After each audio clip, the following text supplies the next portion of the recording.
During my first kidnapping, to make myself look more professional, I glanced at the target in the photo and burned it in front of the client. After all, as a professional kidnapper, having a photographic memory is a basic skill. However, I never expected that just going to the convenience store to buy a bag, I would forget what the person in the photo looked like. Fortunately, I still remembered that the person was very beautiful, and there were hardly any pretty girls in the civilian area. Just then, the young lady from the Golden Circle came to inspect the area. As soon as she got out of the car, before her bodyguards could react, the young lady disappeared right under their noses. When I carried the target to claim the reward, the bounty giver knelt down on the spot upon seeing the person I brought. Because the person I kidnapped was not the one she wanted at all, the deadly problem was that the person I brought was the notorious and ruthless gangster young lady, N.G. Shah. It was only because after I crossed over to this world, I obtained a system that could fulfill wishes. But to activate it, I had to meet all of Lu Ruyan's unreasonable demands. I served Lu Ruyan for 2.5 years, and the system finally activated. But unfortunately,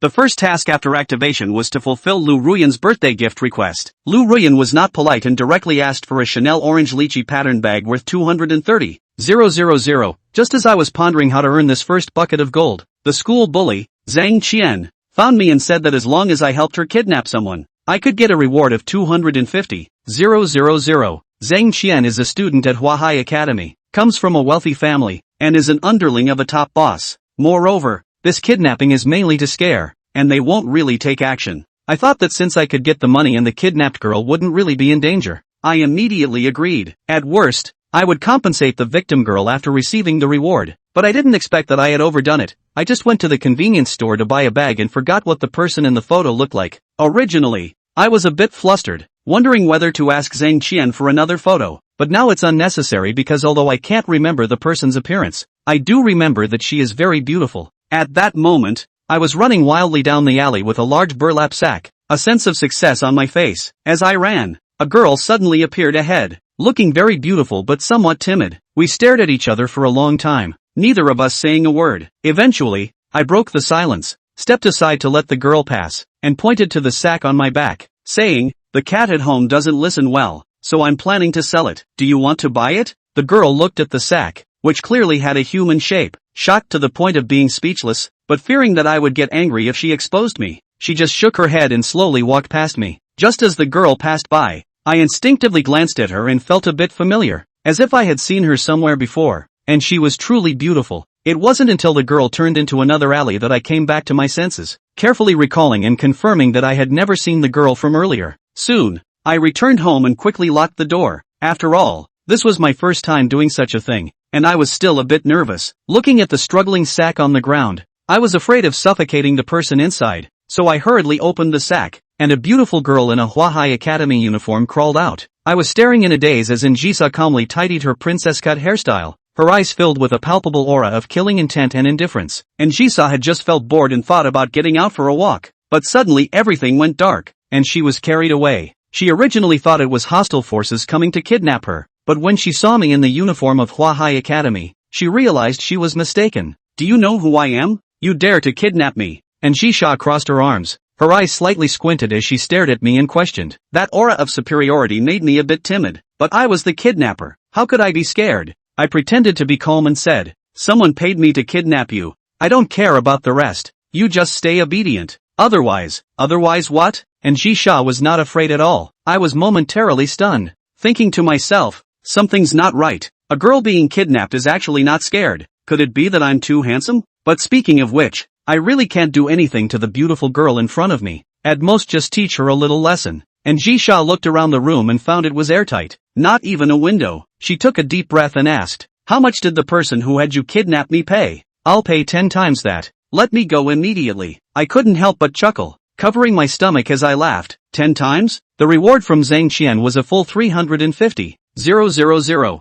So 10 times that would be 1 billion. Can someone living in the old city afford that? And Njisha's gaze gradually turned cold. She had been the most dazzling jewel of the Yin family since birth and had never been mocked by anyone. Today, being ridiculed by a commoner living in the old city was simply a great humiliation. "Are you looking for death? Do you believe I will throw you into the sea to feed the fish? Feed the fish? Feed the fish? Ha ha ha ha ha." I couldn't help it and burst into laughter. After all, the person that Zhang Qian asked me to kidnap definitely cannot be a big shot. Zhang Qian has some power, and she knows very well who has authority. she definitely wouldn't seek trouble for herself. Although Njisha's temperament and charm are extremely outstanding. After all, she is just a resident of the old city, how could she be a big shot? Njisha felt like she was about to explode. All her years of self-cultivation were completely useless in front of me. She clenched her silver teeth, slowly lowered her head, and spat out 2 words, looking for death. Seeing this, I looked down and tried to act cool, pulling out a dagger that was only as long as my pinky finger from my pocket, waving it in front of Njisha. You better behave, or else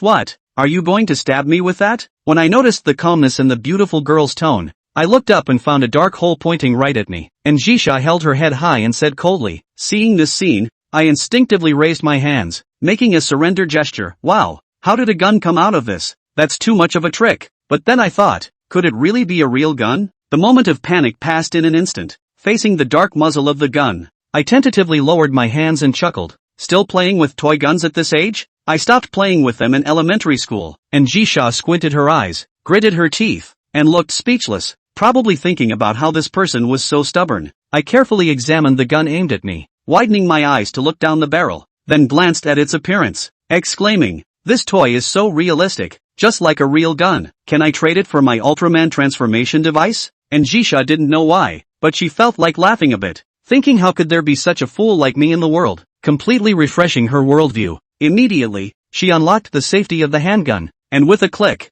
it indicated that this was indeed a gun that couldn't be more real. Njisha squeezed out 3 words from between her teeth. Are we still trading? Seeing this, I was momentarily stunned. At the moment the safety was released, I really thought it was a real gun. But carrying guns is prohibited in the Sea of Flowers. How could anyone have a gun? She must be trying to scare me again. So I directly snatched the gun from Njisha's hand and said, isn't this just a lighter? Before I could get angry after Sha realized what was happening, I saw myself pointing the gun, which had the safety off, at myself. Just then, the phone rang, and when I saw the caller ID was Lu Ruyan, my expression instantly turned sour. If it weren't for the task reward, I would have blocked this person long ago. As soon as the call connected, Lu Ruyan's voice came through. Yihan, how's your preparation for my birthday gift going? Did you sell a kidney? Don't worry, I won't look down on you. I suppressed my disgust and replied, what do you mean selling a kidney? Lu Ruyan fell silent for a moment, and I had already guessed what was about to happen, pulling the phone away in advance. Sure enough, the next second, Lu Ruyan's loud shout came from the phone. Are you not taking my birthday gift seriously? I'm telling you, if I don't get the bag I want on my birthday, just wait for a breakup. I casually picked at my pinky finger and said oh. Hearing my response, Lu Ruyan was about to explode with anger. Yihan, do you really think I won't break up with you? Lu Ruyan yelled hysterically. I was thinking to myself, if I could, I really want to take a car to Lu Ruyan's house right now and give her a slap, but the task must continue. If I fall out with Lu Ruyan now, everything I did before would be in vain. So I took a deep breath and gently said to Lu Ruyan on the other end of the phone, we won't break up. We won't break up. Is it okay if I admit I was wrong? I'm preparing your gift and I promise to give it to you on your birthday. And Njisha looked at me with disdain, and I knew she had a deep misunderstanding of me. Lu Ruyan on the other end of the phone raised her neck, looking very pleased. She also knew that for a licking dog, one must hit them with a stick and then give them a sweet date. And her tone softened. I said that even if we really get married in the future, I still won't let you touch me. So selling a kidney doesn't matter, since you won't need it anyway. I really couldn't stand Lu Ruyan anymore and just wanted to hang up quickly. Okay, if there's nothing else, I'll hang up. I'm very busy right now. And Njisha kept staring at me, and every move of my hand with the gun affected her heart. She has a strong psychological quality, but a man holding a real gun that she thought was a fake gun is very dangerous. What if I accidentally? However, the more I wanted to quickly brush off Lu Ruyan, the less she complied with my wishes. What do you mean? Yihan, if you do this again next time, I will break up with you. There was no way out, so I had to force myself to coax her. I really have something going on. I'm just trying to earn money to help you buy a bag. Lu Ruyan was a bit curious upon hearing this. If you're not selling a kidney, what can earn you 230,000 in 5 days? For a moment, I felt my patience wearing thin, and after thinking for a while, I casually said, I'm fighting in Syria, making tens of thousands a day. I can help you buy a bag in about 3 days. With such an absurd reason, how could Lu Ruyan possibly believe it? Yihan, do you think it's fun to mess with me? Do you believe I will break up with you right away? Listening to the curses coming from the phone receiver, I picked up the handgun to light a cigarette for myself, trying to calm down. However, the next second, amidst Njisha's surprised gaze, a gunshot rang out in the closed room. Night Cold looked at the butt of the cigarette that was only half left in his hand and still smoking. and then looked at the gun on the ground that was bounced off by the recoil. At this moment, his brain was blank. Isn't this a lighter? Why is it a real gun? If the angle had been a little more positive, he would have lost his life. And on the side, when Anji Shah saw this wretched appearance of Night Cold, she didn't know why, but an unfamiliar impulse surged to her heart. Smile. Seeing Night Cold's dumbfounded look, even spitting smoke out a little bit, Anji Shah really couldn't control herself from wanting to laugh. This was something that hadn't happened in 19 years. She hadn't known what laughter was since she was a little girl, because everyone around her was either afraid of her or admired her, and didn't dare to speak out loud around her, let alone make her laugh. The emergence of this emotion made Anji Shah take a keen interest in Night Cold. He didn't understand how Night Cold could be so neurotic to such an extent that he actually gave himself a shot, and Jisa finally couldn't control it and laughed out, covering her mouth with her hand for the sake of elegance and ladylike, but her extremely fragile and well-maintained eyes were slightly reddened because she was holding it in. Ruyan Lu on the other side of the phone also reacted. Asterisk asterisk asterisk asterisk. Was that gunfire just now? Night Cold, you're still really in Syria? Ah? Lu Ruyan swallowed a mouthful of saliva and continued. There are still 5 days left for my birthday. So work a few more days and try to buy me something fancier. You fight. I'll leave you alone. After saying that, Ruyan Lu hung up the phone. Looking at the hung up phone, Night Cold had a new perception of Lu Ruyan's shamelessness. It was simply scum. But that's okay. The system for granting wishes only recognizes the very first wish, and it doesn't work later on, whether it's increased or decreased. Ruyan Lu was done coping. Now it was time to find out why there was a real gun in this room. He waved a hand at the air in front of him, hoping to dispel the unpleasant smell of gunpowder. And of course, it would be nice to dispel his tinnitus along with it. Picking up the pistol that had cooled on the ground, he looked at Injiza, who was laughing uncontrollably. Can you explain what's going on here? Night Cold asked with a palpitating heart. And Jisha had finally laughed enough, her reddened eyes proving how hard she had just laughed. Letting out a deep breath, she slowly returned to her queenly state, and just as she was about to put fear into Night Cold and hurry to release her, she was interrupted by Night Cold interrupting the threat that had reached her lips. Even if you got the message in advance and wanted to protect yourself, you couldn't use a real gun,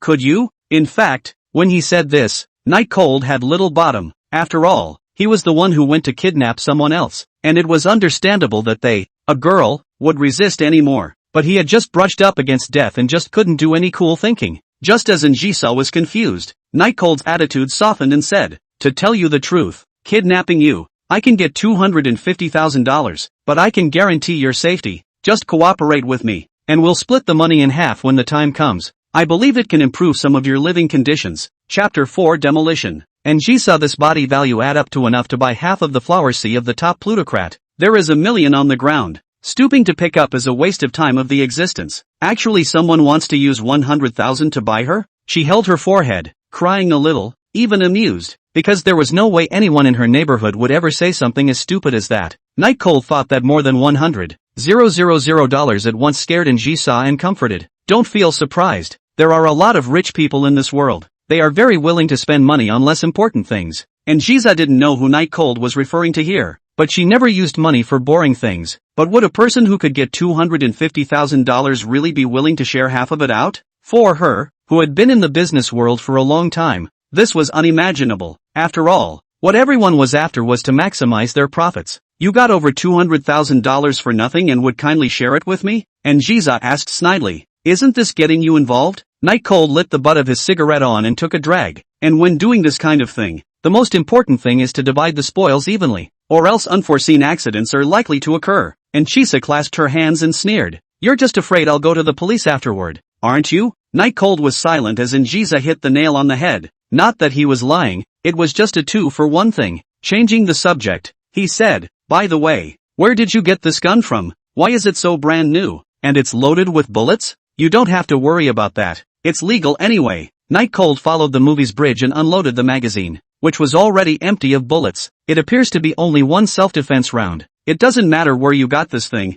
When you leave, take it with you. Night Cold didn't want to get involved with things like guns, and Jiza didn't say anything. Seeing this scene, Night Cold thought that it was because Njisha was still uncomfortable in the unfamiliar environment and comforted. Actually, you don't have to worry. Zhang Qian just wants to teach you a lesson, but I won't let her actually do it. Sang Sin? This name Njiza had a little impression. It seemed to be a girl who wanted to recognize her subordinate as the boss in school. I didn't expect it to be her. If she wanted to destroy a Zhang Qian, she didn't even need to do anything, she could just say the name out. and she didn't even need to do it herself. But Zhang Qian should know her. Give her 10,000 guts, she wouldn't dare to find someone to kidnap herself. Ah, could it be that something went wrong? And Jisa was now interested in Night Cold and asked with a smile, if you don't hand me over to Zhang Qian, she won't give you any money. Aren't you just doing this for money? Why do you care if I live or die? Night Chill stood up and tossed the gun aside. Of course I should care. After all, I'm the one who got you involved. And Jisa continued to ask,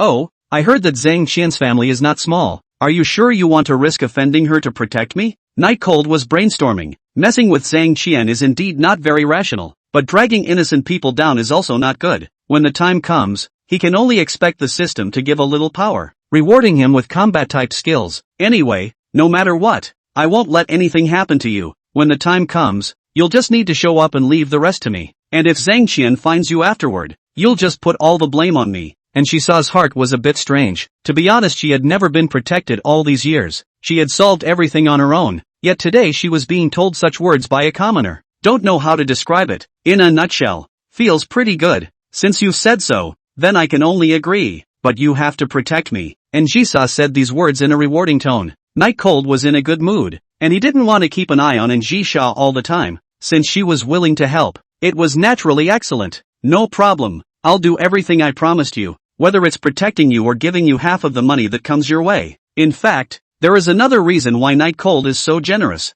That is, his purpose is more for the system's rewards. Money or not, it's really just incidental, which is also the reason why he dares to put a bold statement. When the time came to get the reward from the system, he would naturally not be afraid of Zhang Qian. Looking at Night Cold's happy face, and Jisha didn't know if she was doing this right or not, but just now she did want to do this, to find some fun in her boring life. The big deal is that when you get tired of playing, you can just leave, and it doesn't affect anything, and it's just that you can take a break by grabbing the development rights of the old city center during this period of time. Night Cold guided Jisa to his bedroom to rest. In fact, only his bedroom was clean in the small two-story building. The rest were all storage rooms. Why don't you rest here for a while I go out? Go on. Locking the door behind him, Night Cold didn't wonder why Jisa was so receptive. After all, she only needed to stay for one day to get $1,200,000 in cash. Little cutie. It's not like I'm heartbroken. Night Cold took out his cell phone and dialed Zhang Qian according to the phone number on the map. During that time, he noticed so many helicopters circling over his head and wondered what they were looking for. Hello? The phone connected and Zhang Qian's voice came through. I've already kidnapped the person you want. When will you come over to settle the payment? Night Cold stared at the sound of the helicopters rumbling and yelled loudly. Zhang Qian was impatient and left a sentence. I'm not convenient these days. I'll come over in the next couple of days. You don't let her go yet. It's best to give her some bitterness to eat first. Then hung up the phone. Night Cold looked at the phone that had been hung up and cursed a gutter one. That means they'll have to stay at his place for 2 more days. But he doesn't have a room for them to stay in. Just a bed. But it seems like there's really no way to do it now. You can't just send the person back again. Can you? Wait a couple days and then kidnap them again? Is it fun? Can't help it. Let's go buy food first. $200 is also money. Night Cold was physically and mentally exhausted as he walked towards the convenience store. At this point he realized profoundly that there was no way to turn back from bringing a crime. Once it was done. A convenience store not far from Night Cold, which basically has all kinds of food, although it is not very fresh, but the price is cheap, which is considered an advantage. He bought some meat and vegetables, and though reluctantly, bought toothbrushes, towels, and other necessities for Jisa. Just hold out for 2 or 3 days and get the cheaper ones. A bunch of stuff checked out for 102, leaving only 80 of the 200 I just made. Out the door. Night Cold was still lamenting the current prices when a mountain of suited thugs ahead of him searched for something, and he went around the side. Disney is running away from the princesses to escape here? Another helicopter and strong man. Really exaggerated. These people are looking for someone at a glance. Night Cold was far away and couldn't help but spit out a sentence. When returning home, Night Cold saw his neighbors moving, and couldn't help but curiously go up and ask, 2 big brothers, isn't this your own house? Is this ready to be sold? When the 2 men saw it was Night Cold, they both stopped their hands inside. Hey, it's not selling, it's robbing. Night Cold frowned. Robbing? Didn't the developer pay you? The other big brother cursed. Give a damn. Those big shots will just talk about the letter of the law. The old town is full of houses from a long time ago. Where are they so complete? Even their own houses can only suffer a dumb loss. Night Cold continued to ask, they won't give a penny? It's not a dead heat with him? Here it is, 50,000. Not a cent if you don't. Just recognize that we don't have all the paperwork. The big brother just now loaded the luggage onto the car and persuaded Night Cold. We basically all have to move in this building. You're a small detached building. Although it's a bit shabby, but the price should be a bit higher. Try to ask them to ask for 100,000. Night Chill froze at the sound of it. $100,000? My third uncle spent more than 10 years of hard work to put together a few $1,000,000 to take down the house. Have not yet lived for 10 years it. This depreciation is also too powerful, right? Big brother got into the driver's seat and started the engine. It's not bad to get $100,000. Night Cold. You have to know that in a place like the Flower Sea, people with no power and no influence live worse than dogs. It's better to leave before it's too late. It's true. Back home, 102 could buy a lot of stuff. Night Cold had no choice now but to take one step at a time. If he would really encounter a forced demolition, then he hoped that it would come a little later, when he had certain countermeasures. Now he's a poor student who can't do anything. Chapter 5. Baby. Night Chill returned home. It was almost evening. Opened the door of the room, and Jisa sat in front of the window quietly drinking water. Obviously it was just a simple plastic cup used. Obviously it was just plain water to drink. But in Jisa's hands, it was like some incomparably noble water. And Jisa has that kind of charm. Hearing the door open, and Jisa swept her gaze over to the bag of household items and said with a slight tease, "How long are you planning on having me stay here?" Night Cold was also forced to do nothing. If he could, he would still want to hurry up and settle things. Hurry up and send Jisa away. Zhang Xian said it would take a few days before she could come, and I don't know what she's doing. Night Cold closed the door somewhat helplessly, then took out the cheap meat and vegetables. And Jisa didn't particularly care about when she could leave, because she could see that Night Cold wasn't a bad guy, just a lickspittle who was short of money. "I'm not sure if it's a plus or a minus that I'm so beautiful that I'm afraid to think ill of myself. Don't worry, I'll definitely share half of the money with you. It's just that the time may drag on for 2 days." Night Cold thought that Jisa was concerned about the money, so he straightened up and comforted. And Jisa looked her gaze out the window. The waves were extremely rough once night came. Putting her cup down, she asked, "Do you like money that much? What's so good about money that it makes you so mesmerized?" Night Chill was tired too, but the only chair was being sat on by Jisa and his pillow was also being sat on by Jisa. There was nothing to do but sit on the floor. Thinking back on his life, he actually felt something at the moment when the canopy was coming down. In fact, I am really adhering to enough money on the line, but my old home is in a mountain village, where it is very poor. Growing up in that kind of environment, not afraid of poverty is strange, right? Night Cold's tone was rarely normal, and Jisa didn't speak first. She had been born with a golden spoon in her mouth since she was a child, and had never had a problem with money, and had everything she wanted sent to her, even the most expensive things in the world. Later, in order to exercise her, the family handed over the group to her to take care of, obviously still in school, but it seems like she was born with such a talent. Giving orders, never thunderous, tens or hundreds of billions of dollars of business is just part of the daily grind. So money is really just a string of numbers in Jisa's worldview then. Saying all that, isn't it just to please that girlfriend of yours? And Jisa was like this, never hiding her words. Even if it wasn't good to say this now, she still chose to say it. In fact,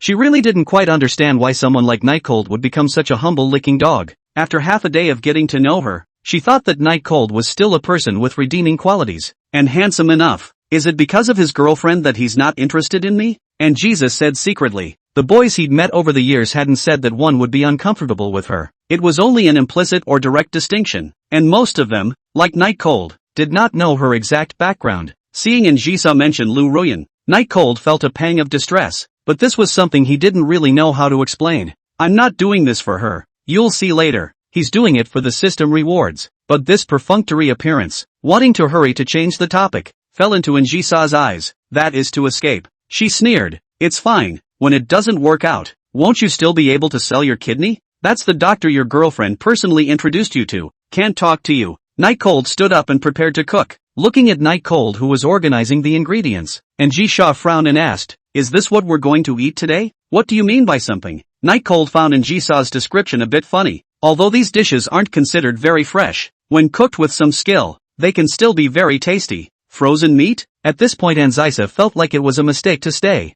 What's wrong with frozen meat? As long as it's handled properly, it's no worse than fresh meat. Night Cold, who simply couldn't afford fresh meat, righteously said. And Jesus sneered, "If you had fresh meat, would you still say such things?" Night Cold didn't hesitate. "Of course not." And Jesus shook her head and helplessly took a sip of water, wondering if her perennially maintained stomach would hold up through the night. A day ago, it would have been absolutely unthinkable to make her eat vegetables that weren't fresh, and frozen meat. She dines to a high standard. Sashimi and such must be the freshest in the morning. Moreover, Her tastes were particularly picky, and even a 7-star chef would be considered good if he could make her take 2 bites of the dishes he made. The two of them were rarely quiet and didn't speak. Night Cold was carefully handling the ingredients while Njisa was looking at the sea. The sound of helicopters buzzing overhead is a bit loud. Night Cold shared as he remembered the black-clad strongman he saw this evening. I'm telling you, you'd never guess. It seems like something big is going on in this old town today. More than a dozen helicopters and hundreds of triad-dressed people are looking for someone. And I don't know who they're looking for. And I'm afraid it's not Disney's princess. Yes? Njisa responded without a care in the world. And you're not interested? Night Cold gave Njisa an admiring look. Aren't you curious as to what exactly is the thing that you've come to find with such a great deal of vigor? Go ahead and ask them. Njisa still replied blandly. Night Cold thought freely while cooking. Do you think there will be an ancient tomb underneath this old city center? I heard that the old city center has recently been taken down by some developer. Could it be for the purpose of grave robbing? Njisa shook the glass of white water with a motion that was like shaking red wine. Hearing Night Cold's words, a smile inexplicably colored her face, and it was getting stronger. She had just been wrong, and staying was definitely a good choice. Night Cold was speechless. What are you laughing at? I'm telling you it's really possible. Otherwise, how can we explain the big man searching the spot again and the forced demolition? Njisa had laughed enough to wipe the wetness from the corners of her eyes, and said in a tone of coaxing a child, the old city is the last development zone of the Flower Sea. Before because the mayor wants to keep the ancient buildings only left. Now the new mayor on the throne. The old city. This is located in the seaside gold mine naturally want to start digging.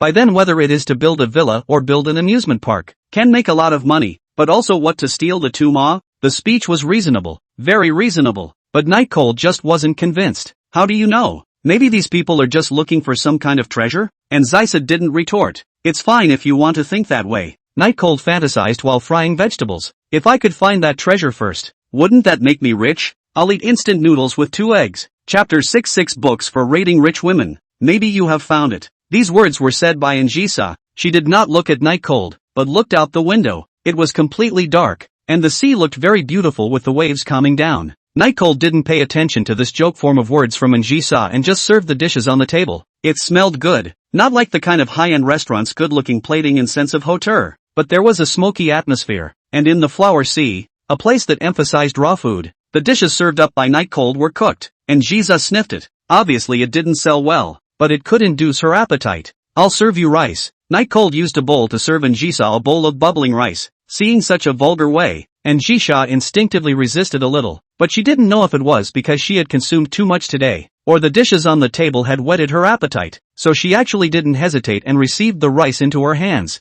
Night Cold was hungry enough to serve a bowl of rice and began to eat. The dishes on the table, 1 meat and 2 veggies, and even the meat one was frozen meat on sale at the convenience store, looked a little shabby, but bubbling hot and appetizing on a somewhat chilly evening. Njisa saw Night Cold's wolfing down, which made her instinctively feel that the dishes on the table were very tasty, and tried to pick up a piece of broccoli and put it into her mouth. Cherry pink lips twitched. The flavor was pretty good. The oil was rather large, not particularly tasty, but it made her want to keep eating. Tried to eat 2 more bites, learning from Night Cold to bring on rice to eat together, and then drank a flavor-enhancing soup. Actually unexpectedly extremely match. How does it taste? Night Cold had already finished a bowl of rice and was planning to serve a second bowl. Nice. It was important to realize that this evaluation was already very high. Those chefs outside could rarely get such a rating from Njisa, and to be able to say it was good meant that Njisa was very satisfied. After taking 2 more bites, Njisa's eyes unconsciously fell on the wolfish Night Cold. She felt that this man had characteristics that she had never thought of before. It wasn't that she hadn't seen poor people, but poor people like Night Cold were really unique. The poor are actually more greedy than the rich.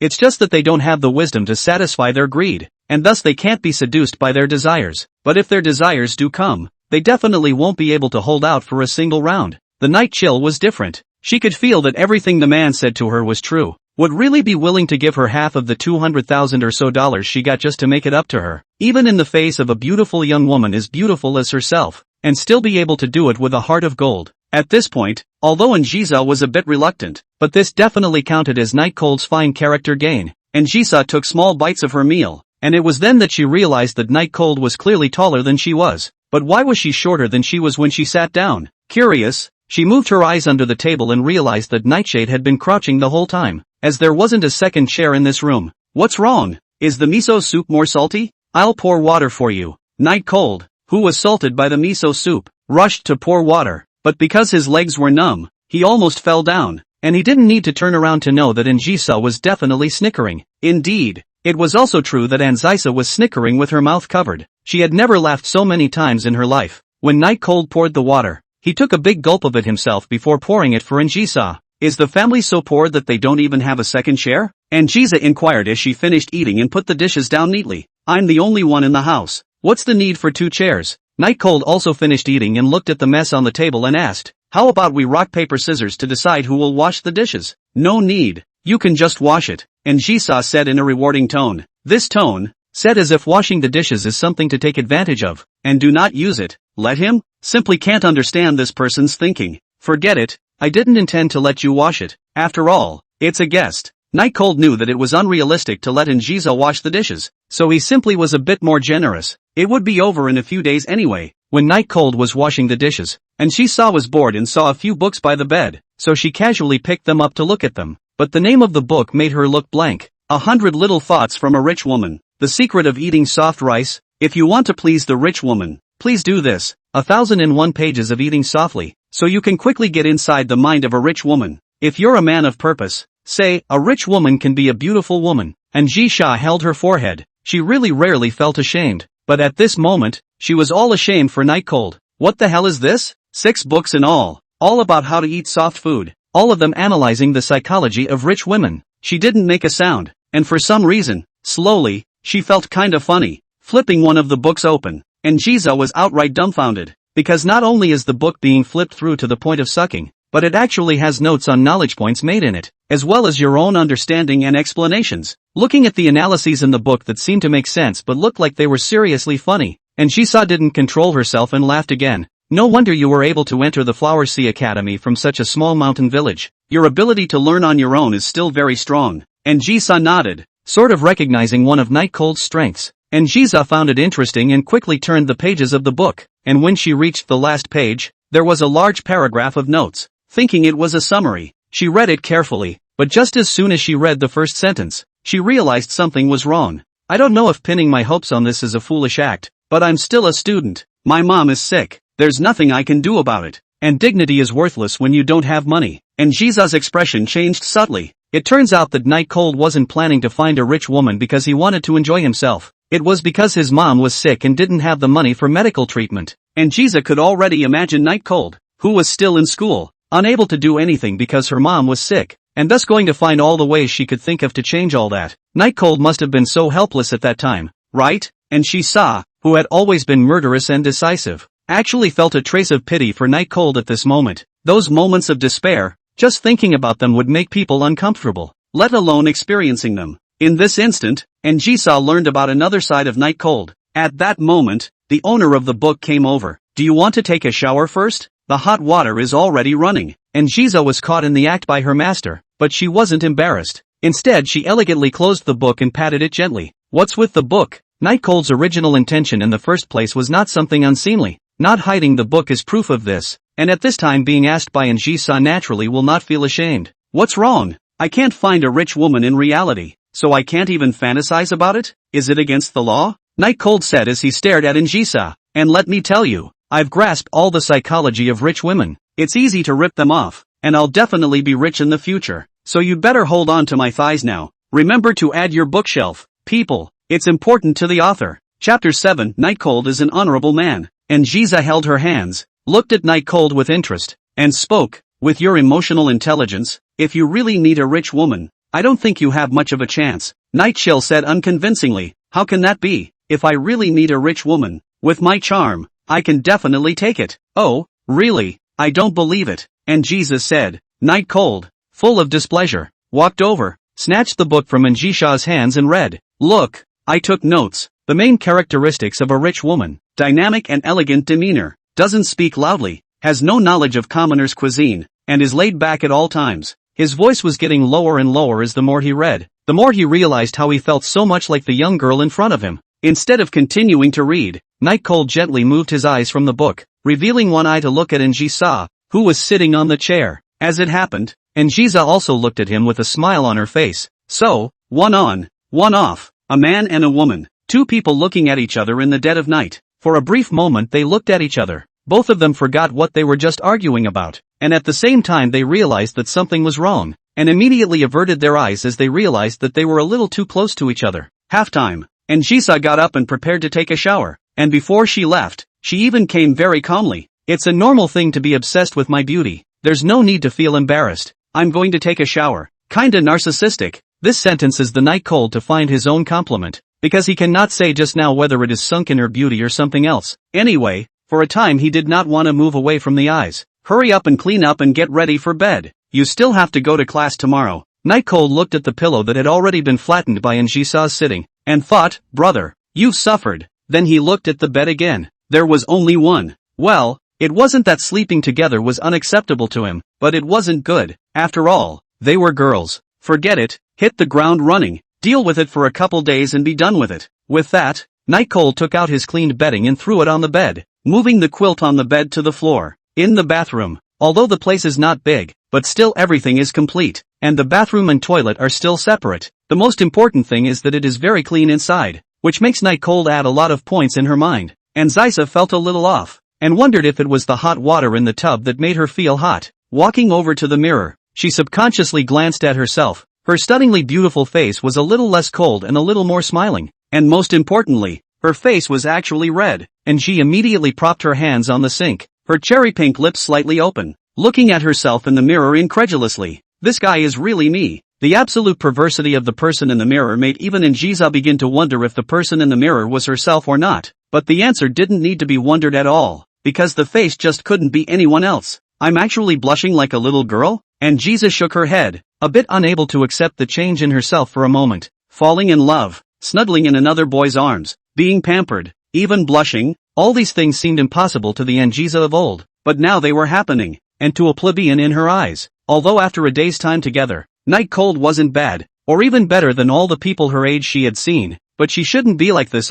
She was the family's eldest young lady. She should have trampled everyone underfoot instead of blushing at that boy. Let's take a bath first. And Jisa lifted her dark flowing sea up a little, revealing her white jade-like forehead, which was dotted with fragrant sweat. Pulling the shower curtain closed, an extremely slender figure began to bathe. Adolescent boys are basically penniless and have nothing but impulsiveness. At this moment, Night Cold cradled the pillow in his arms, listening to the sparse sound of running water in the bathroom, before associating it with Jisa's stunning face, extremely impulsive on the inside, but he still acted as if nothing had happened, even if he was the only one here. Although Night Cold was on fire in his heart at this time, but his face did not show. What should be like is still what. He pretended to look for something to move his eyes to Jisa's pillow that he had been sitting on for a long time. By the way, the towels and everything haven't been given to the people yet. Night Cold stood up and placed the pillow on the chair, but just as he took a step out, his foot slipped and he staggered and fell, his face going towards the pillow. The next second,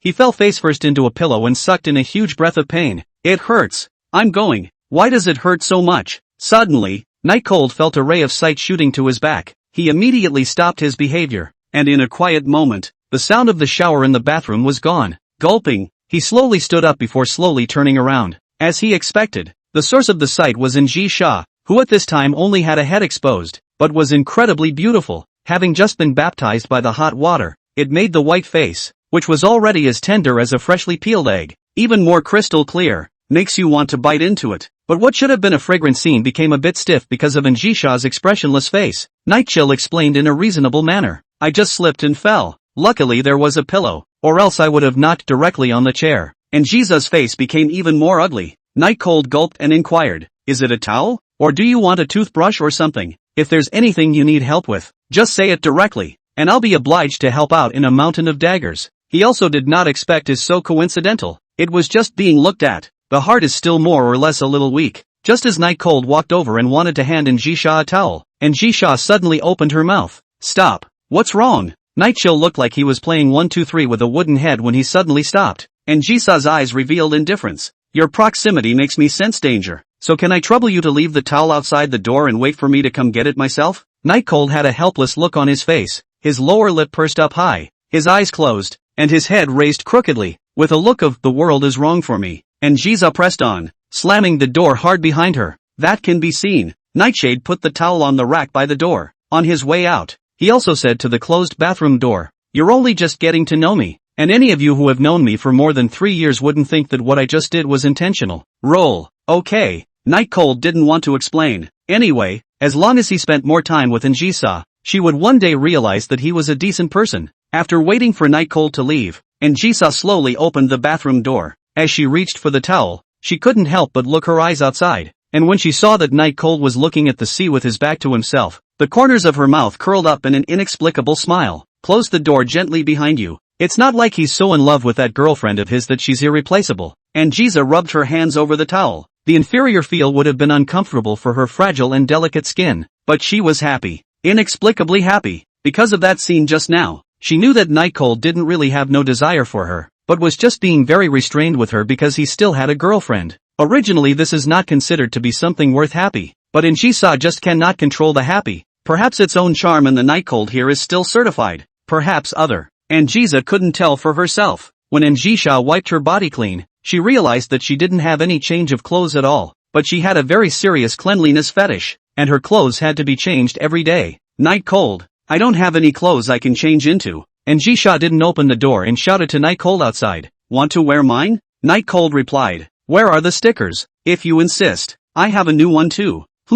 I'll go get it for you. Just a few minutes while you soak it in. A stunning beauty taking a bath in her own bathroom was definitely a test of willpower, and it was good to get out and get some air. The helicopters outside were still looking for something, and he didn't know if it was Night Cold's own illusion, but he felt that there were more helicopters than during the day. At 11 o'clock at night, come to the 24-hour convenience store. Welcome. At a glance, Night Cold saw that the girl on duty was his friend. Bunny words. Night Chill, you came to buy a snack? Speech Bunny was that kind of neighborhood little sister feeling. Very sweet. At this moment, seeing Night Cold, both eyes were shining. Everything at the convenience store is expensive and unhealthy. Why don't I get off work later, go to my place, and I'll make you something to eat? Night Cold touched his head. Speech Rabbit like him. Our small places rely on the results of the examination to the flower sea. Only Speech Rabbit where the school will be a little worse. The two are in the high-speed rail station befriended. At that time, Night Cold helped Yen Bunny find her way, and the two exchanged contact information,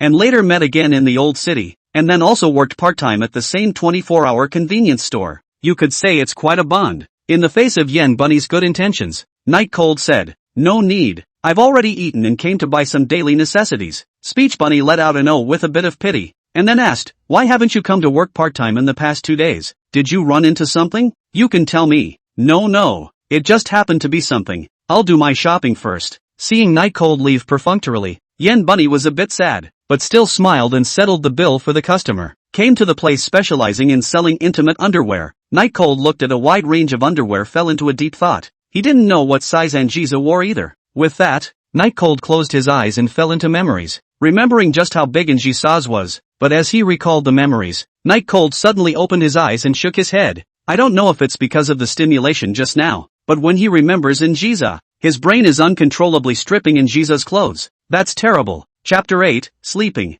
It had to be fixed quickly, and Night Cold found himself in the women's intimate lingerie area for less than a moment before he immediately attracted the attention of several store clerks. But the size of Njisa, he really couldn't think of anything. The final solution is to buy slightly larger underwear so that you can at least fit into them without making a wasted trip. With that, Night Cold picked a kinda sexy black underwear, because he felt that Njisa was suitable for black. Of course the red color of Demon Ruler, Njisa was also very suitable, but it was not available here. It was also his first time buying underwear, and on the way to the checkout with it, he always felt strange with people's eyes on him. Bunny, check out. Night Cold pulled out money from his wallet. There was only almost $100 left. Looks like I'll have to work part-time tomorrow, or else I won't be able to solve even the most basic food problem. However, he had taken the money out for a long time, but there was a delay in no one coming to collect it. He was puzzled and looked at Yen Bunny Rabbit behind the counter, who had a look of surprise on her face, especially when he saw the underwear that Night Cold had bought.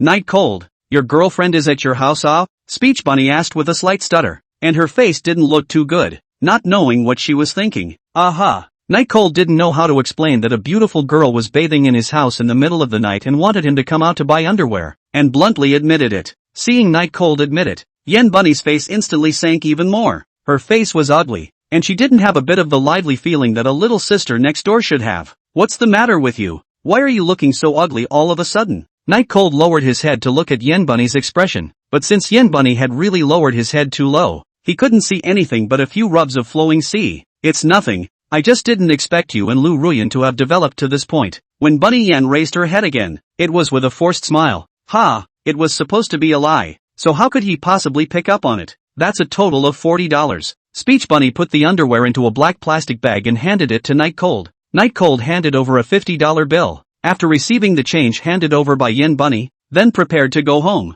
Just after walking to the entrance of the store, Bunny Yen still couldn't help but call Night Cold to a halt. Night Chill, what's wrong? Speech Bunny was relatively petite, only reaching the position of Night Cold's neck, standing in front of Night Cold like a schoolboy. Ruyan Lu, she has a terrible character. She's just using you to satisfy her vanity. She doesn't love you at all. Don't be a fool anymore. Yen Bunny seemed to be unaccustomed to saying bad things about others. As he said it, his voice got smaller and smaller, and in the end it was only a mosquito. This I know. Thank you for reminding me. Night Cold thought that Njia would get dizzy if she soaked for too long and had to hurry back, only to be pulled back by Yen Bunny again. Speech Bunny looked at Night Cold with some aggravation, her other hand clenched on her chest as if she was cheering for herself. Night Cold, actually, you have a better choice. Night Cold actually knew what Yen Bunny meant, but for some reason, when he heard these words, he still uncontrollably associated them with Njisa. Speech Bunny's cheeks were pink. She had summoned up a lot of courage to say these words, and now her heart was thumping. Some regret, but looking forward to the results.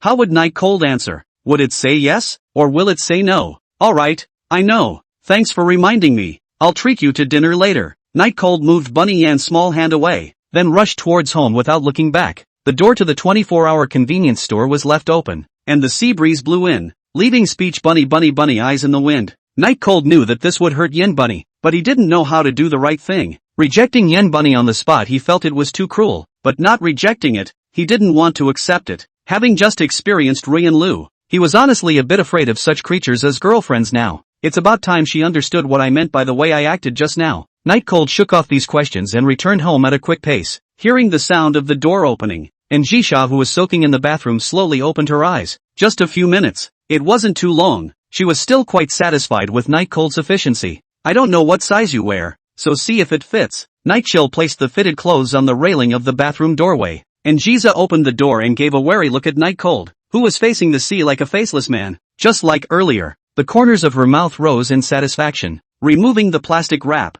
Inside was a black bodysuit. Inferior, but better than nothing. When I put it on, it was slightly tight, but luckily, it was within the acceptable range. Want to wear my clothes? I'll get you one. While Night Cold was wondering if he should find a piece of clothing for Njisa walked out with her hair wet and wearing a shirt and short skirt. A really very seductive scene, because Njisha's clothes were changed every day and she basically didn't walk on her own. The clothes were worn for a day and basically didn't have any other smells other than the scent of her body that stained them. It's clean. Here's the hair dryer. Don't you catch a cold. Night Cold looked a little throbbing inside. However, Njisa didn't bother blow drying her hair, but sat down on the chair, her two thin and tender legs without stockings intertwined. Not blow drying your hair? Don't catch a cold later. Night Cold continued to ask. You wash quickly and come out to blow dry my hair. Njisa said as a matter of course, no embarrassment on her face. Looking at Njisa's long, shiny black straight hair, Night Cold coughed. What a way to take you. Wait for me, oh. With that, he ran to the bathroom. Seeing the situation,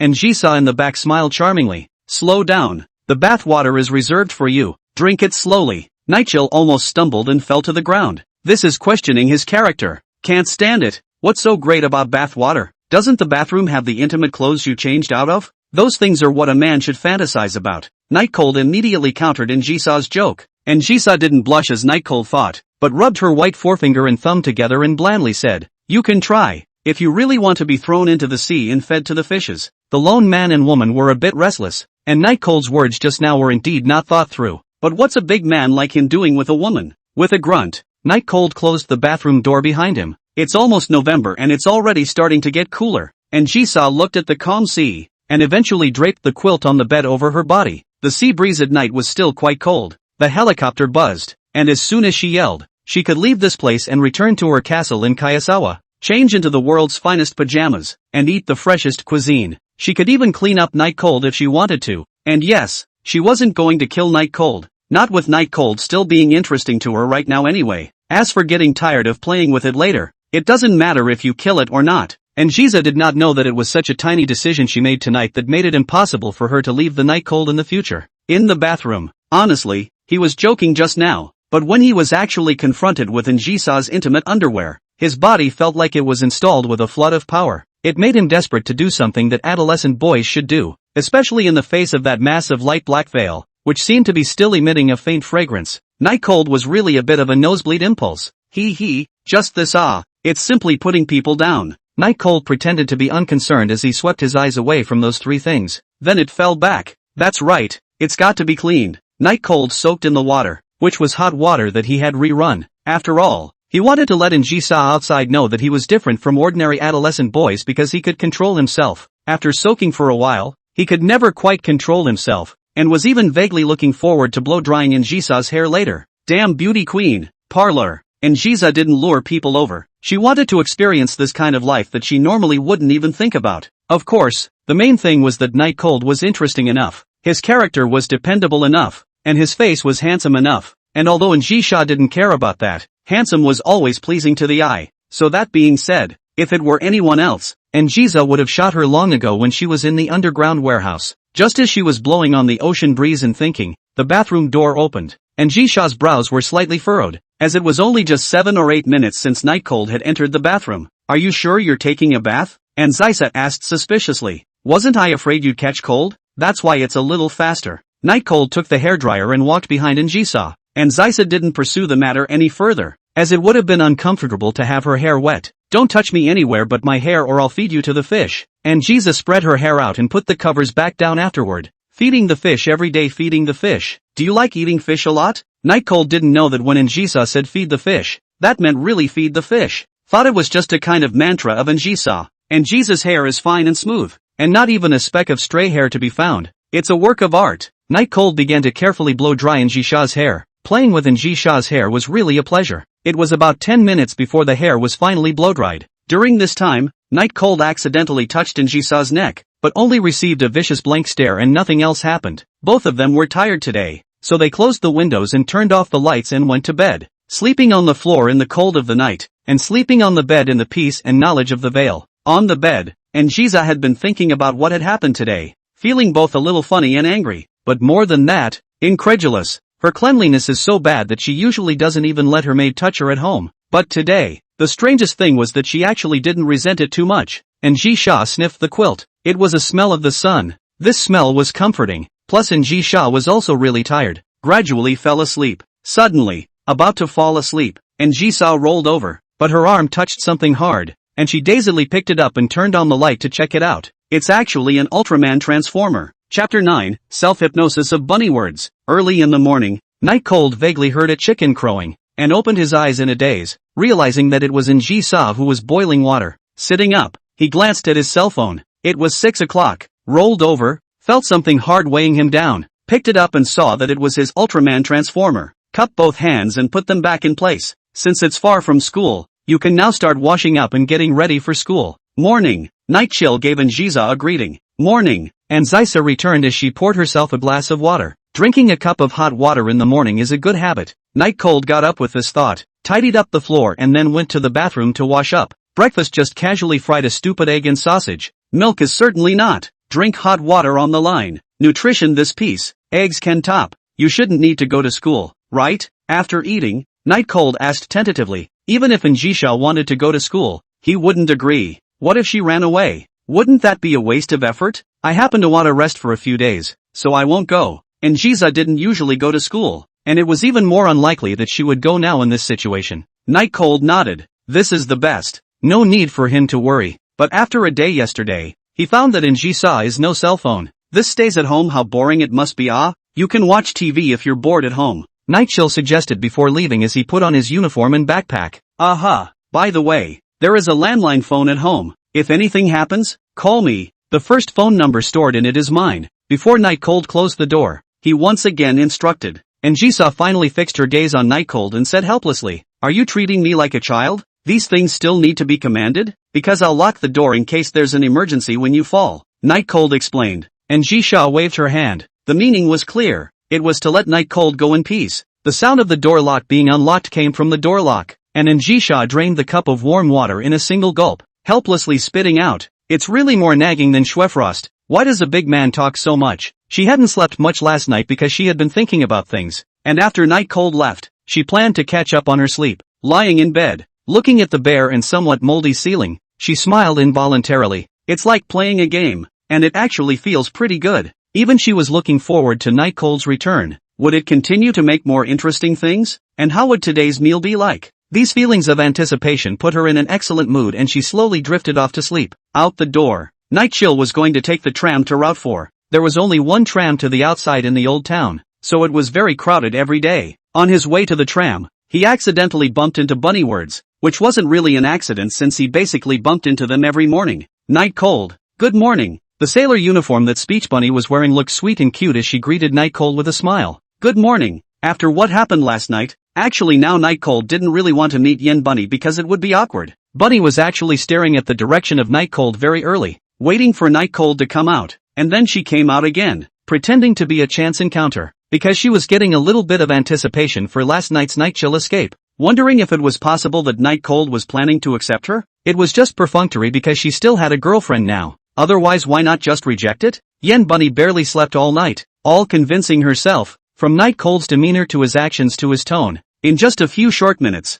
she analyzed it for almost a night. Between the back and forth of imprinting and breaking defenses, she decided to try and test the waters again in the morning. Night Cold, where's your girlfriend? Why didn't you go to school together? The two of them walked side by side towards station number 4, and Bunny Yen bent down and asked softly. She also wore light makeup today. Very eager. Night Chill felt distracted as soon as he chatted about Lu Ruyan, didn't notice that Yen Bunny had put on makeup, and said, she went back. Don't chat about her. Maybe I'll break up with her after a while. Speech Bunny's heart was delighted. Was this a hint to herself? So then you last night? Speech Bunny asked as she grabbed the hem of her skirt and scrunched her little face back under her hair. Nothing happened between me and her last night, Night Cold replied. Speech Bunny's fingers that gripped her skirt turned slightly white and said, that's not what I'm asking. I mean, my answer. Night Cold felt like his head was about to explode. Why is it that all day long there are problems he doesn't want to face? Walk up to the station. Seeing that Night Cold appeared to be very reluctant, Yen Bunny inquired, is it difficult? Or is this not the right time?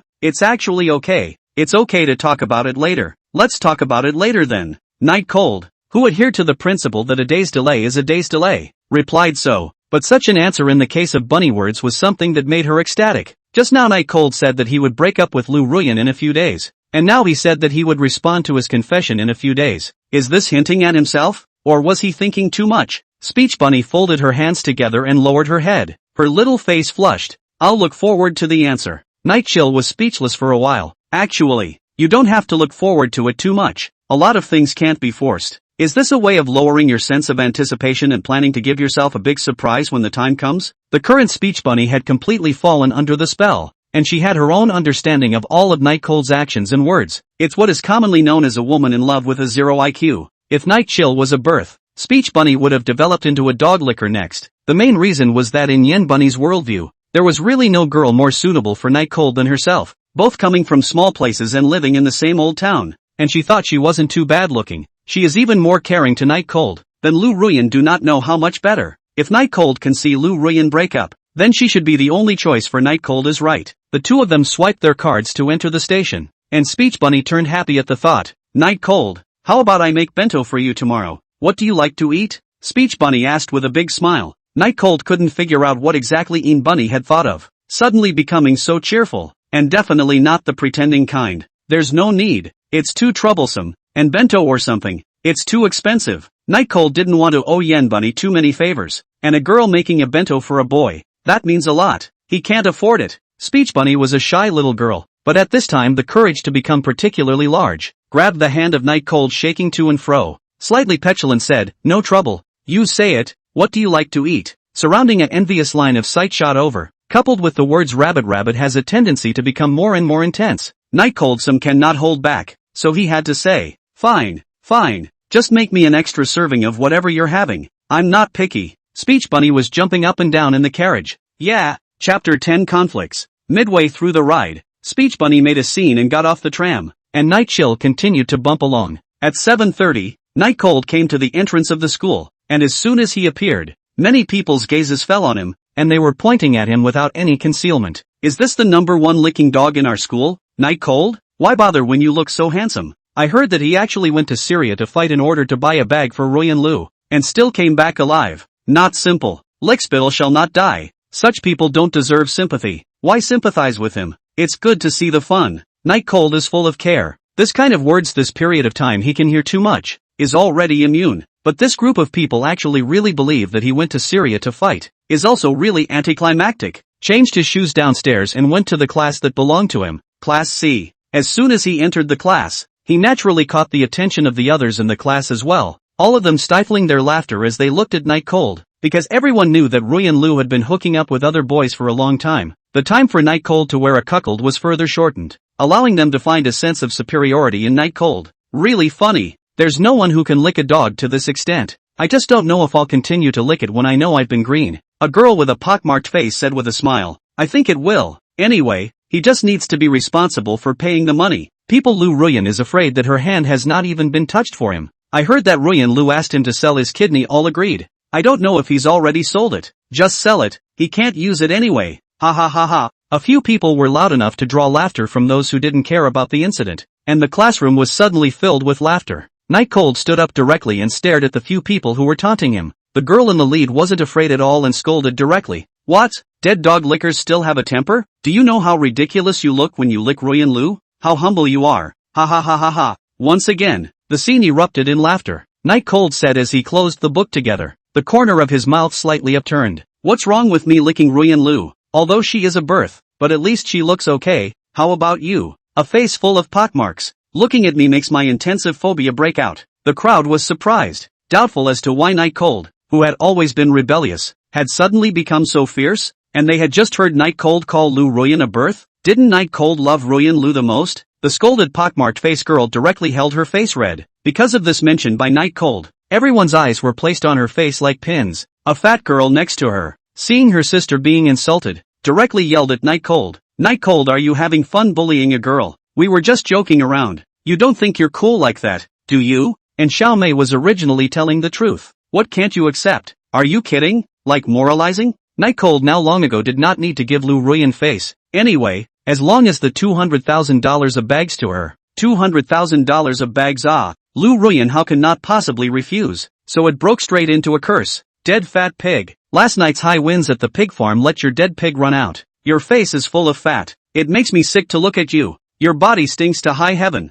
Hurry up and take a bath in 100 degrees of warm water. You, the fat pig directly broke defense. This excitement exposed both armpits, and instantly an unpleasant stench burst out, and the people around covered their noses, which made the fat pig break defense even more. Seeing that Night Cold was so fierce, the people around them didn't dare to speak anymore, and the two girls cried out in their seats because what Night Cold had said was really a bit too hurtful. Where have these city people seen such a bad word? Actually, this wasn't too hard for Night Cold. Why were those two girls so broken? It was simply because every word he said was real damage, as you know. However, when Night Cold had just sat down, the class president Qin Shui walked into the classroom and placed her textbook on the podium. She saw the two girls crying and walked over to ask. The two of them were crying and pointing at Night Cold as they complained in aggravation. Qin Shui was instantly enraged. Walking directly to Night Cold, he slammed Night Cold's books on the ground, angrily yelling, Night Cold, how can you talk about a girl like that? And this girl is also your classmate. Qin Shui was really getting mad. She didn't dare to imagine how much of a psychological shadow Night Cold's words just now would have to cast on those two girls in their lives. What are you mad about? Night Cold looked at the books on the floor and his face sank.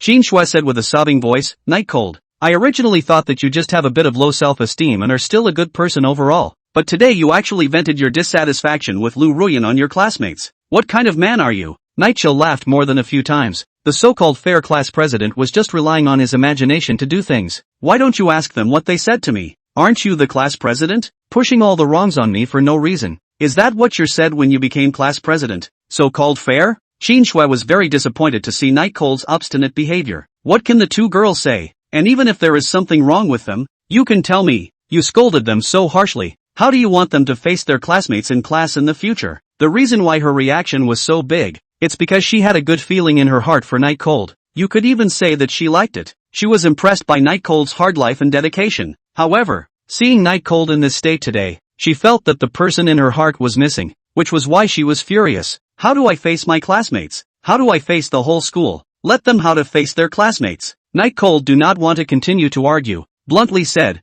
The the book you cannot pick up. Later the teacher asked, admit it on the line. Qin Shui is silent. Yes, Nightcold had suffered from blank stares and even verbal abuse almost every day for the past half-month. How on earth had he persevered? Moreover, Nightcold's attitude also caused her to have a slight suspicion. Could it be that the two Xiaomeis had really said something particularly excessive? Qin Shui didn't pick the book up. She couldn't pull that face and just walk away. And just at this moment, a boy at the back door waving at Nightcold. Nightcold, see the person who came. Will be on the table to organize the book put down. Walked out. Qin Shui took this opportunity to come next to the two Xiaomeis and asked in a low voice with a frown. You guys didn't say anything excessive to Nightcold, did you? Nightcold's attitude was resolute, and her eyes were cold, making her want to confirm it. Pockmarked face and Fat Pig wiped their tears and replied without flashing their eyes. Of course not. Xiaomei and I just told him not to continue licking Lu Ruyan, and he suddenly exploded. Said those words to us. Mei nodded aggressively. Qin Shui sighed. You guys know that he likes Ruyan Lu,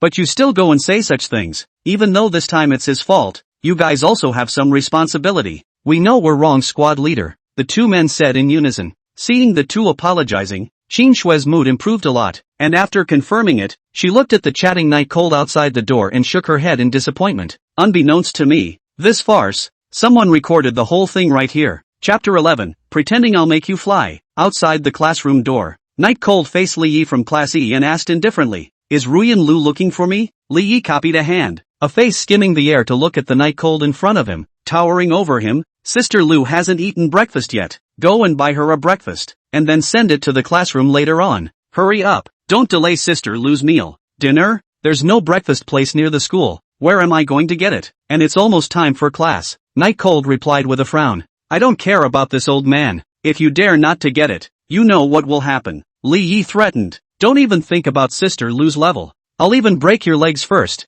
Lu Ruyan was a waste. The dog he raised was naturally also a waste, but Nightcold was just too good to bully in their eyes, so they were all very arrogant in front of Nightcold. Nightcold was about to slap the person in front of him, but suddenly remembered that he still had a bag of breakfast he bought last week in his drawer. Then he laughed. You go back first. I'll send it to Ruyan Lu later. Li Yi smiled faintly. Count on you to be sensible. Sister Lu has a bad stomach. Remember to buy something more expensive for breakfast. Good. Li Yi returned to Class E and, amidst the expectant gazes of the crowd and Lu Ruyan's steady gaze, gave an okay gesture, which immediately caused the class to erupt in an uproar. Ruyan Lu sat on the chair with her hands clasped and smiled condescendingly. The surrounding little sisters looked enviously at Ruyan Lu, itching to take her place. Class will start in 7 minutes. Nightcold is just too late to fly there. It's necessary to be scolded by the teacher later. Ha ha ha ha ha ha. Worthy of being Sister Lu. To actually really temper Nightcold like this, it's simply too enviable. How is this a boyfriend? This is simply a dog.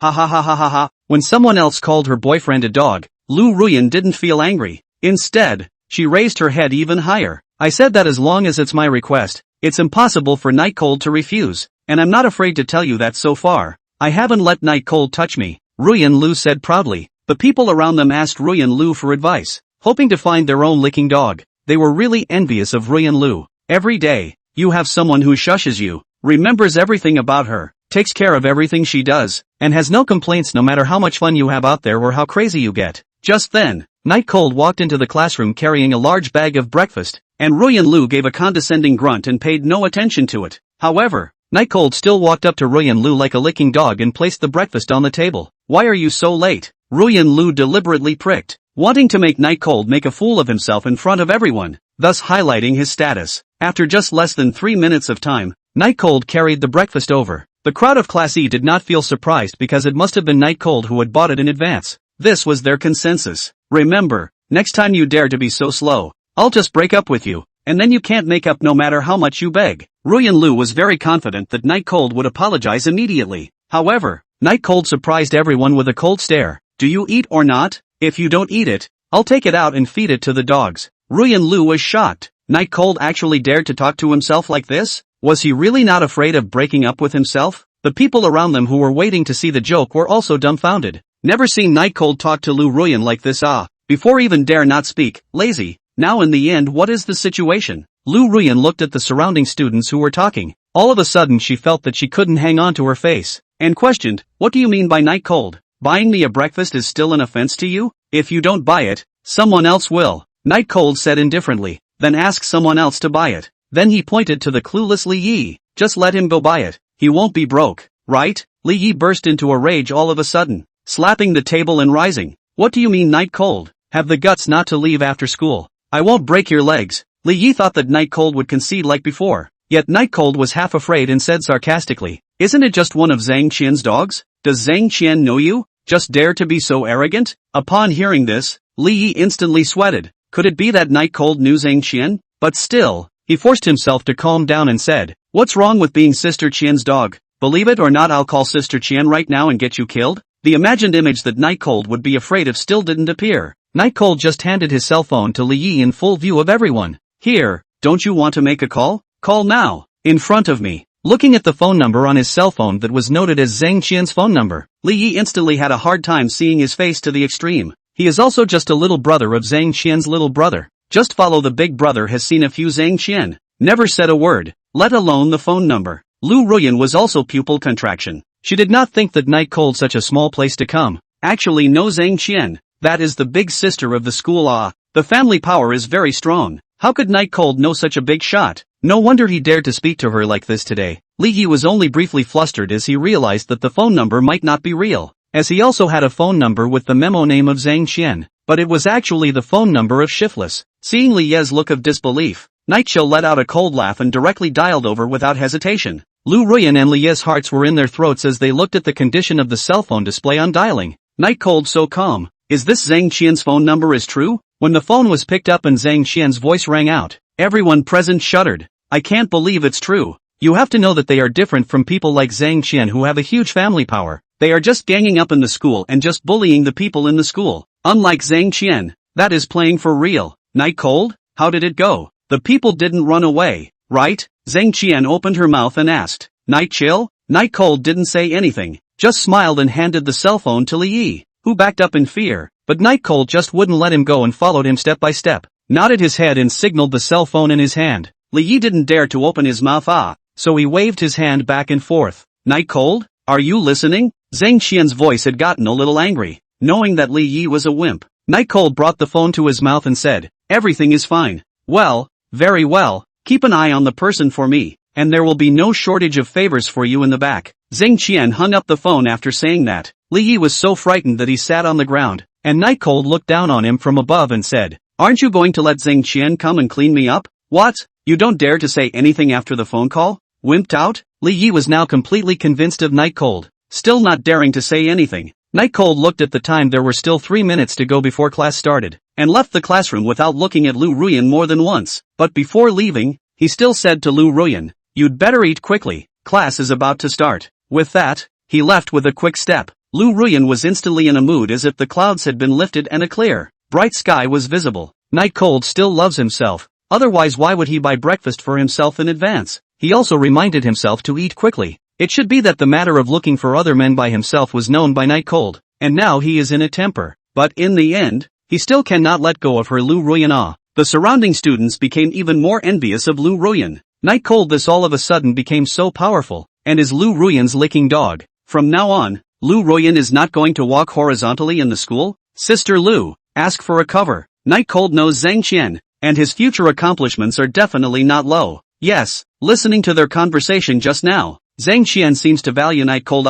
In the future, you will definitely be rich if you follow Night Cold. What do you mean follow? My sister Lu is the queen. Night Cold as a boyfriend. Devotion is supposed to be. Lu Ruyan was also very proud of himself and slowly said, I used to treat him that way, but I just wanted to spur him on, letting him know that the road ahead is difficult and he needs to charge hard. I hope he can understand my good intentions. Immediately, some sisters chimed in. Then in that case, half of the credit for Night Cold's achievement has to go to Sister Lu. Immediately, someone retorted. Nonsense. I see that Night Cold's success is all due to Sister Lu. Lu Ruyan was ecstatic inwardly, but on her face, she was just as unperturbed as an ancient well, and faintly said, it doesn't really matter if I get credit or not, as long as Night Cold has success in the future. Instantly, someone said with righteous indignation, if Night Cold dares to abandon Sister Lu in the future, I'll be the first to spare him. Another person picked up. Yes, Sister Lu has paid so much for Night Cold, not hesitating to take the blame.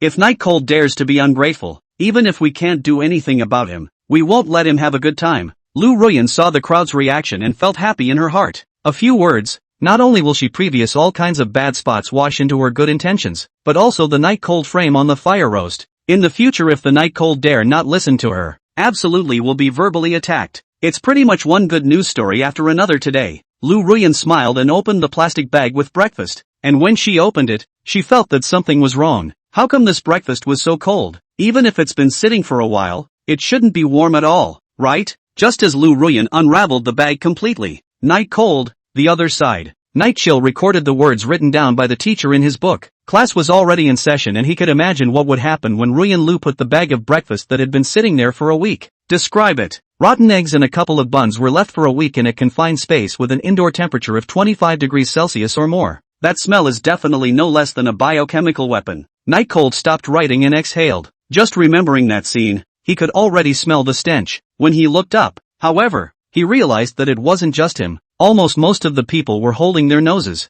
and the young English teacher wondered if someone was pooping down there, hunched over and watching. Originally, everyone thought it was just the usual stench until the toilets on the second floor were filled with vomit. Class E and next door Class F were not in class that morning. The ambulance left one and came another. The teacher of Class E exclaimed that he had seen his own Taiwanese, and the biochemical virus alarm was sounded. It took Night Cold a moment to react. He had far underestimated the power of that bag of breakfast. Chapter 12, 30 years east of the river. At noon, Lu Ruyan did not appear. Night Cold estimated that she is the closest to the source of biochemical, should be the most affected, and now is estimated to be still in the ICU, but it is a lot of quiet. Just when Night Cold was about to buy lunch to go to the club, he suddenly remembered that Njisa at home didn't seem to have anything to eat yet. But there didn't seem to be any more money on myself. People passed by him in droves, and Night Cold took his wallet out, which contained only a pitiful $20. If I had to go back, I'd still have to take the tram, so that would leave $12 for the cheapest bento I could buy. Forget it, it doesn't matter if we starve for a while, don't give people the urge to run away. That's not worth it. And Jisha was already locked up in her house, and she couldn't go there, and if she wasn't given food, it would be better than prison. The lunch break was long, about 2.5 hours, enough time for a round trip. As soon as he said he was leaving, Night Cold immediately took the tram back to the old town. It's also coincidental enough that I just happened to eat everything this morning. Otherwise I wouldn't be in such a mess and would have to eat for free at my part-time job tonight. It wasn't the first time that Night Cold had done this, but the food at the convenience store was not supposed to be sold out, so if you didn't eat it, you'd just throw it away. Back in the old town, Night Cold went to a convenience store and bought the cheapest bento, which was basically full of leaves and some sauce, with the only slice of bacon. It didn't matter if Njisa loved it or not anymore, because there was nothing else he could do if he didn't love it. He was really limited in his abilities, because Flower Sea Academy was a higher education institution. There were strict requirements for students to work part-time. There can only be a maximum of 3 days a week of part-time work. Unlike the Speech Bunny, although there are also restrictions, the control is not strict. Carrying a black plastic bag, Night Cold quickly rushed towards his home, and just after arriving near his home, when he looked around, he saw a group of people pointing at his house. Night Chill walked over and they spotted Night Chill as well. A middle-aged man asked directly, "Are you the head of this house, Night Cold?" Night Chill said something bad in his heart and replied, "It's me, yes. What do you want from me?" The middle-aged man wrote and drew on the paper, held up his glasses, and said to himself, "It's fine if it's you. Hurry up and come and sign. You're the only one left in the old city who hasn't signed yet." Night Cold frowned and asked, "Sign what?" The middle-aged man stared at Night Cold with a very oppressive feeling, and said word by word, "Sign. If you don't sign you can't get the money. Don't come back to us again at that time to make trouble, saying that we don't give the money." Night Cold's face also went cold and said, "You're here to ask for the house, right? Don't even think about it. I'm not selling." Several people looked at each other and laughed at the naivety of the teenager in front of them. "Is this kind of thing something you can do just because you want to? We are fully capable of taking your house without giving you a single penny. Now that this old town belongs to the In Group, with the backing of the nobles of the old days of the Flower Sea, how long do you think you can hold out?" The middle-aged man came close to Night Cold, coercing and luring. "Now sign the word. I can make an exception and give you $150,000. If you don't sign it, to put it bluntly, no one will know if you accidentally fall into the sea that day when you walk at night." Threats, red-hot threats. But does Night Cold eat threats? He doesn't eat them. Then just feel free to come. Night Cold was like a stubborn bull that just refused to compromise, because of the deception. When the middle-aged man saw Night Cold's appearance, he found it interesting and took off his glasses a little bit, just staring at Night Cold with a smile.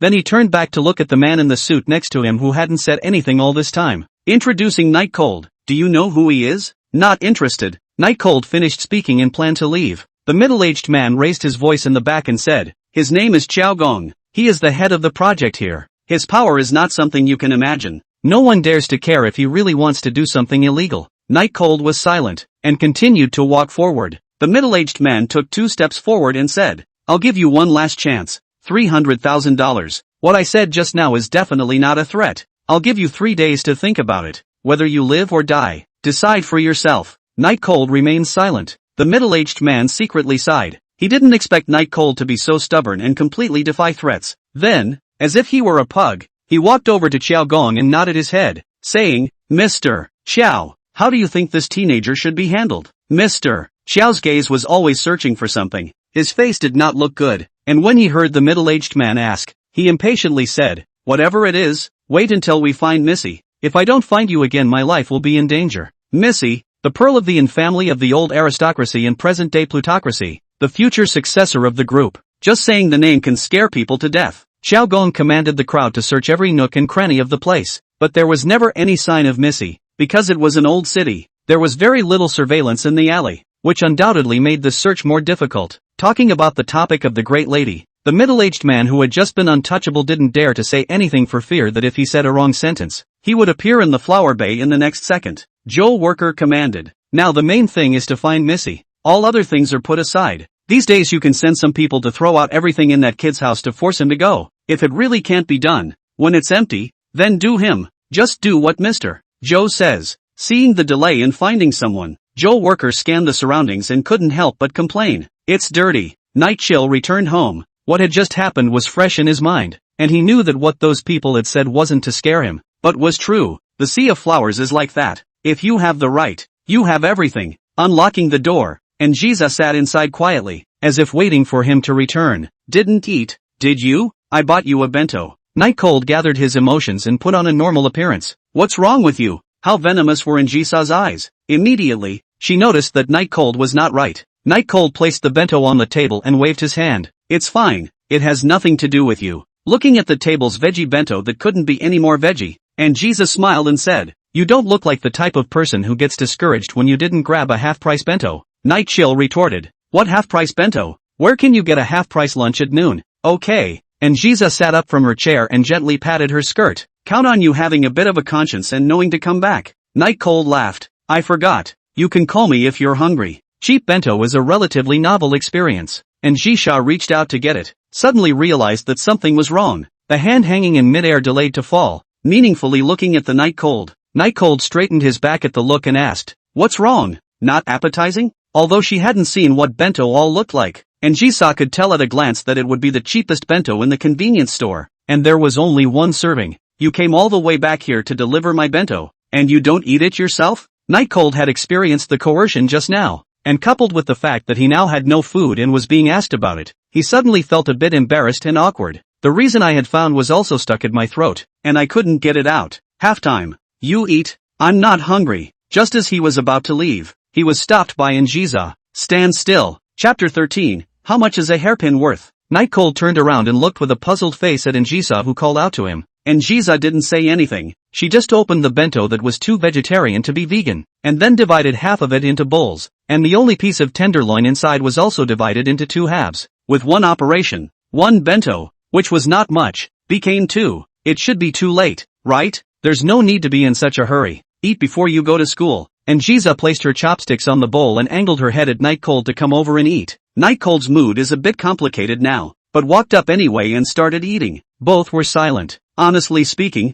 this was not the most embarrassing time for him, and he had even been more embarrassed for Rui and Lu before. Not eating for a day was the norm, but back then he really didn't feel anything. Just think of it as the darkness before the dawn. Or maybe it was just what he wanted for Ruyan to treat him that way, because when he grew up later, Ruyan would be appeasive to him. However, he experienced today that the original payoff was rewarded, and there was an indescribable feeling in his heart. A man's self-esteem was worthless when he was in a state of distress, but Nji still took care of Night Cold's self-esteem, which was an experience that had never been experienced before for Night Cold, and was very indescribable. 1 bento was split into 2 and was quickly eaten, neither of them being likely to get full, but both felt content. "Did something happen to you? It doesn't look too happy," and Zysa asked finally. Night Cold also felt it was hard to hold it in, put his chopsticks down, and said, "The developer of the old town wants to forcefully buy and sell, and the price given is very low, so I don't want to sell it because I don't think it's fair." And Jisa's eyes narrowed slightly.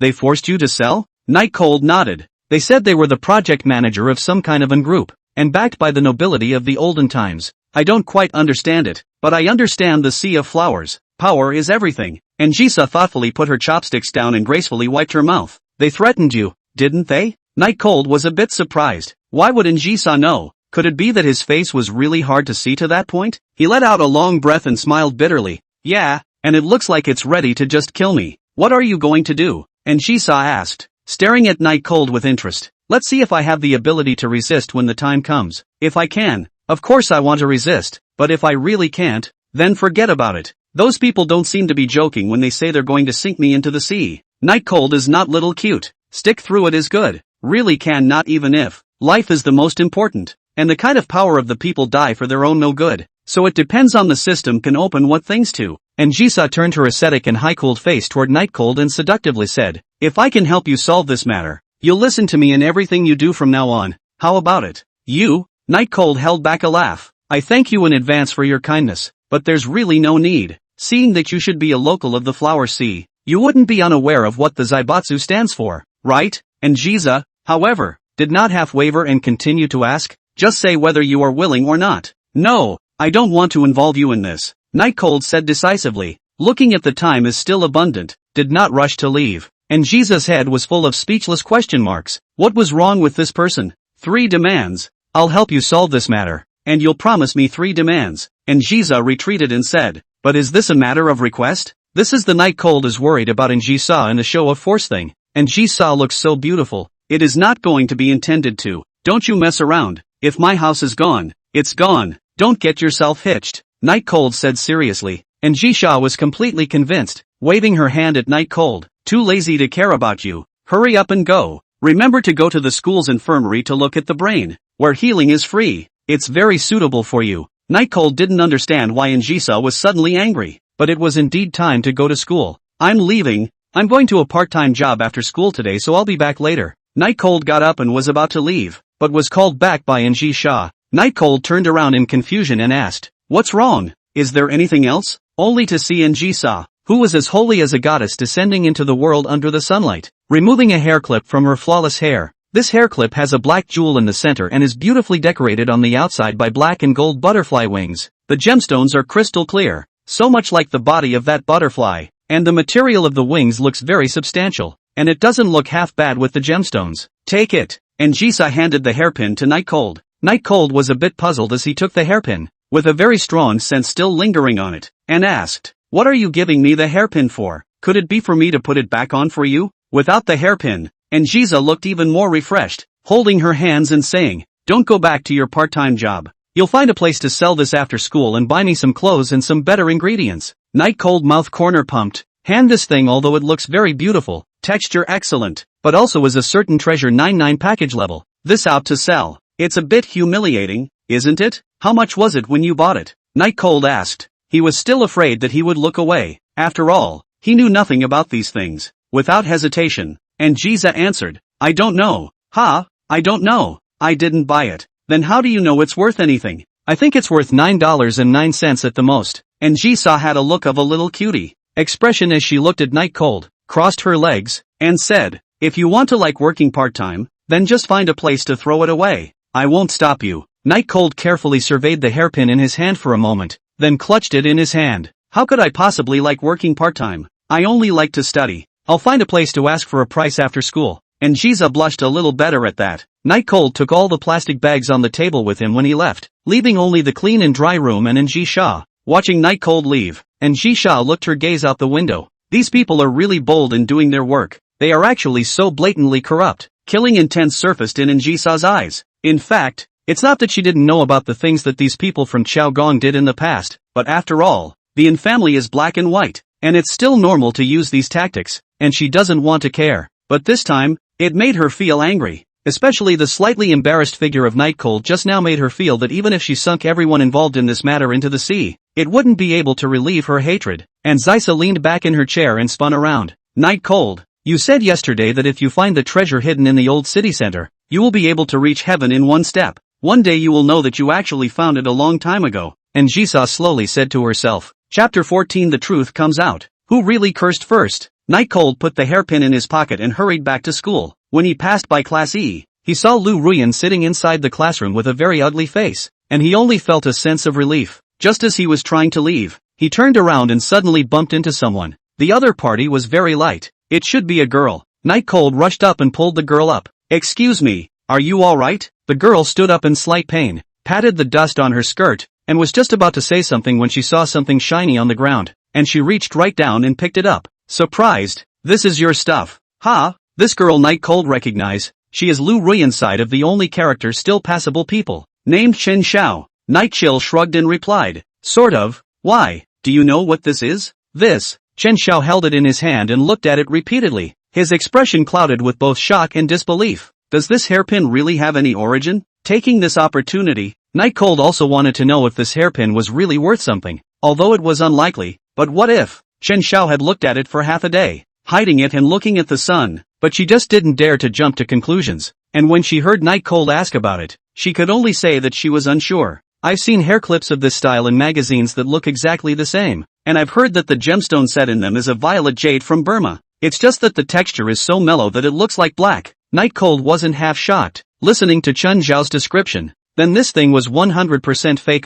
But Chen Xiao then changed his face. Violet butterflies are extremely precious. I think it's a fake. But again, this one of yours looks exactly the same as the one in the magazine. It's just missing one. The magazine had two. Night Cold smiled and stepped forward, taking the hairpin back. There's really no way it would be in this place either. But even if Night Cold said so, Chen Xiao still felt that this hairpin was very much like the real thing. But how could the real thing appear in Night Cold's hands? So under the entanglement, it was better to choose rationality. The name of this piece of jewelry is Violet Butterfly. And although it's fake, the workmanship is enough to make it look real. Chen Xiao teased. You're not planning to give it to Ruyan as an apology gift, are you? Apologize for what? Night Cold took the hairpin and scrutinized it up. It did look purple. Chen Xiao exaggerated. That breakfast of yours almost put the whole classroom in the hospital. There were no classes in the morning, and it took I don't know how many bottles of air freshener to get rid of it. Don't you apologize for that? Night Cold said unceremoniously. An expired breakfast in a bad odor is not as bad as the one she came in. Chen Xiao feels that Night Cold is really different, actually has begun to realize that Lu Ruyan stinks,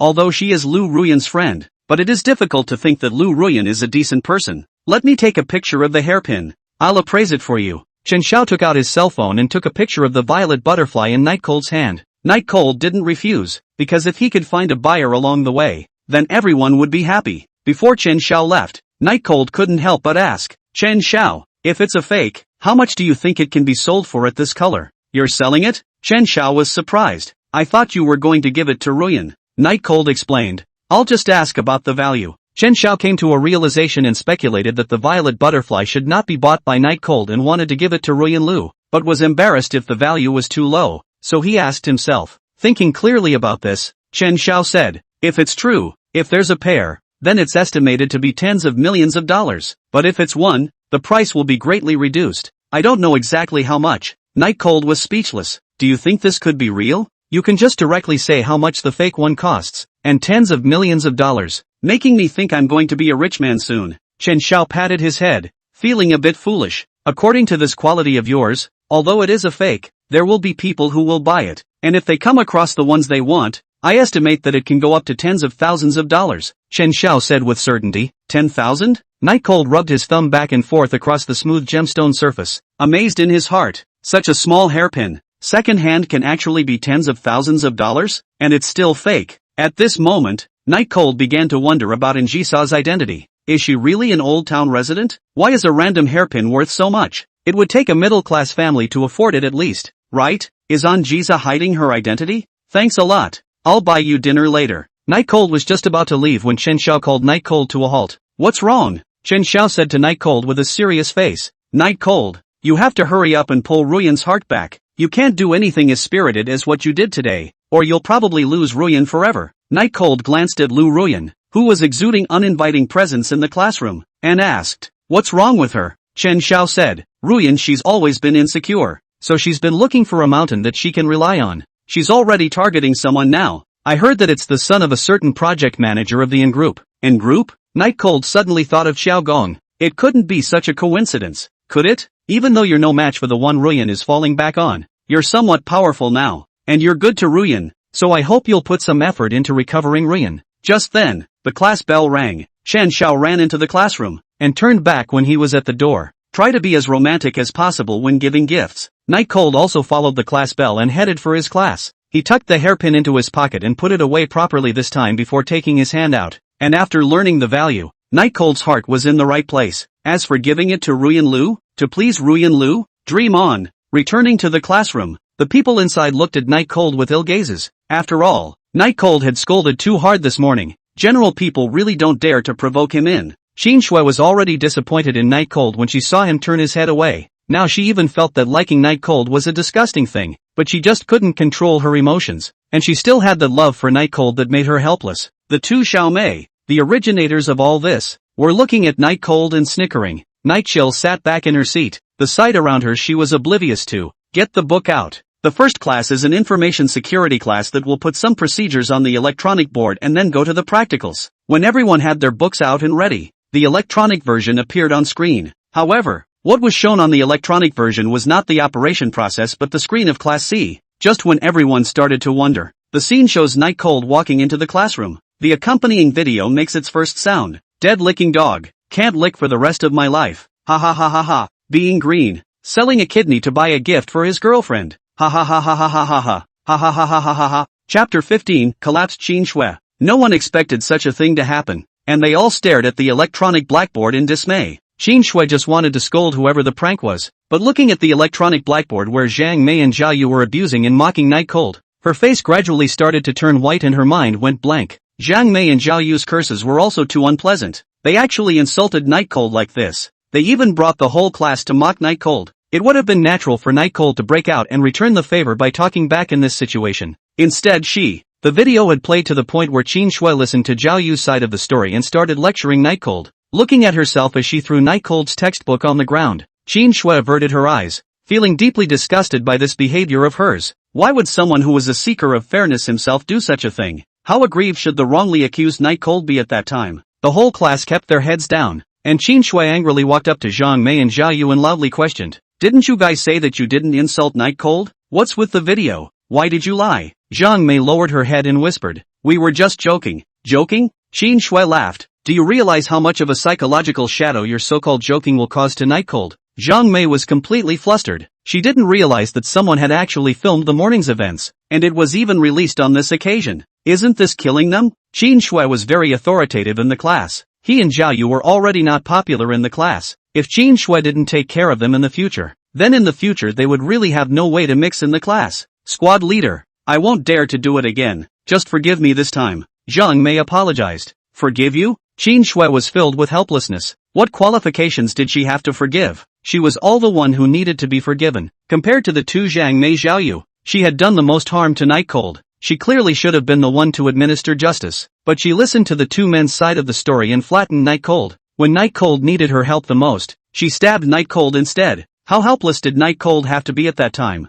Not a single person in the class was on his side. The class kept their heads down. Zhao Yu, on the other hand, said with a cross face, "Where did we insult him? What we said was the truth in the first place. Facts." Qin Shui felt like she was going crazy. How did she help these two speak? To the point that they were still talking tough even now when the evidence was overwhelming. It would have been the truth. Night Chill would have been a dead-licking dog and there were kidneys for sale. Enough. Qin Shui was trembling all over as she pointed at Zhao Yu and said, "Then is it a fact that Night Cold called you a dead fat pig? Is it a fact that Night Cold said you stink?" Once these words came out, the people around were a bit dumbfounded. They didn't expect the always civilized and polite Qin Shui to actually say such words. How angry must this be? Zhao Yu didn't expect Qin Shui to actually talk about her like this for Night Cold, and she was instantly annoyed. "Don't you just like him? What are you pretending here? Bitch!" Boom! Qin Shui was both exasperated and humiliated. She didn't dare to look at Night Cold at all. She could only stare at the fat figure in front of her with a deadly stare. The people in the class all turned their gazes to Qin Shui.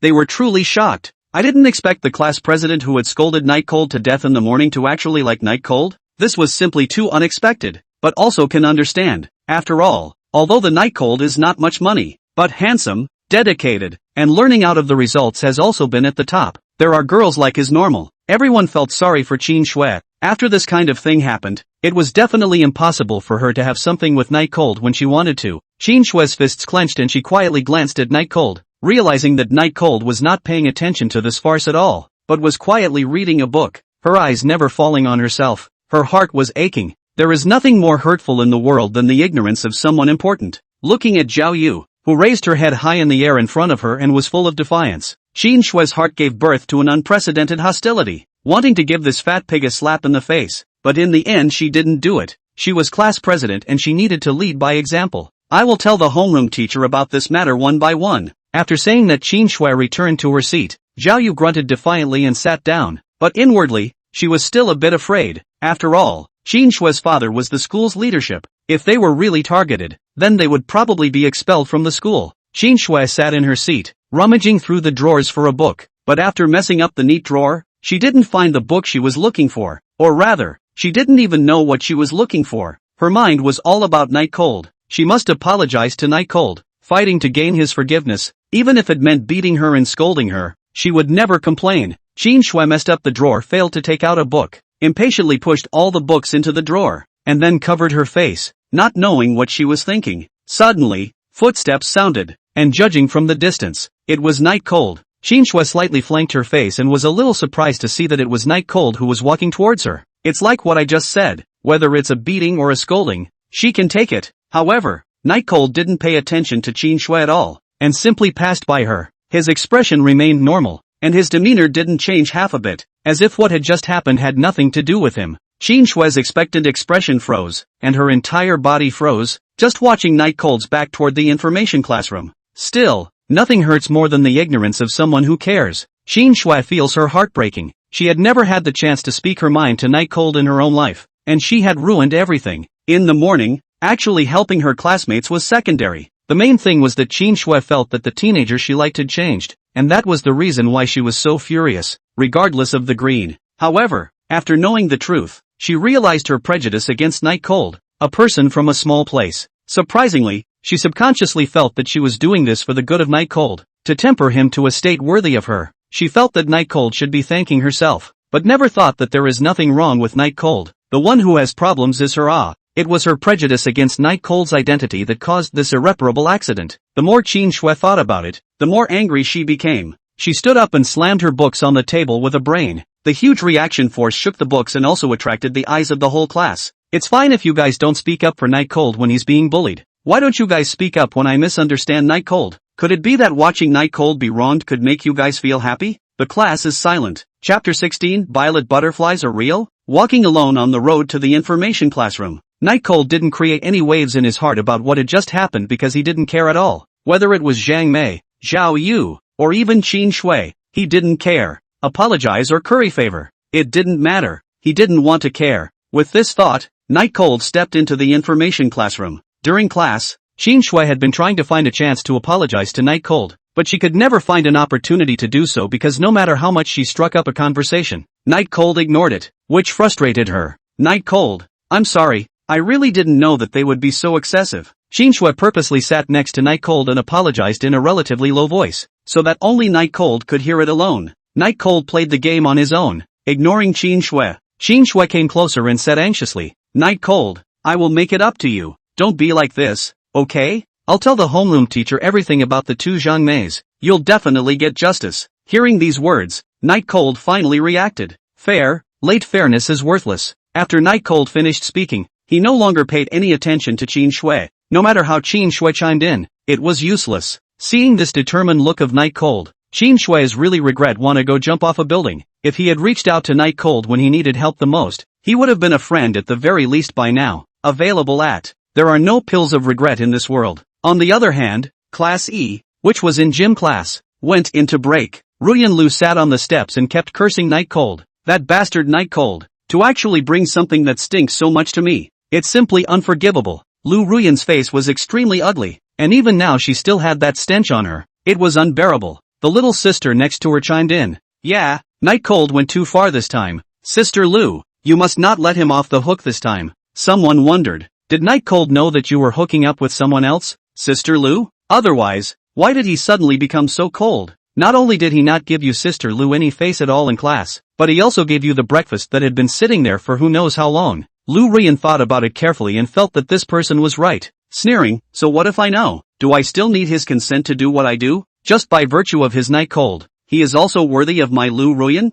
In fact, Lu Ruyan still has a sentence not said. That is, the night cold will send her birthday gift. If it is not because of this, Lu Ruyan has long broken up with the night cold. At this time, Chen Xiao walked over. She had just sent Night Cold's violet butterfly to a professional for appraisal, and was still waiting for the results. Although she knew that it must be impossible, she still planned to give it a try. Seeing that Lu Ruyan was cursing, he comforted. Ruyan, in fact, you don't have to be like this. You go and hook up with other men. It's normal for Night Cold to be a bit emotional. It's not strange that he would do those things. Chen Xiao took a sip of water and said, whose friend are you anyway? Why are you still helping Night Cold speak? Ruyan Lu said angrily, very dissatisfied with Chen Xiao's words. Chen Xiao comforted, don't be angry. Night Cold definitely loves you. He even prepared a gift for you. Gifts? Lu Ruyan instantly calmed down and hurriedly asked, a gift? What kind of gift is it? Is it my birthday present? Chen Xiao snorted and said, no, it's a hairpin, but it's also very valuable.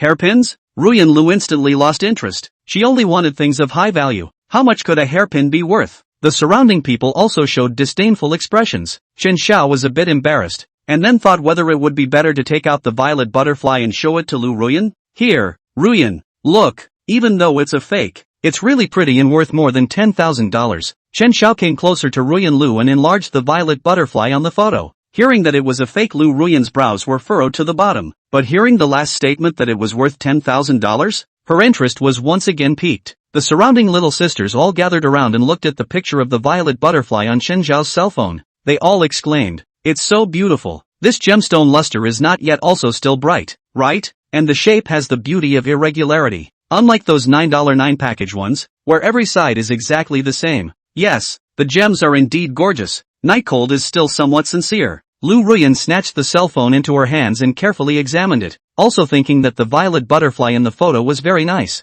Very beautiful indeed. No wonder the fakes are worth over $10,000. Chen Xiao laughed. Night Cold sent you this, so it's about time you got over it, right? And really don't go hooking up with those noble dudes anymore. You'll just throw them away when those guys get tired of playing with you. It's still Night Cold that suits you. Night Cold's dedication in the past few months is in everyone's eyes, and now that there is some power, Ruyan Lu is really good at following Night Cold. Nice try. Without hesitation, Ruyan Lu said, just a gift of $10,000 and you want me to get rid of my anger? It's simply dreaming. Without a $230,000 bag, Night Cold doesn't want me to say a word to him again. Of course, she would take this hairpin. After all, this was what Night Cold should do as a licking dog. Chen Xiao is a little speechless. See Lu Ruyan this plotting appearance. She always felt that sooner or later Lu Ruyan will regret it. Just as the crowd was talking, a message popped up on his cell phone. Chen Xiao took the phone and opened it under the curious gazes of the crowd. Is this thing you have a picture of on the internet? Chen Xiao replied truthfully.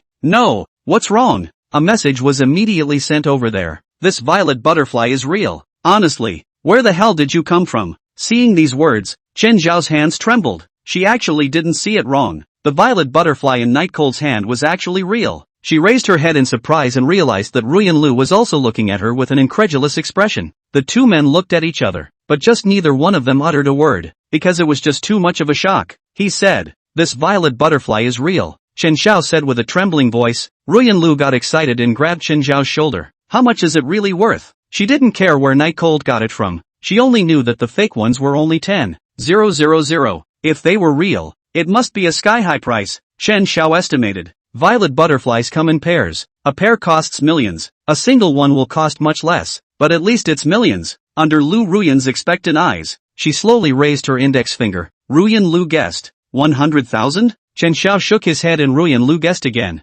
1 million? Chen Xiao nodded and exhaled to ease the shock, saying, it's even more than that. If you meet someone who is willing to buy it, you can even sell it for as much as $3 to $4 million. Ruyan Lu's pupils contracted. The brain went blank. You're not dreaming, are you? One can afford to wear millions of dollars in jewelry? It would be a great fulfillment of vanity. Chapter 17. Buying a lot of cost clothes. All day long, Night Cold studied hard, and soon it was time for school to end. Night Chill was packing up his things when suddenly the phone rang. He picked it up and saw that the caller was Yen Bunny. Straddling his book bag with one hand, he picked up and asked, Bunny, can I help you? Yen Bunny looked a bit excited and immediately said loudly, Night Cold, when are you coming to the convenience store? Today we got out of school early. I made bento for you. See if it's to your liking. One could tell from Yen Bunny's slightly rapid breathing that this bento should have been put in a great deal of effort. But Night Cold was going to sell that hairpin of Njisa's today and wasn't going to work at the convenience store. Although it was a bit disappointing to the expectations of Yen Bunny,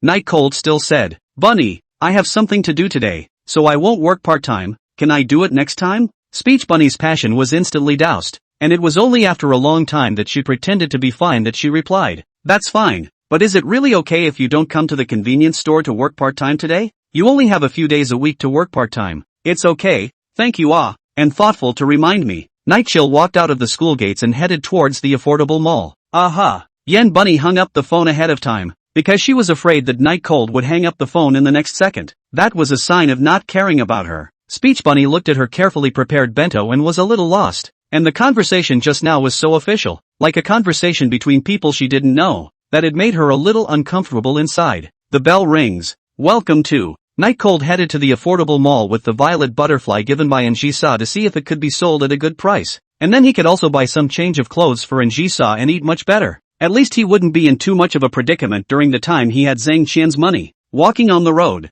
the Night Cold a little behind the cold. He has not gone to the club for several days in a row. Will not go again when directly rejected. I don't think Shang Qingren would care, right? But I'm the only member of the club. Is it impossible to even carry out club activities in the past 2 days? Clubs like the Fire Seed department where you could leave early and usually had nothing to do were hard enough to find. So Night Cold still didn't want to be kicked out of it for a while. We'll have to make a trip tomorrow anyhow, or it's a bit too much. Arriving in a store that specialized in recycling second-hand ornaments, Night Cold mysteriously took out the violet butterfly. Boss, see how much this jewelry is worth? The bald uncle, who was fast asleep in his recliner, immediately popped up. Welcome.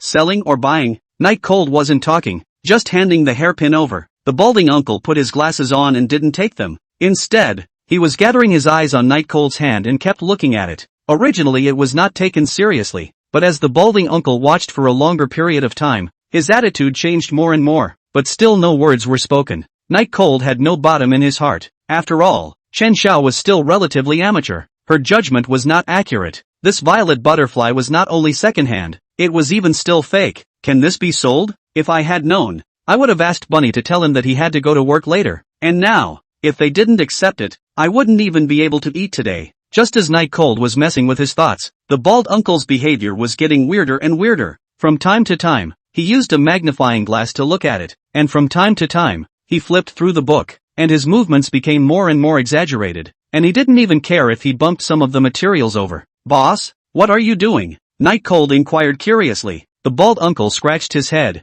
It's not right. How is this exactly like the real thing? Night Cold was surprised. What did you say? The bald uncle flipped through the book again and looked at the physical object in Night Cold's hand, and said in a tangled manner, the color is perfect, and there's not a single blemish. This isn't the level of imitation that comes out. Still in disbelief, Night Cold brought the violet butterfly to his eyes and touched it. Boss, are you mistaken? How can this be real? He had heard Qin Xiao say that real violet butterflies were worth tens of millions, although it was too. One was estimated to be worth several $1 million.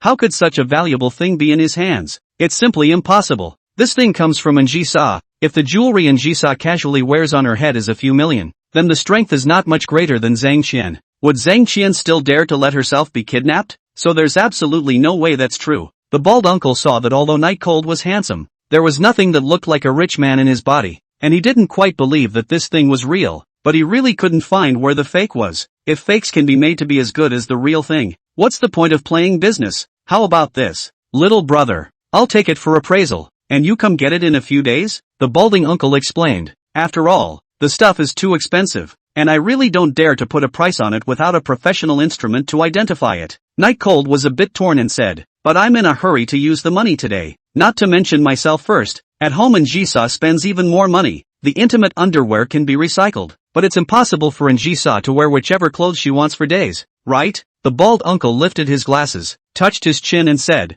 why don't we do it this way? This thing of yours can be worth 10,000 or 20,000 even if it's fake. How about I give you 15,000 first? Really? Night Cold was ecstatic. $15,000. That's a lot of money. not so much that it changes anything, but it's not something you have to worry about lately. Just what you said. After agreeing, the balding uncle was very efficient and immediately gave Night Cold 15,000 on his bank card. Night Cold looked at the balance of 15,000 and a few cents suddenly felt that he had a bottom. Before leaving, Night Cold asked, "How much time will the appraisal probably take?" The balding uncle put on his gloves and placed the violet butterfly as if it were a holy relic in a box that was valuable at first glance. "About a day or two. You leave a phone number and I'll contact you when the appraisal is complete." "Good." After leaving a phone number, Night Cold took a huge $15,000 with him, preparing to buy some of the clothes in Jisha wore at the affordable mall. After all, this money was strictly counted as someone else's. Originally, he was going to buy clothes, but when he passed a COS clothing store, Night Cold stopped in his tracks as most boys do,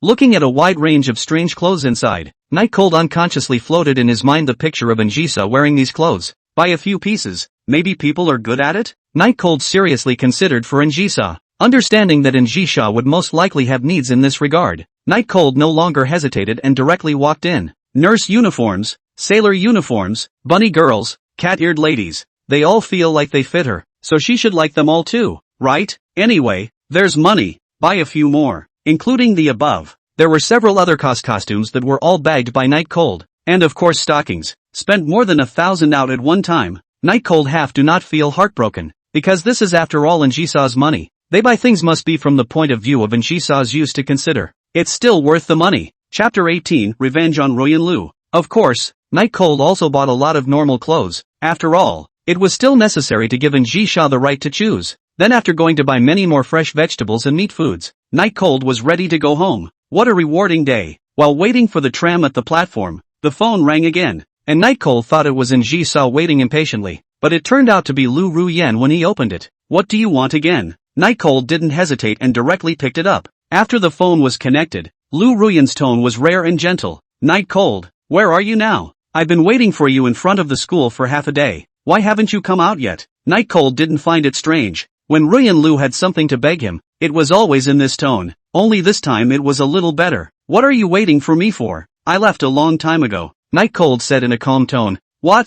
I waited for you for half a day. What makes you dare to leave first?" Lu Ruyan's voice instantly rose several orders of magnitude. However, Night Cold had anticipated this and had long since taken his cell phone away. Ruyan Lu and a few sisters had been waiting at the school entrance for almost an hour. It was for the violet butterfly in Night Cold's hand. However, Night Cold had actually left. "Isn't this a waste of time? That violet butterfly is a real one worth several $1,000,000. Otherwise she wouldn't have been able to wait at the door after school." He had waited for so long, and it was just as well that Night Cold didn't thankfully hurry to give her the violet butterfly, but actually left first. It simply pissed her off. But once she thought of the real violet butterfly, Lu Ruyan still softened her tone and said, "Night Cold, I heard Chin Xiao say that you weren't going to give me a gift? Why did you leave first?" Night Chill instantly guessed that it was Chin Xiao who had shown the photo to Lu Ruyan, and it was even appraised online that it was likely to be the real thing. That's why Ruyan Lu was in such a hurry to find him, even going so far as to wait for him for an hour. The corner of his mouth slightly upturned. Night Cold felt that he had to take revenge on Lu Ruyan, and collect the interest on the revenge from this half-month first.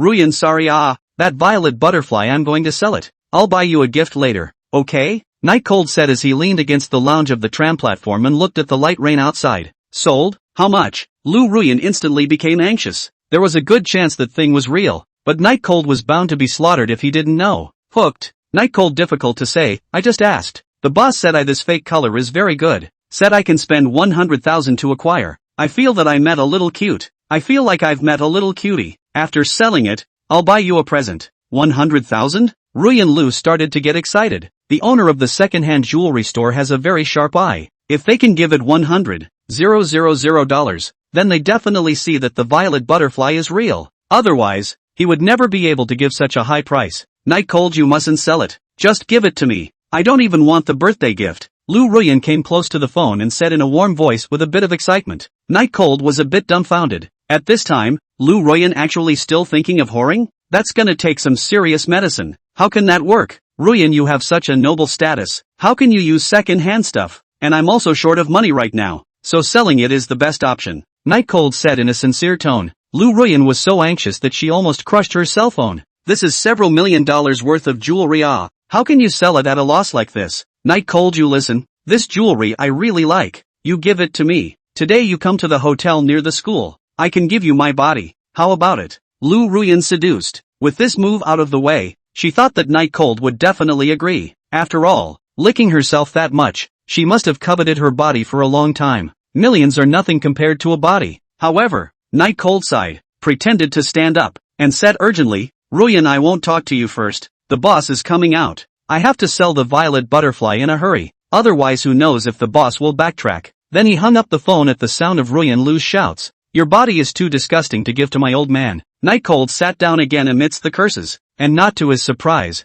Ruyan Lu didn't pause to call back immediately. Night Chill hung out for a moment, waiting until the bell rang to the last second before picking it up. If this is placed in the past days, Lu Ruyan's phone can't ring more than 3 times. Today is indeed very patient. Night Cold had to sigh the greatness of money. Hey, Ruyan, are you doing anything else? Night Cold pretended to be busy. Night Cold, the jewelry is still there, right? Lu Ruyan just wanted to angrily rebuke Night Cold for taking so long to answer the phone, but once she thought of Violet Butterfly, she swallowed her questioning. Trinkets? Night Chill pretended to be confused. The boss has already gone to get the money and will sell it right away. What's wrong? On the other side, Lu Ruyan was so anxious that she was about to hit her head against the wall. I only have about $5,000 on me. Plus if I borrow online loans, it's only about $70,000 or $80,000. It's still not enough. Ruyan Lu was frantically raising money inside her head. Things were urgent now. The violet butterfly worth millions of dollars was about to fly. She had to do everything she could to take the violet butterfly down. Immediately, Ruyan Lu's eyes looked at the several sisters around her. Do you have any money on you? Can you come up with $20,000? All of them shook their heads. They were all students. They only had $1,000 to live on. How could they come up with tens of thousands of dollars? Lu Ruyan frowned and wanted to curse, but in the end, she held back and begged. Can you guys go borrow an online loan? As long as we get Night Cold's violet butterfly, then we'll be rich. The crowd was a little hesitant. With tens of thousands of dollars in online loans, they couldn't afford it if something went wrong. Lu Ruyan anxiously said, don't hesitate. Even if it's a fake, I'll compensate you for it. Hearing Ruyan Lu say this, coupled with their greed for wealth, several people eventually agreed. Lu Ruyan was ecstatic and said to Night Cold on the other end of the phone, Night Cold, you sold me the violet butterfly. I bought it for $100,000. Night Cold crossed his legs and laughed. You buy it? A trinket, or a fake? Is it really worth it for you to spend $100,000 on it? And do you have $100,000? Why don't you just forget about it? Ruyan Lu said madly, I'll call you right away, okay? Night Cold pretended to think. Lu Ruyan for near the front of the millions of dollars is mouth-watering thirst. Half a little frame cannot hold. See the Night Cold hesitation. Immediately increased to 12 million. Night Cold stroked his chin. Almost there. Almost close to 3 times the amount of money he had spent on Ruyan Lu. Since Ruyan you want it so much, if the money is there, it's not impossible. Night Cold pretended to be less tolerant and said, but you have to think clearly. This is a fake. Are you sure you want to buy it? I'm sure. Ruyan Lu cheerfully agreed. Alright then, if you call me for the money, I won't sell it to the owner of the used jewelry store. Night Cold said in a determined tone. Good, I'll call you right away. Lu Ruyan began to borrow loans without hanging up the phone. Approval of a whole sweaty back. Next to a few little sisters also did the same, have begun to borrow loans, thinking about her rich life in the future. After hearing the argument between Night Cold and her boss, her smile slowly raged. Boss, I'm sorry, I'm not selling. What? You're going to raise me to $200,000? No, boss, you're at too much of a disadvantage. No loss? That won't do. I've promised to sell it to a friend. What? You're going to raise it to $1 million? Boss, you don't have a fever, do you? I'm not talking about island dollars here. What? You're talking about American dollars? Boss, don't you pickpocket me. Oops, it's a robbery. Chapter 19, Love Bento. It seemed as if Ruyan Lu could already see the moment when she had millions of dollars and became a real celebrity. When the time came, she was bound to find someone to clean up Night Cold for a while and make this person who had teased her twice pay. The other side. Night Cold's cell phone soon rang with a text message tone. 1,200,000 has arrived, plus the 15,000 given by the owner of the second-hand jewelry store, adding up to a total of more than 130,000. He also instantly jumped from being a poor boy who couldn't afford to eat to someone who didn't need to worry about money. On the phone, Lu Ruyan asked anxiously, Night Cold, where are you? I'm going over to look for you now. Night Cold said, don't be in a hurry. I've gone home now. I'll bring the stuff to you tomorrow. Ruyan Lu flatly refused. No way. I have to get my hands on it right away. Where the hell are you? I don't need you to send it to me.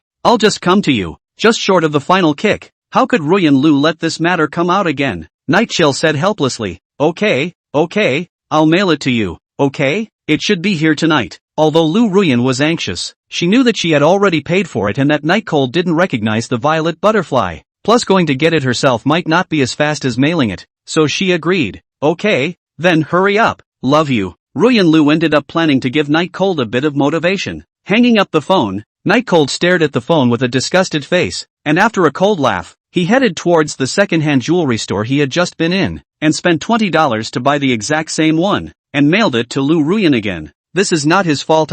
He has long said that it is a fake. Lu Ruyan prefer to buy. This can only be the time to luck. Lu Ruyan is to pay for their previous deeds. 120,000. Ruyan Lu, this is but mere interest. The energy that I wasted on you is not something that can be offset by 120,000. Ruyan Lu had turned him into the object of everyone's ire at school, and while he had long since stopped caring about these traumas, that didn't mean he hadn't cared before, or that he had left them alone. It's just getting started. The time was a little too late. Night Cold finally chose to take a taxi home, although it was a little more expensive, but this amount of money was nothing for him now. It was already almost 9 o'clock in the evening. Night Cold returned to the old city, and when he passed by the 24-hour convenience store, the door of the convenience store suddenly opened from inside and Bunny Yen ran out in her clerk's uniform. There was also a box clutched in his hand. Night Cold, wait! Speech Bunny waved her hand as she ran. Night Cold turned around, saw that it was Yen Bunny, and asked, "What's wrong? Looking for me for something?" Yen Bunny pouted and said in dissatisfaction, "Can't I find you if there's nothing to do? Why are you getting colder and colder towards me lately?" It was mainly because Night Cold was in a hurry to get home, but now that he saw that Yen Bunny seemed to be really a bit emotional, he also put down his impatience and said in embarrassment, "I've been a bit busy lately, that's why I've been a bit perfunctory." Speech Rabbit blankly glanced at Night Cold. "Forget it, you're forgiven." Then she handed the lunchbox in her hand to Night Cold, her face slightly red. "This is the bento I made for you. You eat it." Night Chill froze. So it turned out that Speech Bunny had been waiting for him to come back in order to deliver a bento to himself. "Thanks.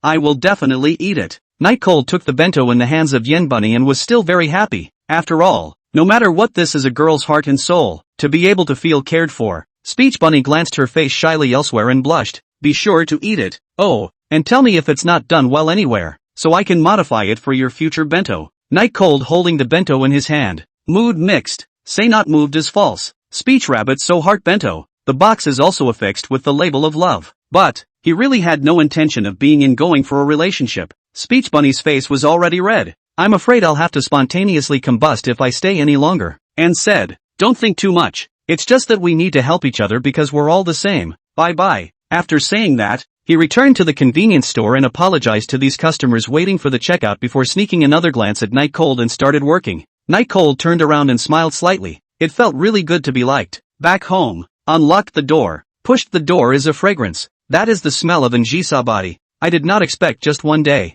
will be this room stained with her smell. In the room, Njisa wasn't watching TV, but was playing a fighting game, looking a bit mesmerized, and Night Cold came back and just glanced at it, and didn't say anything more. Night Cold was also a bit tired, put the things down, and then took 2 bottles of fairly upscale drinks from the shopping bag, poured them for the game playing Njisa, and blew into the bottles himself, then sit back and watch Njisa play. It was a fighting game with a breakout mode and a versus mode, something he had played when he was very young, and it was the breakout mode that Njisa played now. Only hit the 2nd level though. Njisa seemed pretty smart, but was unexpectedly inexperienced and kept getting killed by the same moves. After watching it for half a day, Night Cold couldn't stand it anymore and reminded, what would happen if you just dodged its big move? You don't want to get tough with it. Wait for its big move to disappear before you go up to fight it. Njisa focused on the picture on the TV and said, "It's only the weak who speculate. Strong people like me are tough." Night Cold covered his face and said helplessly, "You'll never get through like this, my strong lord." "I'm almost through," Njisa said with a somewhat droll focus. Looking at the boss that still had most of its blood on the screen, Night Cold covered his face, and he seriously wondered if Njisa had been stuck here all day. After watching for a while longer, Njisa never had any intention to pass. He couldn't bear it anymore and directly snatched the handle from Njisa's hands. Njisa was a bit disgruntled, but did get stuck a bit too long and actually didn't say anything. "Watch, this is how this level is passed. This boss still belongs to as a novice level boss, so it's not that hard. What this level is going to teach you is to be adaptable. Don't try to die." Njisa let Night Cold babble on without voicing her own opinion, but the clasped hands gesture indicated that if Night Cold couldn't get through, then Night Cold was done for. However, this kind of thing didn't happen. Night Cold not only passed, but also didn't lose a single drop of blood, which could be described as a teaching-level operation. Well, Night Cold looked at Njisa with a smile. Average. Njisa took Night Cold's handle, then tried to pass the level with the skill she had just learned, but it was still easy to miss, so Night Cold guided from the side, and the two of them sometimes laughed because of Njisa's idiotic maneuvers, and at other times they would hold their breath. The atmosphere was very relaxed and cozy. Without realizing it, the two of them were getting closer and closer, even beyond the boundaries of friends. After about an hour, Njisa was finally through. I knew I was capable. How could this problem be difficult for me? Njisa's slender and delicate body stretched out. Very tempting. Night Cold looked straight in the eyes and was glared at by Njisa. Hungry? Well, what's for dinner tonight? Please also pull up your expectations infinitely for tonight's dinner, because the ingredients are fresh meat, not frozen meat. Oh, you're still really fickle. Njisa looked at the pile of things bought by Night Cold with a smile on her face, and when she saw a lot of strange clothes, she didn't react much, but just raised her eyebrows slightly. However, when the love bento appeared in her line of sight, her face instantly went cold. Night Cold, what is that thing? The tone was very cold. Chapter 20. Njisa's strange behavior. Night Cold's hand with the ingredients froze, and he turned his head in confusion, looking at Njisa with a face full of puzzlement. Looking at Night Cold's couldn't care less expression, Njisa's heart was suddenly filled with hostility, wanting to immediately throw a few people into the flower bay to feed the fish. The stunning face was colored with ice as she spoke again. What's with this lunchbox? Night Cold put down the ingredients in his hand and scratched his head. He didn't quite understand what was wrong with Njisa. Why was she suddenly angry when she was fine just a moment ago? And it looked like she was also angry. This is a bento lunchbox that a friend of mine made for me. It came back late so I brought it back without eating it. What's wrong? You don't like this lunchbox? Night Cold explained to that loving lunchbox. Friend? Njisa clasped her hands together, an aura of superiority emerging. Girlfriend? Night Cold corrected. Female friend. Njisa took a step towards Night Cold and snatched the lunchbox from Night Cold's hands. Glancing at it, a female friend would make you a bento? It's still a lovely lunchbox. It's cute. Night Cold was silent. Until now he didn't understand what was wrong with Njisa. It's just a bento, isn't it? Even if it just has some hints in it, it has nothing to do with Njisa, right? Njisa stared at Night Cold. She wanted an explanation but didn't know in what capacity. When she thought about it, she couldn't even understand her own behavior a little bit, and it had nothing to do with her. So why was she subconsciously angry? It wasn't like her. Looking at the bento, Njisa's gaze suddenly became cruel. This bento interrupts the moment. It was clear that she had been looking forward to the evening all day. It was clear that she was going to have more wonderful experiences. It was clear that this was a wonderful evening that she and Night Cold had created together, but all of it was interrupted by this damnable bento. Seeing Njisa's eyes becoming more and more intimidating, Night Cold spoke out. If you really don't like this bento, I can put it in the cabinet. No need. This kind of thing should be thrown into the trash. Njisa said, and while Night Cold was still frozen, she threw it straight out of the window, and the rice balls carved with love hearts were spilled in the air. There you go. Njisa clapped her hands together. Night Cold's brows immediately frowned, ran to the window, looked at the bento scattered outside, soaked in seawater. For a moment a little trance. He didn't expect Njisa to just throw it away. This bento was something that Bunny Yen had gone to great lengths to make for him, and he hadn't even tasted a bite of it yet, and even the bento box had shattered. How will he face Bunny Yen tomorrow? What are you mad about? For the first time, Night Cold showed an impatient expression to Njisa and walked back to question him. Going crazy? Even though Njisa was a little shorter than Night Cold, when confronting her, her aura was halfway down. I'll give you the chance to apologize. Only this time. Njisa's eyes gradually became bloodthirsty, and the feeling that she would take someone's life in the next second was chilling. However, Night Cold, who was in the middle of his anger, didn't feel it, or felt it but didn't care, said, why are you being so unreasonable? If you don't like it, I can hide it. Hide it somewhere you can't see it, and if you like to eat it, we can share it together. What's the matter with you throwing it away? Njisa retorted, I feel sick just looking at that kind of garbage one more time. And you're eating it? Are you kidding? Night Cold moved his eyes away. He no longer knew what to say, and looked at the bento scattered outside again, helplessly saying, originally I thought you were a sensible girl. I was wrong. In fact, he had a soft spot for Njisa because a girl as pretty as her was actually so understanding, would help make excuses for his dilemma, and would bring him his own hair clips to sell. Even if it is a bit capricious, it's still great overall. But it wasn't until just now that Night Cold realized that Njisa was also a spoiled, dictatorial princess. Maybe that's nothing in your eyes, but that's my friend's heart and soul. Night Cold finished speaking and headed downstairs, not even locking the door. Njisa clasped her hands, Her chest was rising and falling violently up and down, and although her expression remained bland, it was evident that her emotions were still too stable. It had been so many years that even Anzisa herself couldn't remember the last time she'd been this angry. She hated that feeling, getting angry with me over a mere plebeian girl, and yelling at me. And Jisa's face was colored with an angry smile. She really didn't understand that she had given something like a violet butterfly to Night Cold. Night Cold should also be aware of the value of the violet butterfly, and could more or less guess some of her identity. So why didn't he curry favor with her? She really couldn't figure this out. He loves money so much. Wouldn't he have everything if he pleases himself? What's more than $200,000 for a mere $200,000 to go through all the trouble of pleasing yourself? 200 million or so wouldn't be a problem. Is Night Chill a little cutie? Is it? How does a commoner girl deserve to be compared to this young lady? Simply doesn't know how to die. And Jisa walked to the window and picked up the landline phone on the table, wanting to call Snow Frost, but hadn't dialed it yet. Night Cold was seen below, stepping on the seawater to pick up the bento she had spilled. In this moment, she hesitated. Originally, she had wanted Snowfrost to find the plebeian girl who had given Night Cold the bento, and then make her disappear forever. But the smart one realized at this moment that using force on Night Cold only seemed to backfire. She was beautiful, and no one in the entire sea of flowers could beat her. It was her advantage, and in any normal situation she should be the winner. So why put herself at a disadvantage? And Jiza put the phone down and fell into deep thought. Night Cold will bento box picked up, although fell into two halves, but does not affect anything? The big deal is that tomorrow in speech Rabbit said that he fell as also just bento. It's been soaked with seawater. I don't know what's wrong with her. Obviously everything was normal before this. Night Cold returned to the house between mutterings. I just walked into the house, and at some point, Anzisa had already changed into black silk. He looked at it more, but didn't say anything more. What are you going to do? And Jiza's voice returned to normal, without the hostility from earlier. It seemed cool. What how? Without much of a rise or fall in his tone, Night Cold made his hands ready to start cooking. After all, no matter what, Anzisa only had one bento today, and half of it was given to him. Should be hungry.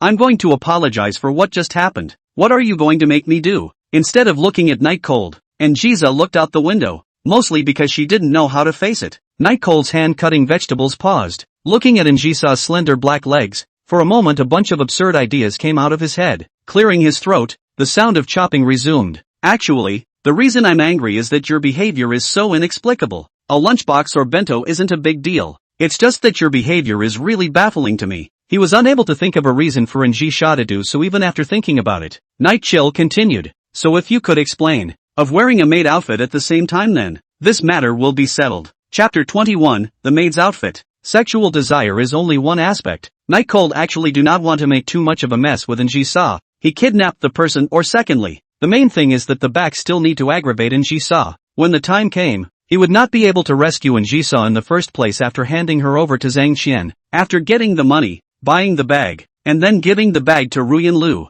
This series of things, at least half a day is still needed, though he had been trying to think of ways to avoid it. He hadn't thought of it yet, and if he could get more money on the violet butterfly, the matter would be perfectly settled. And Jisha gave Night Cold a glance with a beaming smile, then stood up and pulled the maid's outfit out of the many costumes. Somewhat surprised, he said, letting you buy clothes? How come all of them are these clothes? There are no normal clothes at all. Nonsense. Night Cold wiped his hands, walked closer to Anjisa, took out the ordinary clothes he bought, and said, look, aren't these just ordinary clothes? I've taken all your needs into consideration. And Jiza looked at those earthy can't be earthier t-shirts and frowned. Even if it's earthy, why is it still so small? No, it's some small and some big. What's going on? Night Cold gulped. These clothes are all out of size sale. It's not that he lacks that little bit of money. It's just because compared to these clothes, and Shisa is definitely more willing to wear those clothes. It's also kind of a small mind of his. I bought it randomly. Anyway, just watch and wear it.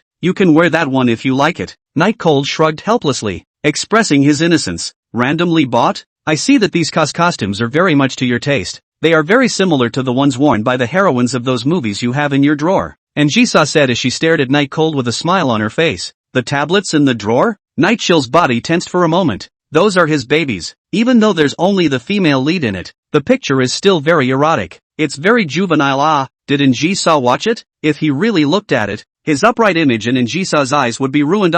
You read it? Night Cold asked tentatively, and Jiza rolled her eyes cutely. How could I possibly look at something like that, defiling my eyes? Night Cold immediately changed his face and said in a serious manner, Actually, it's all very serious stuff. Don't think too much. Decent? And Jisa sneered. Although I didn't read it, I can guess what those things are by looking at the cover. But the girl on it is indeed ugly. Thanks for looking at it. When his favorite thing was scolded, Night Cold wanted to retort, but he didn't know how to retort, because what Jisa said was fine. Those actresses had been better, but they were no different than clown geese compared to Njisa. It's normal for men to have some special fetishes, right? Night Cold continued without changing his face. Okay, I'll satisfy you once today. Remember, it's only this time. Njisa walked into the bathroom with that maid's outfit to change. Cooking Night Cold has been distracted, although cutting vegetables, but half a day did not move much. From time to time to look in the direction of the bathroom, hoping that the next second Njisa will come out of it. Beautiful girls are really the most foul creatures in this world. You can't really get mad at her when you're pressed.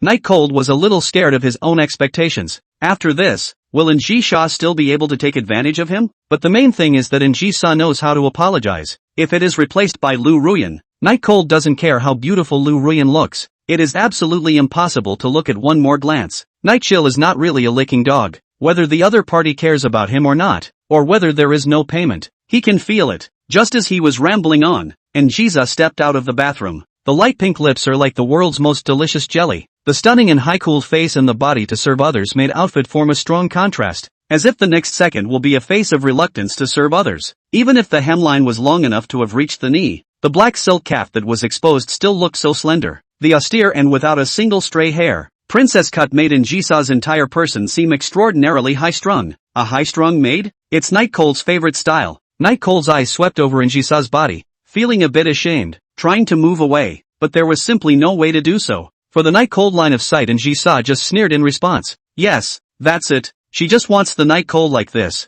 For the Night Cold, this kind of reaction, she is very satisfied. That's the facial expression Night Cold should have when facing her. That's obsession. How's that? Compared to the heroines in those movies of yours. Njisa clasped her hands and walked next to Night Cold with a smile on her face, asking in a slightly seductive manner. Also, it's not bad, I guess, just the skirt is longer. Night Cold forced his eyes away. Want to see my thighs? Njisa looked condescendingly at Night Cold and said, depends on your performance in the future. Later, it's better to think about it and forget about it. Night Cold sighed. Unfortunately, there's a bit of incompleteness. Njisa frowned. She actually not complete? Forget it, just think of it as Night Cold in the mouth hard. After all, men, always mouth is not the heart. How is it not complete? She asked. Still curious, I forgot to buy high heels. With a pained look on his face, Night Cold started chopping vegetables even harder. It's like a perfectly good dish, and then he forgets to buy salt. This is absolutely intolerable, because it would be absolutely fatal to the perfection of the work. Njisa snorted out a laugh and came up with the idea.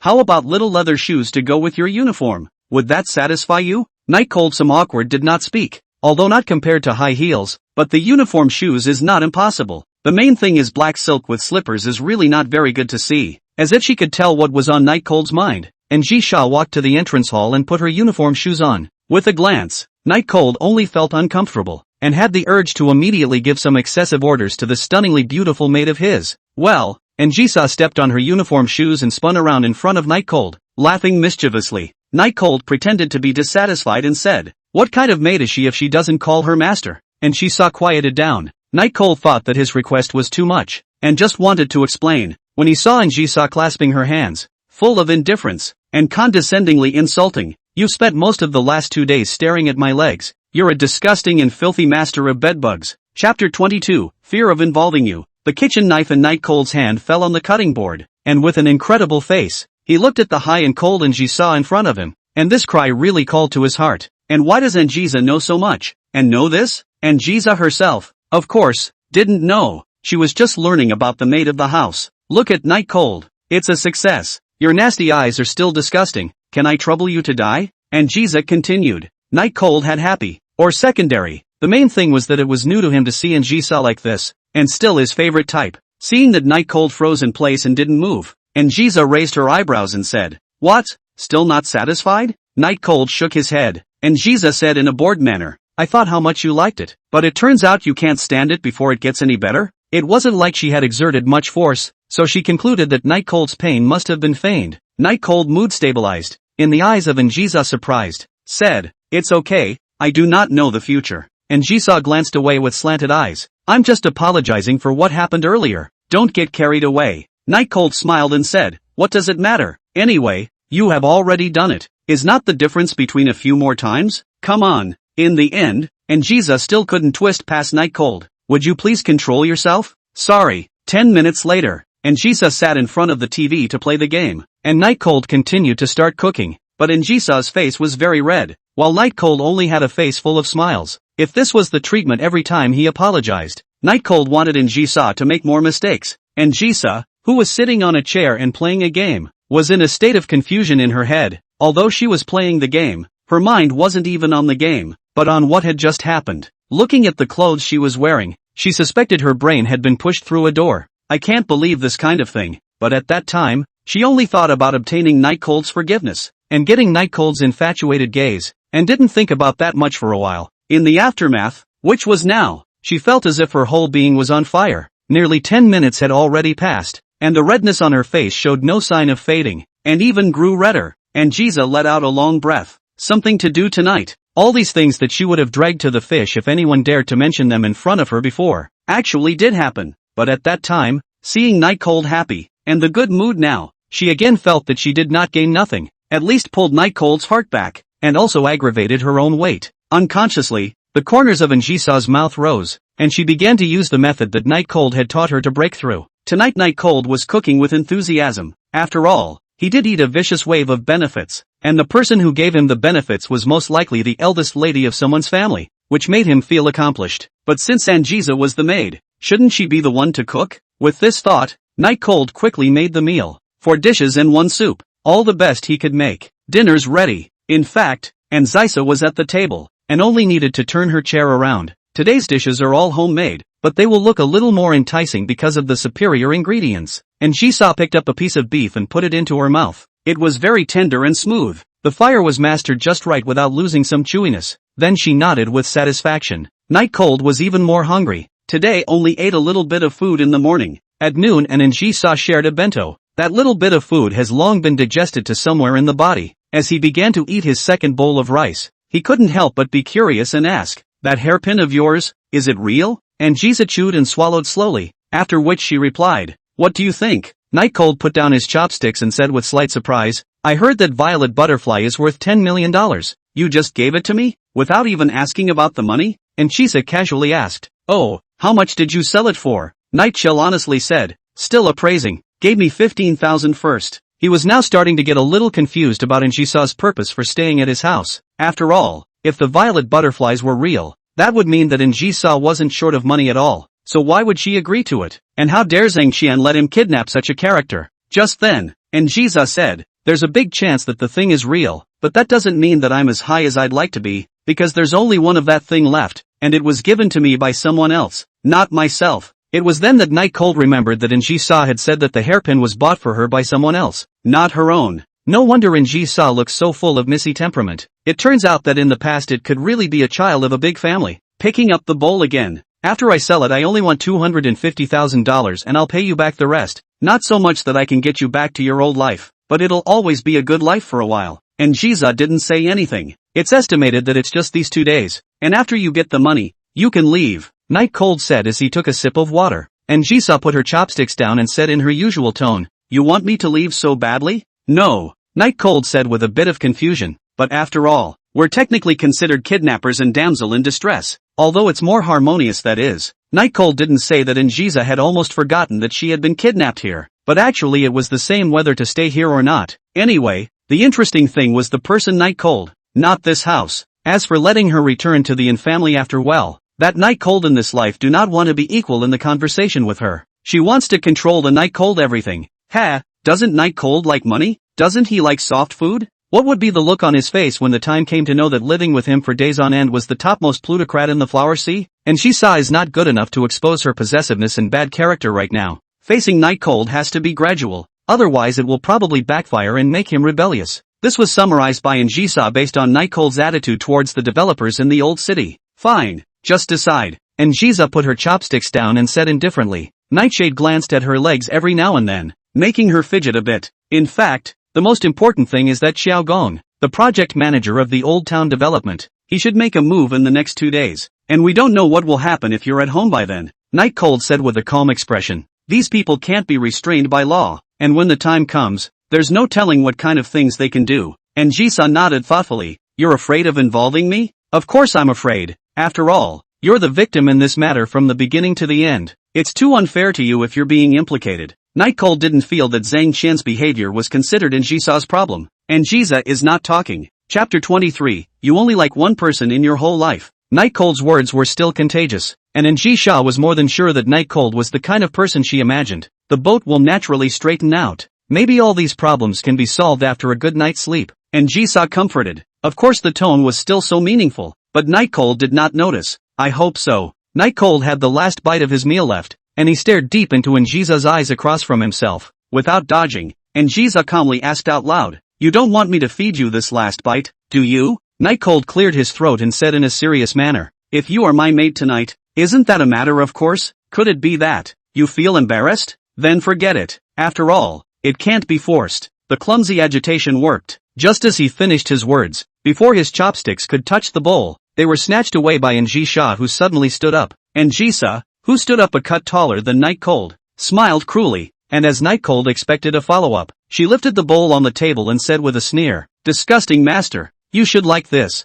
With that, she snapped the bowl down and fed all the rice into Night Cold's mouth, not giving Night Cold a chance to chew at all, and Jisa condescendingly used her chopsticks to keep feeding the rice inside Night Cold's mouth. Night Cold mouth slowly then bulged. Fortunately the last remaining rice is not much, otherwise absolutely sprayed out. But Jisha clearly had no intention of letting Night Cold go easily. Continuing with a smile, he said, it's not a good boy to just eat vegetables. Oh, even though his master is disgustingly no different from a sewer maggot, he still needs to eat vegetables. Be a good boy. I'll feed you. Saying that, he kept feeding vegetables into Night Cold's mouth that was already stuffed with rice until Night Cold couldn't close his mouth completely. Night Cold was about to roll his eyes. There was just a little too much in his mouth. In the end, I couldn't hold out any longer and sprayed all of it into the trash can. But some of it still got on the floor, and my clean and tidy home became dirty in an instant. Night Cold panted heavily and cursed. Do you want to choke me to death? You unqualified maid. I'm going to deprive you of your right to serve the bed at night. And Jisha snorted coldly, rolled her eyes, and took another disgusted look at the wretched Night Cold, waving her hand to leave. Disgusted, he said. It gets everywhere. It's dirty, so master just take care of it himself. Night Cold's brain was a bit confused, and now it was all still a bit breathless and very hard to bear. Noble Missy maid, it's still torture. Night Cold rested for a while, and afterward cleaned up the rice that was everywhere. Then looked at Jisa. As a maid, isn't washing the dishes your due diligence? Night Cold crossed his waist. Because of what happened just now, he had to let Jisha do the dishes. He wanted to let Jisha know who was in charge. And Jisa played with her hair and expectedly didn't get up. But Night Cold wasn't going to let her off the hook that easily today. Just as I was about to say something, I heard Jisa say with a smirk on her face, are you sure you want me to do the dishes? Let me wear these clothes? Looked at Jisa's tall and exquisite body to support the maid outfit. Night Cold silence. He wouldn't be silent if he was washing the bathroom, but if he was washing the dishes, he really couldn't bear to do it. After all, there were grease stains and dirty water all over the place. What if it splashed on Jisa? The current in Jisa, how she was on the inside was not to be talked about first, but at least on the outside she was an absolutely perfect existence. It is unforgivable to allow the holy presence of one's heart to be tainted. What kind of character was Jisa? The most good at reading people's words. Seeing Night Cold's expression she knew that her plan had succeeded. Then she patted her skirt and stood up. Okay, it's not like I can't wash it if you insist. Night Cold reached out to stop Jisha when she expected it and said, forget it, the bath water has already been put on. Hurry up and take a bath. And Jisha put down the hair strung on her fingertips. The translucent hair slid down as if it were liquid, and the action she had just taken did not leave half a trace for the hair. Closing the door to the bathroom behind her, and Jisa once again went to the mirror in her maid outfit, looking at her stunningly beautiful self in the mirror. For the first time, and Jisha was proud of her own face. Before, she never cared about others, so her face could only please herself, but now it was different. It couldn't be said that Night Cold was someone she cared much about, but she did get pleasure from seeing Night Cold obsessed with her face. She had a smile on her face that she hadn't even thought about before. Take a shower and tease him later. And Jisa smiled a wickedly evil smile. But of course, the image of undressing was nothing but a sinister image, and that was only in her head. And Jisa, who was soaking in the bathtub, hadn't realized it until now. What Night Cold did is slowly tugging at her emotions, and what she thought was a game would only push her into the abyss, and getting out in one piece or blandly controlling everything that only existed in her fantasies. The night chill that was washing the dishes likewise felt a different emotion towards the beautiful girl. Unlike liking, it was more of a desire for conquest and a sense of accomplishment, which was especially prevalent after learning that Jisha's previous identity was not simple. Of course, the premise of liking is really just the shallowest of these mentalities that develop. By the time both of them had finished showering, it was almost 11 o'clock, and it was dark outside, so both of them decided to go to bed after a tiring day. The room fell silent after the lights went out, and Shisa's spirit was better, and she kept chatting with Night Cold, who hadn't rested much all day, and was really tired, but still answered Jisa's questions one by one. Night Cold, what do you want to do when you have money? Find 10 or 8 maids who are 5 times as good as you, and then lift their skirts every day, and make them smack face, because just now your smack face was really fantastic. And Jisa's chest began to rise and fall. It seems that one has to be more cautious when dealing with Night Cold in terms of money. You really have no talent. Haven't you ever thought of loving only one person in your life? She didn't know why she was asking this question, but it came out in passing, still expecting for the answer. Night Cold didn't answer because he was too tired and had already fallen into sleep. Night Cold? Night Chill? And Jisa shouted slightly louder. Night Cold woke up in a daze, opening his eyes in some ecstasy. Have you ever thought of loving only one person in your life? And Jisa asked again. Night Cold deflated and closed his own eyes. He thought Jisa had something important to say, but it turned out to be a question of a chatty nature. But in order for him to be able to sleep, he answered casually, if my girlfriend could be as cute and pretty as you, I would love to. Just after saying that, Night Cold fell into dreamland once again. The corner of Jisha's mouth rose slightly. She was satisfied with Night Cold's answer because it meant that she could control Night Cold. As for whether or not to be Night Cold's girlfriend, she didn't even think about it. Night Cold, you said this yourself. If you can't do it in the future, don't blame me for turning the other cheek. With that, Jisa also closed her eyes. Chapter 24, Uproarious Kiss. Early in the morning of the second day, amidst the swaying of the alarm clock from side to side, Night Cold woke up in a daze, vaguely remembering in his mind that Jisa seemed to have asked him a question before he went to bed yesterday, but he could no longer remember. All he could remember was that it was still quite an important issue.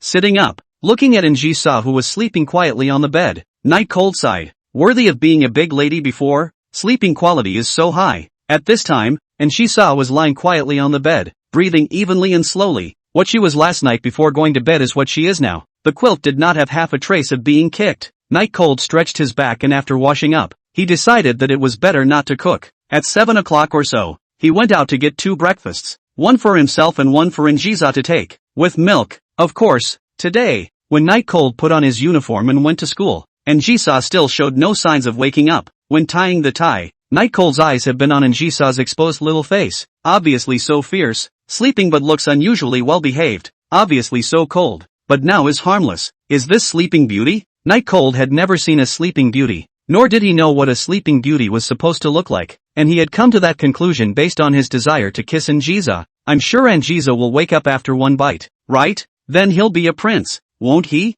Thinking this way, the tie was already tied. He tentatively moved forward, and Jisha's quiet little face and his eyes gradually enlarged, delicate as sheep-fat jade, cannot see half a bit of pores. The Night Chill, which was still nagging, was compelled by the wonderful taste of the imagination. How about a kiss? She doesn't know anyway. Slowly, Night Cold's feet had climbed onto the bed, and his mouth was getting closer and closer to Jisa's small face, although this would probably waken Jisa, but the current Night Cold couldn't care less. One kiss, just one, and I can live with the consequences. Just when she was about to touch Njia suddenly opened her eyes, and there was no trace of tiredness in her eyes, so it was obvious that she had already woken up a long time ago. Looking at Night Cold who was close at hand, Jisha asked with a cold expression, may I ask what you're doing? Night Chill was instantly sweating, but still, he forced himself to calm down and said, it's breakfast, I bought you breakfast. Oh, Jisha locked eyes with Night Cold without looking away. Even if it was just a little bit close to the two of them being on the verge of kissing, she didn't have the slightest intention of moving away. Do you need to get this close to call someone for breakfast? Or do you have other intentions? Jisa said blandly, how could you?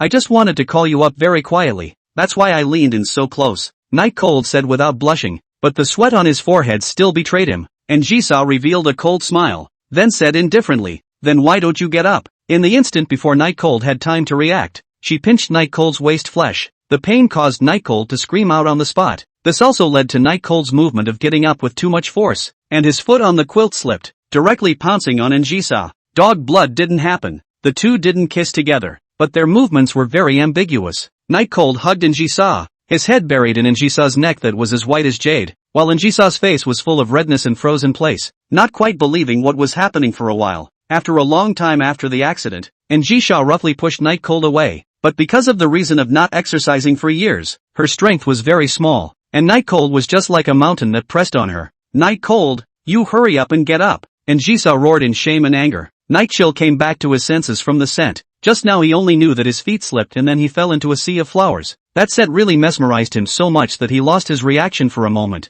He braced himself and looked at Anzisa, knowing he was done for. Sorry about that, my feet slipped, I'm going to school first. After saying that, Night Cold put on his shoes and ran away in a puff of smoke. Looking at the heavily closed door, Anzisa sat up hard. Since childhood, no one had ever dared to have such close contact with her, even the servants in the house. To be buried in a man's neck today? But strangely, she had expected to be nauseous, but she wasn't, and she couldn't tell you what kind of feeling she had inside. It was just uncomfortable, and she was horrified by the change in her. She was the one who wanted to control Night Cold. How could she be led by Night Cold? And Jisha's face that was so red it was dripping blood hung uncomfortable, feeling the breath of the night chill that had just struck the nape of her neck making it hotter and hotter. Unable to control it, she wanted to stop it with her hand. However, just on the hand, it felt that there was actually a little bit of wetness on the nape of his neck, and when he got a closer look, he didn't have to think about it, it was definitely Night Cold's saliva. At this moment, Missy, who was a serious cleanliness freak, had all the thoughts of throwing Night Cold into the sea and feeding it to the fishes. On the other side, Night Chill, who had trotted off to the trolley table, wiped his mouth. It wasn't a bad feeling just now, it was the first time he knew a girl could smell so good. I'm a decent person, Night Cold explained for himself in a serious manner. But the situation just now was indeed caused by Anjisa, but to ask how that situation was formed, Night Cold could only say that he didn't know. After trotting a few paces, I was surprised to meet Bunny Words again. Wearing a sailor suit of speech Rabbit looks very youthful and energetic, coupled with a petite body, proper neighbor girl At this time the speech Rabbit forehead hanging a little beads of sweat. Night Cold, wait for me, what are you running for? Yen Bunny tugged Night Cold's book bag from behind. Rabbit? The moment Night Cold saw Yen Bunny he remembered the bento that was thrown away by Anjisa last night, and now inexplicably had a bit of a heart attack. Bunny Words did not see the difference in Night Cold, as she had more important things to ask. Well, Speech Bunny looked at Night Cold with a face full of anticipation, and her walk was still bouncing, indicating her unsettled heart. Night Cold scratched his head. He knew that Yen Bunny was asking how the bento that was sent to him yesterday was, but that bento had already been thrown away by Anjisa, and now even the lunchbox was broken in half. How could he answer? How about what? It was all he could do to stall for time to come up with a solution by playing dumb. Speech Bunny immediately pouted her little mouth in dissatisfaction and stomped her foot. Bento bento, bento? Did you make bento today? Night Cold said. Speech Bunny jabbed her finger. I wanted to make bento for you today, but wasn't the lunchbox in your hand? So I didn't do it. So, was the bento I sent you yesterday good? When this question was teased out, Night Cold knew there was no way he could continue to play dumb. Said, it's delicious, it's delicious. A bright smile immediately bloomed on the face of Bunny Words, and he bounced to the front of Night Cold before turning back once again and asking, so what's your favorite food in there? I'll make it for you more often in the future. What food? Night Cold frantically recalled what was in it, but how could he not recall? Rather than saying that the bento soaked in seawater after scattering all over the place was already lost to the possibility of recognition. All pretty tasty. I don't know if it was an illusion, but Bunny Yen felt that Night Cold's eyes were a bit evasive, so she continued to ask,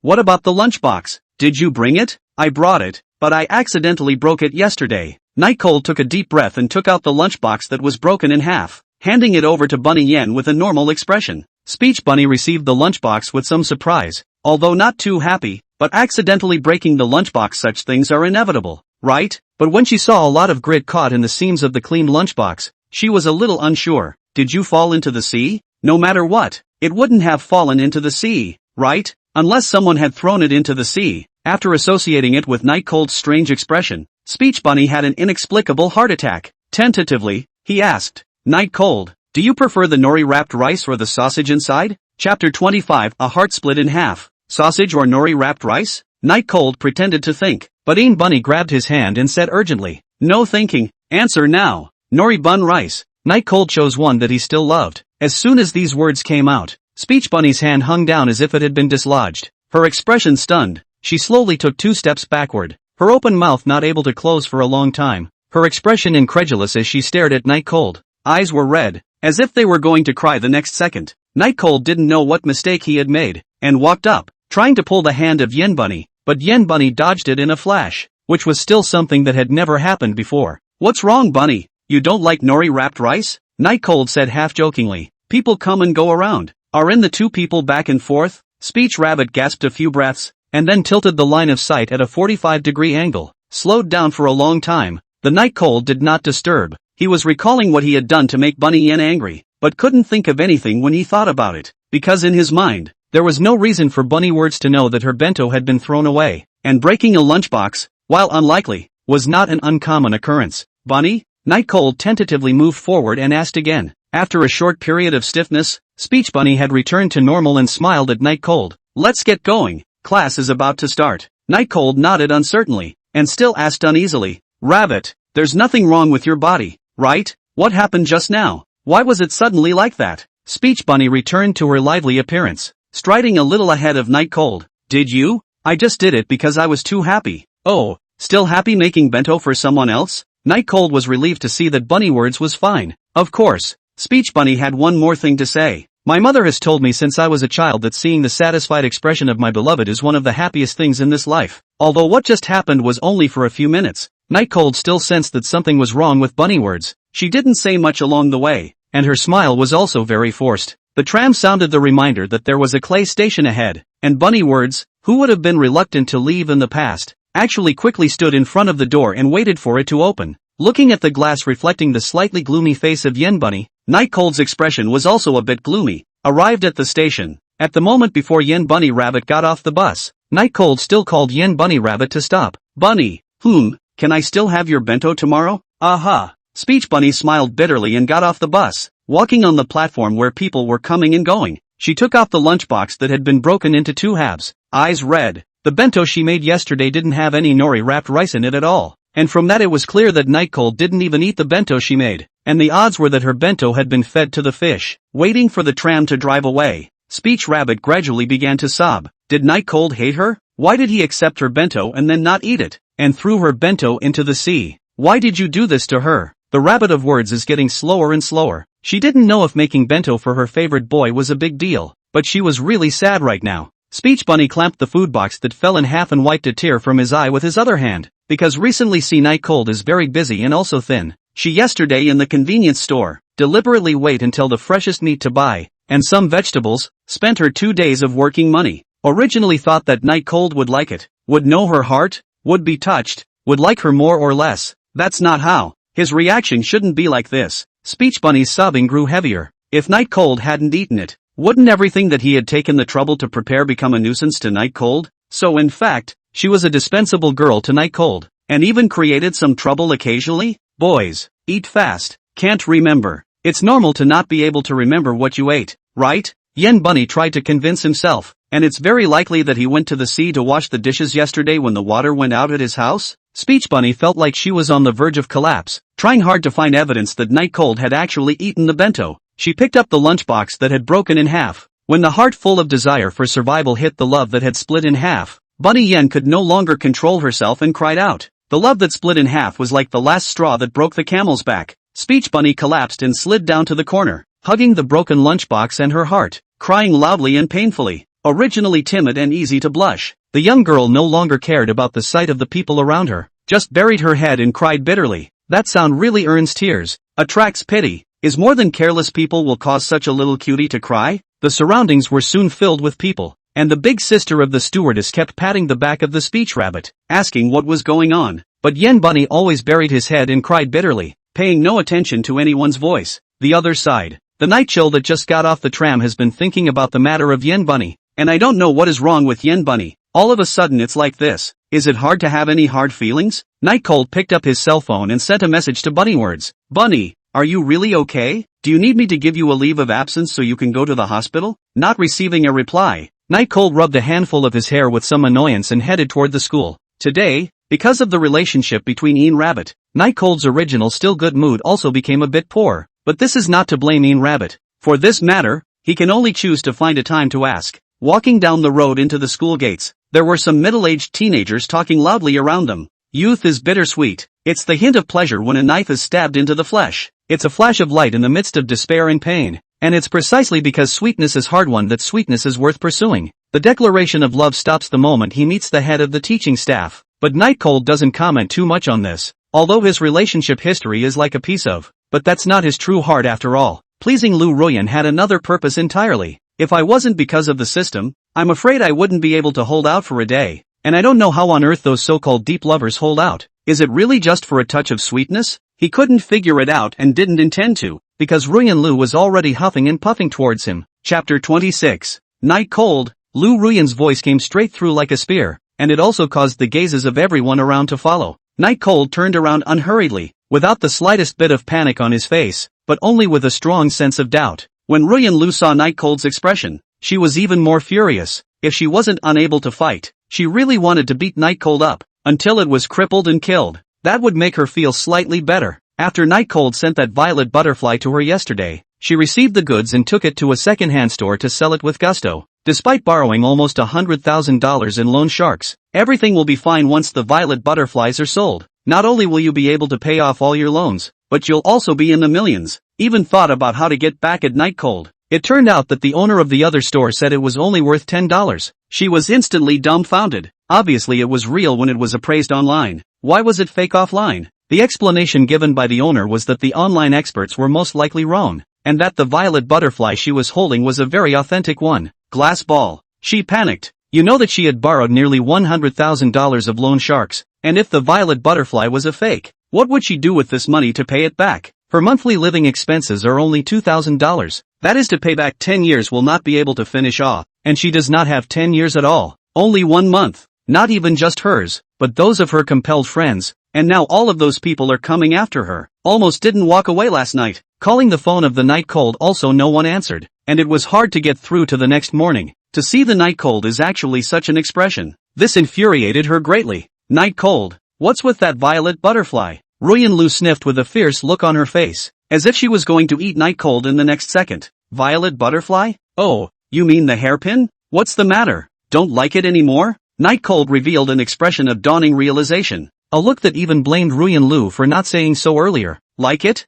Ruyan Lu pulled the violet butterfly out of her pocket and then heavily slammed it at Night Cold's feet. This is a fake. You're purposely screwing me over. I'm giving back my money. Night Cold moved his feet as if he was afraid to touch the violet butterfly that was already in pieces on the floor and was going to hold him responsible. At this time, the surrounding onlookers only understood the beginning and end of the matter, and were a bit unable to understand Night Cold's actions. Wasn't he Lu Ruyan's licking dog? Why would he pit Ruyan Lu? And just by looking at the expression on Lu Ruyan's face they knew that the amount of money being pitched was not low. Night Cold said helplessly, Ruyan, don't say those words that will make everyone misunderstand. What do you mean by pit you? What do you mean by screwing you? The most I can do is to send you a rotten egg. Upon hearing this, the onlookers marveled. He made yesterday's biohazard? I told you how that smell was the same as the one in my school bag. So it was rotten eggs. Ha ha ha ha ha. This is also too damaging. To actually send rotten eggs. I'll never call him a dog licker again. I now seriously suspect that he used to be a licking dog for another purpose. Otherwise there's absolutely no way he could have awakened so quickly and completely.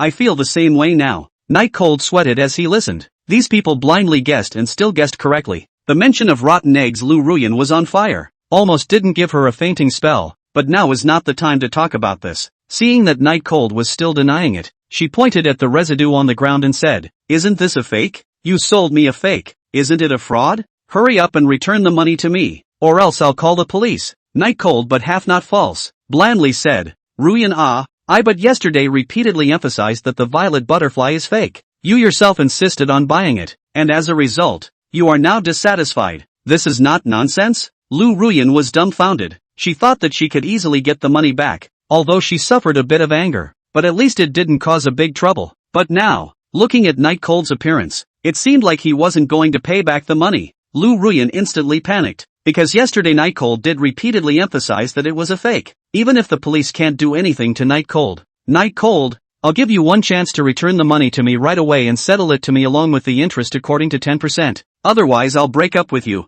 Ruyan Lu looked at Night Cold in a condescending manner. She knew that when this threat came out, Night Cold would absolutely be eaten to death. Now the Night Cold in the eyes of Lu Ruyan that is in a mood, but if he used to break up as a threat, Night Cold no matter how can not be calm, right? and she had borrowed a loan shark. The interest rate was very high, and it all had to be counted on Night Cold. There was some sighing from the surrounding onlookers, because they also knew that when they came across this threat, it was basically impossible for Night Cold to not compromise. After all, they still knew about Night Cold's dog-licking prowess, and never refused Lu Ruyan's requests. It's a pity, they were still thinking that Night Cold would awaken. However, Night Cold's reply was out of everyone's expectation. Only his expression was calm to the end, and in the face of Ruyan Lu's threat, he only faintly said, "Oh, well then." It wasn't just Ruyan Lu. Everyone surrounding the onlookers were dumbfounded. They stared at Night Cold with faces full of incredulity, wondering if Night Cold had been taken over by someone to say such words. "What did you say?" Ruyan Lu took 2 steps forward,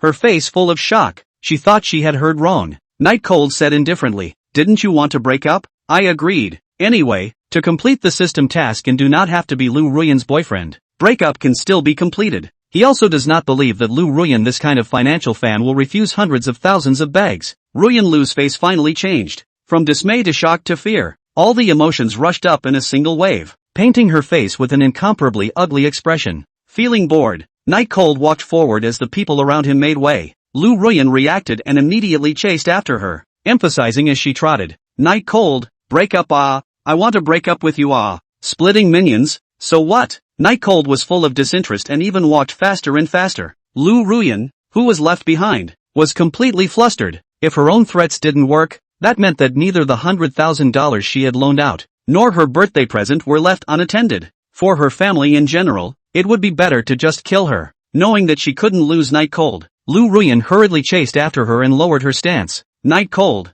if you apologize to me now, we can make up. You only have one chance." This time, Night Cold didn't even bother hitching a ride and walked straight ahead. Seeing that Night Cold appeared to be coming for real, Lu Ruyan's heart was beating wildly. "Chasing after me again? Are you mad at me? I was wrong, okay? I won't hook up with other men. We'll get married after graduation, okay? Night Cold." She watched as Night Cold walked into the class, but all she could do was pray outside, her words getting more and more humble as she knew what it meant to lose Night Cold now. There wasn't a single person who looked over along the way who wasn't dumbfounded. "I've seen so many licking dogs jumping into the river. This is the first time I've seen a licking dog turn around and become the owner." Look at Lu Ruyan's humble appearance. With the former Night Cold, that is the same although still worse, but already very close. But no one pitied Ruyan Lu, because this was Ruyan Lu's own doing. Chapter 27, Forgiveness is not something I want to do. Night Cold walked to his seat by the window and sat down, and the students around him cast unbelievable gazes. What did they see?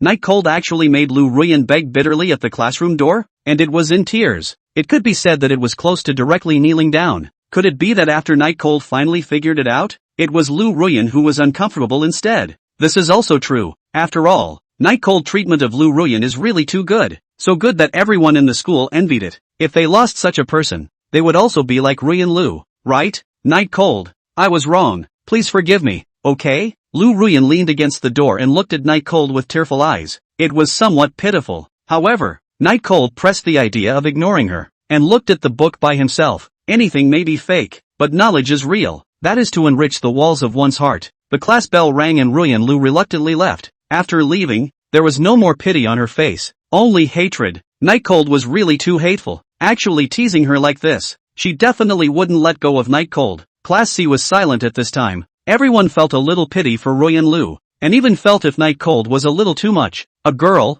is it necessary to be so serious? Moreover, people have apologized. Why is Night Cold still holding on to it? Although there was a reason for what happened, it still lacked some of the bearing that a man should have. However, given how viciously Night Cold scolded Zhang Mei and Zhao Yu, the disgruntled people didn't dare to speak up. Qin Shui stared at Night Cold, the scene just now deeply piercing her heart. Night Cold is a very good person. Losing Night Cold is just going to be hysterical like Lu Ruyan. The current her was extremely regretful because she had also broken Night Cold's heart just like Lu Ruyan. She placed her hand gently on her chest. What made her feel pained was that after that incident, her favorable feelings towards Night Cold had not only not waned, but even came to a new height. It made her think about it day and night while at the same time feeling immense pain at the fact that she had hurt Night Cold. There was no way to know about any of these things Night Cold, but even if he did know, he didn't care. Just like when he was scolded, he didn't care. The first class was a history class with a balding old man who was so mild-mannered that he wouldn't say anything if he slept through class. Night Chill learns the hard way. In a flash to the third period class, is the physical education class. Night Cold from the drawer will be their own sportswear will be taken out to change into. With the beauty of the muscular body attracted the surrounding female students frequently side-eye. It just so happened that Class A was also in gym class, and the white legs were shaking in the playground. But there is an exception. Not only did not change into sportswear, still wearing a Western-style uniform, but also did not run. At this time is sitting under the shade of the tree reading a book. Looks so serene. The young girl's sense of coolness and the aura of a literary girl is from the inside out, giving people a feeling that it can only be seen from afar. And that cold expression is like saying, if you dare to talk, you'll wait to be scolded. Of course Night Cold recognized this person, because this person was her minister, the Flower Sea Academy's High Ridge Flower, Shang Chang-rin. Not only did she have a face that God was jealous of, but even her family used to be old nobles. And now, although she was a princess who couldn't be called a princess, a young lady was still not too much to ask. It's just a shame that people are very cold and don't have any other hobbies than reading books every day. Never saw her walking with anyone either. Night Cold moved his eyes away from Shang Chang-rin, and in his heart, he couldn't help but compare Ji-sa with the cool beauty in front of him, and the result was that it was not comparable. Yes, not comparable in the true sense of the word, whether it's face to body or temperament. The two are definitely in between. It's true that it's still the big families that can raise perfect people. Night Cold couldn't help but spit out that Shang Chang-rin was a veritable great lady, and Ji-sa had most likely been one in the past as well. There was a fitness test today. It was 200 meters. Not too much, but you had to sprint all out. After 10 minutes had passed, Night Cold was sitting on the steps, sweating profusely, when Qin Shui hesitantly walked over and handed over the water she had bought long ago. Thanks I'm not thirsty. Night Cold didn't look at Qin Shui and directly refused. It's fine, you take it, replenish the water, the sun is still quite big today. Qin Shui was slightly embarrassed, but seeing that Night Cold had spoken to her, she eagerly handed it over again. Night Cold moved the water directly in front of the tunnel this time, and didn't speak this time. Qin Shui smiled in disappointment. If you're thirsty you can come find me, I'm always here. When Qin Shui left, Night Cold sighed. It wasn't that he felt lost for Qin Shui, but he felt that he still didn't look away enough. Why didn't you drink the water that was handed to you? Being open to it is really not caring, isn't it? But he instantly thought again. He was a mortal after all. It was normal that he couldn't do the 6 roots of purity. Just now that scene was seen by the surrounding students, have cast envious gazes at Night Cold. To know that is the class president personally send water no one can have such treatment yet. But not only did Night Cold not pick it up, he didn't even say anything. The crowd of men gave a thumbs up to Night Cold. They were now in awe of Night Cold. A real man should be like this. At this time, an inch head is still quite strong classmate sat next to the Night Cold. Night Cold glanced at it, did not say anything. I say Night Cold, you're almost done. Qin Shui is fond of you. Isn't it a bit too hurtful for you to do this? Zhang Ke wiped the sweat on his forehead and complained a little. Night Chill knew that this was the person who had taken the video of that day before putting it up on the electronic blackboard, which was not much of a necessity, but still helped him. It's not true that Qin Shui likes me, but in her bones, she still looks down on me. Otherwise she wouldn't have believed those two words in the first place. Night Cold took the water passed by Zhang Ke and took a sip. Zhang Ke patted Night Cold's shoulder. I say, isn't your kid awakening a bit too quickly? And why is it so complete? When you were still a licking dog that people disliked, why did you suddenly have an epiphany? Thinking it through naturally leads to an epiphany. Night Cold snorted. Zhang Ke knew that Night Cold wasn't telling the truth, but it was likely that he himself didn't know why about this kind of thing, so he didn't ask again. Haven't you noticed that there are 2 people missing today? Zhang Ke raised his eyebrows and asked. Night Cold screwed the cap on the bottle tightly and looked at the little cutie. General looked at Zhang Ke and said, I'm not blind. Of course I saw it. Zhang Mei's and Zhao Yu's seats were empty today. Night Cold noticed it from the moment he entered the classroom. Not that he intentionally paid attention to it, but it was mainly because there were 2 vacancies in a classroom that was full of people sitting in it, which was very conspicuous. Because of the matter of abusing you, the 2 of them have been suspended from school for rectification. Of course your matter can only be considered as a small matter. Behind Zhao Yu abusing Qin Shui is the big matter. Zhang Ke said, what's it to me? Night Cold didn't care. Zhang Ke people were dumbfounded. Why was it so obvious that Night Cold still couldn't hear it? Slightly raising his voice, he said, if it wasn't for your relationship, according to Qin Shui's character, the 2 of them, Zhang Mei and Zhao Yu, wouldn't even have the chance to enter the office. Just because of you. Can't you see that she wants to atone for her sins? Qin Shui's father is a school board member, and if you delay in forgiving Qin Shui, then both Zhang Mei and Zhao Yu will probably be suspended from school for the rest of their lives. Zhang Ke made things very serious. The Flower Sea Academy is a top school even in the prosperous Flower Sea, so the diploma is very popular. and can even be said to be the only way out for the poor. And the two of them, Jiang Mei and Zhao Yu, were obviously not rich. The matter was serious. But what did it have to do with Night Cold? It's not like I'm keeping them out of school, and I don't have that power. And as far as who wants to keep them out of school, it's none of my business. At Zhang Ke's slightly disappointed look,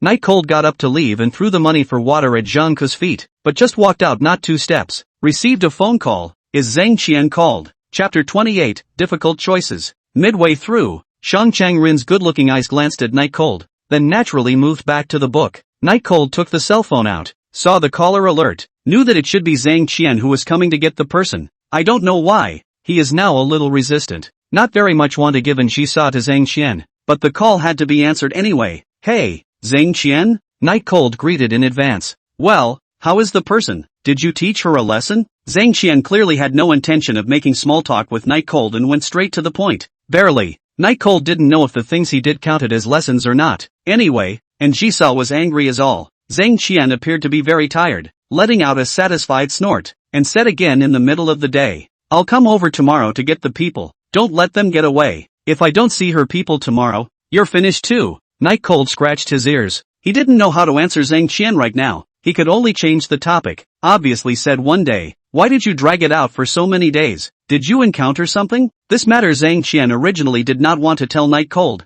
but pressed in the heart is really uncomfortable. So he sighed. It's a strange thing. On the very day you made your move, a big shot in Hanami was kidnapped as well, and it's right here in Old Town. It's none of my business but I don't have the power to refuse. Big man? Night Cold now realized that the helicopters and the thugs in suits were looking for a person. He originally thought that he was looking for a dragon vein, but then again, he had doubts. What kind of big shot would have to be to have that kind of power? It actually made the somewhat powerful Zhang Qian not even have a chance to refuse. Who is this big man? Is it that important? Night Cold asked with a frown. Zhang Qian appeared to be taking a smoke break, chatting with Night Cold in a casual manner. How big is it? So big that you can't imagine. I don't even have the qualifications to be a dog for someone. Do you know how big it is? Hiss. Night Cold cannot help but suck in a mouthful of cool air. When the dog Zhang Qian are not qualified, that he saw it is not to kneel down and salute? Just kidding. After all, this school is still a lot of big ladies. Not so unreasonable. Zhang Qian to express the meaning is, if you want to climb with the big man, when the dog is not qualified. So you've been looking for someone for the past few days? Night Cold took a sip of water to press the point. That's right. That's why there's been a delay in coming over to get the man. But it's been days since we've been looking for him. More than likely we won't be able to find him. And tomorrow it's a matter of pursuing the matter. Nothing to do with us. So many people can't find it? It shouldn't have been. Night Cold said casually. Don't chew the tongue. The sound of Will twisting the cigarette but came from the other end of the phone. Zhang Qian said again. Well, that's all. Remember that tomorrow I'm going to go to your place to get someone. So get ready. Night Cold gulped and still didn't hold back his question. At the risk of asking, what are you going to do with her? Well, caring about her so much, you don't think you're in love with her, do you? As expected of a vixen, the means to seduce men is a masterpiece. The night is cold and silent, waiting for an answer. Killing someone I definitely wouldn't do. Not that I wouldn't dare. It's just that I haven't gotten to that point yet, but definitely wouldn't make it easy for her is all. Don't ask much about the rest, and I'd advise you to keep your nose out of it, and take your money and dash away when the time comes. Zhang Qian hung up the phone after saying this. Looking at the cell phone that had been hung up, Night Cold sighed. The plan in his imagination appeared different. He originally thought that Zhang Qian did not do anything to Njisa, but now it seems that this is not the case. Sang Sin is likely to make a move on Njisa's face. What should one do? Night Cold felt like his head was spinning. The only chance now was the violet butterfly, and as long as the violet butterfly was real, then everything would work out perfectly. Of course there is another way. That is when the Njisa handed over to Zhang Qian after no longer care about it. Zhang Qian how to treat Njisa can do. He all just collect money is. This would certainly be the best solution if Njisa's feelings were not taken into consideration. I don't realize it's about to be lunch break. Since he had bought lunch for Njisa, and when he was hungry at that time, he could eat it if he warmed it up. Night Cold didn't go back to the old town. Instead, he ate fried noodle bread and then headed to the club classroom. When he first entered the club, he had to go to the activity classroom even though Shang Qingren said he could leave early. However, he didn't go for several days in a row, and he didn't know if Shang Qingren would be angry. At the very top of the club building, next to the student council room, Night Cold pushed open the door to the firestarter section. Inside, there was only a long table and two pole chairs, and the clean-cut beauty was currently sitting on the side by the window. reading a book while feeding broccoli into her mouth. The cherry pink lips were stained with a bit of oil and looked like the highest grade of lip gloss, which was very nice. The dark, translucent hair was no less than Njisa's, if not a bit brighter, making one always want to do something to her. The sound of the door opening drew the gaze of this beautiful girl, but only for a moment, rather than a moment that many of the boys in the school begged for. When Night Cold sat on the pole chair furthest away from Shang Chang-rin, this activity classroom fell into complete silence. Night Chill was also reading, so the only sound in the active classroom was the wisps of wind blowing in through the window. In a flash, 2 hours passed. The lunchbox in front of Shang Chang-rin had already been put away long ago, and at that moment, he took a deep breath and closed the book. It's over. Back in the classroom, Night Cold had long since gotten used to the mode of spending time with Shang Chang-rin, but he was happy to be comfortable. I heard that these damsels were all very nasty in character.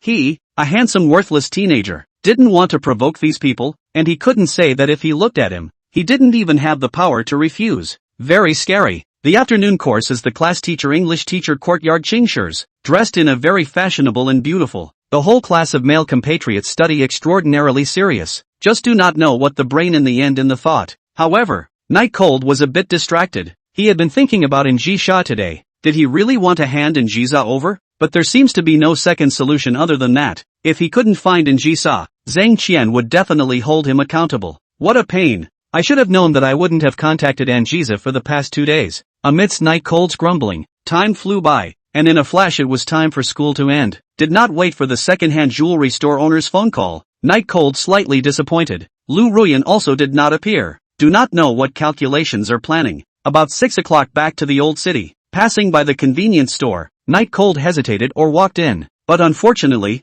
never absent speech Rabbit is not inside. Even the message did not return. Bought a can of coffee. Night Cold while drinking while going home. The ingredients bought yesterday still have. Actually it doesn't matter anymore if there is or isn't. Back home, just as she opened the door, and Jisa's excited voice came. Night Cold, come and see. I've reached the 13th level. None of these bosses are my match. Let's go one-on-one. This was a different person from the Njisa of a few days ago. Night Cold smiled slightly. The things that had been tangled up for a whole day were completely unraveled the moment he saw Njisa. Setting her book bag down, she then opened the door to Anzisa's uncomprehending gaze. You go. Chapter 29. The most important thing is to make yourself happy. Looking at Night Cold, who had his head down, Njisa put the handle down and slowly stood up. What do you mean? You don't want the money anymore? Or did you already get the money left over from selling the violet butterflies? Njisa looked at Night Cold with disappointment. She didn't expect Night Cold to flip out after taking the money. No. Night Cold pressed the door, which was blown by the wind to close, against the door. Tomorrow Zhang Qian is going to come looking for you, and it doesn't look like he's going to let you off the hook easily. So you'd better go. Njisha's frown smoothed out a little bit, and holding her hands, she said, so you're planning to face Zhang Qian on your own? If Zhang Qian can't see me tomorrow, do you think you'll be able to get out in one piece? Night Cold laughed bitterly. I can't, but I have a bottom line. At first I thought that Zhang Qian would just scare you, but now that I know that she intends to come for real, I naturally won't hand you over. And Jiza wasn't at fault in any way. She was the victim from the beginning to the end, and after a short time together, he didn't dislike the girl, so it was time for this matter to end like this. He caused it, so naturally he should be made to pay for it, but he was no cutie pie. Naturally, he thought of a way to deal with it. Tomorrow Zhang Qian will come to your door to arrest you, so you should just leave today. You don't have to worry about me either. I'll sell the house to the developer tomorrow morning. Just move out then. Zhang Qian won't be able to find it. A few days ago, the developer promised to give him $300,000. After getting this money, even if the violet butterfly was fake, he could still complete the system's task, and everything would be solved then. Just, slightly disheartening. After all, a teenager's fervor could not be compromised at will, and it was evident how much determination Night Cold had made. And Ji Sha sneered. Night Cold, didn't you tell me you wanted to resist in the first place? Now you're compromising so easily? Don't you know that the way you look now is very unattractive? Night Cold rubbed his hair hopelessly and raised his voice. Then what do you want me to do? Could it be that I'm really handing you over? This is the Sea of Flowers. They don't have to be responsible for killing people. No responsibility for killing? And Jiza's eyes narrowed slightly at the phrase that was usually used to describe her. Do you know why I took out the violet butterfly to help you? Do you know why I'm willing to stay here? It's because I see the charm in you. The charm of youthful indomitability. And Jisa walked over to Night Cold and tied Night Cold's crooked tie. Look at you now? You gave in. Do you have no other way but to compromise? Night Cold let Njisha sort out her clothes for herself. and said somewhat woodenly, "Of course I want to fight it, but just to make myself feel better in my heart. It's not worth it to make everything a hassle. Why would he ever not want to fight? If he hadn't wanted to, he would have compromised when the developers found him and threatened him. But power is high, and resistance requires the ability to resist. Not to mention the fact that there was also an Njisa who he had implicated. He really couldn't be capricious anymore. And anyway, he had suffered enough from Ruyan Lu in the past, so it wasn't that bad." However, while he was rambling and trying to convince himself, Njisha's firm voice reached his ears. "Worth it. What? What's it worth?" Njisa stared at Night Cold's eyes and firmly said, "In order to make yourself happy, no matter how much it costs, it's worth it." Night Cold was slightly confused. Why was it worth it to pay whatever price for happiness? This is also too capricious, right? But said still have a little bit of truth. But he was letting Njisa leave. Why would Njisa be so resistant? Could it be that he's used to living here? It's not possible. He's just a broken house. Did you want to work with him? His eyes gradually brightened and he said, "Since you've said so, then whatever happens at that time, the two of us will carry it together." And Njisa smiled. She really liked Night Cold's unconquerable energy. That reckless and unyielding charm fascinated her a little. Of course, it should be interesting to see such an unyielding Night Cold give in before her. Shutting the door behind them, both of them felt a little ashamed of what they had just said. Night Cold is to feel his last sentence is a bit pretentious, but also together to carry it. People are estimated to have to come more than a dozen people. 2 people that what to carry? The heart is very bottomless. As for Njisa, she felt that what she just said was even more intimate than the intimate act in the morning, because it was something she said from the bottom of her heart, and to say something about liking this kind of charm was just humiliating. Both of them were ruminating in their minds, but their faces were immobile, one more than the other not caring. Spin. Night Cold to the class teacher Courtyard Chingshir called, told her that he will not go to school tomorrow, to ask for a day of leave. The reason is of course still the heavenly king of the leave sector, the sick great emperor. Sick? Should I send a classmate to visit you? Courtyard Chingshir was preparing for tomorrow's lesson, and her brow wrinkled slightly when she heard that Night Cold was sick. No need, not too sick, mainly because I'm afraid of infecting you guys. Night Cold quickly refused. Tomorrow is a tough battle, it can't be stirred up by other people. Well, you get plenty of rest. After hanging up the phone, Night Cold walked over to Njisa's side. She was watching the animation intently, which made Night Cold a bit puzzled. Is this man really not nervous at all? Tomorrow is an operation against her. If he changes his mind and hands Njisa over to Zhang Qian, then apart from his heart not being able to get over it, it can be said that everything will be fine. Eventually, I couldn't hold back the question. What the hell are you thinking? Why aren't you nervous at all? Njisa, who was brainstorming, froze when she heard the question. Nervous? Nervous about what? The corners of Night Cold's mouth twitched, and he couldn't understand whether Njisa was too nervous or simply didn't understand the seriousness of the matter. Zhang Qian, she is going to come to the door tomorrow to arrest you. Not nervous? Night Cold came up to Njisa's face and said in a colorful voice, hoping to get Njisa's attention. However, Njisa just smiled slightly. You'll protect me, right? Night Cold was a bit embarrassed for a moment in the face of Njisa's face of trust, and only after a long time did he slowly say, that's true, but my ability is limited. Of course. Continuing, I'm sure I'll get in front of you is all. This decision, Njisa's reasons account for half of it. The other half is, Night Cold to get back his lost dignity. Whether it was facing Ruyan Lu in the past, or facing the developer, he was all upset, listening to Night Cold's not-so-confident words, and confident assurances, and Njisa guffawed. Then isn't this enough? Enough? Night Cold was a bit confused as to what Njisa meant. Saying 2 words is enough? Is it hard to make me debate with Zhang Qian tomorrow? I'd be fine with that, but Zhang Qian won't agree to it either. Njisa shook her head prettily and said mysteriously, it's enough that you have this heart. Night Cold have this heart, an impulsive charm on the line. The other, she will naturally solve. Chapter 30, Njisa cooks dinner. Night Chill is well prepared for the Zhang Qian who comes to his door tomorrow, including but not limited to a kitchen knife, alarm, escape,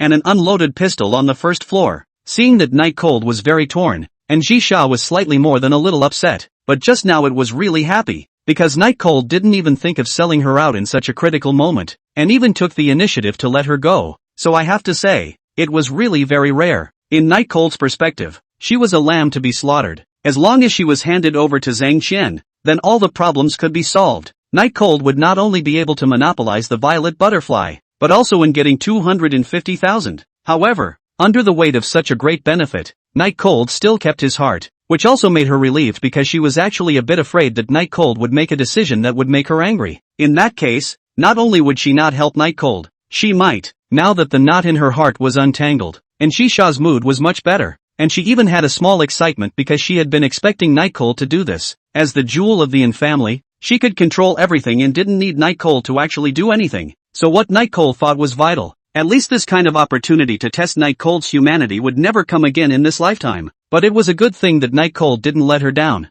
Are you ready for anything? Thinking for half a day there. And Jiza looked at Nightcole, who was sitting on the ground next to her, and asked out loud, "Can't call the police?" I don't think Zhang Qian power is big enough to not be afraid of the police. Nightcole thought about it for half a day or think that calling the police is the safest. And Jiza rolled her eyes cutely. Zhang Qian she did not understand. But what a fight with the public family, that is not a simple thing. Zhang Qian absolutely cannot do. But Zhang Qian didn't need to do it either. What's the point of you calling the police? After the police leave, she will come back to trouble you again. Do you have to call the police every time? And Shisa said. Nightchill realized. Yeah, what about that? And Jisa teased, why don't you just stop insisting and hand me over to her? You'll still get a commission of $250,000, so why go to so much trouble to cross paths with Zhang Qian? If he had kidnapped Jisa on that day, Nightcole would probably have done it, but now he really couldn't, mainly because the impulse was gone, and the system quest wasn't the only way to complete it. Why don't we go out and hide for a few days? Nightcole said tentatively.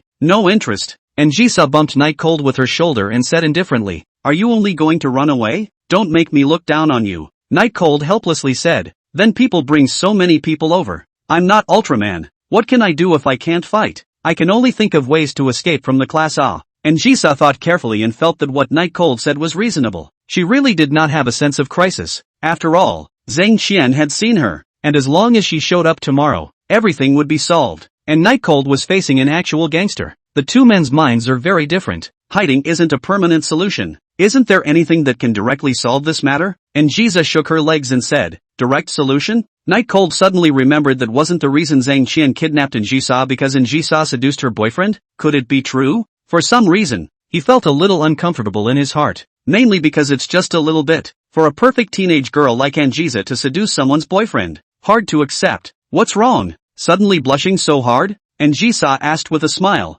thinking that Nightcole was scared and feeling a bit new. Even she was not afraid of herself, but as a result, she was afraid of a Zhang Qian. She was more and more looking forward to the day when Nightcole knew her true identity. She thought that Nightcole's expression would be particularly wonderful. Nothing, thinking about tomorrow. Nightcole replied with a smile. So, come up with anything? And Zisa asked patiently. Sort of came to mind for the moment. Nightchill changed the subject. That gun of yours should do wonders. You want to scare them off with a gun? And Zisa asked, which was a good way to go. That's right. When they know that I have a gun in my hand, I guess even the triads won't dare to make a direct move, right? Nightcole felt that his solution was very good and couldn't help but smile. But, can you still scare them with a gun for the rest of their lives? And guns are forbidden in the Sea of Flowers, so wouldn't you be screwed if she called the police? It doesn't matter. It's us who call the police. It will only be a wide sea in the future. We won't get stuck in the mud. Nightcole did not say it explicitly. He only needed time to get the system rewards. Then Zhang Qian would not be enough to fear. And Jiza nodded seemingly understandingly, her gaze deep,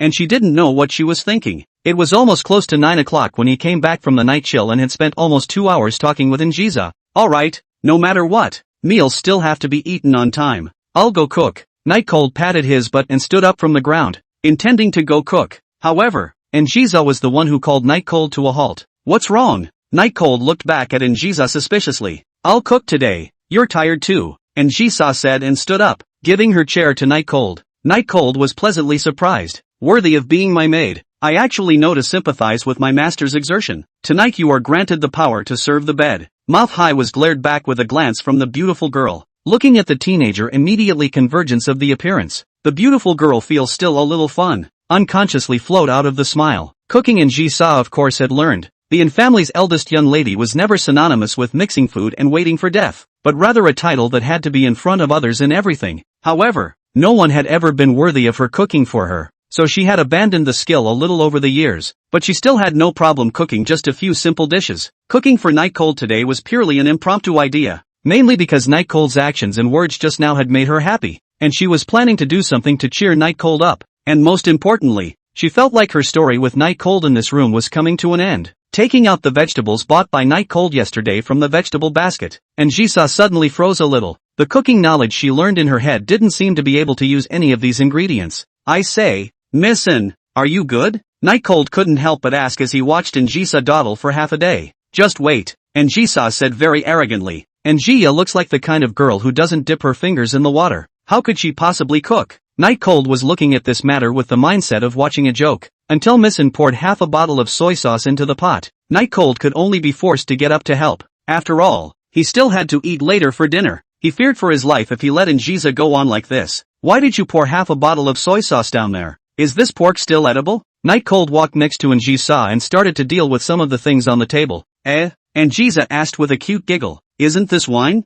Night Cold was dumbfounded on the spot, pointing to the word soy sauce on the bottle. He said, if you don't know the colors, you have to know the words, right? It's not like it's not written on here. The self-confident Njisa naturally wouldn't bother reading the words, which of course led to the fact that if this meal didn't have Night Cold in it, it would have turned into a disaster. Dinner was in full swing between the two men's hands, but mostly it was Night Cold teaching Njisa. Frankly, for Night Chill, this dinner would have come out much faster without Njisa. But the good news is that after almost an hour of cooking, the meal, which was completed by 2 people, is finally on the table. Night Cold picked up a piece of pork that had just been soaked in soy sauce and put it into his mouth under Njisha's expectant gaze. Well, not bad, huh? Well, it's okay, you taste it. Chapter 31, Happy. How smart is Njisa? Just by looking at Night Cold's expression, she knew that this pork must be extremely difficult to eat.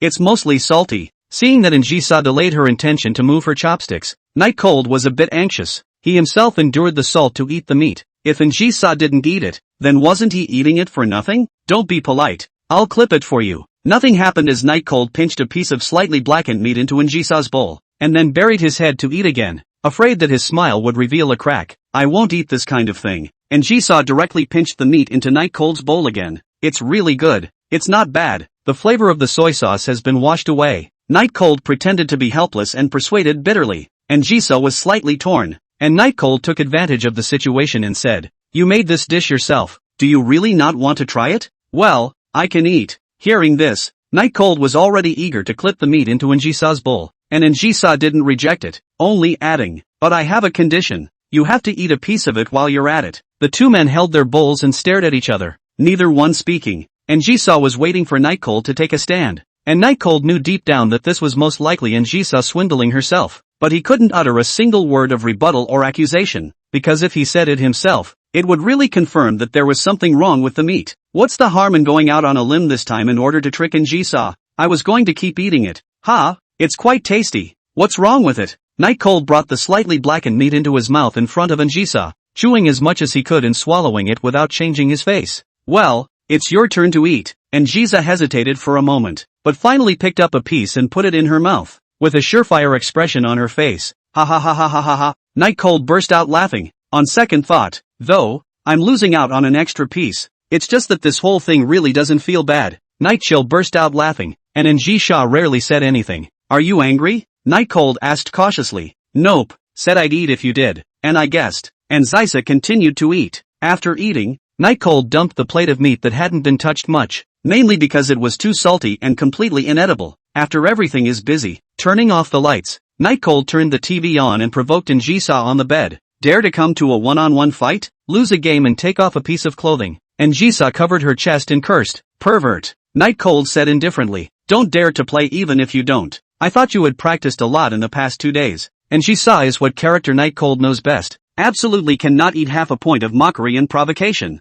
So when he sat down, Njisa also immediately sat over. We'll handle in the hand. Fighting mode is fine, right? Night Cold asked directly. No problem, but I have conditions. Njisa said. What conditions? Night Cold turned his gaze to the side. Njisa, who was even more perfect under the shroud of darkness. You're playing longer, so you'll have to let me have half a tube of blood. And it's not appropriate for me to take off my clothes since I'm a girl, but if I lose, I'll wear a costume that you specify. Night Cold agreed without even thinking about it. Originally he didn't expect Njisa to take off her clothes, and now he could even specify the costume, which was great. Both men were confident and soon the first set began. Unsurprisingly, Njisa was completely defeated by Night Cold, not to mention any half-pipe of blood. Not even a single drop of blood was hit. Njisa stared at Night Cold incredulously. Night Cold raised his eyebrows and said, Hey, don't say I'm bullying you. As long as you knock out a single frame of my blood, it's considered a win for you. The character had a total of 5 frames of blood, which was already considered to be let to the extreme, and Night Chill only had 1 tolerance.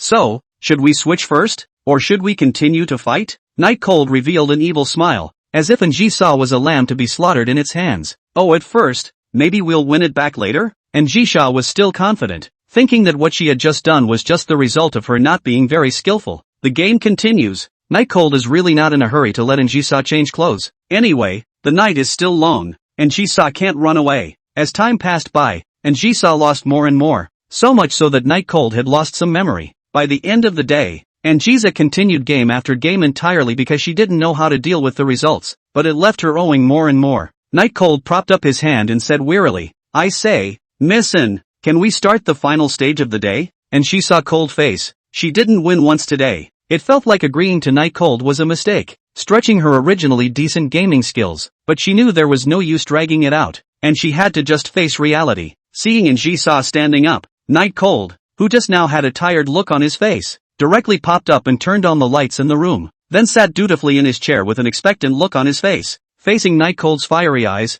and Jisoo felt like she couldn't even walk a little bit. Her legs felt an extremely strong sight. Forget it, consider it the price of impulse. It didn't ask Night Cold which one to choose, because there were only 6 or 7 pieces in total, and she had lost no less than dozens of times, so she had to wear every single one of them, not one less. The first one was a nurse's outfit. The skirts of these types of outfits were short, making Angie's pace slow as the skirts were so short that it made her have to use her hands to pull them up. It was impossible to stretch the skirt, but it was Angie's shy behavior that made the difference. Night Cold moved his gaze to Jisoo's legs and frowned slightly. Why don't you wear the matching white silk? Don't go too far. Ha! And Jisoo blushed and pretended to be indifferent. Night Cold sighed and lost. Forget it, I can't do anything if I can't afford to lose. People like me who speak honestly are just bullied in this world. Looking at Night Cold's lost back, knowing that Night Cold was pretending, but Jisoo still compromised. No words were spoken, only a heavy slam of the door. Night Cold snickered back and said, letting you not keep your words just now. This is the punishment. Punishing Jisoo and enjoying herself at the same time.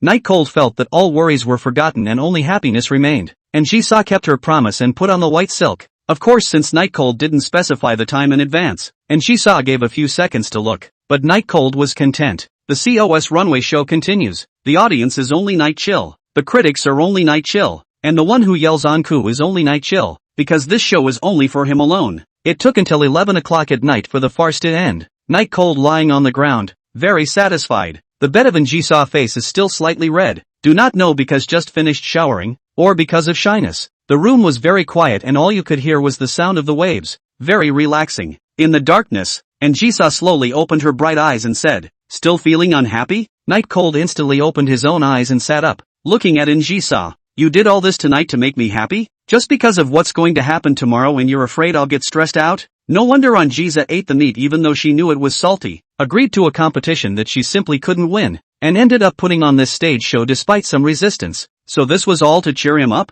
Jisoo did not make a sound, which was a tacit admission. Night Cold slowly fell asleep. Just now he was worried and scared, all these emotions did ease. But now, happy is happy, but let me say what's good. Chapter 32. The gun is real, but there are no bullets. Early in the morning, Night Cold had just opened his eyes to a mix of Zhang Qian's caller alert and the sound of his alarm clock. His sleepiness instantly dissipated by half and he picked the phone up without hesitation. Hey, is it so urgent? Night Cold said, pretending to be sleepy. You prepare in advance. I'll be right there. Zhang Qian didn't have any nonsense and said bluntly. Actually, you don't have to come. She's already been released by me. Night Cold said in a slightly icy tone, hoping that Zhang Qian could back off when she heard this. What did you say? Zhang Qian's voice instantly doubled. How dare you say that again? Night Cold stood up and said fearlessly. No matter how many times I say it, it's the same. People called the police and were taken away by the police. I still have to go to the bureau to make a statement later, so don't think about anything else.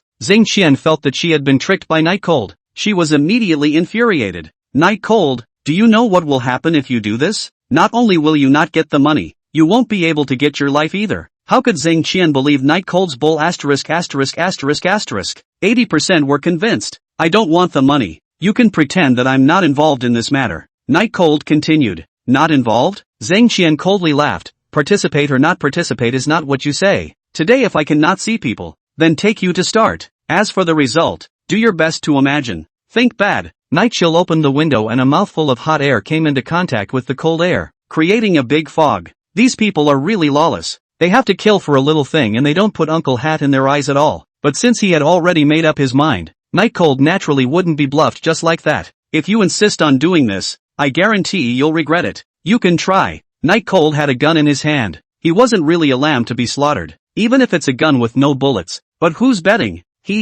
Night Cold, you're really an unabashed lickspittle. I'm impressed with you, but I have to tell you, this matter is not something you can set right. If you are sensible, bring the person back to me. Zhang Qian's tone was threatening. Night Cold said, the people left last night. They might be in Siberia by now. Where am I going to catch them for you? Hearing his tone of playing not caring, Zhang Qian was completely enraged. No longer cover up. Fury, I will come to your house now. You better be at home, or I fire put your house on fire. Hanging up immediately afterward, Night Cold looked at the beep beep beep of the cell phone, did not sigh. His face is not ugly, because from the moment he intends not to hand over Njisa, he has been facing this problem. Now it's just the question coming up. I'll go get you breakfast. Night Cold slipped his cell phone into his pocket and said to Njisa, who had long since woken up on the bed. Aha! Njisa heard the entire conversation just now, so she did not joke about whether Night Cold would just run away if he bought breakfast because she knew that Night Cold must be under a lot of pressure right now. She couldn't experience this feeling when she was in control of the whole situation,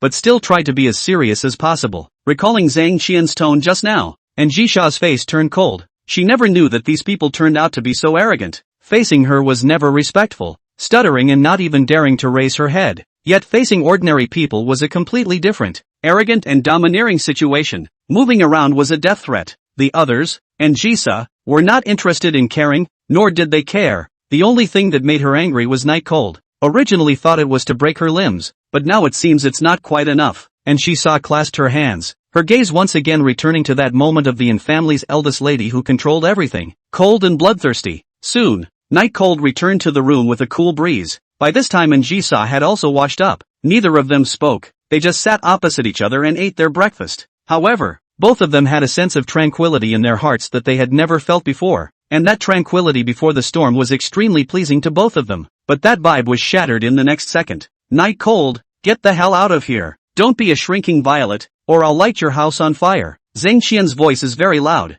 Fortunately there are no neighbors here. It is not considered a nuisance. What are you going to do? And Ziza glanced at Night Cold, who had put his breakfast down. Night Cold straightened his clothes and laughed confidently. Didn't you say you like me to look attractive? Later on, you'll see if I'm attractive enough. It was a phrase Njisa had never said before, but at this point in time, Njisa had not refuted it. Just teasing. Call me if you can't beat me. Night Cold in an okay gesture, then stride out the door. Njisa was still eating her breakfast quietly until the sound of the locked door of her room rang out. She immediately stood up, went to the door, tried to twist the lock. No response. She instantly panicked, twisting the door as hard as she could, slapping the door, but all to no avail. The door remained solid. Night Cold, open the door. Njisa saw a dozen black-clad strong men outside from another window, and saw Night Cold in the corridor who didn't care. Of course Night Cold heard it, but didn't pay any attention to it. Inside the room, seeing Night Cold walking farther and farther away through the falling printed paper,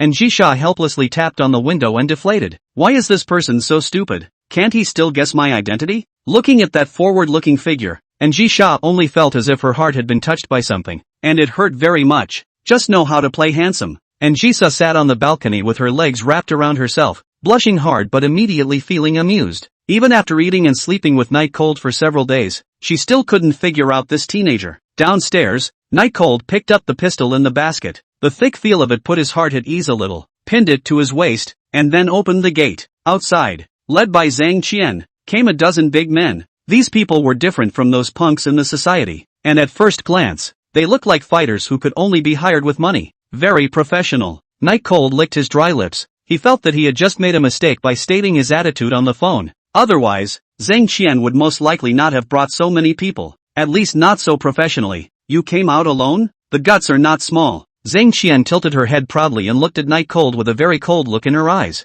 Originally, during this period of time his father was at a critical moment, and was about to become the vice president of one of the subsidiaries of the Yin Group. So in the face of her love rival, she could only find other irrelevant people to do it. It was obviously a simple thing to do, but I didn't expect it to go wrong at the end. She was very annoyed now. Originally this period of time has been forced in some stinky ditches and other places in the search for people, but also cannot attack. Mood depressed to the extreme. At this time, there was also a problem on Night Cold's side. It made her explode straight away. Facing Zhang Qian's flirtation, Night Cold was full of unconcern and said, "Isn't one person enough?" Zhang Qian laughed coldly, feeling that she was being underestimated, and said in a cold voice, "Night Cold, 250,000 ah. You can get 250,000 ah for nothing. I've never seen someone as stupid as you." "Stupid?" Night Chill replied. "Maybe my choice is the right one. The one that is in line with current social values. The one that can be praised. The one that can be on TV. The one that is." "Shut up."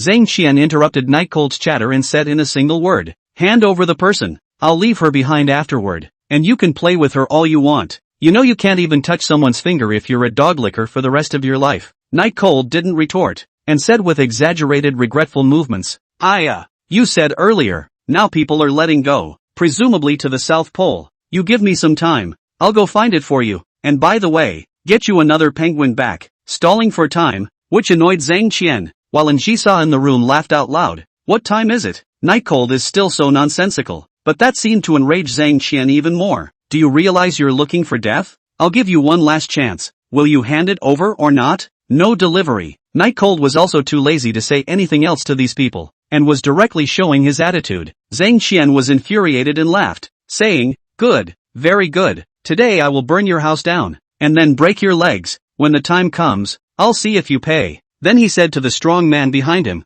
"Go up and waste him." A group of big men rubbed their fists and began to head towards Night Cold, and the gesture was also very professional. Night Cold let out a long breath, without fear, just faintly said, "Why? Why force me? Why do you want to force my hand?" Under Zhang Qian's puzzled gaze, Night Cold pulled the gun from his waist and pointed it at the crowd in front of him. Being pointed at by the blackened hole, the group of strong men were instantly dumbfounded. Standing motionless, no one dared to go forward. Move and I'll blow your head off." Night Cold shrugged his gun forward. The strong man in front of him was so scared that he backed away. So did Zhang Qian, afraid that Night Cold would shoot. Seeing the crowd, Night Cold smiled. The gun really lives up to its nickname, Truth. Look, the strong man who was arrogant and unbeatable just now is not a good boy now. Are they touched? Definitely do not dare. Night Cold put the gun down and said to Zhang Qian, who had doubts written all over her face, "Hurry up and go, or else come up here and eat peanuts. I can't shoot right, but who knows who can be hit by a random gun." "Where did you get the gun?"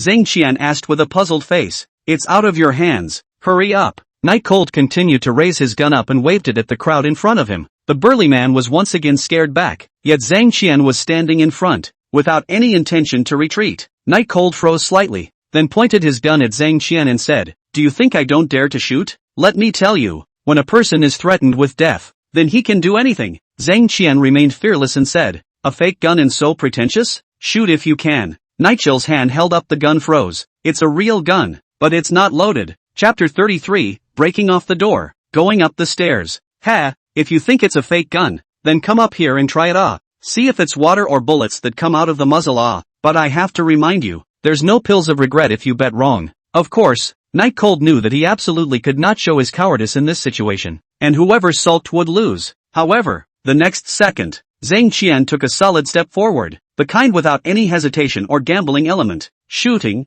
Ha? Aren't you going to blow my head off? You shoot.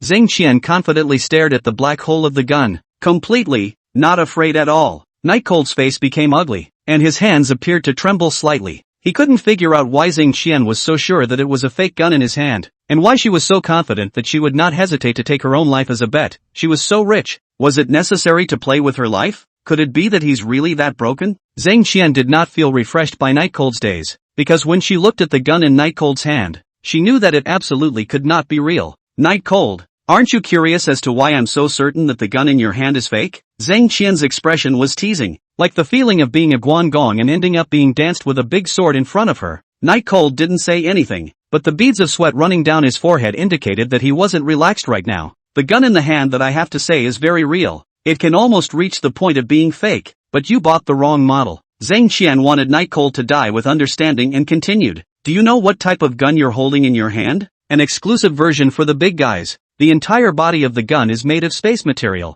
Of course, the gun itself is pretty much the same as a normal gun except for the fact that it's made of a different material. The only thing that makes a difference It's this type of gun that even the officials have no business regulating. Zhang Qian walked up to Night Cold and muttered, "Do you think this kind of pistol? It has even a 1 in a million chance of appearing in your hands?" This remark made Night Cold's entire body freeze. There was no bullet in the gun. No matter if it was real or not, there was no way to shoot it. Upstairs, and Jiza tapped her head in chagrin. After using it, she forgot to ask Snowfrost to change the bullets. A gun without bullets. It wasn't much different from a fake gun. Ha! Night Cold laughed and threw the pistol on the ground. It doesn't matter if it's fake or real. I just let the person go. What do you want? I don't believe you really dare to kill me. Since it was already the end of the road, Night Cold didn't bother to continue to bother with words. Love how it is. Zhang Qian stared dead on at Night Cold and said again, I'll give you one last chance. Hand the person over and the money will still be yours. I don't think you have any reason to refuse.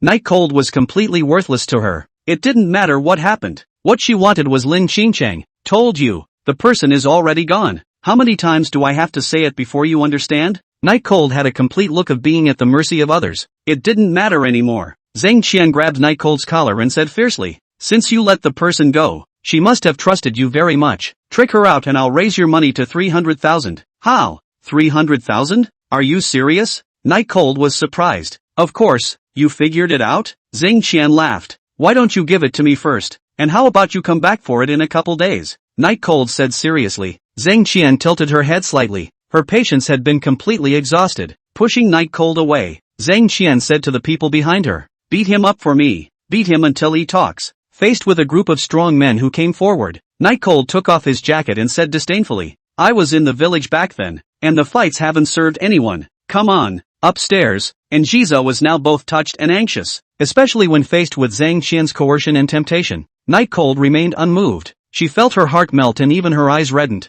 Now that she saw that small physique of Night Cold trying to fight with that group of big men, she realized that she was still trapped in the room and couldn't get out. Twisting the door lock again with great force, it still had the same result. It didn't budge. Hurry up and open it. And Jisha's delicate little hand was gradually stained with blood, but the door still didn't move, and didn't even have the slightest intention of opening. And Jiza was sweating anxiously. Night Cold had most likely been beaten by now, and she was still locked in her room and couldn't get out, which was driving her crazy. There was really no way out. The door wouldn't open, and worrying about Night Cold, and Jisa could only return to the window again to watch. However, he saw that Night Cold was being beaten by a group of people on the ground, holding his head in a very sorry state, and Jiza's eyes were suddenly bloodshot. Both hands were clenched. There was even blood coming out of her palms. Below, Night Cold faced a group of strongmen. Just a photo on the down. At this time is holding his head, lying on the ground. Let that rain of fists fell on the body. Froze half a bit of sound is not out. Just hold on.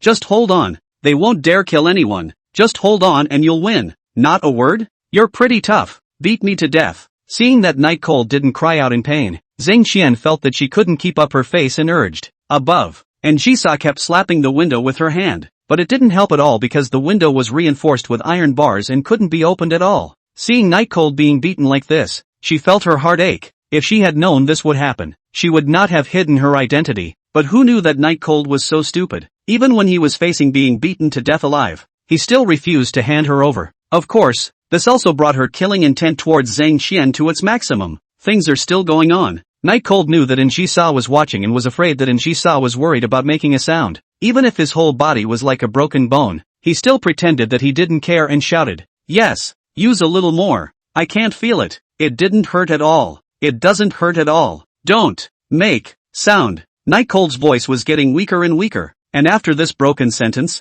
there was no more sound. Don't make a sound. At this moment, and Jiza's tears finally came out. Never in her life could she have imagined herself crying, even for a man, but she didn't think anything of it because she hadn't even realized it herself. She had seen all that Night Cold had done, and she was clearly in pain and being beaten by so many people, but she was still trying to find a way to comfort her, afraid that if she made a sound, she would expose her position. Why are you trying to be brave? You don't know who I am and you're not getting the benefit of the doubt. So why? And Jiza broke down and wept, and her hand slapped the window harder and harder. Zhang Qian down below also sensed that something was wrong, especially Night Cold's phrase, don't make a sound, but she heard it clearly. Who exactly was Night Cold telling not to make a sound? Zhang Qian turned her gaze upstairs and was instantly beaming with joy, because she realized that the upstairs window was constantly being tapped, and there was a person vaguely inside. Break down the door and go upstairs. Chapter 34. Zhang Qian, who was sentenced to death. Hearing Zhang Qian's order, the big man stopped being violent towards Night Cold and instead turned to smash the door. Night Cold lay motionless on the ground,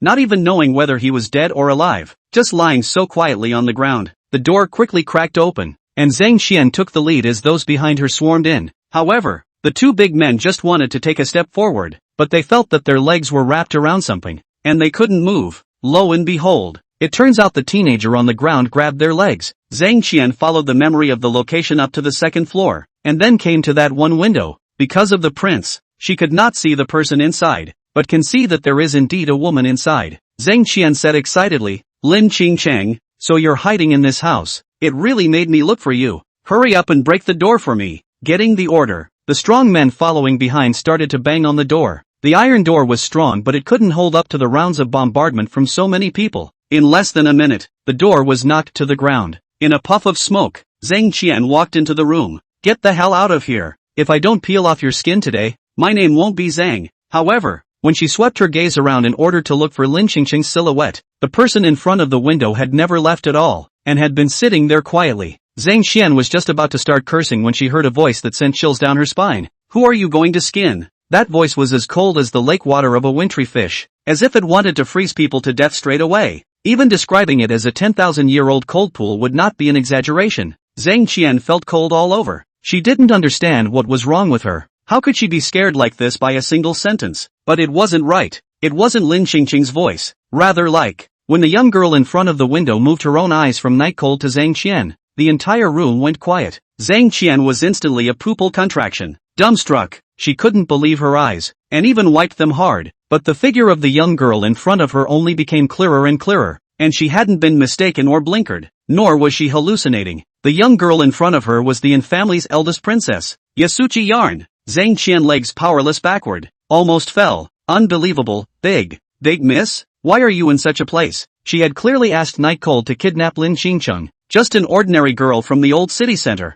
So how did she suddenly become An Jisa, the family's eldest miss? Aren't you going to skin me? What? Pretending not to recognize it now? An Jisa clasped her hands, her eyes bloodshot and her body trembling slightly. Night Cold was beaten like this. She only felt her heart breaking, and the murderer was Zhang Qian in front of her. "Don't dare. I wouldn't dare. Missy, I really didn't know it was you. If I knew, I wouldn't have dared to lend me 10,000 guts." Zhang Qian continuously begged for mercy. The heart was getting more and more fearful, because looking at An Jisa's demeanor, she should have had a great relationship with Night Cold, and it was even very likely that she had stayed with Night Cold for the past few days of her disappearance, and she had just straightened out Night Cold so badly. If An Jisa wanted to take revenge on her, then even if she was given 10 more lives, it wouldn't be enough to die. "Ah, don't dare? I just watched you fight cheerfully." An Jisa gritted her teeth and stepped forward before giving Zhang Qian a resounding slap. Zhang Qian was dizzy, but obediently knelt down and kept kowtowing. "Missy, I was wrong.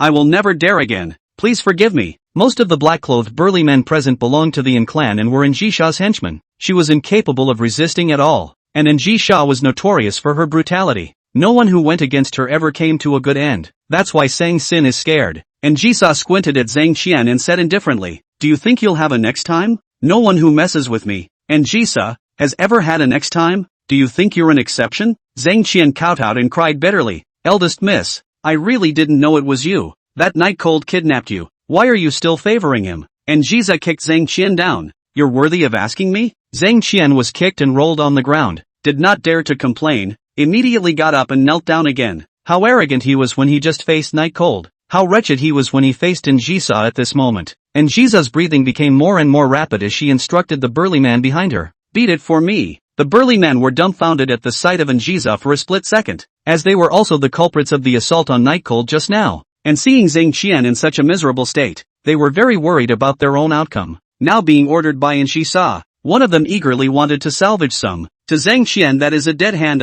Zhang Qian was beaten and held her head, but she didn't dare to hide at all, because she was afraid that if she hid and let An Jisa didn't relieve her anger, her own little life would be lost. Anyone who made a mistake in front of An Jisa was already considered very good if they could save their lives. But Zhang Qian had underestimated the importance of Night Cold in An Jisa's heart, and Jisa did not intend to continue wasting time with Zhang Qian because she was worried about Night Cold downstairs, saying, "Don't beat her to death. Bring her back. I'll make her beg for death." Zhang Qian immediately looked at An Jisa with fear. She knew what this decision meant. It means that An Jisa is ready to kill her. and there was abuse for her before killing. It won't be an easy death. Missy, I was wrong. Missy, I'm really wrong. Please. Zhang Qian's outstretched hand was stepped on and her voice could not be heard. And Jiza had just gone out the door, and the coldness and murderous aura on her face was gone, turning to nothing but worry. How's Night Cold? Will something happen? Even. Would she never be able to see Night Cold again for the rest of her life? These thoughts made Jisa's heart beat faster and her speed down the stairs increased, immediately coming to Night Cold's side. At this time the Night Cold grabbed the ankles of the two strong men.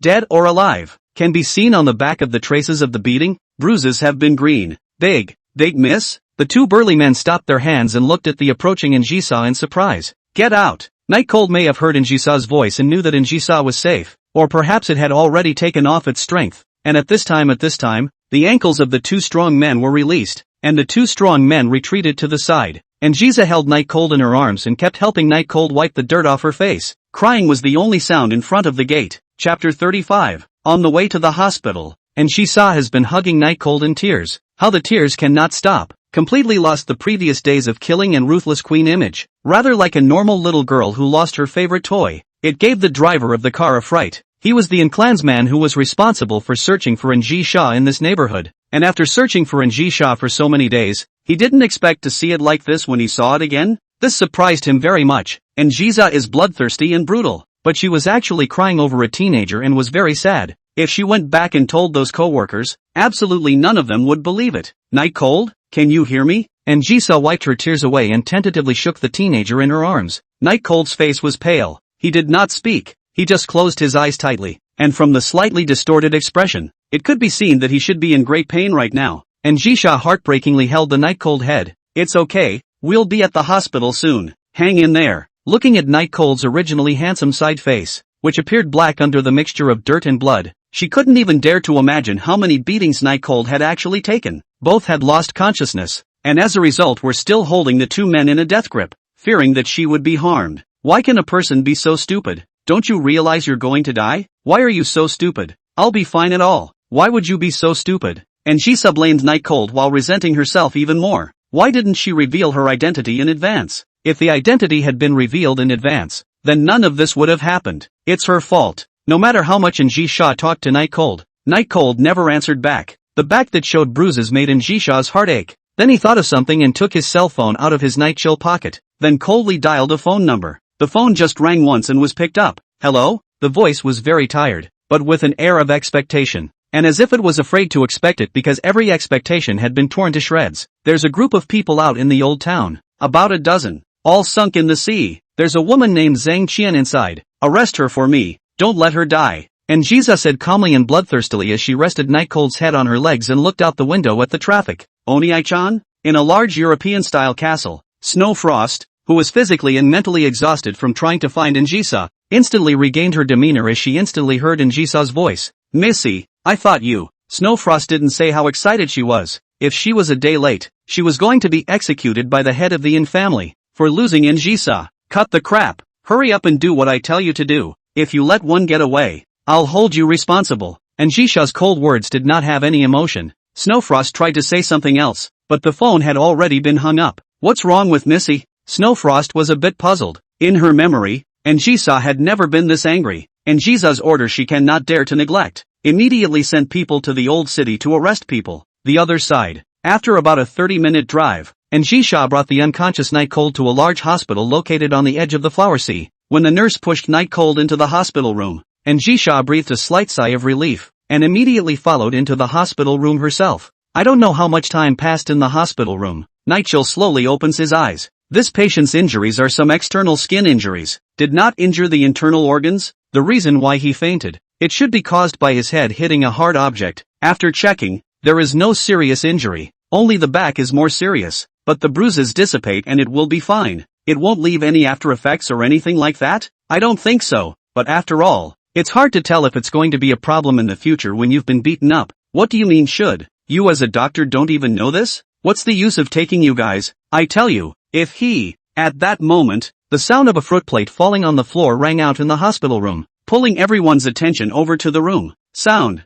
pulling everyone's eyes over. Night Cold stared dumbfounded at the apples rolling on the ground, facing the crowd's line of sight. He said with some embarrassment, I'm a little thirsty. and Jisoo smiled helplessly and shook her head to the doctor next to her. You guys go. Yes. The doctors replied respectfully, and Jisoo poured a cup of water and sat next to Night Cold. Because Night Cold's hands were on fluids and it was inconvenient, so it could only be fed by Jisoo. The action seemed somewhat intimate. Taking a sip, Night Cold looked at the closed door and wondered, is that the doctor who appeared on TV just now? I heard that it's very powerful. Those looking for him to see the doctor are lined up until next year. And Jisoo was full of unconcern as she wiped away the water from the corner of Night Cold's mouth. It's possible. How do you feel now? Anywhere uncomfortable? Nope. Night Chill tentatively moved his body and frowned. My back hurts. A fiery pain. And Jisoo said with both heartache and helplessness, I'll let you try to be strong. Those two people together are almost heavier than you weighing a pig. How dare you grab their feet? Aren't you afraid you'll be killed?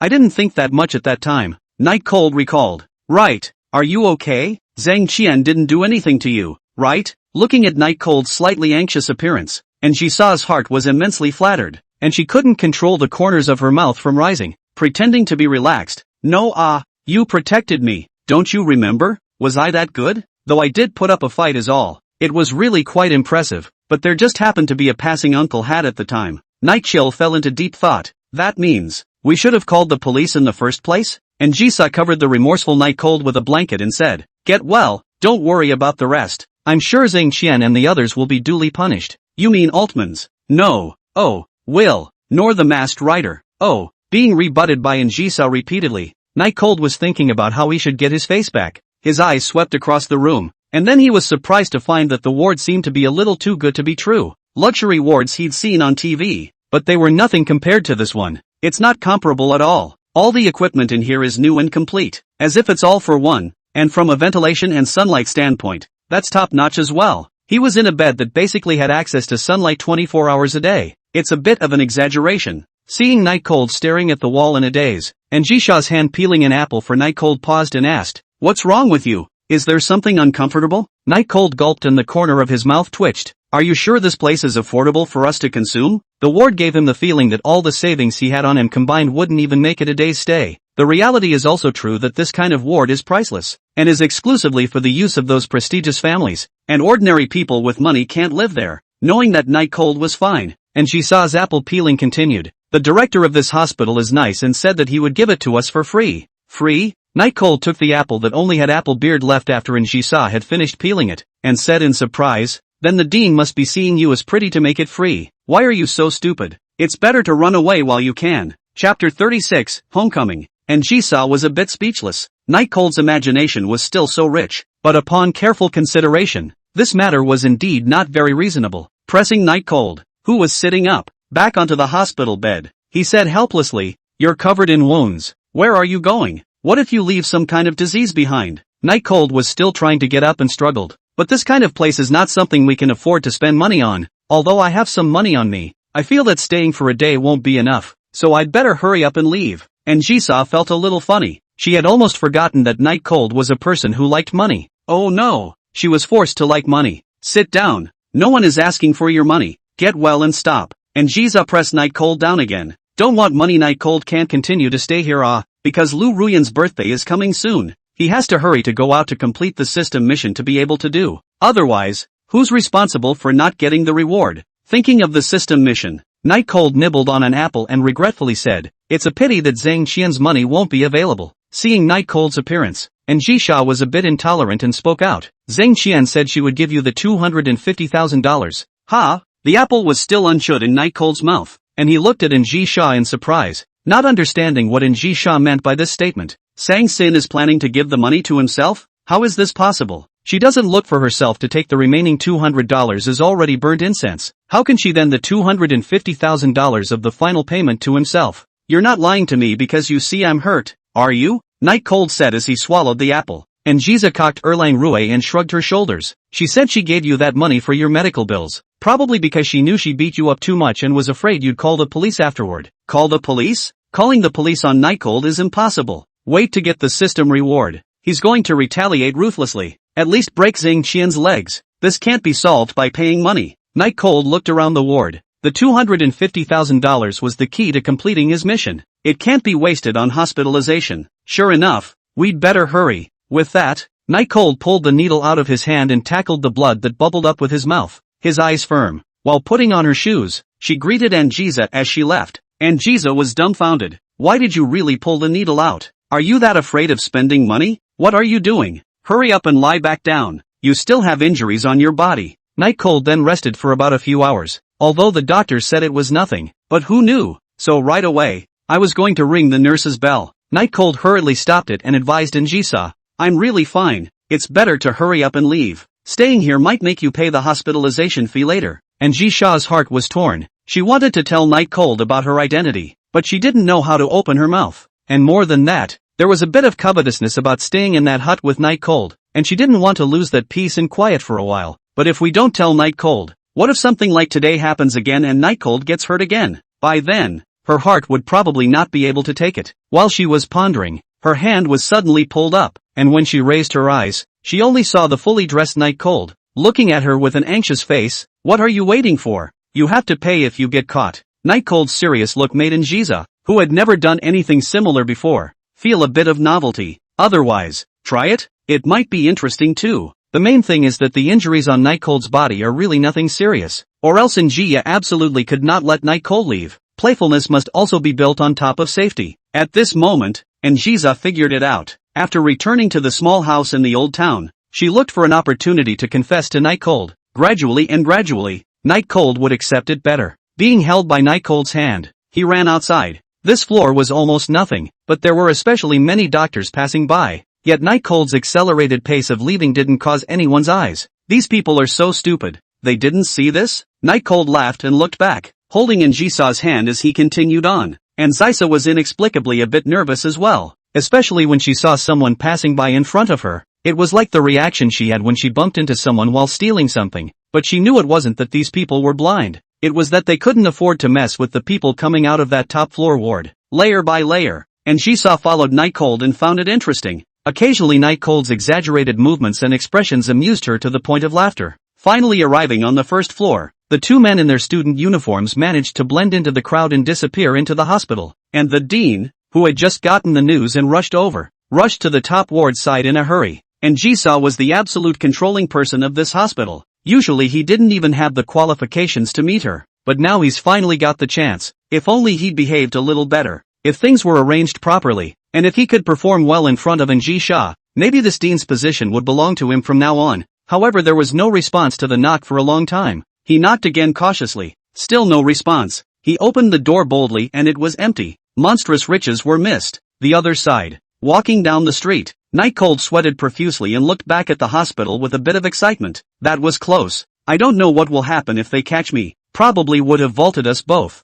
The words didn't come out of Anjisa's mouth, both because she was tired and because the excitement she had just felt hadn't passed. Turning his gaze to Anjisa, Night Cold asked with anticipation, "Going home?" Anjisa instantly smiled with joy. Good. This time the suffering together led Anjisa completely to Night Cold put down the guard. She do not know what she wants to do. She only know that she and Night Cold stay together very happy. Night Cold was the same, although Anjisa was becoming more and more mysterious in his eyes, as if she was covered in a layer of fog. He knew that Anjisa had no intention of harming him, and he was happy to stay with her. In the meantime, Snowfrost's younger sister Moonfrost, who was in charge of finding Anjisa, finds a clue when she discovers her young lady's violet butterfly hairclip in a second-hand jewelry store. That means whoever kidnapped Anjisa came to get rid of the stolen goods. Inside an unknown basement, the owner of the second-hand jewelry store is kidnapped in a chair, beaten and bruised, next to the frantic output of two large men in suits wielding wooden clubs. Say, where did you get this violet butterfly from?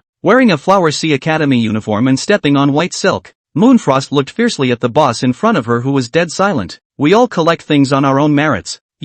Break the strange rules of the trade. The boss coveted the value of the violet butterfly and was afraid of being robbed of customers, so he insisted on not saying anything, but he could hardly hold out any longer. Bang! The gunshot rang out and the owner shuddered in fear, looking up with a face full of horror at the gun pressed against his head. If you don't say it again, I'll send you to meet the King of Hell. Moonfrost was now very worried about Anjisha's safety and had a premonition that Anjisha was already in trouble, which was why she was so grumpy. The boss was scared. He didn't expect these people to have guns, and it looked like they really dared to kill. I say, it was a teenager who brought it to sell. I have his phone number. I'll give it to you guys. You guys let me off. The boss immediately begged for mercy. Phone call? Moonfrost pondered for a while and decided that it was better not to startle the snake. Haven't you not settled the final payment to him yet? Call right away and ask him to come get the final payment. Hurry. Good.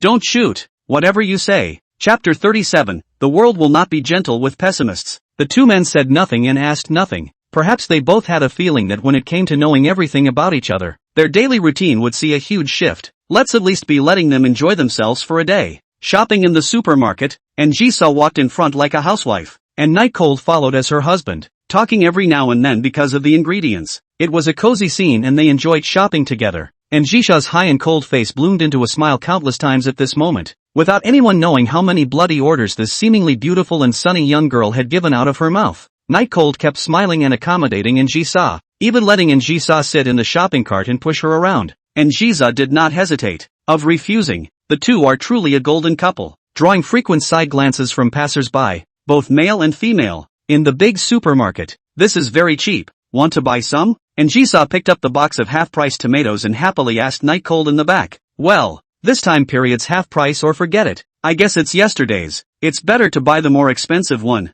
There's no lack of money for food now. Night Cold had been selling things for a long time. He naturally knew this. Basically the things that are half price during the highest traffic hours are things that are about to go bad, or even things that have already gone bad. Okay, and Jisoo didn't lose her mind. She was supposed to enjoy shopping for ingredients and shopping with Night Cold, because days like this were few and far between. Anne's group still needed her, so these 2 days would be the equivalent of an indulgence before the end of her vacation. I guess. It's also the last free day of Night Cold. Do you want to buy soy sauce? There's no more soy sauce at home. And Jisoo picked up a bottle of seasoning. Last time she used soy sauce as if it was cooking wine and poured half the bottle directly. There was no more soy sauce at home. Buy indeed. But you're taking the cooking wine. After checking out, the total was $438, which was a sprinkle for the current night chill. On the way home, and Jisoo, who was carrying a few bottles of drinks, couldn't help but say, night chill.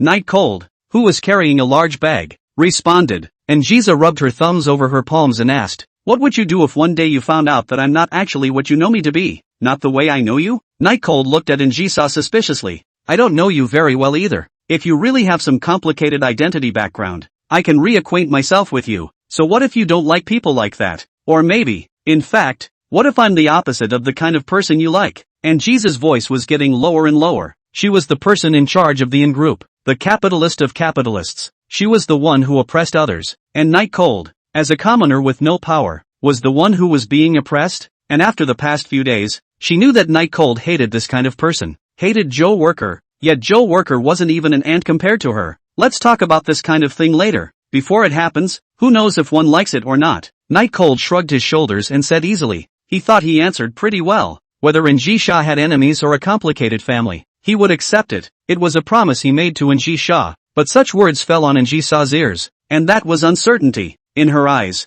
Night Cold should have immediately stated that he would definitely accept it, and take the initiative to propose that he will not have dealings with other girls again. This is what Night Cold should do, but he has always failed to do so. And Jisoo's face instantly changed. Cold, brutal, plus bloodthirsty. In this instant, she once again became that one poisonous rose of 10,000. She felt that she was really too stupid. Because she was desperately protected by Night Cold today, she actually developed a stupid idea that she could rely on her true heart to be able to tie Night Cold to her side. And Jisoo had never thought of convincing anyone in her life. And today she would talk to Night Cold. Mainly because Night Cold had suffered such a serious injury for her. She was a little confused for a moment. One might even say self-righteous. Sure enough, it doesn't matter what Night Cold thinks. I can control everything. Why not? And Jisoo muttered. When Night Cold saw that Jisoo didn't reply for a long time, he thought that Jisoo was touched and couldn't say anything. But when he glanced at her, Jisoo's expression made him a bit puzzled. At this moment, Jisoo's expression was similar to the one she had just kidnapped and returned home a few days ago. Cold and bloodthirsty. What's wrong? Night Cold asked tentatively. It's nothing. And Jisoo's expression changed for the better, returning to normalcy, but it was also cold. Today was the last day of indulgence and she didn't want to ruin it. Rather, her mind was just back to this morning. Night Cold was a bit confused. Just now Jisoo's attitude was very good. He thought it was his own behavior that impressed her, and it was true. He just didn't expect it to be so unsustainable. Actually, I can accept whatever you look like. After all, it's a friend. Night Cold thought to himself that he had said a good word. When Jisoo heard the first half of the sentence, fireworks were going off inside. As a result, the second half of the sentence directly rained a downpour in her heart, pouring the fireworks and her heart ice cold. Ha, is that so? And Jisa's tone was very cold. And with that, she also quickened her pace. Night Cold scratched his head. They say that a woman's heart under the sea needle. He has seen, sighed, also speed up the pace to follow up. At this point in the old town there are many fewer black-clad strong men, and Snowfrost learns that Jisa is safe and understands that Jisa is hiding on her own. Thinking about how difficult it had been for the eldest young lady all these years, she didn't continue to let people search the city under further hesitation. After the recording of the conversation with Jisa was given to the head of the Yin family, her life was considered to be safe. After blocking the entrance to the old town from any community members, Snowfrost was debating whether or not to call Jisa again so she could ask for specifics. Inside a cheap rental house in Old Town, the place was small, but surprisingly clean, with a clean sailor suit drying on the balcony, and a little more snug clothing drying below where no one else could see it. The living room was small, with an old-fashioned television set, book bags on the couch, and a steaming bento box, pink in color, sitting on a shelf in the entryway. At that moment a young girl came out of her bedroom in a hurry, wearing a nice sailor uniform, her face painted with light makeup that was not allowed in school, her expression overflowing with joy. Slide your feet, covered in black calf socks, into the small leather shoes and pull the heels up with your index fingers. After grabbing a hot bento from the shelf, she headed out the door. Speech Bunny trotted off to Night Cold's little house with a happy smile on her face. A little forced in there, but still largely true. The world won't be gentle with pessimists, and I'm not so easily defeated. You have to cheer up, Rabbit. Even Night Cold won't be able to not succumb to your charms. After saying that, Speech Bunny's cheeks were scarlet, and she immediately stopped to look around, only to be relieved when she realized that no one was there. Patting her still present chest, that was close. It's embarrassing to say something like that just to cheer myself up. Just as she lifted her foot and was about to leave, her afterglow caught sight of another child playing in the sand on the ground, who was now looking at her with a snotty nose and a dull gaze. Sister, are you going to defeat a monster called Night Cold? The child asked innocently. Sister. Thinking about it, Speech Rabbit could not think of how to answer. Finally, simply do not answer. Speed up the pace of the departure. Vaguely heard the child's pursuit. She ran directly. Still, the bento was carefully protected in his arms so that the heat would not be lost. Chapter 38, The Beginning of the Monastery. And Jiza didn't say anything all the way, and Night Cold was in a state of confusion,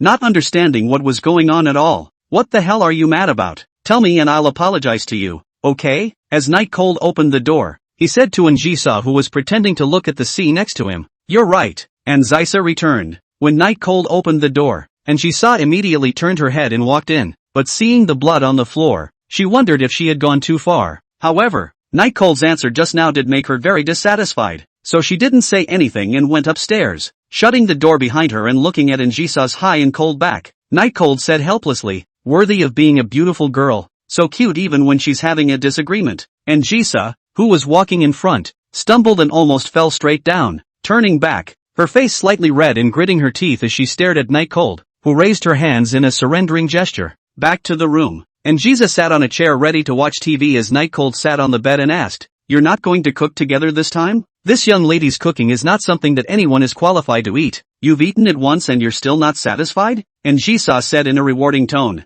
Night Cold shrugged and didn't answer, but lifted his clothes up, and Njisa pretended not to care, but her lips trembled as she said, "What do you want to do? Playing hooligan? Change your clothes and go to the restroom." Night Cold did not take the clothes off directly, but turned around and said, "What kind of hooliganism is this? Help me see if the bruises on my back have dissipated." Hearing that it was business, and Njisa moved her gaze to Night Cold. "I have to say, there has been a part-time job. Night Cold body is very good. Is not the kind of bodybuilding body, but belongs to the kind of dress show thin, undressing meat, muscle is still relatively beautiful type. But after all, Njisa was not a little girl. That was the queen of the Sea of Flowers. Naturally, she wouldn't blush easily, not to mention that there were important things going on right now. The bruises on Night Cold's back had pretty much dissipated. Not a bad recovery. How do you feel? Does it still hurt? Njisa asked. Hearing the answer, Night Cold put the clothes down. It still hurts a little bit, but normally if the bruises are to dissipate, mustn't it take 2 or 3 days? Why is it so serious this time, but also faster instead? It should have something to do with the exercise just now as well. And Njisa didn't say that she used a special medicine for Night Cold. The price of over $100,000 was afraid of scaring the night chill out of him. Night Cold is not a person who cares about this kind of small matter. Whether it is an hour loose or a day loose makes no difference. What should be done still have to do. You really don't want to cook together? Before cooking, Night Cold asked again. Aha. And Njisa actually wasn't angry anymore after she figured it out. but she had already said she wouldn't do it. Plus she didn't like cooking in the first place, so she still refused. After all, the memories of cooking she already had, albeit not too fondly. Night Cold actually would have been indifferent, rather than hoping that Njisha would not interfere, so he stopped asking. However, as soon as he had taken the dishes out and listed them, there was a knock on the door downstairs. Njisha and Night Cold looked at each other. Night Cold put down the dishes in his hands, opened the door and carefully looked out. Njisha knew that Zhang Qian had been captured by Snowfrost, so he did not care. A young girl in a pretty sailor uniform in front of the door on the first floor knocked and folded back 2 steps to wait, very politely. I thought it was Zhang Qian coming back again, but thought it couldn't be. Night Cold had already received a call for $250,000, and although it wasn't labeled where it was from, it was definitely Zhang Qian. After all, who would pay him for nothing? And the numbers are so precise. Night Cold opened the door and quickly walked downstairs to open the door for Bunny Yen. Since that day, Yen Bunny hadn't replied to his messages, and he thought he'd have to go a while without seeing Yen Bunny, but he didn't expect to see her again so soon. Open the door. Today's speech Rabbit extraordinarily energetic. Rosie's slightly sweaty forehead reveals that she is running over. Bunny, didn't go to school today? Night Cold asked curiously. He took the day off because of a little thing. Learning that Night Cold had taken the day off, the distraught speech Bunny Rabbit wanted to unravel the conflict between herself and Night Cold today no matter what. Even if it doesn't add to the feelings, it's going back to the way it was before. Because she felt that she had a bad attitude that day and hadn't replied to Night Cold's message. She was afraid that Night Cold would be angry. Also afraid to send a message Night Cold not reply. Had to make a bento in the, directly to the door. Night Cold asked seriously, is it illness? I saw that you weren't right yesterday. Why didn't you say so then? The words of reproach were heartwarming, and Speech Bunny revealed a girlish smile. I thought it was just motion sickness at the time. Next time don't be so reckless, causing me to worry for so long. Yes. Night Cold looked helplessly at the young girl in front of him. This girl who also came from the same small mountain village as him was really very pleasing to pity. I'm cooking. Want to join me? It just happens to be some good ingredients. It should be able to replenish you. Night Cold made way for a path up the stairs and invited Bunny in. Really? Speech Bunny stroked her bangs and was in a very excited mood, because this was the first time she received an invitation from Night Cold. Bunny,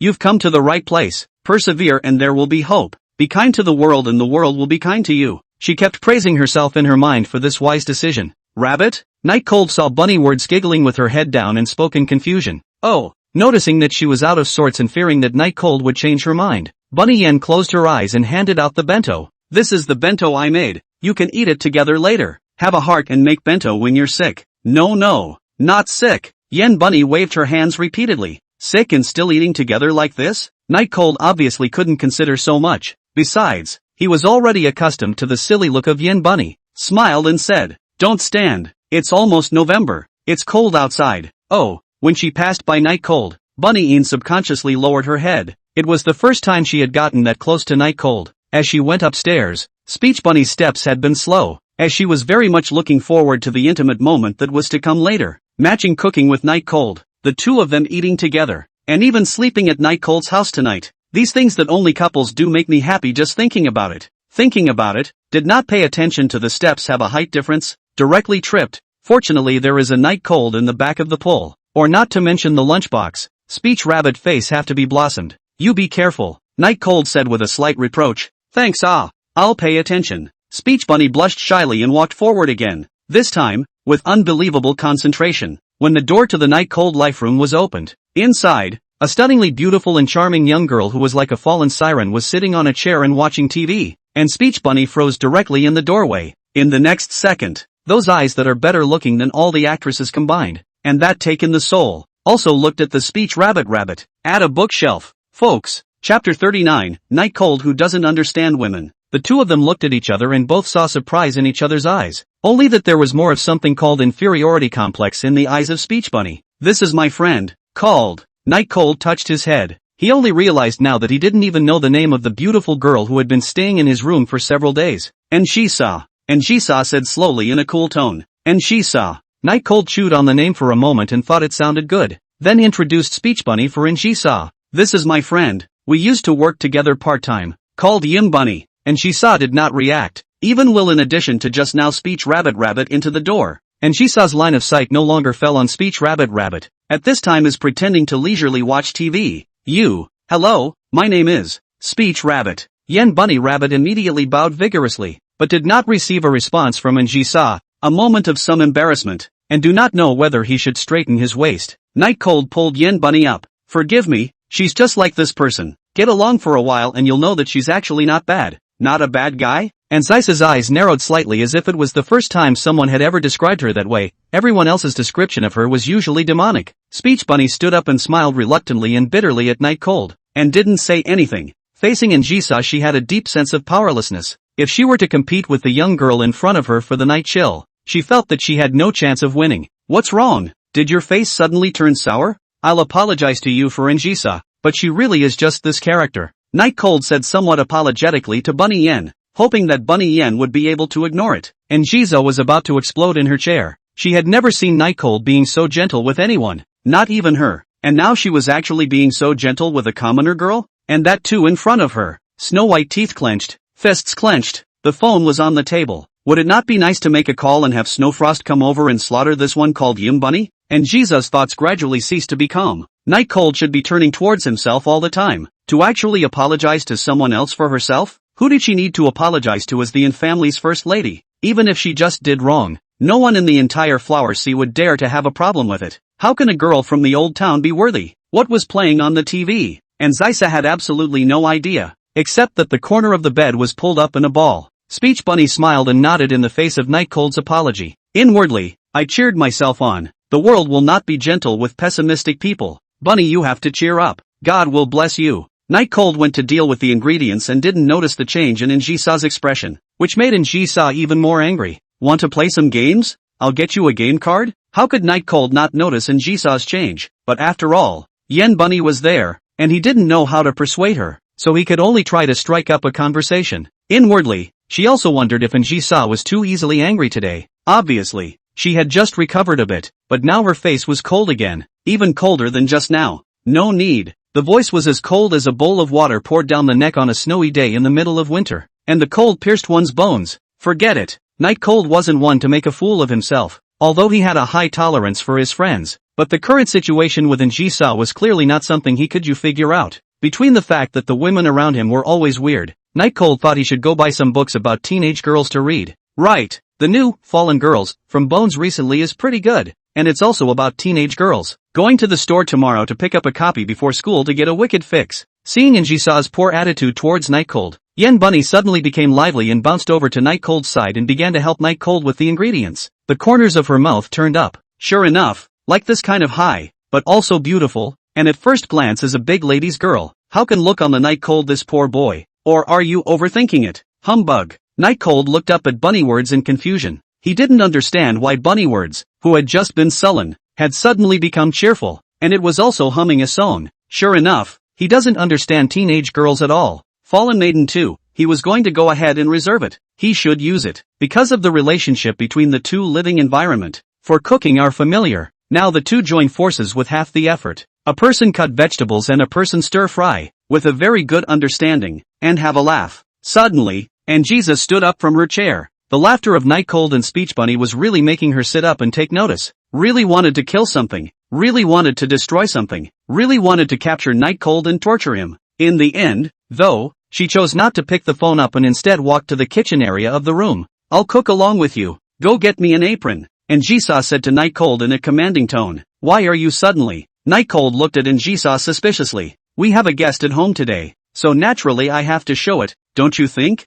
Chill. Njisa's pretense of flirtatious posture under the sky, there is absolutely no that man can carry it, including Night Cold. Night Cold froze in place with a strange expression on his face, wanting to laugh but feeling a bit inappropriate. But it was really cool. He had never been called by Njisa's name before, and this coldness was really unbearable, especially since Njisa was still pretending to cater to it. Coupled with that beautiful human in God's face, the killing power is no less than firing a guided shot inside the brain. I'll go get it for you. Night Cold fled, his little heart beating so hard that he couldn't stop for a moment. Rummaging through his apron, Night Cold cursed, damnable beauty maiden, you want to enslave me even with this tactic? Dream on. Although the movements of his hands were not by heart, Night Cold's mouth was hard. He felt that it was because he cared about Njisa that he was helping Njisa to find an apron, and that there was more power in a crowd, and the cooking speed would be faster. Of course, this excuse naturally does not stand up to scrutiny. By the kitchen boiler, Speech Bunny bowed her head a little timidly. Facing Anjisha she felt bad, she couldn't compare anywhere, and inside,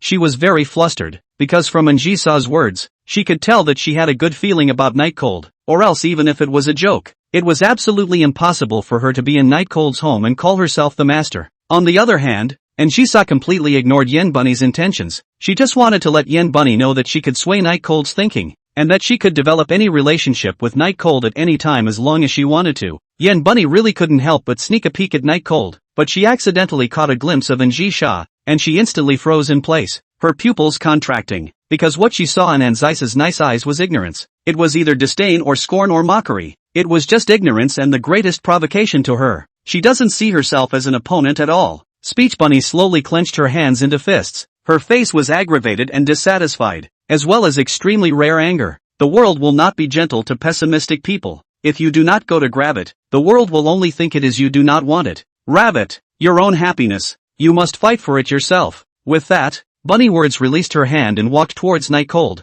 I'll help you look together. 2 is better than 1. Chapter 40, Eat That? Under Anjisha's cold line of sight, Bunny did not hesitate to walk to Nightcold's side. Although she was apprehensive inside, she was brave this time. No need, I'll find it right away. Nightcold was also puzzled. He remembered that he bought an apron during the last sale. How come he just couldn't find it now? However, his refusal didn't make Yen Bunny give up. She directly squatted down and helped Nightcold look for it together. Nightcold looked at the speech rabbit who lowered his head and tried to find the apron. Felt that today this girl is a little different. Became a lot more active. Although the face is still written timid. Anjisha's hand slowly squeezed tight. The serious provocative behavior of Speech Bunny made her feel like she was about to lose control of her emotions. If the situation was normal, she would be the winner. But this Bunny Words was too much of an eyesore, wasn't she? With a cold grunt, he too clasped his hands and walked over. Since it's something I'm going to use myself, let me find it myself, so don't bother an outsider. Anjisha squatted down with a serious tone,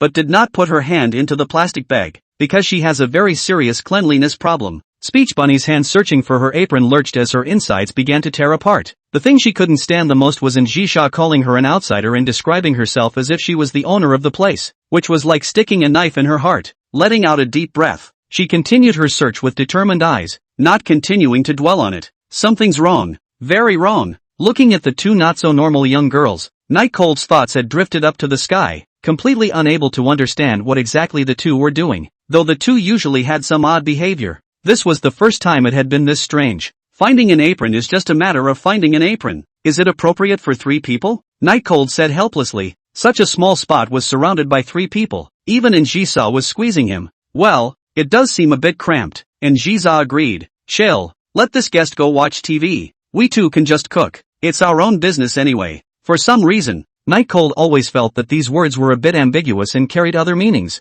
He moved his eyes to Bunny Words. The look was inquisitive. Of course, Yen Bunny would not give Nightcold a chance to talk and laugh alone with Anjisha, and immediately shook her head and did not speak. She was an easily shy girl, and it was really very difficult for her to compete with Anjisha secretly now. If she hadn't been cheering for herself in her mind, she wouldn't have been able to hold on. The bento and thoughts that Speech Bunny had spent a great deal of time making today. She wouldn't go home empty-handed no matter what. At least see Nightcold eat the bento. Nightcold felt the line of sight from Anjisha forcing him to drive away Speech Bunny. He was immediately sweating, a little bead of sweat falling on his forehead. He already felt a little guilty for spoiling Bunny Yan's bento, even though it wasn't his doing, but it was something he couldn't explain, and now Anjisha was asking him to get rid of Bunny Yan. So wouldn't that hurt his heart even more? But Anjisha's sight grew stronger and stronger, constantly pressuring him. He can't afford to mess with this one either. Just then a whisper came to his ear. Drive her home. If you don't, then I will. And then the scene may be ugly. Anjisha's voice was cold and soft,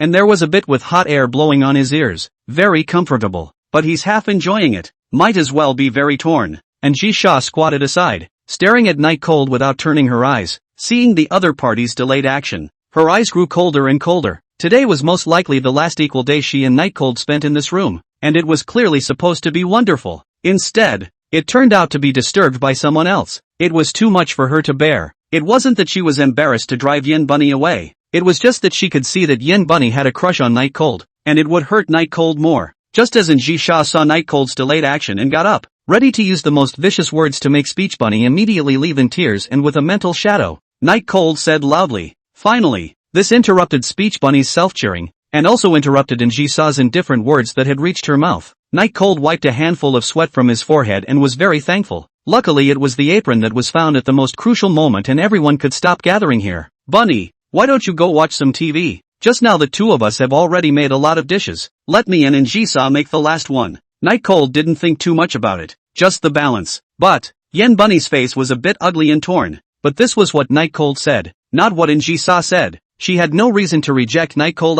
Otherwise what if it attracted people to hate her? In the end, all I could do was commiserate. Okay, and Jisha hummed condescendingly, still satisfied with Night Cold's behavior. After all, in this round, Night Cold was choosing her. Don't say anything about balance, she only knew that between Bunny Yen and her. Night Cold's choice was her. That's enough. Shall I give you a hand? The last course was chicken with mushrooms. Not exactly a difficult dish. Of course. And Jisa picked up the kitchen knife and looked at her face reflected on the surface of the knife and said, count yourself lucky that you can eat my cooking twice in a row. Be thankful. Yes, yes, yes. Hurry up and come. I'll cut the side dishes for you. Night Cold perfunctorily said without a care in the world. And Jisa really wanted to slash over. But when she saw Yen Bunny Rabbit on the side, she inexplicably felt in a better mood again and said, what's the hurry? Then walked to the side of the Night Cold began to cook. The two were very close to each other. And Bunny Yan's attention was fully focused on the two. As for the TV in front of her, completely do not know what is talking about.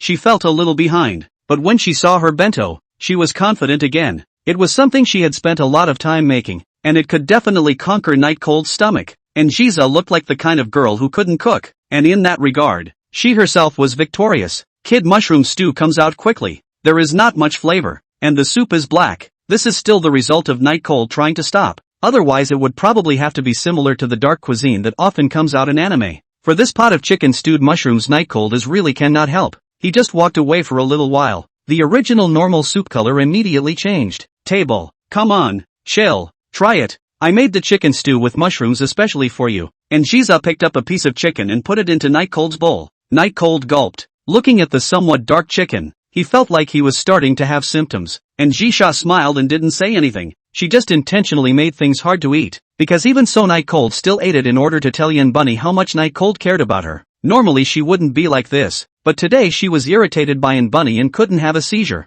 so she had no choice but to vent like this. Night Cold closed his eyes and let out a long breath, chucking up the chicken in the bowl. Anyway, it was food created in his own kitchen, and it wasn't poisoned in any way, so it was just an exercise in tongue endurance. However, as soon as Night Cold had pinned up the chicken, Bunny Yen put a ball of delicate nori-wrapped rice into Night Cold's bowl. Don't you like nori-wrapped rice? I made it for you today. Try it. Speech Bunny's face turned a little red. She never thought she would be feeding a boy like this, even if the boy was someone she liked. Looking at the blackened chicken and the nori-wrapped rice that wafted with a burst of flavor, Night Cold was caught in a dilemma. Chapter 41, A Guide to Self-Help in the Shura. Seaweed-wrapped rice. That day he lied and said that he liked nori-wrapped rice, but he didn't expect that Bunny Yen actually remembered it and made him another one. But Injiza had sent him to the hospital today, and hadn't left him to run on his own even when it was the most dangerous time. Looking at the chopsticks in the bowl, from the two young girls' hearts, Night Cold for a moment unexpectedly did not know what to choose. Speech Rabbit Bunny's small hand clenched, a face of anticipation looking at the Night Cold, and Jisa pretend not to care, but the line of sight has not left the Night Cold.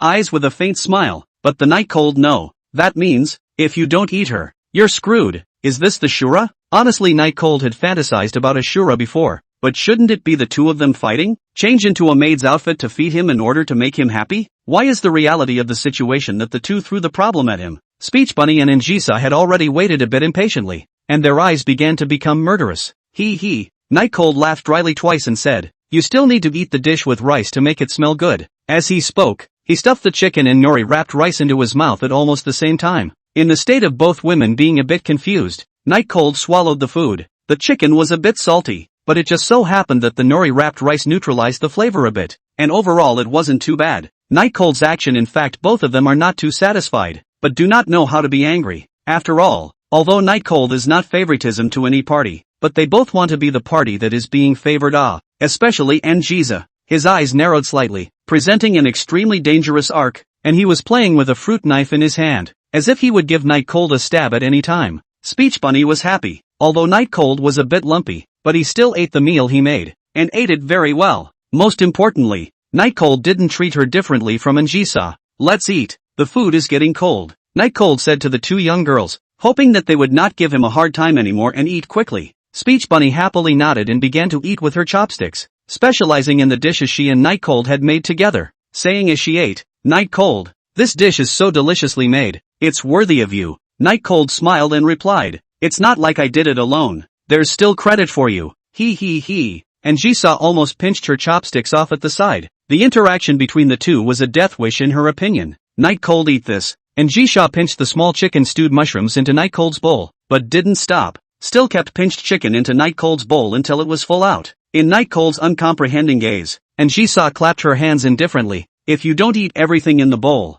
but you're not allowed to clip the dishes on the table. This is table manners, understand?" But Night Cold was just about to say that the chicken was too salty when he was greeted with a stern look from Jisoo, and could only strike out, "Let's obey Jisoo for one day today. There are already not many boys as gentle as him in the world, and Jisoo wouldn't be jealous, right?" For some reason, the thought that Jisoo was doing it because she was jealous made him kinda happy. But the chicken in the bowl. On the sidelines, Bunny Ian had long since looked away and folded her own cooking on top of the chicken. It can't be helped if you're full ahead of time. After all, eating too much isn't good for your body. Speech Bunny stubbornly stood out to relieve Night Cold, but Night Cold only had endless bitter smiles. He knew Jisoo too well. Obey her and she wouldn't really do anything to herself. At most it would be over after this time, but if he dared to do the opposite, it wouldn't be so simple. As expected, Jisoo was already staring at Yen Bunny in an undisguised manner, with eyes that were presumably a bit cooler than the water temperature of 10,000 miles under the sea.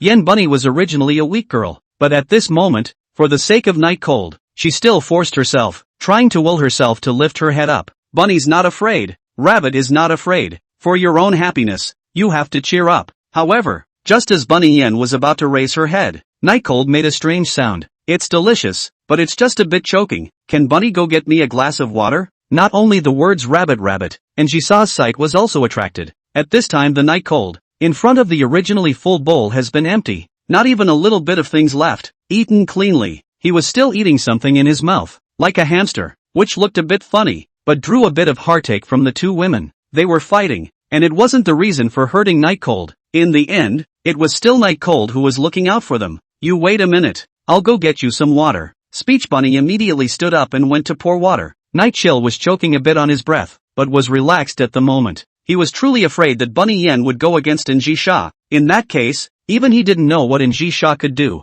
After a few days of spending time with her, although she didn't know Jisoo's family background, she knew that Jisoo was very extreme. It was also easy to go to extremes. 100 Speech Bunnies couldn't defeat Jisoo. "The chicken is really not bad. It's a shame I ate it all." Night Cold swallowed the food down and said to Jisoo next to him with a smile. Jisoo snorted coldly and looked her head aside. She didn't bother to feel sorry for herself, but it was indeed a bit degrading to fight with Yen Bunny. She was the Yen family's eldest young lady. Didn't Night Cold like money? Later, she would tell Night Cold her true identity and see if Night Cold regretted it afterward. When the time came, it was necessary to make Night Cold cut ties with Bunnywards. Although according to Night Cold's character, even if he knew her true identity there was a high probability that he wouldn't do so, but she had her own way, or she would force Night Cold to do so. But if it was the case that Night Cold really immediately cleared his relationship with Yen Bunny because of her identity, although she would be happy, she would still be more or less disappointed. After pouring down most of the cup of water, the salty taste in Night Cold's mouth faded quite a bit,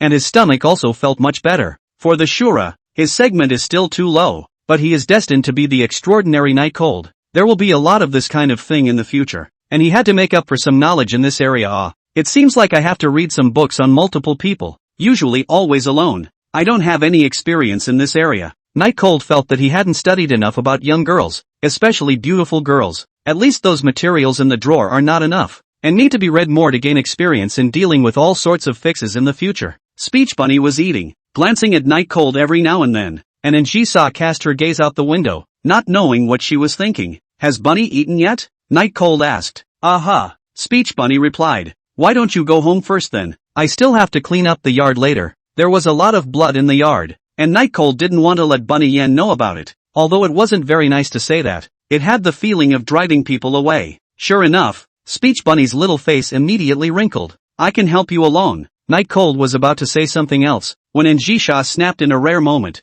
"Let her stay, I have something to say." Night Cold was at a loss, and Speech Bunny was also surprised. "What is it?" Night Cold asked. And Jiza stood up and was just about to reveal her identity when Night Cold's private phone rang throughout the room. Excuse me. Picking the phone up and looking at it, he found that it was the owner of the second-hand jewelry store from a few days ago. Originally wanted to hang up, the Night Cold immediately picked up. This is a big deal. Sloppy knot. Chapter 42. Who is Missy? Sorry, taking a call. After saying that, under Jisa's disgruntled gaze, Night Cold walked out the door. Hello? How's it going? Is it authenticated? Night Cold immediately asked. That was something worth millions of dollars. He could not afford not to be attentive. The stuff is real. Come to my store right now and I'll pay you. The owner on the other end of the line sounded decidedly weak and off-kilter and rushed, and a burst of response around him indicated that he was in a very empty spot. Really? Night Cold was overwhelmed by excitement for a moment and didn't notice anything wrong in his boss's tone. Several million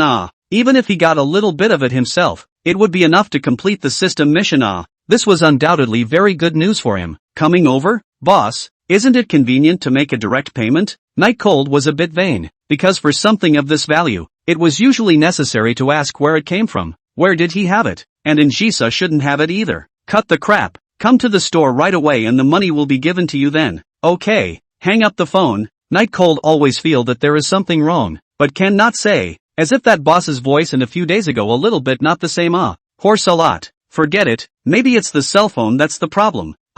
Hurry up and get the money is the right thing to do. Night Cold put the cell phone into his pocket. Back in the room, Night Cold said to Yen Bunny and Jisa, I'm going out for about an hour. What for? And Jisa clasped her elbows and frowned. Go to that second-hand jewelry store. You know it. Night Cold did not think to hide Jisa. After all, this thing is her. Even if you get the money, how much you can get, also all depends on Jisa. And Jisa sighed and smiled faintly. Go and come back soon. Yen Bunny listened in a daze, not knowing what the two were talking about, a feeling she hated, and just wanted to ask. Night Cold had already left in a hurry. Instantly, discomfort flooded her heart, a feeling that grew stronger when she realized it was just herself and Jisa. And Jisa took out the posture of a host, picking up the magazine on the table that was given to her when she bought groceries and crossing her legs to read it, not bothering to pay attention to Yen Bunny. A few minutes passed. I'm sorry, I'm going to wash the dishes. May I ask if you're done eating? And Jisa stood up, revealing that devilish figure, and asked in a flat tone to Yen Bunny Rabbit. Eat? Finished eating.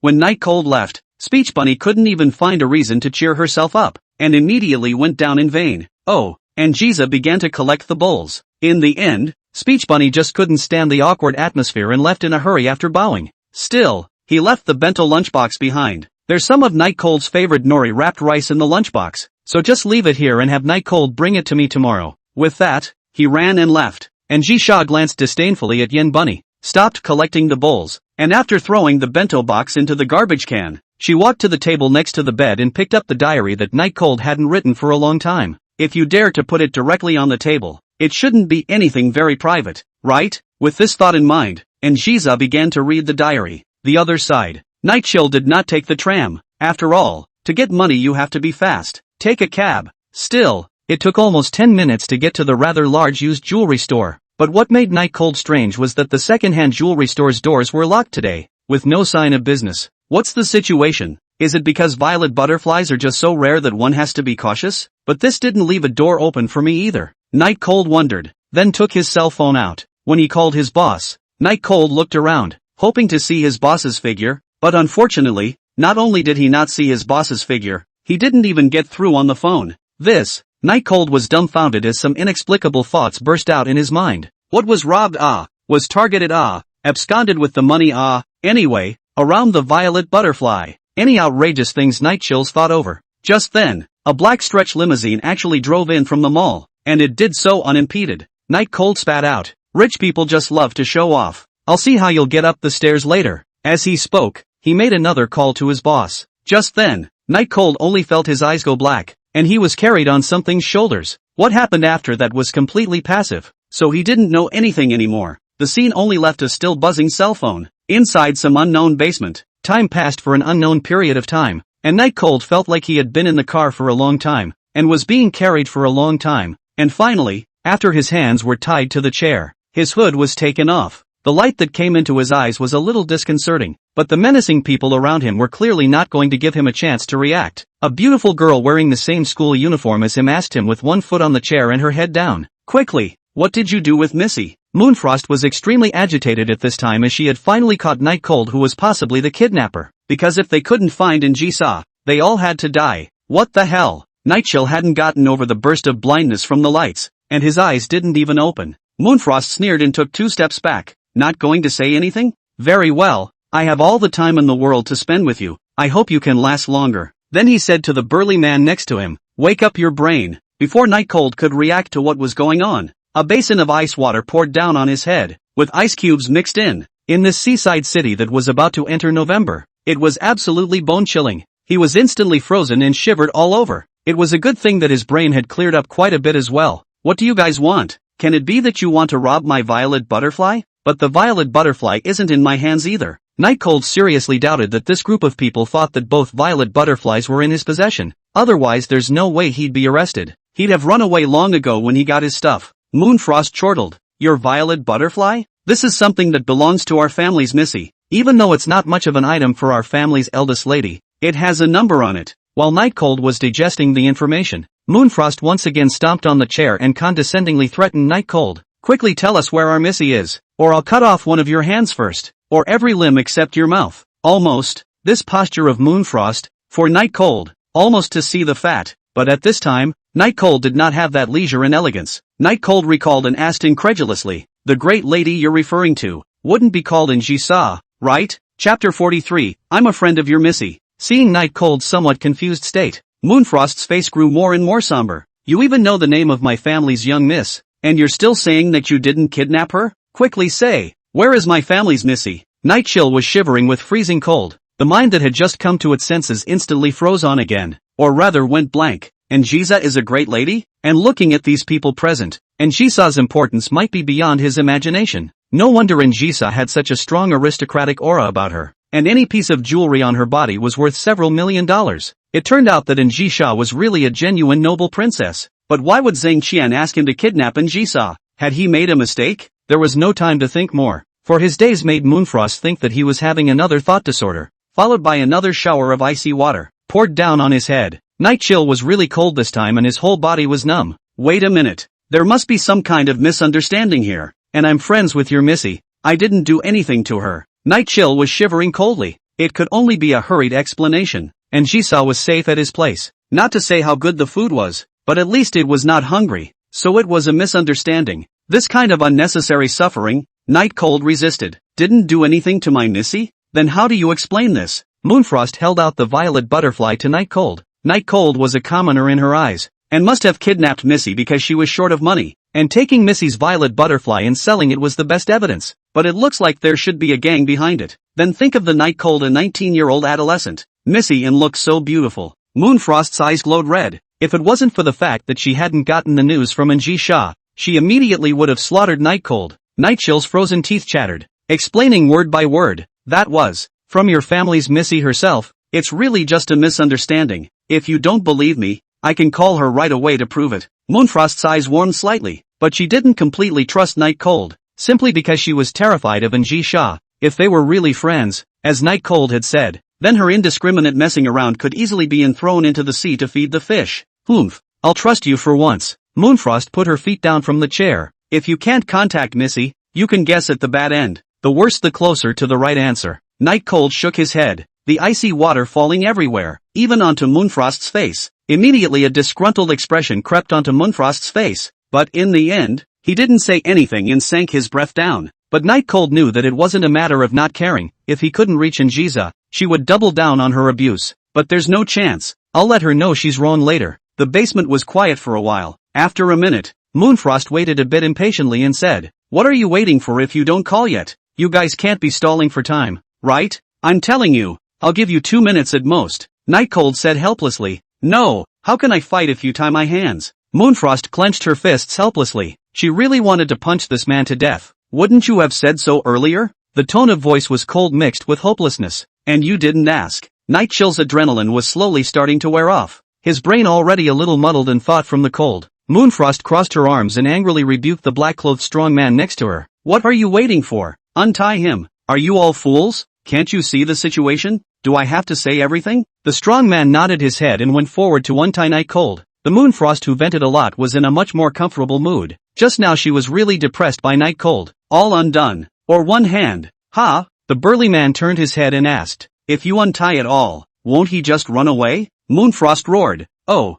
Moonfrost was about to laugh in anger. Why are there so many pig teammates? Simply the rice bucket of rice buckets. Unlocking one arm for Nightchill, the other still attached to the chair as it had been earlier, he was finally able to cuddle himself, albeit with much less use. Hurry up and call, Moonfrost urged. No, how can I call on my cell phone? Night Cold said as he hugged himself and inhaled. Moonfrost was furious, walking step by step in front of Night Cold and said condescendingly, if you dare to play tricks again, I'll throw you into the sea for an hour before asking. With that, he handed the cell phone adorned with a cute cat phone case to Night Cold, who held it in his hand, the fluff on top of the phone giving his hand a brief warmth, until the fluff gets wet. Night Cold's movements were slow, and Moonfrost laughed disdainfully. You're not going to tell me next that I forgot my home phone number, are you? She was already gradually starting to lose patience with Night Cold. After all, Night Cold's series of moves have the suspicion of delaying time. If Night Cold really can't get through the phone, then she won't wait any longer. Torture Night Cold hard. Of course,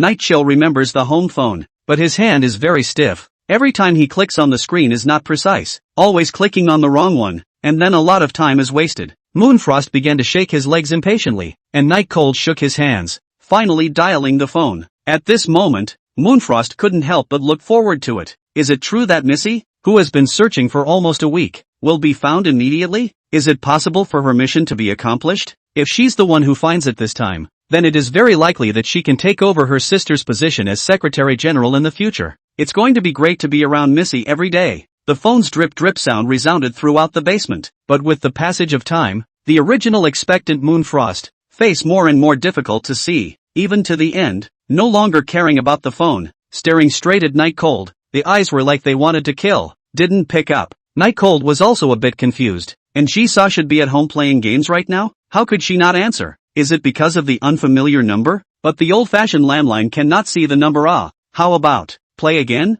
Night Cold asked tentatively. Moonfrost let out a deep breath and acquiesced. But fight again and it still ends the same way. Chapter 44 Last Chance. The phone rings to a crashing halt and a deathly silence falls over the warehouse. Probably out. Before Night Cold could finish his words, he was directly lifted by Moonfrost, who had been waiting impatiently for a long time, by his collar and walked to a big door with a chair, with very rough movements. If it wasn't for Nightchill leaning back in his chair, he probably would have had to be dragged along. Open the gate. Moonfrost's voice was extremely angry, being teased by a commoner within the palm of his hand like Night Cold, coupled with the fact that Njisha's whereabouts were unknown. Moonfrost was completely out of control emotionally. Before Night Cold could figure out what was happening, he heard a chain rubbing sound coming from his ears. It was extremely ear-piercing. At once, the dim basement lit up with a beam of light, and as the sound of the chains continued to lengthen, the bright light grew larger and larger until it filled the entire basement with light. A strong sea breeze blew onto Night Cold. The clothes that were already damp were blown by the sea breeze. The piercing coldness made Night Cold shiver.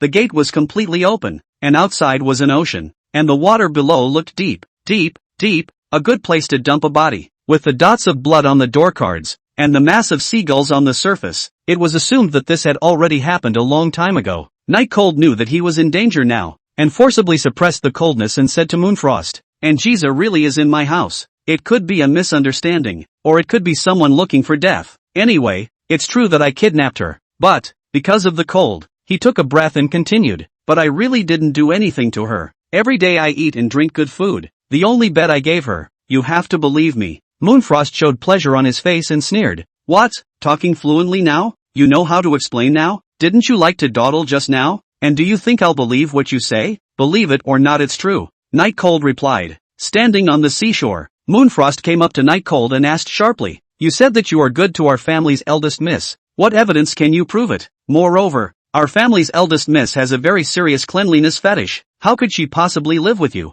Can't you even make a draft when you lie? Night Cold didn't flinch and stared straight at Moonfrost. That's the truth. Believe it or not. Looking at Night Cold's determined look, Moonfrost's eyes narrowed slightly as she didn't understand where exactly Night Cold got the courage to say such words. In her opinion, Night Cold's words were full of holes. For example, if the kidnapping of Missy was really a misunderstanding, then why is there no sign of Missy for so many days? Moreover, Missy's cleanliness fetish was very serious. It was impossible to even stay in a room with the teenager in front of her. So how could she possibly give up her bed to Missy as Night Cold had said? And most importantly, Although the violet butterfly was not considered Missy's favorite piece of jewelry, it was also considered to be in the top few. So how could it be possible to give it to Night Cold and let him take it to a second-hand jewelry store to sell it? These things just don't make logical sense. And she knew that Night Cold couldn't explain it at all. But it was true that Night Cold couldn't explain it either, because he also didn't know why Jisa stayed at his house, and why he gave him the violet butterfly. I'll give you one last chance to hand over Missy. As long as Missy shows up, your death or life is out of my hands. And didn't you say Missy is your friend? She definitely won't kill you. The words were heavy with derision, and it was clear that Moonfrost didn't believe that Night Cold was really friends with Jisa at all. Night Cold closed his eyes and took a deep breath. He knew that this was his last chance. Moonfrost was looking for Jisa urgently. When the time came, it was likely that she would really do something irrational. Although Jisa will help him, but how to help him is useless when he's dead. Have you figured out what to do? You don't know where Missy is, do you? Moonfrost asked. For someone like Night Cold, other than being handsome, she couldn't see any ability to take Missy away, so she concluded that there must be someone else behind Night Cold. After blowing the fresh sea breeze twice, although it was cold, Night Cold's brain in turn cleared up a lot. Looking at the cell phone in his hand, he didn't choose to dial it, but instead said to Moonfrost, "My house is at the very edge of the old town, the small house near the beach. You can send someone to look for it, and Jisa is inside. Old town, small house near the beach," chanting under her breath. Moonfrost's face was getting worse and worse, looking at Night Cold as if she was looking at a dead person. How? Before Night Cold could finish his words, Moonfrost pulled out a blackened pistol from under his own skirt and aimed it at Night Cold. The position was tricky. As long as the shot was fired, Night Cold would fall into the sea. Can't you find a better excuse for lying? Amidst Night Cold's frozen expression, Moonfrost continued, "The house on the far side of the old town has long since been acquired. How could there be anyone inside?" Night Cold's temper also came up, inexplicably, without even checking before coming to say these words. "Looking like you guys, if Jisa is really kidnapped, you guys won't be able to find it for the rest of your lives." Night Chill continued with a cold face. "What kind of people are you looking for when you don't even know if the house has really been acquired? What did you say? You think I don't dare to shoot, don't you?" Moonfrost thumbed the safety on, and the scene suddenly became tense with swords. "Come on, shoot me. I promise that when you find Jisa, it's time for you to bury me with you, and the way you die is definitely much worse than me." Night Cold's blood rushed up and he disliked him hard. The black-clothed strong men in the back were dumbfounded. I didn't expect Night Cold to be so manly, not even afraid of guns. Everyone had thumbs up for Night Cold in their hearts. Moonfrost's face was green for a while and white for a while, and she was never able to find a suitable expression to face Night Cold, because just like what Night Cold said, Xiao Gong only said that the acquisition had been made, and didn't say anything else. And it's not uncommon to pretend to talk about acquisitions when you're actually preparing to acquire them later. What if this is at this time? Especially Night Cold's determined expression, as if he just dared to shoot, then he would definitely die later. If he really was Missy's friend, then it was all true. Thinking a lot, Moonfrost finally put the muzzle down and said to the person next to him, "Immediately contact the people near the old town and go to whichever small house near the beach to look for Missy. Hurry." Then he said sternly to Night Cold, "You'd better be telling the truth. Otherwise, you will not be spared." With that, he stepped inside. Night Chill leaned against the gate. His body slowly slid down until he sat on the ground. Just now a moment of blood and courage went to his head, and he disliked it hard even when he was held up by a gun. Now that he calmed down, he felt that it was still a bit presumptuous. In case Moonfrost gets excited, what if it goes off? Then he's so wronged. Outside seagulls flew by, seemingly angry at the loss of the dinner that was about to reach their mouths, and kept squawking. Looking at his wet clothes, Night Cold smiled helplessly. "Let's say it's my retribution for kidnapping Jisa in the first place. For this matter, in fact, Night Cold has always been quite guilty. When he went to kidnap Jisa in order to complete the system mission, it's okay to give some of it back now." Time passed by until the phone rang for Moonfrost, who was sitting on the couch. "Hey, did you find Missy?" Now this situation can really be described as days like years. Night Cold tightly stared at Moonfrost, but imagined that the other party will be joyful did not appear. Moonfrost's face is actually more and more difficult to see. "Repeat what you just said." Moonfrost's words could truly be described as the tone of Hell's Hades. After saying that, she turned the hands-free of her cell phone on and pointed it at Night Cold, a pair of bloodthirsty eyes also staring at Night Cold. "I've been in that room looking up and down, but there's nothing but a couple of unwashed dishes. Oh yeah, and there's a diary on the table that's turned to page 3. P.S. Everyone like that heroine?" Chapter 45 Jisa's brutality. Night Cold stood up, his face pale as he listened blankly to the voice coming from the other end of the phone. "And Jisa's not even at home? What's with the coincidence? At this time of the day?" Moonfrost cocked her gun again. She couldn't stand Night Cold's deception anymore. It made her feel like her intelligence was being insulted. What else do you have to say? Say it all together, Moonfrost said in a cold tone. Her eyes were red and bloodshot, the result of extreme anger and being deceived. How could she not be there? She was still at home when I came just now. How could she have suddenly left? Night Cold was now very distressed, not understanding where exactly Njisa had gone, especially at such a critical time. One's life is really at stake. Seeing Moonfrost walking towards him step by step, beads of sweat slid down on Night Cold's forehead. Don't be in a hurry. I promise you that Njisa is definitely near the old city center. Give me some time. I can find it. Do you think I'll still believe it? Moonfrost's face darkened completely, without any semblance of brightness. It's just a misunderstanding. And oops, don't do anything that everyone will regret. Night Cold tried his best to pacify Moonfrost, but when those words fell into Moonfrost's ears, they were a barefaced threat. And you're giving me this? Fooled twice. Do you think I'll still believe it? Moonfrost roared out angrily. Give me some time. Before Night Cold could finish his sentence, two strong men came up and held him up to the far side of the gate, and one step back was the deep, bottomless sea. I'm going. Really? He was genuinely surprised that the man was actually planning to shoot. Even if we didn't find Njisa for a while, then he was still considered the only clue. So we just killed him in plain sight? It's too much of a child's play, isn't it? Inwardly, he shouted. System, Nima come to some effect. I'm dying. Ding. Host in danger of leg break detected. Emergency backup program activated. Emergency backup plan cancelled. Hearing the front, Night Cold was ecstatic. Although from the system's judgment, Moonfrost just wanted to break his legs, but I didn't realize that there was an emergency backup plan. This was truly saved, but to his surprise, he hadn't been happy for a second when the emergency backup plan was cancelled. What the hell is this? You won't say anything until I give you something bitter to eat. You won't cry until you see the coffin. So I'll satisfy you. The moment the gun's safety was turned on, the muzzle was pointed at Night Cold's left leg. Just as the bullet was about to spark, the crisp sound of a leather shoe walking resounded throughout the basement. Who? Moonfrost turned around with anger, showing up when she was about to do something, clearly intending to stop her. She wanted to see who had the guts to be so bold, yet she froze at the sight of the visitor. Just for a moment, that cold, tall figure made her pupils contract. Dumbstruck, shock surfaced in the bottom of her eyes. Everyone had an expression similar to Moonfrost's, except for Night Cold, who understood why the system had cancelled the emergency backup plan, and at the same time was greatly relieved, because the person who came was none other than the Yin family's eldest young lady. Njisa, haven't seen you in a few days. Are you so strong now? Njisa clasped her elbows, her footsteps slow, and said with a slightly sarcastic tone. Moonfrost was very happy. Immediately running next to Njisa, she excitedly said, Eldest miss, where have you been these days? Why can't we find you no matter how we look? Who kidnapped you? Njisa's face was ugly to the extreme. The eyes were cold without any semblance of color. The entire person could be described as oppressive. It made the originally excited Moonfrost wilt. Eldest miss, what's wrong with you?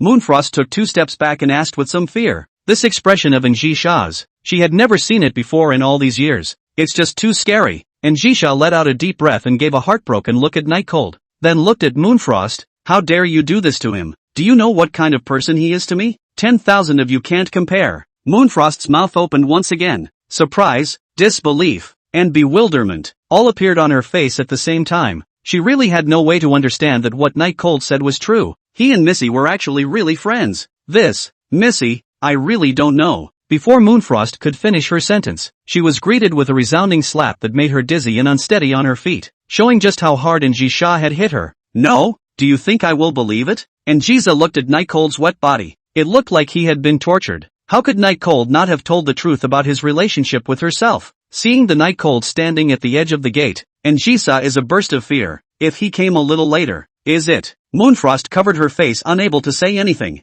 Night Cold did tell her that he and Missy were friends, but the credibility was too low, and he didn't take advantage of both opportunities, which led to this. Missy, I really didn't mean it. I really was going crazy looking for you. Confused. Pray for forgiveness. Eldest miss. Moonfrost covered her face and begged for forgiveness with a sobbing voice. She could be said to have a very good understanding of her own Missy's character at this time, but if she dared to make excuses and not admit her mistakes, then the next second the bullet would go through her eyebrows. There was absolutely no chance of surviving, and the only way to have a slight chance was to admit you were wrong. Can that be a reason? Njisa slapped Moonfrost's face again. Even though Moonfrost's face was already swollen high at this point, Njisa did not show any mercy. Eldest miss, I was wrong. Moonfrost could only pray that Njisa could see that her intentions were good and could spare her. and Jiza snatched the pistol from Moonfrost's hand and then tried the safety, during which Moonfrost was trembling with fear, not daring to move. Even her legs went limp and she knelt down. She knew exactly what that meant.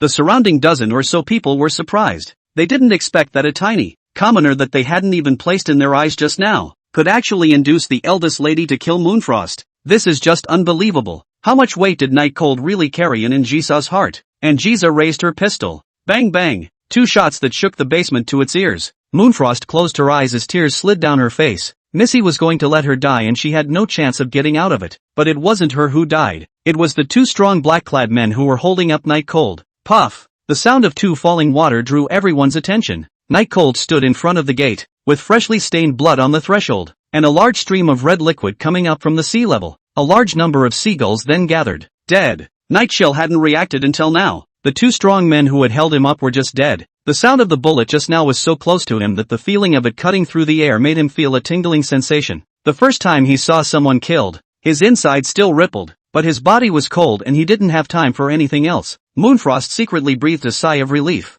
But in the next second, the black hole of the gun was once again pointed at her. Chapter 46: The End and the Beginning. And Jiza's eyes were brutal and bloodthirsty as she stared at Moonfrost, always without speaking. No one dared to plead for mercy. The only one who had this qualification, Night Cold, did not open his mouth to speak for Moonfrost. After all, he had just been indiscriminately pointed at by Moonfrost with a gun, and was still having palpitations. What else do you have to say? And Jiza asked in an ultimatum tone as she stared at Moonfrost. No. Moonfrost was smart enough to admit her mistake, and Jiza's head raised slightly, gripping the pistol in her hand tighter, but there was no change of expression on her face. Just then, a large group of people came in a big way. Snowfrost got the news that Njeza came to this basement by herself in a car, and she sensed that something was wrong, and also for Njiza's safety, so she immediately followed her. The moment she saw Njiza again her emotions were thrilled. Finally, it's found. But when she saw that Njiza was pointing a gun at her sister, her entire body was struck by lightning. Fear permeated her body.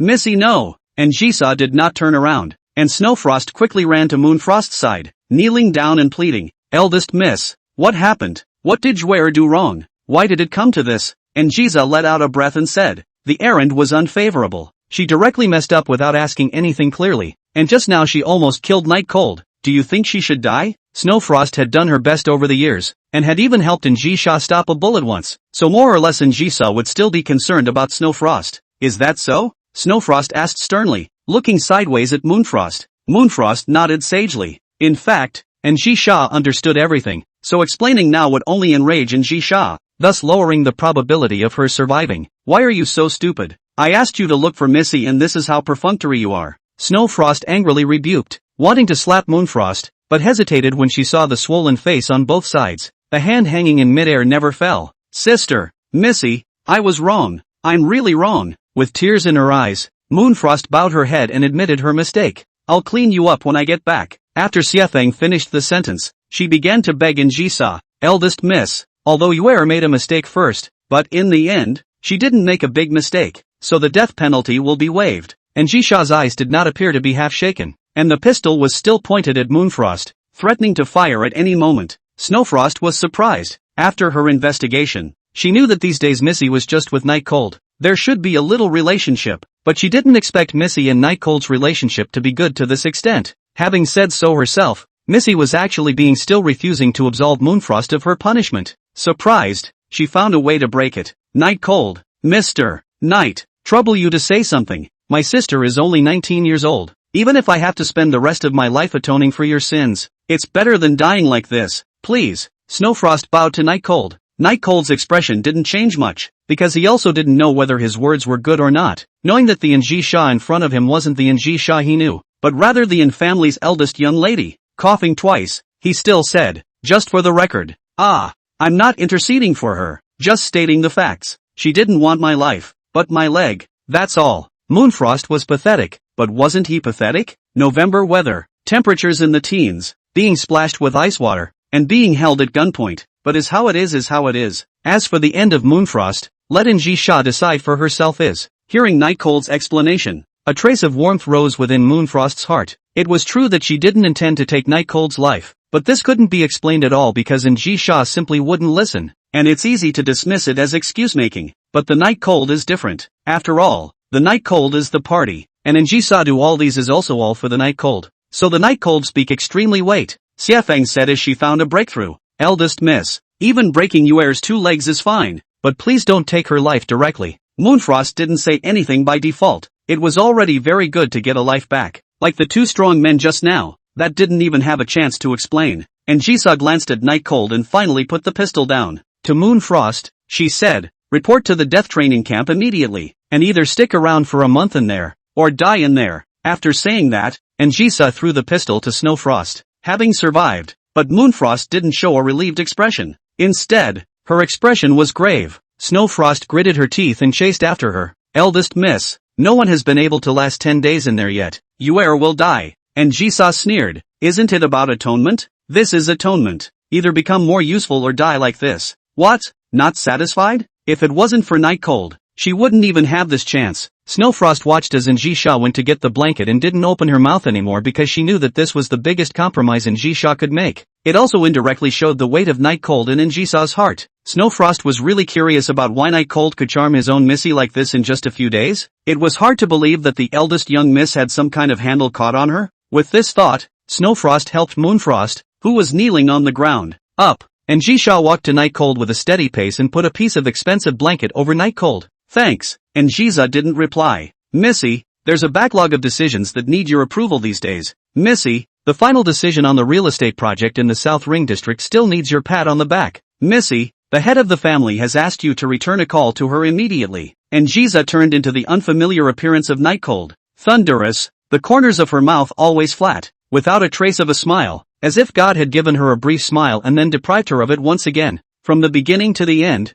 Njisa didn't say a word to Night Cold. Night Cold just looked at Njisa that way, hoping that he could find traces of her still being her on this beautiful young girl who had just dined with him. But sadly, it wasn't found. At this time, Njisa only let Night Cold feel so strange, feel so high above, so unattainable. It was as if from this moment, the bridge between the two was broken. By the end of this kidnapping farce, the two are once again speechless because of the huge difference in their identities. But has a little bit of the other's imprint been left in their hearts? Night Cold didn't know if Njisa had one, but he did. Soon, in Night Cold's line of sight, Njisa got into the black sedan, and at the last second when the door closed, she glanced at him, her eyes were cold, and Night Cold couldn't read them. He let out a long breath, and the basement was instantly less full of people, with only the blankets on his body proving that Anzisa had indeed been here just now. Mr. Knight, ha? Hearing someone calling out to him, Night Cold responded with excitement, hoping that some sort of inner expectation could be fulfilled. A chauffeur said mildly and politely, Missy asked me to take you back.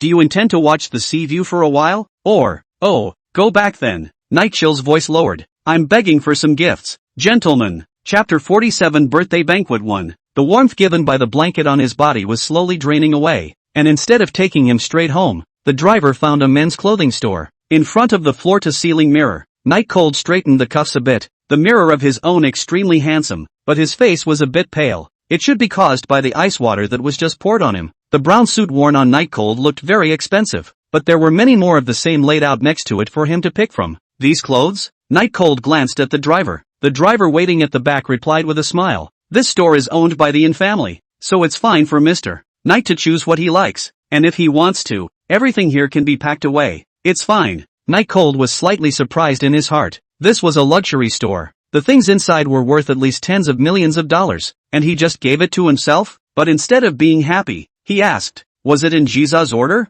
Seemingly because Night Cold had called in Jiza's name. The driver's brow furrowed slightly, then immediately relaxed and replied, yes, it was indeed arranged by Missy. Is there something wrong? Nope. Night Cold also didn't know what the relationship between the two of them was supposed to be like for Njisa as the Yin family's eldest lady, but he could be pretty sure that it definitely wasn't like that. He also thought, forget it, I'm going back, so you don't need to send me. Night Cold said and intended to leave first by himself, but was stopped by the driver. Mr. Knight, please wait. Under Night Cold's puzzled gaze, the driver took the documents handed over by a small secretary next to him, and then cupped his hands and handed them over to Night Cold. It is? Night Cold was puzzled. Oh, it's like this. This is all the formalities of your house, and the developer won't be going after your trouble in the future, so you can avoid all these problems in the future. The driver explained. Night Cold reached out. It wasn't arranged by Nissan? Yes. Although it wasn't explicitly stated, Night Cold's address to Njisa still drew a better expression on the driver's face. "Thank her for me," Night Coldwell said, and the driver smiled and nodded. He thought that Njisa was planning to cut ties with him. This was the cost of taking care of her all these days by himself, but unfortunately, dramas will always be dramas, and the reality presses on and never happens. Give him tens of millions of dollars and hundreds of millions of dollars to get him out of Njisa's drama. Night Cold walked out of the fitting room. Everyone outside, including the female with a manager's work tag, was also standing by and waiting. Such a large luxury store had been cleared of customers. Only he was left. Everyone, even the store manager, had their heads down. That's power? It wasn't until this moment that Night Cold realized what the three words Njisa actually stood for. Even if it was just an underling under Njisa, a small driver, he could have this kind of ability. What about Njisa herself? Previously, he had heard that the Pearl of the In group was the princess of the entire Flower Sea. Originally he didn't believe it, but now it seems to be true. Night Cold nodded to the waiters who bowed their heads as well as the store manager to express his politeness before leaving. "Mr. Knight, do these clothes need to be sent to your home?" the driver inquired from behind Night Cold. "No thanks." Night Cold had already willed his way out of the store. On the way home,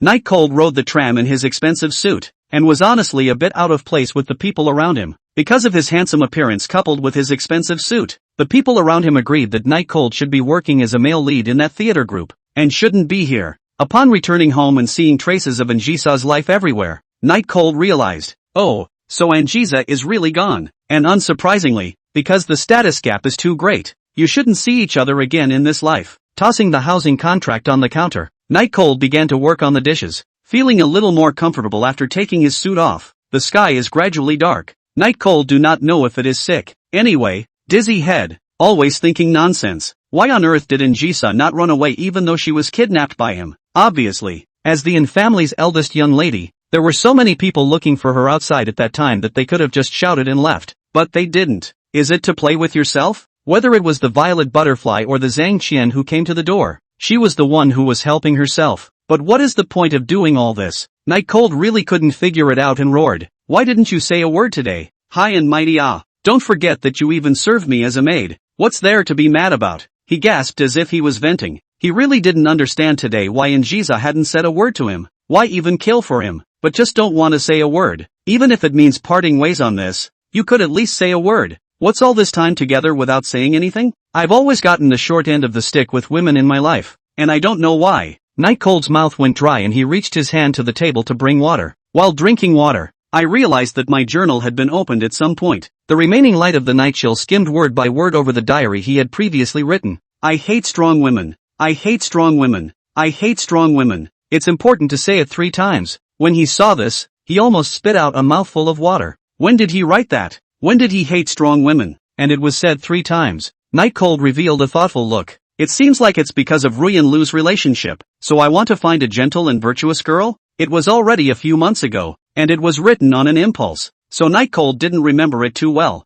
Put the journal away in a drawer. Forget it. The sky wants rain. The mother wants people. What should be done? Night Cold stopped thinking about why Njisa didn't say a word to him when he was in the basement today. Now that basically any difficulties have been solved, after dragging on for so long, it's time to finish the system's tasks. Taking out his cell phone, Night Cold was a little excited to see his hundreds of thousands of balance. With whatever difficulties in front of him solved and the house saved, what was there not to be satisfied with? As long as he gave the gift to Rui and Lu at the birthday banquet the day after tomorrow, then from then on he would take off straight away. There might not be a day in the future when there would not be an equal conversation with Njisa, and even surpassing it might not be impossible. With a little bit of wanting to prove himself, Night Cold once again regained his confidence. After figuring it out, Night Cold felt that his mind had cleared up quite a bit. The dizziness was gone, and he immediately felt hungry, touching his stomach. What's good to eat? There's plenty left over from lunch. Finally, Night Cold saw the nori bun rice made by Speech Bunny. The lunchbox no longer had the love on it, and it was still a lunchbox made of iron. Eating the already cold nori wrapped rice, Night Cold felt that he'd better find a chance to apologize to Bunny Yin. Although this matter had already passed, he always felt uneasy with his conscience. Chapter 48 Rui and Lu's Invitation. A night without words, do not know why. Night Cold or habitually sleep on the ground. Woke up, others are confused. How many days has it been? It's better to hurry up and remove the floor bunks. Njisa won't be coming back anyway. Without hesitation, Night Cold immediately removed the floor bunks and threw all his bedding and whatnot onto the bed. After an early breakfast, washing up and getting dressed, Night Cold set off for school. I took a day off yesterday. Today is already Friday. And tomorrow is Saturday for vacation. Which happens to be when Ruyan Lu's birthday party is also at that time. On the tram, Night Cold pondered whether he should go and buy the gift that Lu Ruyan wanted today. After all, he was just a straight man who knew absolutely nothing about bags or anything else, and would still have to look for it then. It's almost November and it's cold, so a lot of girls have already got their scarves out, and I don't know if it's because it's really cold or because they look cuter in them. The girl's mind Night Cold had long ago given up guessing, and now it was no different. The school's on ramp. Because of the name of a licking dog, he didn't have many friends. Of course, Zhang Ku, who had made advances to him, was still in the process of relationship progression, and could only be regarded as a classmate for the time being. But the sight around him was clearly a lot different today. There's basically no more discrimination or scorn, mostly puzzlement and even admiration. Night Cold didn't even care, but a figure that was just as lonely as him caught his attention. Walking ahead with a biting pace, she did not carry a scarf around her neck like the other girls. Her legs in stockings were extremely long, and her long, black, translucent hair looked like it was dancing as its owner walked. A cold aura emanated from his body, and no one around him dared to approach. Shang Qinggren, a man who enjoys solitude. Night Cold didn't have the intention to get on the conversation, because although he was a member of the Fire Seed Department, he didn't have much interaction with Shang Qinggren, only knowing that she reads books every day and doesn't have a single friend. Not a character to get along with. But just as Night Cold was walking nicely, the Shang Qinggren in front of him actually stopped directly and stood next to him, as if he was waiting for someone. Night Cold's heart thumped. It couldn't be waiting for himself, could it? So many people were watching. Isn't this pulling hatred for himself? It was important to realize that even though Shang Qinggren was cold, she had become the school's high ridge flower because of it, and was the goddess of many boys' hearts. They could just look at Shang Qinggren every day, and it was fine and satisfying. But if you see the sacred and inviolable flower of your heart talking to another man, it's scary to think about. There were strange glances coming from the surroundings. They all thought that Shang Qinggren was waiting for Night Cold, while Night Cold organized his expression and tried to look as normal as possible. Maybe people are waiting for someone else? Or even just tired to rest for a while. After all, the hands and legs are so thin, so long road is still normal. Do not make a fool of yourself. Keep it normal. Keep it normal. Night Cold student, don't you usually like to stare at me in the activity classroom? Why are you pretending not to see it now? Shang Qinggren's tone was very cold, and there was a little bit of mischief in it, emphasizing the usual mind. The night chill that was about to pass by Shang Qinggren immediately alerted. Are you really waiting for me? Shang Qinggren sighed helplessly and said, if your brain is bad, I can provide you with free physical therapy help. You're the only one I know here. If I'm not waiting for you, who would I be waiting for? Sorry, didn't see it. Night Cold smiled and explained. He really knew that Shang Qinggren didn't have a second person he knew here. He just didn't dare to be sure. Are you saying I'm not cute? Shang Qinggren asked uncertainly. Not cute. Night Cold's gaze immediately focused on Shang Qinggren's clear and stunning face. Cold, because the weather was too cold, so there was not much blood color on the jade-like little face, and the cherry-pink lips lost moisture. But, a face that is like the ultimate work of the creator can't be anything less than lovely, can it? Please move your disgusting side away. I feel intensely uneasy, Shang Qinggren said with a cold face. Recovered a bit. How did you come to that conclusion? Night Cold asked curiously, and then the two of them began to walk inside the school. If it doesn't catch your attention, doesn't that prove I'm not cute? Although you're lying is all. Shang Qinggren rightfully trusted her judgment. What makes you say I'm lying? There are so many people at the entrance of the school. It's only natural that they can't notice, right? Night Cold sophistically said. Although he did notice Shang Qinggren a long time ago, he still had a stiff upper lip, and it was up to him to decide how it was going to be anyway. Shang Qinggren smiled and didn't say anything, as if she didn't bother with small children. Night Cold said helplessly, and without explaining, asked, alright, so is there something you're looking for me for? I think you are more interesting than the average person, or smarter than the average person and possess a stronger ability to endure than the average person. Shang Qinggren put her white fingers to her lips and analyzed. What makes you think that? Night Cold was bored and rested his hands behind his head. You obviously don't like that Ruyan Lu, yet you still hang around her every day. While recently it's changed a lot. Doesn't that speak volumes? Shang Qinggren said in a certain tone. You think I'm getting back at her? And even if I am, this has just nothing to do with you finding me? Night Cold asked quickly. Because you are different from ordinary people. Shang Qinggren said meaningfully. And then what? And then just make sure you come to the activity room at noon. There's a club activity today. On the first floor where the shoes were changed. The two men's shoe cabinets happened to be in the same place. And after changing shoes, Shang Qinggren left these words and left. Somehow, I was supposed to go to the club at noon. Night Cold also changed his shoes and walked towards the classroom. Road. Many of the people who had followed him all the way here just now were showing envious glances at him. That was Shang Qinggren. I can't believe I'm talking to Night Cold that much. It's simply enviable. Other people's envious gaze. Night Cold is still quite enjoyable. Say he is shallow then shallow. I wonder what it is that would make her stop and wait for me. Night Cold muttered to himself, and after thinking about it for half a day, he couldn't come up with anything. After all, the fire seed department was basically inactive. What the purpose was he didn't know. Hallway. Night Cold was just about to enter the classroom when he saw Lu Ruyan walking towards him head-on, looking like she was rushing towards him, because of the reason why he was going to give Lu Ruyan a gift tomorrow. Night Cold did not choose to ignore it, but waited in place. What? So understanding today? Not like you. Ruyan Lu was finally licking the rich boy. Xiao Shi. A lot of power. Not only did Xiao Shi pay back her loan, he also agreed to clean up Night Cold's mess, and could even expel Night Cold from Flower Sea Academy outright. Facing Lu Ruyan's yin and yang, Night Cold smiled and responded, how could that be? I've always been like this polite and civilized. Oily mouth. Ruyan Lu revealed a disdainful expression. Where am I today? I just want to invite you to my birthday banquet tomorrow. Because of various things, Lu Ruyan is really afraid that Night Cold won't go to her birthday banquet. The gifts are still secondary. The main thing is that her new boyfriend Xiaoxi will help her teach Night Cold a lesson. When the time comes, breaking one or two of Night Cold's legs will be light. At the very least, they will make Night Cold drop out of school, and with his power, he'll make it impossible for him to even work in the old town. She wants to force Night Cold to die.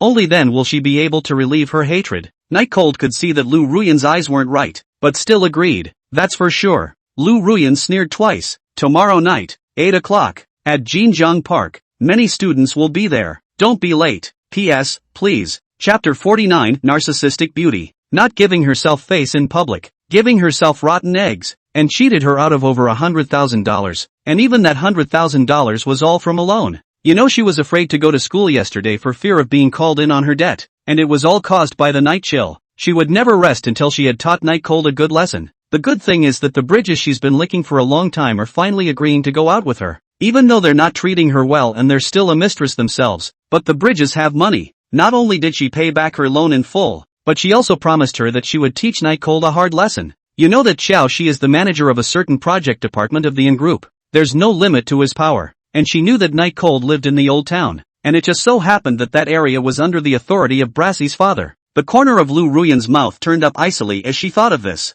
In 2 more days, Night Cold would even be homeless, but that was exactly what she wanted to see. Do you have anything else? Night Cold was oblivious to the viciousness on Ruyan Lu's face and said easily. Lu Ruyan frowned slightly. She realized that Night Cold hadn't been a bit too arrogant lately, actually talking to her like this every time, but bear with it for a while now. Tomorrow is the time to clean up Night Cold. No, just remember not to forget to come to my birthday banquet tomorrow. It doesn't matter if it's a gift or not, and I've prepared a big surprise for you. Lu Ruyan finished meaningfully and left with quick steps. Night Cold shrugged helplessly. Honestly, just now Lu Ruyan did not let him return the money, but also really a little bit out of his expectation. Lu Ruyan can be an ordinary family. Most of the name brands on the body are bought by him. Of course, he couldn't afford it, so he used to work every day. When I think of those days, not only did I have to buy luxuries for Ruyan Lu with the money from my daily part-time job, but I also had to be hollered at, so it was really sad. These accounts, Ruyan Lu still have to pay back slowly. Night Cold walked into the classroom,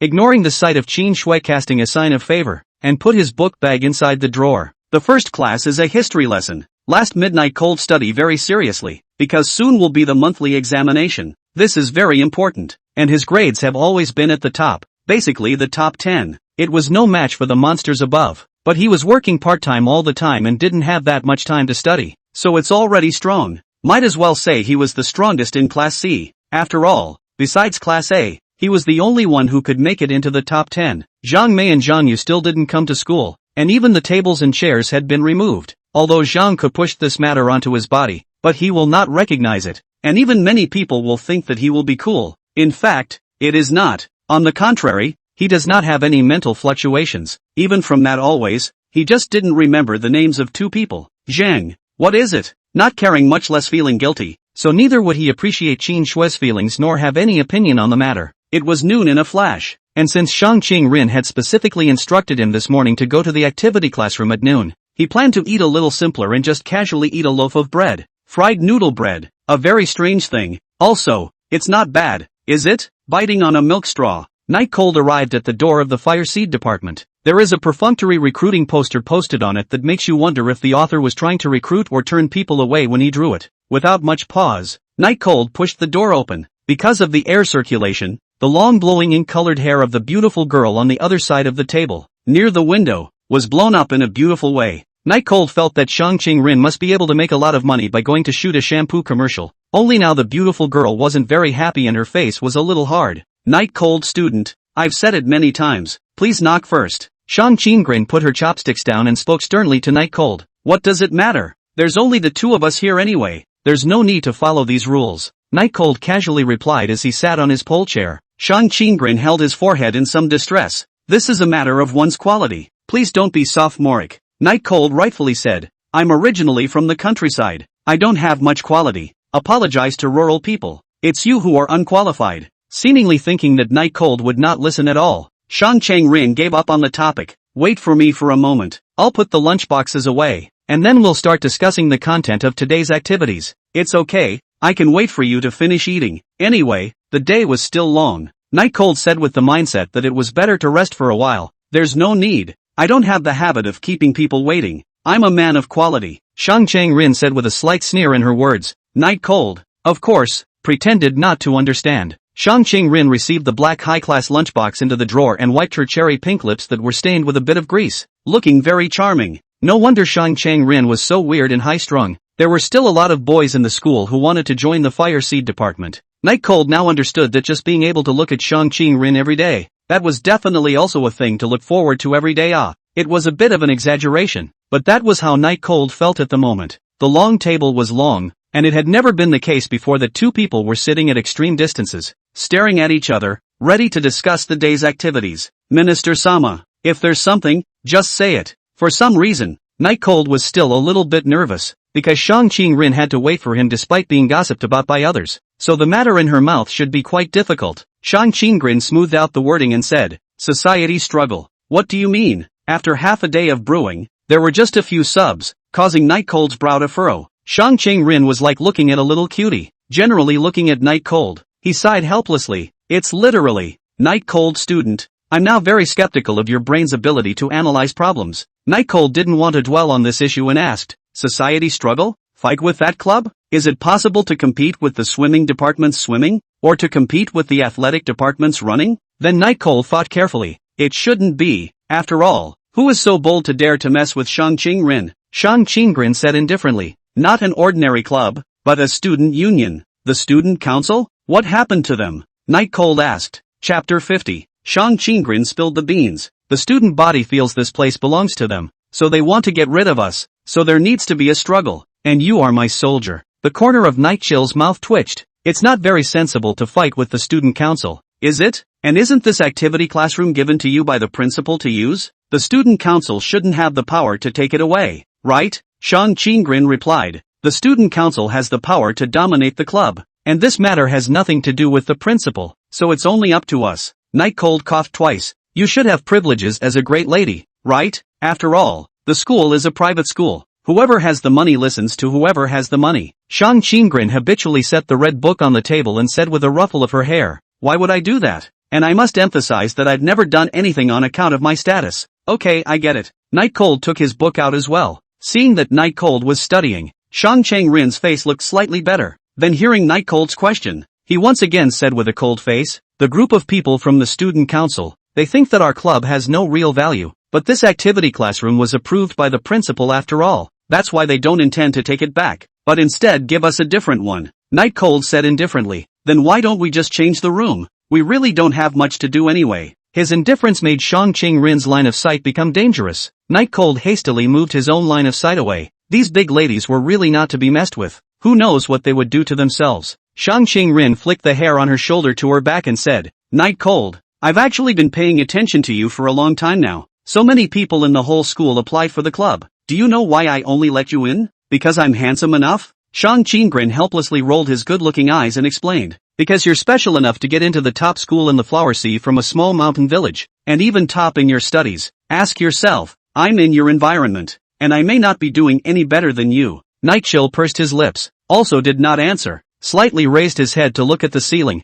a long time before he said without caring, "Well, you are not wrong that is, but you are unexpectedly quite concerned about me." Shang Chang-rin shyly laughed. Happiness can be expressed directly. After all, you are really the only one who can get my attention. What's there to be happy about? But being able to leave early does help a lot, Night Cold said honestly. Being noticed by a beautiful girl like me. Your dreams tonight must be pretty good, don't you think? Shang Ching-grin had a condescending expression. I think you're a little too self-absorbed, Night Cold said. Shang Ching-rin put away her smile and said seriously, the purpose of the Fire Seed Ministry is to preserve the noblest fire of mankind. And at the moment it's only me, but there's a good chance you'll be able to do it too. As long as you change your lustful ways. What kind of crap excuse is that? And what does it mean to be horny? Night Cold, who prided himself on being a decent man, couldn't pretend he hadn't heard these words. What do you mean? Horny? Where am I horny? You're not talking about Ruyan Lu, are you? Let me tell you. When Night Cold's words were interrupted, Shang Chang-rin shook her head and faintly said, you don't like Ruyan Lu. I know. All that you did should have been for some sort of practical favor, right? Night Cold was surprised. You can read minds? Or is it special ability? Shang Ching-grin replied naturally. I don't even know how. Do you? Night Cold gulped and took a deep breath. You're testing me? Shang Chang-rin moved his eyes away. No. I was just thinking, is your reward for circling around Ruyan Lu every day and putting up with all of her unreasonable demands a form of mind reading? It's very close. This horrible woman. Night Cold was surprisingly speechless for a moment, because although the purpose of his circling around Ruyan Lu wasn't any mind-reading technique, it was indeed something beyond what normal people could understand. Even when saying these things, Shang Chang-rin did not have a half-assed expression. He didn't know whether to say that Shang Ching-grin was smart, or that her thinking was too jumpy. Seemingly sensing Night Cold's rambling thoughts, Shang Chang-rin glanced at Night Cold and said, alright, you don't have to think about it. I'm saying you're horny because you've been staring at my legs. The topic was well and truly ended. Shang Chang-rin did not leave it up to Night Cold to explain or anything.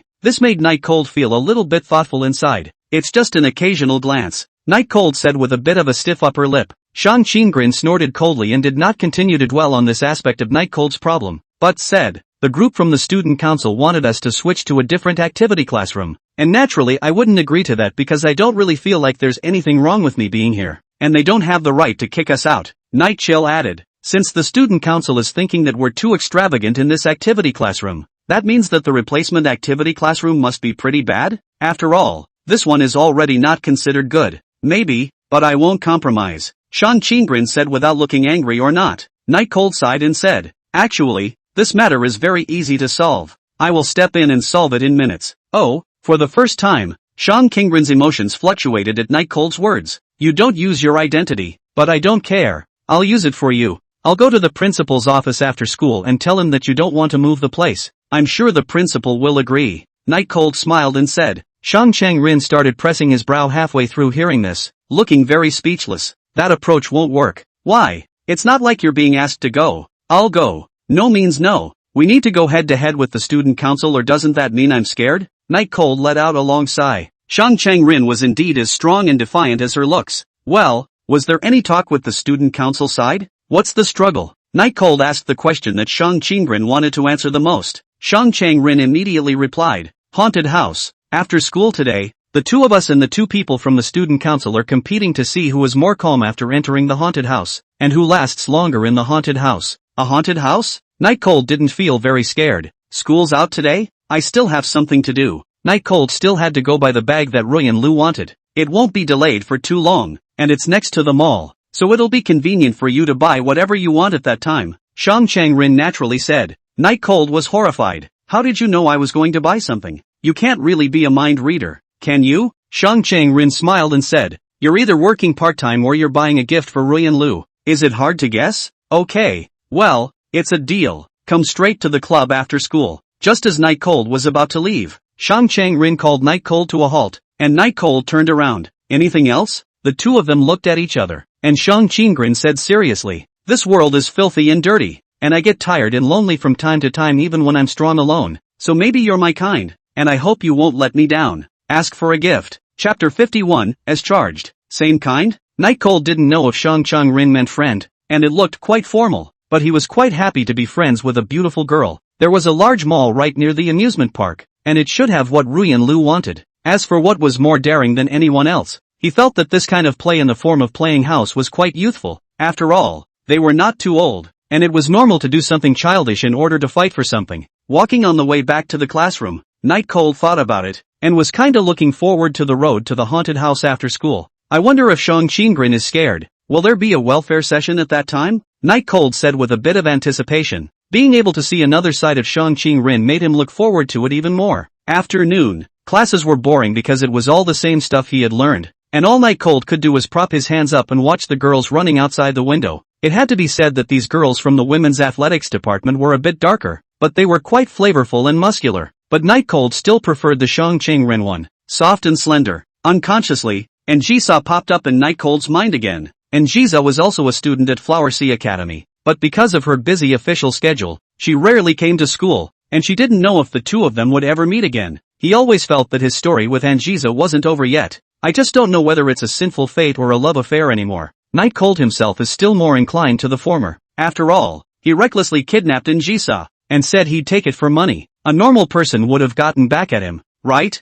Night Cold, look at the blackboard. The English teacher, Yuan Changshi, knocked on the blackboard to remind Night Cold and also drew the eyes of the class over. At 5:30 p.m., school was finally dismissed, and after the homeroom teacher emphasized that there would be a monthly exam soon, so that everyone would step up their time to study, the crowd was dispersed in a flurry. Night Cold was also organizing his book bag. Just then, Qin Shui suddenly walked over to Night Cold. Night Cold, are you free? I'd like to invite you to dinner to apologize for what happened the other day. Can you give me a chance? The words were said sincerely, without any intention of trying to weasel out of the situation, and bluntly admitted that he was wrong. Night Cold looked up at Qin Shui with some surprise. He didn't expect that a girl from a petty family like Qin Shui would actually apologize so sincerely. It was a bit beyond his imagination. Is it okay? Seeing that Night Cold didn't refuse at first, Qin Shui fortunately continued to ask. Night Cold handsomely threw his book bag over his shoulder and said to the expectant Qin Shui, I have something to do today, so dinner is not necessary. What Qin Shui did wasn't considered too serious, but he just didn't want to get involved with Qin Shui, even if it was just a plain meal. But he really wasn't lying. He did have something going on.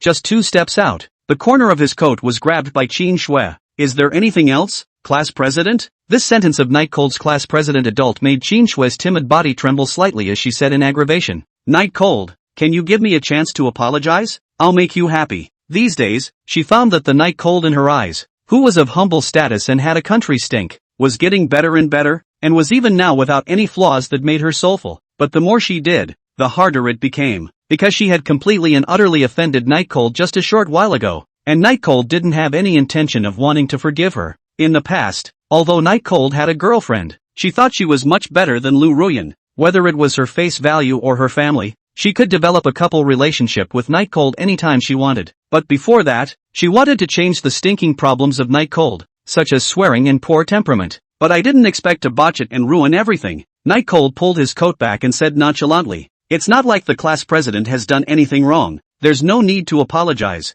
Well, I really have something to do, so I'll leave first. Qin Shui looked at the cold back of Night Cold, directly froze in place. She did not expect that she had pulled down her face and admitted that she was wrong in front of the whole class. He also asked his own father to suspend Zhang and Zhao from school. Night Cold was still so cold to her. The students in the class who hadn't left yet were all looking at Qin Shui with pity. This feeling of being hated by someone they liked. Most of them didn't know, but they thought it wouldn't feel too good. When Night Cold's figure completely walked out of sight, Qin Shui's fist slowly clenched. In a voice that she could only hear herself, she said, I am not going to give up. Qin Shui's thoughts, Night Cold has no way of knowing, because he just went out and ran into Shang Qingren at the door. The beautiful figure has long been unknown to attract how many teenagers' hearts swing up, but Shang Qingren's high and cold appearance was a deterrent to everyone. She just stood there quietly, a beautiful sight, more mesmerizing than the evening sun that would appear in another 2 hours. Surprised, Night Cold pointed at himself and said, you were waiting for me? Shang Qingren held his forehead,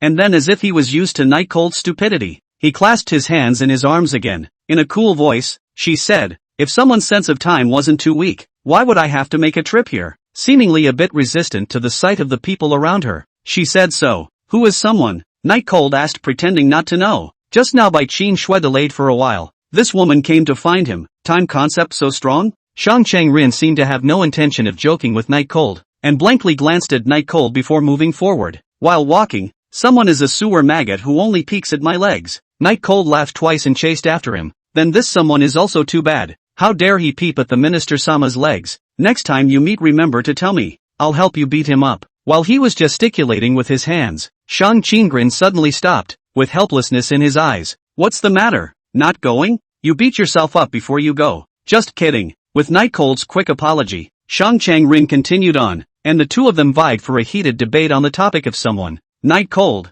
testified by multiple evidences, tells Shang Qinggren that someone is not him. To the beginning and end, Shang Qinggren was looking at a little cute. The appearance of looking at Nightcold, completely without any intention to pick up the conversation. Slowly, the two made their way down the stairs. The students who witnessed this were very envious of Nightcold's ability to mix with the school's high rich flower, and hated to take her place. There was one exception though, and she was envious of Shang Qinggren. That was Qin Shui, who witnessed the whole thing. Even so, excellent Shang Qinglin to Nightcold. What is there to be noble about yourself in the first place? Chapter 52. Smaller size. The Spark department was not located in the club building, but next to the student union, and I wondered if that was why the student union was trying to drive the Spark department to the club building. The active classroom and the fire starter department wasn't really that great, except for the fact that it had better lighting and was quieter. Inside, there were only 2 pole chairs and a long table, and most of the area in the back was filled with some student government stuff and props that would be used at the festival. Nightcold followed Shang Qinggren to the fire seed department, and there were already 2 people waiting at the entrance. Anna,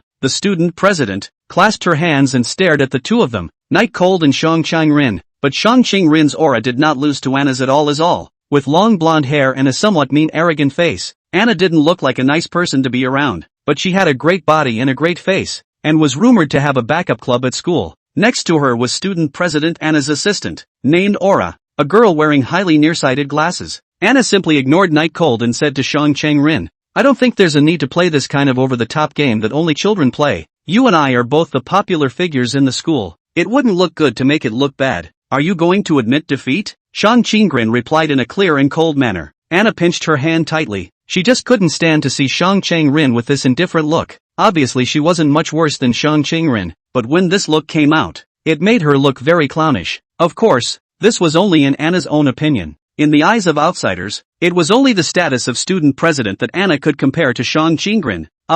Whether it is face value or temperament or academic performance, Shang Qinggren is an absolute winner. Even this is still not mixed with examining Shang Qinggren's family background, otherwise the gap will only get bigger and bigger. I just think this kind of childish stuff is too childish, Anna said in a tone of voice. Oh, Shang Qinggren played with the hair on her shoulder. There are also those that are not childish, such as this monthly exam. Whoever comes first will win. How about that? The words were like shattering the lie that Anna thought was almost as good as Shang Qinggren's, making her a little annoyed. After all, Shang Qinggren, as long as the exam, has never been the first of the break, pulling away from the second place do not know how many points. Even if the academic performance is still good, Qinglan is absolutely not a rival. This is our student council's territory. Your club shouldn't be here in the first place, Anna said, raising her voice slightly.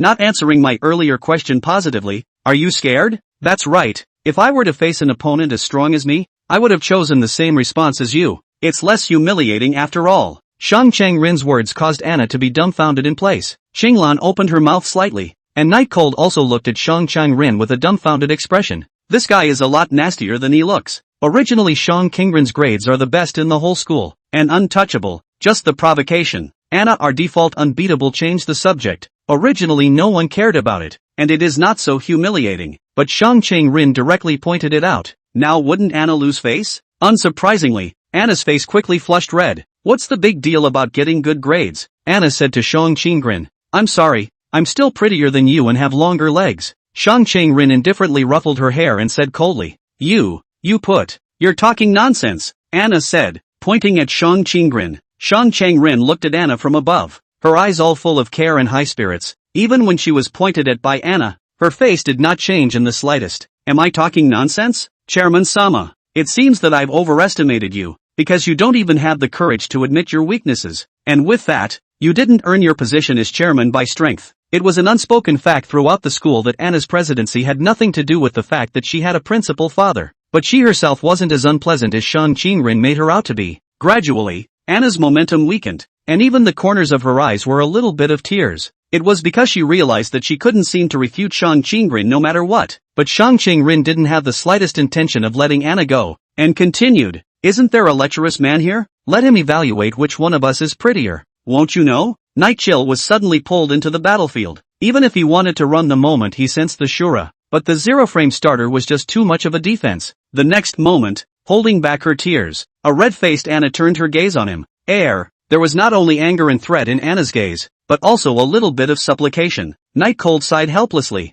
Who was it bad to compare with? He had to compare himself with Shang Qinggren? Isn't this looking for death? Shang Qinggren also moved her gaze to Night Cold, her eyes filled with confidence. How can I say this? At least, your size is going to be bigger than hers. Night Chill regretted it as soon as he said it. As expected, just now still winning Shang Qinggren at this time full of consternation looking at him. And even the face is still a little slightly red, like a cherry that just saw the sun in summer. Slightly ripe. Ha ha ha ha ha ha ha ha. Anna laughed maniacally. She was finally finding out what she was better than Shang Qinggren, and this was from Shang Qinggren's ministry member. It was just too refreshing. Shang Qinggren didn't dodge anyone's gaze and still stood there silently. Only her expression was colder than the coldest expression Night Cold had ever seen. It's not good to use breasts to judge whether a girl is good or not. Night Cold scratched his head, and Anna laughed even harder. It was also at this time that she saw such a handsome boy following beside Shang Qinggren. Shang Qinggren sighed, then laughed cruelly. Having such a ministry member really makes me as a minister a bit unsure of what to do.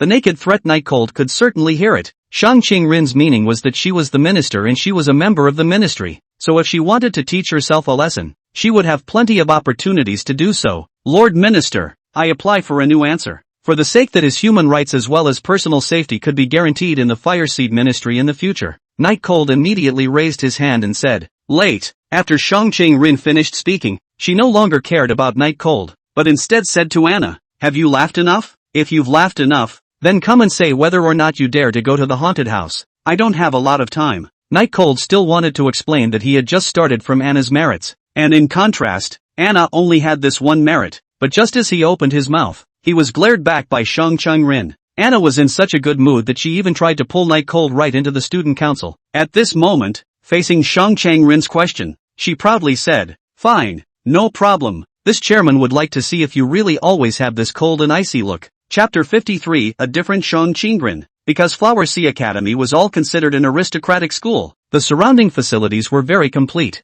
Not only were there high-end coffee shops, but there were also some affordable drink stores. Inside the Haitian amusement park in the center of town, a handsome-looking teenager followed a teenage girl with a stern pace, and behind her were two more beautiful teenage girls. This youthful and beautiful team attracted most people's attention as soon as they entered the amusement park. Night Cold had to use a little bit of strength to catch up with Shang Qinggren in front of him. Is there a need to be in such a hurry to go to a haunted house? Are you still angry? Night Cold asked after him. Yes, Shang Qinggren said it very frankly. Honestly, honesty is good, but this is a bit too honest, isn't it? It doesn't save face at all. I thought you wouldn't care about this. Night Cold glanced back at the two Anna Chenglan who were struggling to follow, and said to Shang Qinggren. Shang Qinggren cut a disdainful sigh. Your stupidity is making me start to wonder if you can really be a human firebrand. Breast size and all. I wouldn't care. Lovely, very lovely. The high-flying persona of Missy's sudden arrogance is really cute. Night Cold was butted. Said, people are the student president.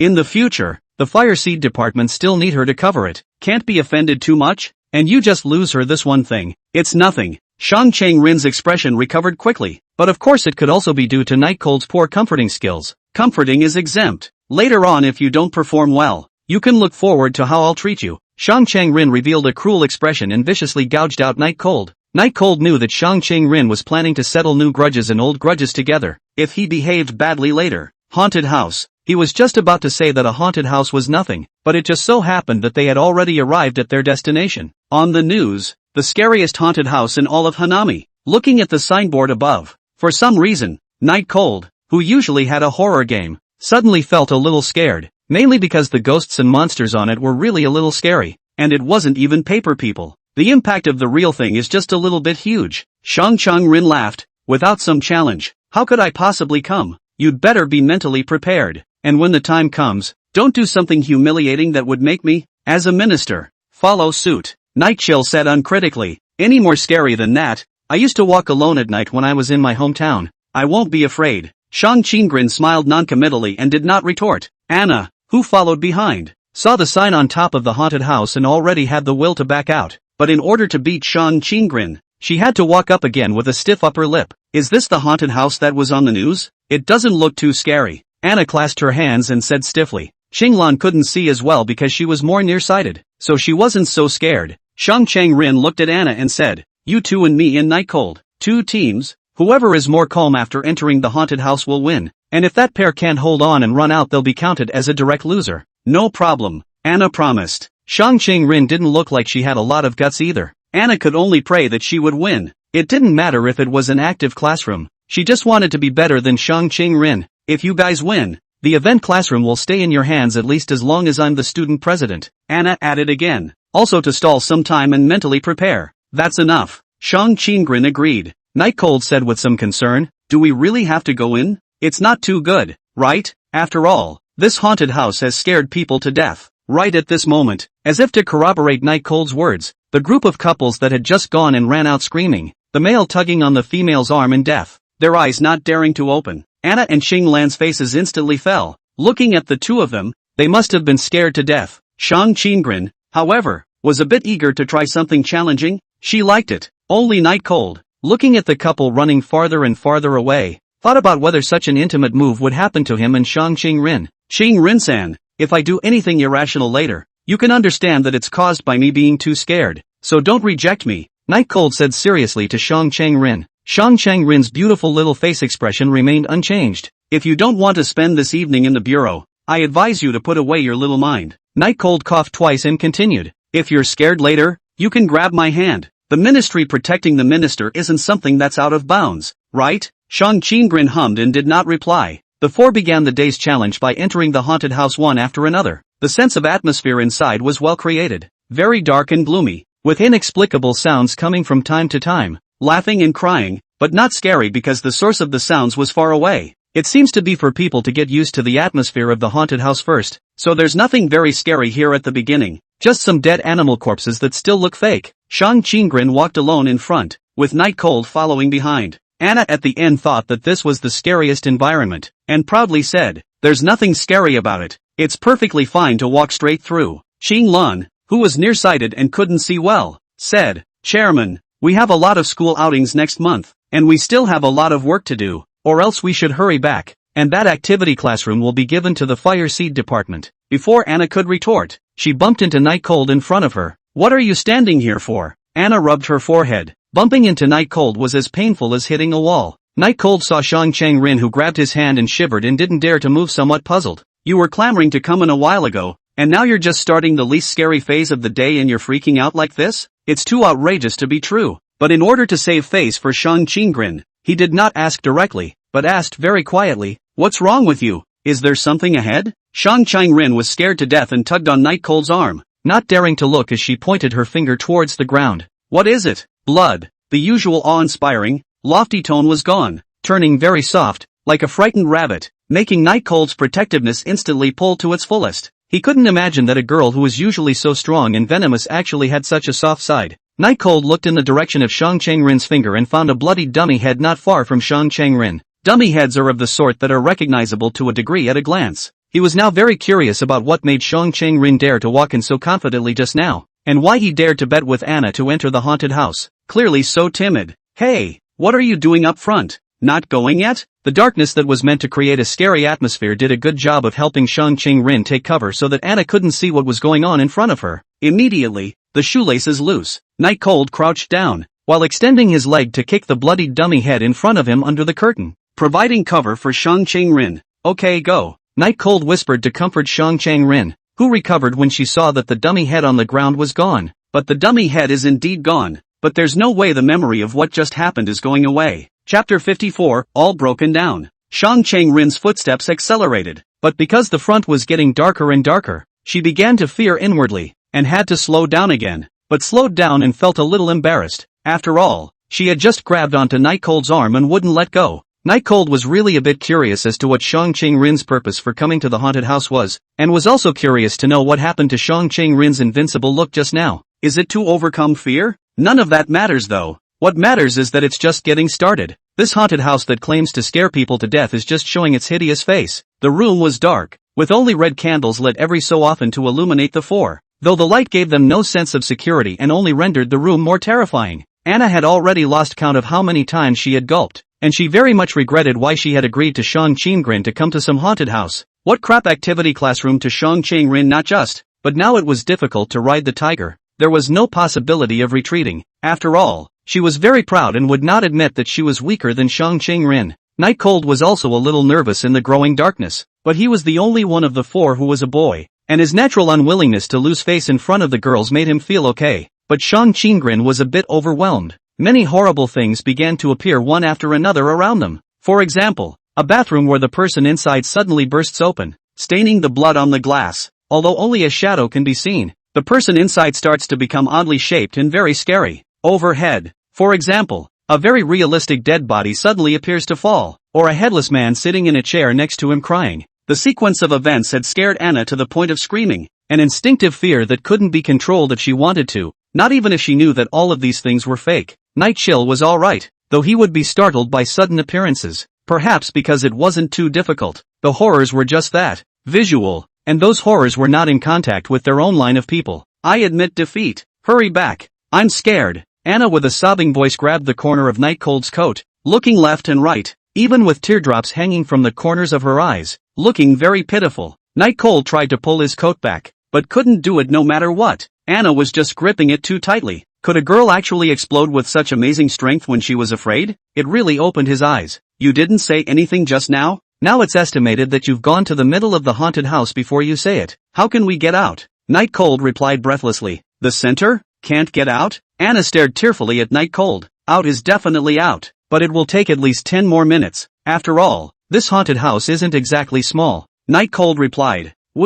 Are we going to die in here? Anna heard Night Cold say that it would still take a long time to get out, but she knew that she wouldn't last that long, so she would definitely die, right? Night Cold felt a bit funny. What the hell is this? How come even life and death are here when you enter a haunted house? I haven't surpassed Shang Chang-rin yet. I haven't been in love yet. I don't want to die. Anna was so shocked by herself that she began to cry miserably to herself. Night Cold was literally on the verge of laughing out loud, but lived to hold it back. These big ladies who were so unassailable on the surface, turned out to be very cute when they were scared. Shang Chang-rin was like this, and Anna was like this as well. I just wonder if Anjiza will be the same. Just then, I don't know if he was affected by Anna's words, but Shang Chang-rin let go of Night Cold's arm and began to walk forward quickly, his footsteps very messy. Hey, don't you run around. Worried that something had really happened to Shang Chang-rin, Night Cold shouted towards Shang Chang-rin, but Shang Chang-rin did not respond and quickly disappeared from his sight. What a pain in the ass, Night Cold cursed, then tried to go up and chase after her. But Anna, who was hanging on to the corner of her coat,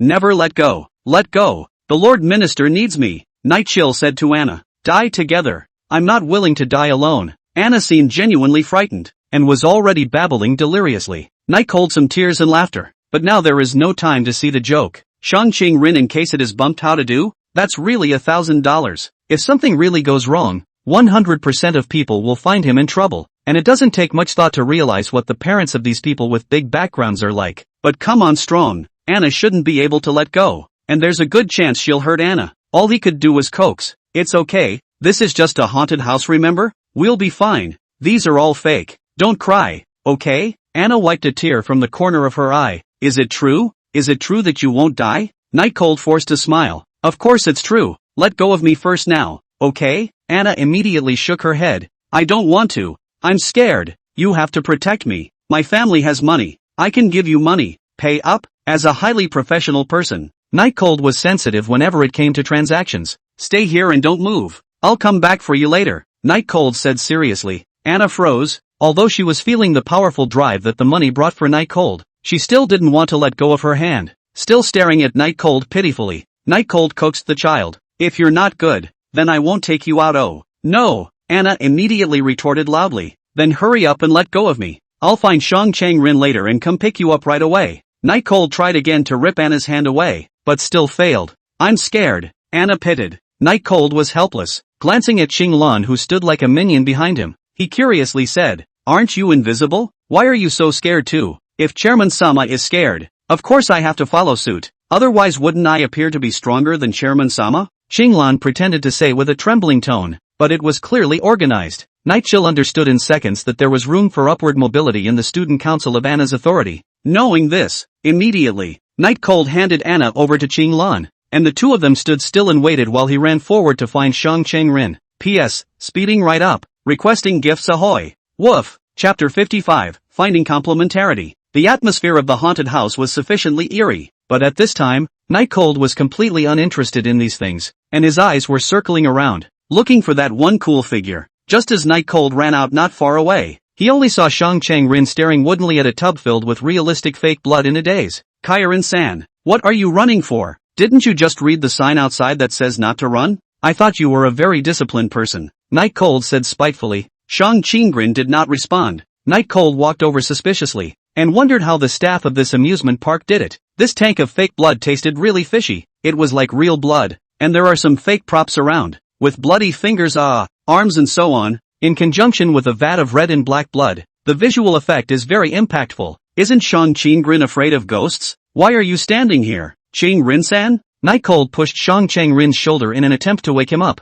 but Shang Chang-rin's expression was very wooden, like a puppet on strings that had lost its soul. Looking frozen, Night Cold's brows wrinkled slightly. Was Shang Chang-rin scared silly? It wouldn't be so timid, would it? There was no time to care why Shang Chang-rin was so scared and wanted to enter the haunted house. Night Cold grabbed Shang Chang-rin's small shoulders and shook them vigorously, yet there was still no response. It was then that he realized the seriousness of the matter and turned Shang Chang-rin around, grabbing both of Shang Chang-rin's shoulders with both hands and shaking them even harder. Kiyoshi-rin-san? Rinju? Minister-sama? You don't scare me! Night Cold shouted at Shang Chang-rin while shaking her. Gradually, Shang Chang-rin's eyes began to regain their vigor, with a bit of sparkle. No longer godless and dead, Night Cold breathed a sigh of relief and celebrated. It's a good thing you're okay, otherwise where would I find a club where the minister is pretty and can leave early? Shang Chang-rin froze for a long time before responding to the joking remark. Pretty I won't deny, but there's no more early retirement in the future. Although Shang Chang-rin's tone was still cold,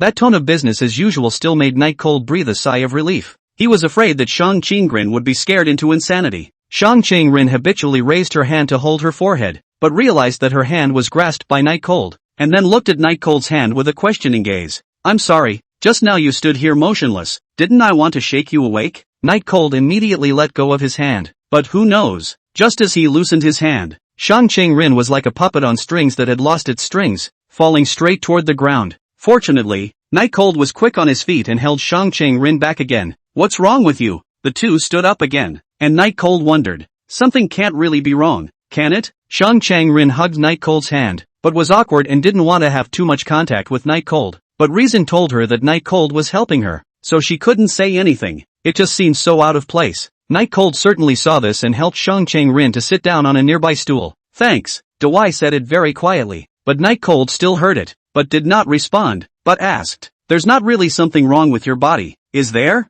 The tone was a bit worried. Shang Chang-rin pinched his brow. It seems that the Night Cold is here, so the darkness is not there to be scary. Exhaled deeply and said, it should just be the result of standing too close to the body is too stiff. Night Cold inwardly breathed a sigh of relief. Luckily Shang Chang-rin is fine, otherwise do not know how to be retaliated. Although it was a bit of thinking too badly of Shang Chang-rin's parents. According to Night Cold's experience of coming to the Sea of Flowers for so long, it was really quite possible for this to happen. He was still a little angry when he thought of Shang Chang-rin being scared. Why do you think you're so scared to go into a haunted house? You're so scared of haunted houses. Why did you come in? Didn't Anna just give it all a chance? Go downhill. The activity classroom is ours, and you're not ashamed of it. Night Cold asked. Shang Chang-rin said coldly, I came in to overcome my fear, but this haunted house is a little scarier than I thought. Night Cold was a bit speechless. Aren't you looking for nothing? How good is it to read books at school? You're not good at this, just don't touch it. Why torture yourself so much? Shang Chang-rin revealed a helpless expression and said,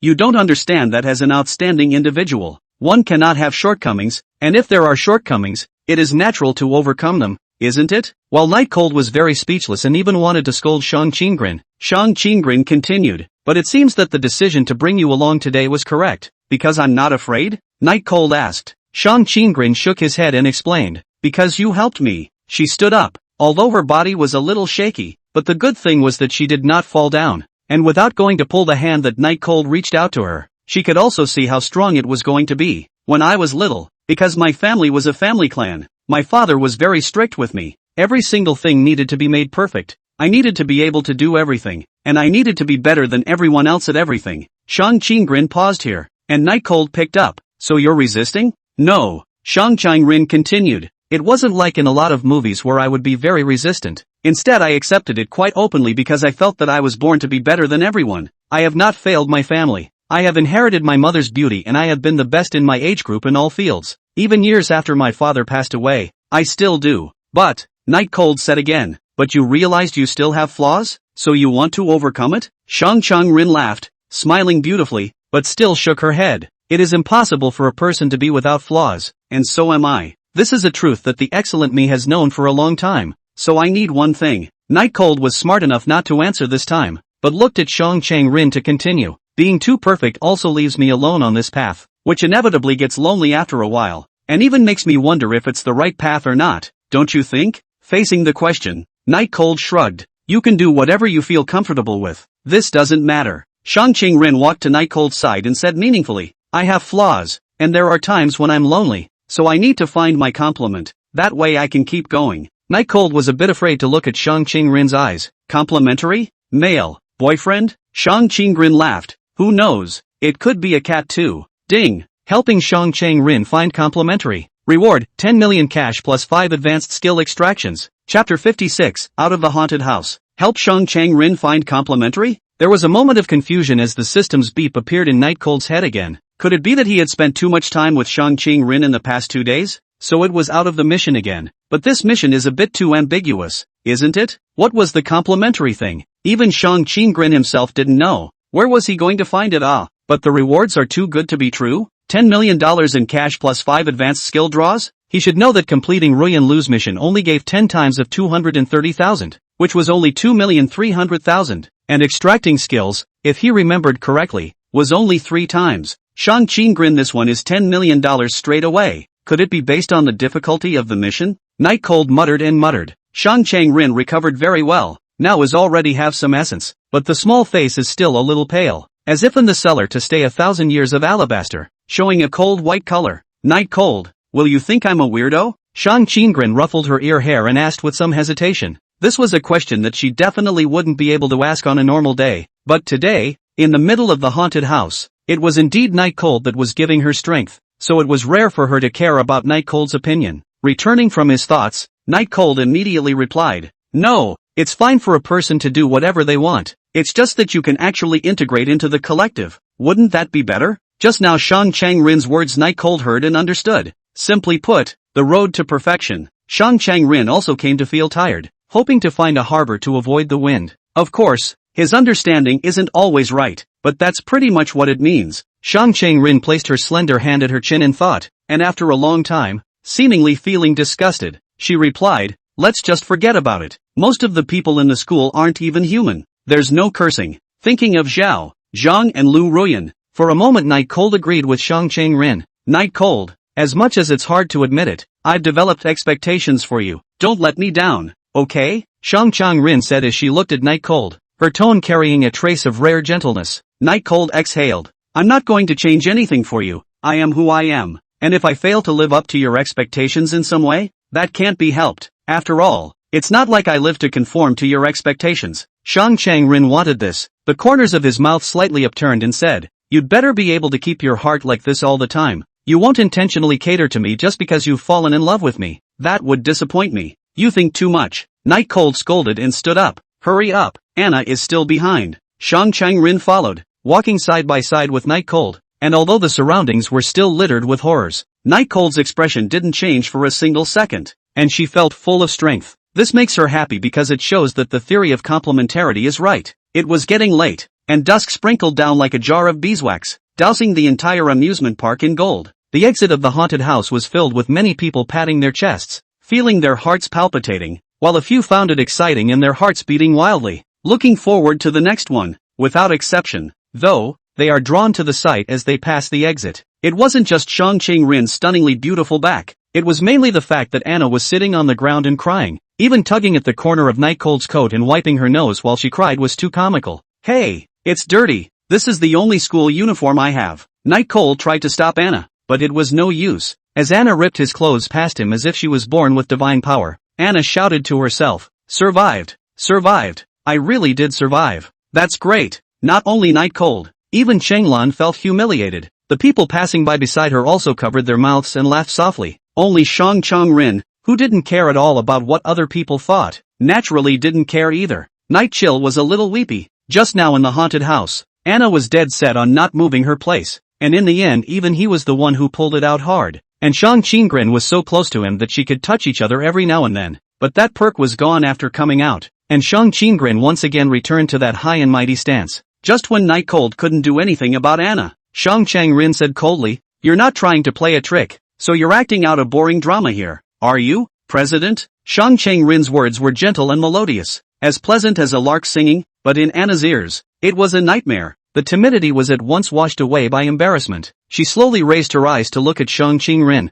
who was holding his hands high above her, with no joy or sadness in his eyes, without any joy of winning this game. Anna pulled her coiled legs back and stood up a bit overwhelmed. Shang Qingren won, but her proud character made her not want to admit her defeat. Just then, Qinglan attached herself to Anna's ear and said a few words, and Anna instantly smiled with joy. Shang Qinggren remained expressionless. Anna pushed away Night Cold and walked aggressively to Shang Changrin, saying to Shang Changrin, "You're scared too, so why should I be counted as a loser?" Shang Changrin never denied the truth and said, "I was indeed scared, but in comparison, I'm still more calm than you. Do you want me to show you Night Cold's clothes?" Night Chill looked at his clothes covered in tears and snot and searched for a way to make Anna pay him back. Anna's face was a little red. She felt Night Cold's line of sight, but simply didn't have the courage to turn around. She could only argue, being scared is being scared, it's just that it manifests itself in a different form. Shang Qinggren's brows furrowed slightly. "What do you mean?" Anna continued. "You and I were scared, while neither Night Cold nor Qinglan were scared.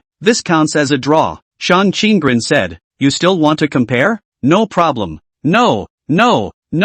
Anna refused in a hurry. There was no way in her life that she would ever go back in, saying, "Let's change the program. Isn't it almost time for the monthly exam? Just compare the monthly exam results." Shang Changrin laughed coldly. "You're dumber than I thought. If it's a comparison of the monthly exam results, your entire student council combined won't be my opponent. You can admit defeat in advance." Anna said confidently, "Of course I know this, but it's not like comparing grades says it's the two of us." "What do you mean?" Shang Qinggren frowned slightly. Anna didn't say anything, just lightly pointed her finger at Night Cold who was still wiping his clothes, and said with a bit of embarrassment, "It's him. Let him and Changlan compare their scores on this monthly exam." Night Chill? Night Chill is indeed a member of the Fire Seed Department. Shang Changrin also looked at the Night Cold. She does not quite know whether the Night Cold results are good or bad, but she knows that every exam Changlan is in the top 3. It doesn't matter if it's a competition or not. What's important is that Night Cold sensed that Shang Qingrin's sight was one of distrust towards himself, and hurriedly said,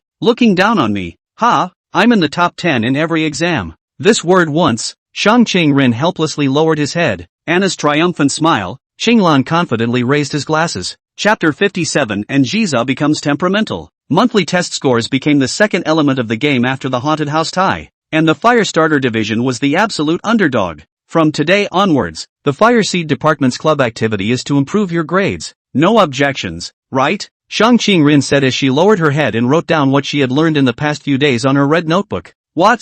You can't leave early then?" Night Cold exclaimed in shock, as the two of them walked through the mall. Shang Changrin decided not to miss a single moment where she could spread knowledge to Night Cold, so she also followed Night Cold to go shopping. "Leaving early?" Shang Changrin raised her head slightly dissatisfied and stared at Night Cold. "The monthly examination results. This concerns the glory of the Fire Seed Department. Your grades are so poor, and you still think of slacking off? I'm in the top 10 of the school. Facing first place, or first place in a breakaway lead, really doesn't seem to count well." Night Cold's dissatisfaction was written on his face as he whispered, "What glory of the Fire Seed Ministry? I think it's your competitive spirit that's doing this." Shang Qinggren said rightfully, "You're also a member of the Fire Seed Department, so how is doing this not helping yourself? The club building is so far away. Do you want to run around every day?" "I don't want to." Before Shang Qinggren could be happy, Night Cold continued, "I also don't want to stay in the club after school." "You still really?" Shang Changrin sighed helplessly. After all, she didn't find the words to describe Night Cold,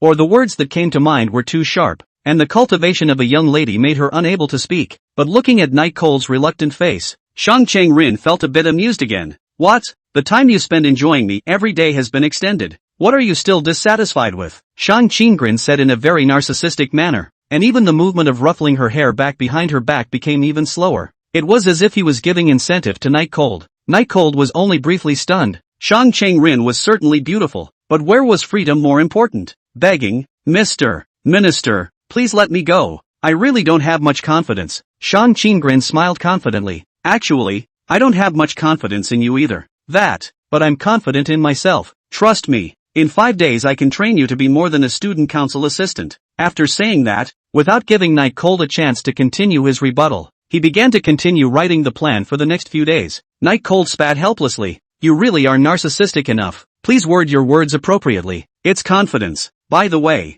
this is my first lesson for you. Learn how to word things properly. Write it down and I'll test you before the monthly exam. Night Chill has been unable to describe his mood at this time. Bright monthly examination is nothing. His results are basically the top 10, although it is not so forward, but it is definitely the top students, teachers, classmates. Who wouldn't give him a thumbs up? Obviously it's a very easy thing to do, but because of some kind of bet, it causes him to be serious. It's really troublesome. Thinking about it, Night Cold was really reluctant and struggled. Lord Minister, I still need a part-time job every day. You know, I'm just a farmer's kid from a small mountain village, very poor. Night Cold wasn't short of money right now, but hoped to use this tactic to get Shang Qinggren to give up on patching him up. But he had obviously forgotten that Shang Qinggren was the big miss of the plutocracy. Shang Qinggren tapped the corner of her warm lips with a ballpoint pen with a kitten pattern and said, how about this? You work at that convenience store. I'll have someone take a few days off for you, and the pay will be paid as it is. How about that?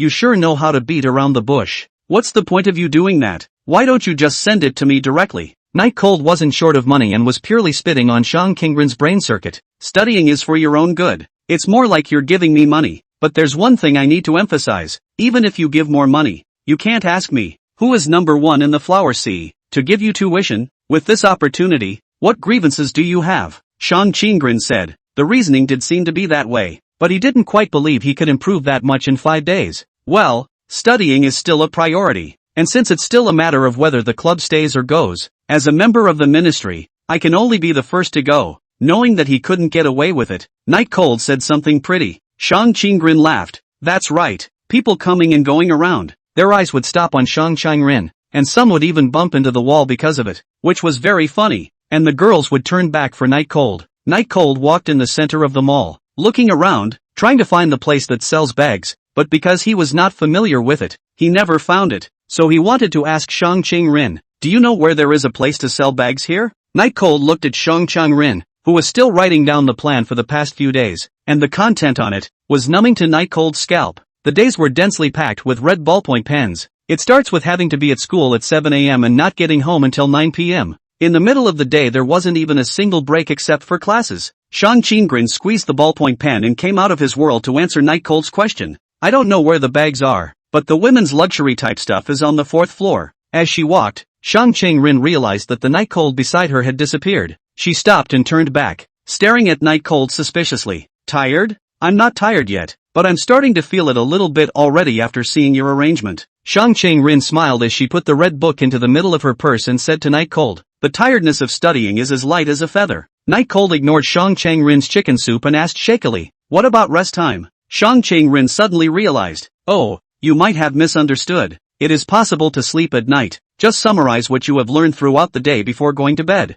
Summary. The corner of Night Cold's mouth twitched. What's the problem? Shang Qinggren asked coldly. No. After Night Cold finished speaking, he was ready to find an elevator to the 4th floor, and Shang Qinggren asked from behind, how do you say shopping mall in English? This is already studying? Hello? Night Cold reluctantly replied. Mall. Shang Qinggren said seriously, the pronunciation is slightly off. You're not deliberately messing with it, are you? Night Cold forced a smile. How dare I? This is the unique pronunciation of our small mountain village. Well, the mall is more crowded even if there are more people. I'll teach you pronunciation tomorrow. Shang Qinggren recorded Night Cold's questions on the red notebook. And you know there's a crowd. Ha? Wait a minute. Tomorrow? Isn't tomorrow Saturday? Night Cold opened his mouth in surprise. Yes, what's the problem? Shang Qinggren clasped her hands in a resolute manner. I'll abide by all these arrangements as well. As the learning party, shouldn't you be more active? But I have something to do tomorrow. Tomorrow was Ruyan Lu's birthday,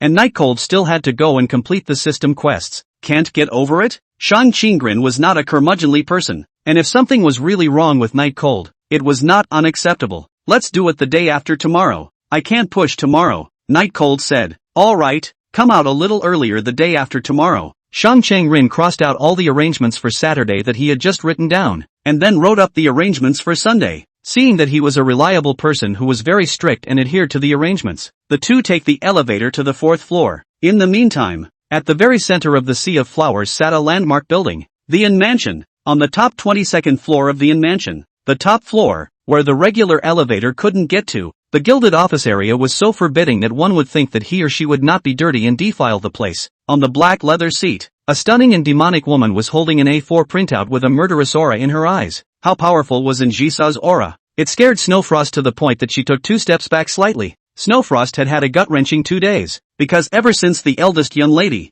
Jisa, came back, her mood has become temperamental. She's very short-tempered and I don't know what it's because. In the past, Jisa's temper was also bad, but it was never a posture of controlling everything, and her bad temper was only reflected in her ruthlessness towards her enemies. But ever since she came back from her disappearance for a while, Jisa has become extremely emotional, and has been following a guy named Night Cold. Chapter 58 Jisa's thoughts. Jisa looked at the A4 paper in her hand that recorded the whole day's journey of Night Cold, and the anger in her eyes could be said to be almost materialized. She had only left for less than 3 days, and Night Cold had already gotten involved with another girl, and was going to buy a bag to give to Ruyan Lu? This made her feel like she was about to explode with anger. Originally, according to her thoughts, after she left, Night Cold should have been sad and sorrowful, depressed and spiritless all day long. But where did Night Cold look half sad? Not only did he not lose sleep as she expected, but he also went to the amusement park with Shang Qingrin, or even a configuration of 3 women and 1 man. Shang Qingrin?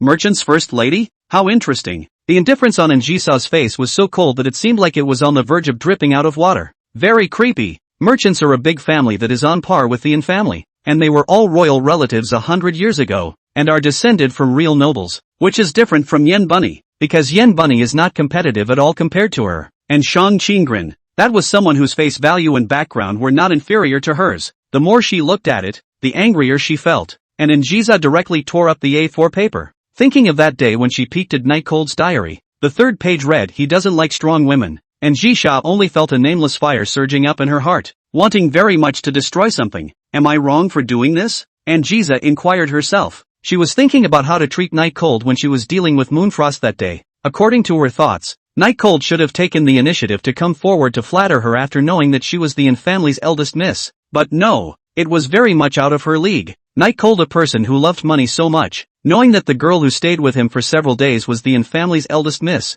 actually did not react at all? It really irritated her. She thought that Night Cold would come to her regardless. She thought that Night Cold would lose all of his face just to get involved with her. But all of these thoughts were wrong. Night Cold didn't react at all. Instead, she was a little topsy-turvy first, losing sleep, not being able to meditate on things, and watching Night Cold's movements every day, lying in her own room with all the expensive furniture. But she would miss Night Cold's small room with only 1 bed, which was inconvenient every time she slept. Even she was a little uncomfortable not waking up to the sound of Night Cold rolling over. No, it wasn't that she had developed any feelings for the cottage, but that she had gotten used to having Night Cold around. I'm actually the one who fell in first? And Jisha's hand, which was wearing a delicate gemstone bracelet, held her equally delicate and incomparable forehead, and said in a somewhat bereft, even resigned manner, this game she thought she was playing turned out to be the only one she got stuck in. And Night Cold, as if he didn't care at all, with a long sigh, and Jisa collapsed on the expensive handmade leather chair and muttered,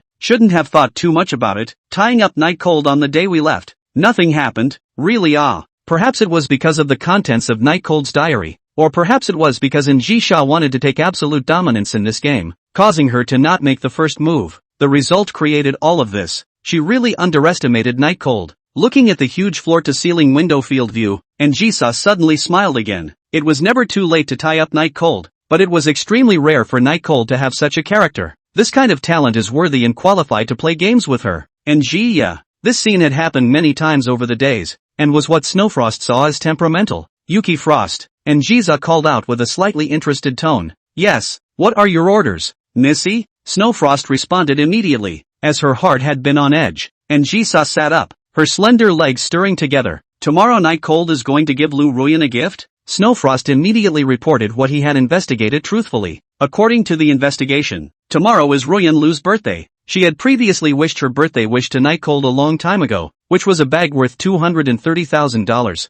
And the purpose of Night Cold's visit to the store today was also to buy the bag and give it to Ruyan Lu tomorrow. And Jisa nodded. Very well, where is the location? Jinjiang Park. When Snowfrost's words fell, and Jisha had already walked to the huge floor-to-ceiling window, looking in the direction of the Flower Sea Academy, and indifferently said, "Prepare yourself, and go out tomorrow." "Yes," Snowfrost promised and then retreated. Immediately, the corner of Jisa's mouth rose to an extremely cruel arc. "Night Cold on Night Cold. Tomorrow this young lady would like to see what the girl you've been trying so desperately to save up for a gift is really like." It was a test, because if Night Cold and Ruyan Lu behaved intimately tomorrow, and Jisa wouldn't mind a little blood staining the birthday feast, if Night Cold could obediently break up with Ruyan Lu, then she wouldn't make some overly aggressive moves, for both Night Cold and Ruyan Lu, and she could even give Ruyan Lu a large sum of money, if Night Cold had not only acted excessively, but also defended Lu Ruyan on the spot. Then, thinking about this, and Jisa's pupils began to color blood red, although between her and Lu Ruyan, even a little cutie, also knew how to choose. But Night Cold wasn't just a little cutie, is it? It was evident when she was killed rather than open the door to protect her. Night Cold, never, ever let me down. I don't have any more patience for you. P.S. Immediately open blast. Ask for gifts. Den. Chapter 59 Bunny Wins. Inside the mall. When buying the bag, Shang Chang-rin had been making questions for Night Cold, causing the surrounding people to look sideways and causing Night Cold to suffer. "I say, Minister, why don't you come back to study on the weekend? There are so many people here. If you don't mind being ashamed, I still mind being embarrassed." Night Cold stood at the entrance of the women's luxury store and helplessly said to Shang Chang-rin. Shang Chang-rin moved her eyes from the red book to the surrounding area and realized that there were indeed a lot of people staring at them, and then she put the red book into her purse with an unchanged face. Night Cold was really admiring her face skin. It was simply comparable to a city wall. "Alright, that's enough for today. I'll go back first." After Shang Chang-rin finished speaking, she left straight away without the slightest stop. Night Cold stood frozen in place and scratched his head. So Shang Chang-rin was really teaching him to study. He thought it was Shang Chang-rin who saw that he was going to buy a bag and was afraid that he would be cheated before he followed. But this is good. After all, to buy a bag is to spend more than 200,000. It's not easy to explain where he got that much money from as a country boy. Night Cold looked at his cell phone. It was already almost 7 o'clock. He had to hurry before he could do anything. The process of buying the bag was smooth. 230,000 bags Night Cold held in his hands very small. He suspected that this thing loaded 2 cell phones. "I'm afraid that there is no room." Looks quite exquisite, but have to spend more than 200,000 or a little bit not worth it. If not to complete the system's mission, Night Cold 100% will not look at a glance, or he wouldn't buy it even for $230. "Please wrap it like a birthday present." "Thank you." Night Cold paid the bill under the shopkeeper's surprised gaze and then said to the shopkeeper, "Yes." The clerk was thrilled. She originally thought that Night Cold was here to pick a fight. After all, a person dressed as a student opened his mouth to ask for a very expensive bag from the store, but she didn't expect to actually buy it. She would get a large commission. That's why the packing was more vigorous. "Guest, your Chanel orange lychee pattern is ready. Is there anything else you need?" The clerk handed the exquisite and incomparable box to Night Cold. Night Cold reached out and took it. "No more." Amidst the slightly excited cheers of the clerk, Night Cold walked out of the luxury store and vowed that he would never set foot in it again in his life. On the tram, the exquisite birthday gift caused the neighboring girls to frequently glance at it. Coupled with Night Cold's handsome appearance, countless kinds of Mary Sue dramas were staged in the minds of these girls. However, Night Cold himself didn't have much of a change in expression, and didn't have the slightest feeling that he was going to give a gift. Looking at the gift worth $230,000 in his hand, Night Cold was even a bit speechless. The system is really waste plus sick, knowing that he hates Ruyan Lu the most, but also force him to send gifts to Ruyan Lu. This is not disgusting himself? Looking out the window, Night Cold's mood got a little better too. It's a good thing that as much as one pays, Ruyan Lu has to give back every cent. Otherwise I wouldn't be happy even if I got a system reward. The corner of Night Cold's mouth rose slightly. From this point of view, the system is still quite user-friendly. Back in the old town, he would smile as he passed the intersection where he had kidnapped Jiza in the first place. "This is the place where the sinful relationship between myself and that great lady began." He couldn't say whether he regretted it or not. There was no way to change what had already happened anyway. Even he couldn't say whether he wanted Jisha to look for him or not. After all, the gap between the two people's identities was too great. They were completely from two worlds. Carrying his birthday gift, Night Cold came to the 24-hour convenience store, and Yen Bunny was on duty. Rather than saying that Night Cold was rushing to Yen Bunny. "Welcome to Night Cold?" Speech Bunny said in slight surprise. "You're on duty today, huh?" Night Chill walked into the convenience store. It's Friday. Night Chill knew that Speech Bunny would be off on Saturday and Sunday, preaching a combination of work and rest. "What do you want to buy today? If you're buying a bento, you don't have to, because I made it for you." "Oh." Speech Bunny took out a bento from the staff cabinet and happily waved it in front of Night Cold. Seeing the bento in Speech Bunny's hand, Night Cold's guilt surged like a tidal wave. Night Cold, what's wrong with you? Seeing that Night Cold's face turned ugly, Yen Bunny immediately asked with worry, how did you know I was coming today? If I didn't come, wouldn't you have done it for nothing? Night Cold laughed bitterly. It's okay, if you don't come to buy the half-price bento, doesn't that mean you're eating well? Speech Bunny didn't feel bad at all about wasting time making bento that might go to waste. Night Cold smiled and nodded. Bunny, come out for a moment. I have something to find you. Seeing the Night Cold pushed open the door and walked out, the words rabbit face full of doubt. She rarely saw the Night Cold to show this kind of expression, neither sad nor troubled, as if pressed a lot of words in the bottom of his heart. Could it be that Night Cold and Ruyan Lu broke up? Seeing that the surrounding guests were still picking out items, Bunny Yen immediately ran from behind the cash register to the front in excitement, even not forgetting to straighten her hair in the middle of the process. Pushing open the door and seeing Night Cold standing right next to it, Speech Bunny squirmed a bit and walked over. You, what do you want from me? Not daring to look Night Cold in the eye, Night Cold faced Bunny Yen and solemnly said, Bunny, there's something I've actually been wanting to tell you, but I just haven't had the chance. Speech Bunny's face began to color red. Could it be that? Confession? What? Speech Bunny was already slurring a bit. Night Chill was puzzled. Rabbit, why is your face so red? Are you sick? It's okay, go ahead. Night Cold organized his words and spoke the guilt buried in his heart. Bunny, I'm sorry. I do. Already ready to be held accountable. Night Cold was dumbfounded when he heard the words I do. Speech Bunny was also frozen in place for a moment, shocked at the three words that came out of her mouth. A long silence. The sound of a customer's entrance broke the dead silence between the two. Night Cold asked, what are you, willing? No. It's nothing. Speech Bunny glanced her blushing face to the side and waved her hands repeatedly at Night Cold. Night Cold also do not care. Deep breath. Well, and she saw broke Speech Rabbit bento box of the thing to say. 3 minutes later. I don't know why she would do something like that. I hope I can get your forgiveness. Night Cold said sincerely to Bunny Yen. Originally, Night Cold thought that Bunny Yen would be angry, but who knew that Bunny Yen was beaming with joy? So, if that's the case, then it can't be helped, right? After all, Njiza didn't give you any chance to react.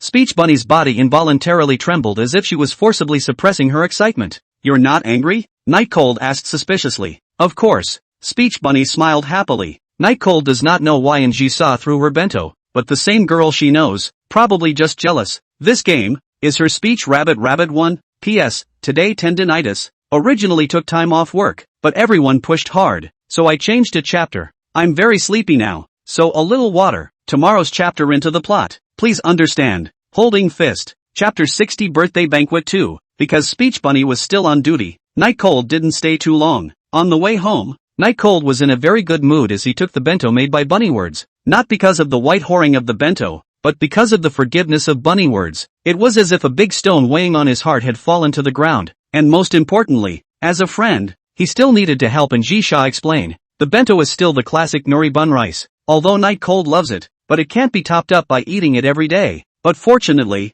Speech Bunny took this into consideration, and the other dishes inside the bun rice were replaced with seafood. It's quite tasty. In the evening, after taking a bath, Night Cold turned on the TV and unknowingly opened Njisa's archive, and he suddenly realized that he hadn't been involved with too many beautiful girls lately. Am I really a light novel hero? With such unrealistic thoughts, Night Cold went to bed after clearing the levels that Njisa hadn't cleared, very excited for tomorrow. Being half asleep, Night Cold felt that his arm pressed on something hard, very uncomfortable, picked it up and borrowed the moonlight outside the window to take a look, and found that it was the Ultraman transformer. Being disturbed from sleeping is very unpleasant. Night Cold, even in respect for the Ultraman, cannot maintain sanity, directly threw the transformer to the ground, and then fell into a deep sleep. There was no talk all night. When Night Chill opened his eyes again, it was already 3:30 p.m. Because he was tired these days and the birthday banquet was in the evening, he turned off the alarm clock and took a nap. With messy hair, I ate a breakfast-lunch combination and began to prepare for the evening's birthday dinner.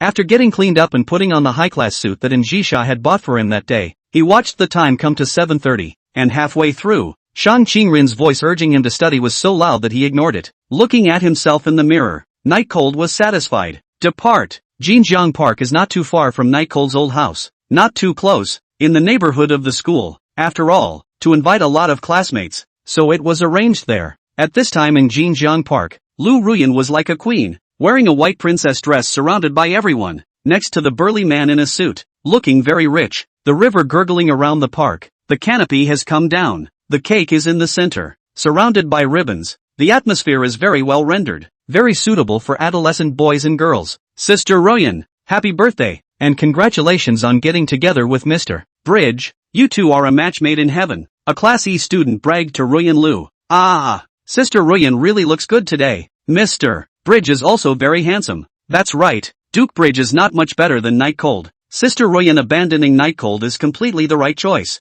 I don't know if he still has the face to come today. Lu Ruyan was very flattered by everyone's blessing and boasting. She was just vain. She just liked this feeling. However, unlike Lu Ruyan's face full of smiles, Xiao Shi kept his head down on the side, playing with his cell phone, laughing every now and then, not giving Lu Ruyan any face at all. In response, Ruyan Lu didn't dare to have any complaints. After all, Xiao Shi's father was the manager of the In Group's Old Town project, and that was a real powerhouse. The average rich person would have to walk around, let alone poor students like them who had no power or influence. Everyone at the scene was actually expecting someone to arrive, and that was Night Cold, who had evolved from a licking dog into a superhero. If Night Cold could be there today, it would be a good show. They all knew what Night Cold had done to Lu Ruyan in recent days, not only giving Lu Ruyan the stinky rotten eggs for breakfast, but also not giving Lu Ruyan face under the wide public in the hall. It was even a design to cheat Ruyan Lu out of all her money. This is not the most excessive. The most excessive is that most of the money that Ruyan Lu was cheated, most of the money was borrowed from loan sharks.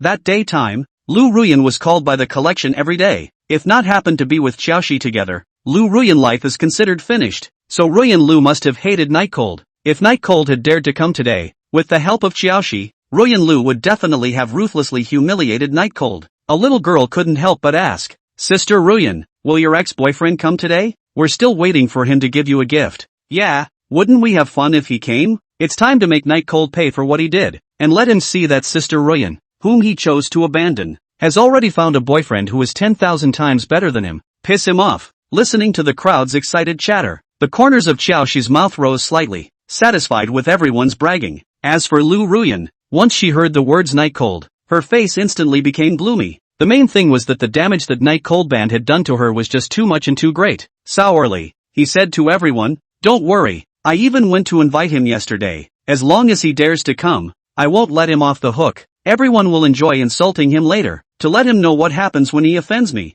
There was an uproar of approval below. Chen Xiao was afraid that things would get out of hand. After all, Ruyan Lu was the kind of person who had no brain, and spoke out to remind him, it's best not to go too far. After all, everyone is just a student, and there are so many people here. Once they get up in arms, it's very easy to overdo it. When something really happens, it'll be a problem. Hearing Chen Xiao say that, the people around felt that their interest went down a lot. After all, insulting Night Cold was already considered their favorite show. At this time, Xiao Shi said disdainfully, what are you afraid of? I'll take the blame for anything that happens, even if it means beating them to death. You guys don't have to be polite later. You can play any way you want. The crowd immediately resounded with a burst of words. Lu Ruyan hugged Xiao Shi's hand and looked at Chen Xiao with a provocative face. A look that was as arrogant as it gets. Just then, a man in a flashy suit, holding an exquisite birthday gift in one hand, walked slowly toward the crowd. It's coming. Night Cold is coming. Whoever in the crowd shouted. The crowd turned their eyes in the direction of Night Cold. The brown suit fit very well, as if it was customized, and the creases were meticulous, indicating the high price of the suit. Night Cold also made a point of organizing his chicken nest-like hair, looking much more handsome than usual, holding the beautifully wrapped birthday gift in one hand. His footsteps were unhurried, like a green pine, straight and straight. Ruyan Lu actually looked dumbfounded for a moment. This appearance of Night Cold is really like the BMW prince in her dream. It is simply as handsome as it can be. Even just this second, she actually gave birth to, and Night Cold to live a good life. Not only Lu Ruyan, most of the girls at the scene were staring at Night Cold with a florid face, as if they had fallen into some kind of nightmare. However, there are those who are happy and those who are angry. For example, the boys present, they hate boys who are more handsome than they are. Like Night Cold, who is handsome and has style. It's not as simple as hating, it's jealousy and hate, especially Xiao Shi. He was very upset about the fact that Night Cold had robbed him of his aura. Chapter 61, Difficulty. Ruyan, it's your birthday today, and I worked for a long time to save up enough money to get you the gift you wanted. Night Cold's handsome face, paired with a gentle smile, instantly captured the hearts of most of the girls present. As if he couldn't see Xiao Shi, Night Cold directly handed the gift to Ruyan Lu. who was just about to reach out to pick it up when she felt a pain in her arm holding Xiaoxi's hand and immediately came to her senses. Against Xiaoxi's eyes that wanted to kill, Lu Ruyan was glad that she didn't take Night Cold's gift. Although Night Cold gave her a gift that she wanted very much, but she wouldn't forgive Night Cold. She wants to get back at Night Cold. If she had accidentally taken the gift handed over by Night Cold just now, Xiaoxi definitely wouldn't have helped her today. So close. Night Cold, on the other hand, secretly regretted that as long as Ruyan Lu caught the gift, then his mission would be completed and he would immediately receive a system reward. But Ruyan Lu stopped at the last second. What a shame. Today, in order to let Lu Ruyan accept his gift, he also deliberately cleaned up a bit. Even his words were very gentle, just thinking that Lu Ruyan could immediately accept his gift. But now it seemed that it should be bad if there was that man next to Ruyan Lu. Night Cold, I didn't expect you to really dare to come. Could it be that you've forgotten what you did to me in the past few days? Lu Ruyan clasped her hands and stared at Night Cold with a face full of hatred. This man who had made a fool out of her. Night Cold was still gentle. Ruyan, you're misunderstanding me. I'm just having a tantrum. Ha, Ruyan Lu exultantly said. Now you know to admit your mistake? When you sent me rotten eggs, why didn't you think of this day? Now that you see that I'm really with someone else, you regret it? Night Cold's expression froze. The surrounding people scoffed, as hard as it was to hear, simply flattening Night Cold as worthless. Lu Ruyan clasped her hands. The exhilaration of revenge made her body tremble. She came to Night Cold's side and said contemptuously, "What? You have nothing to say? You know you regret it? But I'm telling you, Night Cold, it's too late." Xiaoxi stood back with a victorious demeanor, looking at Night Cold with disdain. So what if I'm more handsome than him? So what if it's gentler and more classy than him? Men have to have power, and women like men with power, and he was destined to get Ruyan Lu without having to do anything. Originally having little interest, Hashizashi's sense of superiority was born when he saw the excellent Night Cold suffer defeat. The woman that you Night Cold can't even lick even if you kneel and lick. He has already played it many times, I don't know. That feeling of being stronger than Night Cold was wonderful. Night Cold's face was a bit ugly. His hands squeezed and released, and finally said, "Forget it, since you chose someone else, there's nothing I can do about it, but I'm still giving you this gift, and I hope you'll accept it." Delivering the gift to Ruyan Lu again, Ruyan Lu hesitated. A bag of more than $200,000, even Xiaoxi wouldn't buy it for her, and it still had her own 100,000 or so inside. This bag is a must, but would accepting a gift from an ex-boyfriend in front of Josie cause Xiaoxi not to open it? If it did, it would be a big loss. First, I'll humiliate Night Cold severely. After reluctantly accepting the gift, and finally explaining it to Xiaoxi, there should be no problem, right? Ruyan Lu muttered to herself. After figuring this out, Lu Ruyan held her hand condescendingly and stared at Night Cold. Wanting me to accept a gift isn't that simple. You do a few things first, and if I'm satisfied, I'll accept your gift. As she spoke, Lu Ruyan intentionally or unintentionally looked towards Xiaoxi and found that the latter did not have any change in expression before putting her heart at ease, and her words became even more unbridled. You tell me, what is it? As long as you're willing to accept my gift, I'm willing to do anything. Night Cold immediately took a stand. With such an attitude, even Lu Ruyan was dumbfounded. Is this giving or receiving a gift? Why is Night Cold so active? Does he really love himself that much? Is he really so in love with himself that all his behavior was just because he was jealous of another man? The little girls around us were envious. Her current boyfriend is entitled and rich, while her ex-boyfriend is handsome and classy, and even willing to do anything to get her to accept a parting gift. Simply envious. The opportunity for revenge came. Lu Ruyan wouldn't be soft on Night Cold, because in her opinion this was all Night Cold's own fault. Go, take your clothes off and swim around in the creek in the park, Ruyan Lu said with full concern. Everyone around them was shocked. This request can be very excessive, because it's already November and it's only in the teens during the day and even a few degrees at night. As it is now, for instance, it's only 3 or 4 degrees, the water is freezing, and if you go down for a second, you come up with a cold or even a very bad fever. But Ruyan Lu's request wasn't to go down for a second, but to swim laps around the park. That's over 1,000 meters. It's not even certain that anyone can finish it just by running, let alone going to swim inside the water in a temperature of 3 to 4 degrees. It's just killing people, not only the crowd present to watch. Even Lu Ruyan doesn't think that Night Cold will be stupid enough to go down for a swim. She's just making a statement to Xiaoxi, telling Xiaoxi that she's cruel to Night Cold. But it was true that she wasn't pretending. She just wanted to get back at Night Cold. But what everyone didn't expect was that Night Cold directly put the gift down and started to undress Ruyan Lu and the small group of sisters. Even the boys who hated Night Cold, and even Josie were stunned. Is Night Cold planning to really go into the water and swim? To not be so desperate? Just to give his gift away? It's a bit ridiculous to be stupid, but this behavior was very moving to the people present, even Lu Ruyan. Ruyan, these days with you were the happiest I've ever been, and now that you've found another man, it's time for me to retire. But please let me put my life on the line for you one last time, my princess. After saying these words that moved Lu Ruyan, Night Cold had already taken off his jacket and shoes, wearing only a shirt and pants in the cold wind. He slowly came to the edge of the creek. The cold water was harmlessly illuminated by the moonlight, but spots of icy mist were exposing the fangs of this creek. At this time, she couldn't help but speak. Humph, it's nothing more than pretending, wanting to gain Ruyan's mercy. I guess I knew that I would be cleaned up a long time ago, so I came to put on this show. These words were like an enlightenment, causing those around them who were moved to wake up. Right, it must be that Night Cold knew in advance that he would be retaliated against by Lu Ruyan, so he came here to put on a show, wanting to use this to make Lu Ruyan feel pity and thus let him go. I told you, what kind of person would be so stupid as to actually go this far for a breakup gift? What are you pretending? Now that you know, then hurry over and apologize for the beating. Still swimming? You'll be frozen stiff if you don't go 3 meters, and you know how to brag all day long. Lu Ruyan, who was originally still touched, also stared viciously at Night Cold. She felt that she had been deceived. Night Cold, you today. But before Lu Ruyan's harsh words could be said, he saw Night Cold, who was standing next to the creek, jump down without any hesitation. Chapter 62. But willpower is taking him out for the kill. The loud sound of falling water was extraordinarily loud in the silent park and shook the hearts of everyone present. Nightchill actually jumped into the water and was swimming forward. It looked like it was really planning to swim around the park. To know 1,000 meters, even the water temperature is suitable. The motor nerve developed people is very difficult to complete, let alone in such a temperature of only 3 or 4 degrees, and the surrounding environment is dark. This is really not a life. He actually did jump? Can it be that he doesn't want to live anymore?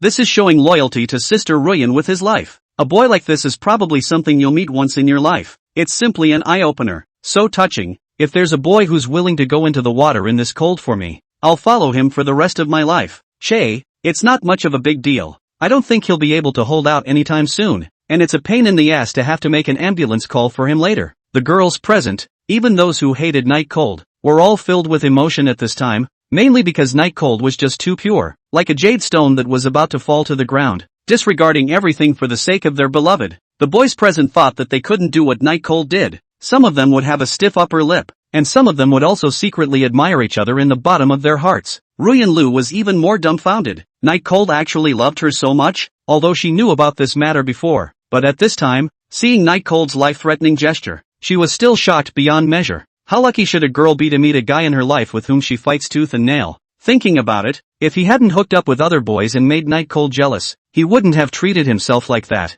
And even though he pitched his money, he still bought the bag before giving it to himself. It's even possible that they will help pay themselves back later. For some reason, a wave of emotions called regret began to surge into Lu Ruyan's heart. Women are emotional. Seeing a boy willing to die for himself, where can still hold back? But seeing the dark face of Xiaoxi next to her, she didn't dare to let Night Cold get up. After all, even in her sensibility, reason told her that Hashishi was the man who could bring a good life and face for her. Night Cold is only good for a backup at best. Xiaoxi was very upset at this time. Although he did not love Lu Ruyan, but Lu Ruyan's looks were still okay. It was still good to be a toy for a period of time, but the feeling of being compared to Night Cold was really very unpleasant. It also made him plan to make Night Cold suffer a bit later, if he could come up alive. Since he likes to swim, let him swim, just a dead-licking dog. Let's go drink. Unable to stand the people around him admiring Night Cold's eyes, Xiaoxi immediately led the people around him away. Xiaoxi was the absolute master here. Because of the great power,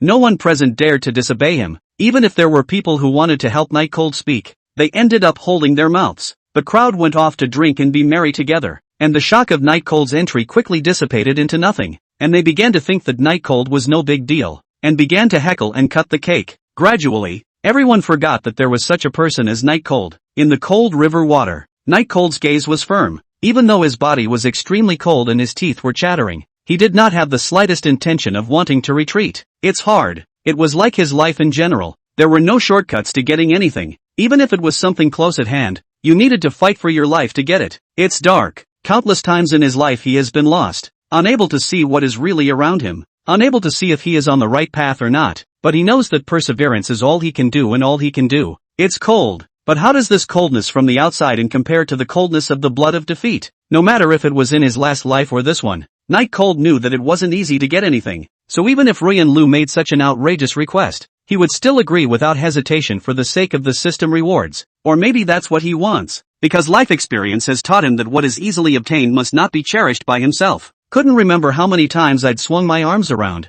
stiffening up, relying entirely on instinct to move forward, tired, wanting to close my eyes and whoop it up, but willpower is taking him out for the kill. It's easy to give up. There are shores all around you, but there's something more than just a reward to be gained after putting it all together to complete the test. There's something to be gained from facing the test the next time you're faced with it. The sound of the crowd making merry and singing birthday songs gradually turned into tinnitus in Night Cold's ears. The coldness on his body gradually changed to a numbing tingle. At this moment, it has nothing to do with anyone's request. The Night Cold himself is fighting with himself. Park on. The warm orange halo of light illuminated everyone as Hashizashi smiled broadly and raised his glass up, and everyone immediately clinked their glasses together, talking and laughing as if they had long forgotten that there was another person in the water fulfilling the promise. Ruyan, it's cold, put my jacket on. Xiaoxi tenderly draped his jacket over Ruyan Lu. Ruyan Lu blushed and said thank you in a small family voice before draping Xiaoxi's jacket over her body. Seeing this scene, the crowd rose up. Oh, so much love, give me a kiss. A kiss. Lu Ruyan pretended to be embarrassed, and her gaze glanced at Xiaoxi seemingly intentionally or unintentionally. Xiaoxi was very generous and poked her head towards Ruyan Lu, whose eyes were slightly closed in a let-it-be-picked look. However, right at this moment, the sound of countless drops of water dripping onto the floor drew everyone's attention. Next to the creek, the white light shining, Night Cold wet standing there, face pale bloodless, like a big sick patient in general, shaking, seems to be about to fall down. Lu Ruyan instantly widened her eyes. There was a feeling of being caught in the act of adultery and immediately pushed Xiaoxi in front of her away. It was only after pushing away that I realized the folly of doing so. Sure enough, when Lu Ruyan looked again, Xiaoxi was filled with black lines and was very angry. Just as she was trying to explain, Night Cold dragged himself all over the river, picked up the gift next to him, and took a step towards Lu Ruyan. This scene was watched in silence. I don't know how long it took. Maybe it was already the latter part of the night when he came back to his senses, or maybe it was only a few minutes later. Night Cold trembled and walked to Lu Ruyan, raising his frozen, purple hand up. He forced a smile and said, Ruyan, your birthday present, please accept it. Chapter 63 Reward Arrives. The people present were all staring at Night Cold in a daze. They all thought that Night Cold could no longer stand the icy cold river water and had long since gone ashore and slipped home. I didn't realize that I actually swam around the park. He's a cutie. It's so cold that he actually swam hard around the park. How on earth did Night Cold hold out? It's completely inconceivable that a person could stay in that cold water for that long. Did he go ashore midway? I doubt that very much. I'm convinced. I really am. The eyes of the surrounding girls were bubbling with little stars. Night Cold's actions really seemed too romantic to them, especially now that Night Cold was dripping wet. His erect figure was reflected to the fullest. Did you really swim around the park in the river? Ruyan Lu asked incredulously as she didn't bother to pick up the gift in Night Cold's hand. Of course, for your sake. How could I possibly fake it? Night Cold was trembling, but still forced a smile and said to Lu Ruyan. Lu Ruyan was silent. She was torn between taking the gift in Night Cold's hand or not, but in the next second she was no longer torn. Night Cold, no matter if he was being attentive to her, in the end, he was just a licking dog, and Bridges is the one who can really give her a good life. Just pushing away Xiaoxi had already upset him, and now if she took the gift from Night Cold herself, then she and Xiaoxi would probably break up, although the bag was something she wanted. After weighing the pros and cons, Ruyan Lu chose to make Xiaoxi happy. Then Lu Ruyan clasped her hands and said indifferently in the crowd's expectant gazes, when did I say that if you went down to swim, I must accept your gift? Even though Night Cold came prepared to be given a hard time today, when faced with these words from Ruyan Lu, he still almost couldn't hold back from going up to Ruyan Lu and giving her a slap on the face. Seeing Night Cold's face harden down and Xiaoxi's expression slowly begin to tend to be satisfied, Ruyan Lu knew she had done the right thing. All that would happen later was the loss of Elixpil, but it didn't matter. It was what made Hashizashi happy that mattered. Continuing, I just said that I'll accept your gift if it satisfies me, but you're so slow that you can't compare to my boyfriend at all. Are you still qualified to let me accept a gift like that? Night Cold took a deep breath and once again raised his trembling hand to hand the gift to Ruyan Lu. Ruyan, consider this my last wish. Accept this gift and I will leave immediately. Night Cold's expression was very ugly. It could be freezing, or it could be moving to kill. When handing the gift over, 2 drops of water accidentally landed on Ruyan Lu's body, who had put on very expensive makeup today, and instantly became furious, slapping the gift on the floor. The wrapping smashed and the Chanel orange lychee print inside was revealed to be so beautiful. Get the hell out of here. Knowing you is really the most regrettable thing in my life. You're a dead-licking dog, you know that? Dead-licking dog? Lu Ruyan disregarded her image and cursed at Night Cold. Xiaoxi took this opportunity to hold Lu Ruyan's shoulders. Don't be angry, dear. Why should this kind of trash be general with him? Let him do whatever he wants. What a good dog. Ha ha ha ha ha ha ha. The surrounding students laughed and hurled insults at Night Cold in order to agree with Hashirama. Night Cold scowled, and Xiaoxi walked over to Night Cold and said proudly, "Kid, I heard that you've been dating Ruyan for so long and you haven't even touched your hand? Do you know that I took her down on her first day with me? Ha ha ha ha ha ha ha." Lu Ruyan was a bit shy at this time, hitting Xiaoxi's shoulder, seemingly pampering her. "Hurry up and get lost, but thanks for your gift. I just haven't bought a gift for Ruyan yet." Xiaoxi smiled and picked up the bag on the ground, then handed it to Ruyan Lu in front of Night Cold. "Happy birthday, darling. Here's the bag I gave you." Lu Ruyan immediately covered her mouth in surprise, then pretended to shed tears as she took the bag in Xiaoxi's hand and said, "Thank you, husband." Ha ha ha ha ha ha ha. The whole room is laughing, also including the Night Cold. Gradually, the Night Cold laughter over others. Ding! Congratulations to the host for completing the wish quest. Reward of $2.3 million in cash. Blast! Cash rewards are being doubled tenfold. Congratulations to the host for the reward, $23 million and 3 chances to extract advanced skills. Newbie quest completed. 3 free draws of advanced skills. Advanced fighting techniques +1, just beyond human comprehension. Have you ever seen a human grab a bullet with his bare hands? Advanced charming divine face +1, a must-have divine skill to live off your face. Tell rich women you're hungry. Advanced versatility +1, go be a scumbag. After all, you're so good that you can coax a lot of girls by yourself. Ha ha ha ha ha ha ha. As Night Cold listened to the system beeps that kept ringing in his head, he knew that he had finally succeeded. Although it had been through 1,000 dangers and even humiliation, but he had succeeded, and the rewards were much better than he knew in advance. The original $2 to $3 million had turned into $2 to $3,000 million. The original 3 advanced skill drawing opportunities hadn't been used yet, and they had actually drawn 3 for free first. It was really too good. However, the 3 free draws were rather average. Only the first one, advanced fighting technique, was of great use. The others felt like they all had something to do with girls. It really wasn't to his liking.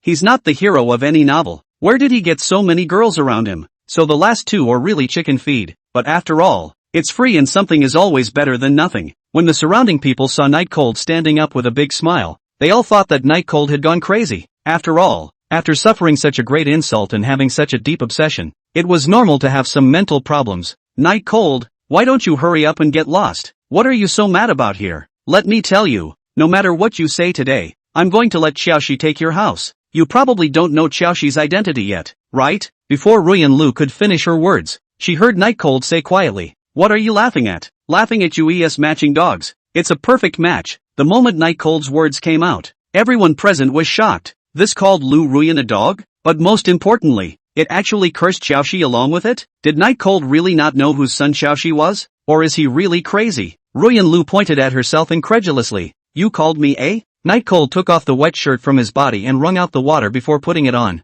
This scene attracted all the girls around to obsess as much as possible, even the furious Lu Ruyan. They felt that Night Cold had become so much more handsome in an instant, and there was an inexplicable attraction that made their hearts pound. Completely unable to stop, it took Ruyan Lu's extreme anger to manage to keep her sanity. Putting the wrung-out shirt on, Night Cold's angular face lifted slightly, and the corners of his mouth turned up slightly as he said, "Aren't you a? You obviously have a boyfriend and still hook up with other men. Calling you a whore is light. You're just a who's as good as anyone. You. What did you say?" Ruyan Lu pointed at Night Cold and was slow to speak. Right at this moment, a group of black-clothed men came up from nowhere and surrounded Night Cold. Xiaoxi stared at Night Cold with an expressionless face. "Kid, if you obediently walked away just now, you can still suffer less physical pain today. But now, you don't have a chance to walk away even if you want to. If I don't break 2 of your legs, I won't be called Bridge. P.S. Don't call out rookie authors. Woo-hoo-hoo." Chapter 64, Like to Talk? These people brought by Xiaoxi were originally meant to teach Night Cold a lesson, and it was a bit of a shame that they thought they wouldn't be able to use them just now. Now that Night Cold had taken the initiative to seek death,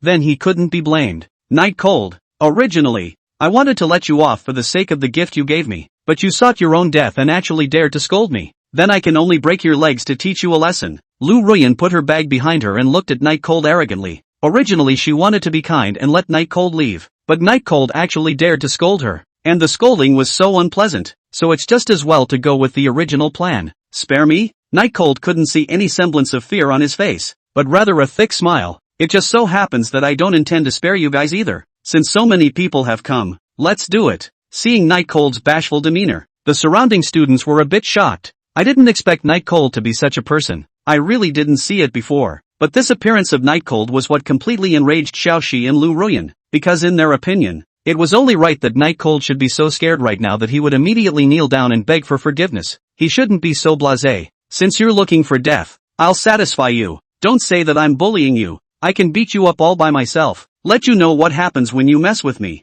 Hashizashi took his suit off, revealing his wide body. This kind of muscle was obviously worked out, and there was a lot of fat on Xiaoxi's body. The block was very big. Even if the jacket was taken off, it still stood in front of Night Cold like a big mountain. Originally, Xiaoxi himself was not going to do anything, but he really did not expect Night Cold to actually have so much guts. How dare you provoke him? With so many people present watching, he had no choice but to go on by himself for the sake of face, and he was convinced that he could win. After all, Night Cold didn't look scrawny, but he was a lot smaller than him. It's finished. This little body of Night Cold's won't be directly killed by Hashizashi, will it? I don't know, but crippled is absolute. Just don't know how many levels of crippled. Hey, Night Cold's life is finished. Night Cold himself is too stupid. Just walked away is not it? He had to get into a fight with Xiaoxi, and he even insulted Xiaoxi. It's strange if he doesn't clean him up. There was a lot of talk around him. Night Cold felt a section of advanced fighting techniques crossing his brain. His fists slightly clenched. At this moment,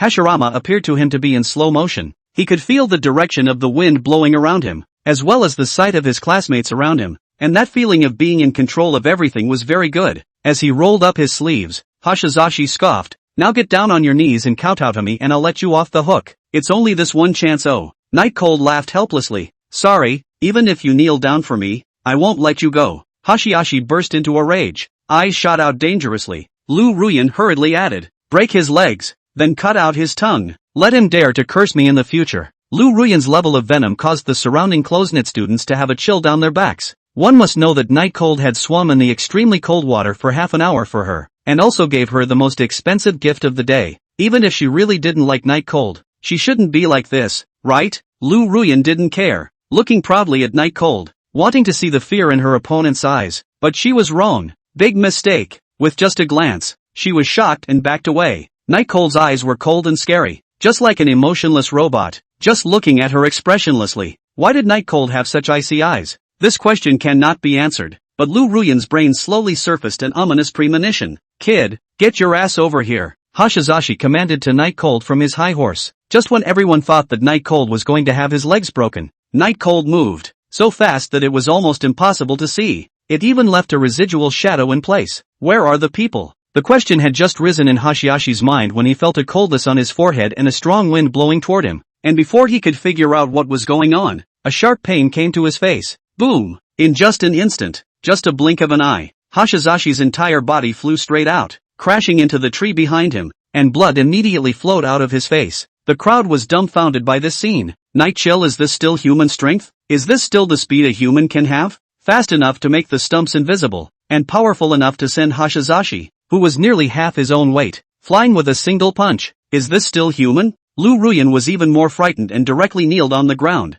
staring woodenly at Night Cold, as if in disbelief, and twisted her head to look at the back of Xiaoxi. It was only after realizing that Hashizashi was indeed collapsed under a tree, moaning helplessly and bleeding all the way down her face from some unknown part of her face, that she reacted to the fact that it was all true. The night is cold. Someone they had looked down on from the beginning actually did send Hashizashi flying. Night Cold's eyes were ice cold. Just now he was just a small test. After all, he was not very familiar with the power he just got, but it was also beyond his expectation. He did not expect it to be so strong. Originally, he thought it was just some tricks, but he didn't expect a substantial increase in strength and speed. Squeezing his fist and lowering it again, Night Cold walked towards Xiaoxi with stern footsteps. The crime he had just suffered was not something that could be cancelled out by this punch. Seeing Night Cold walking towards him, the just unbeatable Xiaoxi immediately shrank back, fear written all over his entire face. Although he didn't know how Night Cold could be so strong, it was already unimportant because he definitely couldn't beat it. At this moment, Night Cold had an aura of killing people in the way of people, killing Buddha in the way of Buddha, which was intimidating to people. However, there were still some people who stood out on the basis that they were Night Cold's classmates and wanted to flatter Xiaoxi. A boy with pimples on his face blocked in front of Night Cold and said indifferently, "Night Cold, forget about it, just consider it as giving me a face." This matter is over today, okay? Immediately someone beside him agreed. Yes, we are all classmates. Why make such a mess? And today is also Ruyan's birthday. You don't want Ruyan to have an unhappy birthday, right? A man should be atmospheric. You're so petty. No wonder Ruyan doesn't like you. In the face of the crowd's groundless accusations, Night Cold laughed very cruelly. He did not argue about lust and moral abduction, but said, "Thanks for reminding me. I almost forgot about you guys." "What do you mean?" Just as the crowd was wondering, Night Cold slapped the man in front of him in the face, and several teeth and blood flew out. And the pimple man didn't even shout. He was directly knocked out, lying on the ground, bleeding out continuously. "Didn't you guys curse me so hard just now?" "Now," Night Cold said.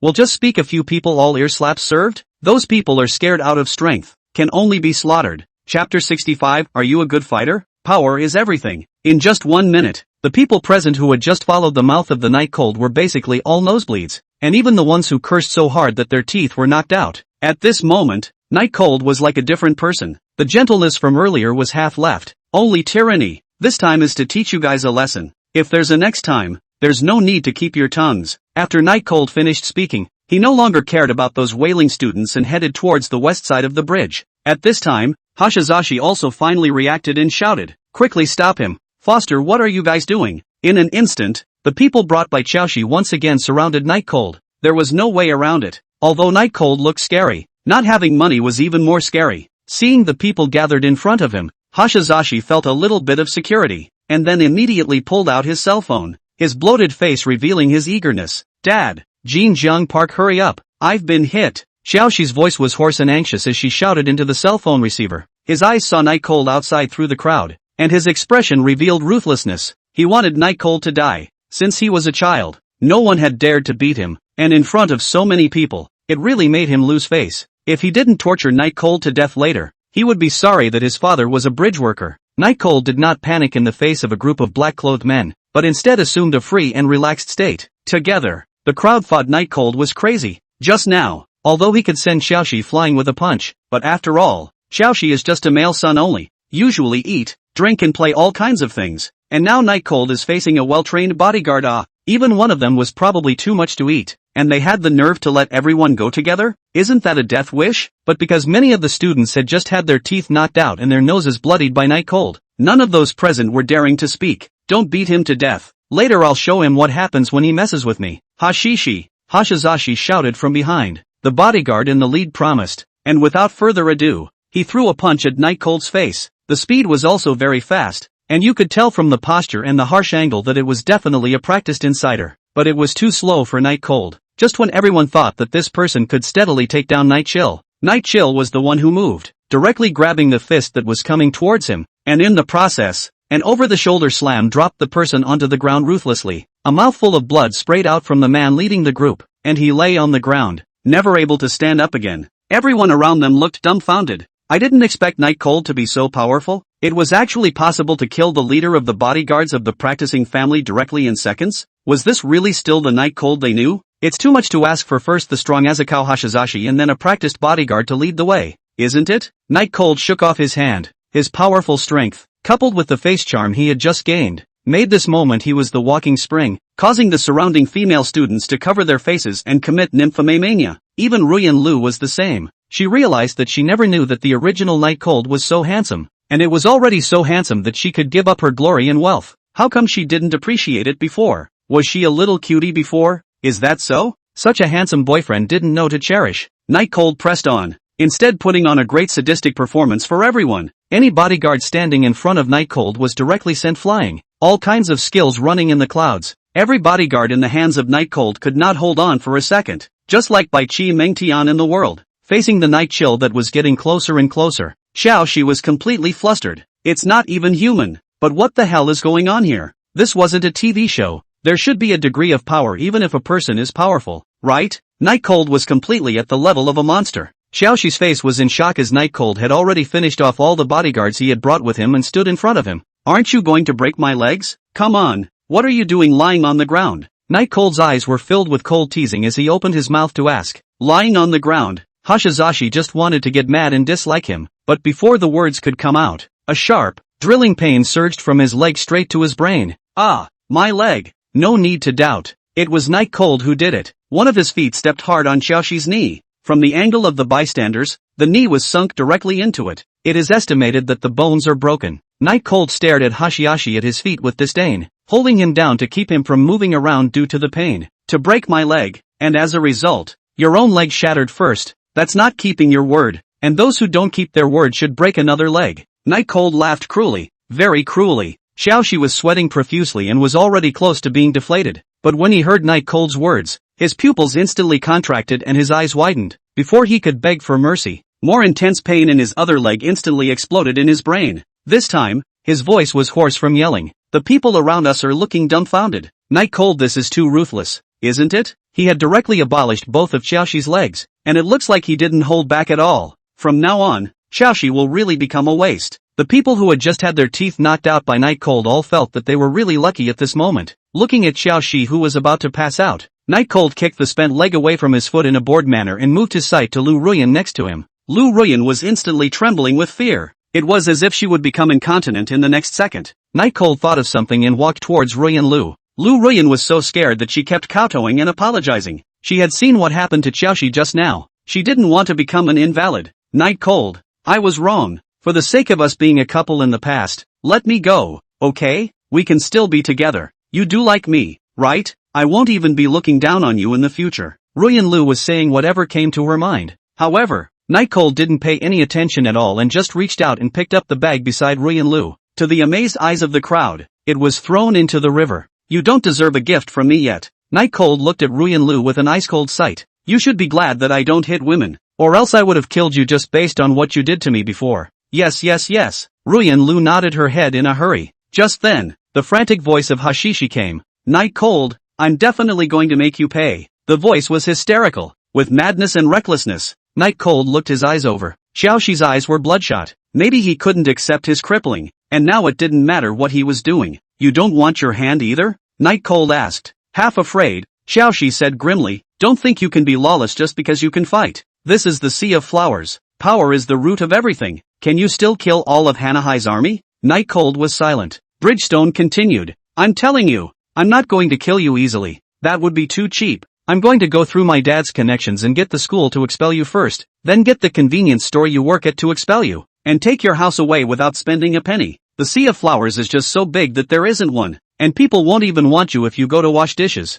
You'll just have to go and grab food from the beggars to eat and end up dying in the gutter. It's because my father is the real power in the in group. That's my bottom line. Chapter 66. It's the goddess of darkness. And we're saved. At this moment, the students who had just had their livers cracked and were terrified of Night Cold to the extreme began to come back to their senses. Right, Night Cold even in the ability to fight, but is only a small rural children. No power. No power. Food is a problem. Why dare to be arrogant in front of them? How dare he make a move, or even break Hashishi's legs? Knowing that Xiaoxi's father is considered a small powerful figure in a behemoth like the in group, what makes Night Cold dare to do this to Xiaoxi's? Can this Night Cold be more powerful than a gun? In being able to fight 10,000 people? I was almost bluffed by him just now. Don't even call the police. Today I just want to see how Night Cold dies. It'll be wonderful. Although it's a bit unexpected, Night Cold's ending today still won't change, and it will only get worse. I just don't know how Xiaoxi's father will treat Night Cold when he comes and sees his son's legs broken. Power.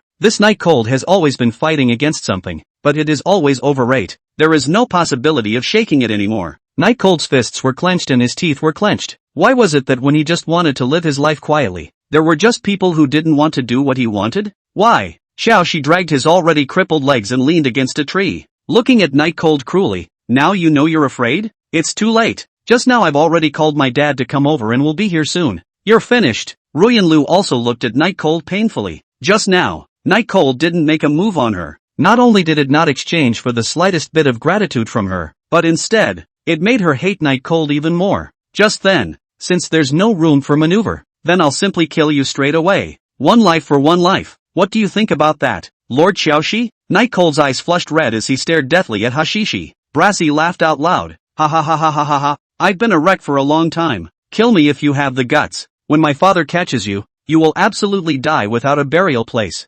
Nope, it's a life worse than death. Although Xiaoxi's words were spontaneous, the fear in his eyes was still captured by Night Cold, which was in fear. Night Cold smiled and slowly walked towards Xiaoxi. Every step was like stepping on Xiaoxi's heart, making his heart and soul tremble. You You still really want to kill me? Xiaoxi's fear was already completely exposed. He didn't expect Night Cold to actually be this crazy. Actually really intending to kill him. Night Cold, are you crazy? Seeing Night Cold walk in front of Xiaoxi, Lu Ruyan yelled. You'll only push yourself into the abyss of doom. It won't do you any good. However, Night Cold was half ignoring it, and instead stared at Xiaoxi with a deadly stare. I hate it when people use their power over me. Don't you plan to kill me anyway? Then it's not a loss if I kill you before that. Night Cold grabbed Bridge West's collar and lifted it up a little. Don't you dare! Hashizashi roared, but the response to Hashishi was a resounding slap in the face. With that, Night Cold choked Hashishi's neck to death, his arm muscles bulging high and very hard, as if he really intended to strangle Hashishi to death. The students around this one looked dumbfounded.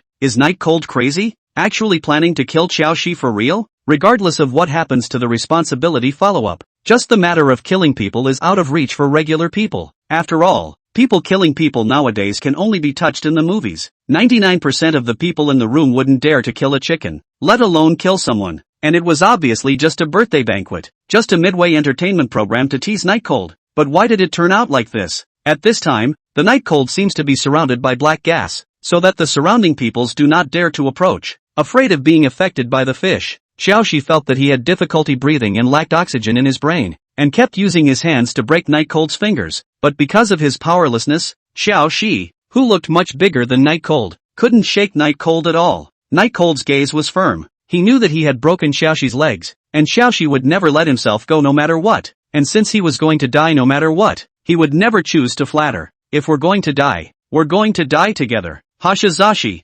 everything that happened today was forced upon me by you. If you hadn't insisted on humiliating me, I wouldn't care if you were with Ri and Lu. You brought this on yourself. Not only did Xiaoxi go to his head, but Night Cold also had his blood and courage rush straight to his head. The unfair treatment received everywhere after coming to the flower sea exploded out at this moment. Night Cold shouted frantically, a life for a life. Although it's not worth it, but I'll switch with you, old man. Just when everyone thought that Xiaoxi was really about to be strangled by Night Cold like this, a voice came from not far away. A life for a life? Your parents' lives aren't lives? Your friend's life is not a life? Your relative's life is not a life? Night Cold immediately froze. The surrounding people followed the line of sight and realized that there was a middle-aged man walking quickly towards this side, surrounded by many bodyguards. The man's face was very ugly as he came to the center of the birthday banquet and looked around, surprised, because so many of the bodyguards that he had assigned to his son had actually fallen, and his precious son was still being choked to death, and he was about to die. The visitor was none other than Xiaoxi's father,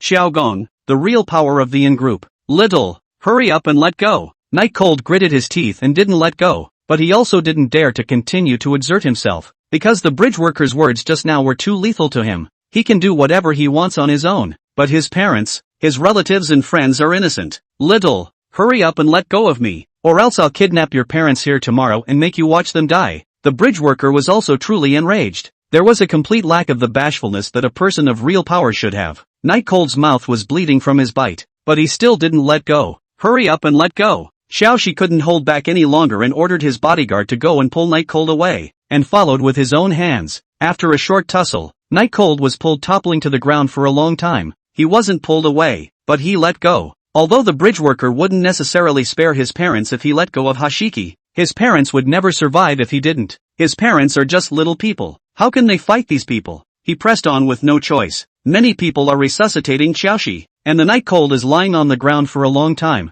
He does not know what he should really do. He even feels that he is really a person. After spending so much of his parents' money to come to Hanahai to study, he ended up not rewarding his parents even if he didn't, but also got into so much trouble. The powers that be are untouchable. If you do it all over again, bear with it. Little, I will let you die. I'll let your whole family die. You wait. The bridge worker was very distressed to see his son's weakened appearance and cursed at Night Cold, who was lying on the ground. Night Cold's hands trembled, teeth clenched. The hands scratched 5 bloody marks on the ground. Why is that? Why don't we just kill them all? Right at this moment, Night Cold's brain cleared up, but he realized that there was no more sound around him, as if the world had gone silent at this moment. He subconsciously looked up, only to realize, a young girl wearing a long black dress, with a strong air of superiority, like a dark goddess in the dark night, walked slowly toward him surrounded by her men. Chapter 67, Njisa. The young girl's aura was simply too strong. Even a bridge worker was just like an overrated mole cricket in front of her.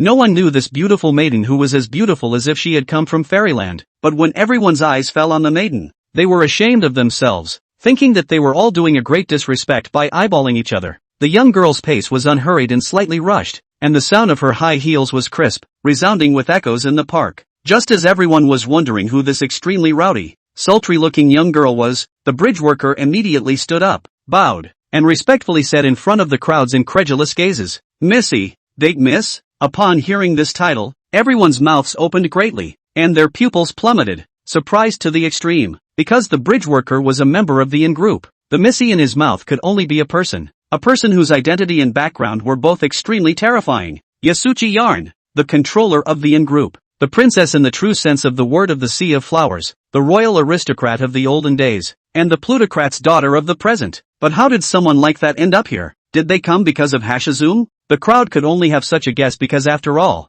the bridge worker was a member of the in-group, and it wasn't strange for Njisha to recognize it. While the bridge worker was far from qualified, no one else but him here was qualified. This was the benefit that came with power. Actually being able to know a truly great person like Njisa was simply awesome. The bridge worker also assumed that Anchiza had come to see him, although he had only seen Anchiza from afar on stage a few times before, never speaking, and this was the first time he had ever done so. Could it be that Missy knew about her acquisition of Old Town? It just so happened that Missy was in the neighborhood again and came over to check on her son after learning about him? That should be it. Well, we have to take this opportunity to let our son have a good exposure to Missy. Maybe. Xiaoxi smiled joyfully and said respectfully to Njisa, "Thank you for your concern, Miss. Xiaoxi doesn't have any major problems, and both legs should still be able to be attached, and won't be left crippled." After saying that, he was waiting for Njisa to respond. However, what responded to him was a powerful slap from Snowfrost. Snap! The sound was exceptionally loud in the quiet park, and Hashi's cheeks quickly began to redden as if they were spring peaches. The bridge worker covered his face in confusion.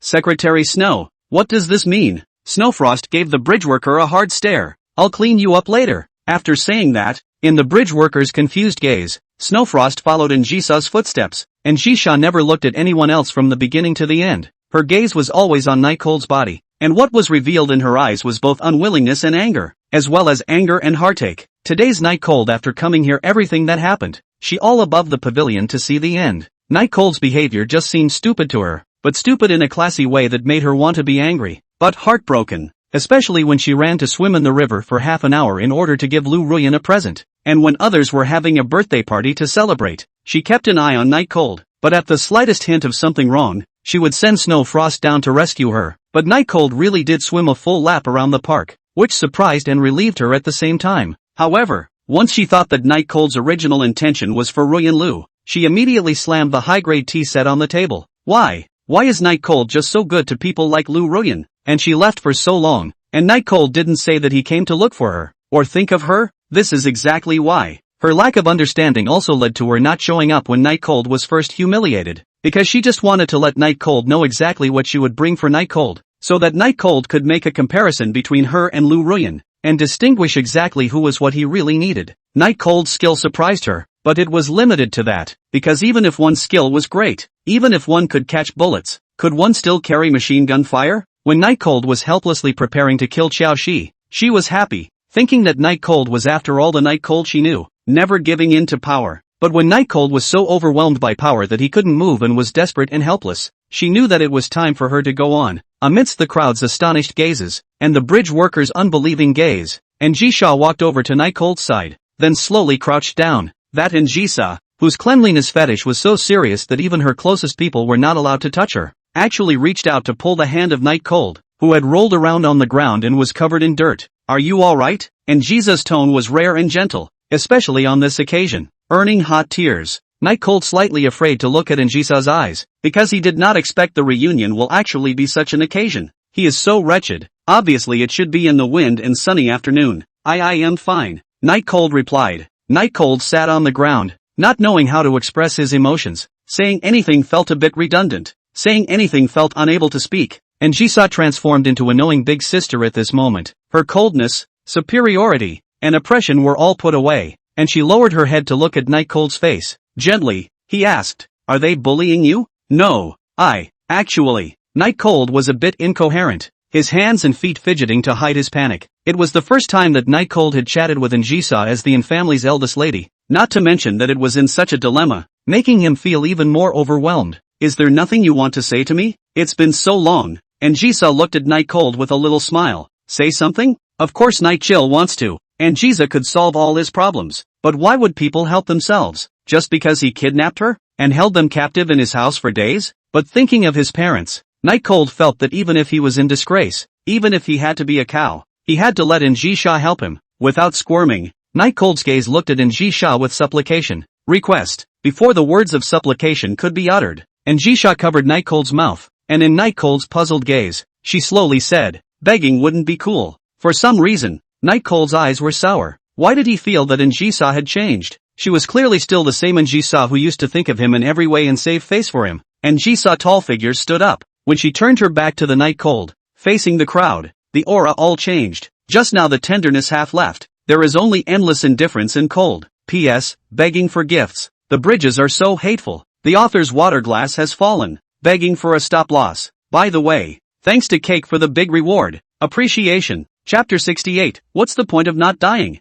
There was no conversation. Just like the last time when Night Cold was embarrassed, Jisa brought out the violet butterflies. There were no demands. Just like the last time Jisha would take the initiative to make excuses for Night Cold when she saw that Night Cold didn't have any food, and then give her help. Jisa gave Night Cold what he wanted most, respect. Night Cold said that it is false not to be moved. Such a radiant young girl actually so defend him. He really do not know exactly what he is virtuous and capable. If Jisa didn't show up, his dignity would be like a shaky candle in the wind, and a random gust of wind could blow it out. Even his self-esteem he finds ridiculous. What self-esteem do poor people talk about? Just live. But if there is a person, will he throw away the self-respect and the snatch back to him? Then his heart is absolutely not calm, or waves, and will even give birth to never-before-seen emotions. Jisha's line of sight swept around the circle, and all those whose eyes were swept by the line of sight trembled. Where can they not know that now? This family's eldest young lady didn't condescend to come here because of some bridge worker, but because of Night Cold. Just now, Jisa's careful and delicate movements, coupled with her gentle tone, made them all have the illusion that the young girl in front of them wasn't some kind of young lady, but rather the big sister next door. But at this moment, the coldness and superiority as well as the sense of oppression let them know that this was the family's eldest miss without any doubt. That kind of tenderness and patience belongs to only one person. But what puzzled them even more was how exactly did Night Cold know Jisa? One is a teenager who needs to rely on part-time work for his meals, and the other is the Rapunzel of the in-group. How can you see that both of them are from two worlds, right? And it looked like Jisa's feelings for Night Cold were not ordinary. This is the most exaggerated, as the jewel of the in-group. What kind of young talents have she not seen before? Why is she so attracted to Night Cold? Though Night Cold is indeed drop-dead handsome as all. Ruyan Lu stared blankly at Night Cold, then carefully glanced at Jisa before looking at Night Cold again. She felt as if she had made a huge mistake. Night Cold was actually on such good terms with Jisa, and there was physical contact, but one must know that Night Cold was her licking dog. However, how high was Jisa's status? Even the most envied celebrities of hers could probably only look up to Jisa. Is Night Cold that good? Jisa's various behaviors set off the things Lu Ruyan used to do like little cuties. Moreover, she had just severed her relationship with Night Cold, and as a result, the next second, a girl, who was crushing on her in terms of both face value and background, came out in favor of Night Cold. Isn't that a slap in her face? A few times she thought that it would be impossible to find a better girlfriend if Night Cold left her. This kind of barefaced face-slapping scene made Lu Ruyan's face extremely ugly, even to the point of even forgetting to be afraid. The bridge worker was also surprised beyond measure, or rather he was the most fearful person in the room, especially with the slap on his face, the fiery sensation left behind, coupled with Snowfrost's words just now. Seeing Jisa approaching, the bridge worker bowed his head and admitted his mistake. Missy, I didn't know that he was your friend. Otherwise, even if I were given 10,000 guts, I wouldn't dare to really do anything to him. The fear on Xiaoxi's face grew thicker and thicker. Don't dare? Don't you like to play bully? Do you want me to call my mother now and you tell her? Jisa clasped her arms, the black ribbon falling slowly. Jisha was very angry today, whether it was towards Night Cold's or this group of people present who bullied Night Cold.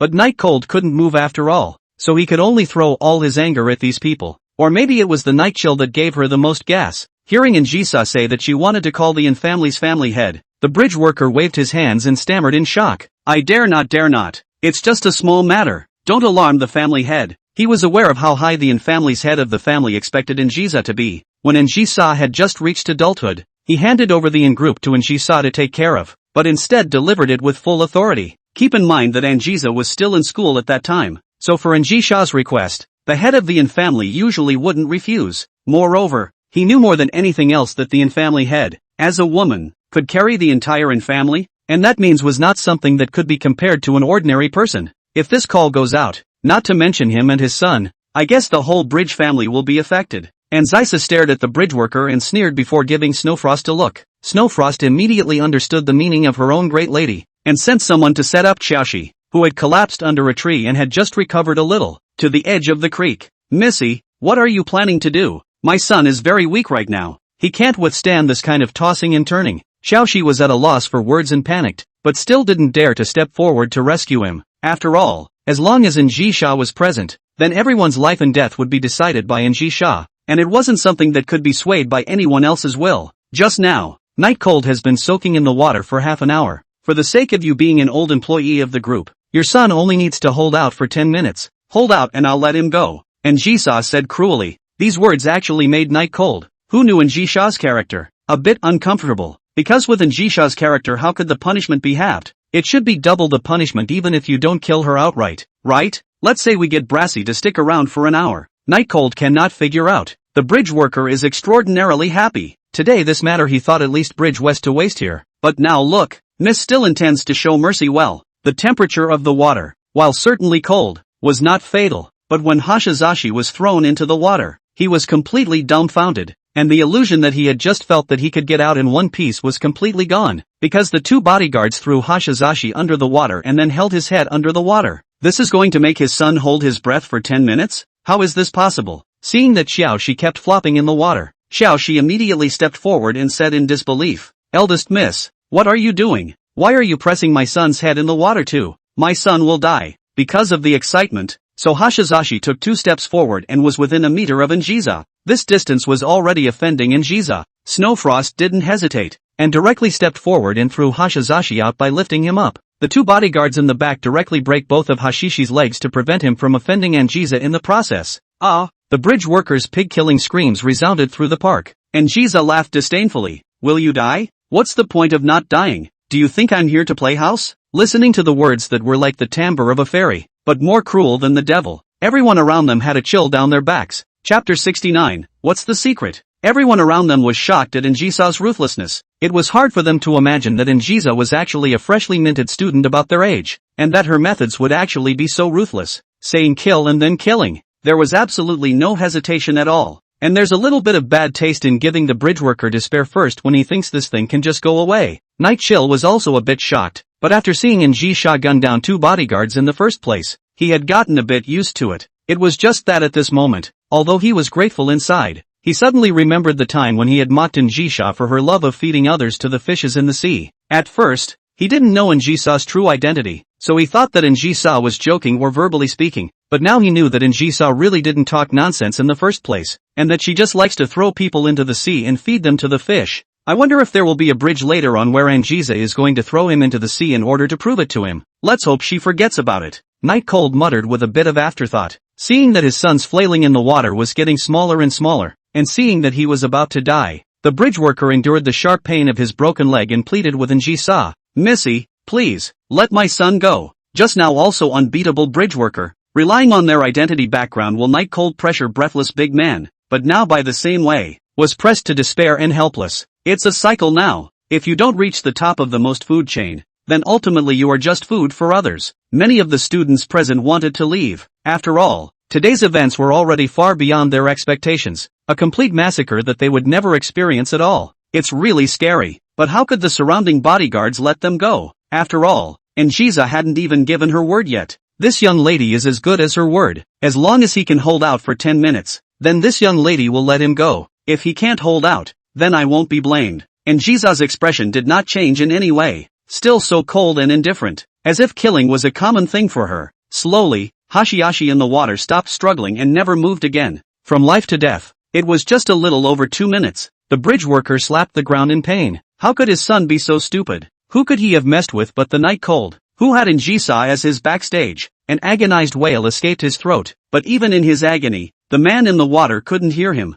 Some of the timid people around them covered their eyes. They couldn't believe that Hashizashi had actually died just like that. The people who had just scolded Night Cold had round eyes at this moment, fearing that Njisha would find them in trouble. Lu Ruyan's pupils contracted. She didn't expect that today was just her simple birthday banquet. Her own dependence, her own backing was actually gone just like that. Shouldn't they be the ones to humiliate Night Cold today? Why did this happen? Hearing the bridge workers' cries, Anjisa's brow furrowed slightly. Pull it back. Throw it in the sea and feed it to the fish. It's noisy. Desperate bridge worker dragged down. Only the bloodstains on the floor indicate that he was indeed present a moment ago. The surrounding students were once again startled. Even the bridge workers have to come along? It can't be that brutal. Not even father and son. That's too much. At this moment, those who had just not messed with Night Cold felt immensely grateful, while those who had messed with Night Cold had long been sweating profusely, fearing that Anjisha would liquidate to them. But while the crowd was different, what remained the same was that they all regretted coming to this birthday feast. The other side, Night Cold didn't have any particular reaction. Of course, there was certainly gratitude towards Anjisha, but didn't think that Anjisha had gone overboard. First of all, it's the fact that Anjisai has this kind of temper. And in one it's the fact that Hashirama is the one who did intend to kill him, and there's nothing wrong with an eye for an eye. As for the bridge worker, then he was even less likely to feel any compassion, because the bridge worker threatened him with his family. He was also going to forcefully buy his house in the first place, so he deserved to die for all the bad things he did. Seeing that things were almost resolved, Night Cold stood up with the intention of giving Anjisa a thank you, but just as he stood up, he felt a wave of dizziness, and then collapsed straight down. And Shisa's unperturbed face instantly became tense. Fortunately, Schwefrost pulled Night Cold in time. Otherwise Night Cold would have fallen on the rocks. What's wrong with you, Night Cold? Wake up! And Shisa walked over and shook Night Cold's shoulders in a panic. But there was no half response. Night Cold's eyes were still closed tightly and his breath was like a swimmer. And Shisa's tense look was completely different from the cold brutality of a moment ago. It was like a different person.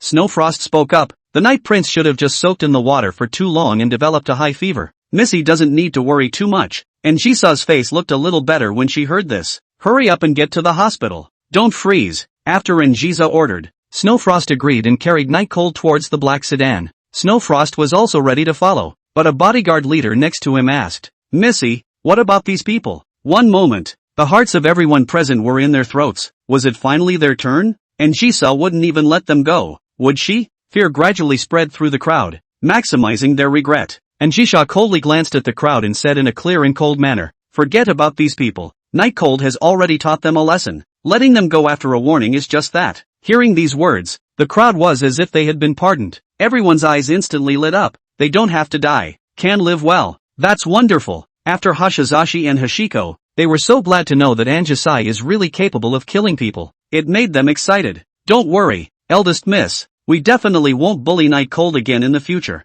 No. From now on, Night Cold is my father. I'll get angry with whoever bullies him. Right. From now on, Night Cold is our real father. Thank you, Missy, for not killing me. Many thanks. Thank you. The crowd's words and Jisha didn't care at all, but instead moved her eyes to Lu Ruyan, the culprit. Everything that happened today could be said to have been started by Lu Ruyan alone, and all of it was because of her, and also because of the person that Night Cold liked. From any point of view, Anjisa should have disposed of Ruyan Lu, but she hesitated. Seeing Anjisa staring at herself indifferently, Lu Ruyan was so scared that her whole body shivered and she didn't dare to breathe, afraid that she would end up like Xiaoxi. Just as he was about to open his mouth to beg for mercy, Anjisa turned around and left, leaving behind only one sentence. Bring it back. There was no follow-up, no order to do anything to Ruyan Lu. Her footsteps were slightly hurried towards the black sedan containing Night Cold. Anjisa wanted to get all the preferences of Night Cold from Ruyan Lu. And she was also curious why Night Cold would like Ruyan Lu so much. Was there any secret in it? Chapter 70, no talking about other girls. A spacious hospital room in which there was no clutter of mechanical sounds, only the gentle sound of a fresh breeze blowing through. The sun was shining nicely, as if it had gathered all the sunlight in the entire sea of flowers, and it was still warm and cozy in November. In the hospital bed, Night Cold woke up leisurely. The white ceiling with its ornate chandeliers made it hard for him to tell where he was for a moment, or even if he was still alive. When he came out of his trance, a sharp dryness in his throat immediately hit him, as if he were burning, and it was very unpleasant. Coughing twice, Night Cold tried to struggle to get up, but his weakness and dizziness made him brace his hand and slow down for a long time. You're awake? A bright voice with some superior commanding tone rang in Night Cold's ears, so familiar that it brought him a great sense of security. And he wasn't even that dizzy anymore. It's an awareness yarn. Night Cold struggled to move his head to see where the voice came from, but was blocked from view by the glass of crystal clear water that had already been placed in his path. Thanks, somewhat dryly and weakly, he said. then took the glass of water and took a few sharp gulps. It was only then that he leaned back against the pillows and relaxed comfortably. Anjisa crossed her legs and sat on the edge of the hospital bed, peeling an apple, but a lot of the flesh was removed because her technique was very lousy. Neither of them spoke, but definitely not because they had nothing to say, but because they had so much to say that they didn't know how to speak for a moment. Night Cold wanted to ask the Anjisa of the first time why she left without saying a word, why she didn't say a word to him. What exactly did she mean? Again, he wanted to thank Anjisa for helping him. After all, he really didn't know how he would have ended up last night without Anjisa. He himself was fine with it, but what about his parents and friends at home? They were innocent and didn't even know about it, and he would have blamed himself if they were really involved. Looking up at the ceiling, his eyes swept around. He realized that he had been here before, and when he thought about it, it was the same hospital that Anjisa had sent him over to after he had been beaten up by someone arranged by Zhang Qian. At first, he thought that it was because the dean coveted Anjisa's beauty that he was hospitalized, but now it seems that this hospital is feared to be all Anjisa's. When he remembered that he had to drag Anjisa away in order to avoid the expenses, he felt a little like laughing. At first he thought it was his luck that he hadn't been found out, but now he thought that it was that people simply didn't dare to care. I guess those doctors were shocked to see him being secretive. Have an apple. It will help you recover. Anjisa handed the peeled apple to Night Cold. Night Cold took the apple, looked it up and down, and commented, "It's much better than the last time when there was only one apple." Saying so, he took a bite of the sweet and crunchy apple. Neither of the two knew if eating apples would help with recovery, but agreed that eating fruit would just help. Anjisa didn't get angry and said with a smile, "This young lady personally peeled an apple for you, and you still don't know enough? Dare not, dare not." 2 words that drove away that little separation between the two. Maybe nothing ever changed between the two in the first place. Just too much thinking. Seeing the corners of Night Cold's mouth slightly upturned, Anjisa couldn't help but ask curiously, "You're happy? Is it because you know that even if I am the family's eldest miss, I am still willing to get involved with you?"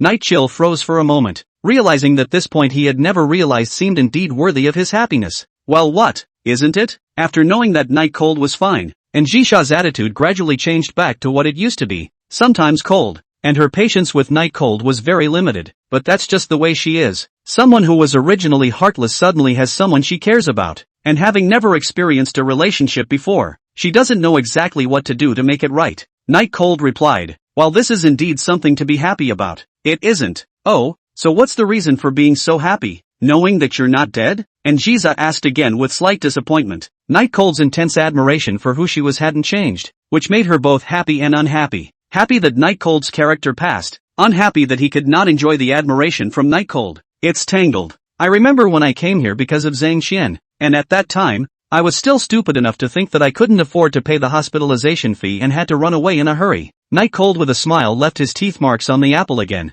Being brought up by Night Cold like this, Anjisa also recalled the image of Hard being dragged by Night Cold to escape from the hospital. For a moment there was also an expression of not being able to stand it. "Why didn't you tell me at the time? My back was still hurting at the time. If I wasn't afraid that you were in some kind of danger, I definitely wouldn't have left," Night Cold complained. Anjisa said breathlessly, "At that time, I told you so that you don't have to worry about money. You had to leave and take me with you. Don't even think about it. Can such a big hospital really let you escape?" Night Cold scratched his head. He realized that he seemed to be quite nervous sometimes. Indeed. Speaking here, Night Cold suddenly thought of one thing and asked with his face restored to seriousness, "By the way, since this matter is an oolong, then at that time Zhang Qian spared you, and it wasn't because of Uncle Hat?" Anjisa didn't have half an interest in Night Cold's words and nodded without knowing if it was possible. Night Cold but swallowed a mouthful of saliva. "That Zhang Qian now." Anjisa's brows wrinkled slightly. "What do you care about her? In the future, you are not allowed to mention other women in front of me. Just now." Anjisa felt that she had hinted enough to make Night Cold stop mentioning other women.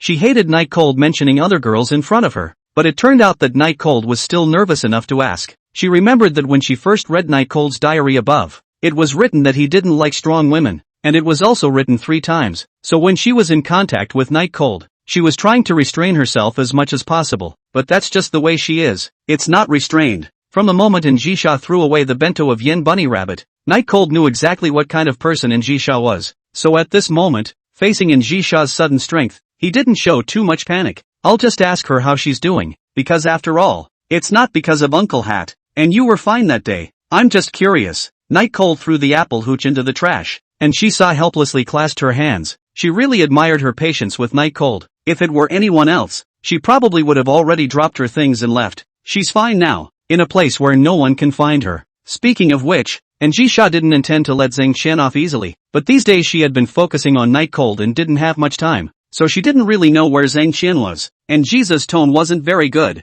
like she was saying it with extreme reluctance. Night Cold knew that Jisa didn't want to talk about other people, even if the content had absolutely nothing to do with issues between men and women. Silence falls on the ward. After a long time, when a breeze blew into the room, Night Cold said sincerely to Jisa, "Thank you." Chapter 71, for Royan Lu, chatting with Jisa in a haphazard manner, having slow reflexes, looking a bit stupid, and even pissing Jisa off. All of these simply because Night Cold didn't know how to thank Jisa. He didn't have anything. If he had money, he had more than $10 million, but for Jisha, even if he gave her all of the $10 million, it was estimated that she wouldn't even look at it more than once, not to mention happy. So Night Cold was torn as to how exactly he should say thank you, but after thinking about it, he didn't come up with it in the end, because the actual thing Jisha pressed was not lacking at all, but one can't help but make a gesture, so thanks in advance anyway. Jisa froze for a moment, then the corners of her mouth turned up. Whose thanks are like yours? Thank me for what?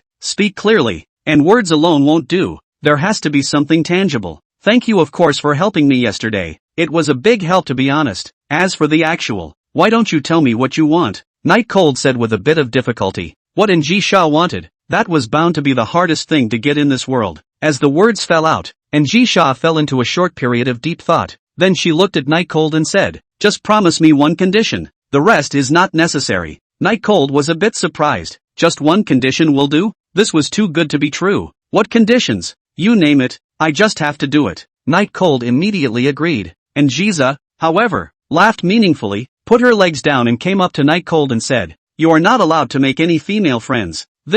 Night Cold hated to smash the mouth he had just agreed to. This request was too difficult, wasn't it? Not to make any female friends? Doesn't that mean he can't talk to any females? Even if they weren't friends, according to Jisa's controlling nature, they'd be judged as such after a couple of words. This is simply. However, Night Cold's hesitation was what caused the temperature of the room to drop completely, and Jisha's pair of good-looking and seductive eyes were like an abyss that tempted people to die, slightly narrowed to give a very sufficient sense of oppression. Are you going to go back on your word? You just said that you would promise anything as long as you could do it. Are you going to back out now? Jisha had the stance that if Night Cold dared to back out, she would throw Night Cold into the sea and feed him to the fish. When did I say I'd promise anything? I just said if I can do it. Night Cold continued with difficulty. Does this request of yours include the female friends I already have? After all, Yen Bunny was still a very good friend of his, and if he didn't include it, with the great favor Jisha did him last night, it wasn't completely impossible to consider it and say yes. The main reason was that the favor Jisa did last night was indeed big enough. Otherwise,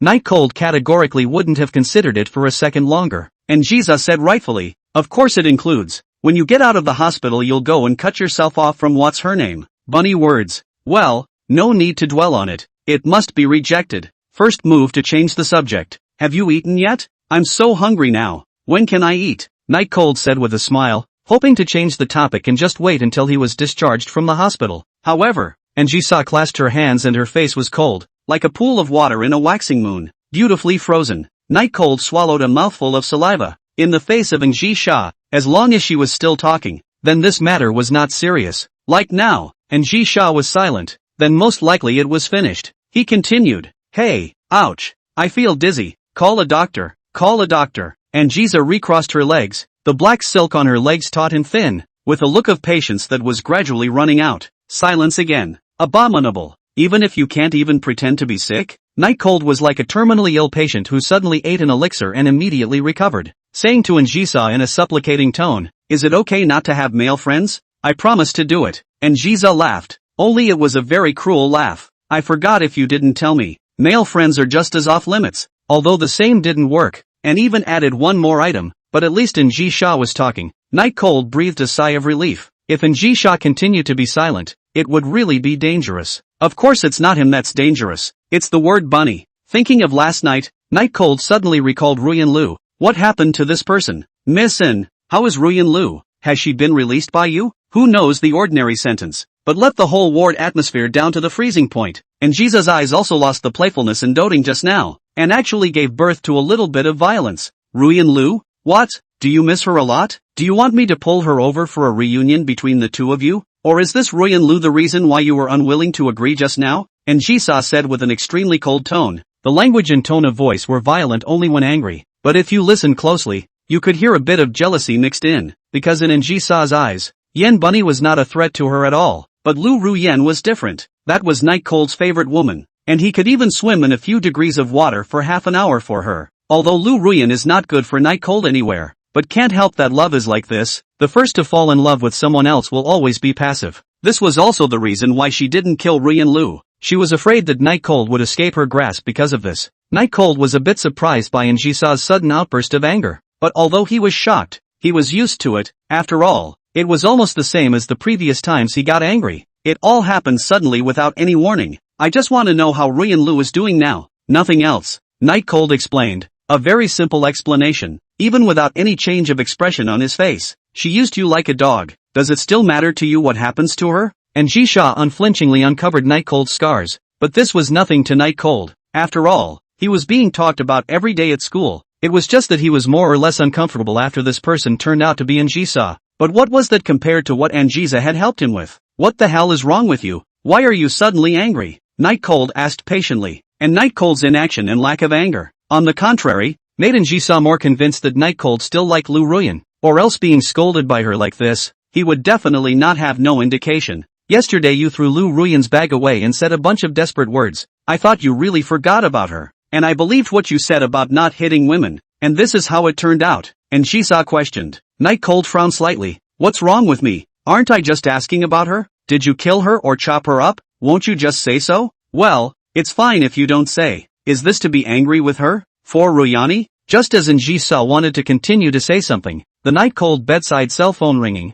Caller ID is a string of unfamiliar phone number. It's just that the number starts with 10, which makes Jisa can't help but frown again. P.S. But look out for the next episodes, which are definitely not cliched. Chapter 72 Shang Qingren's Call. The ringing of the phone in the room where the atmosphere was a little strange caught both of them a little off guard and they fell into silence. And Jisha thought that Night Cold had only just recovered and was now cultivating his feelings. So how could he completely reveal his character all of a sudden? And Night Cold felt that he should have been more patient with Jisa as she had done him a great favor last night. Apparently both felt they had just lost their cool a bit. The ringtone rang for more than 10 seconds, and seeing that Jisa did not say anything and looked out the window without knowing what she was thinking, Night Cold picked up the cell phone. The odds are it should be a sales call, right? With this thought, Night Cold picked up the phone. However, before the words were spoken, a cool and indifferent voice immediately came from the other end of the phone. You'd better be sleeping, because the punishment for being lazy in your sleep will be lighter than not answering my calls. The voice was very pleasant to the ear, but the emotions mixed in it were still captured by Night Cold, and coupled with the fact that he judged the owner of the voice in a split second, he was a little flustered for a moment. It wasn't that he was afraid of Shang Qingren, but just now Jisha had said that he wasn't allowed to have any female friends, and in the blink of an eye he was on the phone with other girls. Although he didn't agree, this atmosphere just couldn't be fueled by the fire right now. The key thing is, he remembered that today is ordinary Sunday, but what is not ordinary is that the #1 beauty queen in the country is coming to tutor him. The voice drew Jisha's eyes over as well. She had just seen the phone number and knew that the one who called Night Cold was not a simple character, and now it seemed that it was still a woman. Silence. Shang Changrin's voice came out even colder. There's no need to keep going back to my voice. Hurry up and reply. The corner of Jisha's mouth pulled on a cold smile, holding her hands and just staring at Night Cold. Night Chill was instantly Alexandria, but Shang Qinglin is not something to be messed with. The main I knew, just do not answer the phone. The big deal is to go to school tomorrow in, and Shang Qinglin apologized on the end. And now get into this. Damn it. This is the bad thing about people knowing your phone number when you don't know anyone else's phone number yourself.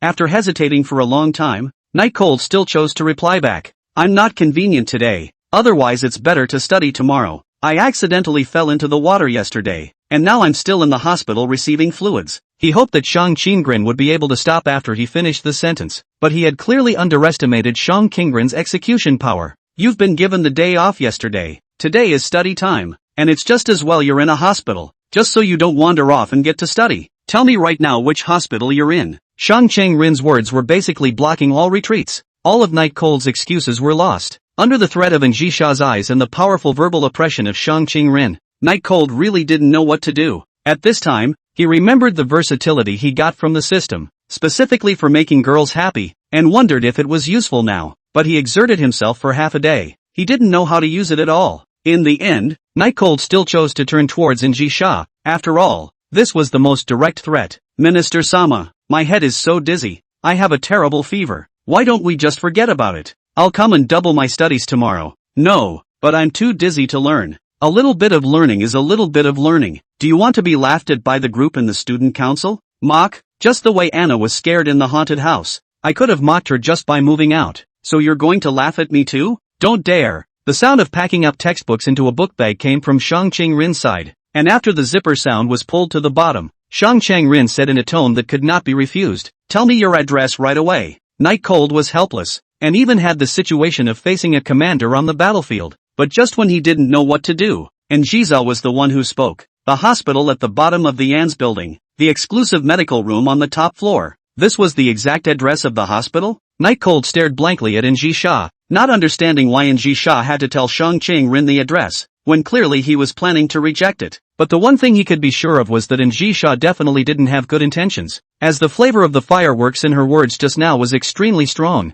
Although he didn't know what exactly Nji Sha was going to do, at least he didn't have to struggle with both sides now. Just as he was about to relay the address to Shang Ching-rin, the Shang Ching-rin on the other end of the phone answered in an unchanged tone, "Be there in half an hour." Then came the beep of a hang-up call. Another breeze blew. Although he didn't know it, Night Cold was sure that more breeze must help the condition recover. Otherwise the room wouldn't have been designed this way. Of course, the place where Night Cold was now was after all a convalescent ward, not a medical ward, or else it would certainly be impossible to have a four-sided ventilation design. With the phone hanging up completely, the room was once again calm. Night Cold sighed helplessly. "Hey, when I first enrolled in school I needed to work part-time every day, so I joined a club where I could leave early, and at that time I was very poor. You know that." And Zaisa nodded non-committally. Seeing that Njisa wasn't angry, Night Cold continued, "But the minister is a weirdo, and I don't know her very well." Njisa nodded again with a wry smile. Night Cold was a bit puzzled. When did Njisa become so good at talking? Continuing,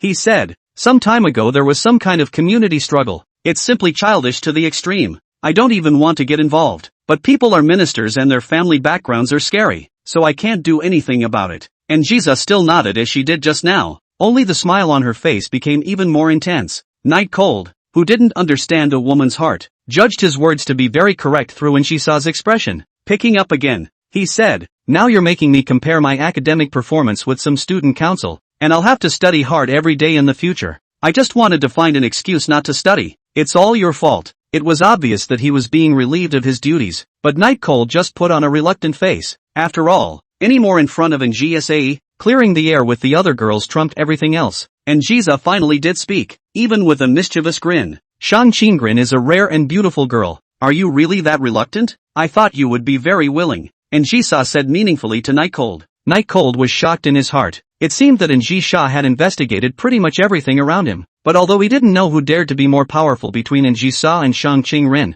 they were both of high status, so the two should have met a long time ago, right? Not having time to think about this, Night Cold said firmly, "Of course. I'm a 7-foot man who will never be moved by beauty." And Jiza must be touched by her own words, right? And Jiza leaned her torso back into the chair, her two slender thighs stirring together again, her face unchanged. "Since you've said so, I'll play this recording for Shang Qingrin to listen to when she arrives later." Chapter 73, Shang Qingrin's arrival. Recording? Night Cold looked at Njisha in confusion, not quite understanding what Njisha meant by this, until Njisha operated on her cell phone and began to play. He knew he was really screwed. The minister is a weirdo. Didn't know her very well. I don't want to study on my own. I was forced to do it. Shang Qinglin is extremely childish, finding excuses to refuse. The words that Night Cold said just now to make Njisha happy were actually all recorded by Njisha. That didn't matter. What made him feel most helpless was that he had just said a lot of disparaging things about Shang Qingrin because he wanted to hurry up and make Njisa's mood better. Shang Qingrin was so good at saving face. If she knew that she had said something so excessive, then wouldn't she really be finished? And on top of that, Njisa was absolutely capable of doing such a thing, unlike others, who were most likely just joking around. "Shisa, you know, she and I are just normal ministerial department members. If you give this recording to her, I'm going to be purposely badgered by her in the club in the future." Night Cold still held a glimmer of hope that Njisa could not play this recording to Shang Qingrin, otherwise he didn't even know what Shang Qingrin would do to him. However, for Night Cold's distress, Njisa immediately gave a solution. "It's simple. Why don't you just quit the club? That way she can't control you, and it just cuts off any risk of possibly becoming friends in the future." This solution could be described as a clean sweep to the end. It was completely unforgiving, and was even a 2-for-1 situation for Anjisa. But for Night Cold, this is where resistance is needed.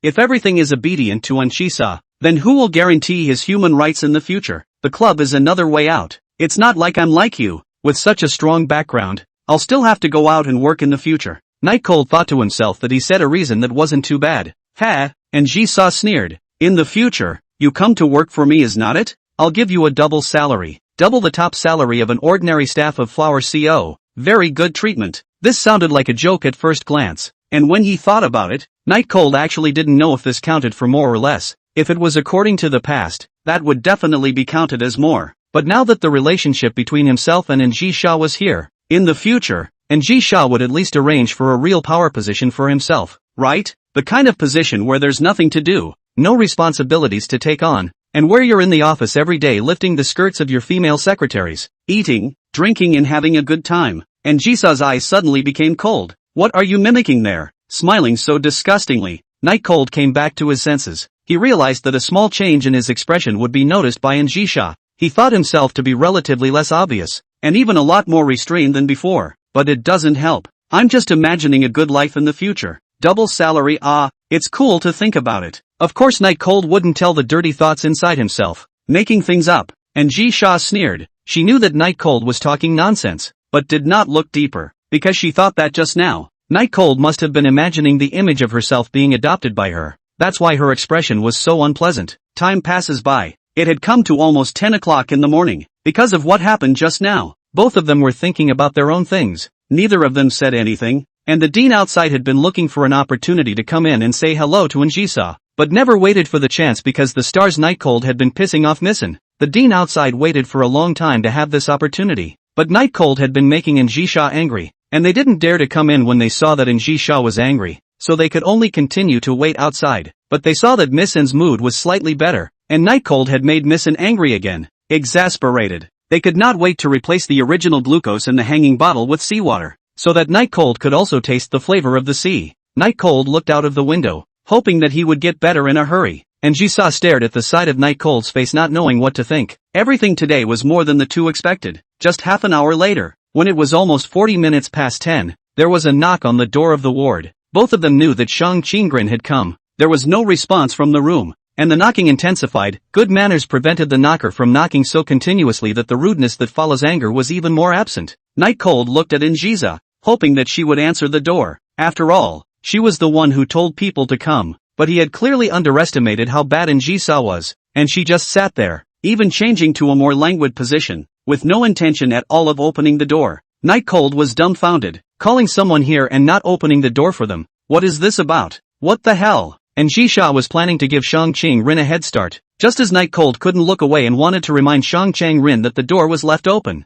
Shang Qinggren directly pushed the door to the hospital room open and then walked in with a ruffle of her hair. Not only Night Cold, even Anjisa was also a bit stunned, not expecting Shang Qinggren, who had been receiving intense etiquette training since childhood, to actually do such a thing as pushing the door directly into the house. It was an eye-opener. Looking at Shang Qinggren, who entered the hospital room with an awe-inspiring pace, Night Cold suddenly felt that his heart appeared to have calmed down a bit. Today's Shang Qinggren wears a very youthful literary flavor. The long, ink-colored hair that had been running straight down like a waterfall was beautifully tied into a double ponytail, and even though the complicated craftsmanship had been carried out on Shang Qinggren's head, there was still not a single stray hair. The face was a little colder than usual, but it was still as exquisite as before. Not as much because of the knitwear that had been added to her body for the cold weather. Today's weather was cold, and Shang Qinggren had a light white jacket on with her warmth in place. Underneath was a long white skirt that wrapped around her slender legs in what looked like it should be a corset style. Finish off with a pair of black brogues that will be a little more rounded and have a higher heel than the college uniform matching brogues. Let Shang Qinggren whole person like ice goddess descended in the ward. Chapter 74, If I Had $1 Billion.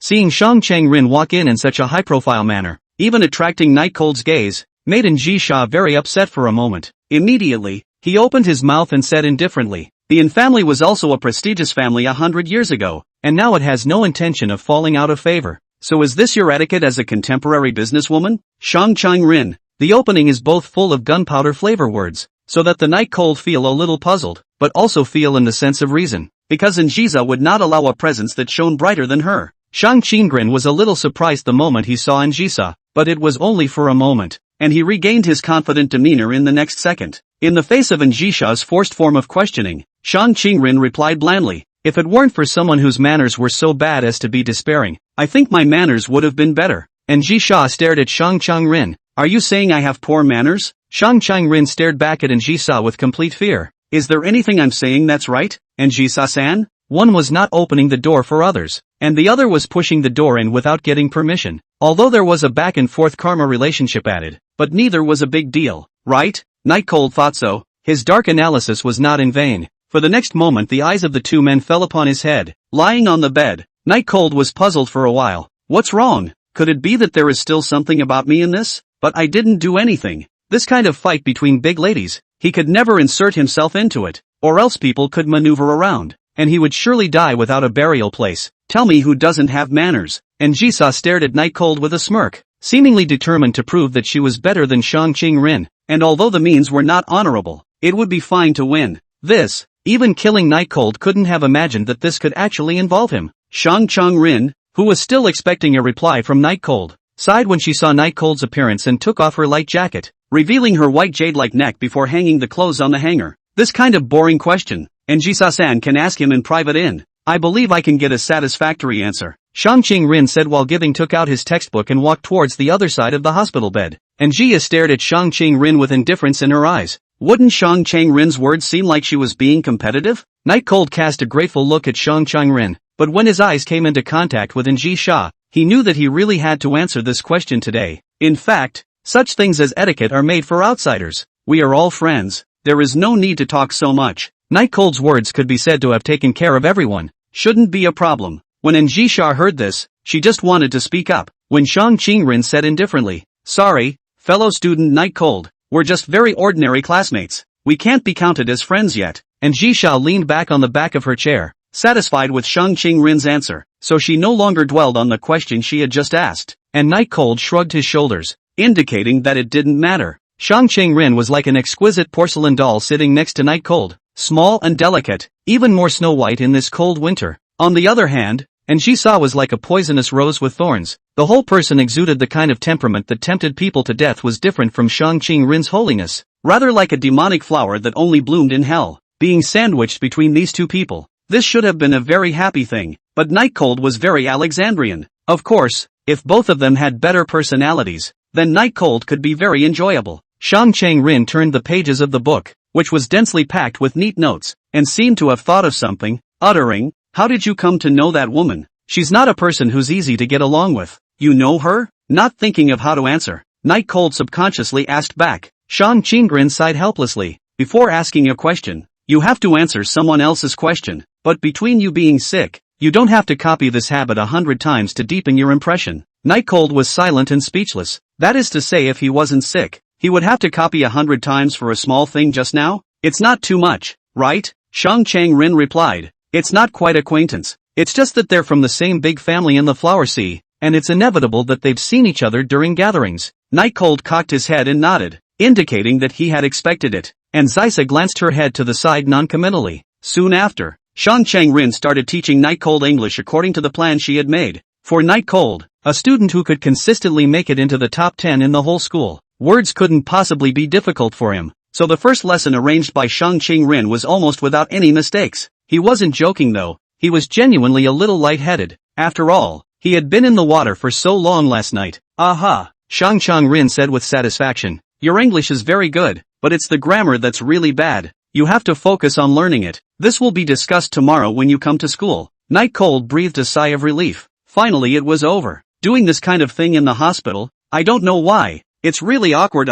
Next to Njisa, from just now onwards, looking at the cell phone, the face is still as indifferent as usual. Do not know what to do. Night Cold did not dare to ask. Anyway, as long as Do Not Go to find his trouble on the line. If Shang Qingren wasn't there, he was still willing to chat with Njisa. After all, this kind of beautiful girl. But not now that Shang Qingren was there. It wasn't that Shang Qingren was prettier than Njisa. It was just that it was easy to fight between two equally good beauty queens together. And when the two of them fought, he was always the one who ended up getting hurt. So it was still nice for Njisa to have a rare moment of quiet. I've read all the papers from the monthly exams after you came to school. English is okay, language and history are your weaknesses, especially the final essay, which is almost the biggest loss of points toward. Shang Chang-rin stroked her chin and said. Night Cold was surprised. You still managed to find my roles? Shang Chang-rin looked at Night Cold with a droll face. I asked your homeroom teacher for it, saying it was for your tutoring, and she happily gave it. What's wrong with it?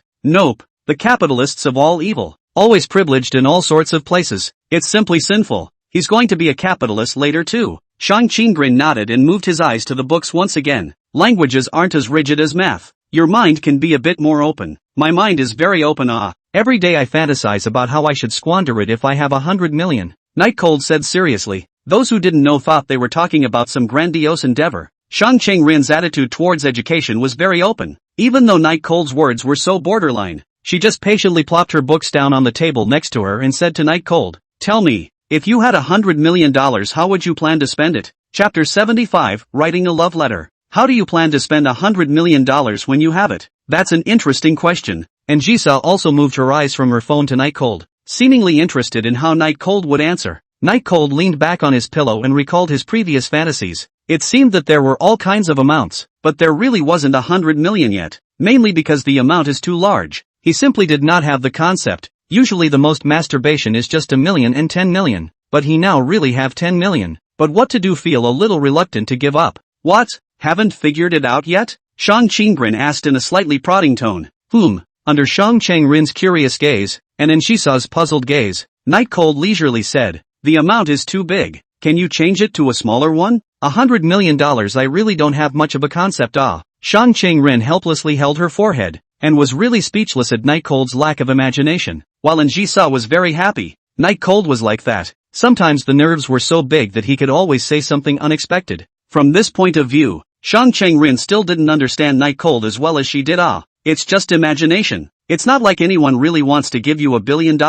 Just spread your mind a little, okay? It'll help with writing essays, Shang Chang-rin explained. And Jisa sneered and didn't say anything. Night Cold scratched his head. Shang Chang-rin added, if you really had $100 million right now, would you have any desires you want to fulfill right now? Desire? Without knowing why, Night Cold glanced his gaze back and forth between Jisa and Shang Chang-rin, and the two of them understood Night Cold's meaning in an instant. Shang Chang-rin angry, a hand will textbooks up and heavy fall down. A cold face staring at the Night Cold. Sorry, $1 billion. You look at my qualifications or not. Don't think of anything else. You said yourself that desire. Night Cold replied with some embarrassment. Shang Chang-rin shook her head helplessly and continued. I'm talking about realistic desires. $100 million is nothing to me and fellow student Jisa. Don't you think so? Night Cold stopped speaking and departed from his own desires. I want to buy the latest model of laptop. Eat instant noodles with 2 eggs. And yes, it's best if there's also the freshest squash. Speaking of this, Night Cold suddenly realized that he had $100 million. These things are completely pedestrian and do not increase the need for material things. I'm going to buy a luxury car, wear a watch. Oh, I'm also going to buy airplanes, and in hiring 100 or so maids to come to my house every day to let me look at my legs. Of course it would be even better if I could hire the minister in Jisa. Stop. Shang Chang-rin held her forehead as she realized that asking the question of how Night Cold would spend $100 million when he had it was a complete mistake. I should be able to tell from how poorly you write your essays that your imagination is extremely lacking. Shang Chang-rin helplessly continued. Even if you are defeated, your desires are despairingly small. Night Cold but indifferent said, I was originally an ordinary peasant child. For the understanding of money in addition to food, clothing, housing and transportation is not very normal. Shang Chang-rin also felt that it made sense and nodded. I'll retract my earlier disparagement of your desires for now, but your lack of imagination is reflected in the writing of your essays, and I remain true to my original attitude on that point. Night Cold bristled with indifference. Right at this moment, and Jisa, who had been looking at her cell phone, suddenly put it away and opened her mouth to say to Shang Chang-rin, you have the nerve to teach someone at your level? Are you really not afraid of teaching Night Cold to be like you? Shang Chang-rin pulled the bookmark down and closed the book elegantly, facing in Jisha's provocation and said, if Night Cold could be like me, I'm sure he'd be willing, and I can't pretend I didn't hear you when you belittled me in your words. And Jisa sneered, I just said what happened to your low level. Shang Chang-rin said blandly, la, if the level of being number 1 in the country is considered low, then what level are you students below me? Black lines slowly surfaced on Jisa's forehead. It's not like I went to school to take the test, otherwise you think you can be better than me? Shang Chang-rin still had that same expression on her face and said, strong or not, I'm still number 1 in the rankings, no matter how much you try to weasel your way out of it. I'm still number 1 in the rankings, so there really isn't much of a need to argue about it. Nightchill also wanted to interject a word. As a peasant child, working hard every day to earn money to make ends meet, even so still managed to stabilize the top 10, he deserved to be more powerful than the two of them. But smart as he was, he certainly didn't choose to say anything. It was hard for the two of them to barricade themselves, so he might as well take a break. And Jisa said indifferently, so what if I'm number 1? Just because you're a good student yourself doesn't mean you're good at teaching others. And this is something that I'm sure the number 1 student in the country, Shang Chang-rin, understands, right? Faced with a somewhat mocking tone, Shang Chang-rin was unmoved, still blandly saying, studying well doesn't mean that you can teach people, but not studying well certainly doesn't mean that you can't teach people. Classmate in Jisa, do you want to compare yourself to me? And Jisha had no intention of competing with Shang Chang-rin. She wanted to personally teach Night Cold, and keeping Shang Chang-rin out of the way was her goal. In the face of Shang Chang-rin's awe-inspiring gaze, and Jisha chose to ignore it and directed her eyes towards Night Cold. Writing relies on impulse, and if you have an emotional charge for the story that's about to unfold under your pen, whether you want to laugh or cry, whatever, that's what writing should be about, not pie-in-the-sky imagery. Night Cold nodded, not realizing that what Jisha said was quite reasonable. Shang Chang-rin did not retort, and Jisha had a point, and she was not the type of person who was forceful and couldn't afford to lose. After thinking for a while, Shang Chang-rin said, so, you're planning to find something for Night Cold that will give him the urge to put pen to paper? Any good ideas yet? For things that could truly help Night Cold, Shang Chang-rin was still very much on board, and even though she was still arguing with Jisha just now, she could still ask calmly now, how powerful this mentality is. And Jisa stared at Night Cold, then smiled and said, Night Cold is good at everything but being horny, so I don't mind sacrificing a bit. Night Cold turned his gaze to Jisa in an instant, his face full of incredulity. Don't you? In Shang Chang-rin's inquiring gaze, and Night Cold's fiery gaze, and Jisha slowly said, have Night Cold write me a love letter, with my beauty added. I'm sure he'll be impulsive. P.S. Ask for gifts. Big Brothers. Chapter 76. Love letters are the truest heartfelt words in a boy's life. Write a love letter? Night Cold's brain fell into a brief short circuit, and for a moment, he actually didn't react to what exactly Jisha meant. The preconceived notion that Anjasai's sacrifice of color would be something more practical didn't occur to me that it would actually be like this. One doesn't get a single benefit at all, right? And Shang Chang-rin held her forehead, shaking her head uncontrollably, seemingly very unimpressed with this method. Or perhaps it was more that Shang Chang-rin felt that Jisha's starting point was not to help Night Cold study. Isn't it a bit much to write a love letter, Missy? And I've never written one before. Night Cold knew Jisa's character well. A proper perfectionist coupled with a heavy degree of cleanliness. The odds are that such people will not see any flaws, so the odds are that they will be criticized for nothing if they do write a love letter. It's not that he doesn't know how to write, it's just that Jisa's demands are hard for him to fulfill. And Jisa stared at her flawless hands before moving her eyes to Night Cold's face and said confidently, most boys, the best writing they've ever done in their lives is love letters, so what's not to like? That's true, but between us. Night Cold hinted to Jisa that there wasn't that kind of crush between herself and her. And Jisa frowned, what's going on between us? Don't you have any thoughts about me? She really couldn't believe that she, a big miss of a famous family and a rich girl who hadn't been in love before, had a face value that was absolutely considered to be overwhelmingly beautiful except for the other woman present. Night Cold as a boy would not be moved? Only if I'm good enough. You'll be impulsive enough to me. And that's where the key to writing comes in. And Jisa took a sip of her tea. Don't think too much about it. Doing this is mostly about helping you. Looking at the way Jisha did not intend to stop, Night Cold felt that he should not be able to escape today. In fact, he had been intentionally avoiding the issue. The matter of enhancing his relationship with Jisa. Mainly because the big families just have too many rules and hassles that might not normally be felt. But when you see such a beautiful girl that you think you know so well, killing people in front of you, how does that feel? But if you don't like Jisa, it's also definitely a no. Because not to mention the irresistible face value of any guy, and the rich and powerful background. It was hard for him not to be moved just by the way Jisa had helped him in the past when he was in the small rented house. Just as Night Cold was thinking, Shang Chang-rin was already done thinking, and she nodded and said, well, that makes sense. And Jisha sneered and didn't respond. She didn't care if Shang Chang-rin thought it made sense or not. She thought it did anyway. Under Night Cold's curious gaze, Shang Chang-rin sighed and said, the best essay a boy has ever written in his life is a love letter.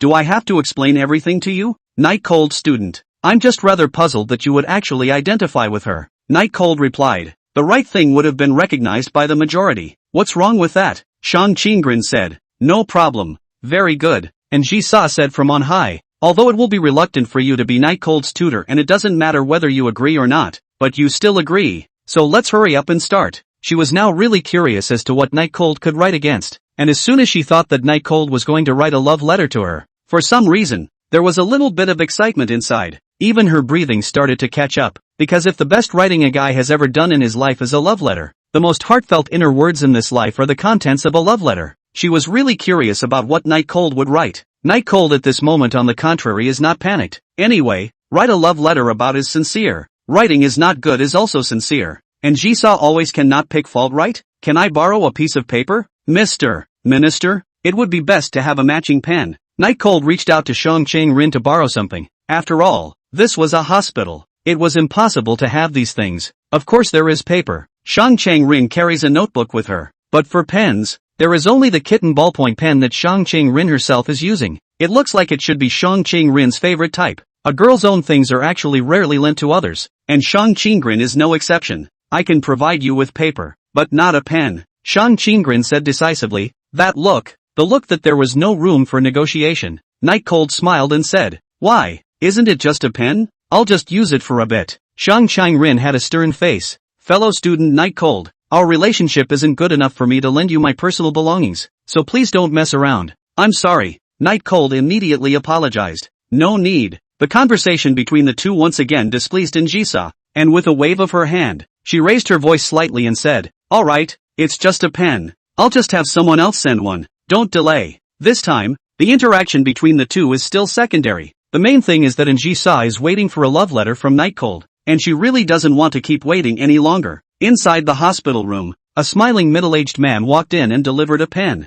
"Eldest Missin, this is the pen you asked for." That middle-aged man fawned at Ji-sa, but Ji-sa didn't even raise her head and pointed to Night Cold on the bed. The middle-aged man handed the pen to Night Cold, and on the other side of the room, Shang Chang-rin once again caused him to be shocked. He gulped and stared at Night Cold, who smiled and nodded, indicating that he was good to go. The middle-aged man was tempted to ask Night Cold what exactly was his origin. It actually made the two great ladies of the flower sea who stood at the top of the food chain personally instruct their studies. It was important to know that Ji-sa and Shang Chang-rin were either unknown to ordinary people and even powerful people, or they were kneeling like dogs and fawning on the ground. There is basically no third. And what kind of fairy did Night Cold come out of, to actually let the two young ladies, one on one side, concentrate on tutoring their homework? This is just shattering. "What are you standing here for? Hurry up and get out," and Ji-sa said indifferently to the middle-aged man. And Shang Chang-rin did not look up from the beginning. The middle-aged man was immediately drenched in sweat. Immediately nodding his head like garlic, he hurriedly walked outside. That's what Ji-sa is.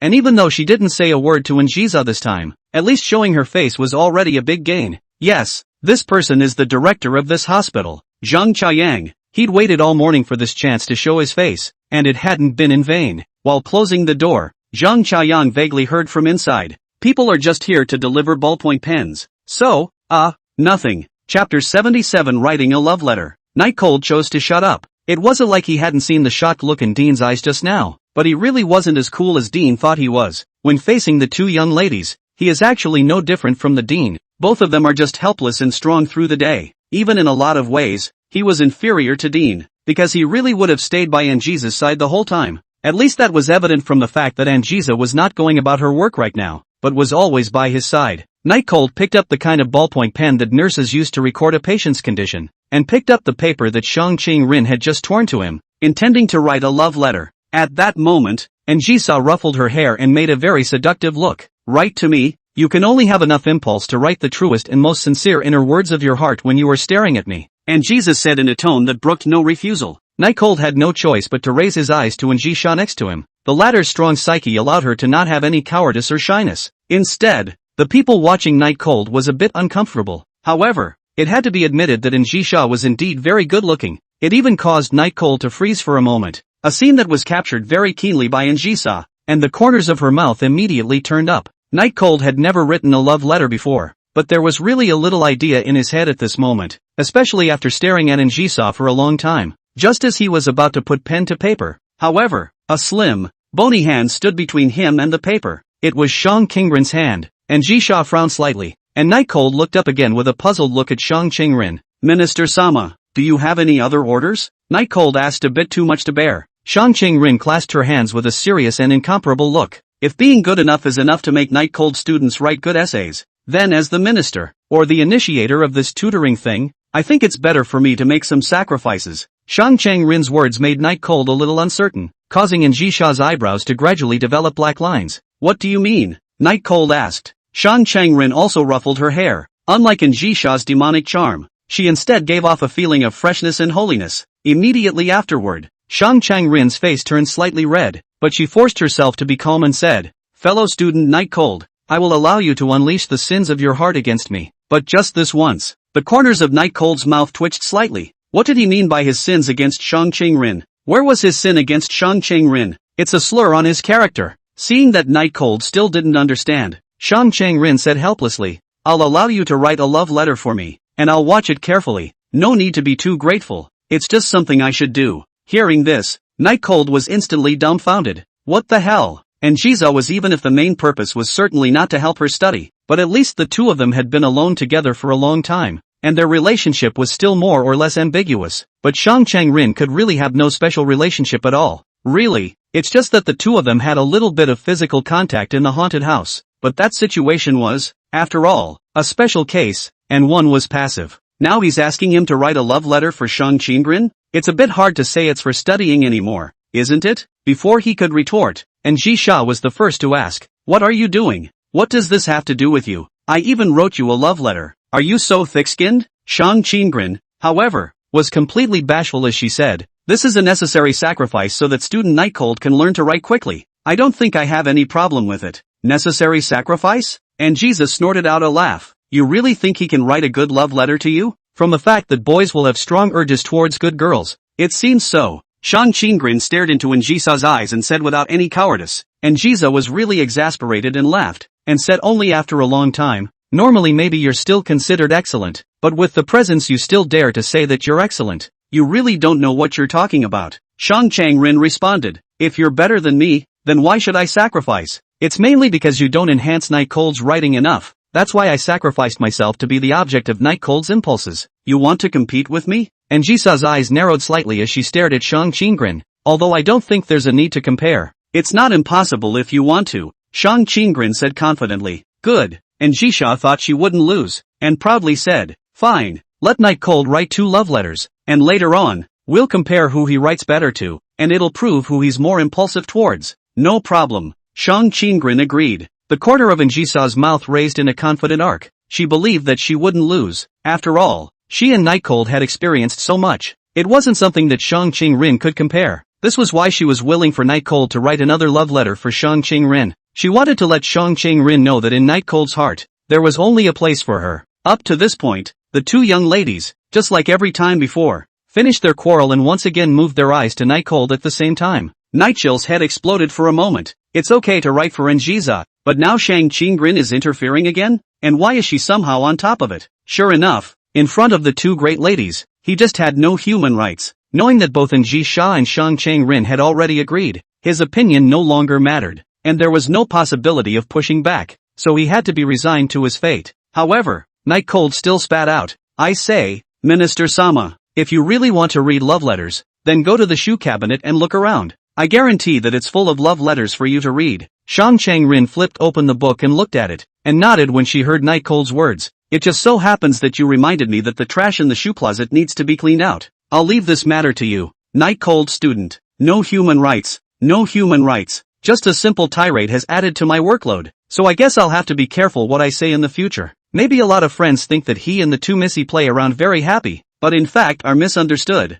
Happy only accounted for a very small part of the heart. Tired is most of the time the true picture. 2 love letters. Night Cold got 2 pieces of draft paper and carefully began to observe the two. Also because of the relationship of writing love letters by themselves, the sight that would normally be scolded, the two young ladies are suffering in silence, and she saw are nothing, and even enjoy this sight. On the contrary, it was Shang Ching-rin, who was a bit squirmy and couldn't help but her face was still a bit red, because of her looks. Shang Chang-rin actually had no feelings for the sight, but when she thought that the reason Night Cold was doing this was to write love letters for her, and she didn't want the old ones, she could just throw them away. Night Cold's love letters she must still read carefully, although it is to enhance the writing skills of Night Cold, but after all, it is a love letter to yourself. Who can be indifferent? especially adolescent girls. P.S. The author's jet lag has been reversed, will be released in the afternoon from now on. Today a little sleepy, so watered down a little. Immediately end of the daily into the plot, but also hope that you help point a 5-star praise. Ratings are too low, a lot of people don't come in and read them. Traffic gets lower and so does the author's income. Trouble everyone. Chapter 78, The First Love Letter. On the bed set up a small plastic table. Night Cold began to create their own love letters on it. The two ladies, one staring at the phone, one reading, both pretending not to care. In fact, the attention of everyone present was on Night Cold's hands, and Jisa blindly felt that Night Cold would definitely be able to write a love letter that she was satisfied with, while Shang Qingrin felt that with her own excellence, Night Cold's creation shouldn't be too bad. Night Cold looked left and right, hesitant to know how to put pen to paper. He had received a lot of love letters in his life. After all, he was very handsome, but it was the first time he wrote a love letter. Not to say that he did not have any experience at all, but he was also considered a very new person. Love letters. Night Cold tapped his lips lightly with a pen. It feels a bit hard to start with like and adoration. Anjisa has helped herself a lot and is pretty, but the encounter was an accident. What exactly would have happened to herself without Anjisa? Would Hashizashi have made her unable to hold her head up anymore? Would she have been made to feel inferior? And even the people around her would be in danger? And Shang Qingrin, his first impression is beautiful. Very beautiful, fresh and comfortable. Perhaps having found the skill, Night Cold began to write vigorously, not hesitating to put pen to paper, but writing to the end in one breath. The two young ladies curiously moved their gazes to Night Cold's paper, but the two lines of sight collided in the air, and for a moment there was some wordless embarrassment as they lowered their eyes again. Time passed quickly, and it was soon noon. Zhang Chaoyang had a sumptuous lunch brought in, and it was time to eat. The meals were some fresh ingredients and meats, and during the meal, Night Cold covered the paper on the small plastic table to keep people from looking at it, with a thoughtful look on his face, seemingly pondering over the content of the love letter. And Jisha and Shang Qingrin, in a rare moment of quiet, did not ask what exactly Night Cold had written, but looking at Night Cold's serious appearance, they were filled with curiosity as to the outcome of what would happen later. After an hour of eating and 1 o'clock in the afternoon, Night Cold was finally taking a long breath, meaning he was done writing. In the middle of the day, and Jisa went out to answer a few phone calls, while Shang Qingrin had been basking in the sunlight reading a book, and neither of them had disturbed Night Cold. It took almost 2 hours to write. If it's not well written, you know what happens. Close to revealing the answer, and Jisha was a little nervous. She was really afraid that Night Cold would not write well. Shang Qingrin pulled the bookmark down with a sigh of relief, looking like he should have been looking forward to it for a long time as well. And even reading the book was a little hard to read. Night Cold covered the 2 sheets of paper with love letters on them on the table, then pressed his hand on them and inquired, "How do I read them? Should I give them to you all together, or just read them one by one?" Because the two had just said they wanted to compare. That's why Night Cold had asked that. Otherwise he would have just given it to the two. Shang Qingrin glanced at Anjisa. "Read them one by one. First read the ones you wrote to me." "No problem." Night Cold flipped the love letter that he had written to Shang Qingrin over and displayed the contents in front of the two. For some reason, Anjisa talked a bit less. Was it a bit scared because it was the moment to reveal her weight in Night Cold's heart? Perhaps Anjisa, who had never experienced such emotions before, didn't realize it herself. Night Cold generously showed the love letter to the two young ladies, because he was fairly confident in what he had written. Rather than saying that there was no author who was not confident in what he had written, the two young ladies immediately moved their eyes to the paper to view its contents. "Rin, the gentleness underneath your high and clear exterior mesmerizes me. I really want to take you to see the purple phantom Joan of Arc, which only blooms at night in the summer, and which I've heard is the most beautiful flower in the world. The beauty under the moon, because it's just so pathetic and has never seen anything more beautiful than itself, and I'm sure you'll solve that problem. The purple specter Joan of Arc blossoms only on summer nights each year, and only has a short lifespan of 4 hours, but if it sees you, I'm sure that time will be greatly shortened, as anything that sees you will be ashamed of itself. You are like a foggy field of flowers. No one knows what is in the fog, but if you take the initiative to show the intoxicating flowers, the world will fall to you. You are like a lonely boat on the sea, heartbreakingly lonely and stubborn. I want you to take off your defenses. I want you to show me flowers, and I want to pull you back from the depths of darkness. If you can, please take my hand. Let loneliness be like a knife, gossip like a sword. We will face it together. I like you, Rin. I hope you like me too." Night Chill. After reading the whole thing, and Jisha was somehow a bit shocked. This was not a simple love letter, but a love letter to pull Shang Qingrin out of the abyss. This proved that Night Cold knew Shang Qingrin very well. Realizing this made her very upset, and her eyes became very cold when she looked at Night Cold. but this was, after all, a comparison that she had brought up herself, and it was not a good idea to have a fit now. And, also most importantly, one's love letters have yet to be read, so maybe the writing is even more revealing and excellent? And Jisoo felt a little uncomfortable, subconsciously wanted to do something, but there was nothing around to do, so she reached out to serve the cup, but for some reason, the hand that reached out was trembling slightly, because she got nervous. Shang Cheng-rin looked at the contents of the paper and nodded expressionlessly,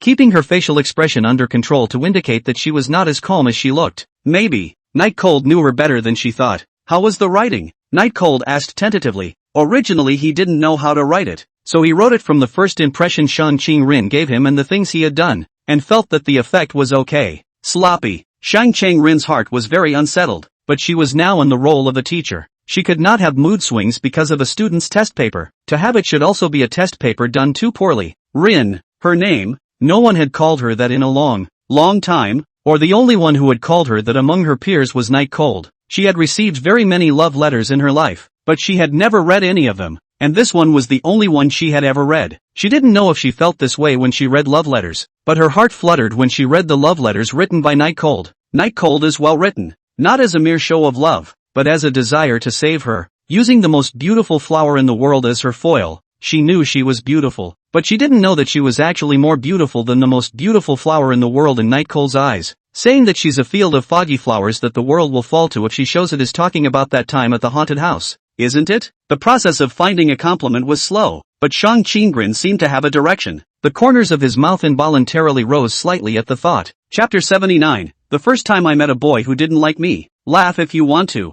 There is nothing to be embarrassed about. After all, it is the handsome me who wrote the love letter to you. Others only have the envy. Night Cold looked at Shang Cheng-rin with the corners of her mouth raised and said with a smile. In an instant, Shang Cheng-rin's face slumped, as if the girl who had just carried a touching, slightly moving face was not her, and Jisoo had long been waiting. See, Night Cold delayed to bring out her love letter, a time a little anxious, reached out and hit Night Cold's shoulder. Night Cold immediately reacted. Of course, it's not just the minister, it's also Jisoo. The person referred to here as the one who asked him to write a love letter also had Jisoo, but Jisoo did not care about what Night Cold had just said, and only used her eyes to urge Night Cold to hurry up and take out her love letter to read it. At this time, Night Cold was a bit hesitant, because actually Jisoo's love letter he didn't write very well, mainly because it was too complicated. I'll tell you in advance, if what you write doesn't satisfy me, then you'll pay the hospitalization fee yourself. And Jisoo was a bit dissatisfied with the love letter that Night Cold had just written for Shang Cheng-rin,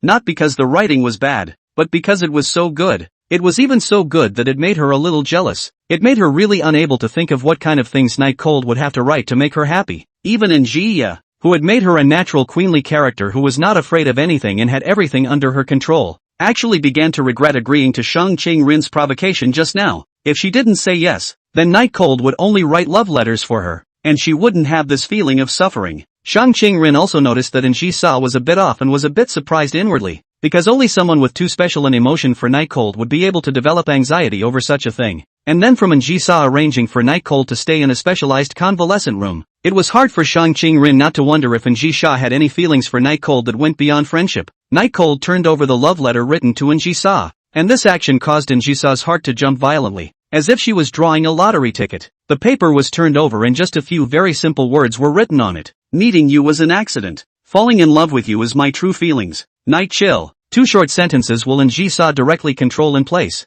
Eyes staring at the paper for a long time did not return to focus, but despite this, the expression did not have any change. Do not know exactly what is thinking. The more time passed, the more uneasy emotions rose within Night Cold. He has basically experienced everything since he came to the Sea of Flowers, but he hasn't really been afraid of anything yet. Only Jisoo is silent. It's really scary, because you don't know if it's the silence followed by Jisoo opening her mouth again isn't just a bloody opening. Night Cold rescued like a glance at Shang Cheng-rin, who knew that Shang Cheng-rin was looking at his own piece of love letter, seemingly really reviewing his writing skills. Very serious. But it's also possible that you're continuing the process of reading the first love letter you've ever opened in your life. Facing Night Cold's rescuing gaze, she chose to ignore it. Night Cold helplessly retracted his line of sight. He was now really afraid that Jisoo would get angry, because the love letter he wrote to Jisoo really wasn't very good. It was too simple and bland compared to Shang Cheng-rin's, and there are no adjectives used, just the simplest of big words. For the competitive Jisoo,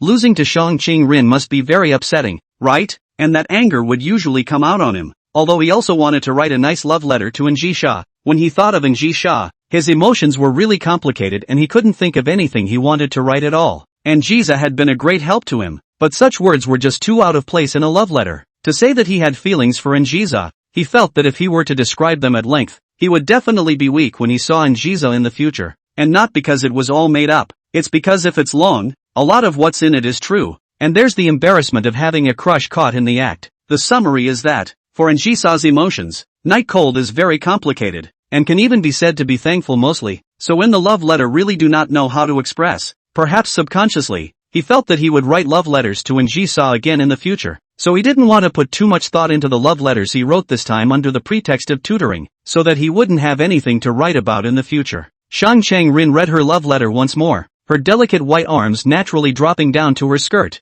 her eyes clear as she glanced at Night Cold, and then moved her line of sight to Anjisa. "You won this time," Shang Chang-rin said in a somewhat despondent tone. Night Cold froze, unbelievably looked at Shang Chang-rin. "Do not understand why is Anjisa won. Obviously no matter whether it is the degree of attentiveness or writing skills or Shang Chang-rin that a letter is more beautiful. Why would Shang Chang-rin take the initiative to say she lost? This was completely out of character for her." Looking at Night Cold's slightly stunned expression, Shang Chang-rin sighed helplessly and said, "It's really unwilling. I didn't expect that student Night Cold would actually be so attached to Anjisa." Without waiting for Night Cold to speak, Anjisa lifted her head, and a smile that couldn't be dispelled was colored on her good-looking and absolutely beautiful face. To Shang Chang-rin, he said, "It's only natural for him to be attracted to me because I'm better than you, and he'll have even greater urges towards me, and urges are his primary motivation." Having already lost, Shang Chang-rin didn't want to be stubborn with Anjisa at a time like this. It would look like she couldn't afford to lose. The two appeared to have reached some sort of tacit understanding, while Night Cold was still in a daze, not understanding why the two short sentences written to Anjisa, which didn't even rhyme, were instead recognized by the two great ladies. The love letter that was painstakingly written to Shang Chang-rin was not. At that moment, Misson spoke up. "You did a great job and let this lady win, so this lady can grant you a small wish. What do you want?" Night Cold's heart was happy, although he didn't know why Anjisa liked that love letter he wrote so much. But what the heck, the ending was always good, and got a chance to make a wish. But Night Cold really didn't need anything yet, so he said, "Can I keep it? Wait until I want to make a wish?" Anjisa smiled and said, "Not in principle, but, this time, for the sake of your good behavior, make an exception." The two of them talked and laughed while Shang Chang-rin looked down at his book as if he was isolated from the world. "The first time I was ignored. The first time I lost in a tournament format event. The first time I met a boy who didn't like me." Chapter 80, Drinking Hemlock to Quench Thirst. Rhetorical modifiers look beautiful, but anyone can write them. They are like carefully woven lies. And it's hard to talk about something as shy as true love. Even if it's perfectly groomed, the person who writes the love letter won't feel like it's enough for the girl he loves. Shang Chang-rin walked on the neon flashing streets with her bag on her back, looking at the love letter that Night Cold had written for herself, and for a moment there was a surprising emotion called loss that surged through her heart. This emotion did not unsettle her, for she knew that she had simply encountered something she had never encountered before in her life, and thus felt a fall within her. It wasn't that he had any thoughts about Night Cold, but in the face of Anjisa's love letter that had scribble marks everywhere and was very unattractive, but was mixed with a sincere heart, Shang Chang-rin was actually a little jealous and envious for a moment. After all, in her understanding, she was the best of the best, and boys would be attracted to good girls, and while she didn't care, it was always the case. Losing to Anjisa today made her feel a bit resentful, and she even wanted to irrationally bring up the comparison again, asking Night Cold to write another love letter, showing the world intoxicating flowers, a lone boat above the sea. Shang Chang-rin looked at this passage, her face inexplicably silent, because it means that Night Cold doesn't approve of her lifestyle and thinks that she's the one who's not normal, or else there wouldn't be words like rescue in a love letter. Night Cold is which knows her best, but unfortunately, he did not identify with her, which makes her very disappointed. But wasn't one expecting a little too much from such a person who, in her eyes, wasn't even a friend? In any case, after today, Shang Chang-rin's emotions towards Night Cold became a bit complicated. Under the illumination of the neon lights, many people's gazes lingered on Shang Chang-rin, both boys and girls, yet in the face of these sights, Shang Chang-rin was bland as usual. She was surprised to realize that her treatment of Night Cold seemed to be a bit out of her own control. Between thoughts, a black sedan with a license plate similar to that of Anjisa's drove up sharply and stopped beside Shang Chang-rin. It was a little too late. Shang Chang-rin herself knew her attraction to the opposite sex, and it was very unsafe at night, so she still got into the car sent by her family. Usually, she goes home by herself. Shang Qing-rin movement slowly on the car, with the black car sailing away. Neon lights under the city is also gradually losing color. It's nighttime. Looking up from the ward, the outside is still dead during the day, but at night it's gorgeous and looks like a dead tree coming to life in an instant.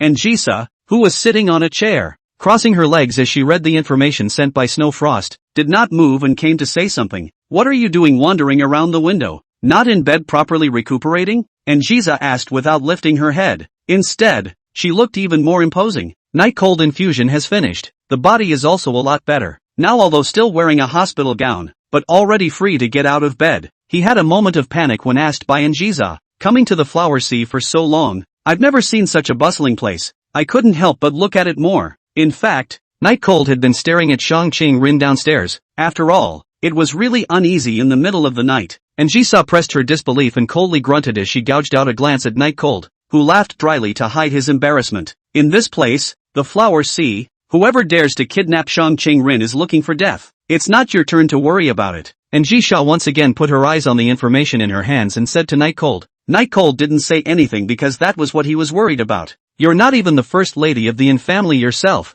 and you've still been kidnapped by me? So it makes sense to be cautious." Night Cold saw Shang Qing-rin leave in the car and return to the bed, and Jisha closed the information, her eyes staring at Night Cold with some surprise, and said, "You'll still take the initiative to mention this matter, ah? I thought you were planning to never talk about this matter for the rest of your life. This incident represents everything that the two experienced in the rental house, and in the past, Night Cold actually actively chose not to bring it up because of Anjisa's identity, and also did not pick up the attitude, which made Anjisa a bit annoyed. Now is not the time to talk about this. My kidnapping ability is high. Even you will be kidnapped by me, so it's fine for me to keep an eye on Shang Qing-rin." Night Cold desperately tried to prove that he was right, and Jisa sneered. "At that time you were lucky to run into me in a bit of a low mood, and you were more interesting and your character was not bad. Otherwise you would have been sunk in the sea by me by now." Night Cold said with a stiff upper lip. "Even if it's sinking into the sea, that's still later. If I wanted to do something to you at that time, wouldn't it have been as easy as a slap in the face?" And Jisa snorted out a laugh,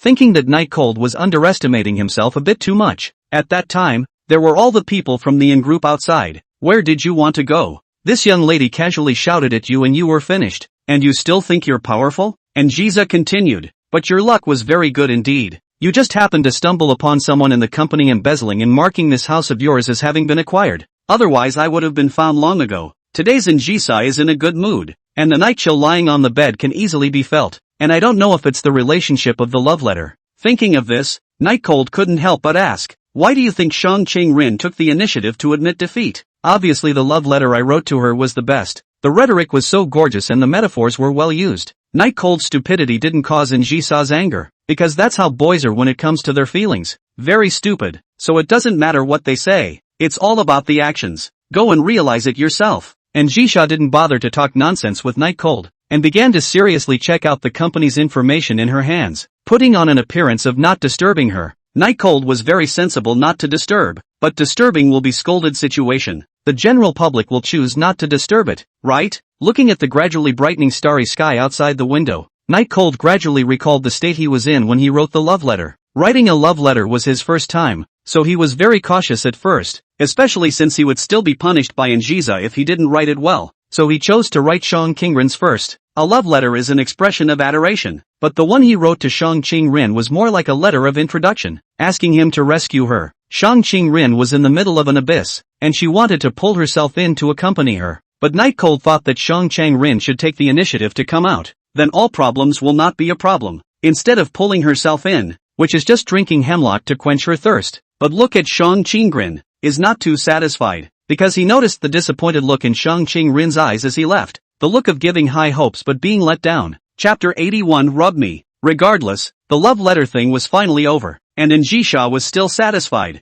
so nothing else really mattered. Night Cold was reading history books to cram by himself, while Njisa was dealing with the company's business, until it was past 9 o'clock in the evening, when Night Cold stretched his waist, and Njisa looked up and asked, "Let's go eat." Saying that, she placed the information on the table next to her. Night Cold stared at the pile of information that was close at hand, thinking that these must not be any important information, right? Otherwise, Njisa wouldn't have placed it next to herself so easily. But what he didn't know was that Njisa never handled unimportant information. Isn't the nurse sending it over later? Night Cold's hand that was stretching hung in midair and hadn't fallen yet, and he said to Njisa, "You've done a great job today. Reward you." Njisa said as she stood up and took out her cell phone to make a call, and she didn't need to guess that it must be a call to Snow Frost. Night Cold just stared at Njisa silently.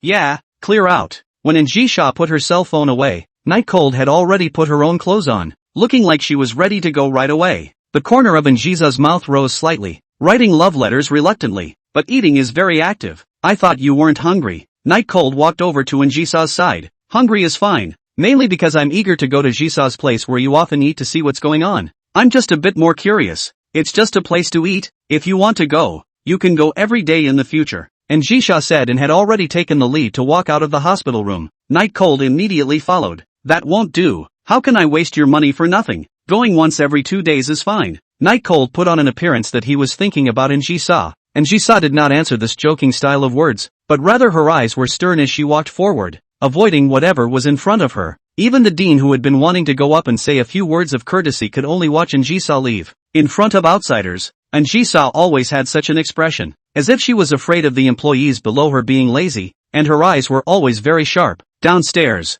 Snowfrost was already waiting there on the neon-lit street, next to a luxury stretch limousine that Njisa often rode in. Car. Night Cold sat across from Njisa, while Njisa shook the bright red liquid in her hand, not knowing what she was thinking. Njisa did not speak. Naturally, Night Cold could not take the initiative to speak, because in fact, when facing Njisa, he always had a kind of fear, although it was very slight and had no origin, but there was just a little bit of fear. It should be the reason that Njisa killed someone in front of him. Or maybe it's the reason that anyone who messed with Njisa is still unaccounted for, because Njisa is not willing to say. So today, taking advantage of the afternoon break, he took the initiative to learn about Zhang Qian, and even went to the then institute to call Zhang Qian, and looking for people who know Zhang Qian. Go inquire about Zhang Qian's whereabouts, but are not found. Zhang Qian is like evaporation, half a trace is not, and the most let the Night Cold feel shuddering. Having asked several people and teachers, Zhang Qian's disappearance happened to coincide with the day she was beaten into the hospital. That day he held the door against him to keep the crowd from rushing in and hurting Njisa,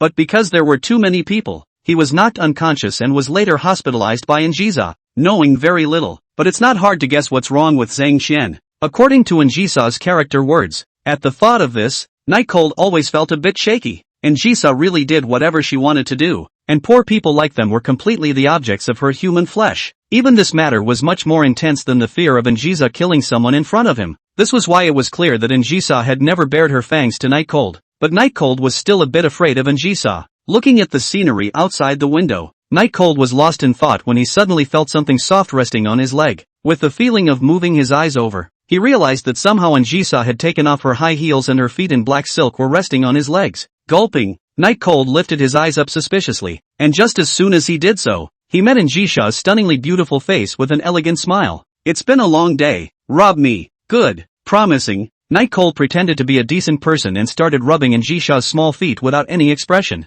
Well, although I can't go into details, the experience was perfect in every aspect, but Night Cold was still expressionless, even looking his eyes out the window. Anyway, he just didn't look at Njisa. As for what it was about, everyone understood, but Njisa didn't. With her own initiative, Night Cold's line of sight was actually not on her, and Night Cold's expressionless face angered her even more. Her seductive eyes narrowed slightly, and Jisha propped her delicate cheeks with one hand while acting as a kind of relay. Little feet start to get mischievously naughty. After about 10 minutes of time had passed, the limousine that belonged exclusively to Njisa finally arrived in front of a grandly decorated French restaurant with very few people and only those who went out, not those who went in. Night Chill took the lead and got out of the car, his face a little off, like something was being held back that hadn't been liberated. And Jisha put her slender hand out in the car and gave Night Cold a queenly look. It was also this glance that Night Cold knew that the good attitude he had gotten because of his condition was gone from this moment now. I really miss the days when Njisa took care of him. Night Cold was dressed in civilian clothes, because of the charm and face value rewarded by the system. Even standing in front of the luxurious French restaurant in this way would not appear to be disharmonious. Instead, the restaurant and the people who came out became Night Cold's companions. Going forward, he gently pulled Njisa's small hand, then used a little force to pull Njisa out of the car. Njisa was like the brightest jewel in the sky. As long as she appeared, everyone's eyes, and all the spotlight should fall on her, because it was as if she glowed. But it was such a jewel that her attention and tenderness belonged to only one person. This is my first lesson to teach you. From now on, You will be the one to hold all the times I get off the bus. For the first time, it barely counts as you passing. And Jisa said and walked forward, like a bright moon walking into the stars. The first lesson? Night Cold immediately went after him. Wouldn't there be a second and third lesson? Are you kidding me? And Jisa laughed and laughed, but in the face of Night Cold's question, she chose to ignore. Chapter 82, Mischief. The interior of the restaurant was even more luxuriously decorated than the exterior, and Jisha walked in front with Night Cold. Snowfrost walked behind, and the waiters around them stood in 2 rows as if they were greeting some important guests. And it's true. In fact, Anjisa can't even be said to be important anymore. It can even be said to be the lifeblood of this restaurant. The two of them quickly sat down in Anjisa's exclusive seat, and Night Cold was still chattering. What etiquette did you just talk about? I've never been exposed to it before, and it's too late to learn it now, isn't it? Anjisa's eyes remained unchanged as she stared coldly at Night Cold. If I tell you to learn, then learn. Where did all this nonsense come from? Or is it unwilling? Night Cold scratched his head. You know my time. It's very busy. I still need to go to my part-time job every day. By the way, the boss of the convenience store is still very fierce. The mental damage of a day is very serious. I really don't have the energy. There are $10 million in the card, of course. Night Cold does not need to go to a part-time job. This is just the same as the first time to deal with Shang Qing Rin to say the same thing. It is just an excuse. Obviously, as the eldest young lady, and Jiza likewise refused dryly. Still, the way of refusal can reflect the difference in the character of the two great ladies. Oh, and Jisha's black, gown-like, glossy black veil dress, paired with the bit of scarlet red wine that Snowfrost had just poured on it, swayed as she looked at Night Cold with a slightly dangerous gaze. Night Cold is actually very curious, and Jisa is so rich, why every time you drink wine you pour so little, can quench your thirst? If she choked, it didn't feel like that little bit of wine would be of much use. Part-time job? The convenience store owner has a bad attitude? And Jisa asked as she took a sip of red wine and looked at Night Cold with a slightly deeper meaning. Night Cold looked at and saw this look a little stunned. After all, he was lying, but still nodded. Anyway, the things in the past Jisa does not know. He can say whatever he wants, but also worrying. What if Jisa was like Shang Qing Rin and wanted to settle his paycheck to him in a different way? However, Jisa's next words almost made him sit on his butt. Jisha placed the wine glass on the red carpeted table, waved her hand to signal Snowfrost to pour the wine, and looked at Night Cold and said, "Poor attitude isn't a problem. I'll have Snowfrost buy out that convenience store tomorrow, and I'm sure your spirits should be replenished by the time we get a new owner with a better attitude. Unless you're lying to me." When she said the last 2 words, Jisha's gaze became slightly cold, and her tone was slow and oppressive. Night Cold raised his own hands in a gesture of surrender. After 2 dry laughs, he said, "You're really generous. Haven't you ever thought of giving me the money for the convenience store? What are you doing with all that money?" Jiza asked. Night Cold replied very naturally, "Of course, the more money the better. Is there any need to ask why?" Jiza blankly glanced at Night Cold and said with a sigh, "Don't worry, it's just some very simple etiquette. After all, to stay beside me." Jiza, although you don't have to be too careful, but the most basic manners are still needed. Otherwise, if you disgrace me, I'll throw you into the sea and feed you to the fish. Jisha's tone softened, and also promised not to take up too much time. So Night Cold reluctantly agreed. The food was served very quickly. It should all be something that Jisa often eats. Night Cold judged from the fact that no one came over to order. When the lid on top of the dinner plate was opened, Night Cold kind of regretted coming to this haunted place, because the dinner plate was full of items that could only be seen on TV. It's also very much the stereotype of being underfed and hard to eat. Give me back what I've been waiting for. Damn it! It's Wellington-style foie gras with some black truffles. The delivery girl had only just introduced a dish for Night Cold when she was waved away by Njisha without even finishing a whole sentence. Night Cold moved his eyes from the delivery man to Njisa. Njisa smiled and said, "Try it, it has great foie gras." Oh, I can't find any other adjective to describe the foie gras before it enters the mouth other than fragrant, but after it enters the mouth it is sheer and very tender, as if it were ice cream that melts in a sip and can be dispersed to every part of the mouth. It was good, quite good, but not good enough to be very good, and he was sure that the restaurant where Njisa came to eat, that the price was certainly not low. It can even be hard to eat if you serve it together with the price on the side. So little foie gras. Night Cold finished it in 2 or 3 bites. He looked at Njisa and asked, "When will the main meal be served?" Njisha's face was as usual, but her shoulders were shaking, obviously finding Night Cold amusing and stifling her laughter. To cover it up, he immediately waved his hand and signaled Snowfrost to call the waiter over. "Order yourself whatever you want to eat." The portion of foie gras in front of Njisa didn't even move, even if it was not good when it got cold. It was just a matter of pouring it out and replacing it with another one. Even this foie gras is worth more than even a month's salary for many hitmen. When Snowfrost went to call the waiter, Night Cold asked Njisa, "Aren't you going to eat? Can you eat so little?" And Njisa replied, "I don't have much of an appetite." Night Cold leaned back in his chair and said smugly, "In the past, when you were at my house, although you didn't eat much, you didn't have to eat just this much? Is it because you like my handiwork better?" And Njisa froze. After returning to her own identity, she habitually stopped eating a lot of food, almost forgetting the scene of eating at Night Cold's house. It even felt like it was the right thing to do, and there was nothing strange about eating what Night Cold had cooked, but it was only when Night Cold brought it up that she realized it was very wrong. "Well, in the future I will often go to your house. You are always ready. Meals do not need to be carefully prepared, just the same as before." And Jisha was silent for a long time, and said in the gaze of Night Cold's regret, what could Night Cold do? It could only agree. Not long after, the waiter who had just introduced the dishes for Night Cold came back again and had a menu in his hand. The waiter respectfully handed the menu to Njisa with both hands. However, Njisa did not take it, but pointed to Night Cold,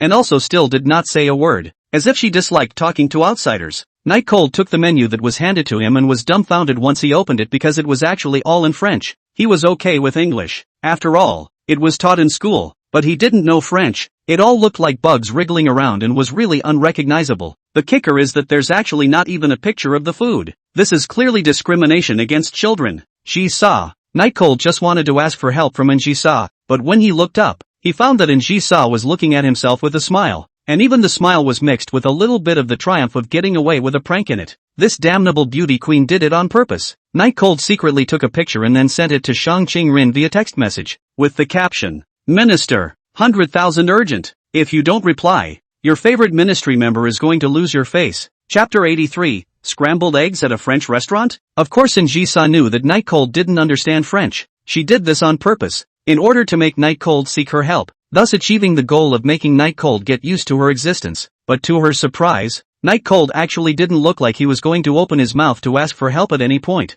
and his eyes were on the menu the rest of the time, except for a glance at himself at the beginning. This made Njisa slightly displeased, but didn't say anything, as it was still a long time now anyway. Night Cold took a picture of the series of menus and secretly sent it to Shang Qingrin. According to the amount of knowledge Shang Qingrin had in reserve, recognizing French shouldn't be a problem, but for some reason, Shang Qingrin was slow to return the message. This made Night Cold a little embarrassed. It wasn't that he was afraid of Njisha's urging. After all, he knew that Njisha just did it on purpose, but the expression of the waiter next to him, that quiet waiting look, really made Night Cold unable to say the 3 words "I don't know." Mostly he was embarrassed to make the waiter wait too long, because if he didn't recognize the menu, he should have said so earlier. What was the point of floundering for so long? As time passed by, the waitress appeared to recognize the dilemma of the handsome teenager in front of her and took the initiative to speak up. "Guest, would you like me to introduce you?" Just after the waiter finished his words, he felt a coldness all over his body, and his entire body went crazy with goosebumps. It didn't need to be said to know that it was Njisa's eyes that had fallen on her.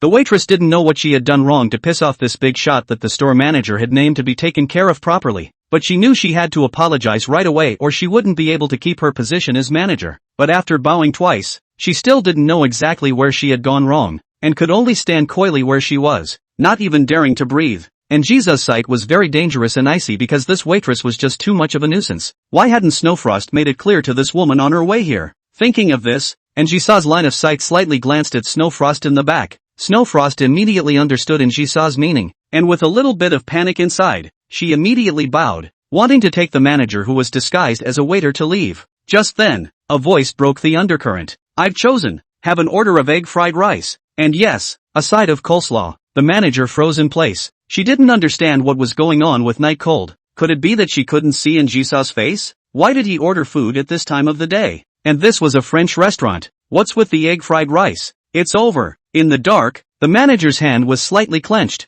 Beads of sweat slid down like rain. Although she didn't know why Njisha was angry, she knew that once Njisha was angry, the consequences would be very serious. Coupled with Night Cold's adding fuel to the fire, the 3 people present, with the exception of Snowfrost, who was the Secretary General and taking care of the bodyguards, would probably have to be punished. However, to the manager's surprise, Njisa's complexion was actually slowly recovering. It actually ended up with a smile. "Well, Jisa, do you want one?" Night Cold recommended it very proudly. "No need. You're probably the only one who comes to this kind of restaurant to eat egg fried rice." And Jisa said helplessly. Was it so hard to want Night Cold to rely on herself a little more? Funny souls are always the most important thing though. And Jisa's eyes were cold, staring at the manager who froze in place next to her, saying, "What are you still standing there for? Didn't you hear Night Cold's order? Hurry up and let the chef do it." Yes.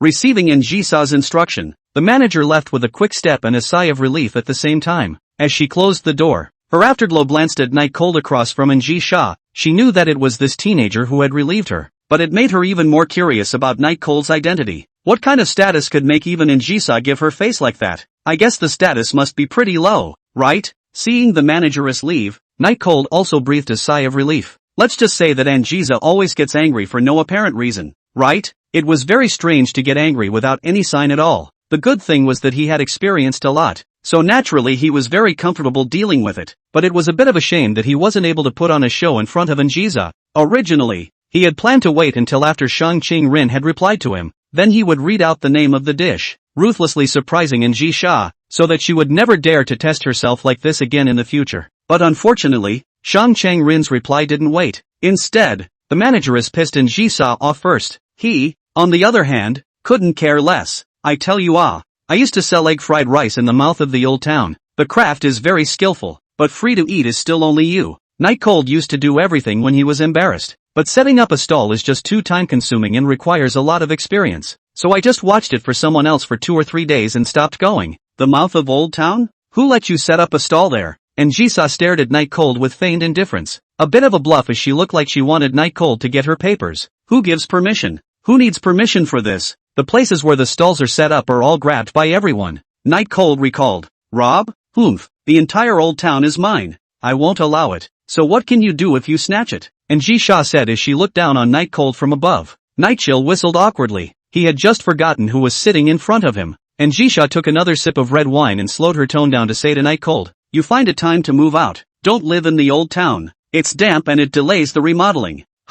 Night Cold was a bit reluctant. "I thought you could keep me from moving out." Jisa looked at the little cutie. Looking at Night Cold as she did, she said, "I was able to keep you from moving, but there's no need. The old town is already far away from the school and in poor condition, so why bother? That money." Night Cold looked at Jisa with a beaming smile, and Jisa's face went cold. "What's with the giggling? Positive color." Night Cold immediately put his smile back and turned back into the handsome son of everyone, and Jisa nodded in satisfaction and said, "Find yourself a house near the school. A villa is fine, or a building is no problem. I will buy it for you when you find it, and as for the money, I won't give you a cent." Night Cold for a moment do not know whether he should cry or should laugh. Even a 3-room hall near the school is not his district of 10 million can buy down. Not to mention the villa, that's estimated to be in the hundreds of millions. As for the building, Night Cold had even less of a concept. But why wasn't Jisa willing to buy him all these things and not pay for them? Knowing that his house was worth a few $1,000,000 at most, what exactly was Jisa thinking?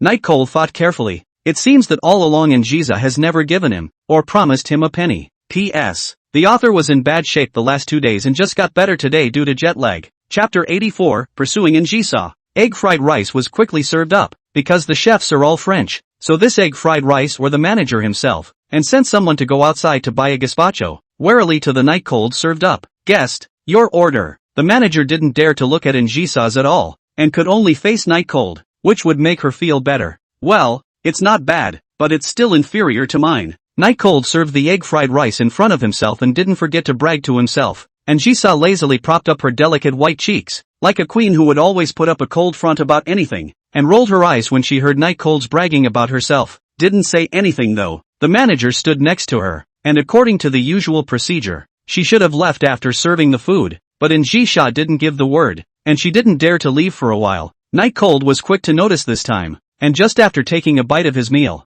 he looked up and stared at the manageress. "I know I'm handsome, but please don't get obsessed, but the egg fried rice is still good. I'll call you when something happens later." Night Cold rescued the female manager in a half-joking form. The manageress bowed to Night Cold as if she was saved, and then quickly left, and Jisa didn't say anything, waving a hand at Snowfrost, who got the order and walked out of the room as well. Night Chill is really a little hungry. The midday meal for the sick, because just woke up, is not very hungry, so not much to eat, after eating nearly 9 hours or not in the meal. Furthermore, the foie gras that I just had was hardly even a dessert. Certainly not because it didn't taste sweet, but mainly because there was just so little of it. A mouthful of fried rice, a mouthful of coleslaw, a scene that could only be seen on the ground. actually appeared in an exquisitely decorated Western restaurant, but Night Cold's extremely high temperament and face value made it all harmonious. There are no candles on the table, rather it is not lit. Originally because the room should be lit, candles did not light candles, so it is a little dark, but it will be the atmosphere of the ambiguous. And Jisha quietly watched Night Cold eat, occasionally taking a sip of red wine.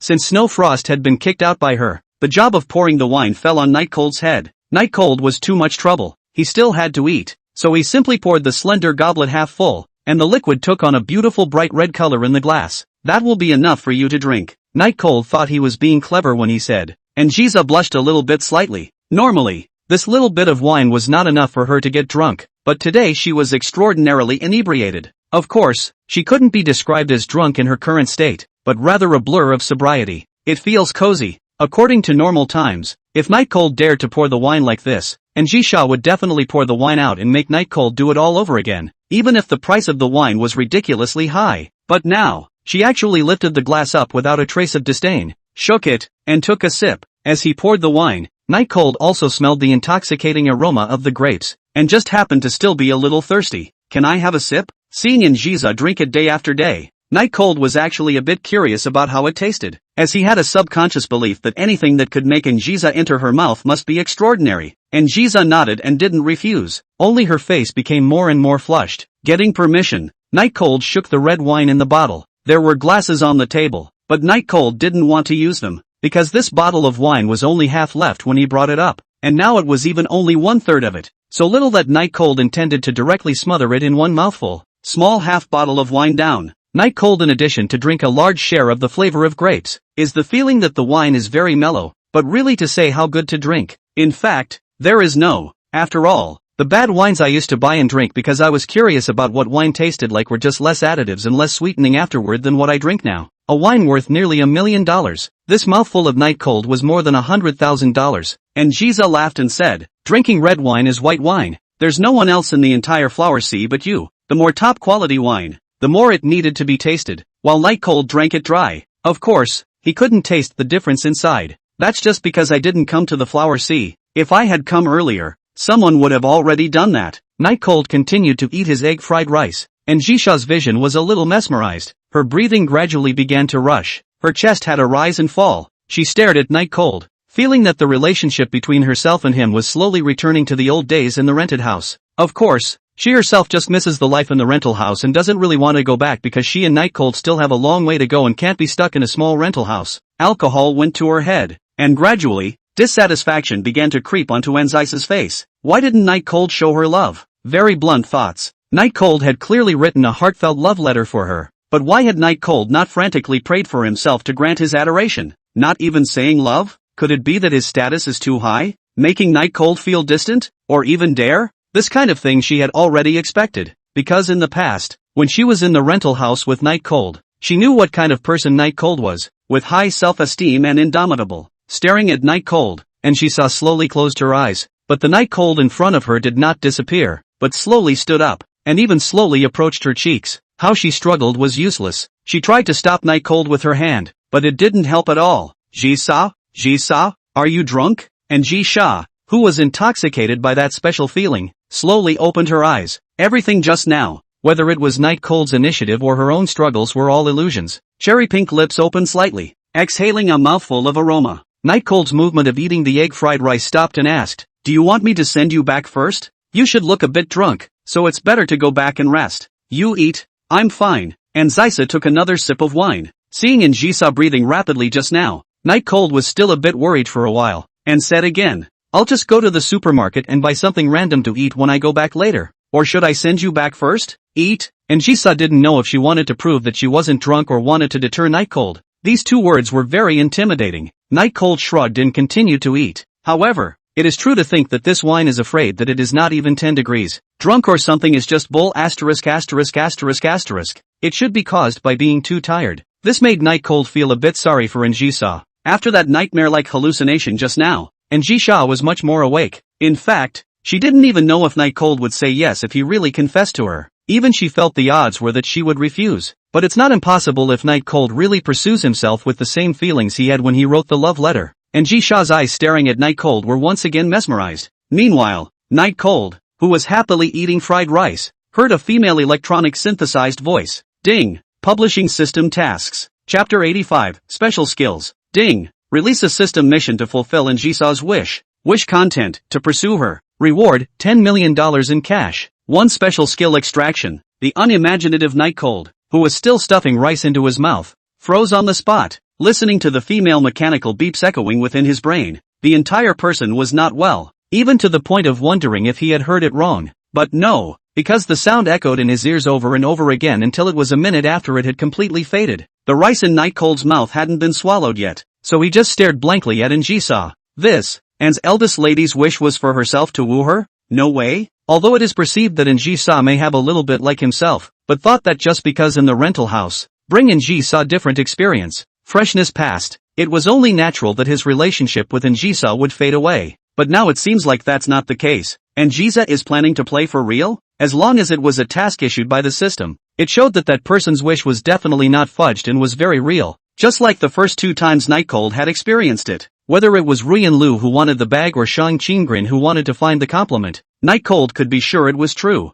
So, Jisa really wanted to let herself go after her? What's wrong with you? Staring at me? Seeing Night Cold staring at herself with a shocked face, Jisa touched her stunningly beautiful cheeks and asked in confusion. No, it's just that you look so beautiful when you're drunk. Night Cold perfunctorily and at the same time remembered the system's task, and tentatively said some meaty words, wanting to see what exactly Jisa's reaction was. Jisa smiled slightly and got up, moving her chair forward, exposing her face, which was beautiful to the human and the gods, to the light of the small lamp. The purpose of doing so was also quite understandable, and that was so that Night Cold could appreciate her properly. Is it clearer to see this way? Jisa said in a tone that she would never normally use, and inside was a sexiness that she couldn't hide, even to the point of giving Night Cold the urge to have a nosebleed. Night Cold's dry throat swallowed nothing, staring at Jisa as his own breathing began to get heavy. Sexual desire was one thing, only now he could be sure of his suspicions, though Jisa probably didn't like him to a high degree. After all, if she really liked it, she wouldn't have let herself go after her. She'd have struck out on her own.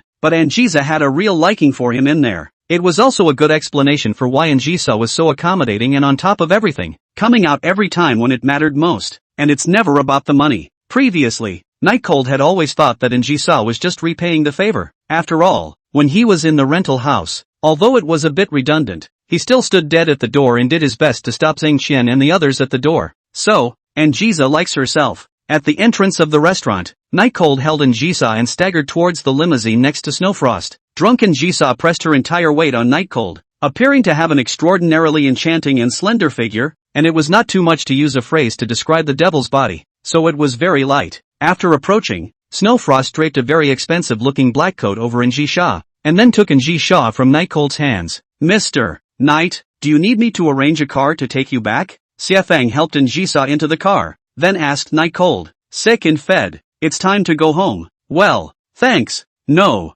Night Cold refused, mainly because he was not familiar with Snowfrost. Otherwise, he would have asked to get on the car. How tiring it would be to walk back. The limousine drove away from in front of Night Cold, and Snowfrost in the car brought the usual sobering water for Jisa, because Jisa really loves to drink, and there are times when she will come across a kind of thing that is very urgent and important, and sobering water will be useful for this purpose. However, Jisa, who was still groggy just a moment ago, was clear-eyed and refused the sobering water, looking out the window, and then at Night Cold, who was standing still. He rubbed his somewhat dizzy forehead and exhaled a mouthful of aroma. What's wrong with me today? Night Cold, who stayed where he was, watched the car drive away before he too began to stroll down the 11 o'clock street. It was a weekend night, and school and work were tomorrow, so the drunk buyers were much fewer, almost non-existent, and there were a few pairs of couples, the kind of beings who weren't afraid of anything, left. After walking for almost 2 streets, Night Cold was finally able to find a convenience store and buy a bottle of water. In front of the convenience store, watching the cars come and go, Night Cold washed the taste out of his mouth with pure water.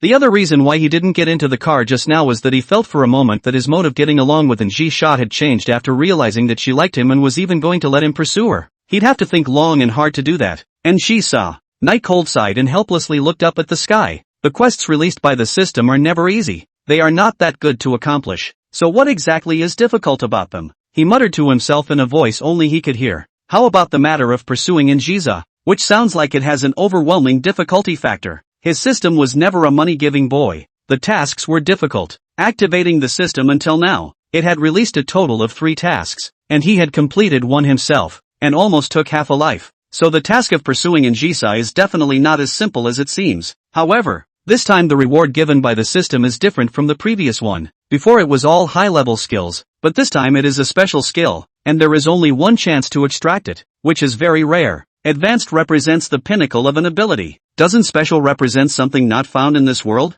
Night Cold was skeptical that he would be able to get superpowers, like turning into Gottman or something, but if he really has to change, he's going to change into Deja, much better than the other ultras. Well, mostly it's a bit of a Carmella craving, drinking all of the pure water that was still half a bottle in one gulp. Night Cold got up and prepared to leave, but the moment he stood up, he suddenly remembered the message he had sent to Shang Qingren. It should have returned a message after all this time, right? When he opened the text message on his cell phone with anticipation, Shang Qingren did indeed reply to the message, but it's only one sentence and it's short. P.S. Usually there are book lovers who like to push the book drop. Please don't forget the author's books, huh? Thanks. Chapter 86, Bunny Yan's Worry. Want to quit the club? That was the only thing Shang Qingren sent after roughly an hour of waiting. Not an answer about the French content of the menu, but an inquiry about something seemingly unrelated. That was to ask Night Cold if he wanted to quit the club. The moment Night Cold saw the message, his entire body froze. He thought of 10,000 kinds of replies from Shang Qingren,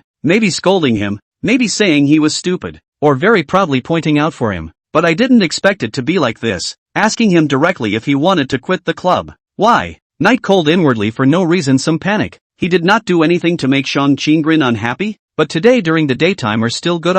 Love letters. Night Cold blushed hard as he realized that there might be a problem with his love letter, replying to Shang Qingren with a Y, but delayed in getting a reply. Night Cold waited for a while, putting his cell phone in his pocket and headed for home. Walking on the street, it seems to want him to feel the mood of Shang Qingren at this time, actually began to drizzle. Shang Qingren shouldn't be the kind of person who can't afford to lose, right? And even if she can't afford to lose, she shouldn't be so angry, right? According to reason, a love letter is supposed to be a comparison in the form of a joke. Dripping in a light rain, Night Cold really couldn't figure out what was wrong with Shang Qingren. Suddenly, Night Cold remembered the disappointed look in Shang Qingren's eyes when she left today, the look of despair that seemed to be drowned by the tide, which was exceptionally clear in Night Cold's mind at this time. Could it be because of something else? Night Cold frowned and thought, leaving the club was impossible. Shang Qingren didn't have many people to talk to in the first place, and if he was there, he could at least relieve Shang Qingren of her boredom. Of course, more importantly, there was still the need to help Shang Qingren find a compliment, and although he had no clue about this kind of abstraction at all, the system rewards were real. In fact,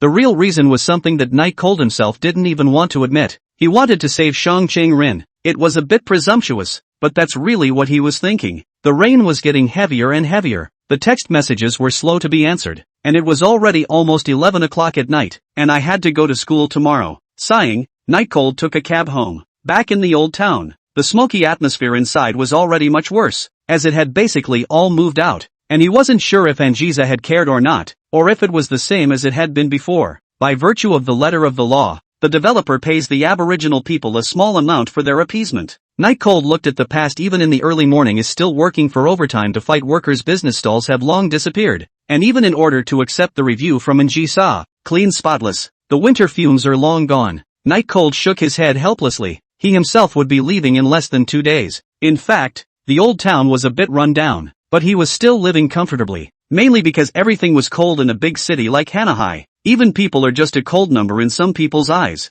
and although the old town is dilapidated, there is still more or less human warmth that makes it feel less distant. The 24-hour convenience store was still open for business. Night Cold felt a little hungry and wanted to buy a little food, so he walked into the convenience store. The matter of Shang Qingren made his head spin. He planned to ask about it face to face tomorrow. It was better not to think about it so much now, otherwise it would affect his sleep later. Welcome. The sweet welcoming voice was a little surprised, supposedly not expecting anyone to come shopping this late in the now nearly vacated old town. When the clerk stood up and saw the visitor, he was surprised. Chill, Rabbit? Night Chill didn't dwell on why his title changed to Little Chill in Yen Bunny's mouth, but rather was surprised that she would normally have a double day off. So why was she still working on Sunday today? There were not many people in the store already. Night Cold sat down to eat in the store, and then Yen Bunny served a big plate of Kanto boiled up, but Night Cold's soda was replaced with a cup of hot cocoa. With that, Speech Bunny also sat next to Night Cold. Chill, why are you still out so late? Aren't you going to school again tomorrow? Speech Bunny had both hands propped up on her face, her big eyes fluttering as she stared at Night Cold for dinner. Night Chill picked up a piece of daikon radish and put it in his mouth. Even in November weather, it was still hot. Seeing that Night Cold was scalded, Yen Bunny immediately brought Night Cold a bottle of pure water and a pack of paper towels. You slow down. Night Chill took a sip of the cold pure water and wiped his mouth with another paper towel and said, "It's been almost a year since I've eaten it, and it's even hotter than I remember." For poor students like them, Kanto boiled food was not so bad that they couldn't afford it, but it wasn't cost-effective, and it was better than eating a half-price bento, so the only time Night Cold would eat some to warm up was in the winter when it was very cold. Just then, Speech Bunny brought up an open tray of bento boxes containing a variety of delicate sushi and nori-wrapped rice and sausages. Eat some, let's see if my handiwork has grown. Speech Bunny happily brought the bento box to Night Cold. Night Cold didn't move his chopsticks, but stared at the delicate food and asked, "Do you make bentos every day? In case if I don't come to the convenience store, won't you make it for nothing?" This matter Night Cold do not even know what to say. After all, it is the Speech Rabbit's good intentions, and he cannot really harshly lecture. Speech Bunny gave herself a cheering gesture and said cheerfully, "Now is the time to practice, so of course you need to do it every day. Otherwise there's no way for your skill to grow. Aren't you afraid of wasting it?" Night Cold picked up a piece of sushi and fed it into his mouth. The ingredients weren't great, but they were fresh, and it was mostly the mindfulness that made the sushi extra tasty. Speech Bunny Rabbit braced her hands on the stool whose two legs couldn't reach the ground, and blankly glanced at Night Cold. "If you don't eat it, I'll eat it myself, and heat it up tomorrow as breakfast." Insightful. Night Cold ate while giving a thumbs up for Bunny Yen. The convenience store was already empty, and now Night Cold was eating, and for a while there was only the sound of Night Cold eating in the convenience store. But Speech Bunny wasn't bored as she stared at Night Cold eating the bento she had made. As time passed by, Bunny Word seemed to have remembered something and suddenly asked in a lost tone, "Little Chill, are you also looking around for a house outside because you don't have a place to live soon?" Yen Bunny thought that Night Cold coming back so late must be because of this. Night Cold froze when he heard this and took a sip of pure water, staring at Yen Bunny's somewhat lost and insecure face. He also instantly understood why Yen Bunny, a person who never worked on weekend Saturdays, was still working at the convenience store today. Turns out it's because of the demolition of the old town. Chapter 87, The Tough Bunny. Night Cold slowly put his chopsticks down and looked at Bunny Yen and said, "Originally I was wondering why you are still working at the convenience store today. So is it because of the demolition?" Speech Bunny nodded helplessly. "The old town is going to be demolished, and the houses outside are all high-rise buildings, so there's absolutely no room for me." As he spoke, Speech Bunny looked very pitiful, and although it wasn't to the extent that he was about to cry, the despondency and lack of knowledge was still obvious. In front of Night Cold was a huge glass wall. Things outside were clearly seen. It was almost midnight, even raining, still people were still moving, big bags and small packages. Hanami is just an extremely realistic city, especially if you're alone here studying and don't even have a place to live. He would have been one of them if it hadn't been for Angiza or the system. Looking at the people still leaving one after another so late outside, Yen Bunny couldn't help the sadness of the rabbit's death and said, "I'll have to move out in a couple of days, and I'll be just like them then, so I hope it won't rain by then." Night Chill took a sip of cocoa. "Where are you going?" Speech Bunny lay on the table, her eyes all confused, and said, "I don't know, it's too busy outside, and it's not appropriate for me to live inside, but if I don't have a place to live, there's no way I can go to school." In fact, both Night Cold and Bunny Words knew in their hearts that the demolition of the old city, the last gathering place of the poor in this flowery sea, would mean that most of the students in it would give up their studies. Either you go home and help out, or you go to work full-time to pay the rent in the outside world. Speech Bunny didn't know exactly what to do. Her family was also poor and she didn't dare to tell her family, but she knew she needed money. So when she didn't know what to do, she came to work in a convenience store. In fact, she had a fantasy that she would find a smaller room with Night Cold, even if it was a one-bedroom, one-bathroom, and the two of them would share the rent together. She would cook and wash clothes for Night Cold every day, and some idle things were all taken up by her, so Night Cold could work a long extra shift every day, and the problem of rent would be solved. There's no delay in going to school, and vaguely, she longed for that life, but when she really saw Night Cold, she always felt that Night Cold was different from before, so she didn't know how to open her mouth. "Do you have any plans, or do you still want to study?" Night Cold now had more than $10 million on him, so it was still a simple matter to help Bunny Yen, and Angiza also promised to buy him a villa near the school, so a place to stay is a complete no-brainer. But before helping, he wanted to see what Speech Bunny thought when faced with difficulties. Unexpectedly, Speech Bunny answered very firmly, "Of course I want to study." Speech Bunny clenched her small fists and cheered herself up. "I don't want to spend my life farming in the countryside. Planting rice seedlings is hard. Breaking corn is hard work. Digging potatoes is hard too. Yen Bunny stared at Night Cold and continued. I don't want to work that hard. I want to live happily. And working my ass off to get into Flower Sea School is my attitude. I won't give up. Night Cold's face was slightly stunned. Although it was a bit of a surprise, it was still very much in line with the kind of persistent impression that Speech Bunny had in his heart. It's really possible to go to the extreme for what you stand for. It was important to realize that he was a traveler and had studied for 19 years in his previous life. And most importantly, his older mentality allowed him to know the importance of studying, which allowed him to keep on studying. A little girl from the countryside like Bunnywards, who is by nature a despised being, realizes that she must rely on her grades to change her future, and thus executes it, which is true perseverance. Night Chill all but admired Speech Bunny. Against Night Cold's slightly shocked face, Yen Bunny blushed and lowered her head. Just now she was really too presumptuous. Other people, Night Cold, was an existence that had been admitted into the topmost school in the Sea of Flowers. Only got into a second-rate school myself. It's really embarrassing. Bunny, very impressive. Oh, Night Cold said as he looked at the people outside who were starting to leave one after another. Searching for a way to find out if it was the developer's allotted time tomorrow? Thanks. Speech Bunny accepted somewhat sheepishly. Night Cold picked up a piece of sushi and stuffed it into his mouth. Thought of an extremely interesting question and asked, Bunny, do you hate those developers? Speech Bunny thought for a moment and replied, it's okay, I can't say I hate it, but I don't like it either. I heard the landlord's aunt say that the developer of a house gives tens of thousands of dollars, and they are all going back to their hometowns. The corner of Night Cold's mouth twitched. He knew that this matter had nothing to do with Njisa. She didn't care about such a small amount of money, or in fact, she didn't care how much money was given or not given, as long as the developers under her could get their hands on the house. In the past, it was Njisa who didn't know, and Night Cold thought that after experiencing what happened to him, Njisa already knew. Still doesn't seem to care. Night Cold blushed hard and took a sip of cocoa. As expected, how could the high and mighty, even the unearthly miss care about the death or life of a mole cricket? Even if she knew. So what? Anyway, as long as the people below accomplished their tasks, it would be fine. It was very much in line with Night Cold's imagination of a capitalist, but actually saying that Njisa was a capitalist was a bit too insulting to her.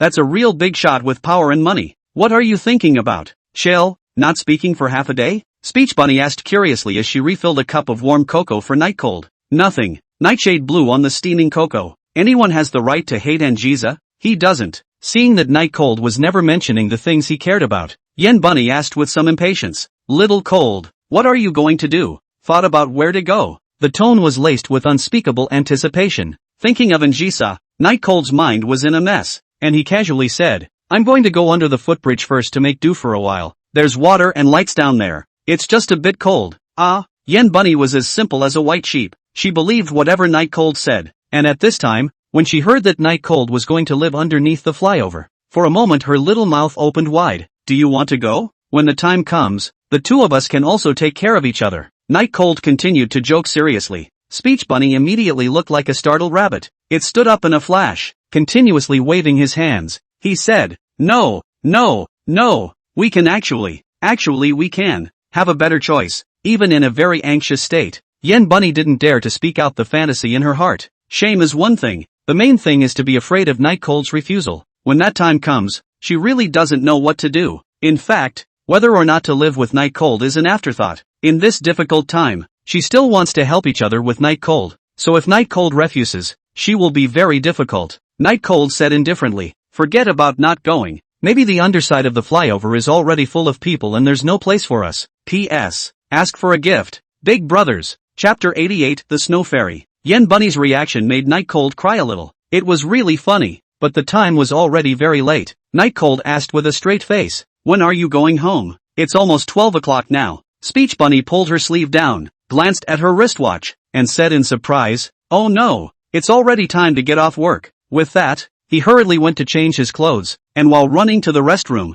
he said, loss. What a loss. Bunny's own time is all wasted. Night Cold laughed without saying anything. That's how the Speech Bunny was, caring very much about her own life, which was why in the past, when life was still going well, the Speech Bunny never came to work on the weekends. She enjoys doing what she loves. In her words, I work part-time so I can do my own thing. And if I can't, what's the point of going to work? 24-hour convenience stores are supposed to be open all night. But since the residents of the old town are basically pretty much gone, the clerk on duty at night only has to be there until 11:30. Apparently there were only very few sales clerks left, such as Speech Bunny. Speech Bunny walked out in jeans and a white body shirt, straightening her hair as she walked while still filling her carry-on bag with work clothes. Little chill. Go home quickly. It's going to be early in the morning and there aren't many people in the old town. It'll be scary then. Speech Bunny's words were tinged with fear, obviously having thought about it herself. That's the thing about horror. The more you control yourself from thinking about it, the more you can't stop yourself from thinking about it.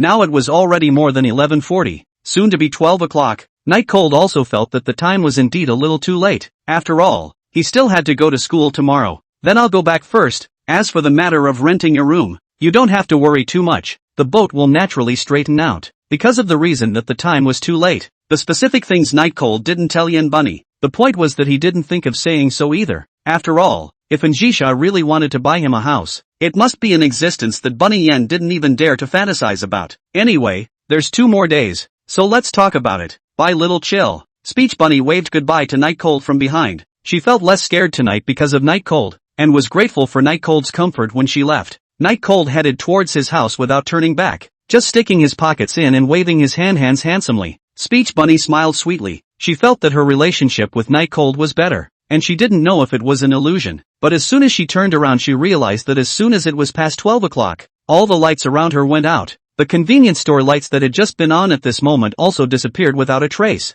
So dark. A wave of fear surged to the heart. In turning to look at the departure of the Night Cold and the shadow. Now shouting words can still shout back, but this is not in the heart of the Night Cold 2 minus points. In the end, Speech Rabbit also did not choose to shout Night Cold, but took out his cell phone. Open can only illuminate a little light. Sprinting forward, the other side. Returning home to the Night Cold. After a shower, cleaned up the house. Turn off the lights. Lying in bed is already 1 o'clock in the morning. Today's Night Cold is very tired. The things experienced are just a little too much. Especially today, the whole day to face Njisa. At all times the body is tense, feeling is really not good. But obviously he was tired. But no matter what, he just couldn't sleep. And it felt like there was always something in his heart that was tormenting him. That was Shang Qingrin's anger. For the hopeless eyes of Shang Qingrin when she left. Night Cold should have been emotionless. Because he and Shang Qingrin were originally ordinary classmate relationships that couldn't be ordinary. Nothing more than adding a layer of club relationships. He should not have cared. But now that he thought about it, the guilt of failing someone else always lingered in Night Cold's mind. Obviously Shang Qingrin is a big lady. Nothing is lacking.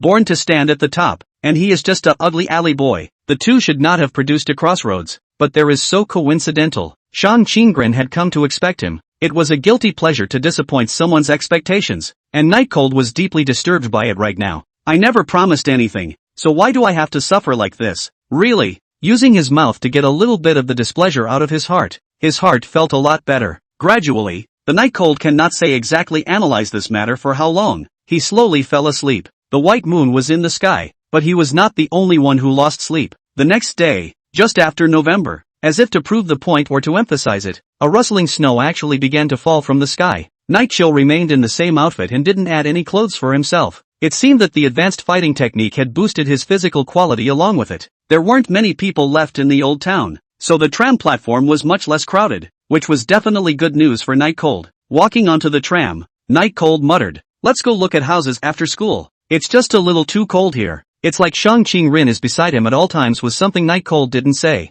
Lu Ruyan is gone. Night Cold does not know where to go. Anyway, it should be over not too good. Night Cold is also happy to be at ease. Clean. Learning on the necessary uphill road. Night Cold's gaze had been sweeping around, and many people would immediately move away when they met Night Cold's line of sight. It was as if they had seen something extremely terrifying. These people were all those who had attended Lu Ruyan's birthday banquet, and when they left that day, they were forced by strong-arm tactics not to say anything about Night Cold. And you'll have to be respectful when you see Night Cold in the future. That is in Jisa's order. They do not dare to disobey but to let them in front of so many people face Night Cold bowed down to some difficult. Simply is to avoid like a snake scorpion. Of course, besides these people, there were also some girls who covered their mouths in surprise after seeing Night Cold. In the small group excitedly whispered a couple of words. Immediately a bunch of girls immediately cast a glance at Night Cold, and then have excitedly covered their mouths. Did Night Cold become handsome again? It's not just that it's become handsome. Rather, the entire aura of the person has changed radically. I felt like my heart was going to jump out of my chest the first time I saw him. Yeah, Night Cold always has an indescribable charm. Night Cold had no intention of paying attention to these demented women, and seeing that there was no one he was looking for in front of him, he turned around and looked back. A cool young girl who was carrying her bag and tired of panting in small breaths even on a small slope, was walking forward. The face was expressionless, or even more high and cold than usual. An air of being uninviting made even Night Cold a bit scared. The suit jacket with a wool knit added to it looked a little underdone, and it looked adorable all the time as it scrunched its crisp little face inward. She also ditched the plain white calf socks on her legs in favor of black stockings, which kept her warmer and made her legs even more nice and slender. But in Night Cold's eyes, each was good in its own way. This elf in the snow was the person Night Cold was looking for. His minister, Shang Chang-rin. Chapter 89, Love Letter Controversy. The appearance of the young girl instantly drew the attention of the people around her, but because the young girl's aura was simply too powerful, the people around her could only stay away, not daring to approach at all. And Night Cold's heart rejoiced when he saw Shang Chang-rin, leaning against the wall. He made a handsome and melancholic appearance and waited for Shang Chang-rin to arrive. The surrounding girls were made to blush more than a little by Night Cold's appearance, and some of them even whispered and screamed out, because at this moment, Night Cold's appearance was really too lethal to the girls. However, the person that Night Cold really wanted to attract walked straight past him as if he didn't see him. Night Cold froze. What's the situation? Shang Qinglin didn't even reprimand herself for looking like this? He just walked past her with no expression on his face? Moreover, Night Cold could clearly feel that when Shang Qingrin passed by him, he was even colder. Looking at that cool back, something called frustration began to rise within Night Cold. He hadn't thought about relying on his face value to charm Shang Qingrin. After all, Shang Qingrin didn't need that. Rather, he wanted to get Shang Qingrin's attention, and when he made such a weird pose, Shang Qingrin would not be able to resist reprimanding himself. And then he was picking up the conversation and asking yesterday's question, but Shang Qingrin leaving as if she didn't recognize herself was a bit too cold. What the hell is wrong with her? Night Cold scratched his head, really not sure what he had done to make Shang Qingrin so angry, even if he was still ignoring himself even now, not to mention yesterday's message, which wasn't returned at all. Night Cold lifted his school bag and immediately followed him up, saying in a fake manner, "What a coincidence. I didn't expect us to meet in front of the school once again. I have to sigh at our destiny." Shang Qingrin glanced at Night Cold, but did not say anything. Is this a fight? Night Cold continued, how about the love letter I wrote you yesterday? Wasn't it very touching? The tentative words had indeed brought a harvest, and Shang Qingrin's complexion became even colder. It was almost like a pond in March, still bubbling with a slight chill. Night Cold immediately put on a straight face and said, was it yesterday's loss to Njisa that made you unhappy? Shang Qingrin was a bit at a loss for words for a moment. This person just now looked like he was joking, and after sensing the change in his mood, he immediately responded in a targeted manner. What a very perceptive man. Classmate Night Cold, having the effort to say something stupid. Don't you know that it's cold? Shang Qingrin said as she looked at Night Cold's clothes that were still no different from before. Night Cold reached out to catch a piece of snow and skimmed it. It was indeed cold, but not after I saw you. Shang Changrin snorted coldly, holding his hands and did not answer, as if he knew that if he answered, he would certainly not be able to take advantage of anything. But Shang Changrin's silence in turn made Night Cold a bit awkward. He was still waiting for Shang Qingrin to pick up the conversation and then say something nice. How come this is still quiet? Quiet. The two, one a furious god in the eyes of his classmates and the other a high ridgeflower. Together, although they were without any combination of skills, it was a magnetic field that made the rejection even stronger. No one dared to be around the two. Night Cold forced his composure and tried to force the words out. Because you're my. Shut up, Shang Qingrin said immediately. Night Cold laughed dryly twice, indicating his surrender, and slowly took back the words he was about to say into his mouth under Shang Qingrin's icy but slightly smiling line of sight, all the way to the first floor to change shoes. Night Cold and Shang Qingrin changed shoes in the same place. Night Cold quickly changed his shoes, and then run to Shang Qingrin, with one finger still on the heel of her shoe and her long, slender legs bent to their maximum arc. Shang Qingrin stared indifferently at Night Cold behind herself and asked, you'd better get a hold of yourself, because prison is not a good place to be. Night Cold didn't say anything, but went straight towards Shang Qingrin's shoe cabinet. Shang Qingrin's face had never changed. She was not something those little girls could compare to. She knew that in public, Night Cold could not really do anything to herself even if she was bold. In case it's a misunderstanding, it's embarrassing if you react too much. As expected, Night Cold simply ignored Shang Qingrin and just reached into Shang Qingrin's shoe cabinet and took out a large handful of love letters from inside. Wasn't it you who asked me to clean up your love letters? Night Cold asked in a serious manner, and those who didn't know thought it was some kind of a great guy. Shang Qingrin then remembered that yesterday, Night Cold mentioned love letters. She did ask Night Cold to help her, but it was only a mention, and it was words of a joking nature. I didn't realize that Night Cold still remembered. Shang Qingrin stomped her own shoes. holding her hands and looking at Night Cold, who was holding a love letter, picking it up while dropping it. That funny look made Shang Qing-rin want to laugh a little, but still, she held back, because the ruthless teenager in front of her had broken her heart so hard yesterday. It was a small punishment for making her lose sleep almost until morning. The love letters that Night Cold was holding were estimated to be more than 100. Surprised, he said, "Lord Minister, I didn't expect you to be quite popular." Shang Qing-rin replied indifferently, "Watch your wording. It's human nature to like me, but this is already the result of frequent treatment, or there would be more." Between the tone of voice a little bit of bitterness in it. This kind of other people begged for something. In Shang Qing-rin here is trouble. If not because of the shoe cabinet must leave a gap, she would like to seal up. Wouldn't it be better to take it to the dump when you change your shoes? Save the backlog so much. Night Cold squatted down, picked up a love letter, pinched it, and it appeared that there was something else inside besides the love letter. "I don't want to touch this kind of thing. There might be something strange on it." Shang Qing-rin looked at the pile of love letters warily. "There is indeed something strange, and I have found it." The love letters kept falling, and Night Cold simply threw all of them on the ground, picking up the one he thought was problematic, a move that drew a disgruntled sigh from Shang Qing-rin. Night Cold opened the envelope labeled with love hearts, and inside was actually a pink greeting card with love words written on it. Night Chill began to read. "Student Shang Qing-rin." Shang Qing-rin immediately stopped it. "Shut up." Night Cold immediately shut up, only his eyes kept lingering on top of the greeting card, and his expression was getting more and more wonderful. Still, Shang Qing-rin didn't care. "Guess who wrote this love letter?" Night Cold asked with a very exaggerated facial expression. "Who?" Shang Qing-rin asked carelessly. "P.S. A little more research. What is everyone's favorite female character? It won't affect the subsequent episodes. It's just the authors simply checking out the progress." Chapter 90, Interrogating Ruyan Lu. Night Chill said in a word, slightly surprised. "There's actually $10 in there." Shang Qing-rin covered her forehead inside, then turned around to leave, that lonely back becoming a bit footsore because of Night Cold's messing around. Night Cold disposed of all the love letters and took the $10 in his hand, looking at it with surprise all over his face. It wasn't because of the $10 that he was surprised, but the fact that the love letter just now was written by a girl to Shang Qing-rin surprised him greatly. It seems that Shang Qing-rin has already reached the point where she is both male and female.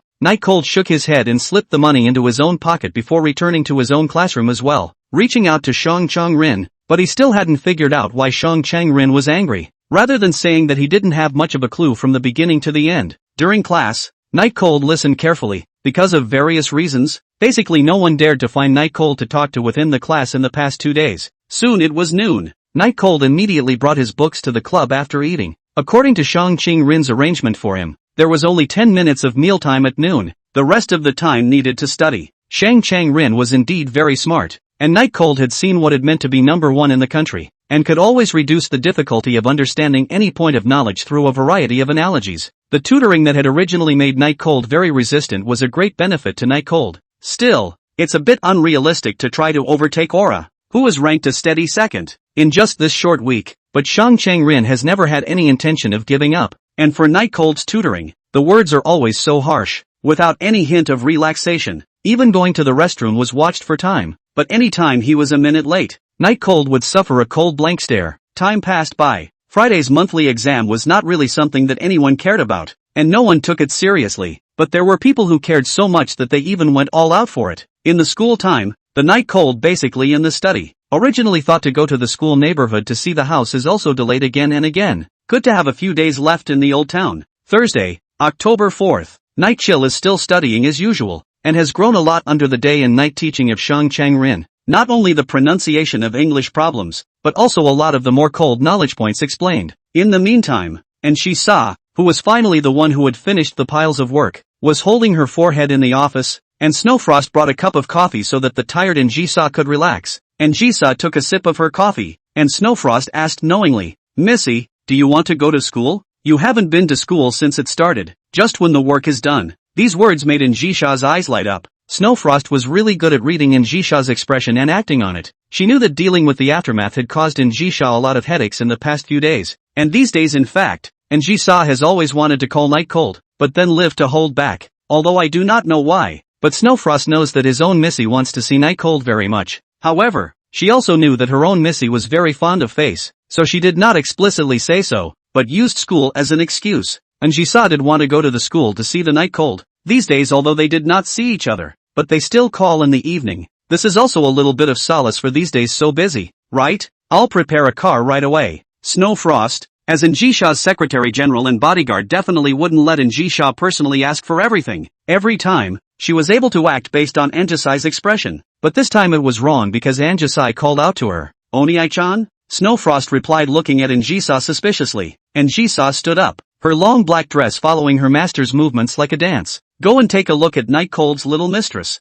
I'd like to see what she has on her that mesmerizes Night Cold to the point where she doesn't even want to die. Anjisa seemed as if she was only interested in Lu Ruyan, but in reality, her tone was full of killing intent. Snowfrost was frozen for a moment, but immediately reacted to the fact that her great lady was going to feed the fishaw. Where people were locked up was only known to Snowfrost, and Jisha was generally not interested in such small things, and even if she really wanted to do something to the people locked up, she would only instruct Snowfrost. Do-it-yourself times are few and far between. And Chisa squinted in the car as if she was taking a nap, but the tight facial expression told Snowfrost that it wasn't resting, it was thinking. As for what was being contemplated, that is unknown. Soon, the vehicle drove into the basement, and the car's warm light immediately turned on. A very warm light, and soft too, for the sake of not shaking the eyes of Anjisha, who would be exposed to the darkness later. Very attentive. Here it is. As the car slowly came to a stop, Snowfrost whispered in Anjisa's ear. To begin with, and Zaisa hadn't really rested,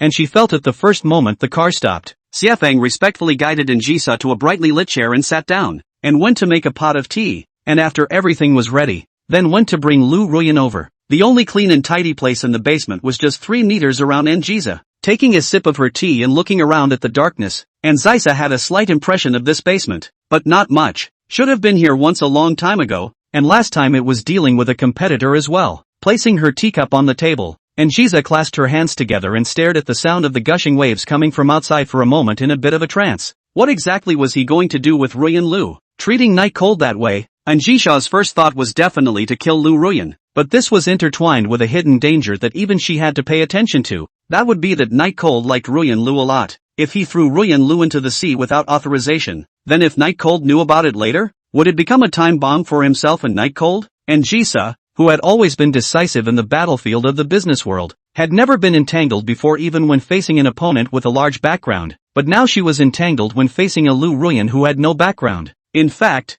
there was another thing she came over today, and that was that she was curious to know why Night Cold liked Ruyan Lu so much. Night Cold's kind of love that could do anything for Ruyan Lu made Anjisa envious, even jealous, but asking a plebeian a question was just a bit of a physical resistance for her. Anjisa was a person with a serious concept of status and position. She wouldn't even care a bit about the mole crickets below her, including Night Cold, and she wanted Night Cold to learn about the upper class. So facing Ruyan Lu, she was a bit torn on what she should do. In the end, it was decided to take a step and see what happens. If Ruyan Lu was obstinate, then it could only be torture. Just then, Lu Ruyan, who had disappeared for several days and was gray-headed, was pulled up. Chapter 91 Night Cold likes your face value? Lu Ruyan's hair was disheveled, and the delicate makeup on her face had long since disappeared, replaced by pale, bloodless cheeks. But though he looked a little malnourished, there were no wounds on his body, and though he stumbled when he walked, his bare legs were free of any bruises. Casually walking unsteadily, presumably because of the shock of seeing Anjisa,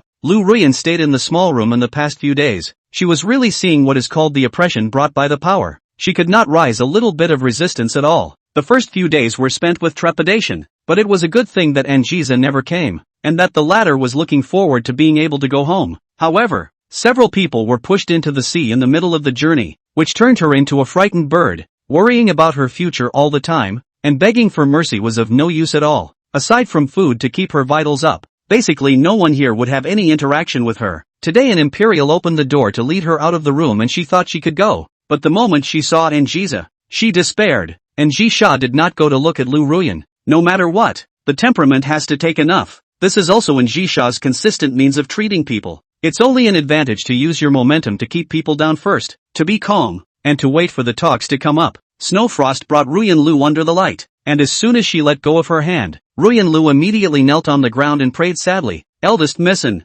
please let me go. Will you? I'm really wrong. Ruyan Lu lowered her head and cried bitterly. Seeing Anjisa again, she found that she couldn't straighten her legs because Chaoxi's death was still fresh in her mind. This noble young lady in front of me really dares to kill, so immediately begged for mercy. Anjisha remained silent, just crossing her slender legs to drink tea, not even giving her gaze to Lu Ruyan on the ground. The contrast of that nobility made it look like Ruyan Lu was even more wretched. The silence was followed by a deathly silence, giving Lu Ruyan, who was waiting for her fate to be judged, a feeling of going to the execution ground. Her entire body tensed. How can not relax? The feeling of being on the verge of death, but not really sentenced to it and still having the slightest bit of luck is too torturous. 1 minute over. Ruyan Lu's psychological defenses were completely shattered. Without a care in the world, she began to cry out, because she didn't know exactly how she would end up, as if she would die in the next second in an alternative way. Even because she was the mastermind of torturing Night Cold, she brainstormed her own downfall to be extraordinarily miserable,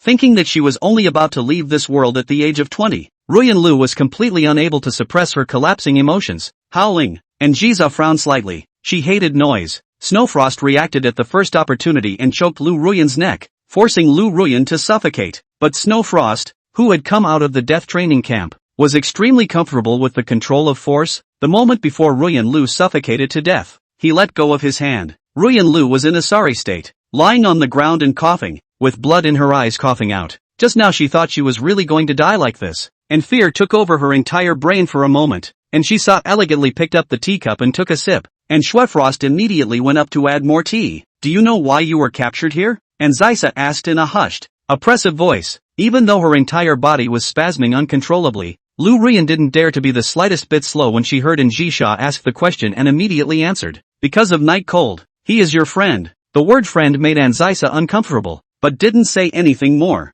This young lady asks in a different way. Do you want to live? Njisa blew on the tea that Snowfrost had just filled. Lu Ruyan immediately raised her head in surprise and looked at Njisa. The eyes were filled with hope for life. She was even so excited that she wanted to go up and hug Njisa's thighs, but she felt that she was too dirty. Think, please, let me go. I'll do whatever I want. Ruyan Lu knelt on the ground and crept forward some distance, saying with a mixture of surprise, and Njisa smiled slightly. This was the effect she wanted. The two slender legs intertwined once again, and asked blandly, tell me, how exactly did you and Night Cold meet? Lu Ruyan didn't know Njisa's intention, but knowing that she only had the power to answer questions, not to ask them, she answered honestly. It was at commencement that we met, and then it developed into a boyfriend/girlfriend relationship. Njisa frowned slightly. I'm asking which of you chased who? Lu Ruyan was startled by the slightly raised volume of sound and hurriedly replied. It was me who chased Night Cold. It was me who chased Night Cold, because I saw that he was handsome and didn't have much of a background and wanted to play around. Getting the answer she wanted, Njisha's face slowly warmed up. In his heart, he also made a note that even if it was Lu Ruyan who chased Night Cold first, he loved Lu Ruyan that much, and it seemed to have nothing decisive to do with who chased who. After you got together, what did you do to make Night Cold so obsessed with you? Although Njisa was trying her best to hide it, her tone was laced with anticipation, but only Snowfrost could hear it. Lu Ruyan remembered the past when she had made heaven and earth, and when she thought about it carefully, she didn't seem to have done anything for Night Cold, but it still has to be answered. But the short silence is what drew the displeasure of Njisa, who had been waiting for an answer. What? You don't want to talk about it? Or do you want to go through a suffocation before you can think of it? Seeing Snowfrost step forward again, Ruyan Lu waved her hands in fear. She felt like she should die if she went through it once more. Lu Ruyan said, in the past, I asked Night Cold what he liked about me, and he said that he liked that I was pretty. Hearing this answer, Njisha directly shattered the teacup on the tabletop. You mean you're prettier than me? Njisha asked as she pointed at her stunningly beautiful face, her seductive eyes narrowing slightly. Lu Ruyan waved her hand repeatedly, and eventually stammered that she didn't dare. Not to mention now, even if the two of them changed their clothes and makeup, Lu Ruyan couldn't compare to a single strand of Njisa's hair. Njisha took the new cup of tea handed by Xiafeng and realized that she was a bit out of line, but there was no way around it. Lu Ruyan's statement that Night Cold was liking her face value was pure bull ********. There was no denying that during his own contact with Night Cold was a bit horny, but the most basic principles were still there. All those days without harassing her once is the best evidence. If Night Cold really liked pretty girls that much, then she shouldn't not show love to herself, right?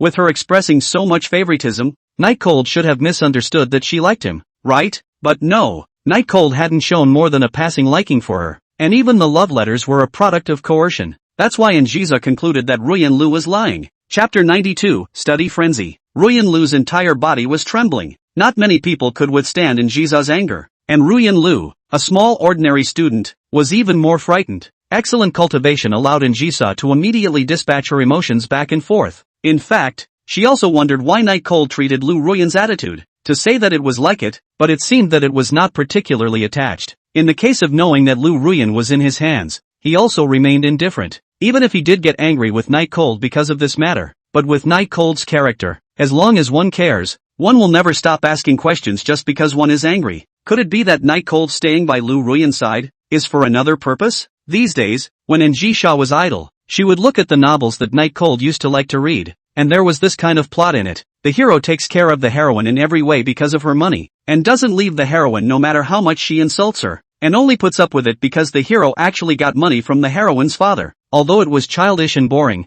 Njisha chose to read it in order to understand a little bit more about Night Cold, and during that time, she breathlessly wanted to tear the book up countless times. What are you looking at day after day? Night Chill thoughts pulled back from those trashy books, and Jiza glanced at Ruyan Lu, a glance that sent Ruyan Lu wincing, and Jiza struck out this unrealistic idea of hers in her mind. The first thing is that Lu Ruyan's family doesn't have any money. This can't be pretended. After all, in the Flower Sea, there is no one who dares to say that their status is above her, and there are only a few who are even equal. However, she also knew the sons and daughters of those who were equal to her in status, and there was definitely no Ruyan Lu in there. And why exactly is that? Not getting some of Night Cold's preferences or ways to boost her favor made Njisa's face a bit unsightly. Although Lu Ruyan didn't know why Njisa was bent on getting Night Cold's liking, she really didn't know that when she was chasing Night Cold it was only because Night Cold was handsome and wouldn't care about her. She didn't know anything about Night Chills. Now let her talk. Where does she know anything? Njisa slowly stood up. Her body was extremely tall, making people a bit dazzled. A pair of long legs visually longer than her upper body. She stepped toward the black sedan and instructed Snowfrost, "Take this person back, and then find someone to record everything that happened after she met with Night Cold. Remember, tell the person in charge of recording that all details must be recorded." She couldn't let go of any details. The road to success was already well traveled and she knew that nothing happened without a reason. Everything that has a cause has a consequence. The details of Night Cold liking Ruyan Lu, she must know. As despicable as that was, she couldn't care less. After Xiefeng respectfully agreed, he pulled Lu Ruyan back to the small room. Flora Academy. The school wailed today because tomorrow is the monthly exam, a test that is given once a month to record grades. In fact, the impact of a good test is not great, but students hate exams should be nature, so everyone's excitement is not high. Although they hate exams, but they still have to choose to improvise. Some students who don't have an active classroom choose to go to a nearby coffee shop or drinking establishment to learn. As for Night Cold, not only does he have a club classroom, but he also has the number one in the country tutoring him. And even this number one in the country is a beautiful girl who can't be beat. Anyone who has been tutored knows that learning grows quickly when motivated. But even though Night Cold was already a lot longer, a certain beauty queen was still unsatisfied. Watching Night Cold finish the betting test paper he had produced, Shang Chang-rin shook his head indifferently and said, "Still not working. The wrong topics were all lectured on. Your play is really unstable." Since that day, Shang Chang-rin hadn't been as angry, although she didn't say exactly what she was angry about. But it was always best not to be angry. Only, the keen Nightchill still detected a little sense of detachment. Not yet? Lying on the table, Night Cold snatched the test paper from Shang Chang-rin's hands. Shang Chang-rin frowned slightly, wanting to reprimand Night Cold, but still didn't open her mouth. Looking at the test paper with just two wrong questions, Night Cold's face was slightly exaggerated as he turned his gaze to Shang Chang-rin. "I say, Mr. Minister, is this still unstable? Isn't it just two wrong questions?" Shang Chang-rin continued to write something on another piece of paper and said, "No means no. Too many mistakes. Try to get only one question wrong today, and that's still your best math." Night Cold's face is not very good, because the paper just now has been his most confident exam, but still failed. The next estimate is that it will only get worse and worse. At the same time, he also knew that Shang Ching-grin was training him with the goal of surpassing Qinglan, and it was true that his current accomplishments were not yet enough to surpass Qinglan, who had always dominated the second place on the list. The sun was setting and the time was fading into evening. Today, the two of them were going to stay overnight at the Fireseed Ministry, studying all night and not being able to go home, even as Shang Ching-rin had already had sleeping bags sent over for the two of them, as well as dinner for the night, and then did several times of the paper. It is really not out of the expectations of the Night Cold. The test is getting worse and worse, and even the wrong 7 or 8 questions are there. It was already after 9 p.m.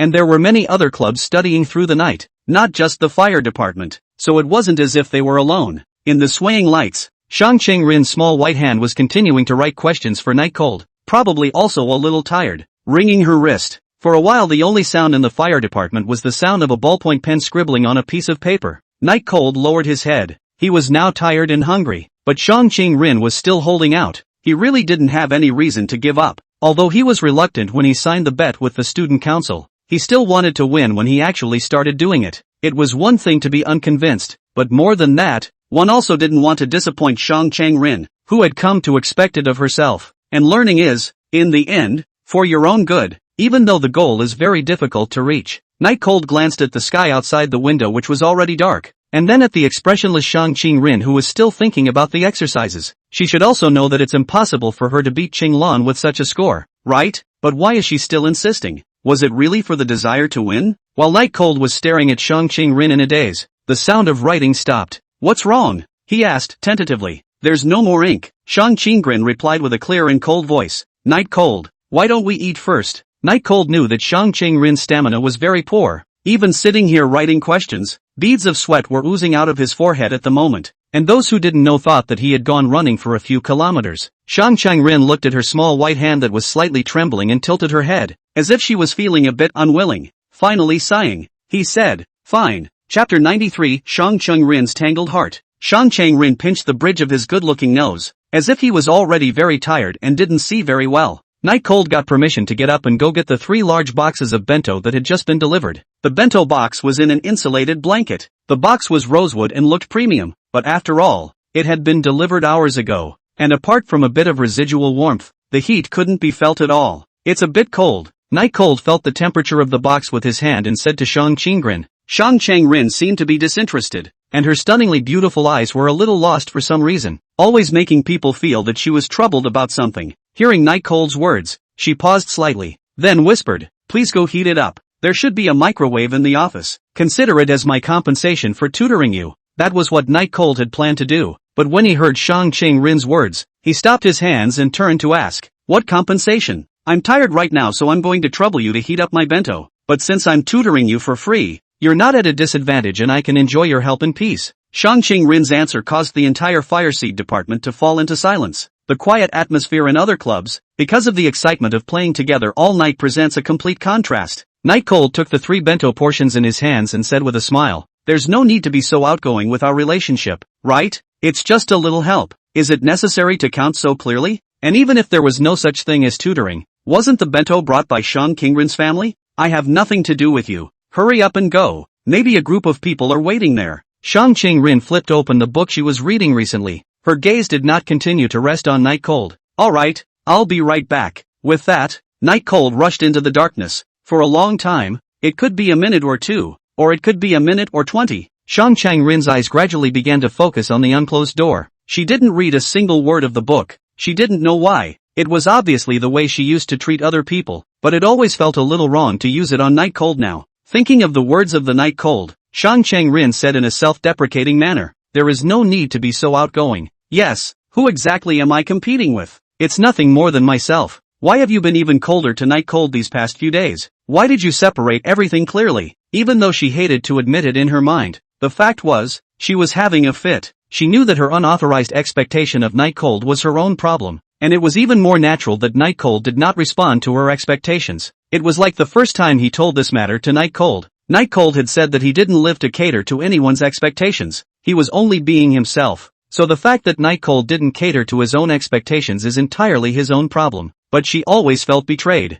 Shang Qing-rin's rare 2 hands propped up his forehead. The brain that would never fail to solve the answer actually started to go down a bit. Night Cold was going to drag her to the crowd, which was not agreeing with her lifestyle. Then Night Cold was not the person she was looking for. She could obviously just kick Night Cold out of the club, but he always managed to cheer himself up, saying off-color things. Even the love letter that had caused her so much pain that day, which was basically what moved her except for that one line. Obviously thinking of treating him the way I treat other people, but why does it always seem like I'm being so pretentious? The words that she had just said to Night Cold were actually hard for Shang Qing-rin herself to understand. The bento was prepared by herself. Even the sleeping bag was also prepared by herself. She wouldn't feel guilty in any case to be right. According to her theory, she and Night Cold's contribution was equal. But why does it just have to be mentioned as a hassle? Shang Qing-rin sighed, his cold eyes looking out the window at the dark night. She was smart and always came in first place whenever she took a test or a competition or something, and she never failed her parents. So she realized her problem a long time ago. That is, she wanted Night Cold to know that she was having a bad time. Shang Qing-rin smiled helplessly. This kind of action even she herself did not know why. Obviously never had this kind of feeling before. Cutting off. But it is difficult to cut off. Say it and feel lost, but hold it in the heart and feel uncomfortable. In the end, can only be through the way of making a scene to let the night cold to understand their own ideas. It's really too childish. This was the truest evaluation Shang Qinggren gave herself. Maybe exams and so on. In the present Shang Qinggren seems to be no longer important, but what she herself cannot say, because feeling this kind of thing, and how can you say it? Hearing footsteps coming from the corridor, Shang Qinggren knew that Night Cold had returned and slowly focused her eyes on the book, but trying to force her composure was what made her not even realize that she had her book backwards. Minister-sama, it's not good. Before Night Chill even entered the door, he carried his voice into the Fireseed Department's activity classroom. Shang Qinggren frowned slightly, dissatisfied with Night Cold's loud clamor, but before she could say anything, she saw Night Cold staring at her book and said,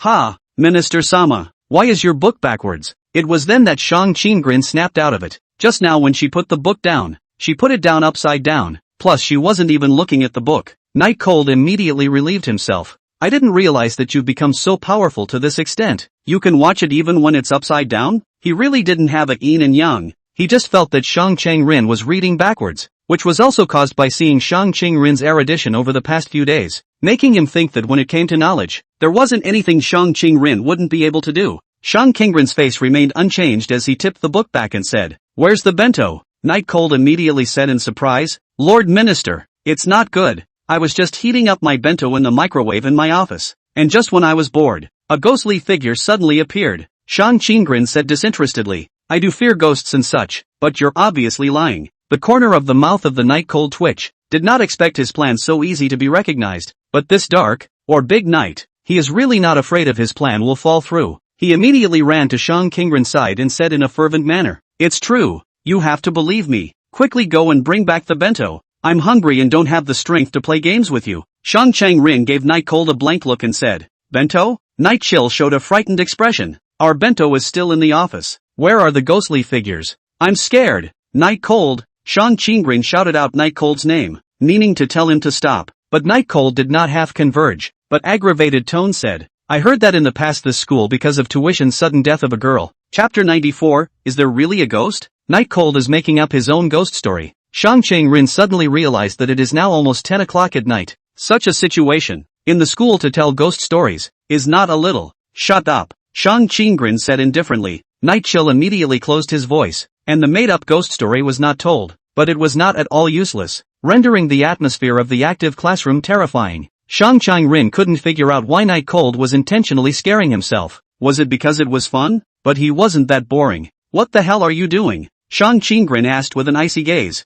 I really saw a ghostly figure just now. It's really a bit scary. Why don't you accompany me to take out the bento from the microwave?" Night Cold said fervently, without blushing. Shang Qinggren didn't believe in the idea of ghosts and monsters, and only thought that it was Night Cold talking nonsense. But even if that was the case, Night Cold wanted to scare himself. There was no way to change ghosts out of thin air. "Alright, I'll follow you. If there are no ghosts, you won't have your dinner." Shang Qinggren stood up with a sense of wanting to expose Night Cold's lies. "Great. With you, Minister-sama. Here, I'm not afraid anymore." Night Cold pretended to wipe his eyes as if he was touched. Shang Qinggren didn't eat the set of Night Cold, didn't say anything and walked straight out of the classroom. "Lord Minister, wait for me." Saying that, Night Cold also followed. Although Shang Qinggren walked in a breeze, but as soon as he arrived outside and saw the completely dark night sky, he was still a little scared. Not waiting for Night Cold to say, the footsteps slowed down. After waiting for Night Cold to come closer and feeling that she wasn't that scared,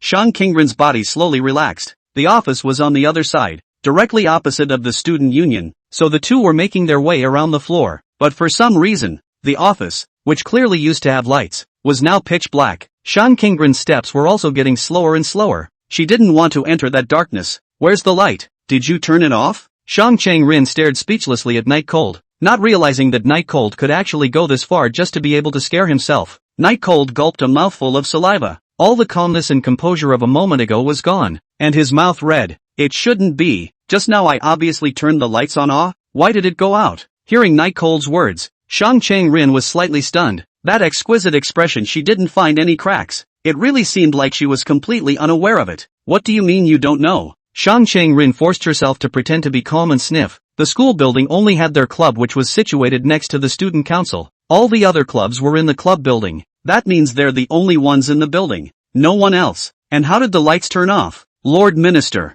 Night Chill came over to Shang Qingrin's side and said, originally I wanted to scare you, but it seems like it's really a bit scary now. Turning off the lights really wasn't my doing. Shang Qingrin clasped her hands and stared at Night Cold. How do I know that this is not part of your plan? Even now, Shang Qingrin was still calm and unperturbed. And even if she had been a little surprised because of Night Cold's words, she quickly adjusted, because she's a very sensible person. Night Cold is very suspicious, but when the lights behind them went out for no apparent reason, Shang Qingrin's entire body froze. The lights they came in with actually just went out without a word? They were clearly the only two people in the entire building. So who actually did it if they were both present? Pitch blackness enveloped the two, and they could only barely make out what was going on around them by the light of the next building. Night Chill said in a lowered voice, do you believe me now? I really don't know who turned off the lights. Shang Qingrin clasped her hands together and said with feigned disinterest, don't think you can scare me. This kind of trick is full of loopholes. Night Cold, slightly surprised, did not expect in the haunted house so scared Shang Qingrin,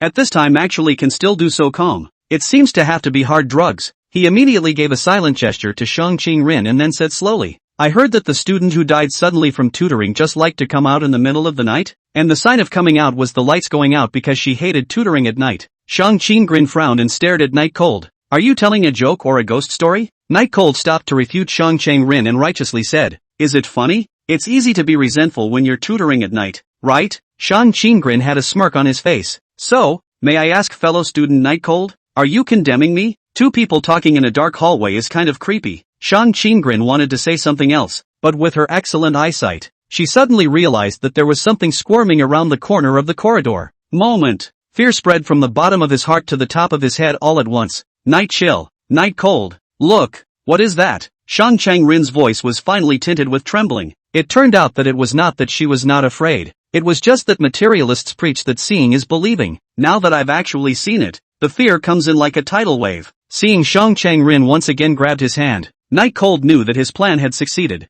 I did not expect that before, that it was not useful at all. And the person came out and immediately changed his face. It seems that when dealing with Shang Qingrin, you still have to be practical. What to do? It's coming towards us. Shang Qingrin's voice trembled, and her grip on Night Cold's hand became even harder, as if she was trying to share her fear with Night Cold. Night Cold looked back and shocked himself. In the long corridor, something that looked like Sadako was creeping across the floor, still fast for a crawl. The whole thing was cloaked, without any semblance of a voice, and even trailing off behind it for some reason, as if the body was really long. It was creeping silently toward the two of them at the moment. So professional? Night Cold said in a voice only he could hear. He really admired these people.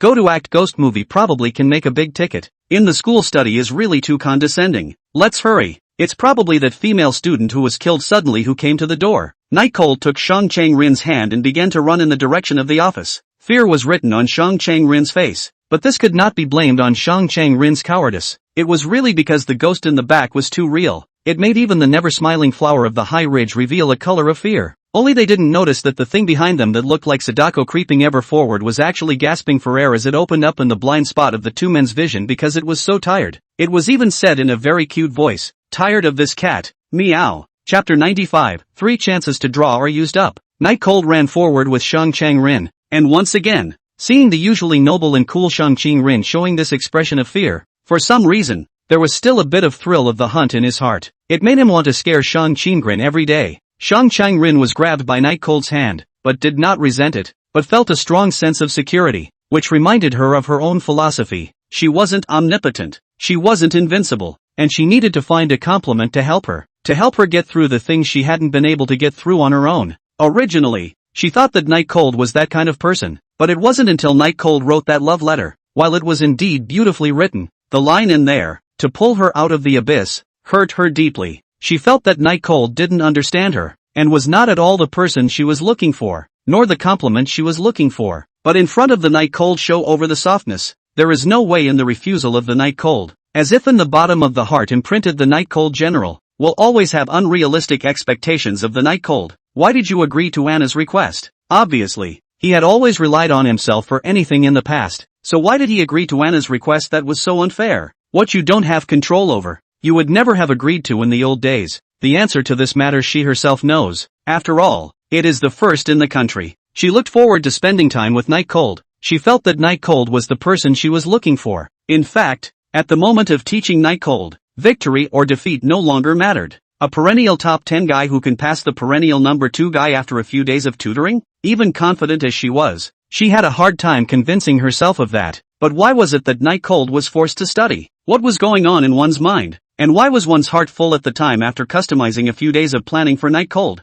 Obviously the night chill was taking up her reading time. Night Cold. Shang Chang-rin ran forward after Night Cold from behind, but suddenly called out to Night Cold. What's wrong? Did the ghost catch up? Night Cold turned back to look at Shang Chang-rin, found that the latter's face actually no longer fear. Heart immediately thumped, wondering whether their own scheme was discovered. Shang Chang-rin asked, do you find me troublesome? Although he was puzzled by this question from Shang Chang-rin, Night Cold still said truthfully, of course it's troublesome. Not only troublesome, it's also very rigid, and cold and icy. Meh, not cute either? That's not true. After Shang Chang-rin knew the answer, she asked with some dissatisfaction, since you think I'm troublesome, why didn't you answer the other day when I asked you if you wanted to quit the ministry? Shouldn't you take this opportunity to leave? Coming into the office and sneaking around, he turned the lights on, and instantly the bright light illuminated the two of them, and the sense of security came flooding out in a flash. Night Cold even went to close the door behind him under false pretenses. Shang Chang-rin waited beside him for Night Cold's answer, and Night Cold walked over and said, why do you want to quit the club?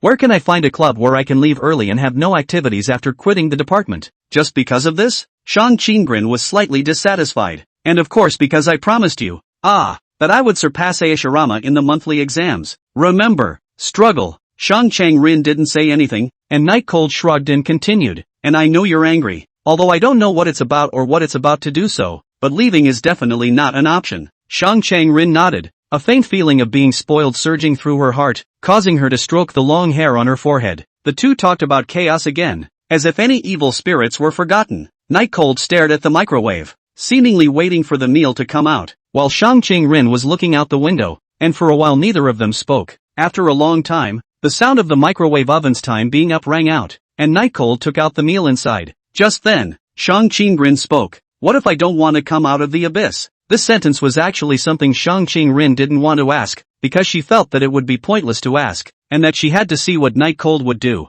but that would be too selfish, because Night Cold didn't live to respond to her expectations. He was himself. Hearing this question, Night Cold froze slightly, as if he had thought of something and was somewhat shocked. So it turns out that Shang Chang-rin's troubles in the past few days were because of this. At that time, he hadn't thought past his head when he wrote it. He just felt that Shang Chang-rin was too lonely, and even if he was alone, there was no way he could satisfy all of her needs. So he wanted to make Shang Chang-rin come out of the abyss, but he was also worried about Shang Chang-rin. Night Cold put the lunchbox down and looked at Shang Chang-rin's long hair in front of the window that was blown up by the night breeze as he said, if you feel satisfied with that, I can also go to the abyss to look for you. How could Shang Chang-lin not understand the meaning of Night Cold's words? In an instant, it became clear that Night Cold's words were actually all for her benefit. Not really guilty thoughts though because she's selfish. The two of them returned to the Fireseed Department's activity classroom, and after closing the door behind them, they didn't continue with the exam, because Shang Chang-rin knew that even with how they continued to cram, Night Cold didn't have a chance to pass Ching-lan's exam. The other reason is that the obsession in her heart is gone. During the meal, the two talked a lot. Shang Chang-rin once again returned to the previous as poisonous, but the Night Cold is very happy, has been the end of the Shang Chang-rin, always less of a charm. At 11 o'clock at night, the two men were ready for bed. At this moment, two female ghosts are talking outside the office. Didn't Night Cold say he'd be out soon? How come it's been an hour and he hasn't come out yet? Sister, he's not lying to us, is he? The other female ghost said, keep waiting to see. It's rare that someone seeks us out to scare them. In the sleeping bag, the tip of Night Cold's nose could always smell an extremely fresh scent. The kind of scent that was completely different from the smell of industrial perfume made Night Cold a bit mesmerized, even though he was far away from Shang Chang-rin. Did you sleep? Night Cold asked. Unable to sleep. What's wrong? Shang Chang-rin replied. Is this your first time sleeping with a man? Night Cold asked without a clue. You think I'm going to pick up your yellow accent? Go to sleep right now, please. Shang Chang-rin's tone was instantly cold. After a while, Night Cold said again, are you willing? Losing to the student council. Shang Chang-rin immediately replied, if the men are too much of a waste, it's useless to be the commander-in-chief. In fact, from you in which you can still hear Shang Chang-rin's reluctance, or even loss. Right, after all, since childhood she has not lost, but the ability to accept reality is also strong. That's where she excels. Congratulations to the host for receiving rewards: advanced learning ability, timeline spanning simulation ability, advanced music ability. Having extracted the 3 advanced skill opportunities, Nightcold asked in an unchanged tone, Lord Minister, if I surpass you in the monthly exams, what rewards are you going to give to your ministry members? Chapter 96, AS50 Timeline. Shang Chang-rin appeared to be uninterested in this question, or perhaps she had absolute confidence in herself, and did not answer Nightcold's question, but only transmitted an even breathing sound. What? Afraid of losing to me? Nightcold felt his brain begin to continuously ingest new knowledge and was refreshed, and all of a sudden was bursting with self-confidence. Poorly thought-out provocation. Shang Chang-rin rolled over. A bet without suspense is meaningless. Nightcold sat up and looked at Shang Chang-rin, who was a table away from him, and said, just tell me if you're afraid? Scared of losing to your ministry. I don't care if anything makes sense or not. Feeling the strong self-confidence in Nightcold's words, Shang Chang-rin opened her clear eyes and carefully surveyed Nightcold. Where did you get the self-confidence to surpass me? It's clearly nothing more than a sewer maggot who struggled to get into the top 10. Shang Chang-rin's tone was slightly curious as she asked. Nightcold held back the name maggot and said with clenched fists, even if it's not for the sake of surpassing you, it's always fine for the sake of surpassing Changlan, isn't it? Shang Chang-rin closed his eyes once again. Is there any relationship between the two? Nightcold also laid down. Maybe you don't know that people are likely to burst into an unprecedented small universe when they are tempted. Maybe I'll surpass Changlan? Seemingly feeling justified, coupled with complete confidence in herself, Shang Chang-rin sighed and said, alright, what kind of reward do you want? Nightcold smiled and said, I've actually been looking forward to Shang Chang-rin's maid outfit. Oh, last time in the rental house, the Nightcold has seen an Ji-sa maid outfit, but that is, after all, pretend to dislike. If it is Shang Chang-rin can wear a maid outfit then, it's gonna be great. You're disgusting. Probably fantasizing every day while staring at my legs, right? Shang Chang-rin's slightly disgusted voice came out. How can? Nightchill retorted loudly. I occasionally think about studying. What about the ratio? Shang Chang-rin asked. At the very least, I have to spend a third of my time thinking about studying, Nightcold said with a slight lack of confidence. Shang Chang-rin grunted coldly. So you spend 2/3 of your day staring at me fantasizing about me? I now regret staying in the same room with you because you make me feel very insecure. Nightcold immediately quit and sat up, dropping his sight through the darkness onto Shang Chang-rin's face. How can it be 2/3 that much? At least there's some time to spare for thinking about what to eat for dinner. Shang Chang-rin replied calmly. Is there a difference? Nightcold once again lay down. In response to the matter of how long a day actually fantasized about Shang Chang-rin, he gave up debating with Shang Chang-rin. Another moment passed. Nightcold asked again, do you promise? For Shang Chang-rin's maid outfit, Nightcold was still looking forward to it. Shang Chang-rin sighed and said helplessly, yes, but if you fail to pass me, you must also promise me a request. What's the request? You'll know naturally when the time comes. Nightcold swallowed his saliva. Shang Chang-rin's demands were generally high, but Shang Chang-rin's maid outfit, there would be no better maid outfit in this world than Shang Chang-rin's. This is an opportunity one should never miss. In the end, the horny mentality or Nightcold's reasoning shattered. Even if it is tutoring these days seen Shang Chang-rin all-knowing, but Nightcold still do not believe that Shang Chang-rin can be stronger than the system. Good. Fair enough, I promise. Deal. I hope you won't deny it when the time comes. That's what I was going to say. The activity classroom fell into silence, and the corners of Shang Chang-rin's mouth inexplicably rose as she rolled over, but immediately realized that she was facing Nightcold, and even though there was a table in the way, she immediately turned back around. Nightcold, on the other hand, was studying the advanced skills he had just obtained in his brain.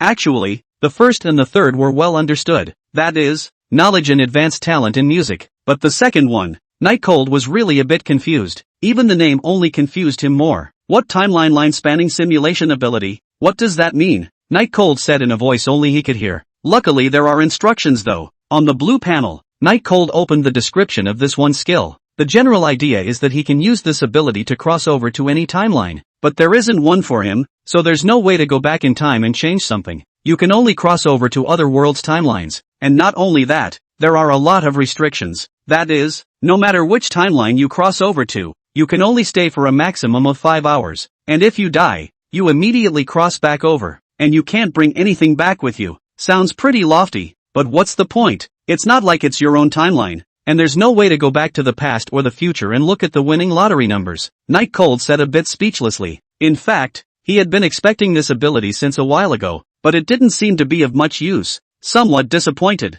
he turned this skill on in his head, and immediately a number of images appeared in rotation around the sleeping bag. all labeled with timelines. Night Cold chose a timeline named AS50, which was particularly similar to his own timeline to enter. He wanted to look at it first while he thought about what it actually did. Night Cold only felt a blackness in front of his eyes, and then something similar to a wormhole in space and time kept crossing in front of his eyes, and then after a bout of dizziness, the sky, which was originally dark, lit up. This is directly traveling through? Night Chill looked at his attire in front of the standing water on the ground, and it was actually exactly the same as what he wore when he slept. Through this, Night Cold knew that there wasn't a person named Night Cold in this world, and that he was who he was, not the body of Night Cold who had taken over this world. It made him feel less bad. After all, he was still comfortable using his own body. Straightening his shirt, which was loose from sleeping, Night Cold walked out of the alley. I can't believe it's Old Town. At this time, I think it was the time when I had just started school, and Bunny Yen was still distributing promotional flyers outside the convenience store under the scorching sun. Night Chill walked over to him, and Speech Bunny only dropped her gaze on him for a second before moving away, looking like she didn't recognize him at all. This made Night Cold understand one more thing, and that was that the people of this world didn't recognize him, but that was right. If he hadn't come over, this timeline called AS50 wouldn't have Night Cold as a person at all. It's not unusual to not recognize them. Rabbit! Night Cold shouted with a smile on his face. Speech Bunny instantly blushed and said in surprise, "How do you know my name? How could I not know the name of a beautiful girl?" Night Cold found it amusing and flirted again. "Me, you." Speech Bunny squirmed for half a day, as if summoning up all her courage and said, "Even if you are very handsome, I can't give you my contact information." Chapter 97, Careless Night Cold. The realism is just too much. It's totally indistinguishable if you don't keep reminding yourself of it. It's still the same as before, Night Cold said with a smile, deciding not to bother Speech Bunny with her flyers. Come all the way to the familiar convenience store. Coupled with the hot weather, Night Cold walked into the convenience store and bought a bottle of pure water. But who knew that when he checked out, he realized that he could not use everything. I can't even open my cell phone, and I don't have any money in my wallet, the clerk said enthusiastically. Can I help you, sir? The people in the queue behind were very dissatisfied that Night Cold had not been able to check out for a long time and had been delayed for too long, and began to stomp their feet impatiently, making all sorts of noises. Night Chill put his wallet back in his pocket and said to the clerk, "Can I stop buying? I'm suddenly not thirsty anymore." The clerk looked at the pure water that had already been drunk a large portion, smiled and shook his head. After drinking such a large mouthful, "Of course you are not thirsty. The key is to pay money. If you don't drink it you can take it back to the shelf and sell it. I mean, you don't have to, do you? Not even $2? Even if you're drinking bully water, at least take a drink." A person in line behind him yelled. That's right. Quite a few people agreed. Just as the clerk's face became more and more ugly, Night Cold suddenly lowered his body to tie his shoes, and when he stood up, his face changed and became confident. "Who said I don't have money?" He picked up 2 coins and waved them in front of the crowd before finally handing them over to the clerk and leaving in style. Looking at Night Cold's back as he left, the crowd was puzzled. The man who had just flirted with Night Cold scratched the back of his head and said, "He's putting money in the bottom of his shoes?" Saying so, the clerk immediately gave a disgusted look and threw the coins into the cash register. Night Cold finished the pure water in one gulp, then threw the bottle into the trash can and began to walk aimlessly through the old town, a place that was both familiar and unfamiliar. His timeline hadn't been this lively in a long time. It's a good thing there's someone who likes to hide coins under the counter. Otherwise I really don't know how to get out of it, Night Cold said with a relieved sigh as he held his head. He had worked at that convenience store, so naturally, he knew the specifics of what was going on in the convenience store. There used to be a clerk who worked earlier than Night Cold who always hid the dollar coins under the counter after payday, and anyone who had worked at a convenience store for a little while basically knew about it. As it happens, the new clerk just now didn't know that. Night Cold and he were still on good terms, so consider this his unauthorized treat. The time to cross over is 5 hours in total, and you can't go back unless you die, which makes Night Cold a bit boring. After all, he's still sleeping, and there's an exam tomorrow. Without realizing it, Night Cold walked to the corner of the street where he kidnapped Njisa. This world's Njisa can't meet me. I don't know what will happen. With words on his lips, Night Cold suddenly realized that he still had a mission on Njisa. That's the pursuit of Njisa. Night Cold clapped his hands together. Right, I can pursue Njisa in this world. Even if I fail, it doesn't matter. You can always start over anyway. Night Cold felt that he was finally finding a use for this ability. A moment of ecstasy. In the next second, Night Cold didn't hesitate to walk towards Anne's group. Although he had never been to Anne's group, Anne's building was a landmark building in the sea of flowers. It was easy to find. Basically all the locals knew it was there, and Night Chill was certainly no exception. On the tram, Night Cold was still excited. because not only could he accomplish his mission, it seemed like his life wouldn't be affected in any way. After all, there wasn't a person named Night Cold in this world. Right, if you've practiced, you'll be able to face Ji Sha in the future. You'll be able to handle her at will. Oh, don't let me find your weakness, or else. Night Cold smiled wickedly. He suddenly felt that it was fantastic that he had gained this ability, but when he arrived at the inn group, he was confused when he looked at the skyscrapers in front of him,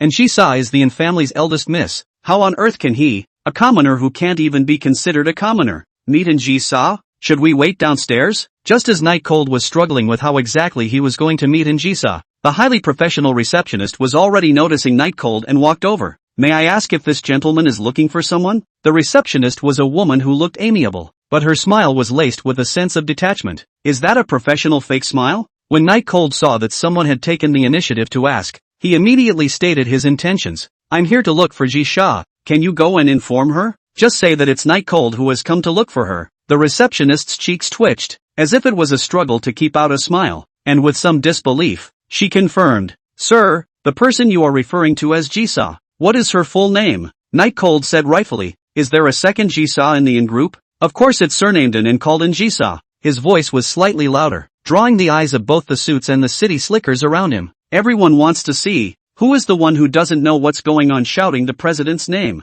However, when they saw Night Cold, they were all a bit surprised. It wouldn't be the little white boy raised by the president, would it? So handsome. The receptionist saw that although Night Cold was wearing a school uniform, he had an extraordinary demeanor, and the Ji Sha in his mouth was called really familiar, not pretending, and thought that he was a relative of Ji Sha. Just a moment sir, go in and have a seat. I'll go inform Secretary Xue. The receptionist left in a huff, introducing Night Cold into the VIP room and bringing a cup of coffee. Night Chill sipped his coffee and waited, but before he could take 2 sips, he heard a respectful good day, President's salute from outside the hall. He immediately moved his eyes over. Through the glass wall, a beautiful figure was seen standing out in the luxuriously decorated hall. The long black dress frames the slender thighs to the utmost perfection. The stride was awe-inspiring and the hairstyle with some princess cuts indicated that she was the noble princess. Behind them were secretaries in professional attire. Everyone was making way for the two of them. To be precise, they were making way for the one queenly and stunningly beautiful young lady in front. Who else could it be if not Ji Sha? Ji Sha's aura was very powerful. Everyone breathed a sigh of relief when Ji Sha walked by, and when he saw Ji Sha about to get into the car and leave, Night Cold was the one who immediately put the coffee down and ran in Ji Sha's direction. It's fast. Ji Sha, you wait. Ji Sha heard someone calling out to her and slowly turned around. Seeing Ji Sha waiting for him, Night Cold was happy that he was finally going to start the path of the raiders. Although it was tough to find Ji Sha, he believed that it would be much easier later on. But when he looked at Ji Sha's expressionless, icy eyes with a hint of doubt in them, he froze, because although he had seen this kind of look from Ji Sha, it was the first time that this kind of look was directed at him. Before Night Cold had time to figure out what was going on, he saw that Snowfrost was aiming a high kick at himself. P.S. Because the recommended period has passed, the data is not much wave, so the author is a bit lazy. These tens of thousands of words are late into the plot. Very water. Today the author did a little bit of their own ideological work. Think it is still expensive to adhere to, and adjusted a bit. The follow-up will be better. Chapter 98, The Strange Ji Sha. Night Cold was dumbfounded when Snowfrost's long legs in a black silk tube skirt slashed towards him. One's body could not move at all. The advanced fighting technique that he got from the system disappeared into thin air. Finished. It was only until this moment that Night Cold remembered that there was no such person as Night Cold in this world at all, which meant that Ji Sha didn't recognize herself at all. And he knew very well how ruthless Ji Sha could be with strangers. Blame it on the fact that the world is just too real. Not true. This world is just real, and that's why he's making these subconscious moves. The pleasure of what he had just done forgot all about reminding himself of this. Just like that, Snowfrost, who had defeated everyone in the first phase of the death training camp, kicked Night Cold to the ground viciously, and without the added power of advanced fighting techniques, Night Cold once again turned into an ordinary person. Don't come within 2 meters of Missy. Night Cold didn't look dangerous, so Snowfrost just conventionally kicked Night Cold to the ground. Night Cold grimaced in pain on the ground. Not a single bone in his body was in good shape. He felt dizzy and even his breathing was not fluid. Suddenly, he saw a pair of black high heels appear in front of him, and Ji Sha's voice rang out, cold as if it were a 10,000-year-old cold pool. What did you just call me? The eyes even vaguely lit in a flash of red. Night Cold knew he was going to be finished if he didn't give a good explanation. He knew Ji Sha better than anyone, knew her gentleness and patience and equal brutality. After all, twice he killed in front of him.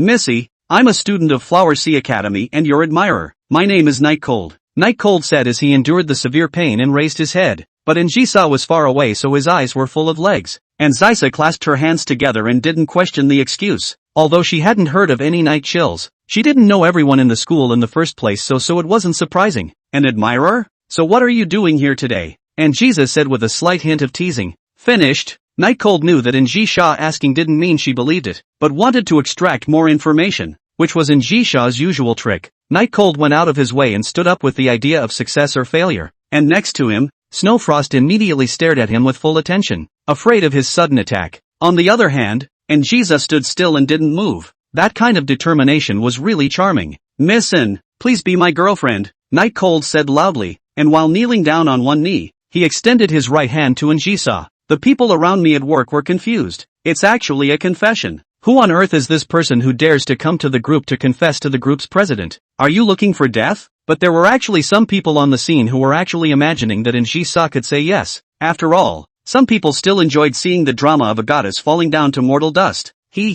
Interesting. Njisa's noble face raised slightly, her gaze staring cruelly at Night Cold, who was kneeling on one knee in front of herself. And Night Cold, who was kneeling on one knee, didn't think that Njisa could agree, but it was just an excuse for himself. As long as he was able to leave, he was thankful. Take away. As soon as Njisa's words left her mouth, Night Cold felt that his body no longer belonged to him, but was being carried by the somewhat soft-looking Snowfrost. Where is this getting me? Night Cold asked, a little frightened, but of course no one answered for him. When Night Cold passed the car that he often rode in, Snowfrost didn't stop, but continued to walk forward. But his afterglow could see Njisa getting into that car. Before he could ponder what was going on, he was thrown in the back of the car by Snowfrost. Keep an eye on him and follow, Snowfrost said icily to the people in the car before returning to Njisa's stretch limousine once more. After being chopped and then being lifted and thrown by Snowfrost, Night Cold, sitting in his seat, felt like he had never been in so much pain. The car was very small and smelled terrible, making Night Cold miss Njisa's car very much. Not only did it have all the high-grade snacks, but it also had Njisa's smell all over it. It smells good.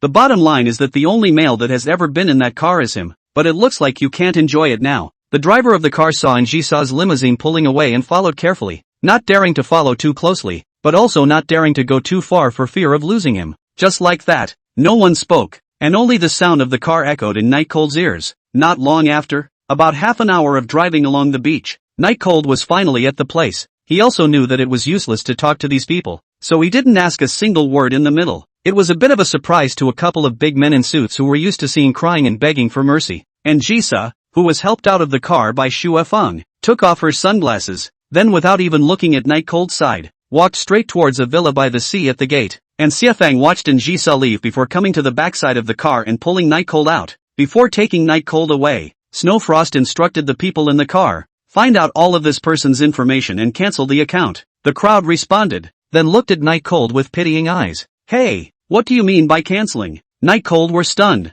Although he didn't know exactly what distribution meant, he thought it wouldn't be too good. Don't move. The Black Silk Imperial Sister pulled out a blackened pistol from her clothes and pointed it at Night Cold. Her eyes were very sharp and scary. Night Cold immediately learned her lesson and stopped talking. When Night Cold was brought into the large seaside villa, the car behind him pulled away. Entering the villa, before entering the basement, before entering the secret door, and coming to a wide basement, Night Cold, who was still in a state of confusion, immediately looked familiar. Wasn't this the place where Moonfrost had kidnapped himself from in the first place? That blackened and bloodied gate was really too familiar to him. After all, Njisa had killed 2 people here, and he was right next to it at the time, so he really remembered it well. What was the point of bringing yourself here? No way. Just at this moment, the big iron door slowly opened, because it was daytime, and it was still summer, so the sea breeze blowing in from outside was very comfortable. Njisa sat lazily on a very sunny chair not far away, shaking red wine in her hand. This one action was also considered a representative action, but at this time, Njisa was so strange to Night Cold, because the eyes weren't on themselves. It wasn't until then that Night Cold reacted to just how much of Nzisa's eyes were usually on him. Snowfrost pushed Night Cold to the front of the large iron gate, a safe distance away from Njisa, but not far from each other. After a long time, Njisa asked after taking a sip of red wine, tell me, who actually sent you here? Say it and I'll let you die a painful death. Otherwise, the seagulls outside are meat eaters. Chapter 99 Njisa's Cruelty. Hearing those words really made Night Cold's liver crack. Is Anjisa treating him like a commercial spy? Or an assassin? This is a big misunderstanding. Facing such an Anjisa for the first time really made Night Cold a bit less adaptable. In the past, Anjisa always protected him, helped him out, and cared a lot about his pride. Even if it was to help himself, he would not let himself say the word beg. And in the past, no matter who Anjisa dealt with, he had always watched from the sidelines, and at the time, he had thought nothing of it. Now that he had become the subject of interrogation, he realized how panicked his heart was, and how strong Anjisa's aura was, and how he had absolutely no guts to lie. It really feels like a lot of pressure. Night Chill stammered. No one sent me. I really like you, so I found the company to confess to you. If you do not agree, at least let me back. Just after the words were said, a delicate wine glass with red wine smashed onto Night Cold's head, and instantly, a red liquid, not knowing whether it was blood or red wine, began to flow downwards on Night Cold's head. Anjisa used a white handkerchief to wipe up the wine that had spilled onto her pale hands, crossed her legs, and said calmly, I hate it when someone tries to lie to me. You'd better be honest. Receiving the second cup of wine from Snowfrost, Anjisa stared cruelly at Night Cold and said again, this is just a small punishment. Next time you dare to lie to me, let High Pie eat you up one bite at a time. She didn't know if Night Cold was a spy or not, but she knew that Night Cold must not be normal because she could be pretty sure that she didn't know Night Cold and had never seen him before. However, when Night Cold had just called her at the company, that feeling of familiarity couldn't be faked. What exactly was going on Anjisa didn't know, but the interrogation process was the same. Couldn't it just be a revenge from the haters? Seagulls. Pecking? Night Chill felt a tingling numbness in his head. And cold. Apparently the red wine had just been taken out of the cellar. Not even a little explanation to their own. According to the general formula should not be given another chance? This how to directly smash it hurts. After the icy cold, Night Cold felt a wave of dizziness. And she saw was this rough? How come he didn't know before? It seemed to be known before. Suddenly, Night Chill appeared to be feeling his flesh being pecked at by the seagulls bit by bit, and all of a sudden, he went from dizzy to having a splitting headache, but was much more awake. He gritted his teeth and stared at Anjisa. How cruel could this person be to say such a thing? Anjisa took a sip of red wine and said in a patronizing tone, you only have one chance because my patience is limited. Tell me what happened and I can give you a painful death. Night Chill licked a mouthful of the red wine that flowed to his mouth, and the flavor was actually much better than the last time he took a mouthful. It was truly amazing. He said in a hushed voice, is there an option to not die? Although it will not really die, but for death, human beings always have instinctive fear, cannot experience, Night Cold or do not want to experience. Is there an option to not die? Anjisa's expression was a bit odd when she heard this. The tone was kinda condescending? Was it pouting to herself? This made Anjisa feel like she was being provoked. Night Cold also realized that his words were a little too ambiguous, as long as it was used to speak to the angry Anjisa in this way. But this Anjisa in front of him obviously did not eat this hastily, he said, what I mean is, I'm just an ordinary person who doesn't know anything. Do I have to die for being so ordinary? This is too unfair. Fair? These words seemed to have touched Anjisa's sensitive nerves, making her appear even more bloodthirsty and brutal. Mentioning fairness to me, Anjisa, are you worthy? Snowfrost, tie it up and throw it into the sea. Anjisa had completely lost her patience with Night Cold and directly ordered to throw Night Cold into the sea. Night Cold panicked. How is this going to feed the fish before we even say two words? Wait a minute. No, there's a reason why I'm here. It's true that it's not a commercial spy. Night Cold, who was being pulled along, managed to survive by constantly turning back and shouting at Anjisa. What? I don't know. Wait. Anjisa's face was as dark as ink, so she should be really angry. Anjisa was very concerned about what she called herself, and being called twice by Night Cold made her very angry. Even Snowfrost was staring at Night Cold with a surprised look on her face, not expecting this person to be so brave, and gradually some admiration was added to her eyes. Night Cold didn't know anything and thought he had survived, and had just breathed a sigh of relief when he heard Anjisa say grimly, hang him up. Let the seagulls peck his mouth to pieces and see if he still dares to talk nonsense. Nima, I survived, but what's the point of surviving just a few more minutes? And you'll be tortured. Jizza, bah, Missy, missin, have mercy. I'm really just an admirer of yours. Before Night Cold could finish his sentence, he was sealed by Snowfrost, and then tied a rope around his body. Playing for real? Fear instantly filled Night Cold's pupils. He didn't think he would have the honor of experiencing being pecked to death by a seagull once in his life. It was novel, but he didn't want it at all. Looking at Night Cold trembling in uncontrollable fear on the ground, Anjisha's face finally looked a little better, elegantly picking up the red wine and taking a sip, as if drinking red wine at this time of the day would make it taste better. regardless of whether Night Cold was a commercial spy or an assassin or not. And Jisha could be sure that Night Cold was definitely not ordinary, so killing was the best way to deal with it. And Night Cold knew that what Jisha decided to do was usually not easily changed, so the heart is in the right place. He would die anyway, so he might as well fall into the water and drown. If he really died from being pecked by seagulls, he was afraid that he wouldn't be able to slow down for the rest of his life. In the Snowfrost is ready to tie the rope. Night Cold violently used inertia to roll toward the sea. Snowfrost did not pay attention. In want to go to catch already cannot catch, can only watch the Night Cold fall into the sea. Puff! The rope that was tied to Night Cold's body began to slowly unravel in the water because it wasn't tied. But just that little bit of time was enough to make Night Cold choke on the water. Night Chill struggled for a while and gradually began to sink backwards into the water. The sky was so blue, the clouds were so white, and everything seemed so serene and peaceful, except for the fact that he was about to die. Suddenly, Jisha appeared in Night Cold's blurred vision. She was standing on the deck, her face staring indifferently at herself.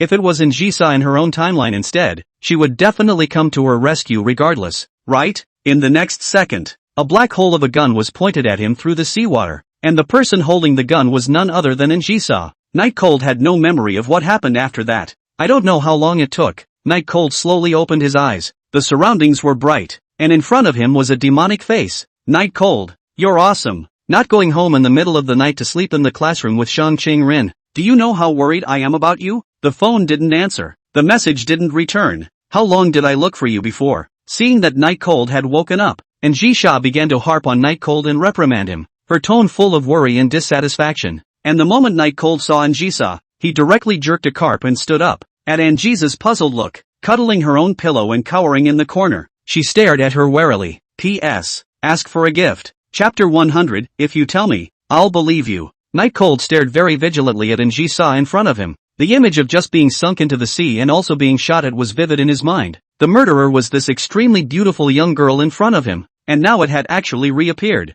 Much to his horror. What are you doing? Pretending to be scared, aren't you? Don't think you can muddle through like this. Hurry over and explain. And Jisha stood up, her face a little odd as she said to Night Cold, her tone stern. Acting scared? Night Cold's body slowly relaxed as he gradually realized that the Jisha in front of him was not the Jisha of the AS50 timeline, but the Jisha of his own timeline. It's a bit unpleasant, but he can't really be blamed for this. Imagine someone who looks exactly like the person who killed you appearing in front of you. Even if you know she doesn't mean any harm, you still can't control your fear, right? It's instinctive. And Jisha's brows furrowed slightly. What's wrong with you? Is it because you're not feeling well? Just now it looked like you were having a nightmare. With that, he moved forward, but was blocked by Night Cold. Don't you come over. The voice was not too loud and not too small, but it was enough for the entire Fire Seed department to hear it, whether it was Schwefrost outside the door, or Shang Qing-rin, who had been woken up in a daze. They all looked at Night Cold in surprise. When did Night Cold's guts get so big? To actually dare to reject Jisha in public, and that too in the form of a yell. It can't even be described as bold. It's totally looking for death. What did you say? Say that again? Is it because this young lady has been too good to you lately? And Jisha's eyes were glaring at Night Cold as if they were glowing red. Her eyes were cruel and violent. Very scary. Night Cold also realized that he had said the wrong thing. The Jisha in front of him just now, and the face of the Jisha of the AS50 timeline gradually overlapped, making him not distinguish them for a while. Gulping down a mouthful of saliva, Night Cold slowly took a deep breath, thankful that he was still alive while thinking about how to solve the trouble in front of him. And sighs. Jisha, I'm not wearing pants yet. It's not appropriate for you to see. Night Cold found a fairly reasonable excuse, and Jisha's face was slightly better, but not by much, and she clasped her hands and said, no pants on? Then do you want me to ask Snowfrost to help you put them on? Night Cold student? This title was the first time Jisha called Night Cold this way, which made Night Cold a bit unfamiliar, and as soon as it was unfamiliar, it made him think of the Jisha from just now. A little chill went down his back again, but as time passed little by little, Night Cold also thoroughly figured out this matter. Originally, he had done everything boldly because he wasn't going to die, and although Jisha's brutality was more than imaginable, the ending was kind of expected. In fact, after being grabbed on the car by Snowfrost, Night Cold had expected that he was going to be fed to the fish. He just didn't expect that Jisha's tactics still exceeded his expectations. That's why he was scared for a moment. Night Cold put the pillow down, tentatively walked in Jisha's direction, and said, Jisha, what are you doing here this late at night? It's still the middle of the night, right? It was still dark outside. and he could vaguely hear the playful noises coming from the other clubs, making people worry about their monthly test scores. And Ji-saw just wanted to say something, but carefully realized that although Night Cold had been walking in her direction, he always stayed put and didn't move half a minute in half a day. I couldn't help but frown and say, "Come over here, what are you standing there for?" Night Cold smiled and said, "My legs are a bit numb from squatting, take a break." And Ji-saw sneered and violently rushed in front of Night Cold, whose body suddenly tightened. Night Cold swore it was all the body's instinctive behavior. He himself did not want to be so tight, he couldn't help it. And Ji-saw's snow-white cheeks that were exquisite as if they were works of art leaned forward slightly, smelling a flavor of intrigue,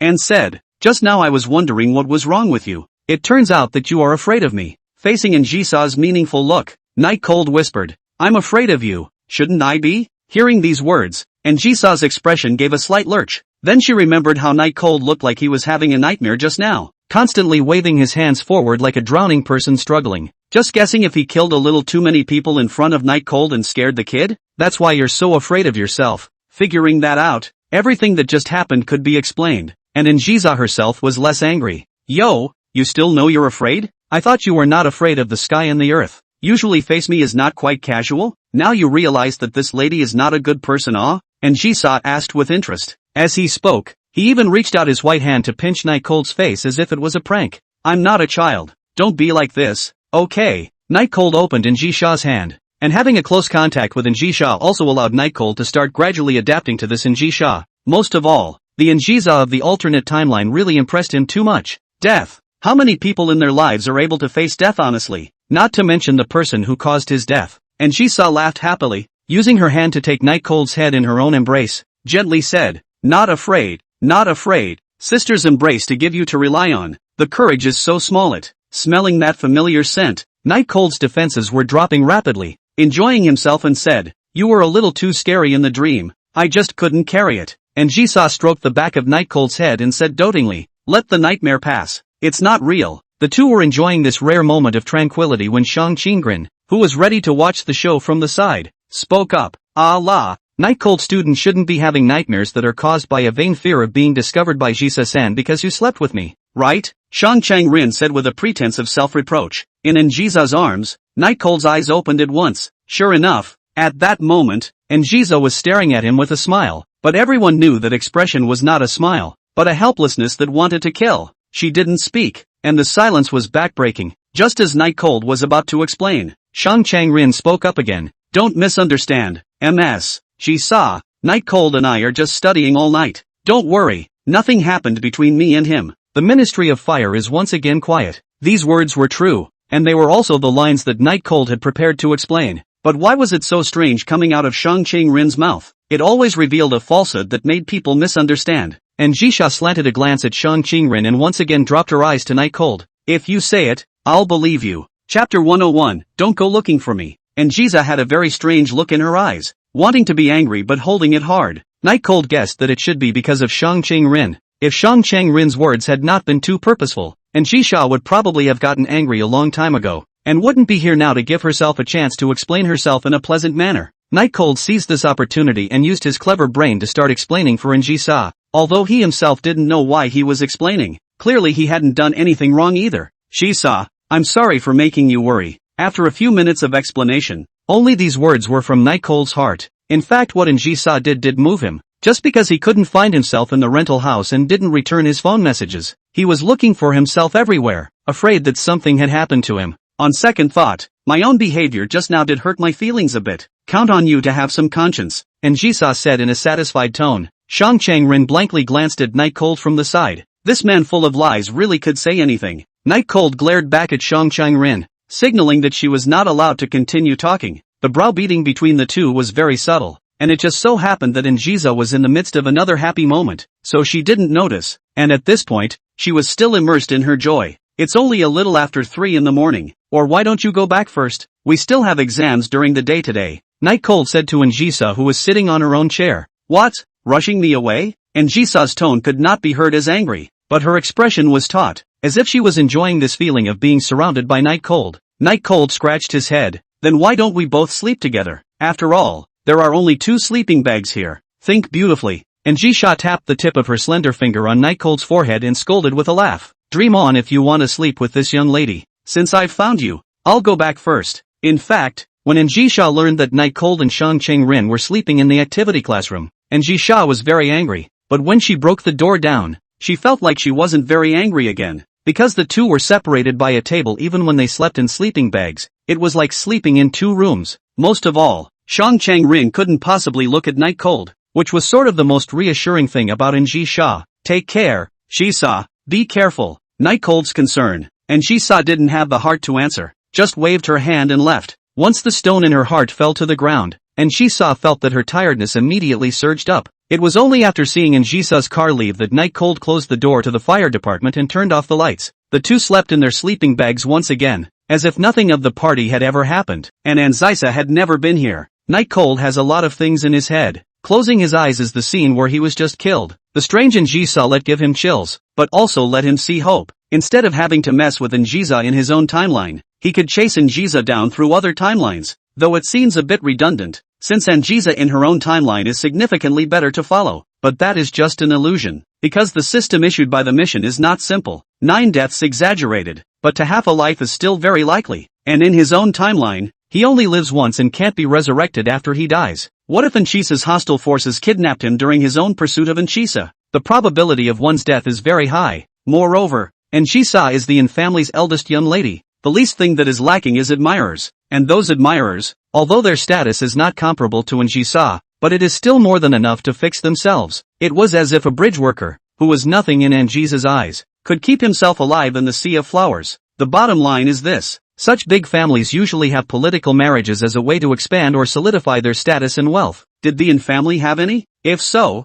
it would be okay for her mother to give herself tens of millions of dollars to get away from Nchisa. What if she just sent someone to kill her? He had advanced fighting skills, but his parents and friends didn't, especially Njisha's mother. The head of the Yin family, that was in existence with a higher status than Njisha. And even if we take a step back, even if there was no one to disturb us, chasing after Njisa didn't have to be such a simple task. Maybe it wouldn't even take the people he'd just thought of to take a shot at him. Njisa herself would be tired of playing the game. So either way, an AS50 timeline with infinite resurrections and infinite do-overs is the optimal solution. Thinking about it, tiredness began to climb on the nerve endings of the Night Cold, slowly devouring his brain. Just before falling asleep, a clear voice rang out. Why do you like lying so much? Night Cold opened his eyes in a daze, unable to process the information in his ears, and asked, What? Shang Rin turned her sight to Night Cold and said once again, Just now there wasn't a single word of truth in your mouth. Why do you like to lie so much? But that's not important. I just want to know what's wrong with you.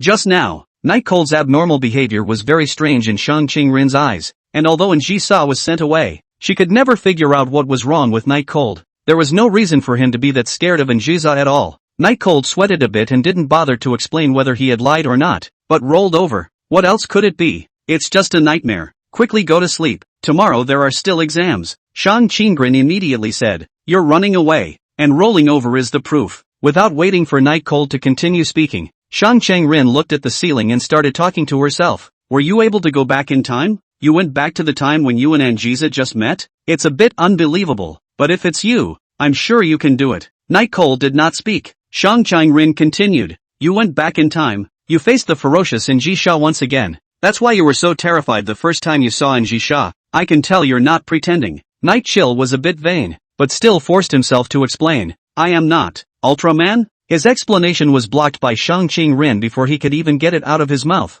and Shang Rin smiled faintly as she continued. It's just a very common judgment call, and once you start lying, you confuse people with the Ottoman to draw their attention to the TV show, so that they instinctively think that this couldn't have happened in the real world. Night Chill stiff-lipped. I was going to say superpowered people. Shang Rin replied. Is there a difference? Of course. Ultraman's duty is to guide mankind to prosperity, while superpowered people have the potential to destroy the world. Shang Rin, however, acted as if she hadn't heard what Night Cold had said, slowly muttering to herself, If you go back to the past, just go and see Nchisa. Don't go and find me. I don't want you to see the me of the past. I told you, I'm just having a nightmare. How can I have the ability to go back in time? Remember, don't go looking for me. Chapter 102 Awkward Moment in the Bathroom. After saying these words, no matter what kind of puzzled noises Night Cold made, Shang Rin wasn't speaking. It was as if she had entered dreamland after saying these words. But Night Cold knew that Shang Rin hadn't slept yet. The air was mixed with a faint sentimentality that made Night Cold close his eyes. But in the bottom of his heart was the tone of Shang Qingrin's voice that was as if she was being held by a wolf and struggling for her life as a dying bunny. How can I not care when you talk in such a tone?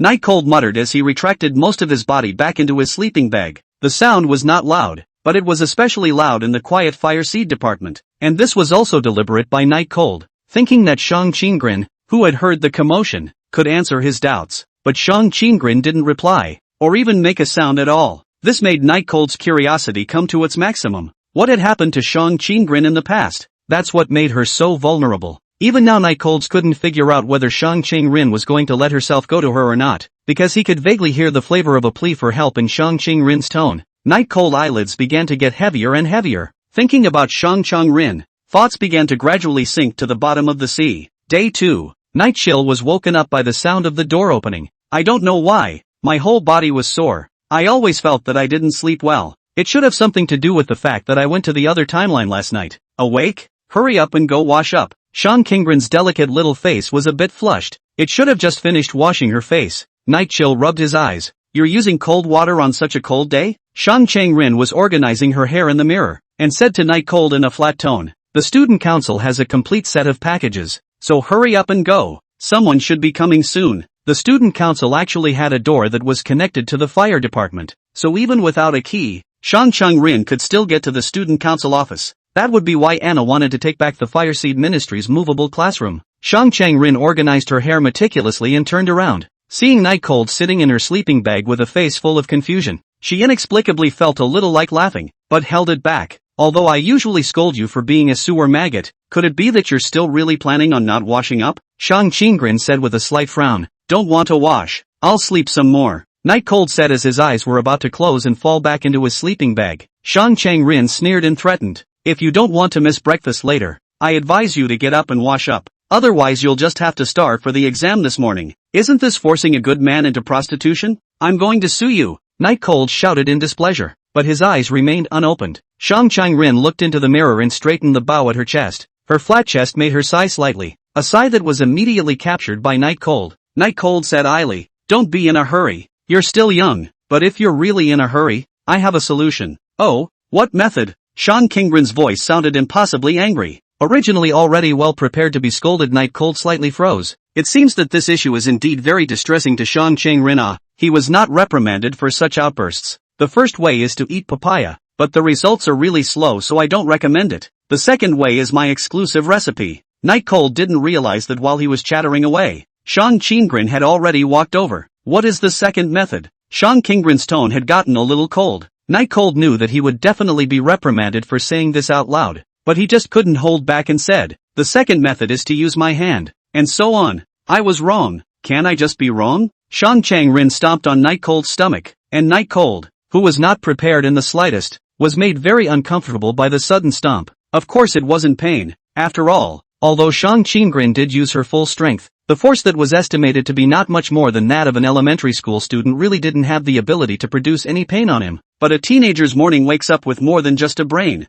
At this point, Night Cold could only curl up frantically in order to hide this, pretending to be in pain, seemingly in order to get Shang Qingrin to hurry up and let go. But in reality, it was to help his brother cover up. In about 10 seconds, the long legs and black stockings left Night Chill's stomach and slipped into small leather shoes. What you just did is considered sexual harassment, but for the sake of you being a member of my ministry, forget it. Shang Qingrin clapped her hands in a triumphant manner. Wrong, wrong, wrong. Lord Minister, never dare again. Night Chill half slumped down inside in relief. If Shang Qingrin caught him, he would probably be treated as a pervert. After this little farce, Night Cold's drowsiness dissipated and disappeared, and after a moment's reprieve, he climbed out of his sleeping bag under Shang Qingrin's urging. Looking at Shang Qingrin's cool and beautiful back, Night Cold was slightly angry. Damn it! Sneak attacking yourself while you're weak? Do it again if you can. Do you have any complaints? Shang Qingrin's voice seemed like that of a lark in the forest, which began to sing at that moment. No, Night Cold answered immediately. After putting his varsity jacket, which had been flattened by Njiza's sitting, on his body and tidying up, Night Cold wanted to go and wash up.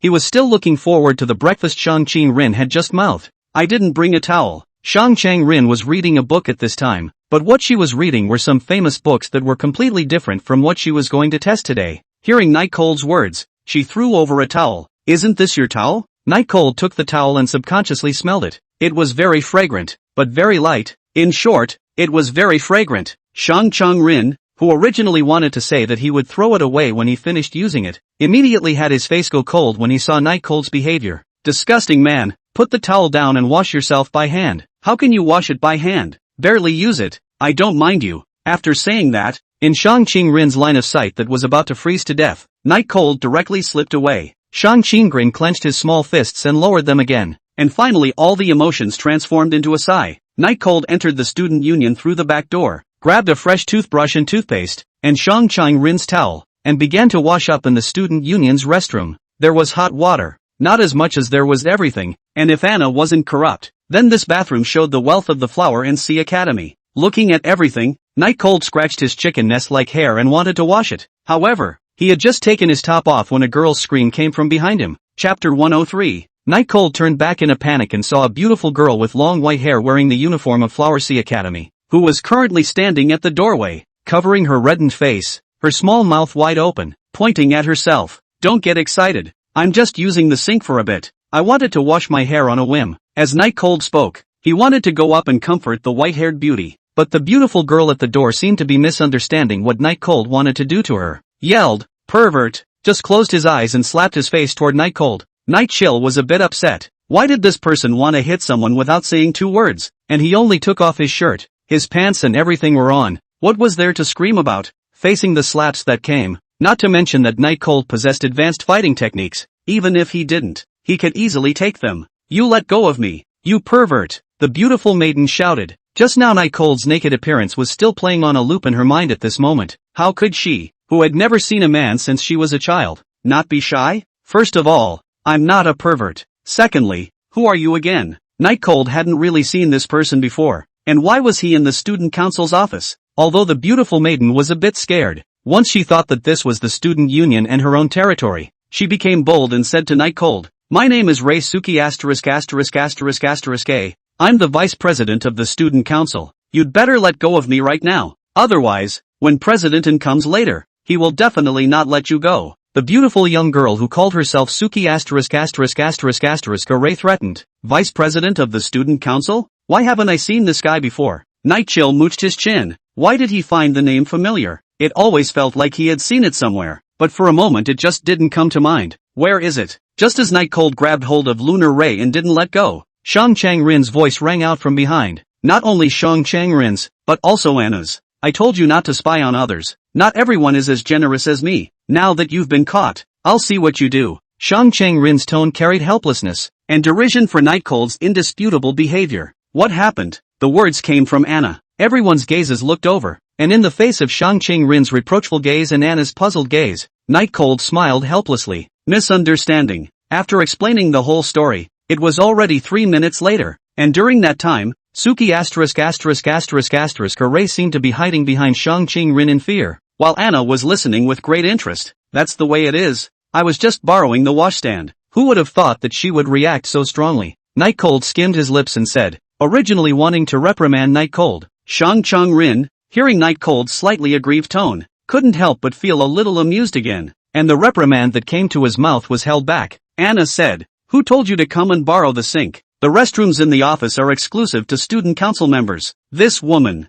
who was scared to death in the haunted house, and then again, she helped her, and now she has this kind of attitude? Can't even use the bathroom? Night Cold's line of sight was like catching Anna's tail, causing Anna, who had just been arrogant, to move her eyes away in a shy manner. And Reisuki *****A, who was hiding behind Shang Chang-rin, grabbed Shang Chang-rin's hand and said in fear, "Anyway, it's too much to go without clothes, isn't it? This isn't home. You have to be prepared that you'll run into girls." Shang Chang-rin pulled his hand out of Yu Xia-ren's arms and said to Night Cold, "It won't be allowed next time. Hurry up and go wash up. The exams are coming up soon." Night Cold shrugged his shoulders. Someone to relieve him of course is happy to pain. Himself also lazy to explain anything. Then left. As soon as Night Cold left, Anna, who was originally silent, instantly opened her mouth and said, "Shang Chang-rin, look at Night Cold's appearance. Is it well prepared? He even studied all night last night. I just don't know how the result will be." Shang Ching-grin clasped her hands and said in a strong tone, "If you are so confident, aren't you afraid of losing and not having the face to see others?" With something akin to a mocking smile on her face, Anna's shoulders shook as she smiled and said, I'll give you that back as is. That said, you still really think he can win? Shang Qinggren glanced at Night Cold, who was brushing his teeth on the sink, and said, I believe it. As soon as these words came out, Anna stared at Shang Qinggren incredulously, and Ray under the moon, including Qinglan, all looked at Shang Qinggren with some surprise. The Shang Qinggren they know has never been a goddess high above, but the reason why they are called goddesses, in addition to their own excellent good-looking, the most important thing is the character. Shang Qinggren isn't the type to talk tough, is he? Shang Qinggren, originally I thought it would take a lot of time to surpass you, but I didn't expect that I would be able to do it right away. It turns out that you're no different from an ordinary person. You can still talk tough. The mockery of Anna's words intensified. Shang Qinggren did not reply, looking as if she was letting Anna think whatever she wanted. At that moment, the next person, Reisuke *****A, walked up to Shang Qinggren and blocked Shang Qinggren's line of sight, saying, Minister Qinggren, what exactly is it that makes you so confident? Can you tell us about it? Anna and Shang Lan's ears perked up as well. They also wanted to know what exactly made Shang Qinggren so confident. Otherwise, is it really hard to talk tough? They don't believe it either. Shang Qinggren habitually stroked his chin and looked his eyes towards Night Cold again, but only saw the inquisitive expression of Run under the moon, as if he was eager for the answer. She sighed and said, because he said he would win. He said? This word he in here was obviously referring to Night Cold, but this word said was not understood by everyone. Do you believe whatever Night Cold says? You know Night Cold is a top 10 player, while Qinglan is a perennial second place player. Is there any comparison between the two? If you stretched out the time, it might be possible with Shang Qinggren's tutoring, but it was only a few days between the initiation of the bet and its conclusion. So how could it be possible to have time for tutoring? Not even if it's an all-nighter every day. Everyone present was surprised, but Shang Qinggren's gaze was firm, as if she was the only one who felt that Night Cold could indeed surpass Qinglan. Why don't you just admit defeat? And if you beg for forgiveness, I can still choose to let you off the hook. Anna clasped her hands and said disdainfully. Shang Qinggren didn't say anything, but left straight away. On the way to the classroom, Night Cold and Shang Qinggren were also together, but Shang Qinggren was in Class A while Night Cold was in Class C, so the two of them were soon welcome to part ways. First things first, I'm not asking out of curiosity, I'm just asking casually, do you really believe that my test scores can surpass Qinglan's? Night Cold looked at Shang Qinggren and asked, what's wrong? Shang Qinggren asked in confusion, receiving an affirmative answer. Night Cold asked curiously, why? Just based on these few days of tutoring? Or do you know something else? Shang Qinggren lifted her ear hair up. You'll do everything you can in order for me to fulfill your perverted desires, won't you? After saying this and without waiting for a reply, he went away in awe. Chapter 104, Buying a House with Bunny Yin. The exam soon began. The questions on the paper were easy for Night Cold, and compared to the students around him who were writing furiously, his leisure was very conspicuous. The exam had only started more than 20 minutes ago. Handing in the papers early was a bit too early, so Night Cold did not rush to hand in the papers, but launched himself in his seat, looking out the window, at the Mediterranean Director of Instruction inspecting at the atrium. Night Cold remembered an interesting thing about this school, that is, there used to be a guy who handed in his papers early in the middle of the monthly exams, then went to the atrium and confessed to his favorite schoolmate in front of the eyes of the whole school. There is no success Night Cold does not know, but this kind of extreme social death thing, even if it gives Night Cold $1 million, he will not do it. Okay, if it was before, I would have done it for 10,000, not to mention $1 million. Now that we have money, of course we are not short of it. Later, every time there was an exam, there were instructors who patrolled during the exams to prevent this kind of thing from happening. From this point of view, it seemed that the one who had confessed to his senior sister in the first place was most likely successful. Otherwise there wouldn't have been so many imitations. Thinking about it, Night Cold fell asleep, sleeping during exams, which caught the attention of everyone around.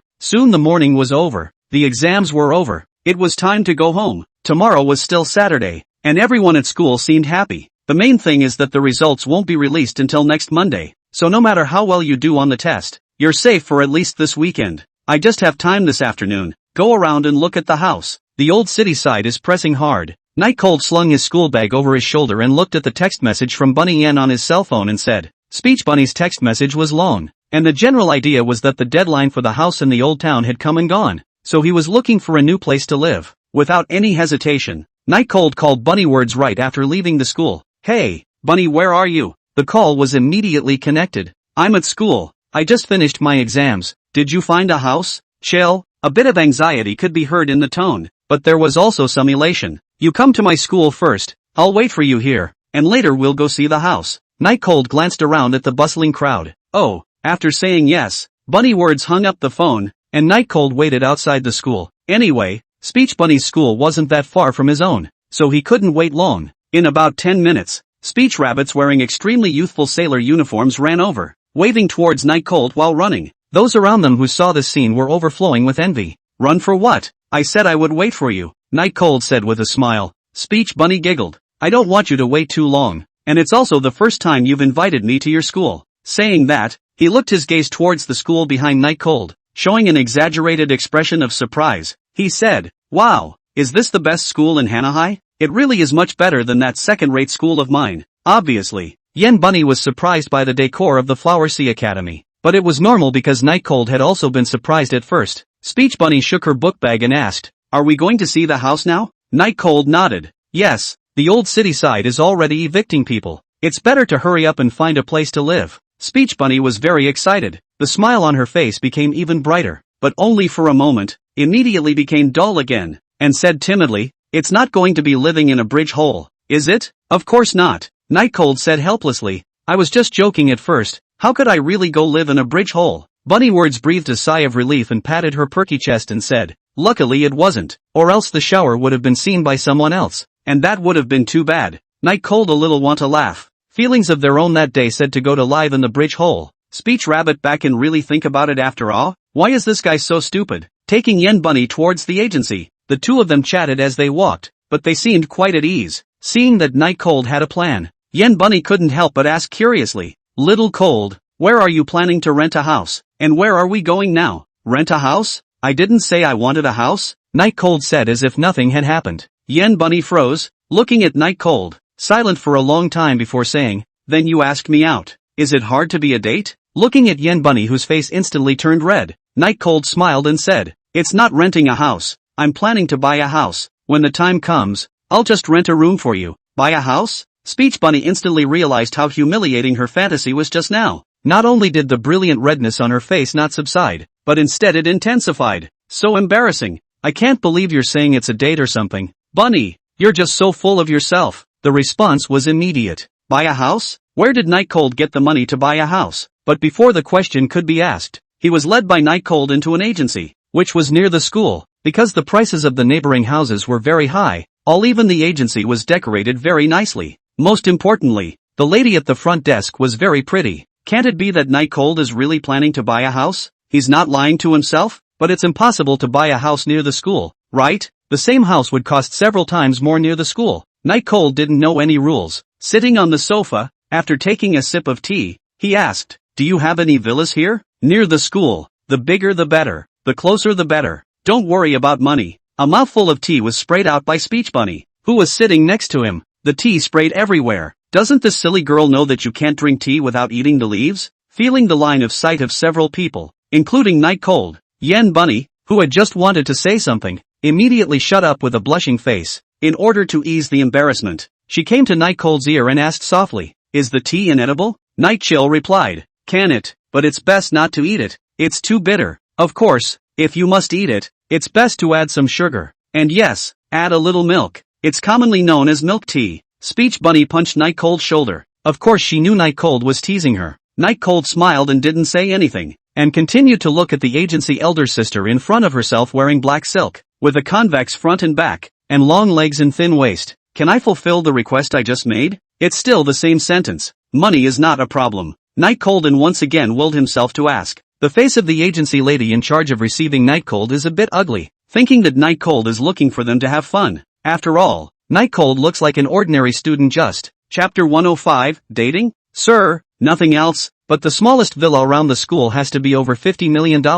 You'd better go home and communicate with your parents, the agent lady kindly reminded. Thought that Night Cold was acting as a big money in front of the girls. Originally thought of letting Night Cold know what to do, and even Een Bunny Rabbit was not too good to pull Night Cold. But Night Cold frowned and said, what small house? I said I want the biggest, and the best location. Do you have any here? I'll go to another agency if you don't. Joking aside, how could he buy some small villa when it was so hard to find a chance to rip off An Jisoo? He had to make An Jisoo bleed heavily. But this kind of idea is very childish, because it's like what An Jisoo said, like can buy a building. villa is no more expensive than a building no matter what. Night Cold was just planning to be bold for once. Night Cold's words could be described as not very polite, but as an agent of the largest agency in the neighborhood, she still had her own professionalism and did not lash out. Instead, he said, "Sir, the villa you want is certainly available, but like I said just now, the price." Night Cold waved his hand and said, "You don't have to worry about the price. I will absolutely buy a villa from you today,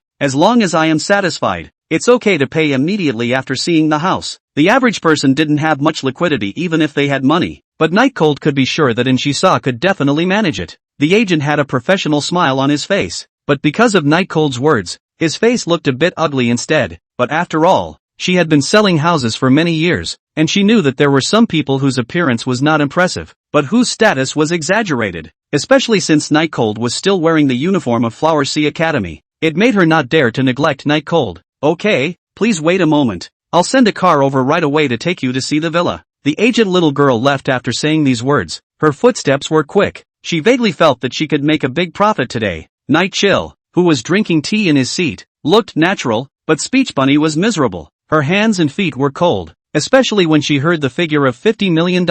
It was even more so that she hadn't reacted until now. She knew that Night Cold wasn't a person who liked to blow off steam, but could it be that Night Cold really had tens of millions of dollars on him? And listening to Night Cold's tone just now, the villa he wanted was estimated to be in the hundreds of millions. This makes her feel like she is not in the same world as Night Cold and is a little sad. About a few minutes later, the car drove over, got in, and after about 10 more minutes, finally arrived at an extremely luxurious manor. That's right, Night Cold's first feeling after getting out of the car was that this villa was an estate. There was no such thing as a yard, because after the gate was opened, there was a long way inside. The corners of Night Cold's mouth twitched. He did want the biggest, but it didn't say it wanted to be this big but no matter, and Jiza is paying for it anyway, so since we're here, let's take a look. And the whole of Yen Bunny, who got off at the back, was stunned. Originally, she thought that she would just rent a more crowded room together with Night Cold, but she didn't know that she had actually come to such a place, and living here. The servants were afraid that there were more servants than masters. It was the kind of place she couldn't even think of setting foot in before.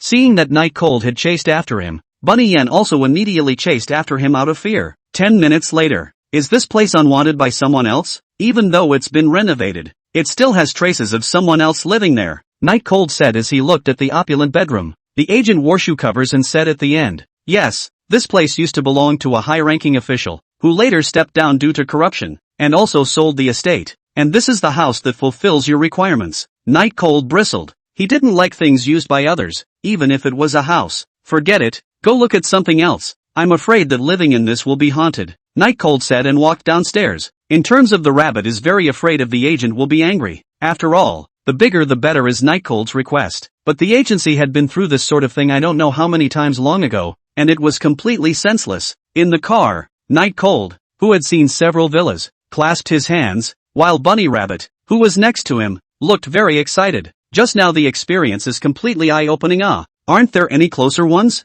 These villas are all far away. It's not convenient to go to school. Night Cold opened his mouth and spoke out his most unsatisfactory place. The agent girl explained, because most of the good villas are detached villas, there's really no way to force the location. It's just that a 10-minute drive every day isn't too far. Is it? A ride? Where did Night Chill get a ride? Night Chill waved his hand. Forget it, look around the school. The agent girl replied, if it's near the school, then it's only the high-class apartments, the kind that's also suitable for students with girlfriends like you. When these words came out, Night Cold hadn't had much of a reaction. After all, it was normal to be misunderstood when you brought Speech Bunny Rabbit to look at a house. But Speech Bunny was like a steamy G. The little face began to rapidly redden and warm, and it even seemed as if gas was coming out of the hair. Nah, Xiao Han and I are just ordinary friends. Speech Bunny waved her hand to explain. Her eyes closed, and in her heart she said, Bunny, what are you explaining? Isn't it good to just admit it? Isn't this what you've always wanted? The agency girl apologized.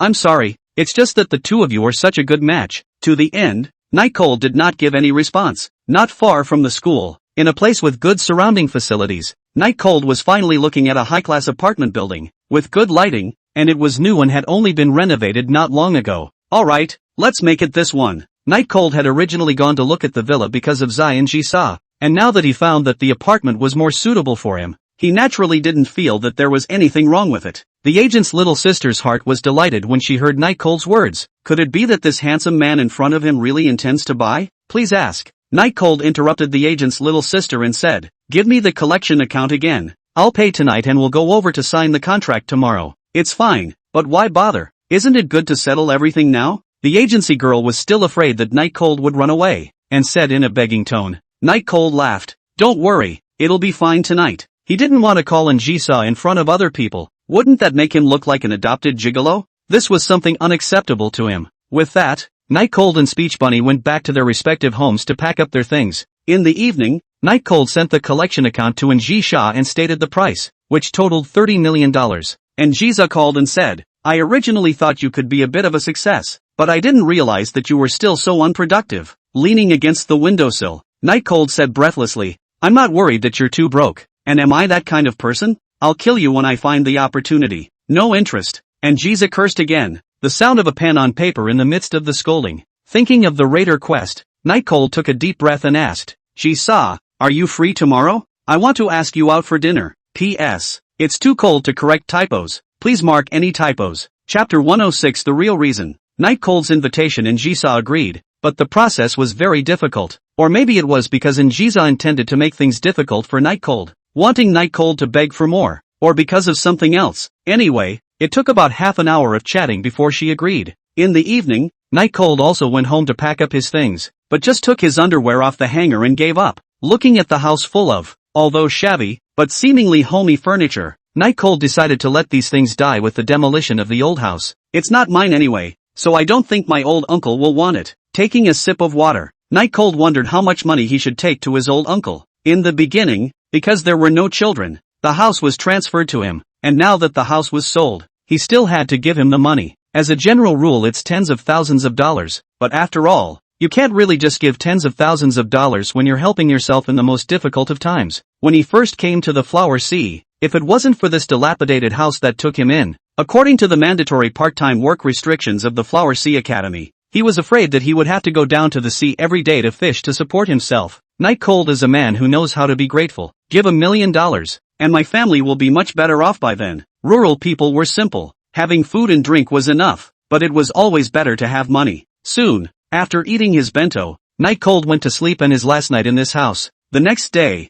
he washed up and then put on the suit that Anjiza had bought for him that day, and later contacted the moving company. "Sir, you don't want any of the furniture and such inside, do you?" the moving company worker asked. "Well, I don't want any of the shabby ones. I'll move the ones that look okay." "For the trouble," Night Cold replied. "Duty calls, no trouble." With that, he went to work, turning his eyes back and looking at the handsome young man in the mirror wearing a gray suit. Night Cold felt that he was really handsome today. Not bad for him, letting the movers mess up the house he had lived in for so long. He went out. Outside, there wasn't much left. Most people had moved out long ago and most of the houses had their high-risk yellow warning strips pulled up. When he passed by Bunny Yan's place, the little idiot Bunny Yan had packed and brought out all the luggage by himself, and just stood there with a bunny bag on his back. A white tank top with short jeans is very stylish. With the addition of light makeup, it's like a teenage girl waiting for a date. Youthfulness mixed with undetectable intent. "Little chill." Speech Bunny waved her hand vigorously at Night Cold, releasing all her shyness and joy. She was very happy today because she was going to live with Night Cold. She didn't know how the house came to be, but that was too much to think about,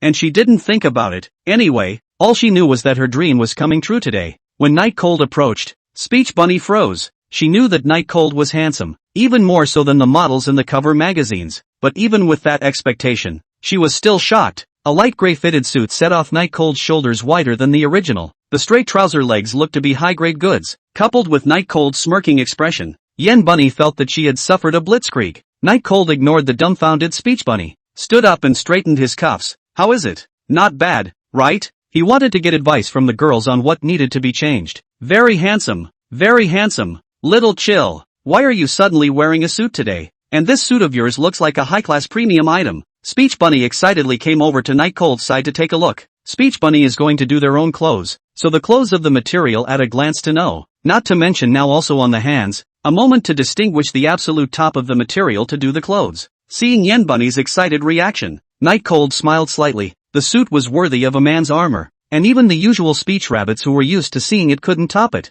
"Bunny looks good today too. Night Cold responded politely. Speech Bunny immediately froze in place, and then covered his face and ran back to the position he was just standing in, his face full of blush, completely unable to see half of the white skin.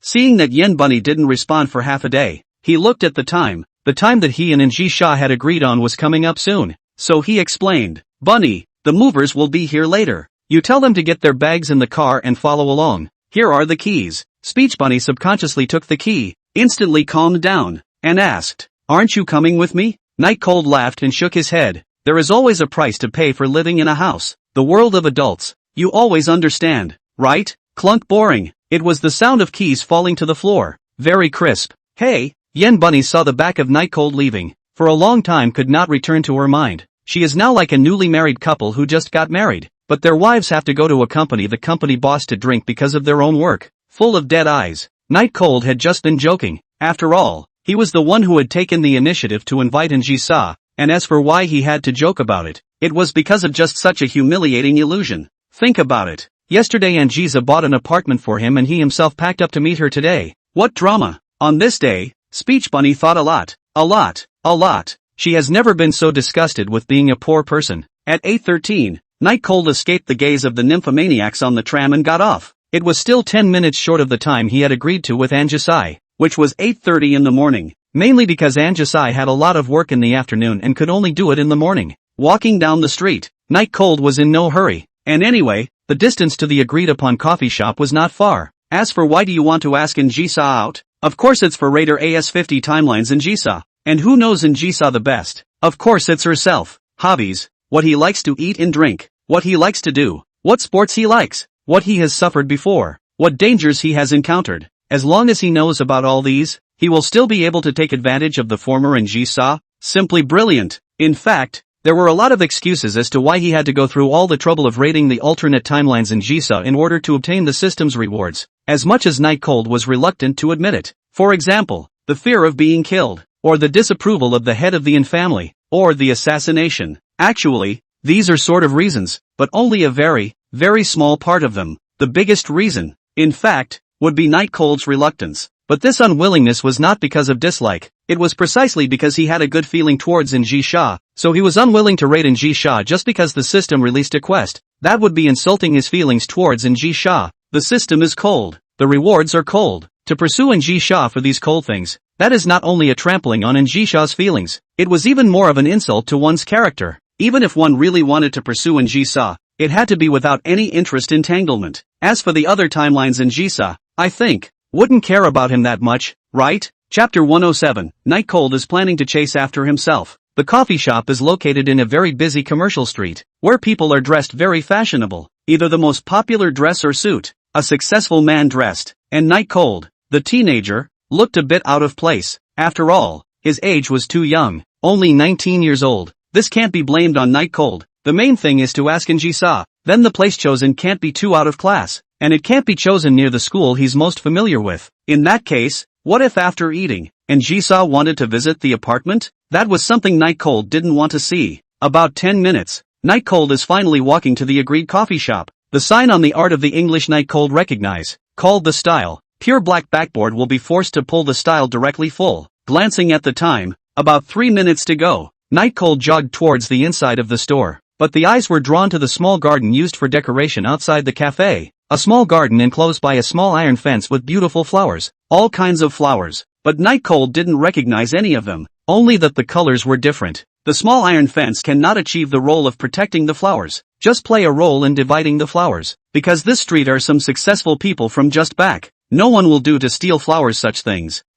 But today the little garden had an unexpected visitor. This flower is pretty. Pick one and give it to Ji-sha. Asking questions later should be easier. Night Cold smiled and walked over, picking one of the prettiest flowers away in a moment when none of the people had reacted. An old man in a suit carrying his own delicate little watering can intending to water happened to see the scene and was inwardly very surprised. How could anyone be so inelegant? Night Cold had just walked into the coffee shop, and the waitress greeted him, but Night Cold waved his hand, indicating that he was here to find someone, and the waitress nodded and left somewhat hopelessly. His eyes swept around the area and did not find any sign of Ji-sha. Could it be that Ji-sha hasn't come yet? No way. Does such a big boss have no sense of time? Night Cold spat out a sentence and prepared to ask for a table by himself and eat breakfast first. At that moment, he felt an icy gaze. Upstairs, Night Cold looked up and noticed a body popping out of one on the second floor. It was Snowfrost. Snowfrost is Injisha's inseparable bodyguard and secretary, so the fact that Snowfrost is here means that Injisha is here too. Night Cold followed up to a small private room on the second floor, where Injisha was sitting, but his appearance did not arouse Injisha's emotions. Injisha was always staring out of the window.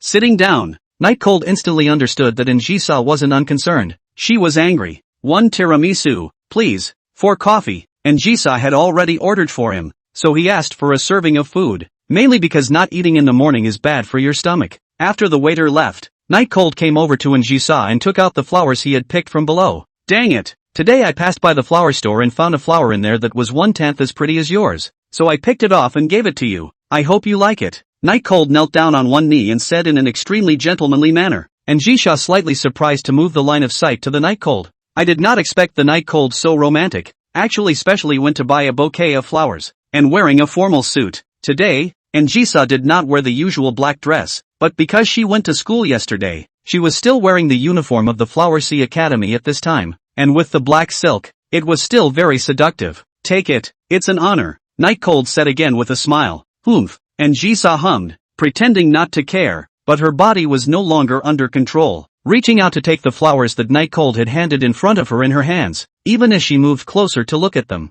Flowers with beauty. There is really no scene that makes my appetite grow more than this one. Just in time, the tiramisu was delivered, and Night Cold coaxed Injisha to be ready to start eating, but before I could pick the fork up, I felt my whole body go cold. When he looked up, he saw Injisha staring at him with an unfriendly gaze. Shisa, don't you like it? How about throwing it away? Seemingly thinking of something, Night Cold hurriedly persuaded. Bought it especially for me? Injisha put the delicate rose on the table and asked rhetorically, but why does it look so much like the one in the garden outside the door to me? It shouldn't be. Originally it wasn't a big deal, so Night Cold didn't care at first, but when he really saw Injisha, he felt it was more romantic to say so he said it in a flash of the mouth. There was no way to even weasel out of it now, because the flowers were meant to be seen. The garden was in the most conspicuous place, and the one he had picked was the most conspicuous one in it. Night Cold easily put the fork down and said to Injisha with a smile, Shisa, you misheard me. What I said was that I picked it especially for you. The most beautiful thing should belong to you. Cunning was what Injisha hated the most, but Night Cold knew that if he had admitted everything, he would have been fed to the fish long ago.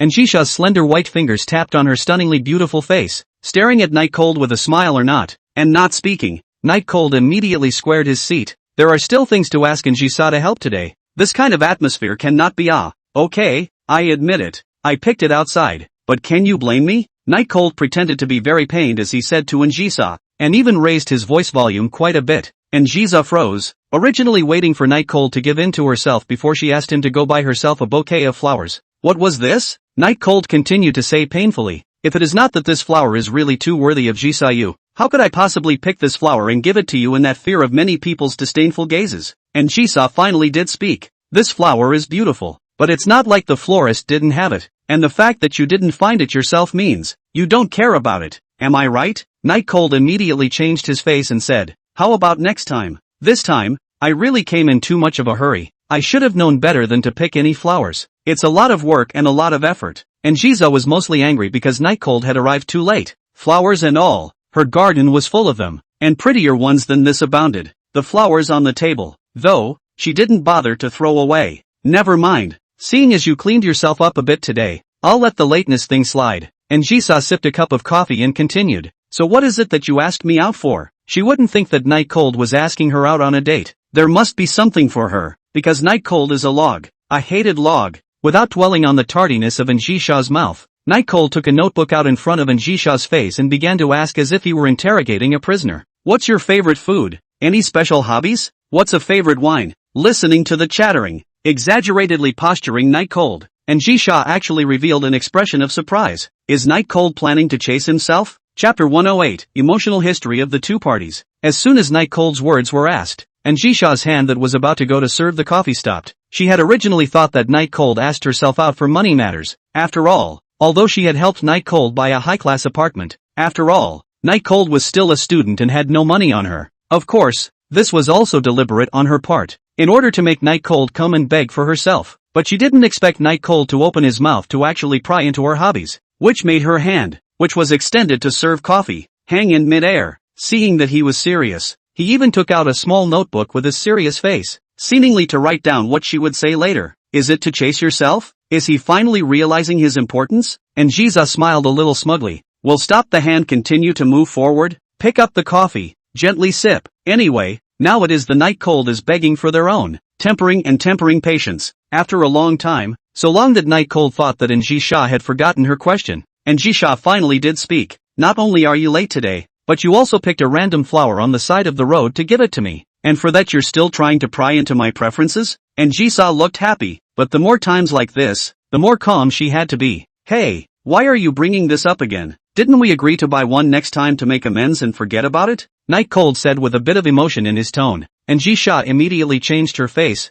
Her eyes narrowed slightly and said, is this your attitude of begging? Night Cold immediately sat upright and straightened his back, and Jisha saw Night Cold's serious appearance and felt that Night Cold cared very much about herself, and smiled even more happily. Putting the cup down, he asked, why did you suddenly remember to inquire about my hobbies? I haven't seen you this attentive before. Say, what exactly is the purpose? Say it and I'll tell you. For what purpose? Night Cold's eyes turned and said, of course it's to understand you better. Think about it, you know all about my birth and background, but you're a mystery in my eyes, only knowing your name. The real purpose was definitely not to be told, but even if it was, and Jiza wouldn't believe it. Understand yourself? When did Night Cold become so bold, to actually dare to say such things so blatantly? I didn't see it before, and shouldn't you ask someone about something like that? How can you ask a person in person? However, thinking that Night Cold didn't know anyone who knew her, and Jisha stopped thinking about it and instead hugged her hands, leaning back on the sofa and said, granted. When Night Cold heard this,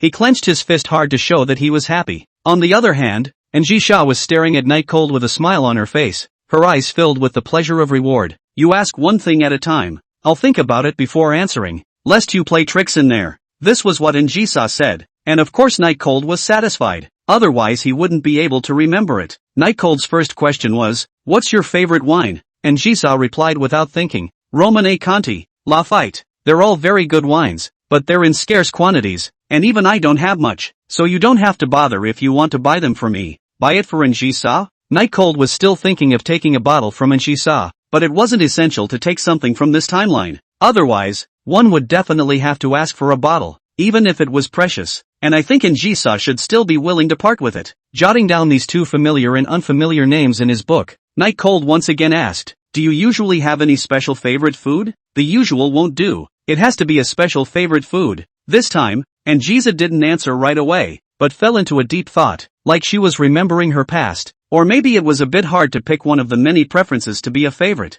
Favorite food, prime beef or foie gras? It's all okay actually, Njisa snapped back from her musings. When you say that, I do remember that I especially liked sugar plums when I was a kid. Sugar plum? Night Cold's writing hand paused and looked at Njisa suspiciously. No matter what, he couldn't connect this murderous beauty in front of him with sweet sugar gourds. Njisa pretended to be unconcerned and said, when I was a child, my teacher fed me once. It was very delicious, but then the teacher was fired. So I always have a vivid memory of the sugar gourd. There may be other reasons. Njisa's mood swings weren't that big, because after so many years of trials and tribulations, it was hard to get emotional about anything anymore. So, in contemplation, the matter was noted down as a very good thing. If it could be applied to Njisa in the alternate timeline, I can't say anything else, but at least my own life is still guaranteed. Seeing Night Cold rambling about something, his hands busy, Njisa's mood did not come good. Feeling so concerned about this kind of thing, I think Night Cold is already thinking about how to act, right? After writing down the matter of the sugar gourd, Night Cold once again asked, Jisa, do you usually have any hobbies or habits? Life born of small habits. Night Cold have recorded. Have to say is really a lot. These were all originally Snowfrost's work, but they were definitely a great help to the raiders. The next question was whether Njisa had liked anyone else and whether she had ever had a boyfriend. Night Cold gulped, a bit reluctant to ask the question. After all, he was very reluctant to get a definitive answer, and he didn't know why that was the case. Having a crush on Njisa was still one aspect. The main thing was that he felt that no one was worthy of Njisa's liking. If something like that did happen, he would feel bad inside. Jisa, the next question is still on the private side. You can choose not to answer, Night Cold said, and Jisa responded with her head held high, indicating that it was okay. Have you ever had a boyfriend, or liked anyone? Night Cold sat up straight, making his voice sound as normal and unswerving as possible. But who is Njisa? managing the largest company in the flower sea. The old foxes she sees every day can't escape her eyes. Not to mention the hairless Night Cold. And Jiza smiled without saying anything.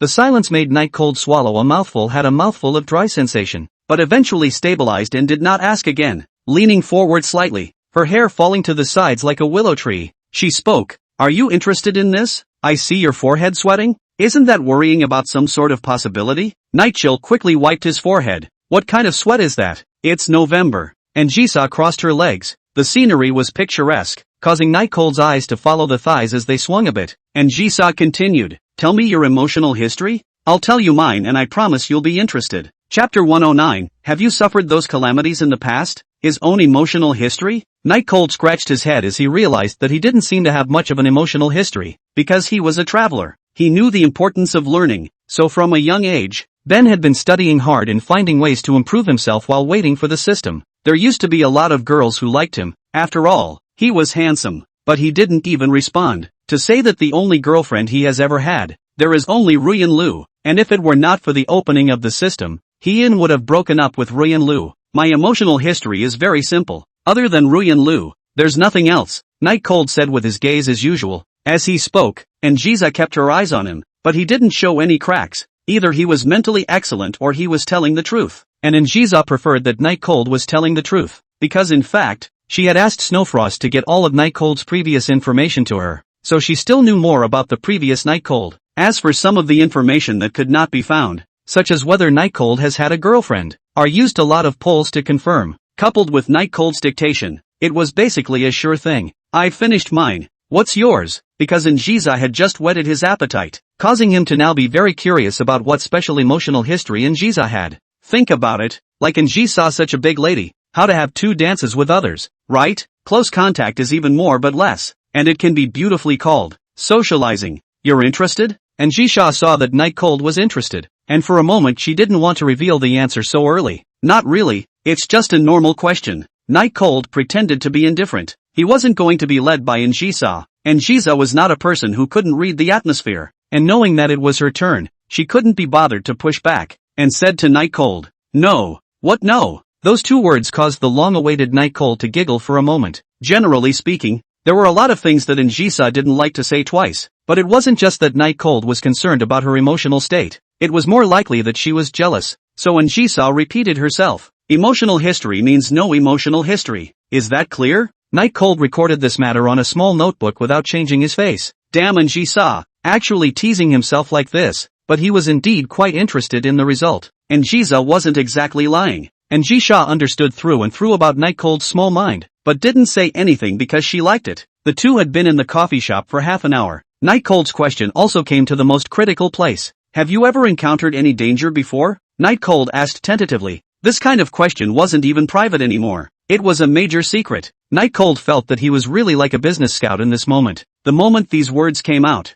not only Njisa, but even Xie Feng, who was standing at the side, stared at Night Cold with a serious face. What's wrong? Why so serious? Night Cold replied with a dry smile, thinking that he shouldn't be fed to the fish in his own timeline, right? That would give himself no chance of resurrection. And Jiza placed the fork she used to eat the cake on the table and faced Night Cold and asked, "Why are you asking that question?" The sometimes furrowed and sometimes relaxed brow indicated that the current Njisa was struggling a lot and had been trying to convince herself that Night Cold wasn't some suspicious person. Just asking, Night Cold said somewhat sheepishly. Such an expression fell into Snowfrost's eyes that was a lie. And Night Cold's question must have a purpose. Otherwise, if an ordinary person would never ask such a question. Hiddenly, Snowfrost moved even closer to Njisa, but such an act was stopped by Njisa, who absolutely believed in Night Cold, because although the encounter between the 2 could be planned, there was absolutely no way to make it seamless, and no one would be stupid enough to kidnap themselves to boost their trust in them. If there was, she, and Jiza,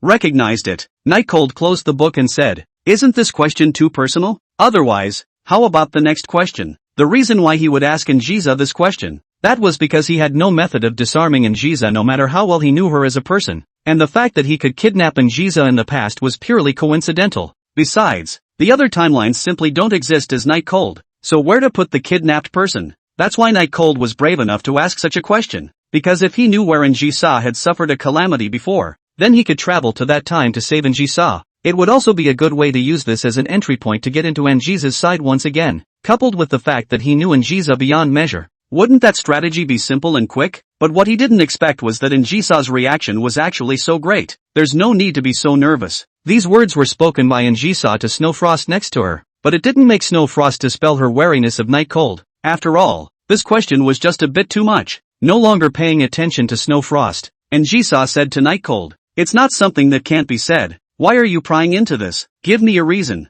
"Ah, there is no special reason. Just want to know these after, in the future to protect you well." Night Cold. This sentence did not lie, so said very natural. "Well, there's no harm in telling you." Njisa smiled at Night Cold. Night Cold froze, had thought that basically he could get this kind of information, but also had to spend a long time with Njisa, at least after convincing Njisa thoroughly. "But I didn't think it would be that easy." The truth of the matter was that as long as he didn't lie or talk nonsense, Njisa basically did the same thing and agreed to his requests right away. He just never realized it. It's supposed to be something that's already in the past. It doesn't matter. Njisa took a sip of the steaming coffee that had just been served and recounted some of the things that had happened in the past for Night Cold. It was when Njisa had just taken office, and I don't know if it was a patriarch in the group or a rival business rival, but in any case, they just found an opportunity to push Njisa to the brink. If it wasn't for Snowfrost sensing that something was wrong and rushing over, Njisa would most likely have been killed. It was not even found out later who actually directed it.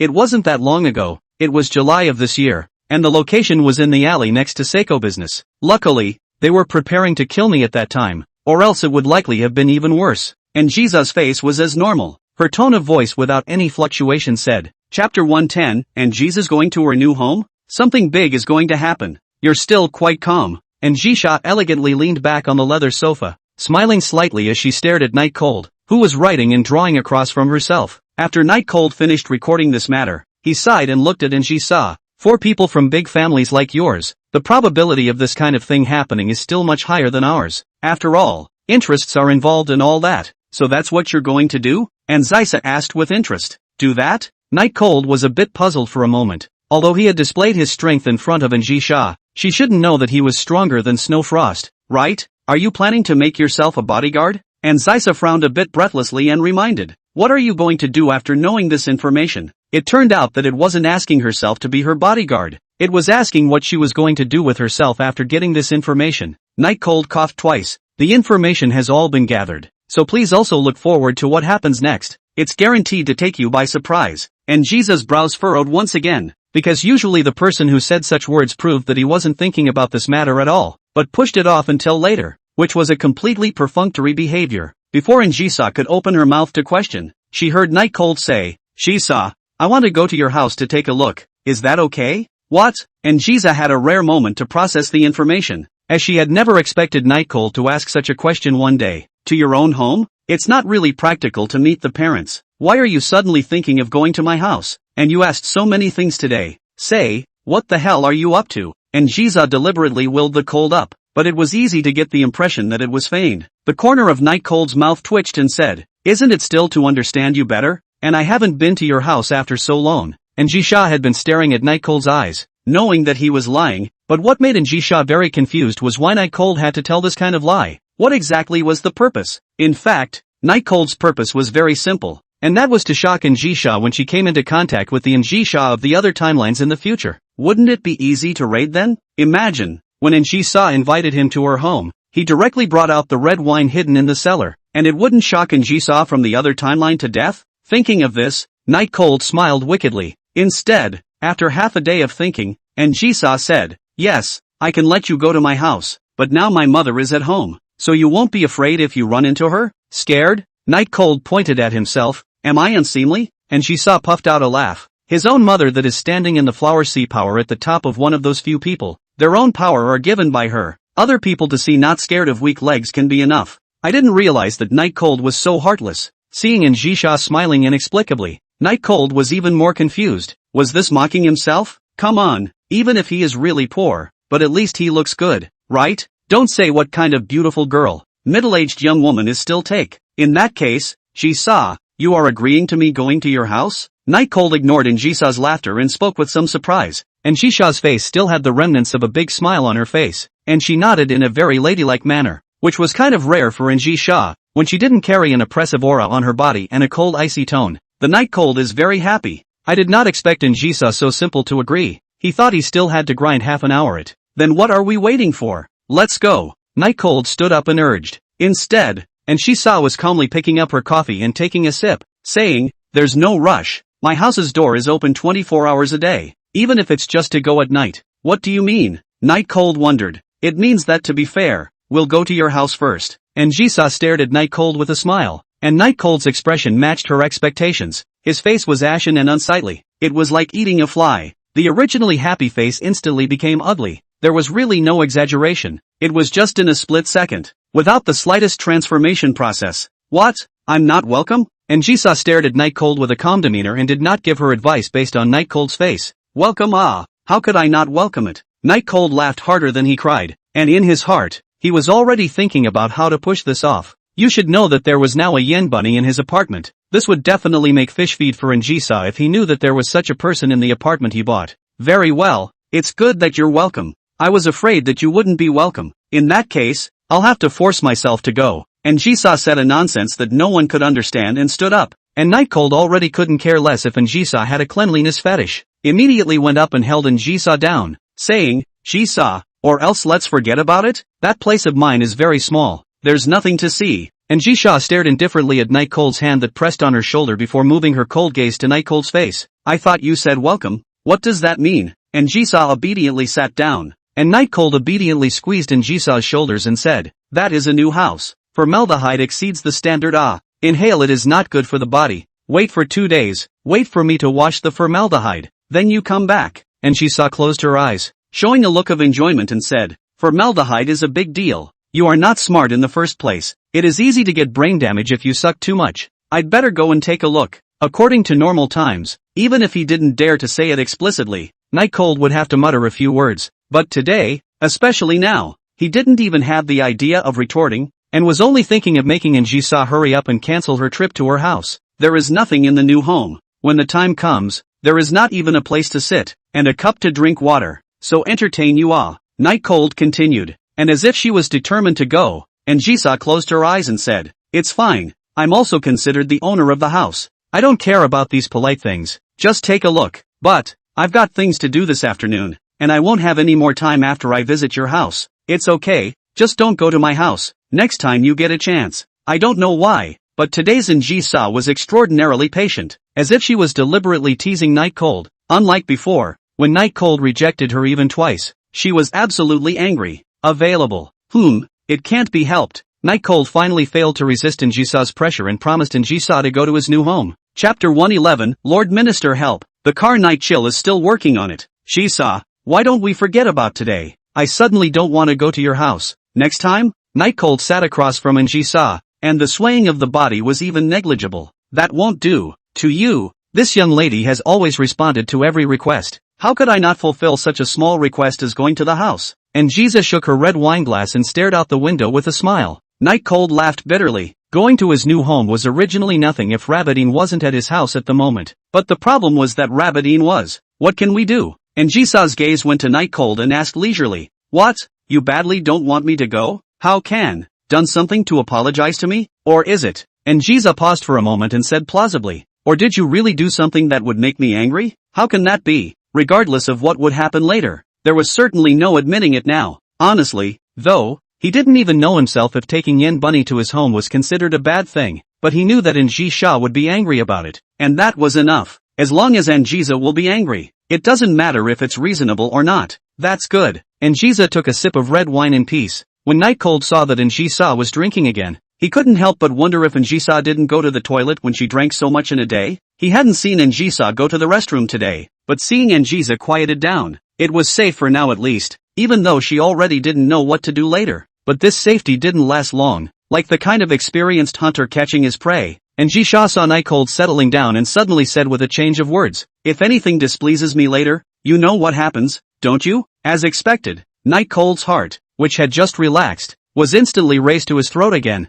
Even if it was a little further out, it was going to jump out. This tone of wanting to feed someone to the fishes was feigned, but at this point, Night Cold couldn't discern it at all and only thought that Njisa was really planning to punish herself severely. Night Cold froze completely, and Njisa asked with interest, "Why so serious? How could I really feed you to the fish? You are special in my heart. Don't worry." Nearly deflated, Night Cold once again put his heart on the line. Scared to death. Jisa, you're so naughty. Wiping off a sweat. When he looked up, he found Jisa staring at himself with unblinking eyes, and with his body leaning forward. The plumpness of his chest was visible to the naked eye. But this kind of beautiful scenery Night Cold Pressure is not in the mood to see, because Jisa's face is almost close to his face. And Jisa said quietly, at most, you will be made into fish food and sprinkled every day for a day. You won't be fed directly to the fish. Ha ha ha ha. Listening to the laughter that sounded like the biggest female villain in the animation, Night Cold slowly clenched his fists. Uncle can tolerate. Aunt can't tolerate. This is a deliberate attempt to scare myself and play with my feelings. And it's just abhorrent. Don't let him find an opportunity,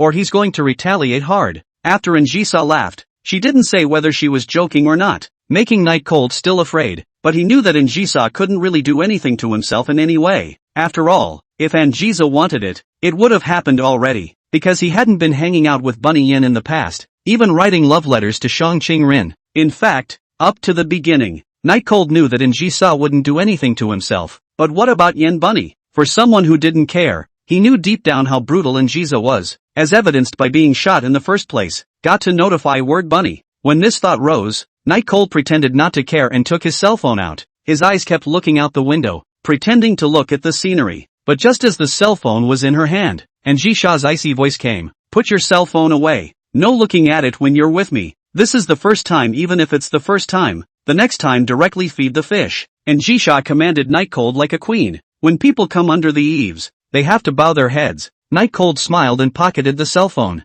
God, what have I done to punish me like this? I'm just a small and handsome student. I can't afford such a big punishment. Even if Night Cold was unwilling, things could not be undone as the car had already pulled up near the school. Looking at the familiar everything around him, Night Cold was a bit melancholy, because he was just to be able to make Jisa too far away to go to his new room. But he didn't expect Jisa to be so persistent. The car stopped. The eyes of the surrounding people moved over, all attracted by the license plate number, and they were curious as to what kind of talent could sit on it. The first as Night Cold got off the car. Handsome straight suit very set off his handsome, body tall, looks will be a little taller than usual, stronger, but also more charismatic a little. Because of the system's charisma, Night Cold's temperament was also greatly enhanced, causing the surrounding girls to look dumbfounded and drop things in their hands. There were faint screams. Opening the other car door, Night Cold learned the first lesson Jisa had taught him, welcoming his princess out of the car. The car door opened and a small, slender, white hand reached out, with long,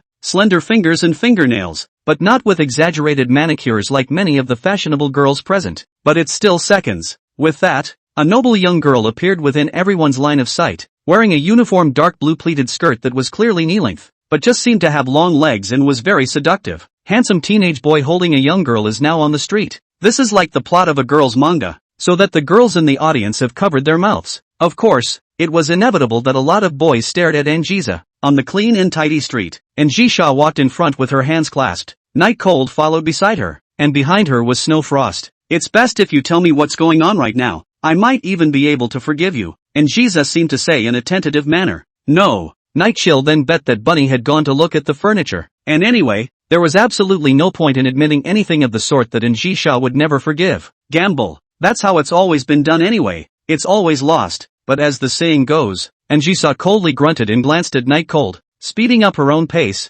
Like to talk tough? Then this time, we must make Night Cold learn a lesson. Just when he was about to go upstairs, Night Cold saw a, usually he didn't want to see, but at this moment, he was extraordinarily affectionate, and even wanted to go up and hug and kiss her. Shang Qing-rin, Lord Minister, I'm Night Cold. Help! Chapter 112, The Winter Shura. Perhaps it was because today's weather was indeed quite cold, but Shang Qing-rin, who was picking up ingredients in the store, was wearing a stylish knit sweater and had added a dark blue scarf. Tiny, snow-white face in the scarf looked like a newborn moose, fragile and delicate. Hearing someone call out to him, Shang Qing-rin subconsciously put down the 2 portions of beef he was comparing in his hands and turned his head around in confusion, and Night Cold was already rushing close. Minister Sama, what are you doing here? You don't even know how excited I am to see you here. Night Cold's expression was so excited that it could even be said that he was dancing around, because the one who could save him, there was no second person in Hanahai besides Shang Qing-rin, or to be more accurate,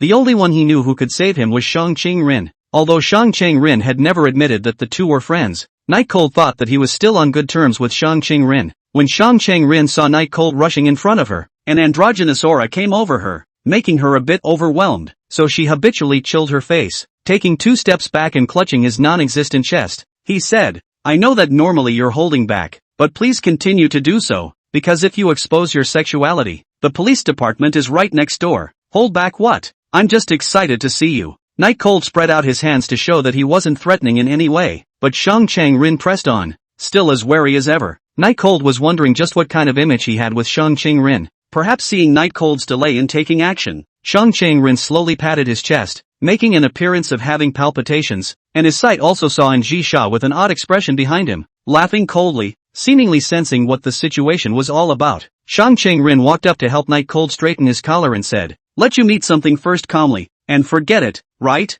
Once again, Night Cold froze as a fresh and light scent went straight to the sky. It made him, for a moment, feel like he was covered by a dream. Very strange. Realizing that Ji-sha was behind her while an extremely dangerous line of sight shot behind her, Night Cold wanted to push Shang Chang-rin in front of him away, but my hand was hanging in the air, and couldn't get it down, because Shang Chang-rin, like Ji-sha, didn't like people touching her, and while Ji-sha could be said to be used to it, Shang Chang-rin hadn't had it yet. Once he thought of Shang Chang-rin's icy gaze, Night Cold still withdrew his hand, and as if he didn't see Ji-sha's gaze that was about to kill, Shang Chang-rin finished straightening Night Cold's collar, took a step back, and nodded his head in satisfaction, as if Night Cold was some kind of masterpiece. Did you study at home? I gave you an assignment. Shang Chang-rin seemed to have thought of something and asked. Of course, Night Cold replied with conviction. Of course there is no study? Shang Chang-rin, who knew Night Cold, was the first to fill in that of course. Of course, Night Cold said breathlessly, wanting to lie even as he felt no need to do so. Shang Chang-rin sighed, pinched the bridge of her nice and delicate nose, and said,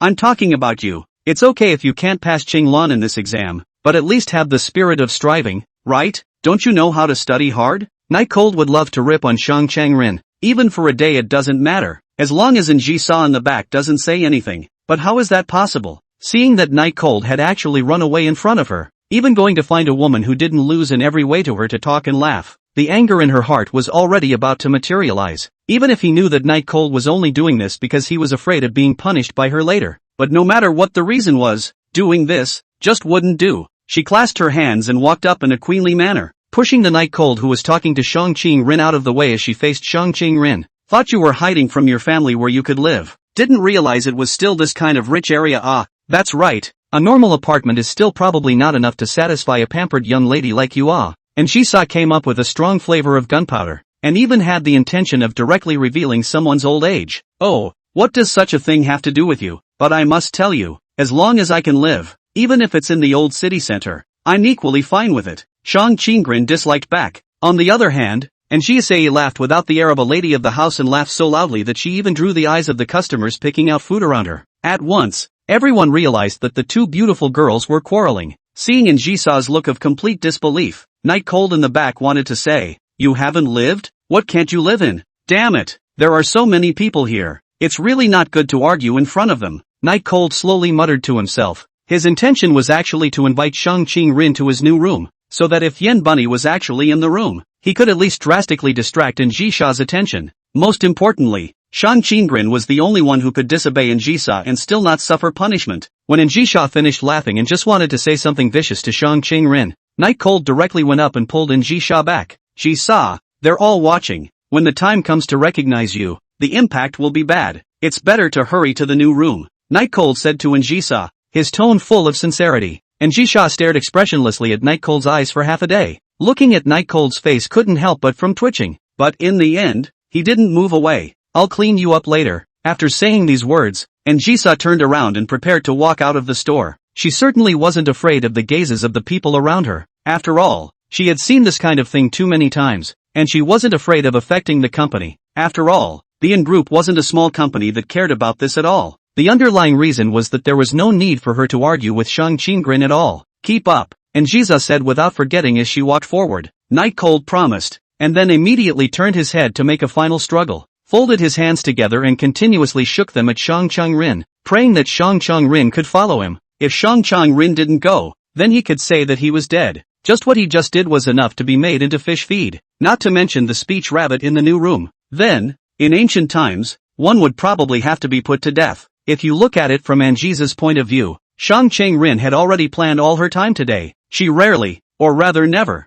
put her plans in disarray, so she didn't want to agree to Night Cold, because in her perspective, Night Cold wasn't her friend yet, and wasn't in a position to let her ruin her plans. But just as she was about to refuse, and Jisa at the door said, "Who allowed her to go?" Night Cold, hurry up and follow. Chapter 113, The Ultimate Shura. Night Cold felt like he had done something very stupid. Not only had he completely pissed Jisha off, but Shang Cheng-rin wasn't going to help herself out either. Is that God's will? But when Jisha's words that carried no room for rejection came out, Night Cold knew that he was saved. I dare not say anything else, but could the aggressive Shang Cheng-rin endure this matter? It was definitely impossible. Even if it was to make things difficult for Jisha, she would definitely follow along. As expected by Night Cold, Shang Cheng-rin originally intended to leave the footsteps. Hard pause, then sat on the bag, walked to the front of Night Cold, said to Jisa, "It's just as well. Night Cold and I will be neighbors from now on, so it doesn't matter if we go to see his new room. Maybe we'll tutor a lot in the future." Shang Cheng-rin said as she stared blandly at Jisha,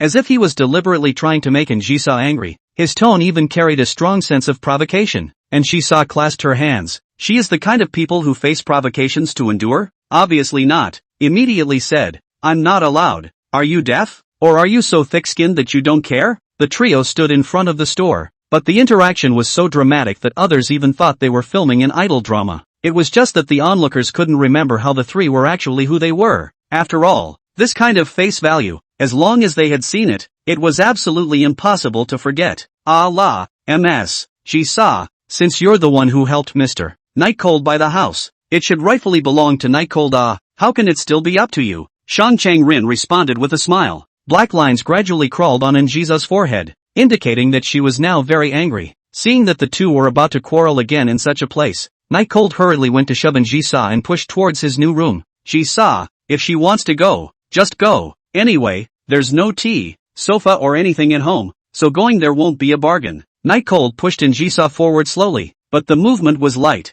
To what extent was it light? As long as Jisa didn't want to move forward, he couldn't push, seemingly feeling that what Night Cold said made sense, or perhaps thinking of some other way to regain face in front of Shang Cheng-rin. After blankly glancing at Night Cold, Jisha grunted and then stopped paying attention. Seeing that Jisa finally compromised, Night Cold wiped the non-existent sweat from his forehead and smiled at Shang Cheng-rin in the back. In fact, Night Cold didn't really feel that there was anything wrong with quarreling in this kind of place, but he was just afraid that the two of them would be done quarreling down there, and that they wouldn't be able to think of any new vocabulary when they went up there later. What about the time when you have to put things off so much on your own? That's why there was such a rush to get the two to stop fighting. Come on, let's go upstairs. Night Cold spoke to Shang Cheng-rin and trotted up to chase after Jisa. Shang Cheng-rin clasped her hands to her chest and blankly glanced at Night Cold, then looked her own eyes away. This thin-skinned man, who had a great attitude when he needed himself, but ended up taking everything on himself, actually said something about not being able to take advantage of himself in order to coax Jisa?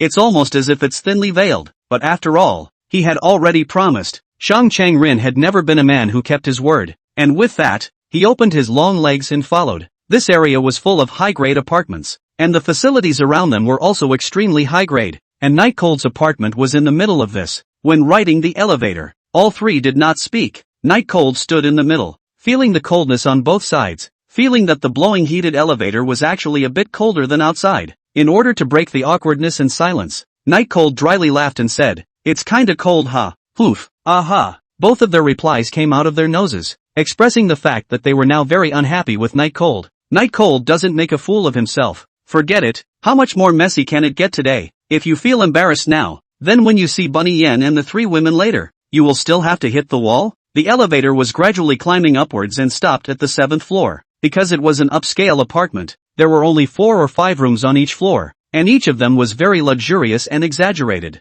The outside of the elevator on the 7th floor was now littered with furniture that had just been purchased, and some of Night Cold's old, worn-out furniture. When he was leaving, Night Cold was talking about taking the furniture that was still passable, but he didn't expect that the moving company would move almost all of the furniture. This made Night Cold a bit puzzled. In fact, by this time, there was no need to dwell on whether or not Rabbit Yin was in the new room, because Night Cold had already heard Rabbit Yin's voice outside, directing the organization of the furniture, and Jisha's brows furrowed as she gave a very cruel expression to Night Cold. Shang Cheng-rin, on the other hand, showed a dawning realization. Night Cold stood straight and laughed dryly. The elevator is really a bit long. Does the minister also live on a very high floor? My apartment only has 3 floors, all of which are mine. Shang Qinggren replied in a salty manner. Oh, Night Chill elongated his voice, knowing that it was impossible to hide. Night Cold no longer covered up or defended anything else, and the fact that Shang Qinggren was here always gave him some sense of security. He stopped in front of Anjisa and said solemnly,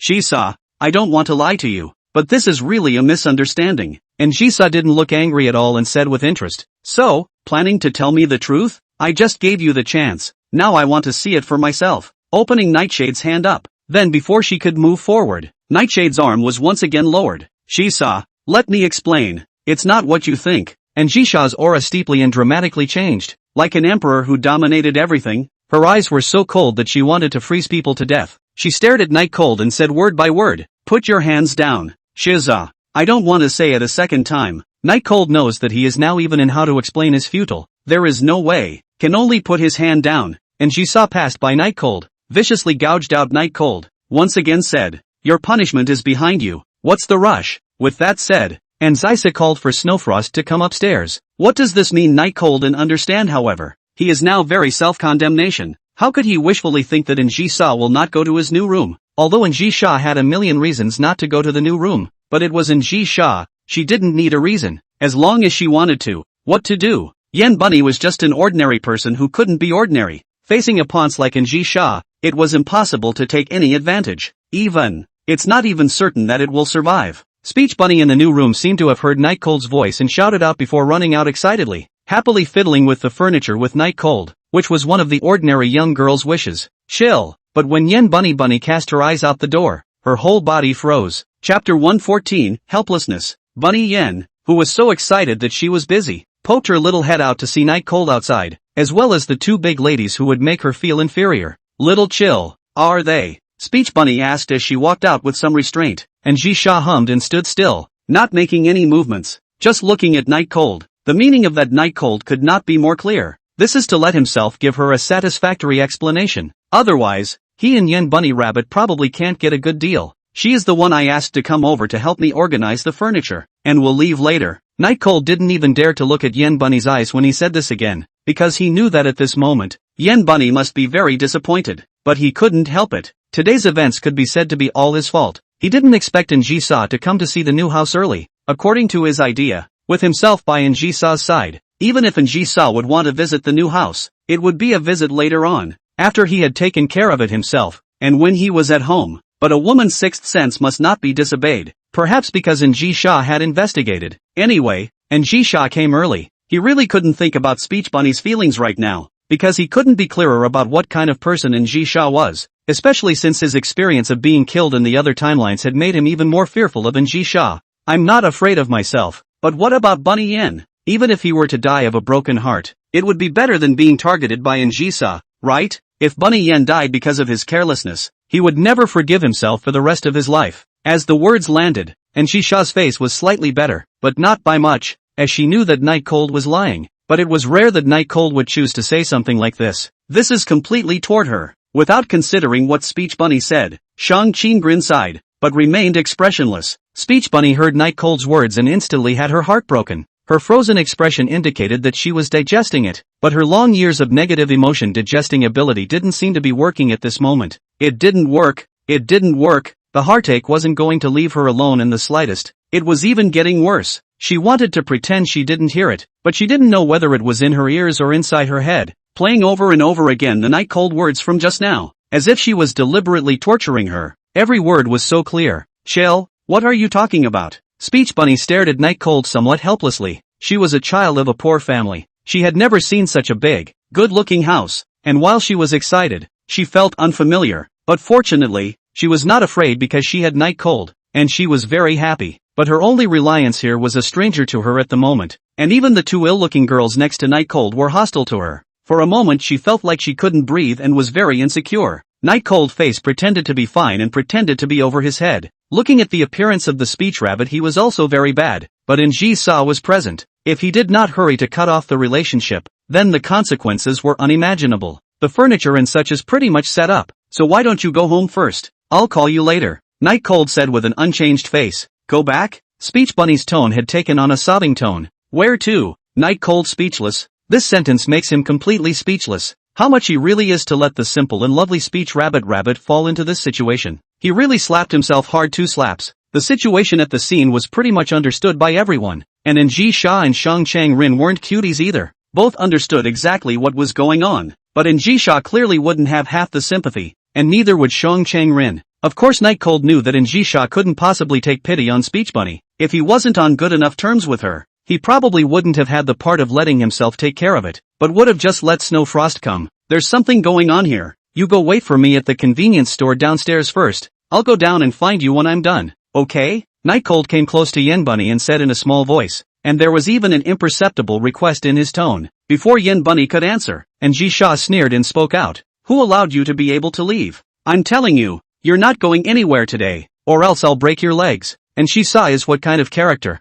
Blood and Rain has seen too much. The poor people are countless. Even most of the people who had their families screwed over were her handiwork. She had never been a good person. And naturally, she couldn't have such a thing as empathy. Is Bunny Yen pathetic? What's she got to do with it? If Night Cold wasn't here, it would have been thrown into the sea and fed to the fish. Speech Bunny had never been very angry in her life, because she was like a little gasbag who would only hide under the covers at night to commiserate by herself. But now she just couldn't stand it anymore. I don't know if it was the emotions that clicked, or if it was the fact that someone she cared about was too scared to say anything because they were being yelled at, but she was pissed off anyway. What's so great about you? What gives you the right to yell at Little Chill like that? Knowing this, she recognized Ji-sha as the person who was at Night Cold's house some time ago. These words came out. The building was completely quiet, really dead silent. Shang Chang-rin looked indifferent as she watched the show, while Frost and Night Cold were staring at Rabbit Yin in surprise, both shocked by Rabbit Yin's remarks just now. Knowing that even Night Cold, who was the most unrestrained in front of Ji-sha,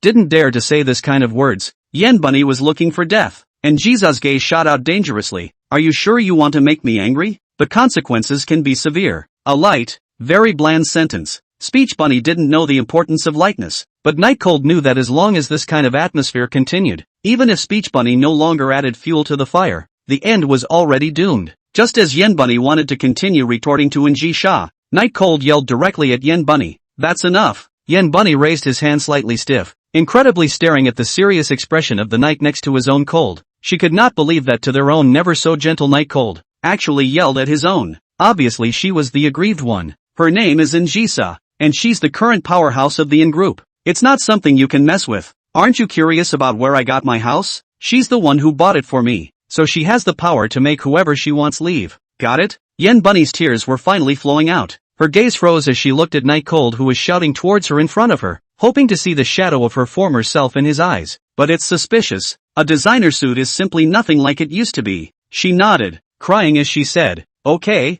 I'll just go. Speech Bunny ran away from him. Night Cold sighed deeply. His guilt could no longer be described in words. He felt that he had done something that everyone in the world could not tolerate. But at least, Speech Bunny was safe. This thought had just risen when they heard Ji-sha's icy voice ring out. Did I give you permission to leave? Chapter 115, is it a good ending? This cry from Ji-sha completely shattered Night Cold's fantasy. Could it be that Ji-sha was no longer planning to let Yen Bunny go? He turned his head violently and saw that Bunny words, who wanted to leave, was blocked by Snow Frost and was clenching her fists with tears in her eyes, obviously a little scared as well. Ji-sha, what are you doing? The room is already cleaned up. Before Night Cold's words were finished, Ji-sha's deadly and bloody sight was cast over, and she said icily, you're treating me like a little cutie. Any more? Thinking that I would believe such inferior lies? But, shut up. Being heckled. The Night Cold of the past would never have gotten into a fight with Ji-sha, but now that it was about the life of Yen Bunny, he couldn't really just shut up and ignore it, especially now that Yen Bunny was still angry as well. If we were to provoke Ji-sha, then today would really be over. Night Cold took 2 steps forward, separating between Yen Bunny Rabbit and Ji-sha, and said to Ji-sha, it's not a big deal, otherwise forget it. You can punish me however you want at night. Shang Chang-rin sighed helplessly, thinking that his ministry member seemed to have a very low IQ. Wouldn't saying such things at a time like this make Ji-sha even more angry? Looks like we'll have to help Night Cold plan some remedial lessons in emotional intelligence. As expected, when Night Cold's words came out, Ji-sha's eyebrows had more black lines, she said in a flat and dangerous tone, do you mean that you are willing to accept any punishment from me for this woman? Is that what you mean? It's quite a love affair. It's really touching. Knowing this matter, Night Cold realized that he had said the wrong thing, but in wanting to say something, he was faced with Ji-sha's cruel expression that did not have the slightest patience. Ji-sha, Get out of the way. It's really a misunderstanding. I said get out of the way. Night Cold knew that provoking Ji-sa at this time was definitely not a good choice, especially if this person who provoked her was himself. It would make the situation, which was originally still controllable, become chaotic, because according to Night Cold's understanding of Ji-sa, she didn't care about Speech Bunny. As he turned to leave, Night Cold glanced at Shang Chang-rin with supplicating eyes, and the latter clasped his hands without any intention of trying to intervene. But the intense side of Night Cold still made this high ridge flower make a different decision. As Ji-sa moved her eyes from Night Cold to Bunny Yen, Shang Chang-rin sighed and still stood out. To be so angry at a commoner maiden. When did your temperament become so small? Shang Chang-rin's tone was cold, as if the furious queen in front of her was not scared at all. Get mad at her? Is she worthy of that? It's just letting Night Cold know what happens when you cheat me. And Ji-sa clasped her hands and said in a flat tone. The truth was indeed like what she said. Yen Bunny she never put in her eyes at all, and never felt that this commoner girl would have any effect on the relationship between herself and Night Cold. But since Night Cold could never remember a lesson, she didn't mind giving Night Cold a more profound lesson. Yes? Or are you still angry for your own incompetence? Shang Chang-rin didn't give Ji-sa any half-face, specifically coming towards Ji-sa's pain points. The super-intelligent Shang Chang-rin had long since detected Ji-sa's different emotions towards Night Cold, so she could also speculate on why exactly Ji-sa was so angry. It was because Ji-sa thought that she had the upper hand, but Night Cold still brought Yen Bunny with her in everything she did, so this made Ji-sa very irritated. It also caused the current situation where Ji-sa didn't give any half-face to Night Cold, and Ji-sa's seductive eyes narrowed slightly as she stared at Shang Chang-rin and said word for word, "It's best for you to shut up right now, because you can't afford to provoke me." "What's the point of provoking you?" Shang Chang-rin said indifferently as she ruffled her long, soft hair. At this moment, it seemed as if fierce energy rays were emerging from the bodies of the two men in confrontation. The two could be said to be not letting anyone in, and they were completely evenly matched. And next to him, Night Cold felt like his eyes were going to flash blind. Shang Chang-rin was truly a tough guy. He was actually able to forcefully explode his aura against Ji-sa's aura. It's almost as if a heavenly god has descended from the heavens. "Are you sure you want to go against me?" Ji-sa said in an unkind tone. "I don't have that interest. It's mainly because as a minister, I can't just stand by and watch my own ministry members being bullied." "Don't you think?" Shang Chang-rin said rightfully. "I think you should leave now." "I'm sorry, I'm afraid I can't do what you want, because just now Night Cold delayed me from buying the ingredients. So tonight's dinner will have to be on Night Cold,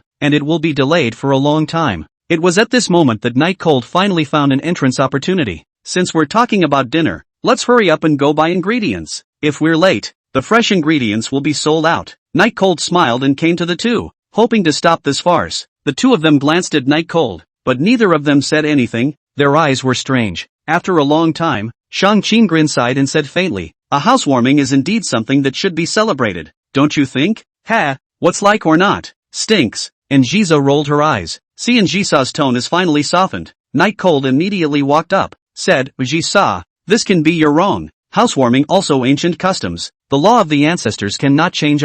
And Ji-sa stared at Night Cold. Seeing Night Cold's flattering and pleasing face, she felt a little amused. Had she known it would be like this, didn't she know not to do it? Really stupid enough. "Can't stand you." And Ji-sa held her forehead and continued, "Wasting so much of my time. If it's not good, you'll wait to feed the fish." Night Cold immediately stood up straight and exclaimed, "Guaranteed to be delicious." And she saw finally is showing a faint smile. This smile in the eyes of the Night Cold that is the sunny day after a thunderstorm. It is simply a rainy day. Cloudless. The heart of the haze is swept away. Then, Night Cold tentatively steered the topic to Speech Bunny, and Ji-sa gave a careless glance at Yen Bunny Rabbit, then at the fawning Night Cold, and sighed once again and said, "Really, I owe you from my previous life." With that, he waved his hand. Snow Frost, who had been instructed to get out of the way, and the Free Speech Bunny Rabbit glanced at Night Cold, then left with tears of disappointment. Seeing this scene, Night Cold was completely and utterly relieved. No matter what, at least the words Rabbit Rabbit is safe,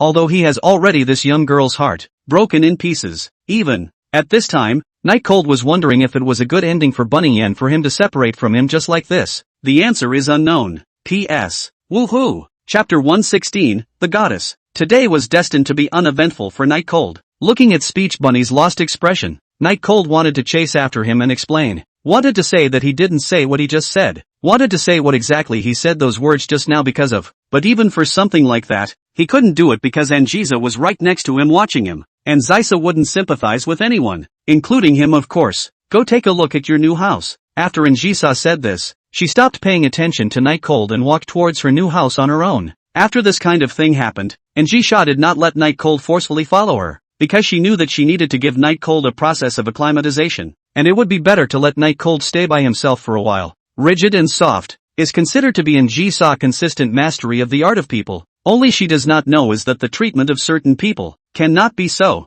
Looking at the direction that Yen Bunny had left, Night Cold's heart was wrapped in self-reproach. A wave of unspeakable pain blossomed into a black flower within himself, causing him to be both in pain and unable to do anything at the same time. Where could Bunny Words have a home? That poor young girl had placed all her hopes in herself, and now she was driven away. Where could she go? Is it sitting in a park somewhere crying? Is it calling home to cry and complain? Will you hold a grudge against yourself? It should. Bunny Words should hold a grudge against him, because everything that happened today was because of him. He was the one who messed everything up. He was the one who kicked Bunny Words out of the house. He was the one who made Anjiza angry. He deserves to be remembered by everyone, and that's what he deserves. The guilt made Night Cold breathe heavily, but there was never any way to quell the unbearable feeling in his heart, like a person who was about to drown, but could barely stand on both feet again. It might even be better to just go ahead and die. He wanted to rush out and retrieve Yen Bunny, to do so regardless, but he knew that he would only make things worse if he did, and Ji-sha's patience was basically all but exhausted, and if Shang Cheng Rin hadn't been present today,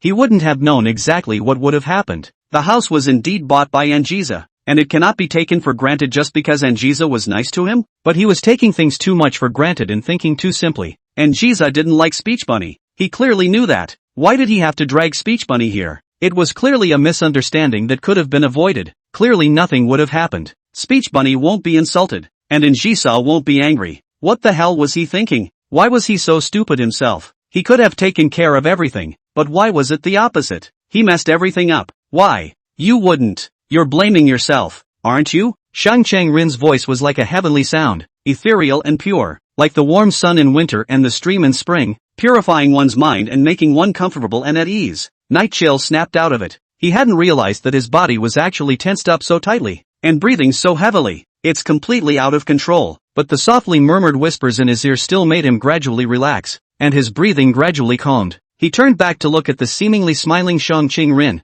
I don't know if it was an illusion. Night Cold always felt that the current Shang Cheng Rin was even more gentle, and the whole person exuded the aura of a goddess descending into the world, which made people serene. I shouldn't blame myself? Night Cold, for some reason, did not dare to touch Shang Cheng Rin's line of sight and looked to the side, asking tentatively, of course you shouldn't. Shang Cheng Rin's words were laced with gentleness. Not only should you not blame yourself, you should instead be proud because you solved all the troubles, didn't you? Night Cold stared blankly at that kind of clear little face, his mouth slightly open, not knowing what to say, but Shang Cheng Rin's words were such that he couldn't help but feel comfortable, and his entire being tranquilized. Shouldn't I have screwed everything up? Why do you say I solved everything? Night Cold asked somewhat incredulously. Screwed up everything? No, in my opinion, the gentle Night Cold student solved all the troubles, not only calming down the extremely troublesome Jisa-san, but also not letting that girl just now get hurt. Shang Cheng Rin was getting taller and taller in Night Cold's eyes at this time, even as if a pure white holy light was emanating from behind her. Do you really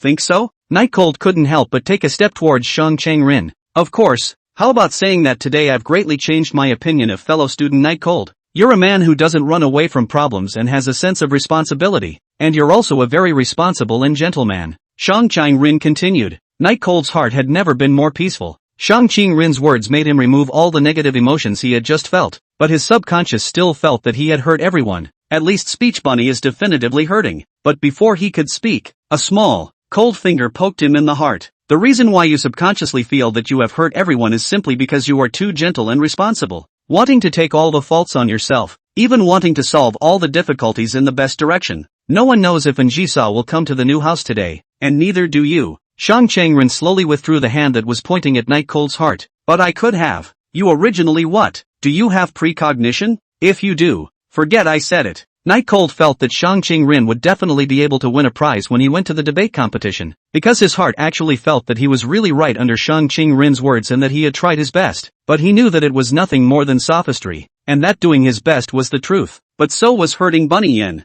I didn't expect that Minister Sama is quite good at comforting people, Night Cold said with a smile, only the smile was a bit ugly because of the aftermath of the tightness just now. Shang Cheng Rin turned around, turning his clear, unblemished face to the sunlight that had just poked through the clouds. I'm not comforting you, I'm just being honest. As for why I'm saying this, I just don't want my ministry members to still be this preoccupied in future club activities, Shang Ching-rin said as she caught the sunlight with her small white hand. Thanks anyway. Nightshell similarly looked in the direction of the hallway bay window to greet the sun. In the next second, Shang Ching-rin childishly grasped the sunlight in her hands and turned to Night Cold. Is your heart touched? Night Cold froze, not understanding what Shang Ching-rin meant by this, and asked, What?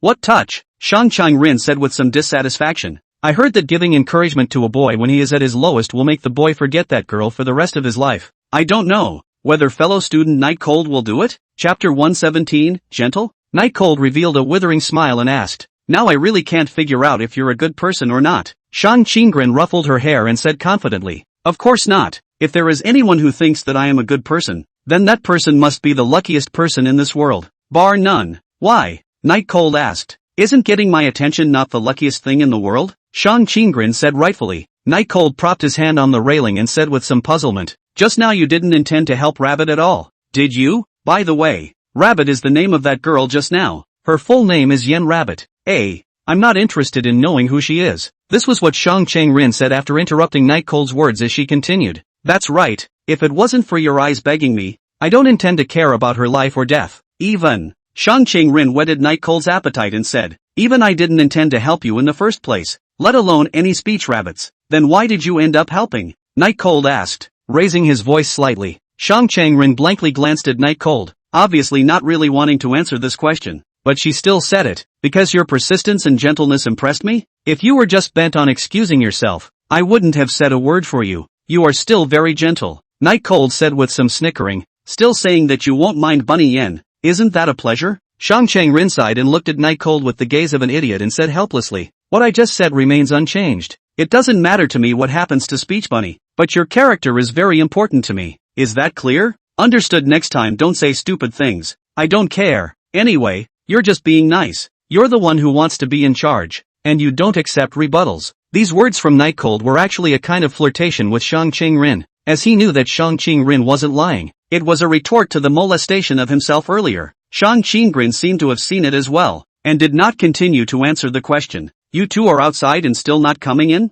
After about 7 or 8 minutes, and Jisha's pressed voice finally came out from the new room. A voice that was suppressed to such an extreme that one couldn't help but shiver. It ended. A short conversation with Shang Ching-rin. A conversation that also allowed Night Cold to see Shang Ching-rin's ability to attack people's hearts. It's not to be underestimated. Why are you still standing there? Later on, if you're making Jisa-san angry, I won't be in charge of you, and today's dinner has already been used. Shang Ching-rin said to Night Cold who was sunbathing next to her. What are you afraid of? Isn't there still tomorrow's breakfast? Night Cold's footsteps that were just about to go stopped hard. Anyway, he just couldn't let Shang Ching-rin see that he was in a hurry. Shang Ching-rin smiled faintly, looking mesmerizingly good. She pulled back her wind-blown hair and whispered to Night Cold. You say, if you're the girlfriend, and she saw, is this considered cheating on us? Night Cold's eyes immediately widened to an exaggerated level that had never come before, because he really didn't expect Shang Ching-rin to actually be able to say such words. It simply subverted his impression of Shang Ching-rin. Could that unattainable goddess, that flower of the high ridge that could make one's heart happy just by looking at it from afar, actually say such words to herself? And look at that expression, as if it was enjoying itself. Was this still the Shang Ching-rin he knew? Night Cold was very puzzled inside, but there was no chance to ask questions. Shang Ching-rin was already heading towards the room ahead of time. Cheating said so ugly. If it's me, I can surely take them all. Night Cold returned with a stiff upper lip, too low for fear that Shang Ching-rin wouldn't be able to hear him, but he also didn't dare to be too loud because it would be bad if Ji-sa heard him. Room. In fact, after looking at the house, the Night Cold is also the first time to come. A morning time, the change cannot be said to be not big. Inside is already full of a variety of furniture and living supplies. Even Speech Bunny's luggage was still here, but Night Cold could only pretend not to see it. What were you doing out there for so long? And Ji-sa crossed her black silk legs and sat on the big red sofa with a blanket underneath, her tone very unpleasant. No, just having a casual conversation outside. Is this sofa still comfortable to sit on? Night Cold walked next to Ji-sa and explained. Casual conversation that takes this long? What exactly are you doing outside? And Ji-sa continued to ask without relenting. Night Chill glanced at Shang Ching-rin who was very comfortable with herself as she found a seat and sat down. He said, discussing what to eat tonight. Yes, just discussing what to eat tonight. Does Ji-sa have any suggestions? And Ji-sa glanced at Shang Ching-rin who didn't have any expression. found himself a stool to sit down and started reading, and after a cold snort, she no longer gave Night Cold a hard time. All of this furniture in the house is replaced. This sofa, and the table and chairs are all thrown away and replaced with new ones. Immediately, and Jisha's voice was still very cold, commanding, "Ha, isn't that too much of a waste? These furniture are not allowed to be returned if they are not faulty." Night Cold said with some reluctance, "Change it when I tell you to. What's all this nonsense?" Okay. At that moment, Shang Rin laughed, although her gaze was still on the book, her voice had already come out. La, Night Cold student is still really slow. She saw student obviously doesn't like the furniture that someone else bought for you. Angry like this? Night Cold suddenly realized, so when she saw was angry because of this he thought it was because he bought these furniture not to her liking. Simply put, it was too cheap, and Jisha didn't feel any embarrassment. She just clasped her hands and turned her icy gaze towards Shang Rin. You enjoy meddling in other people's personal affairs? Or do you enjoy showing off your intelligence? And Jisha's tone was very dissatisfied. I'm sorry, it's your narrow-mindedness that would think I'm showing off. I'm just teaching my ministry member every now and then so that he knows how to discern other people's words and emotions. Immediately after that, Shang Rin immediately aimed his words at Night Cold and said, "What I said just now should be written down. By the way, all of today's things need to be written down. Not regularly I'll take the test, if I fail at the time." What? With this statement, Night Cold didn't know whether it was because he didn't know what the consequences were, or he didn't know what exactly Shang Rin was talking about at this moment, or perhaps it was both. Shang Rin gently pulled the bookmark off, then closed the book in her hand with a little force and said, "If you don't pass, I'll tell Chisa-san each and every one of your tie passed, and she'll naturally clean you up. Don't expect me to punish you myself, after all, I'm so gentle." Chapter 118, Finding Bunny Words. Night Cold had already lost track of exactly how many teachings he owed Shang Rin to write. A lot anyway, and it came once in a while, but looking at Shang Rin's appearance, it should be when he was in a good mood. He was a bit confused because hadn't the teaching ended already? Why did Shang Rin still keep teaching himself things? Was it addictive? What a strange fetish. But Night Cold didn't have the heart to think about anything else, because he was going to start getting busy, whether it was moving furniture out or not, or moving new furniture into the room. He wasn't really needed, but he had to be the one to act like he was very much on top of the situation and was responsible for it, because that was how he could paralyze Jisha and get her to leave in a hurry so that he could go down and look for Yin Bunny. Speaking of Bunny Rabbit's luggage had also been secretly hidden by Night Cold. At least it wouldn't be thrown away by Jisha as if it was garbage, and it was instantly said that it had been thrown away. Time passed by, and Shang Rin sat on the well-lit balcony reading a book, serene and elegant. On the other hand, Jisha was sitting opposite Shang Rin. Although it was opposite, the position was far away from her, working on the information. Night Cold was so busy and sweaty that his throat rolled as he drank down a mouthful of water and walked over to Jisha. Seeing this, Jisha frowned and took out a blanket to help Night Cold wipe the sweat off his face. "Don't we let the workers do all the work? Why are you sweating so much?" The reproach was tinged with a bit of heartache, and the movements of his hands were unprecedentedly gentle. Night Cold let out a long breath and sat across from Jisha. "A lot of places need help. I don't want to get myself sticky in the winter yet. It's hard to die." Jisha put her hand back. Night Cold looked at the blanket in her hand. The more he looked at it, the more familiar it looked. Wasn't it the blanket that had just been patted by Jisha to sit under her buttocks? "Jisha, what are you wiping my face with?" Night Cold gulped, looking like he didn't want to face it. Jisha smiled, then said in a fake cold voice, "What? You're disgusted? It's not that I mind. It's just that, forget it, I'm not necessarily cleaner than a blanket anyway." Night Cold shrugged indifferently, picking up the pure water and taking another sharp gulp. Jisha threw the blanket aside and clasped her hands to Night Cold. "It's not necessarily, it's definitely." Shang Rin gave Night Cold a mocking look. Of course, the mature and handsome Night Cold wouldn't care, because he was here for a reason and didn't have time to argue with these two beautiful girls. Jisha thought that Night Cold was angry, and said with a slightly gentler tone, "How is it? Did you get it right?" Night Cold knew that Jisha was asking about the furniture, and replied, "Almost got it done. Just missing some daily necessities. I'll go down and buy it right away." "Right, Jisha, do you want to buy something?" This sentence, Night Cold said a bit awkwardly, as if he was trying his best to hide his true thoughts, and Jisha was inexplicably silent. A silence that could be described as torturing Night Cold's heart every minute, making him gag but still have to live with it. I don't know why, but when he was playing tricks in front of Jisha would always be silent like this, as if he knew everything. Night Cold didn't know if Jisha knew, but he knew that if he revealed himself, then Jisha wouldn't let himself go down to buy something even if he didn't know anything. After all, and Jiza was very suspicious. Remembered to buy a good serving of beef. And yes, by the way, bought some more drinks back.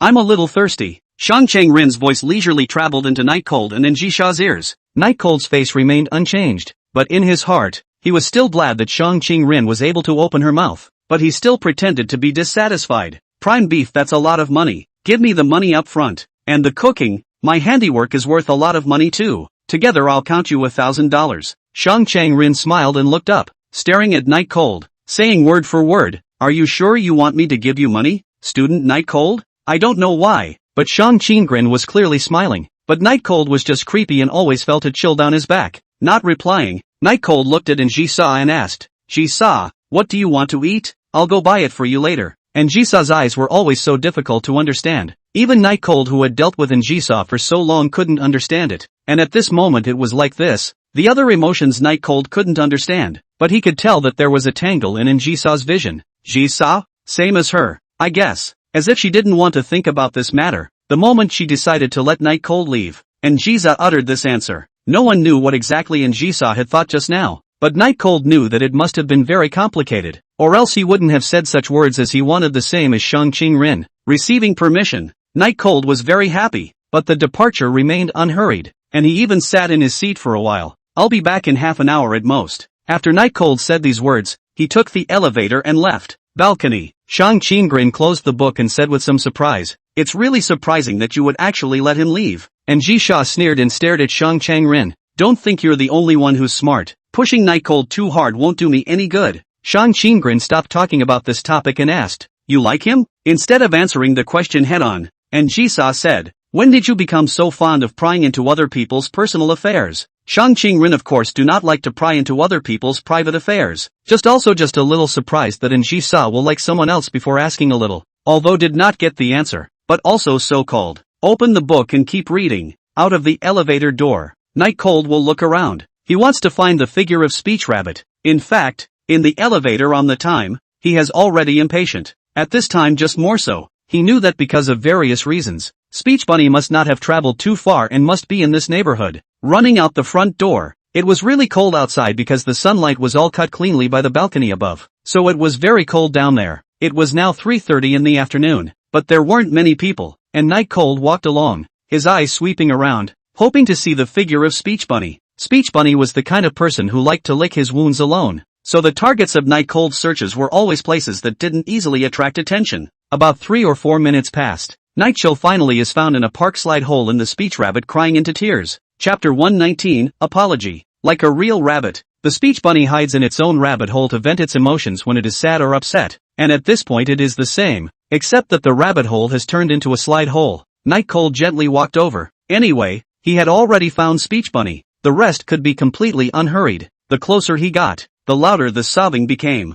Night Cold sat next to him and said for no reason, luckily it's cold today and no kids came over to play. When Yen Bunny heard Night Cold's voice, her entire body slightly stiffened, but it was only for a moment, and she immediately changed direction again and continued to start sobbing, obviously not wanting to take care of Night Cold. Is the rabbit hole empty? Or did I come at a bad time? Night Cold said gently. Rabbit hole? Isn't that flirting with yourself? Speech Bunny couldn't hold it in. Even if it was making a scene, it couldn't withstand Night Cold's teasing said, what rabbit hole? I'm not a rabbit. Night Cold walked over and said with a smile, so you're here. I thought it was a rabbit. Thinking what if a little kid slipped down the slide and the bunny got hurt? Yen Bunny grunted and glanced her face aside, not wanting Night Cold to see her teary eyes, but in fact just now Night Cold had already seen her swollen eyes from crying. A good long time. What are you doing here? Didn't you kick me out? Why did you come to me again? Speech Bunny said to Night Cold in a tone she had never used before. The element of gambling was very high. Speaking of this matter, guilt immediately crept onto Night Cold's face as he sat down on the stone platform and said,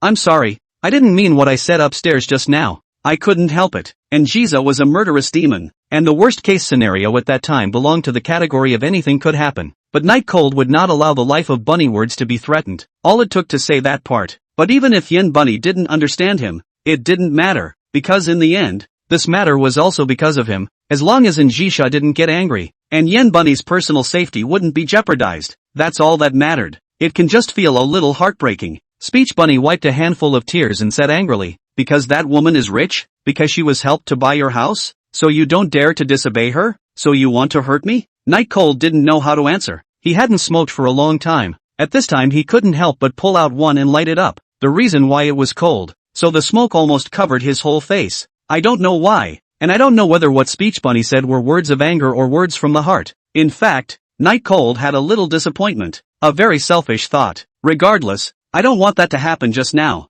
I don't want that to happen just now any more than any of you do. Night Cold said as he took a sharp drag and exhaled the smoke. Yen Bunny has not seen Night Cold smoking for a long time. At this time, smelled the smell of smoke, and then subconsciously looked at Night Cold. The whole person froze. She had never seen Night Cold like this before, and it felt exhausting and tiring. But obviously she was the victim. What right did Night Cold have to be like this? I was originally looking forward to today. Looking forward to being able to live with you. I didn't expect. Speech Bunny said. Her tone once again took on a sobbing tone. I didn't expect that it would actually turn out like this. I'm sorry. Night Cold apologized. Especially the words you just said were like a knife in my heart. Do you know how much my heart hurt after hearing those words? Yen Bunny stared at Night Cold with hatred. Sorry. Night Chill took another drag on his cigarette. It seemed that Night Cold's arrival had caused Speech Bunny to completely open her box and pour out all the grievances she had suffered. Why did you invite me to your new room if you didn't want me to? And then watching me leave in a mess made you happy? Speech Bunny gradually began to get hysterical. There was no problem. Night Cold could accept it all. It was an individual who had suffered what had just happened. Would not be calm, especially an ordinary girl like Yen Bunny. It's normal to say something angry. I'm sorry, but I'm also just subject to a lot of things that I don't have the ability to control. Had I known ahead of time that this would happen, I wouldn't. I would have used a more prudent method, Night Cold said. When Yen Bunny saw Night Cold's look, she didn't know what to say, but her heart was just hard, very hard, feeling all your expectations shattered, and the murderer who caused all this is still his favorite person. This ambivalence was driving her almost crazy. What do you want me to say when you keep apologizing? Speech Bunny said in a rare capricious manner. Night Cold walked to the front of the Speech Rabbit and said, I originally came to apologize. Of course, always apologized. Actually don't even ask for forgiveness. As long as you can feel better in your heart. Speech Bunny's tears finally stopped, but was still looking at Night Cold in a less than satisfied manner. She had never seen Night Cold care so much about herself before, and it felt so wonderful and enjoyable that she even forgot about being angry. I don't mean to say that everything is your fault. It's just that today's incident, it's really too sad for me. Can you understand? Speech Bunny said in a pearly voice. The calming of her mood also made her much more rational. Night Cold nodded. Yen Bunny hadn't made any mistakes. He had pulled her over, and then he had also asked her to help him fiddle with the furniture, and then he had finally kicked her out. Yen Bunny had been a victim to the very end. Sadness, grief, anger, it's all normal. But the Night Cold always have a stomach of words want to say, but cannot say the feeling, so can only be in the light of a cigarette. Little Chill, my luggage is still in your new room. Speech Bunny calmed down before remembering that her luggage was still in Night Cold's new room. At this time, Night Cold opened his wallet and pulled out $5,000, handing it over to Bunny Yen. You can find a random hotel to stay in first. I'll find you an apartment after 2 days, and take your luggage along with you at that time. In order to avoid another incident like in Jisa bumping into Yen Bunny, Night Cold decided that he would have to help Yen Bunny find a house separately. Originally, in fact, he had expected Jisa to come to check on him, so he deliberately chose the downstairs apartment where no one was, to the point that if Jisa came more diligently, he could help Yen Bunny to rent the downstairs house. But not anymore. It's better to stay away from the place where Speech Bunny lives, not giving this kind of thing a chance to happen again, because this time the incident had created an indelible psychological shadow in Night Cold's heart. Speech Rabbit looked at the bills in the hands of the Night Cold, said in a daze, this money, is it from the woman who gave it to you just now? You've really been adopted by her? Little Chill. You. Chapter 120. Night Chill wasn't very eager to explain and casually replied, a special bit of friendship, right? Well, now that the weather is cold, it's better to hurry and find a warm place to take a bath. In fact, he wasn't even too sure exactly what kind of relationship he had with Jisa. Saying that he was a friend didn't feel very appropriate, but if he wasn't a friend, could it really be an adopted relationship? That's impossible, so it can only be a special friendship. Special? Speech Bunny chewed on those two words in her mouth, not feeling very comfortable. Thinking carefully, although he suffered such a big aggression today, he could not blame it all on Night Cold. He originally had no place to go, and it was not Night Cold that caused it, and he means well. When walking towards the main road, seeing that Night Cold had not said anything all the time, Yen Bunny opened his mouth and said, Little Cold, just now. Night Cold smiled and replied, I know, it was all my fault in the first place as well, and since you're angry again, It's normal for you to say something angry. I don't care. Speech Bunny smiled. In the middle of winter it didn't look so stiff. Instead it was a little hard to see the tear stains on her face, but it didn't affect it because there weren't many people on this road. Chill. Even though you're usually always hanging around, you're still very gentle and always go out of your way to find ways to solve other people's problems. Just like today. Maybe. Yen Bunny got into a cab and left. Night Cold stood in place, feeling relieved. Tomorrow he didn't know, but at least today was over. Night Cold twisted his neck and said comfortably, coming in at such a high intensity every day, I guess I'll have to reduce my lifespan. It's really tiring. After resting for less than a moment, he immediately remembered that he had to go grocery shopping, and immediately turned back toward the neighborhood. The apartments around him were high class and quiet and sunny. The greenery was tastefully planted. The roads were clean, and hooray he wasn't coming in to deliver. He actually had a house here. Otherwise, you'd probably miss this place for the rest of your life and try to buy a condo here any way you can, right? But he who knows Angiza really bought one here. So dreamy. He was supposed to be enjoying life. Such freshness was most appealing, but when he stepped into the room today, he didn't have a chance to take a good look around his residence. What a shame. How come you're starting to lose it? Night Cold was a bit dissatisfied with his state. Usually it felt like he was very strong and took everything lightly, but today was different. Why do you feel this way? What would Shang Qingren say if she were here? What are you standing there stupidly for? The voice in his head gradually rang in his ears, and Night Cold was filled with questions. Could it be that he was some kind of conceptual god? When you think of Shang Qingren's voice, you can immediately really hear it? Night Cold looked at his hands and said incredulously, I remember I don't have this kind of ability. That kind of ability? Right at this moment, there was a sudden burst of fresh scent coming from behind Night Cold, followed by Rin Shang Rin, who walked over. Looking at Shang Rin, Night Cold was speechless for a while, so it was behind his back. He told him that he didn't have this kind of ability at all. Shang Qingren was very concerned about what she had just heard and asked, you said that you don't have this kind of ability, so what kind of ability do you have? Could it be time travel? Going back in time? I said, is your imagination too rich? How could I possibly have that kind of ability?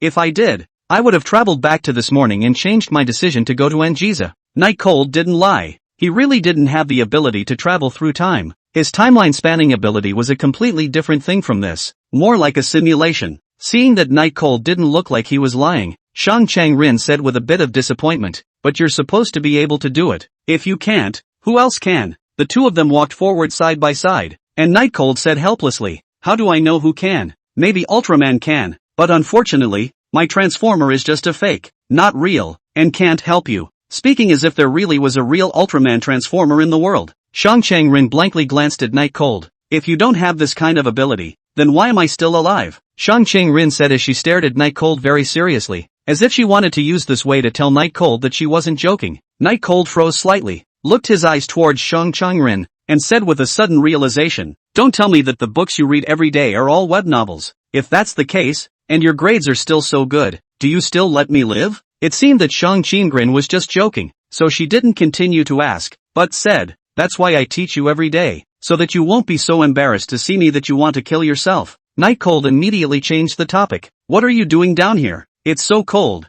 without sunlight, and with the fog starting to rise, Shang Rin's skin gave off a very cold feeling, like a gem lying in the middle of a stream in winter, both dazzling and endearing. She said, come down and see if you're hiding somewhere and crying. Really crying? Night Cold asked back, finding it interesting. Really crying? I'll say something excessive to make you cry a little more. Shang Qingren said mischievously, where's the promised protection for the ministry? Exercising the mental capacity of the ministry members is also something I, as a minister, should do. And by the way, there's no need to thank me. The real reason. Night Cold did not get from Shang Rin's mouth, but he felt that Shang Rin's words should be half true and half false, not all nonsense. Since they were together, then Shang Rin naturally participated in buying food. Night Cold pushed the cart, while Shang Rin looked like a gentle housewife, picking out her husband's favorite dinner ingredients, a scene that caused the crowd to look at her sideways. Night Cold, who was pushing the cart, yawned as he remembered doing something like this with Angiza as well.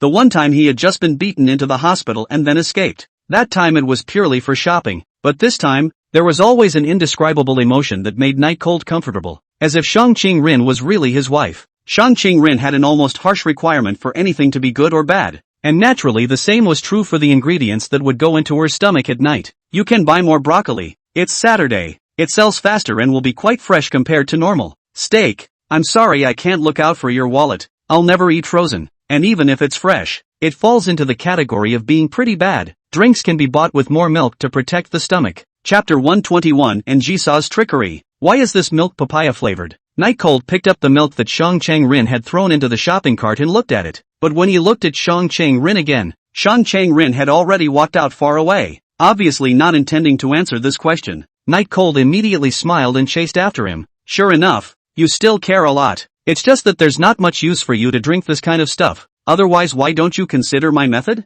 Purely handmade, very healthy. The farce ended when Shang Chang-rin turned back. Shang Chang-rin smashed Night Cold's complacency to smithereens with her icy sight, making Night Cold not dare to be arrogant. The two of them once again reverted to the way they had just entered the supermarket, with Night Cold pushing the shopping cart in the back and Shang Chang-rin picking out the ingredients in the front. Looking at Shang Chang-rin's face that was seriously picking, Night Cold couldn't help but say in his heart, when the results of the monthly exams are announced the day after tomorrow on Monday, when you put on the maid outfit, I'll see if you're still arrogant. Night Cold's evil eye Shang Chang-rin didn't notice, just staring at the two side dishes in her hands comparing them. Although the two side dishes are the same price, but one has a larger quantity, and the other one is fresher. Shang Chang-rin only considered for a moment, but still put the fresh one into the shopping cart, then continued on. The checkout is of course Night Cold, a total of more than $700. Beef is of course expensive, but it is not so expensive. After all, it is a low-cost supermarket. It is unlikely that there is anything particularly expensive. It was Night Cold who bought a bottle of red wine for Jisoo, more than 400,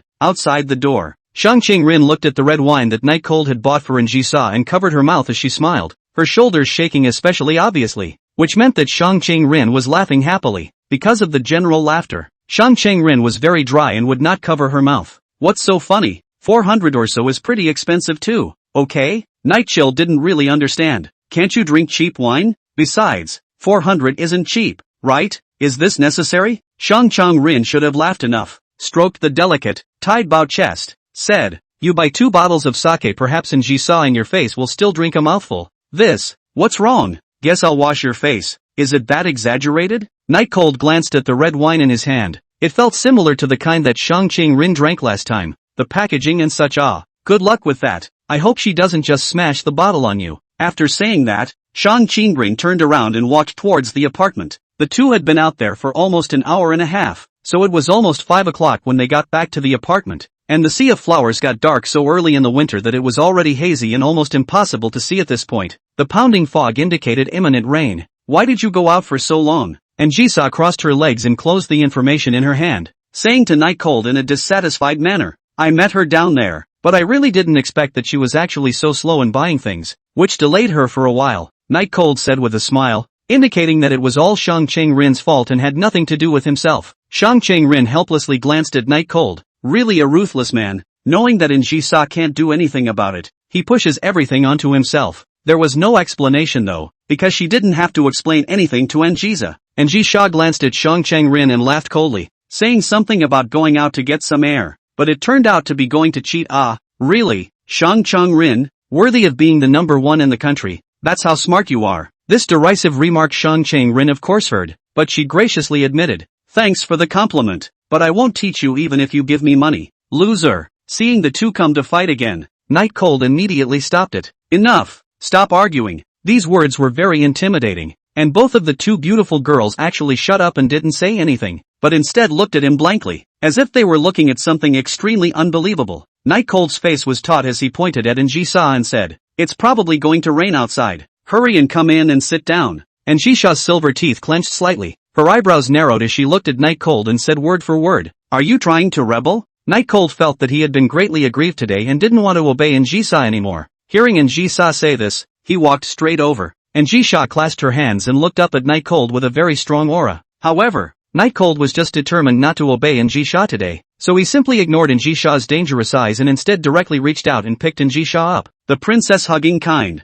If you don't listen I'll do it myself. Night Cold was still a bit abashed as he glanced at Jisoo in his arms and realized that although Jisoo's face was already very ugly right now, the double was slightly red. Good chance. Night Cold took out the appearance of the head of the family and carried Jisoo to the sofa and sat down. To the end Jisoo was holding her hands with a stern look, even when she sat on the sofa. Although it looked like Night Cold was on a roll, only he knew how careful he was. and only he knew how fast he jumped. But after spending a long time with Anjiza, he knew that the probability that Anjiza would be angry if he did this was not high, especially today. As expected, Anjiza did not say anything. This made Night Cold's guts grow and walk up to Shang Changrin. Shang Changrin also clasped her hands, but did not say nothing like Anjisha did, but said, "If you dare to touch me, you're done for." These words made the originally excited Night Cold calm down. So close. If he really went to hug Shang Changrin, then there might not be any dinner tonight, and he didn't even need Shang Changrin to make a move, and Jisha in the back would shoot him.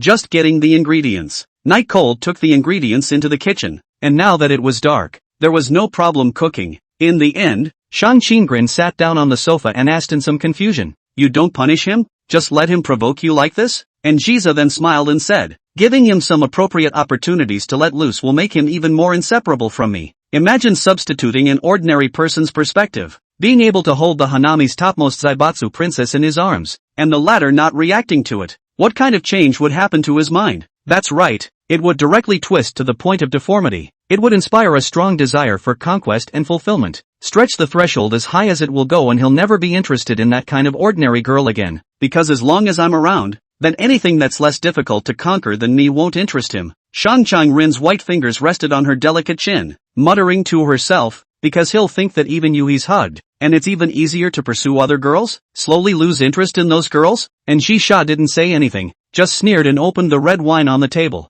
then poured a glass, then took a sip. Unexpectedly Shang Changrin and Jisha spat out the wine, but did not get angry, but said with interest, "This cup of wine is just like those ordinary girls." Chapter 122, The Mysterious Maiden. While cooking, the calmer Night Cold felt a bit of a chill down his back. It was really quite scary for him to treat Anjisa like this, if not counting the time when they just met, or for the first time. But fortunately, Anjisa didn't get angry, and it also caused a faint sense of pride to rise within Night Cold's heart. He was just a very ordinary ugly alley boy who could actually hold the princess of the Sea of Flowers, Anjisa, in his arms, and really the only way to realize how wonderful Anjisa was to get his hands on her personally. Perhaps it was because Anjisa's status was too high. Anyway, Night Cold was unexpectedly unable to put it down for a while just now. Dinner was steak, and I could tell from the faces of the two young ladies that it didn't taste very good. Maybe it was the beef. It was just too different in taste from the top quality Wagyu beef they usually ate, so they would find it unpalatable. But Shang Changrin still ate all the food on his plate just like Night Cold. The only one who was dissatisfied with the meal was Anjisa,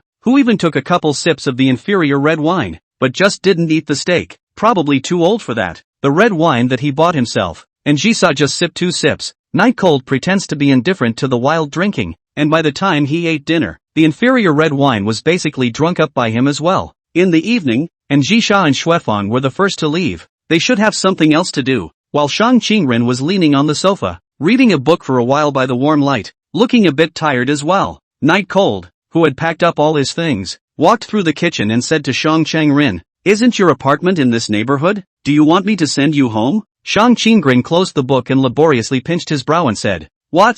Interested in my room?" Night Cold's face changed to go, but just couldn't find how to face Shang Changrin. In the end, he could only sigh helplessly and said, "I just see that it's getting dark. It's not safe for you to go home alone. Don't pull back." Shang Changrin stood up, straightened her clothes, and said, "It's better to forget about it. It's most dangerous for you to follow me. It's the middle of the night. What if you have an animalistic outburst?" Night Cold shrugged his shoulders, and did not produce mood swings at Shang Changrin's joke. Shang Changrin packed up and prepared to leave, and when she walked to the door, she turned back to look at Night Cold for an unknown reason. Night Cold was puzzled. "What's wrong? Didn't get anything?" Shang Changrin hugged her small bag and asked Night Cold, "What are your plans for tomorrow?" Tomorrow? Night Cold remembered that tomorrow was the weekend. These months he was either running for his life or dealing with women's affairs. He hadn't really had a weekend off, so he might as well get some rest tomorrow. Speaking her thoughts out, Shang Changrin's face instantly turned icy cold as she coldly said, "Besides playing games as playing? Where's your study program?"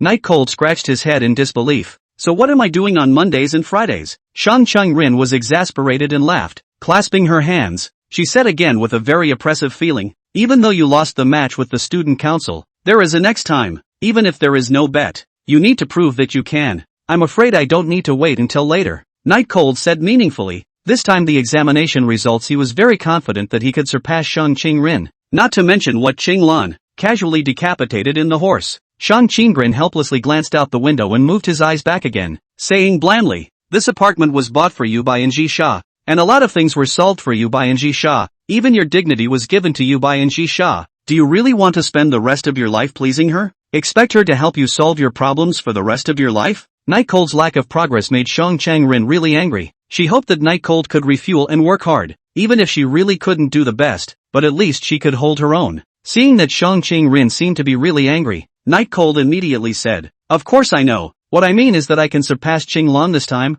I don't need to wait until later." Shang Qingrin's brows immediately spread, leaving behind a sentence. "Alright, I believe you," and left. The door closed and the sound of the elevator faded away. Night Cold's mind echoed that sentence. Everything he had was given by NG Shah. Did he intend to rely on NG Shah for the rest of his life? Sitting on the sofa, with Shang Qingrin's faint scent still lingering on it, he knew that Shang Qingrin was looking out for him, and he had certainly always understood that. Might as well say that he actually understood this better than Shang Qingrin. It was just that he had too many things going on right now, and that in the eyes of regular people, he was actually already very good. But what Shang Qingrin should actually be thinking about is going to learn maid etiquette instead of worrying about his grades. Think about it. Should I have gone ahead and asked for her size? After taking a shower, it was already more than 9 o'clock at night. Lying on the big bed, Night Cold let out a long breath. Today is finally coming to an end. It is really too tired. I was thinking of going to the AS50 timeline, but I'm so tired that I'll just have to hold off for a couple days. Of course, he hadn't forgotten about bunny words. Early in the dinner before, the Night Cold sent a message of inquiry to the words rabbit rabbit. The Night Cold just now also has not had time to read. Now open the phone. It shows several contents. That said, instead of going to live in a hotel, Bunny Words took that $5,000 and rented a single room near her school. The environment was not bad, stating that the money would be returned to Night Cold in the next year. Night Cold replied, "There's no need to rush to pay back the money. If you're short of anything, you can tell me." 5,000 was still a lot of money for Bunny Yen, and he didn't want Bunny Yen to break the rhythm of his life because of this $5,000. Putting the phone down, the corners of Night Cold's mouth turned up slightly. Remember when the great teacher said something about no one getting hurt in the realm of things accomplished? Why do I feel this way even now? Night Cold inexplicably felt a bit amused by this thought. He wasn't as gentle or tolerant as Big Teacher, but at least Yen Bunny was fine, and now that he had a room to sleep in, and it was quite a bit better than in the old town, and Ji Sha was no longer angry, and in a couple of days, Shang Qingrin would be amazed at his accomplishments as well, because Shang Qingrin doesn't like to run to the club building every day. She should be happy too, right? Slowly, after detailing what he had done, Night Cold's eyes closed and he fell asleep at 9 o'clock. I don't know how long I slept, but in a daze, Night Cold felt that his face was itchy, but he was too sleepy and didn't want to open his eyes, so he could only twist them away. But it didn't help much, because that itchy feeling came again. "Who is it?" Night Cold's voice with wakefulness rang out, his face ugly as he opened his own eyes. But just as he opened his eyes, he saw a beautiful girl who looked a bit similar to Njisa staring at him with a bad smile on her face. Night Cold looked around violently and realized that he was still in his own house. But how did such a beautiful girl appear in his house? Could it be that he was so horny that he masturbated to Njisa while he slept? Chapter 123, and Shurao. Finally awake? "You scum who seduced my sister Sama." The young girl was wearing the uniform of the Flower Sea Academy, wearing black pantyhose in the middle of winter, and at this moment, she stepped on Night Cold's knee, glaring at Night Cold with her eyes wide open. "Seducing your sister? Who is your sister?" Night Cold was speechless and his mind was still in a daze, so he directly answered this beautiful maiden's question first. "Humph, still playing dumb? Don't even know what you've done?" The young girl was very angry and kept kicking Night Cold's knees, which was her limit. Looking at the young girl in front of him who looked a bit similar to Njisa, and then looking at the black-clothed bodyguard standing inside his bedroom, Night Cold instantly guessed something from this familiar style of doing things. The young girl in front of her was Njisa's cousin. Night Cold was angry. How dare you break into a house, and it's still the middle of the night. Can he get a good night's rest or not? Thinking about it, his face instantly sank, but when he wanted to reach out and rip this little brat off his body, he realized that he was actually tied up, and it was the kind that was tied to death. The beautiful young girl who had a few similarities with Njisa immediately covered her mouth and laughed. He, can't move. Exasperated you. Slightly. Seeing this scene, Night Cold's face became even more unsightly. He swore that when he was able to move, he would definitely beat the ass of this brat in front of him. It's tempting to move, isn't it? But there's no way, because you've been completely defeated by me. Haha, the young girl covered her mouth and laughed as if she had gotten some sort of victory. Night Cold looked at the brat in front of him speechlessly. Another one of these boring misunderstandings. Well, isn't it tempting to move? The young girl once again walked up to Night Cold and flooded with nymphomania. It's so handsome looking. No wonder Sister Sama got hit. It's not Sister Sama's fault. Night Chill let out a cold laugh. And the young girl also realized that she had lost her temper, and immediately scrupulously let out a cry, saying, "Introduce myself, my name is Inshiaxio, and I'm the cousin of Elder Sister Samao." A nearby female bodyguard-like person immediately stepped forward and reminded Inshurnoa in her ear, yet Inshurnoa somewhat blushed and coughed once again, saying, "Shinoa's elder sister Sama is the queen of the Sea of Flowers, and she's a..." Sure enough, Night Cold was very calm, which made Inshiaxio's heart have no small loss. She thought Night Cold would be very surprised. What do you mean by that look? Could it be that you think that Shinya is not as important as you are to your elder sister? And Shinya once again stepped her leg on Night Cold's knee and said in a petulant manner, "For your information, elder sister Sama hugged Shinobu when she was a child." Night Cold really can't listen to it anymore. If being hugged is considered something great, then as a boy, who also took the initiative to hug Njisa, can't he even go to heaven? Tell me directly, how old are you? Night Cold asked breathlessly. He doubted that this uniform of Flower Sea Academy on Shura was stolen. It was completely elementary school student mentality, although Inshiaxio was a bit puzzled. But seeing that Night Cold's face did not change, she also pretended to be calm and said, "Shiaxio is already 19 years old this year, the same as her elder sister. What's wrong? A teenager?" Night Cold muttered twice and asked, "And just how young did Njisa hug you?" As if she was caught lying, and Shiaxio instantly panicked and didn't even dare to look into Night Cold's eyes. She could only keep stirring her bangs. Night Cold immediately understood that even such a pathetic thing was actually fantasized by Shurao. He was now angry and amused, and Shinya immediately reddened her face and said angrily, "What are you laughing at? Believe it or not, Shinya will let her sister feed you to the fish?" Night Cold replied without a care in the world, "Your pink underwear is showing." And Shurao froze for a moment, then slowly looked down at her skirt at Night Cold's gesture, because the chair Night Cold was sitting in was higher, so when she lifted her leg up, it was, "Ah!" And Shurnoa squealed and immediately covered her skirt with a cry of pervert as she blushed in shame. Luckily, the soundproofing of the new home is good, or else that sound just now would definitely be considered a nuisance. The surrounding bodyguards didn't say anything. After all, they hadn't received any orders, and Shurao, with her big watery eyes, glared at Night Cold, her small tiger teeth grinding and squeaking, looking very angry. "I'm going to call my sister Sama right now and say that you're bullying me, and at that time, my sister Sama will definitely feed you to the fishes." And Shurao arrogantly took out her cell phone equipped with a thick phone case. Even Night Cold saw that Shurao's cell phone wallpaper was still in Jisa,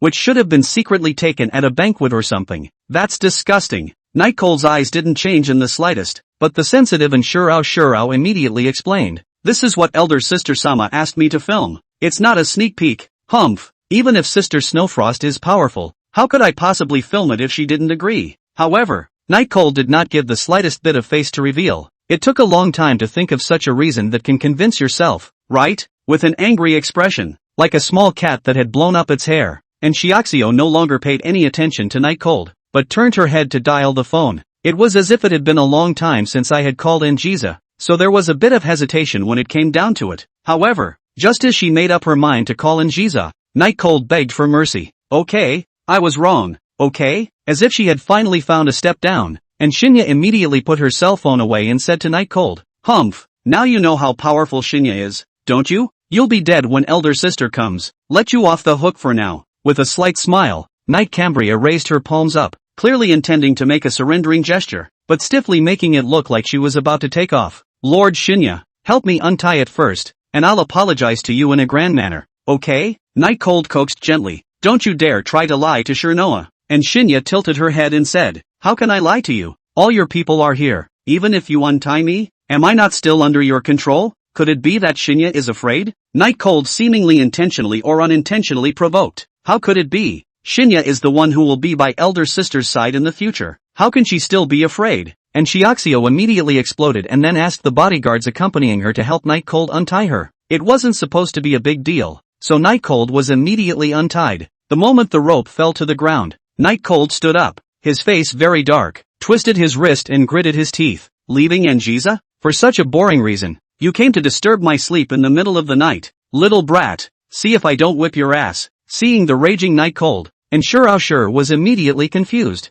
"I didn't realize that so many people Night Cold would dare to make a move. Quick, stop him." Looking at the bodyguards that surrounded him, Night Cold didn't even look at them. 3 times, probably just a few dozen seconds to beat them all down. You, who the hell are you?" seeing that her bodyguard was actually knocked down in an instant, and Xiaoxiao immediately panicked, continuously retreating backwards. She didn't even realize when she fell. What man? In a minute you'll know. Grabbed Shuro up and pressed him on the chair where he was tied up just now, followed by a loud Pia spanking sound resonating throughout the bedroom, and Xiaoxiao felt the hot sensation coming from her buttocks, and while she was ashamed and angry, tears of aggression fell down her face. I need to find my sister. Woo woo, Night Cold, however, didn't give half a face and said bluntly, looking for your sister? Your sister really came. You will only be worse off. I didn't let you make the call just now in order to save you. Chapter 124, A Very Ordinary Day. For in Shoshu, Night Cold was very upset. Disturbing his sleep in the middle of the night was just too stupid.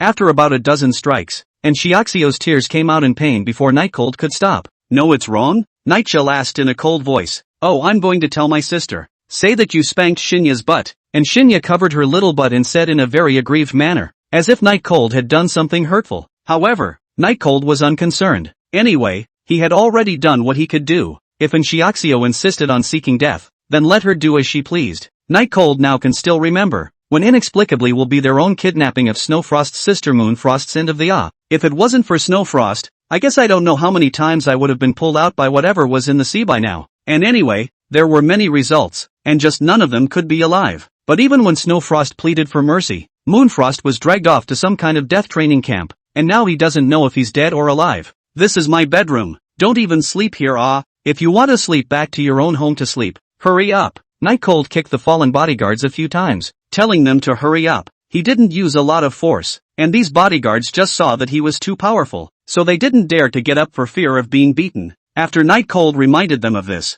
all the bodyguards immediately climbed up, all looking at Night Cold with fear in their eyes, and Shuro was the first to rush out, and all the bodyguards followed right behind. Clean up my room. If I see footprints or anything, the next time I see you guys, you won't be so lucky. Seeing the crowd disperse with a bang, Night Cold shouted at the door. I don't know how those people dealt with it. Anyway, when the door was closed, Night Cold ran out to see that the ground was indeed clean, without a single footprint. Clapping his hands, Night Cold was satisfied. This is only like words. I worked so hard to clean for so long, just coming a few people to get dirty. Isn't it a waste of the fruits of my labor? Letting out a satisfied snort, Night Cold took out his own cell phone. It was only 12:30. There was still plenty of time to sleep. Go back to sleep again, one day at a time. Turning all the lights off, Night Cold once again returned to his room to sleep, and since it was the weekend, he wasn't in a hurry, and carefully turned off the alarm clock ringer. The night was silent, and it was almost time for the next day. Night Chill felt a very strong sunlight shining on his face and opened his eyes in a daze, but because of the harsh sunlight he was not used to it for a while. He blocked it with his hand.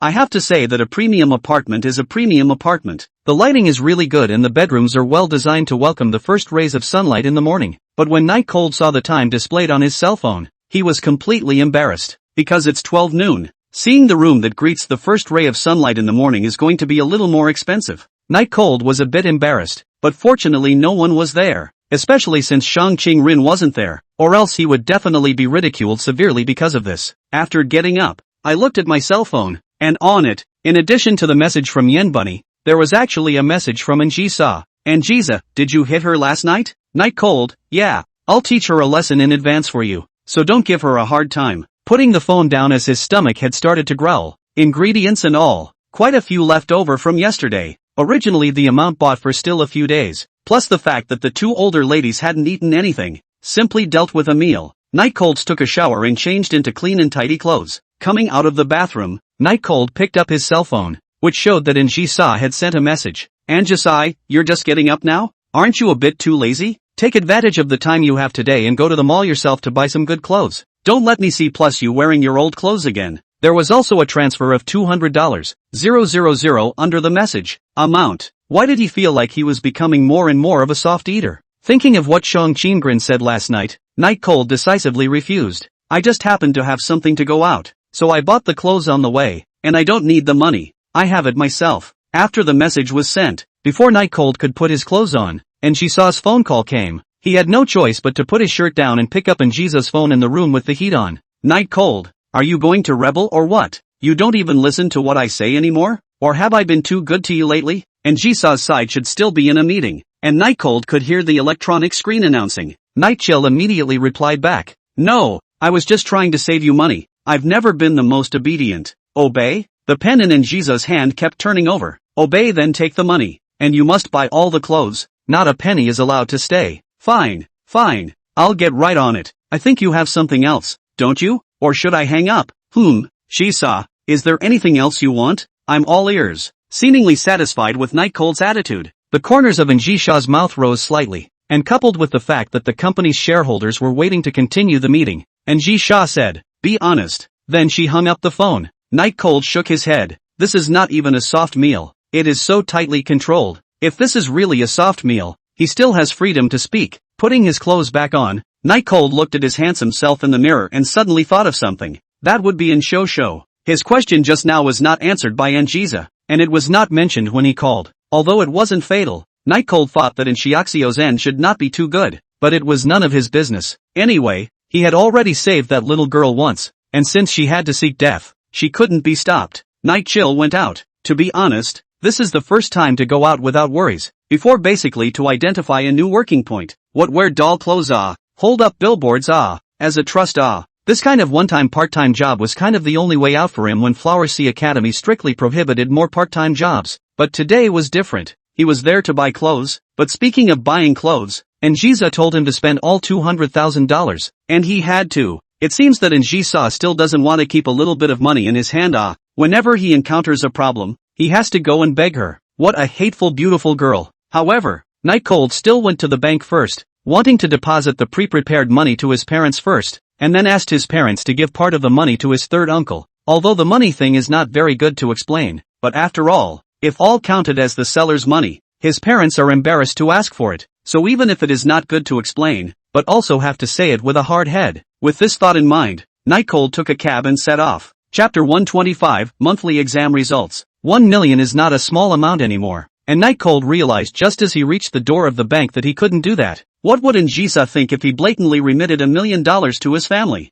In Njisa's eyes, he was a poor student with no money. The money didn't matter. After all, tens of millions of dollars of apartments Njisa had bought for him without batting an eye. But the fact that he had $1 million in his hand was very unusual. Even if Njisa very much didn't want to think that way, she would subconsciously think that he was a commercial spy. That is, he was deliberately approaching her, and that this $1 million was the payment given to him by the rival company. Realizing that there might be people around him watching him, Nightcold got out of the car next to the bank, and without even looking at the bank, he immediately left. Luckily, he had chosen a very large bank for security purposes, so there were plenty of luxury stores in the vicinity, and although they were still quite far away, it wouldn't take long to walk there. Walking on the street, Nightcold was very glad that he didn't wait until he entered the bank to realize this. As for the money, wait until the winter vacation, go home for New Year's Eve, then give it to his parents. It's November, and in almost a month or so we'll be on vacation. Afternoon hours, which are the most crowded time of the weekend because many people like to sleep in on Saturdays, are all about the afternoon action,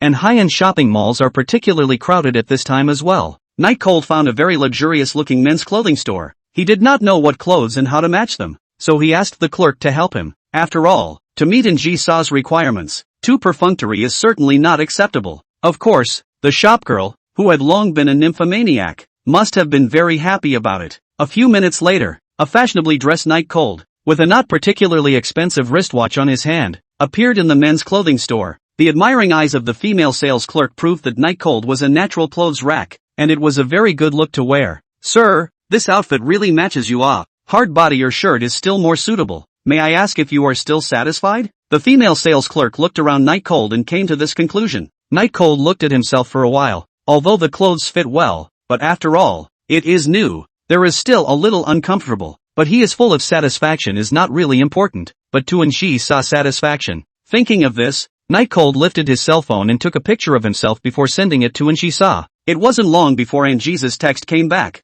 It's not bad, at least when you walk out with this young lady. People won't think you're a dog that this young lady raised. By the way, your kennel needs to be taken care of in a bit as well. Raised dog? The corners of Nightcold's mouth twitched. He was curious about how exactly Njisa looked at him in the past. Was it really as a dog? He very much wanted to dislike him back, but when he thought of Njisa's cruel methods, he could only just say back, as you like it. Maybe she went to another meeting. Maybe she went to clean up in Shiaxio. Anyway, Njisa wasn't answering back. And of course Nightcold was happy to do so. He didn't want to chat with Njisa yet. Blocking people half to death every time. At this time, the female sales clerk saw Night Cold's face cloudy, thinking that there was a problem with the funds, and tried very politely, "Sir, may I ask what problem is encountered?" Night Cold reacted at this time, immediately said to the female clerk, "Such clothes, you match me with a few more according to my body type. By the way, it's going to cost all 200,000. Trouble. The shopgirls were shocked. Who buys clothes like this? Not to mention that their clothes here are very extravagant. Even if they buy ordinary clothes, they don't buy them like this? It was important to realize that $200,000 was enough to buy a lot of things even in a place like the Flower Sea, where the land was so expensive.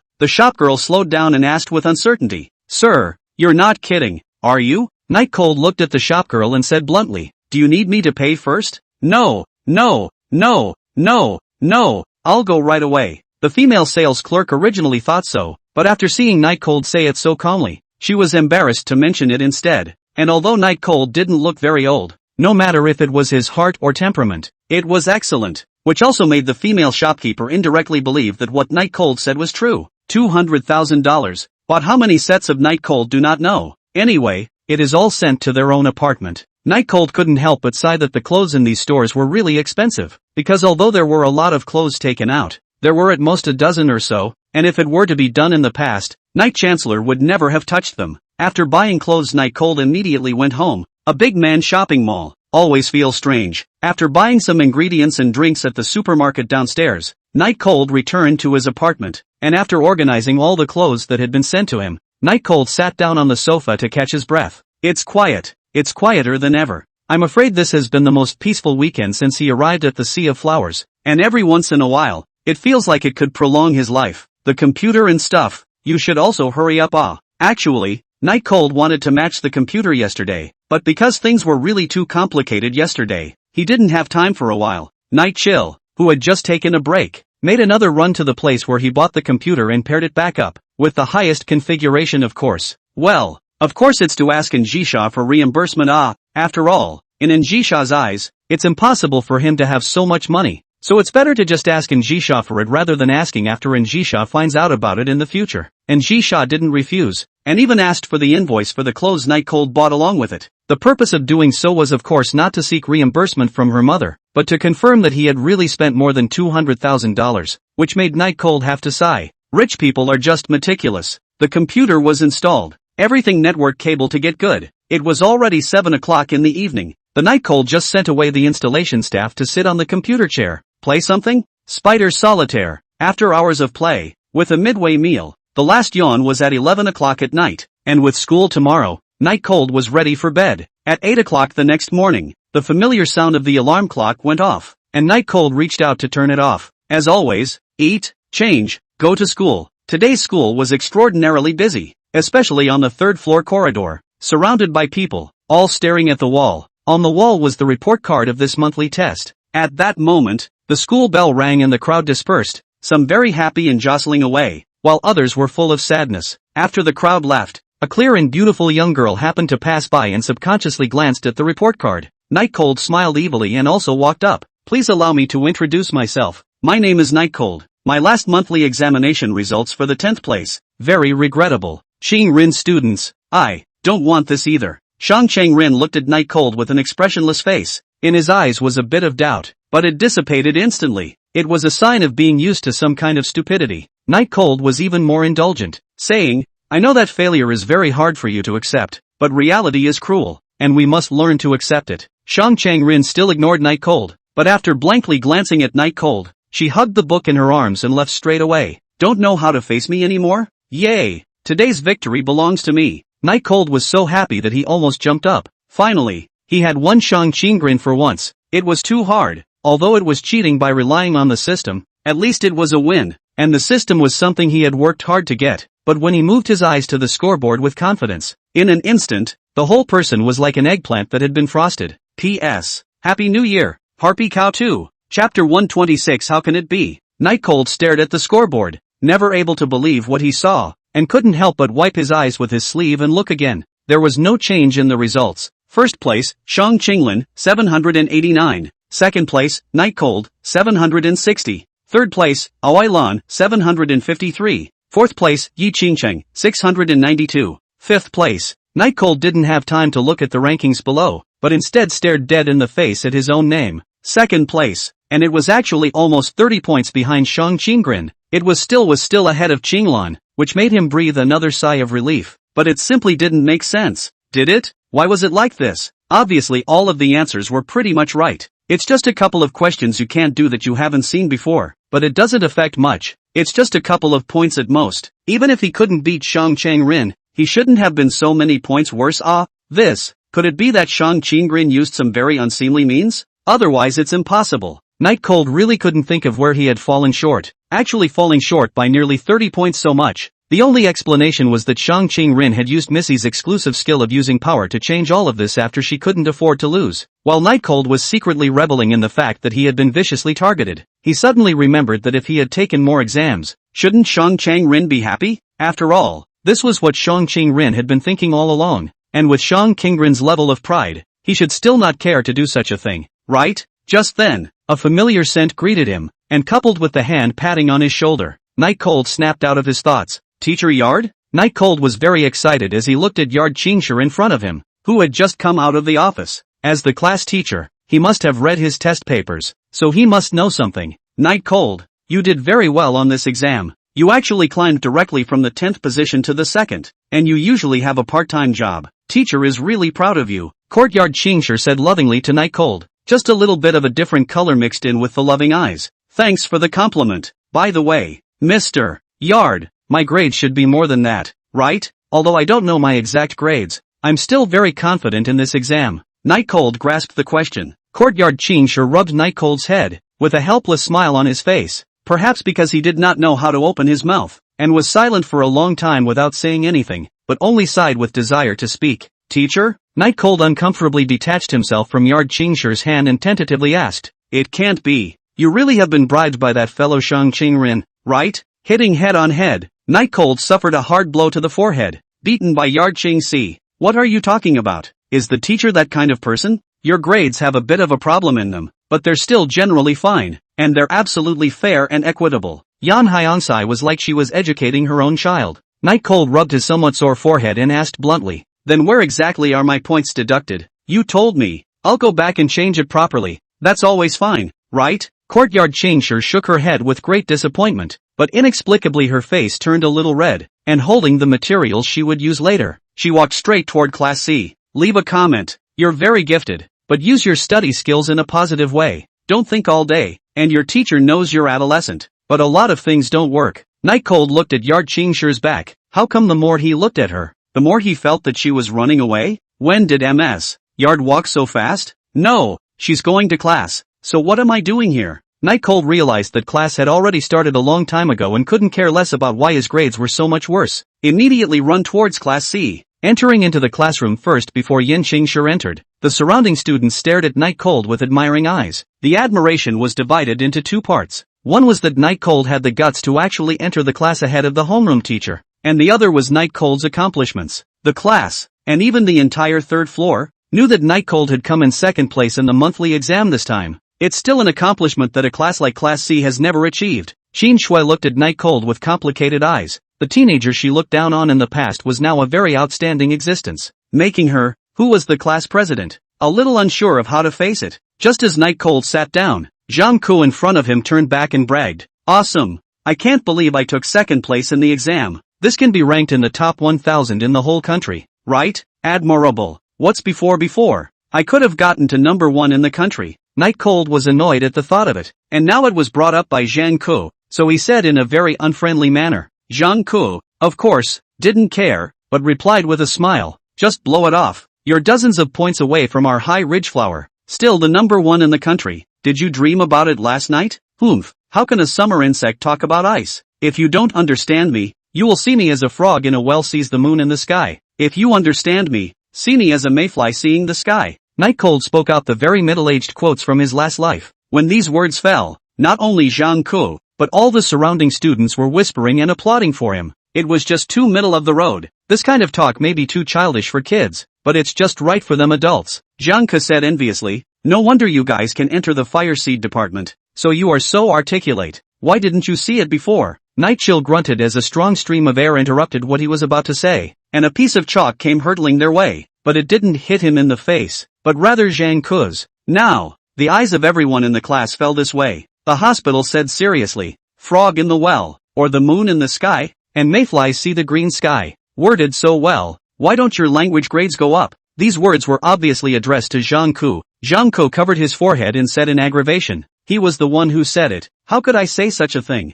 Yan Qingshi replied rightfully, him, he is the second in this monthly exam. You have time to talk to him. Why don't you learn more from him? Zhang Ku helplessly waved his hand. Anyway, horizontal and vertical are not right, right? Night Cold, on the other hand, started to take out his English textbook on his own, with a very composed look as if what had just happened had nothing to do with him. Well, before the class, we still come to congratulate the Night Cold students. This time the monthly examination results reached the second place. Is a very outstanding achievement. Everyone should learn from the Night Cold students.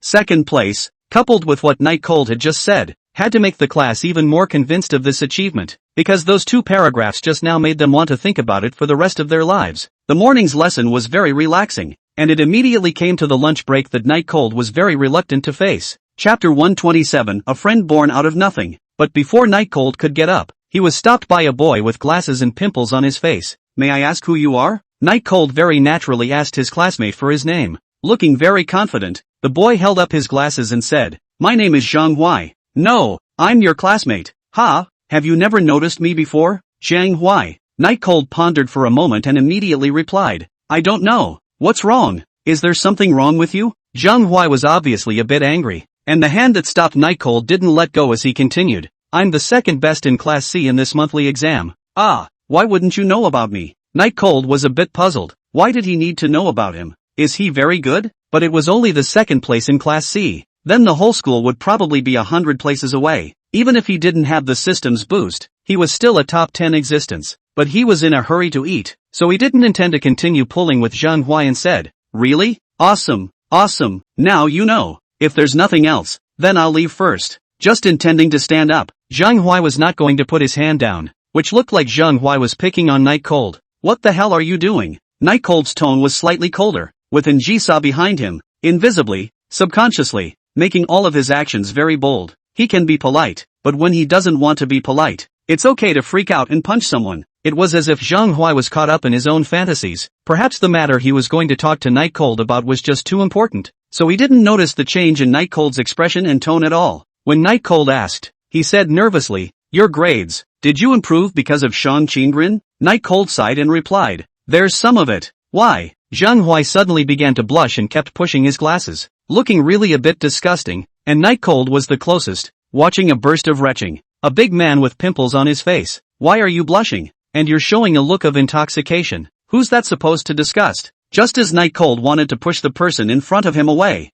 Zhang Huai said excitedly, could you let me join the Spark Ministry as well? I don't have a club yet, but of course, I've been invited by the ministers of many clubs, but I've declined, like the Animation Club, the Game Club, and all that. Listening to those clubs loaded with dead otaku, the corners of Night Cold's mouth twitched. These clubs would send out invitations, presumably because Zhang Huai was simply too much like them. To put it simply, it's one of a kind. However, Zhang Huai wanted to join the Fire Seed department. The first time Night Cold sensed that this person's purpose was not pure. After all, what was the point of going in a society that wanted nothing and could disappear at any time? It's useless to tell me if you want to enter the Fire Seed department. I'm just a small member of the department. I don't have any say in the club. Night Cold said helplessly. In fact, Zhang Huai added or not to join he does not matter. Anyway, he is also in order to be able to leave early to join. As for Zhang Huai to Shang Changren have ideas about this matter. All he could say was, peace be with you. Zhang Huai's entire body couldn't stop trembling, very slightly,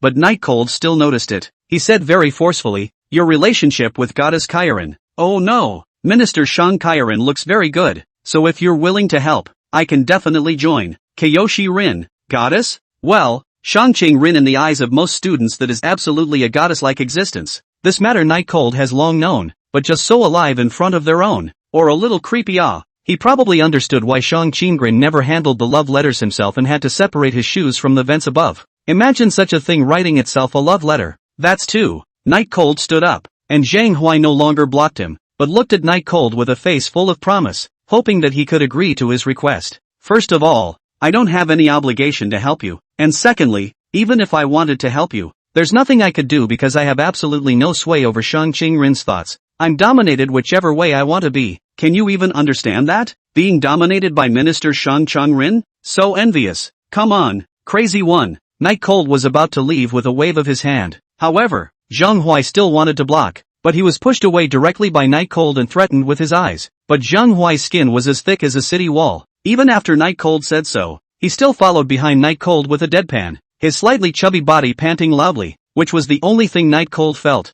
Fine, you can follow if you like. It's not up to you whether you join the club or not anyway. Lunch was still bread. Night Cold suddenly thought of Bunny Yin. If Njisa hadn't visited his new room, he would have been eating bento himself by now, right? The bread is good though. At least now I won't skimp on the milk. Going up to the 4th floor of the teaching building, where the top students of the whole school were, the heavy atmosphere of learning infected the immodest Night Cold, making his back involuntarily straighten a lot. At the end of the hallway was the student council, the most powerful department in the entire school, excluding the principal's office. And right next to the student council is the fire department. And there's another classroom across the street from the fire department. And that's the territory that the student council has reclaimed. And the territory that's not reclaimed at the moment, there's also the classroom for the fire department, which the student president is working on. Night Cold walked in front, while Zhang Huai, who was obviously coming to the 4th floor for the first time, was a bit nervous and silently followed behind Night Cold. The Ministry of Sparks has arrived. If you want to join the club, apply yourself. Pass the test naturally. Shang Qingrin let you in.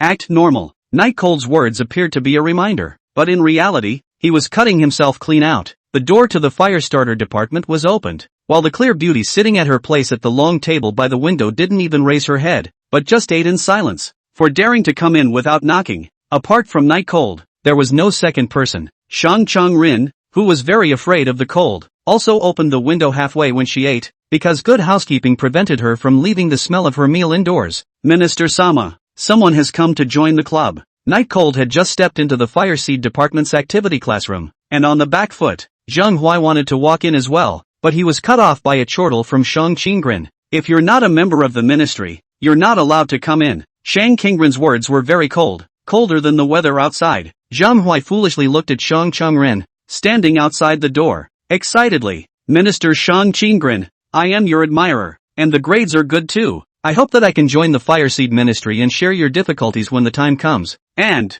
Night Cold and I are still friends. P.S. Question, when's everyone's vacation? Chapter 128, Protecting Shang Qingrin. Friend? Night Cold felt like he didn't have enough brain cells. When was he friends with the fat man in front of him? Didn't they just meet? And it was still him who followed him up with a deadpan face. But before he had time to explain, Shang Qingrin, who rarely had expression fluctuations, was frowning, placing the chopsticks neatly on the box. He said, I didn't disallow you to make friends, but isn't your vision a bit too poor? Such a person and still bring him to the club. I'm curious as to what you think. The corners of Night Cold's mouth twitched, wanting to speak for a long time before saying, it seems that I don't need your permission to make friends, right? So he really is your friend? Absolutely not. Zhang Huai spoke at this time, looking at Shang Qingrin's eyes showing an unstoppable longing, but hiding it very deeply, pretending to be serious. Minister Shang Qingrin, I'm no worse than Night Cold, and there are only 2 people in your club. Taking me in is also for the club's development, isn't it? In the future, our club will be the smartest club in the whole school. It seemed that sentence was really disgusting to Shang Qingrin, actually making the 100 poisonous. Shang Qingrin pursed her lips, her expression a little hard to bear. Night Cold looked at Zhang Huai in surprise. For a moment he actually didn't understand what this person was actually saying. Were the words just now a threat? The rules of the society were that there had to be more than 4 members. Zhang Huai was planning to threaten Shang Qingrin on the condition of joining the club? Isn't that too funny? You should know that this activity classroom is personally approved by the principal, and even the student council can only solve the problem with Shang Qingrin in a tactical way. What exactly does Zhang Huai think? Shang Qingrin spoke, his eyes icy cold. Your words disgust me, and are you trying to get my attention by sticking the metal to your chest? Boring trick. So allow me to also deny you entry. Cursed, but lightly. Night Cold was a bit puzzled that the person who had made things difficult for Shang Qingrin hadn't been scolded to death. Wasn't it a bit too cheap to ask Zhang Huai to leave just like that? But immediately, this thought disappeared without a trace from Night Cold's mind. Goddess Qingrin, please give me a chance, okay? I definitely won't let you down, I promise. Zhang Huai heard Shang Qingrin's rejection for a moment and panicked, but because Shang Qingrin's good tutelage made Zhang Huai feel less uncomfortable. Instead, he got even more carried away and actually tried to walk inside the activity classroom. Immediately, Shang Chang-rin glanced over with a single glance. And not only did Zheng Huai's feet not dare to land in the activity classroom, even Night Cold, who was standing next to him and had little to do with this matter, froze in place. One could tell just how cold this look from Shang Chang-rin was. Joining the Spark Ministry? Taking your fantasies every night seriously? Shang Chang-rin stood up very nonchalantly, clasping her hands in awe. Reading 2 light novels and fantasizing about having a story with me? You're too ignorant. Although it's rude to say so, it's just the way it is. Ignorant, disgusting, and fantasizing. If it's possible, can you please leave now? Zhang Huai's entire body froze in place. Night Cold cast a look of pity. How pathetic. Actually going to mess with Shang Chang-rin. Although this guy won't get his hands dirty or use his family's power, but she really does specialize in hitting you where it hurts. And she really knows your general condition just by looking at it. Hit. Excuse me. Bowing, Zhang Huai left as if escaping. Night Chill walked through the door, still looking out curiously, and only walked in after seeing that Zhang Huai was nowhere to be seen. Close the door. In the future, people like this will handle it themselves. Don't bring them to the club. Shang Chang-rin's tone was very cold, only a little bit weakened compared to just now. I didn't realize this guy was so persistent. Night Cold fell back and closed the door behind him, then came to the long table. He took one look at Shang Chang-rin's food box and realized why Shang Chang-rin was so angry. In the black high-class sandalwood food box was eel rice to replenish energy. Shang Chang-rin, who was so disgusted by Zhang Huai that she couldn't eat, did have a reason to be angry. At this time, Shang Chang-rin made a pot of black tea and poured a cup for herself and another for Night Cold. Night Chill took a sip and revealed a satisfied expression. When I came to school today, I still thought that winter was just too bad, but now I've changed my mind. Shang Chang-rin took a sip and did not reply. Night Cold also ignored it, and continued to say to himself, to be able to drink the black tea made by the Minister Sama himself, I would be willing to come to school every day. You were supposed to come to school every day, and my legs aren't as attractive as black tea? Shang Chang-rin did not look like she was joking, but asked seriously. Night Cold subconsciously poked his eyes under the table. The slender legs were close together, both legs falling gracefully to the side so that the most desired view could not be seen, and padded stockings had been added for warmth.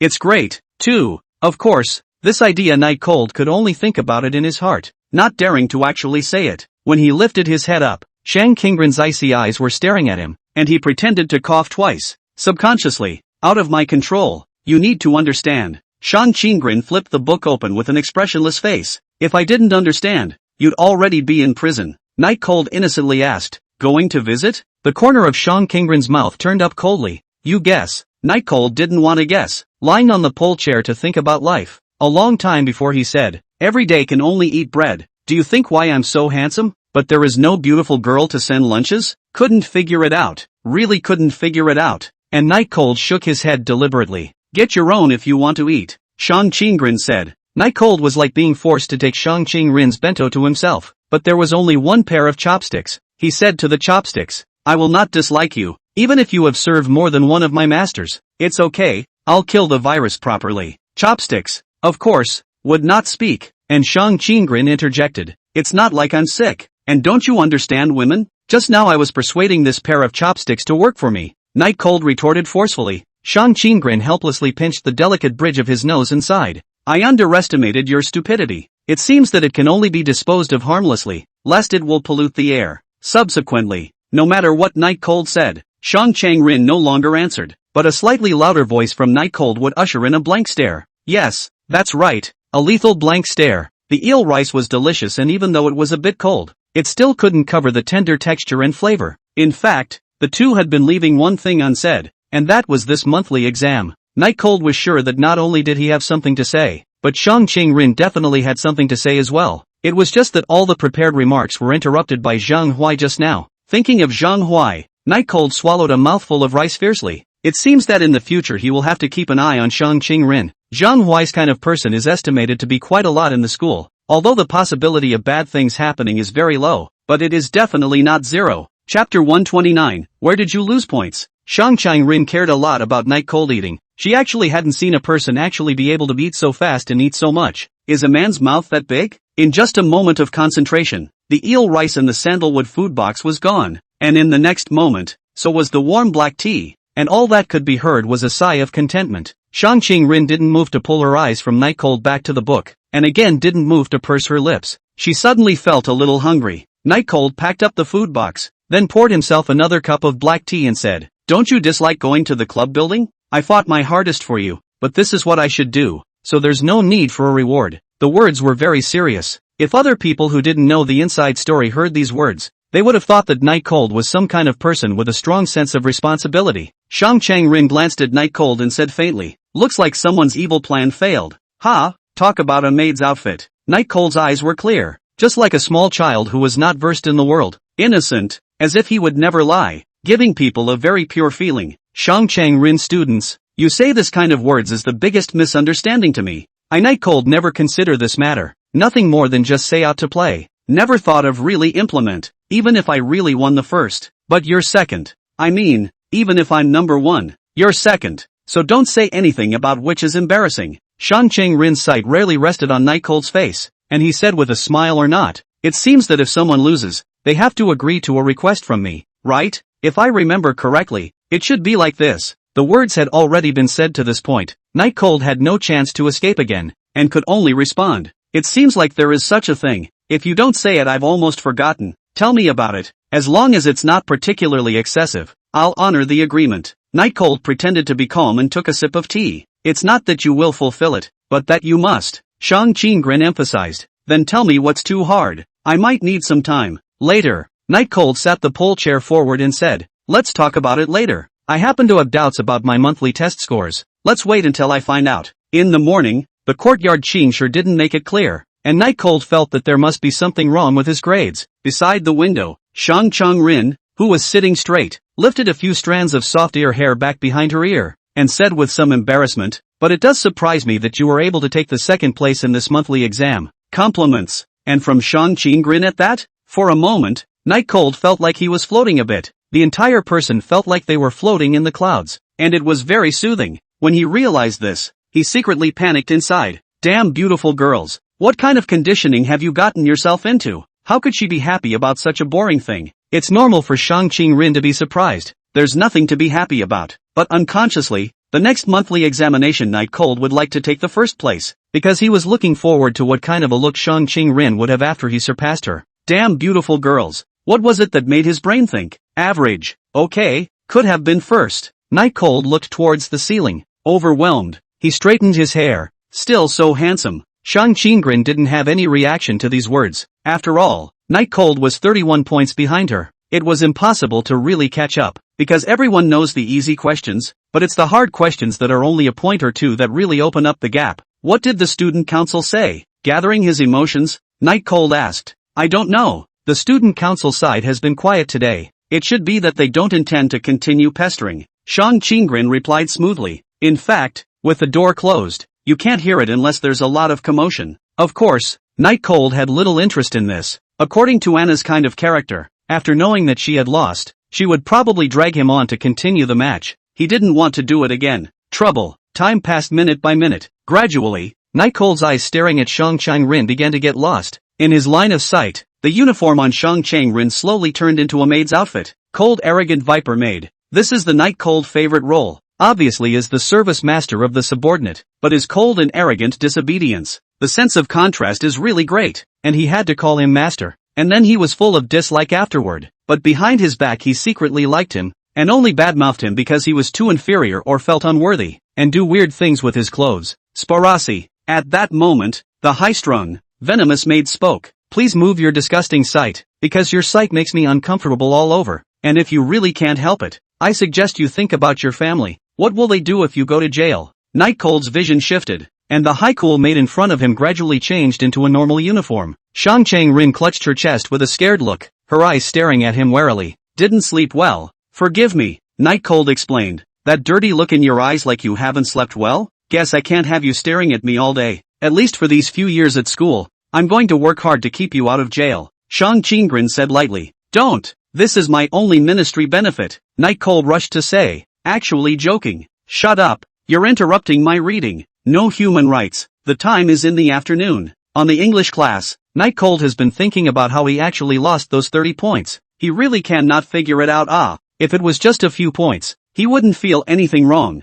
and although he would not want to believe it, he would just accept it for a few hours. But a difference of 30 or so points, he couldn't accept it in any way. After class, you must ask for clarification. Associated with the morning class teacher's stammering and unwillingness to speak plainly, Night Cold felt that there must be something wrong inside. Jingle bells. The bell rang for the end of class, and without dragging her feet, Yard Chingshire packed up her materials and headed for the office. Because she is the classroom teacher, she has a separate office. Courtyard Chingshire had just sat down on the front foot when Night Cold knocked on the door on the back foot. Enter. Night Cold respectfully pushed the door in. Seeing the visitor, Yard Chingshire slightly surprised asked, Night Cold? You seldom come to the office. Looking for me for something? It's not that it's rare. He presses on. Teacher, as my homeroom teacher, you should have seen all my test papers, right? Just tell me where exactly I went wrong, so that I can correct it. Night Cold said seriously. Yard Chingshire was again in a state of desire, and only after a long time did she say, what question do you really not know? P.S. Thank you to Autumn Squire for his great certification. Thanks to, I'm here to give my big brother a hug. Chapter 130 Essay written as a love letter? Night Cold was a bit puzzled. What did he know about the words of the opposite Courtyard Chingshire? He only knew that his score was questionable. Still, it didn't matter even if he lost to Shang Ching Rin. After all, Shang Ching Rin was close to a perfect score, but he definitely wouldn't be 30 or so points worse than Shang Ching Rin. Yard Chingshire was a bit angry when she saw Night Cold froze. Why could she still come here to find herself after doing something like that? Or is it just a misunderstanding? You really don't know where you went wrong? Yan Chingshire said somewhat angrily. Or did you come to molest your teacher on purpose? Seeing his homeroom teacher cross his arms with a look of preachy anger, Night Cold repeatedly recalled his exam content. There's nothing wrong? What's wrong? And why did the house secretary poem use the word molest? Seeing that Night Cold really didn't understand, Yard Chingshire was a bit exasperated as she retrieved Night Cold's paper from the drawer. And Night Cold was kind of just in time, as the students' papers needed to be uniformly handed in. Night Chill was thinking a lot, still recalling where he had gone wrong, when the quick-moving Yin Chingshire threw his test paper onto the desk. See for yourself. Not understanding the situation, Night Cold walked up and picked up the test paper to look at it carefully and scrutinize it. The test paper was an English paper, and the front didn't lose a single point. All of them were correct. Night Cold nodded, thinking that's only right. However, when he flipped the test paper to the back, he was instantly dumbfounded, because the essay that I wrote with all my heart was actually a 0. Hana High was an institution of higher learning, and in order to exercise the students' ability to improvise, so there was no topic for this essay. As long as it was 120 coherent English words, points are then added and subtracted based on skill and what was learned. In other words, Night Cold's English essay, which was all right and very fair, actually scored 0.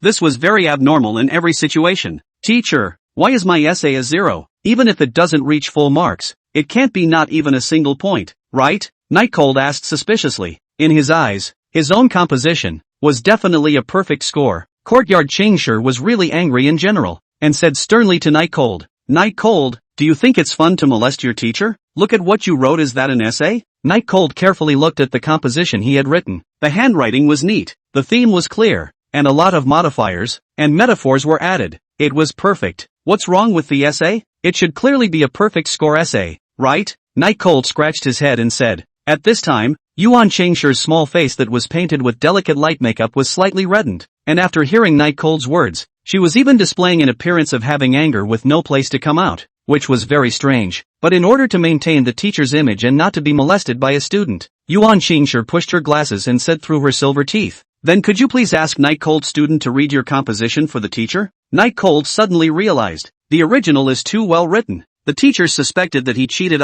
Really naughty. He did not come to the words to explore some words. He really was Shang Ching Rin then down. Under the gaze of the Courtyard Chingshire, Night Cold began to recite, My dear, you are like that evening wind, blowing away my boundless loneliness. Oh, you are so beautiful, like the river on the shores of Lake Seine, moving me. Courtyard Chingshire's face was getting redder and redder, and she finally couldn't help but yell stop when Night Cold was halfway through reading. But before the words could leave his mouth, he was interrupted by a loud bang from the doorway, and Night Cold, who was in the middle of reading his essay, stopped and turned his head to look, only to see that the English class representative of Class C was picking up the homework on the floor hand over fist, her face full of panic. It was like seeing a ghost. I'm sorry. I didn't know that Night Cold student was confessing to MS House. I'm sorry, I didn't hear anything. Night Cold student, you continue. The English class rep picked up the homework on the floor and ran off, saying forbidden exciting that sort of thing as she did so. Courtyard Chingshire's entire body was dumbfounded. She didn't expect that this scene had actually been seen and misunderstood. The most horrible thing is that she didn't even have a chance to explain if this was spread out. Instead, Night Cold came to a realization. Confession? No wonder Yan Qingshi had been talking about flirting and stuff, so he thought his final essay was a confession letter to her? This is too much of a dogfight. No wonder you don't give a single point. If you do, isn't that a promise of confession in disguise? That said, why would he write such a thing? At the end of the break, the class bell rang, and Yan Qingshi gave a raw look at Night Cold, then went to teach another class, even relieved to leave Night Cold in her office. The whole thing is walking unsteadily. Night Cold reached out to explain something, but ultimately gave up. It's better to let Yan Qingshi slow down first, and come back to explain to her after some time. There were still a few classes left in the afternoon, and Night Cold could clearly feel many admiring eyes falling on himself, even causing the history teacher to wonder. The history teacher scratched his own head whenever he was confused, and I guess it was this habit that turned him Mediterranean. Zhang Ku turned back to look at Night Cold adoringly and said with a thumbs up, "Awesome! I really admire you to the core now. I actually dared to confess to the academy secretary. It's really too awesome." Night Cold blankly glanced at him and did not say anything.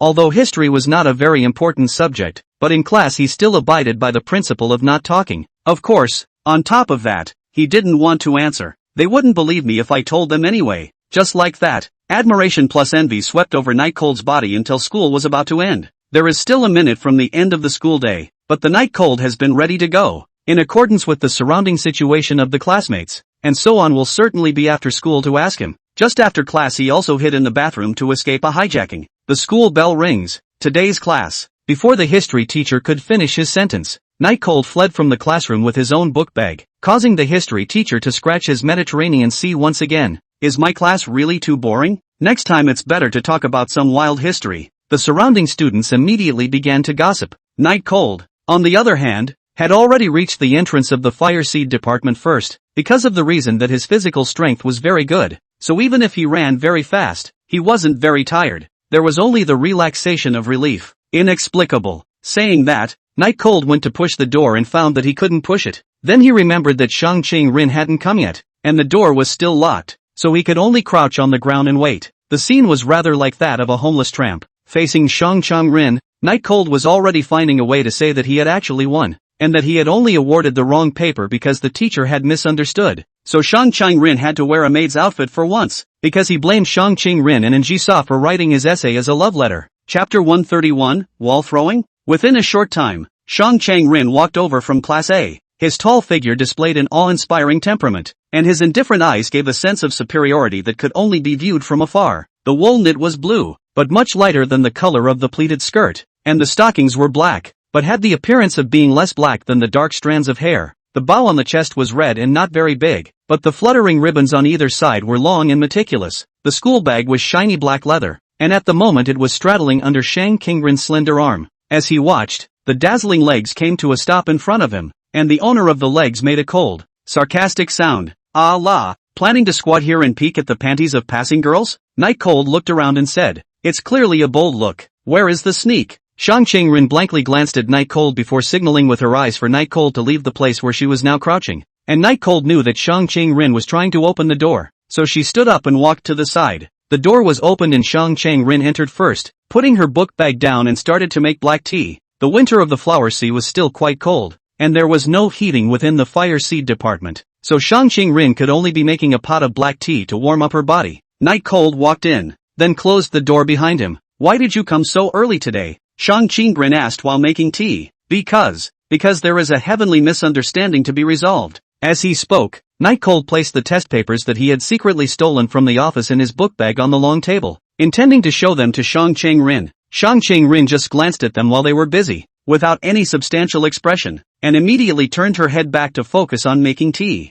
"Wait a while," Shang Qingrin said. "Night Cold is not in a hurry. Anyway, now the test paper is in their hands. Not afraid of Shang Qinglin not recognize. He's the one who came first in this exam. Shang Qingrin has to wear a maid's outfit for this." As time passed by, Shang Qingrin finally served the steaming tea on the table, pouring a cup for herself and not pouring it for Night Cold. Night Cold didn't say anything, and after pouring himself a cup of black tea, he pushed the test paper in front of him in front of Shang Qingrin and said, "Take a look at this. You'll be absolutely amazed." Shang Qingrin gently blew a mouthful of black tea, picked up the test paper that Night Cold had pushed through and looked at it, and said, "The handwriting is ugly, and there's no trace of personality. Is there anything to show off for such a simple topic? Back. Shang Qinggring glanced at Night Cold as if to say, you wasted my time by not saying so earlier. Night Cold didn't reply, just waiting for Shang Qinggring to read it and give her own answer. And when Shang Qinggring saw the beginning, she raised her head and looked at Night Cold with doubt in her eyes, while Night Cold ignored it and just gestured for Shang Qinggring to continue reading down. I don't know what kind of push made Shang Qinggring's hand, which originally wanted to take the test paper away, harden and not move, but continued to look down. Slowly, the black tea cooled a bit and Night Cold took a sip while Shang Qinggring continued to read Night Cold's English composition. 2 minutes later, Shang Qinggring pinched the bridge of his good-looking nose and said in a deep voice, so, this is a confessional love letter you wrote to me? And stupidly written on a test paper? Just to prove your feelings? Night Cold didn't say anything for a while, because Shang Qinggring's answer was completely different from what he had imagined. In his idea of realizing the exercise, when Shang Qinggring saw her 0-mark paper, she should have just said that he was the one who won, and that she was about to go to the store to buy a maid outfit to wear for him. Okay, it's a little unrealistic, a little bit of fantasy in there, but it's not the same expression and answer as it is now anyway, is it? You say? Night Cold asked again because he didn't react for a moment. Shang Qinggring, on the other hand, threw the test paper directly in front of Night Cold and said coldly, sorry, forgive me for rejecting your confession, and the practice of writing a love letter on a test paper is not romantic at all, so don't do it next time. With that, Shang Qinggring took a sip of black tea, then opened the book she had been reading recently. Confession? Night Cold wanted to spit, but for a moment he didn't really know where to start. One clearly follows the rules of the English test, and while it may be true that there are some love parts mixed in there, the point is that 120 English words are good? As long as the content is smooth and there are no errors in the statements, isn't it enough? Why keep going on about the content? And why is it that both Shang Qinggring and his homeroom teacher, Yan Qingshi, are bringing it in on themselves? As Night Cold tried to speak several times, Shang Qinggring couldn't help but sigh and say, I know it's a cruel thing for a boy to be rejected for confessing, but you mustn't go for that kind of childish retaliation. This was well understood. It was Shang Qinggring reassuring Night Cold not to confess to other girls just because she was rejected to confess, or at least not to act with the mentality of revenge against her. I'm not that naive. No, I didn't mean it at all. Night Cold stood up directly and aggressively walked to Shang Qinggring. Look at me clearly, I have 0 points. So, Shang Qinggring didn't even raise his sight, because you scored a 0. I'm going to take pity on you and therefore agree to your confession? Sorry, my answer won't change. Night Cold let out a long breath, pointed with his finger on the test paper and said, can't you see? My English composition was originally supposed to be a perfect score, and the reason it's a 0 is because it was written as a love letter. Shang Qinggring sighed and raised his sight as if he pitied Night Cold, saying slightly more gently, even if you give up your essay scores for me, I won't agree to your confession. Hearing Shang Qinggring's words, Night Cold realized what it meant to be speechless. It was just too speechless. How can it not make sense? Trying to find a place to sit down, but there were only 2 pole chairs in this portable classroom, and his was on the far other side of the room, so he could only stand and be speechless. Just when Night Cold felt his breath was very bad, he suddenly thought of a possibility. Shang Qinggring is so smart, would she really not know?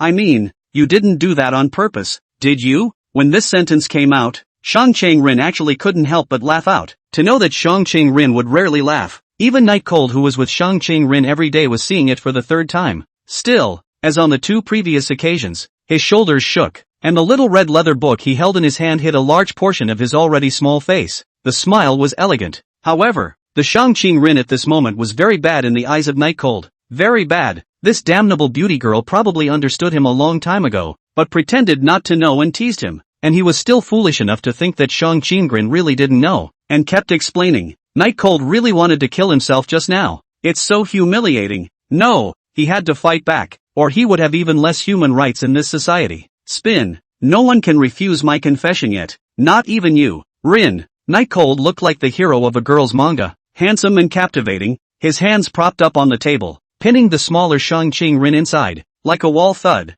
except that the wall became a table. P.S. Chapter 132, Cursing Without a Dirty Word. Teenage manga, as the name suggests, is the fantasy of teenage girls, and as long as they're teenage girls it's impossible to eat. The current Night Cold, his tie was slightly torn open, his handsome and peerless face was only a stone's throw away from Shang Qinggring, so close that it could make Shang Qinggring lift up and fill her eyes with him. The originally petite Shang Qinggring was even more tender against the night chill, like a just-born plum blossom deer, making the heart feel pity. The atmosphere was somewhat ambiguous and silent for a while. Night Cold didn't move and gulped. He was writing a bit hard right now as he was pushing a bit too hard. He originally just wanted to scare Shang Chang-rin, but he didn't expect to actually get so close at once. Even he could feel Shang Chang-rin's breath, and as for the scent, it had already permeated his lungs. The posture of the two of them was as ambiguous as it could be, and the average girl would definitely not be able to resist Night Cold's attack. But Shang Chang-rin's reaction was not quite the same as the vast majority of girls. The gently trembling body didn't know if it was because the laughter from just now hadn't stopped yet,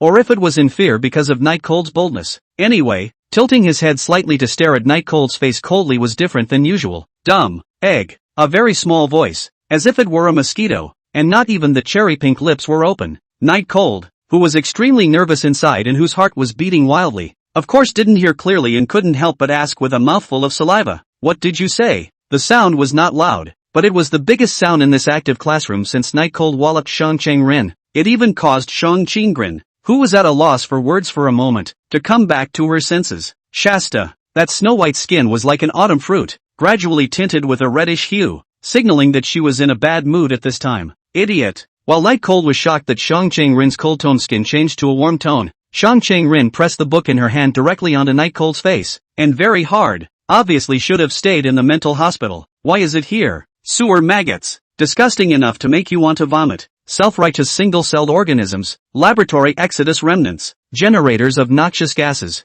A whole lot of cursing without dirty words came out madly from Shang Chang-rin's mouth, and the cursed Night Cold's face was twisted by the book press at this time, and his wretched appearance was like he had just woken up from sleep. But he still heard Shang Chang-rin's words of cursing word for word. What do you mean by lab runaways? What does it mean to be a generator of noxious gases? It's not with a dirty word, but it's no less offensive. The book that was pressed on Night Cold's face fell to the ground due to Shang Chang-rin's lack of stamina. Night Cold hurriedly took this opportunity to return to his seat while Shang Chang-rin kept panting lightly and patting his chest, obviously tired. Night Cold's face was a bit shocked. It was the first time he had seen such a Shang Chang-rin. He didn't expect to be quite fierce. He thought that he would be scolded at most, but it turned out that Shang Chang-rin actually made a move. Shang Chang-rin slowly recovered. Her eyes were cold and incomparable as she stared at Night Cold. Her face was a bit remorseful. She should have been regretting why she had said the words idiot. Don't look at me like that. I was just joking. Night Cold explained with a smile on his face, hoping that Shang Chang-rin would not pursue his responsibility. Joking? Shang Chang-rin's eyes could be said to be able to kill a person. Very scary. She continued. Is that your idea of a joke, to approach someone without their consent? That's called harassment. Night Cold also knew that he had really gone a bit overboard, and sincerely apologized. I'm sorry, I just wanted to counterattack a bit, and overdid it a bit. I didn't expect you to be so resistant. Hearing this, Shang Chang-rin's face looked slightly better, but that was only a slight easing compared to the ice coldness just now. It was still very cold in comparison to the usual. I thought I was used to your stupidity. I didn't think you'd always surprise me with how stupid you can be. I really wonder if the lobes of your brain that control your emotions have been removed. Hey, that's a bit much, isn't it? Are you having an attack? Do you want me to call an ambulance for you in advance? When Night Cold heard these words, he directly clapped his hands. He said, well, since you're not giving me any face at all, let's make it clear what's really going on. Saying that, Night Cold brought the test paper in front of Shang Chang-rin, and when Shang Chang-rin saw Night Cold walk in front of her, she slightly stepped back and acted very guarded. But Night Cold pressed on, pointing directly at the test paper and said, my English composition should obviously be a perfect score. It's only because the English teacher misunderstood it that it's a 0, so it's only right that I win this bet. The words were very powerful. Shang Chang-rin, however, laughed coldly. A 0 is a 0, even if the faculty teacher misunderstands, but that's none of my business. This can only be considered as an accident, and you have a lot of responsibility in this matter. That's right, this incident is actually at least half of the responsibility to fall on the Night Cold, and pressure cannot be blamed on other people, unless that writing style is what someone else taught you. Night Cold smiled coldly and glanced at Shang Chang-rin, the cold smile slowly turning into an evil smile that was somewhat frightening. What do you want? You're going to force yourself because you're slow to fulfill your desires through formal means? I know you can't resist my charms, but please also calm down. Shang Chang-rin said warily, this is true in general. What are you talking about? Night Cold ignored Shang Chang-rin's words, but lifted his head up petulantly and looked at Shang Chang-rin and said, normally this matter really has nothing to do with bystanders, but you are the exception. Oh, Shang Chang-rin coldly replied back, as if the person on guard just now wasn't her. Night Cold picked up the test paper and said, why would I write a love letter, or even write love letters on the test paper? Isn't it because that's what someone taught me when they were teaching me? Saying this, he felt his breath go out of his body, finally having found the original offender. He couldn't write essays well, so when Shang Qingren was teaching him to write essays, it was in the form of writing love letters, so it was all Shang Qingren's fault. Shang Qingren clasped her hands and said disdainfully, even if it's because of this, but the one who proposed to write the essay as a love letter was Ji-sa, not me. To find you can go to her. Night Cold shook his head confidently, always with a seeming smile on his face. It's true that this matter was brought up by Ji-sa, but when I wrote my essay, I wrote it according to you. If you don't believe me, you can look at the love letter I wrote to you some time ago, and you'll know it once you compare it. So you'd better hurry up and take the responsibility. Shameless man. Shang Qingren's eyes were cold, and the corner of his mouth slightly picked up an icy arc. Oh, so the love letter on your test paper is still written to me? What would happen if Ji-sa knew about it? I really want to see. P.S. Anyone who wants to add penguins can read the last chapter with the mystery code at the end. Chapter 133, The Warmth of Winter. Night Cold instantly calmed down, and when he heard the name Ji-sa, he calmed down completely. Missy really can't be messed with. She's just too cunning. In Shang Qingren's cold eyes, Night Cold took a step back to his pole chair, sat down, and fell into deep thought. After a long time, he made a final struggle and said, I think you're still at least a little bit to blame for this, so just wear the maid's outfit for a minute. Shang Qingren sneered and said, even if we follow your logic and your essay is a perfect score, then it's only 30 points, but there's a difference of 31 points between us. One more point. The chi on Night Cold's body instantly dissipated. Yes, Shang Qingren was right. Even if he made up the 30 essay points according to his calculations, he was still 1 point short of Shang Qingren. She, still, is number 1. Thinking of this, Night Cold knew that wanting to see Rinja's maid outfit was out of the question, so he could only sigh and say, alright, let's count you as a winner this time, but next time you won't be so lucky. Shang Qingren snorted coldly, a weak man's words. The activity classroom once again fell into silence as Shang Qingren began to read seriously, while Night Cold was thinking about how to beat Shang Qingren next time, but this time he had lost, and the punishment was that he had to unconditionally agree to one of Shang Qingren's demands, which made him vaguely uneasy, because Shang Qingren is not a good person. The winter club activities were still going very hot, especially in the club building next door, in which everyone seemed to be very busy. While the music classroom didn't have the slightest sound of music, Shang Qingren tightened the collar of his coat. It still looked a bit cold, but looking at Shang Qingren's thin body type, he knew that he must be the type that was afraid of the cold. The Fire Seed Department, a club that had no club activities, and it was unknown what exactly Shang Qingren had created it for. With that,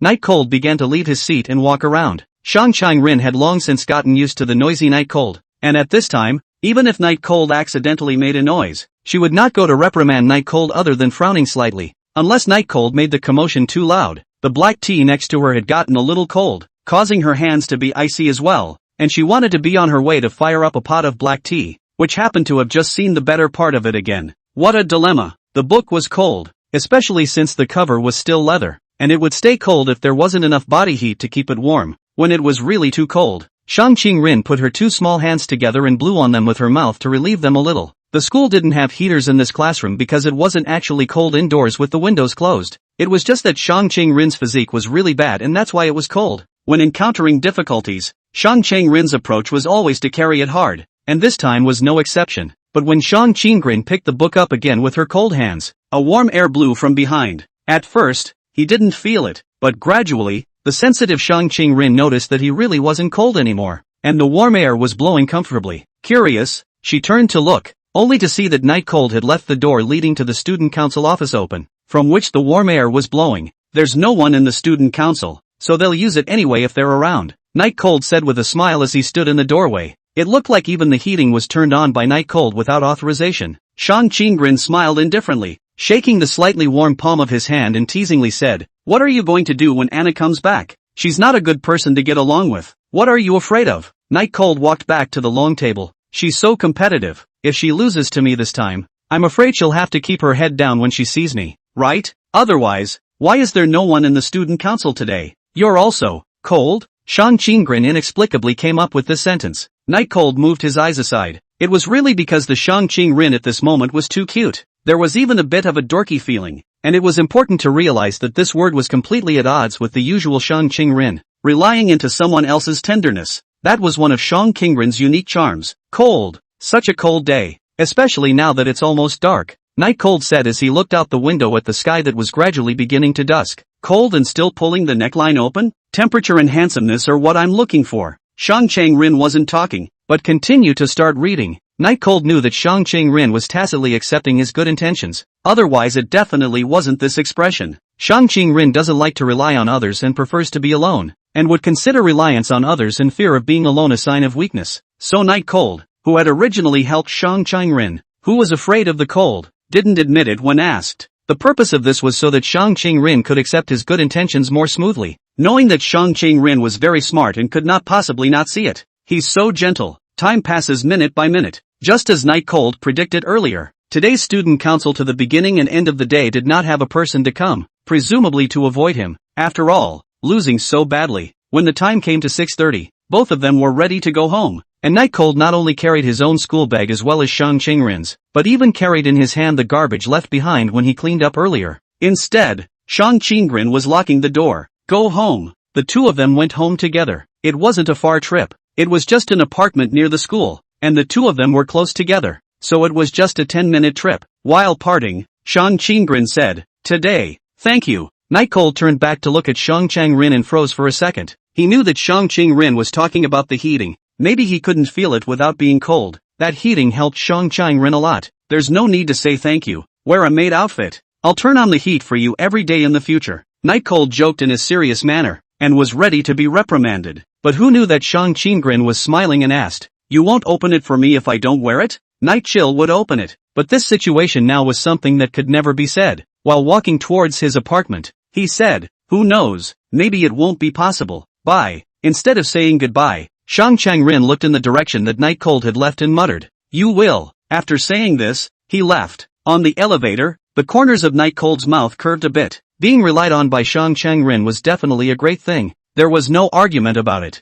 But reason always told him that he was at a disadvantage to think like this, and that he couldn't think like this. There are times when you really have to admire the ability of a beautiful girl to control a boy. It's horrible. In the evening, Night Cold talked to Ji-sa on the phone. This is also a fixed program. As long as it is not seen face to face, every night at 8 o'clock, must be on time to call in Ji-sa. Talking to Ji-sa was absolutely nightmare level for Night Cold at first, but after a long time, it was okay, even easy to deal with. It was the same this time, and the call went on for almost an hour or so before hanging up. After that, Night Cold went to take a shower, ready to go to the other timelines to raid Ji-sa. Chapter 134, Accelerating Time. Through the information that he had extracted from Ji-sa at the coffee shop last time, Night Cold knew that this year, when the school year was about to start, Ji-sa had suffered an assassination. The timeline is certainly not very far back. Then it must be between the 7 or 8 minutes of the month today. Night Cold looked at the timeline scenes around him and pondered where exactly he should go.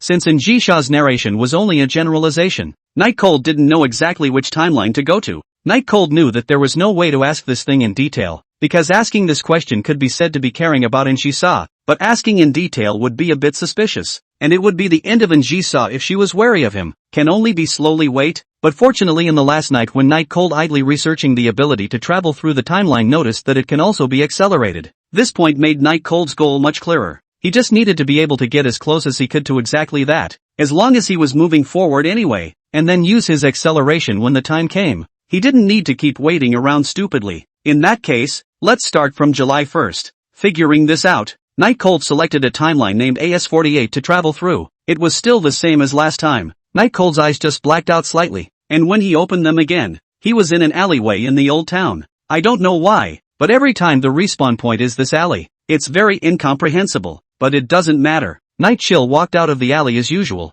and the 24-hour convenience store outside had not yet stood Yen Bunny, because right now at this time of the day, no matter whether it was him or Yen Bunny, they were still in the old house. He looked at his hands, a feeling both familiar and unfamiliar rushing over him. Traveling was always like that, feeling like everything around him was fake, but knowing they were all real. It's a very strange feeling. Seiko business, because the crossing can only be a person crossing, without a cell phone. Night Cold found the location of Precision Business early on, and only needed to follow the planned route. As usual, Night Cold went to the 20-hour convenience store to buy a bottle of water, and in the meantime, he took away the money from that brother who liked to hide money. After all, he still needed to take the subway, and he couldn't afford to have no money on him. Seiko Business was a relatively large company, not as large as the In Group, but it was definitely considered a behemoth to the average person. On the subway, Night Cold's handsome face and unique charm instantly drew the attention of the vast majority of women around him. At this time, a self-professed not bad-looking beauty girl compartment in the middle too.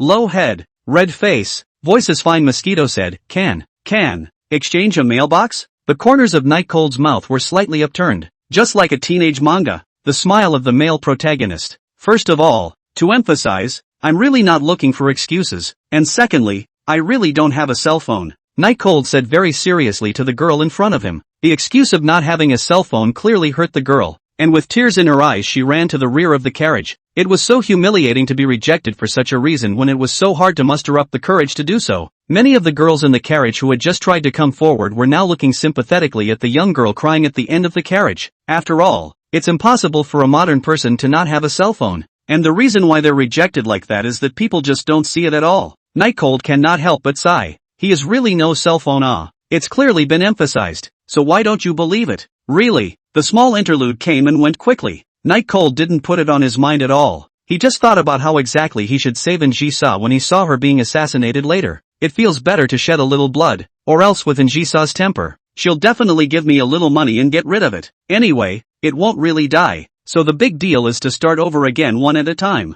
This was Night Cold's thought. Soon, it was finally the place, and after getting off the subway, Night Cold followed the route he had originally planned, and walked all the way to the grass in the alley next to him, because this was the best observation position for Seiko business. The situation in the alley was clear at a glance, and one could still hide in the bushes and not be easily detected. And Ji-sa was the one who said that she was assassinated in the alley, and Night Cold felt that it should be this alley. As time passed by, Night Cold realized that this was indeed a good place to assassinate others, because after about an hour, there actually wasn't a single person or a single car passing by here. Speed it up. When this thought rose, Night Cold's left eye was like a clock, with the hour hand, minute hand and second hand appearing. Immediately, driven by Night Cold's thoughts, the three needles in his eyes began to continuously rotate at an accelerated rate, while the space around him began to slightly distort, and the things around him began to start changing in response to the passage of time. The grass withers and grows, the sun rises and sets, and there is constant change and renewal. As for Night Cold, he was a bit uncomfortable with the pace at first, but slowly became familiar with it and began to slow down, also observing the entire Seiko business, stopping whenever he saw Ji-sa's figure. In just a moment, it accelerated hard by 15 days to the middle of July. It was at this moment that a stretch limousine with a familiar license plate arrived at Seiko business. Here it comes. Night Cold was a bit excited to return the time to normal. A foot in black high heels stepped out of the black sedan, followed by a beautiful girl in a long black dress stepped out of the car and then went up the stairs with an expressionless face. Of course, Snowfrost still followed. Seeing this scene, Night Cold spat. It is not necessary to be held by others to be able to come out. Every time to make so much trouble do not know what to do. For every time Ji-sa let him get off early and then go to hold her this matter. In fact, Night Cold not counted as disgusted, but feel unnecessary. After all, just a little bit higher place. Why bother? It's a waste of time. Of course, he only dared to spit out a few words at this point, and he definitely didn't dare to let him go and tell Ji-sa to her face, without the need to accelerate. Night Cold looked around and realized that he was not affected by time acceleration in any way. Just a few seconds had passed. Even the water the sleeve had just gotten on the haystack hadn't dried. However, Night Cold only cared for a small amount of time, and immediately began to look for a weapon, because he knew that a fight was about to start here, and it wouldn't do to not have a handy blade. Walking around in the haystack, he found a stone that was a bit more handy, and turned it upside down. Not bad, but it would be nice to get a knife. Definitely enough of a deterrent. As we all know, the role of the knife is to hold down the fort in a fight. Chapter 135, Let Go of the Girl. Stone in hand, Night Cold waited for an opportunity in the grass. Time progressed slowly in the tense moment, but Night Cold didn't dare to speed up for fear that he would directly miss it if he did. And anyway, according to Ji-sa's description, this should be the time. After about half an hour, the back door of the Seiko business was opened, and then a person stumbled out. Who else could it be if not Ji-sa? The impatiently waiting Night Cold immediately cupped the stone on the ground in his hands.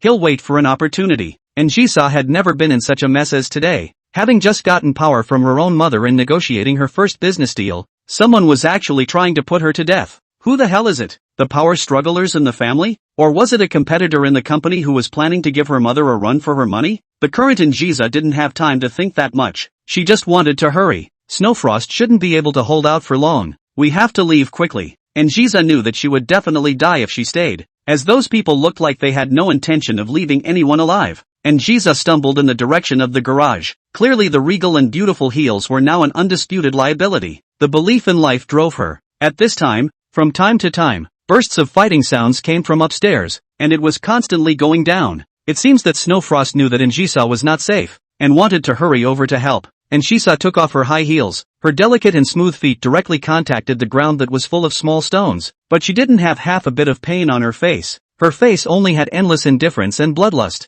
It seemed too soft-hearted after all, and as long as she could avoid this, she wouldn't let any of those rivals or those in her family go, no matter what. She could never put herself in this position again. But for this assassination, the people behind it were obviously well prepared, because just as Njisa was about to enter the garage, a line of people directly blocked Njisa's way. There were 3 people in all, 2 muscular men and a woman, who had obviously been waiting for a long time. And Njisa did not have any change of expression when she saw this. In fact, she knew that the attack against her would not be so simple to escape. The appearance of these people was also expected, right? I say, Missy, why do you look so wretched? Where is your usual lofty and unrivaled posture? Or is our big miss is about to pee her pants in fear? The female among the black-clothed people sarcastically opened her mouth, clearly already feeling that she had eaten Njisa. And Njisa didn't show any semblance of timidity, but instead stared at the woman who had just spoken and said with a smile, I've heard your voice before. The atmosphere was silent for a while. It took the nightclothes woman a long time to adjust before she was able to stabilize her mind, mainly because Njisha's aura was just a bit too bluffing, and she was fully aware of exactly what the consequences would be if she let Njisa off the hook. At this time, a man next to him who was also wearing nightclothes said disdainfully, What are you afraid of? The young master is saying not to speak, but Njisa is dead today. What are you all afraid of? You don't think that this ugly woman Njisa will still be alive today, do you? One of the other men tried to stop it, but seeing that it was too late he could only stop, except that the club in his hand was pinched tightly and was waiting for an opportunity to move. It was obvious that he wasn't going to give Njisa any chance. Young master? Njisa probably knew exactly who was planning to assassinate her, but she didn't say it out loud, because if she scared the few people in front of her, it would be a real dead end. Njisa's aura did not subside in the slightest. Holding her hands, calmly said, How about this? I'll give each of you $10 million, and you let me go. How about it? $10 million? Ha ha ha ha ha ha. I thought you wouldn't beg for mercy, so it turns out that you're also afraid of death. Ha ha ha ha ha ha ha ha. A man in black said, We'll be paid more than $10 million, so don't bother. That's right, it's only a mere $10 million. It can't buy us off. And Njisa continued without moving, $100 million. The moment these words came out, the 3 people were finally silent again, knowing that $100 million that was money that could not be earned in a lifetime. Even if they knew that the probability was that they wouldn't be able to get it, they didn't dare to easily reject it. At this time, the muscular man on the left finally murmured, 100 million, are you sure? And Njisa responded with a cold smile, Of course, what I, and Njisa, have promised, I will absolutely do it. How about it? $100 million per person. Release me. 100 million. Ah. The woman in black lowered her head not knowing what she was thinking. But that trick, apparently, wouldn't work with the other man in black. Seeing that his teammates were actually compelled by such tricks, he scolded sternly, You two are cuties. Even if she has that much money, how is she going to give it to us? Really let her go and we're dead. Still fantasizing about $100 million? Stupid death you guys have to. This so reminded, the 2 talents woke up. That is, even if there is really 100 million, that is no way to get their hands on it. Both were a bit angry because of Njisa's teasing. $1 billion? How about I ask someone to call you guys right now? Njisa said calmly. This was of course a lie. It wasn't that she didn't have the power to mobilize $1 billion. It was because she wanted the few people in front of her dead. If she really let them get away, Njisa would not be able to sleep, because no one had ever dared to threaten her yet, not even when she was at an absolute disadvantage. It's $1 billion, and it's allocated on the spot. They didn't know what kind of concept it was, but they believed that Njisa could definitely do it, because in the eyes of many people, Njisa was just omnipotent. This time, even the most sensible man in black was moved. Just then, however, a scream rang through the clear sky. A man in a suit was thrown from the 7th floor, hitting the ground in a bloody mess. Even his limbs and broken arms fell everywhere. This one also pulled the trio out of their fantasy world. Who's that up there? The absolute king of the first phase of the death training camp, the one who decimated everyone. Snowfrost, nicknamed Snow Witch. Almost all of the current issues members were killed by her. Bloodthirsty and brutal, and directly loyal to Njisa. Stop daydreaming. While there are still people up there who see to hold Snowfrost back, hurry up and kill Njisa.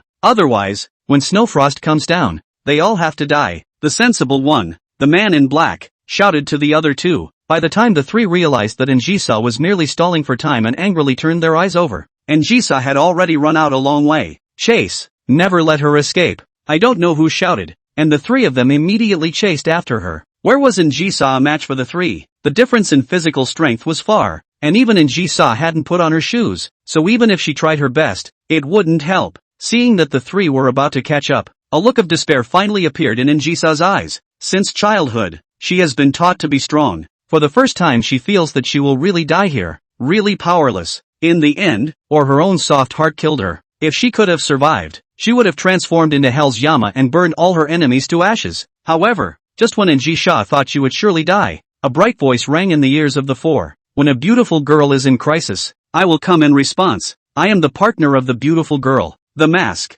Night Cold. Night Cold stood tall against the sunlight, looking down on several people. With that, he squinted his eyes and said handsomely, "Let go of the girl." Chapter 136, This person is suspicious. Under the sunlight, a magnificent figure stood on top of the flower bed, making Njisa, who was in despair, see a turnaround in things, and also attracting the eyes of the three people who assassinated Njisa. But no matter what, there was a doubt in their minds. That is, who is this person, and what does it want? While the three were frozen, the corner of Night Cold's mouth rose slightly. Then it was a direct sneak attack that knocked the weakest-looking woman of the three to the ground. That woman did not expect the Night Cold dare to strike, and even the first time also think that the Night Cold is their own people. The result of the next second stone fell on their face only to realize that the big thing is not good, but there was no way to try to dodge, only to take the blow and then fall to the ground in a hard way. Night Cold blocked in front of Njisa and threw the stone that shattered into several pieces on the ground, sneering coldly, "Hurry up and get out, otherwise, your end will be the same as hers." With that, he glanced back at Njisa and found that Njisa's eyes were nothing but slightly relieved but puzzled. The results are not particularly good, but it couldn't be helped because this time, in fact, nothing had happened to Njisa. In the news provided by Njisa, Snowfrost appeared at the most critical moment and saved her, so there was no way for Night Cold to wait until the most critical moment to appear again. No wonder when they were in the basement, someone as cold as Njisa was willing to give Snowfrost face. Night Cold thought secretly. The other two black-clothed men came back from their shock and stared at Night Cold angrily. "Who the hell are you? Why have you appeared here? Do you know what happens when you go against us?" Night Cold took out a very handsome stance and protected Njisa behind her and said, "Who am I? I'm the one who just said already that I'm a partner of justice. This beautiful girl you can't move. Hurry up and get out." The words were very powerful, as if they had been rehearsed beforehand, so that one could not find any loopholes. The two strong men knew that if they let Njisa off the hook today, then they would definitely end up in a very miserable situation, and without the people behind them even having to make a move. Just Njisa wouldn't let them go. No longer caring about the woman who was on the ground in an unknown state of life and death, the two burly men looked at each other with a ferocious look on their faces. "Go!" It was not known who among the two shouted, and the two rushed up towards Night Cold. The speed was very fast, and it was obvious that they were the ones with real kung fu. However, right at this moment, a beaten and bruised man was thrown in front of the two men, stiffly stopping the two men who were about to rush up and tear Night Cold into pieces. "Who?" Everyone froze when they turned their eyes to the place where the parabola had initially been placed, while Njisa, whose nerves were tense, let out a huge sigh of relief. At the back door stood a killer woman, her professional clothes tattered, but not springy, instead a unique beauty, power arms that looked a little mismatched to her face, but unexpectedly attractive. "Here comes the Snowfrost." Night Cold breathed a slight sigh of relief. He now did not have the support of advanced fighting skills. There was really no way to take down the two people in front of him. He could only stall for time until Snowfrost came. The downside of this was that it couldn't leave a deep impression in Nshisa's heart. But Night Cold's plan was supposed to be to take things slowly, step by step, depending on the situation. Everyone reacted differently to seeing Snowfrost, and the two big men who had assassinated Njisa were just like enemies. "Quickly control Njisa as a hostage." A big man who was farther away from Njisa shouted. The other big man instantly realized that if he wanted to live, catching Njisa was the only chance. Clenching his teeth and no longer hesitating, he rushed towards Njisa. Njisa wasn't much of a fighter, and it was simple to catch. Even though Snowfrost was already here, it was too far away to make it in time. Not to mention there was another person covering it, but they forgot that there was another person at the scene, and that was Night Cold. When the man desperately tried to rush to Njisa and grab him as a hostage, the completely ignored Night Cold directly stretched out his own leg and tripped him to the ground. The fall was very hard due to the man's speed. "Did I say you could pass? You still want to make a move on this beautiful maiden in front of me?" I think you don't want to live, Night Cold said with great confidence. The big guy who tripped covered his head in agony. Night Cold stood in place. To the beginning and end did not go to see Ji-sa, while Ji-sa's sight but most of the time in the body of the Night Cold. Just grateful component is very little. 10 minutes later, the 3 black-clad men who assassinated Ji-sa were dragged into a car. 2 were alive or dead, and 1 had been determined to be dead at the scene. Yes, killed alive by Snowfrost. Witnessing everything, Night Cold was a bit surprised at Snowfrost's strength, although it was still a bit short of him, but it really wasn't much, knowing that he was the man who claimed to be the limit of mankind. And Jisa's eyes were a bit cold, and her face was completely expressionless, and she didn't know what she was thinking, but just watched this silently, until the arrival of the hordes of burly men in black, and Jisa got into the car with the help of Snowfrost, while Night Cold stood somewhat mute as if waiting for something, looking purposeful. For some reason, Night Cold felt that he had most likely already failed this time, but this feeling is only subconscious. This time is different from the last time after all. It shouldn't be a problem for me to save her, right? Night Cold hadn't been thinking of capturing Ji-sa's heart with this one heroic rescue. Instead, he was going to use this incident as an entry point to slowly reach out to Ji-sa,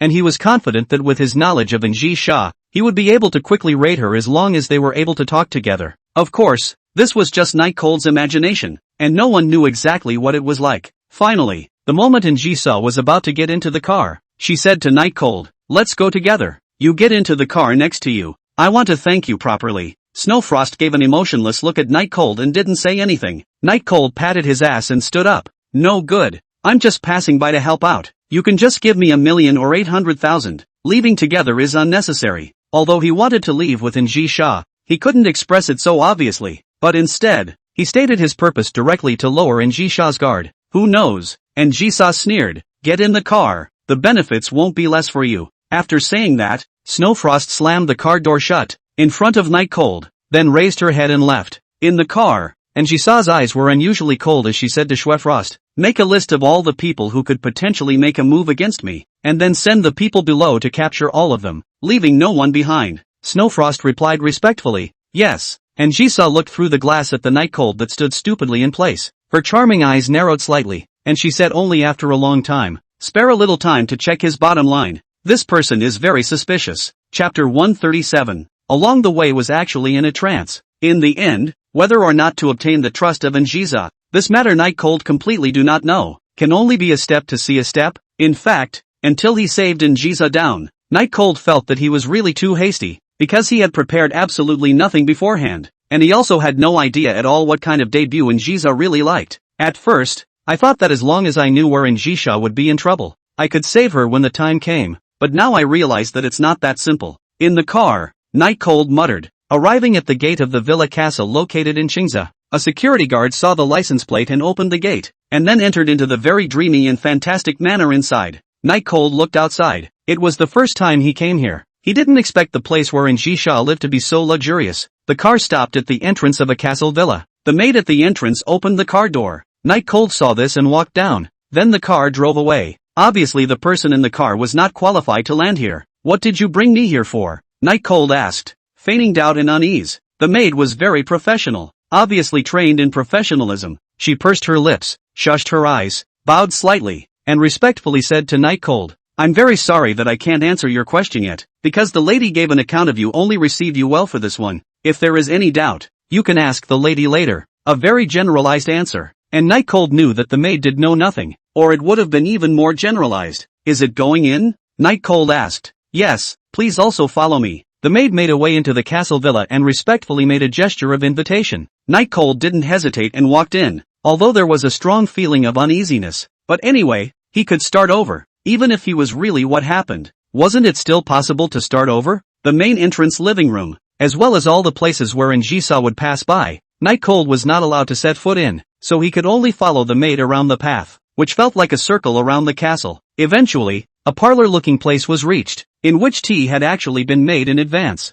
"Please wait for a moment. The eldest miss will come over later." After the maid said these words, she came forward and poured a cup of fine tea for Night Cold. For some reason, Night Cold always had a feeling of sitting on pins and needles as he sat in this room. Very uncomfortable. After waiting for a long time, just when Night Cold all thought that Ji-sa had already forgotten herself, a burst of footsteps came. Night Cold immediately sat upright, while the maid next to him obviously stood a little straighter as well. Not long after, and Ji-sa walked in. Her burgundy dress made her whole body like a blooming rose, beautiful and elegant, but her icy cold eyes were like thorns entangled on the flower, making the prying eyes hurt. The injured foot had been bandaged and was now wearing slippers, so it should have been hurt badly, but the strong Ji-sa did not let Snowfrost assist or push it, and Ji-sa walked in, followed by Snowfrost, who had changed her clothes, and Night Cold, not knowing if it was because he was too familiar with the person with the face in front of him or something else, acted relaxed anyway. On the other hand, Ji-sa glanced at Night Cold, then angled her head to signal the maid to go out. After waiting for the maid to go out, Ji-sa sat on the sofa opposite Night Cold with her hands clasped, and then began to drink tea in silence, during which there was almost a dead silence except for the sound of drinking tea. Time passed by, and after 10 minutes, Ji-sa didn't even speak. Of course Night Cold was not in a hurry, because he knew that this was the usual tactic that Ji-sa used, to overwhelm him with her aura and then make him sulk, so that later on she would have the absolute upper hand. 10 more minutes passed, and Ji-sa remained silent, but her eyes revealed an inexplicable indifference that was puzzling. The crisp clatter of a teacup violently touching the cup holder broke the silence that had been maintained for almost half an hour. Night Cold knew that Ji-sa was about to speak, and he also got serious, responding to all of Ji-sa's questions, being so calm. It should have been tough during training, right? Ji-sa opened her mouth with a highly aggressive test. It seemed like she was trying to dig out all of Night Cold's secrets. What? What training? Night Cold scratched his head, pretending not to know what Ji-sa was talking about, and although his face was cloudy, his heart was indeed flustered. He'd forgotten that, for normal people, it's impossible to be subdued, and Ji-sa seemed to have been certain of Night Cold's identity for a long time, so she didn't care about the answer, and she didn't care about Night Cold's perfunctory and prevarication. She continued, "I'll ask directly, who sent you to approach me?" Night Cold was slightly stunned, and then he let out a giggle and said, "What are you talking about? I'm just an ordinary student. Why should I approach you?" "Student?" Ji-sa crossed her legs, her seductive face colored with a demonic luridness. "Then where are you a student? Why did you just happen to pass by here again today? And why did you just happen to appear at my most dangerous moment? You all explain it out to me, or else." Ji-sa didn't continue, but Night Cold fully understood exactly what this demon meant. Without hesitation, Night Cold said, "Flower Sea Academy. As for why don't interrupt, just say it. Since I just came to the Sea of Flowers, I came over here to take a look, and I sensed the beautiful girl asking for help, so I came over here, and as for why I just happened to step in at your most dangerous moment, that was really pure coincidence." Ji-sa took a sip of tea and sneered, "Do you think I'll believe your words?" Night Cold sighed helplessly and said, "You don't believe that I can't do anything about it? In that case, I'd better go." Standing up and walking out, he said brokenly, "Originally, I thought I could take 1,000,000 or 800,000, but I didn't expect to talk for nothing." The urbane lines give him at least a purpose and are cheesy, but when Snowfrost stepped in front of him, his heart instantly thumped. "Come and sit down." It was Jisa's voice coming from behind him. Looking at Snowfrost, who still had a bit of blood in the corners of her eyes in front of her, Night Cold knew that it would be impossible for her to leave if she didn't muddle things through today. As he went back to sit down, Night Cold knew that today's action of approaching Jisa had been too hasty. It failed very completely. Now it's just a matter of thinking about what to do to save this little life. Because even though there is a resurrection, death is still something he doesn't want to face, and it's also really, really painful. Seeing Night Cold sitting back, Ji-sa smiled and said, "You said you came to study at Flower Sea, so which school are you from?"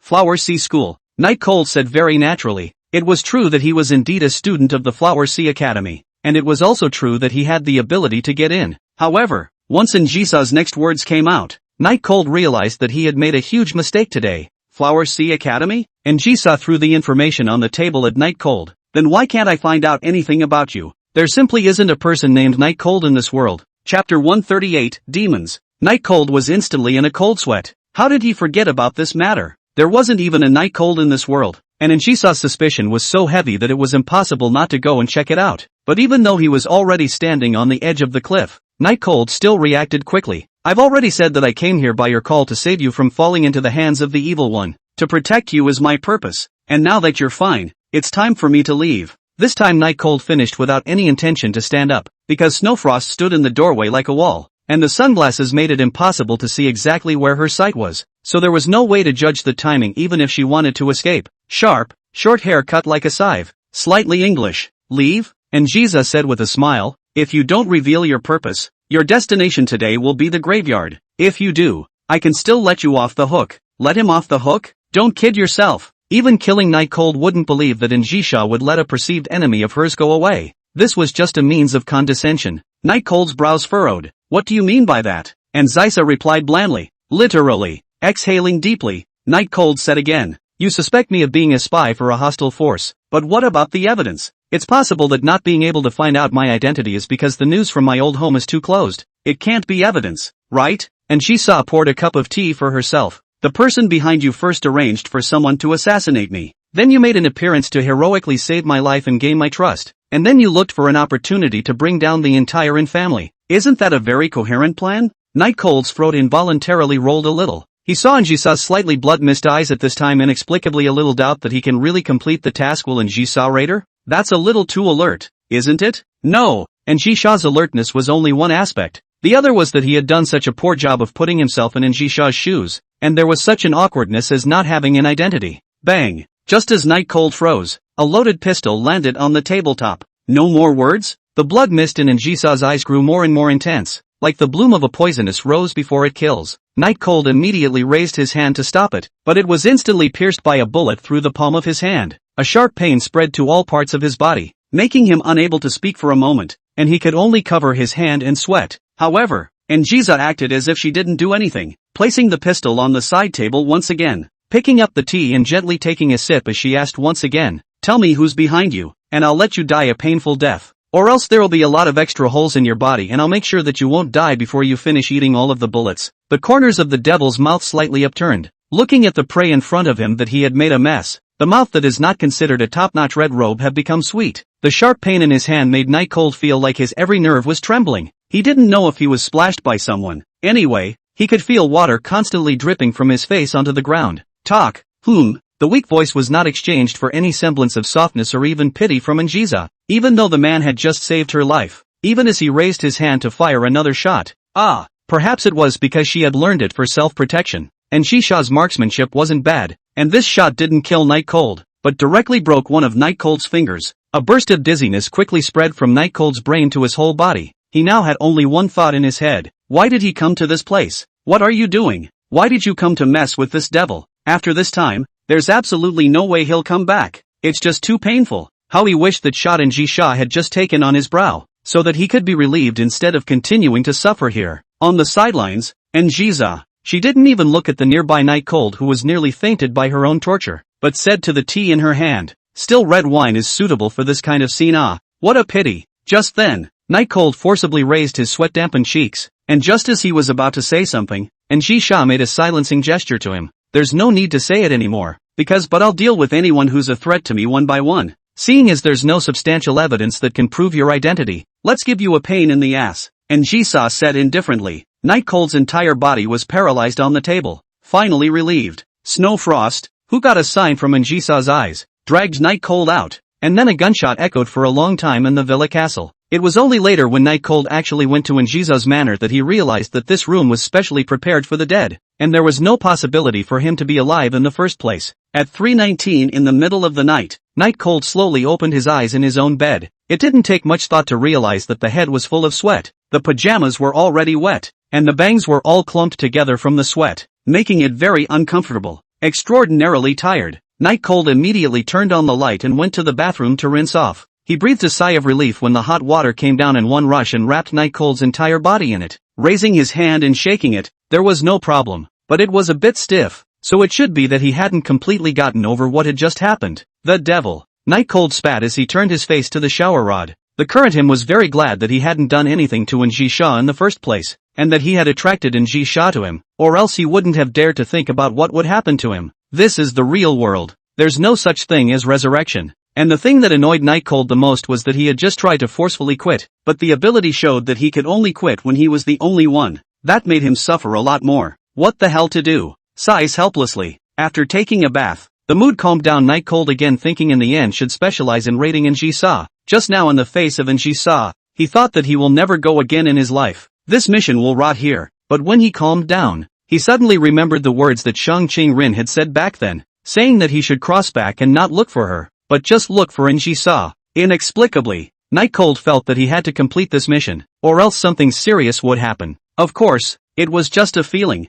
but Night Cold just wasn't willing to give up. It's as if the sea will only open up after this task is accomplished. 139. To the in-group again. The night was silent. The night cold who woke up early in the morning felt that he had a bit of a headache, and he didn't know why, but he didn't have too much energy to care about these things, because he was about to go to school. As always, he finished packing up and went to school, and he didn't even listen much in class today, instead thinking about his trip to the other timeline last night. This matter actually last night he thought about it. That is, he is going to complete this matter. The reward is actually still secondary, because he always have a feeling. That is, this matter also involves Shang Cheng-rin. He remembered vaguely recalling Shang Qingrin's words about how if he didn't have the ability to travel through time and space, then why was she still alive? The she within that sentence referred to Shang Qingrin herself, but Night Cold could be pretty sure that he didn't have the ability to cross time, which made Shang Qingrin's remark make him a little anxious, because the Raider in Jesus is a special reward and it's hidden. Who knows if that's the ability to cross time in there? Shang Qingrin was a girl with an extremely delicate mind. Any fluctuation could be felt, even if it was just a nebulous magnetic field fluctuation. So even if it was something unbelievable, as long as it came out of Shang Qingrin's mouth, Night Cold would believe it. Whether it's for the sake of making my heart a little more peaceful or for the sake of the system's rewards, the progress of raiding in Jisa still can't be stopped.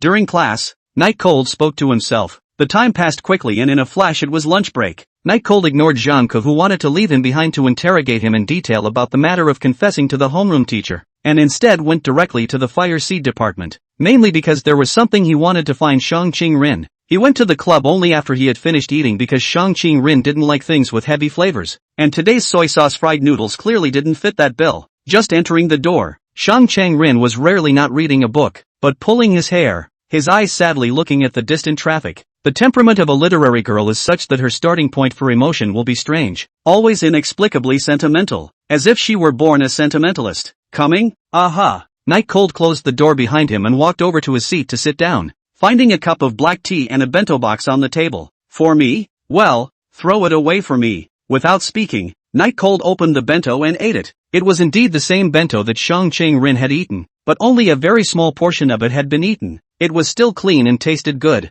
just a little too much broccoli. Shang Qingrin glanced at Night Cold and then began to read, and Night Cold, who was eating, immediately got up and went to turn the heating on next door before coming back to eat. Neither was saying anything, but it didn't feel awkward or overwhelming, just a tacit understanding. When the lunch break was about to end, Night Cold, who was reading a book, said to Shang Qingrin, "By the way, I have something to do after school, so I won't come to the club." Shang Qingrin turned a page of his book with an expressionless face. Approved. No club activities today. Said as if there were club activities on that day. This sentence Night Cold did not say out. Shang Qingrin can promise is certainly the best. Of course, before he was directly left. Today after school Night Cold is going to go to N's group to find Njisa, in a good understanding of what exactly Njisa will like. There was just one problem that Night Cold felt like he couldn't solve no matter who he looked for. That's the identity issue. The time of the class passed by. I do not know why. This afternoon a few classes are English teacher courtyard Qingshi. Night Cold feel their beloved class teacher,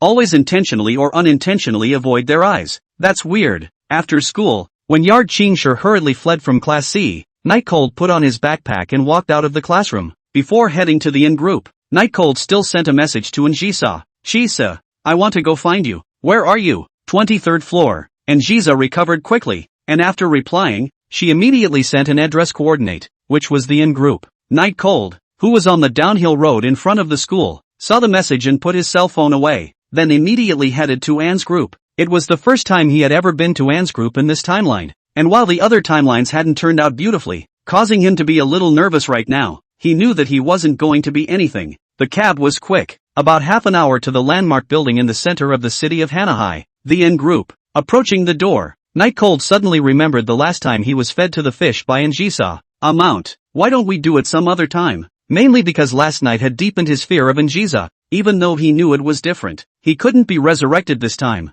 He always had to be careful. However, just as he was making preparations, the cell phone in his pocket immediately vibrated. It's an awareness yarn. "Hello? What are you waiting for down there? Hurry up and get up here." Night Chill was a little surprised to look up to the 23rd floor, completely out of sight. Except for the reflective glass walls, there was only the blinding sunlight. "I'll be right up." After Night Cold said this, he wanted to ask how to get up there. After all, the president or something like that wouldn't take the same elevator as an ordinary employee. And last time he had looked, the regular elevator could only go up to the 17th floor. Just then, however, Snowfrost stepped forward. Young Master Knight, come with me. Missy has been waiting for a long time. Snowfrost still had the same cold and icy look. The professional clothes on her body were meticulous, and her straight hair even looked a little sharp. Okay. Night Cold followed Snowfrost into the building. Everyone on the road treated him with respect. Even heading to the special elevator, there was someone special to press the elevator. Extravagant, a little too much. It was also on the way that he also learned that Njisa actually had a meeting coming up soon. But because of his arrival,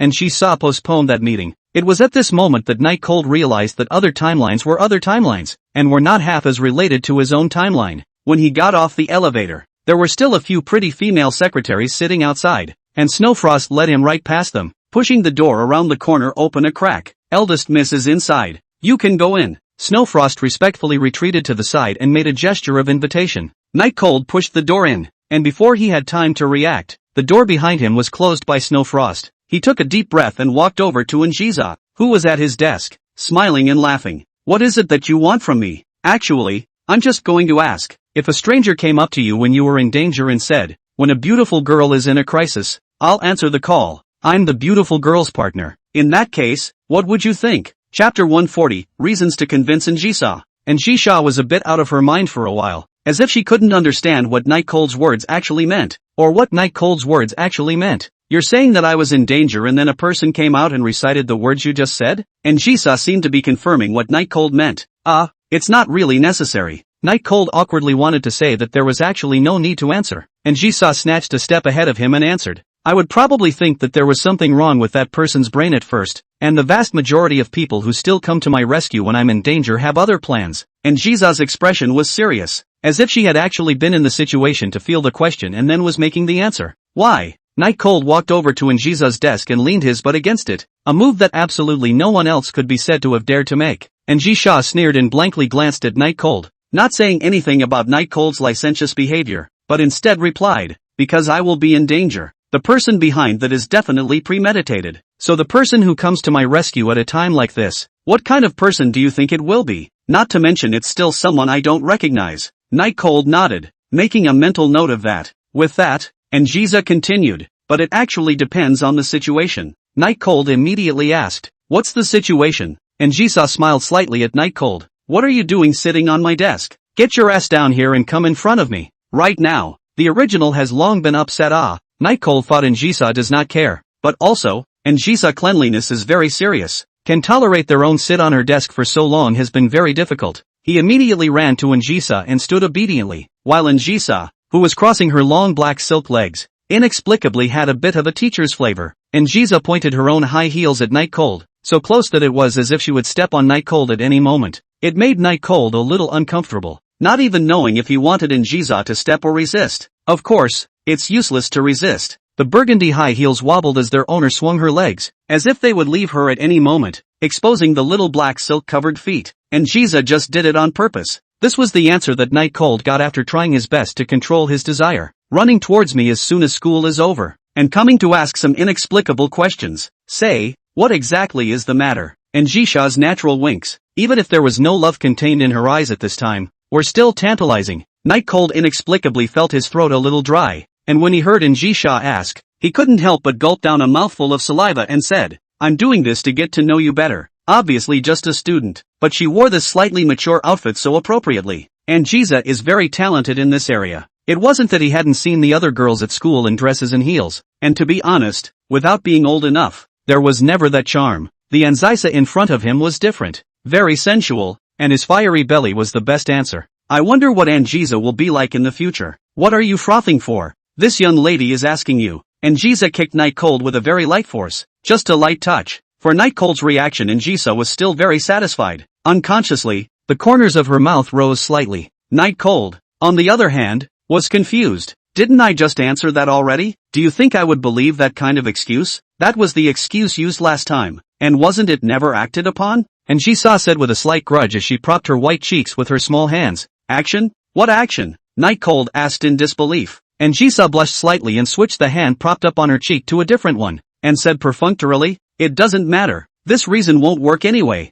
If you want to be in a position to get other information, then convince me. After that incident last time, Njisa had actually been waiting for Night Cold's action, which was to pursue her. After all, getting so much information about her should be for this matter, right? But who knows? Night Cold has never acted on it either. And it's even worse than before. This made Injisa a little angry. And this time, she also intended to teach Night Cold a lesson. Night Cold knew that Injisa didn't care about revealing these things. She just didn't have a reason to do so. Thinking of this, he immediately pulled a chair over, then took Injisha's slender legs into his arms and gently squeezed them. This series of movements was quick, and every step was out of Injisha's expectation, so she was a bit surprised when she realized that her legs had fallen into Night Cold's hands. This Night Cold, it really is getting bolder and bolder. But, seeing as it's kinda comfy, let's just forget about it this time. Seeing that Injisa's face looked much better, Night Cold asked while pinching it, Jiza, you do know that I want to know everything about you, even if it's a situation that I won't encounter a few times in my life, and I want to know exactly what I would do right if I did encounter it someday.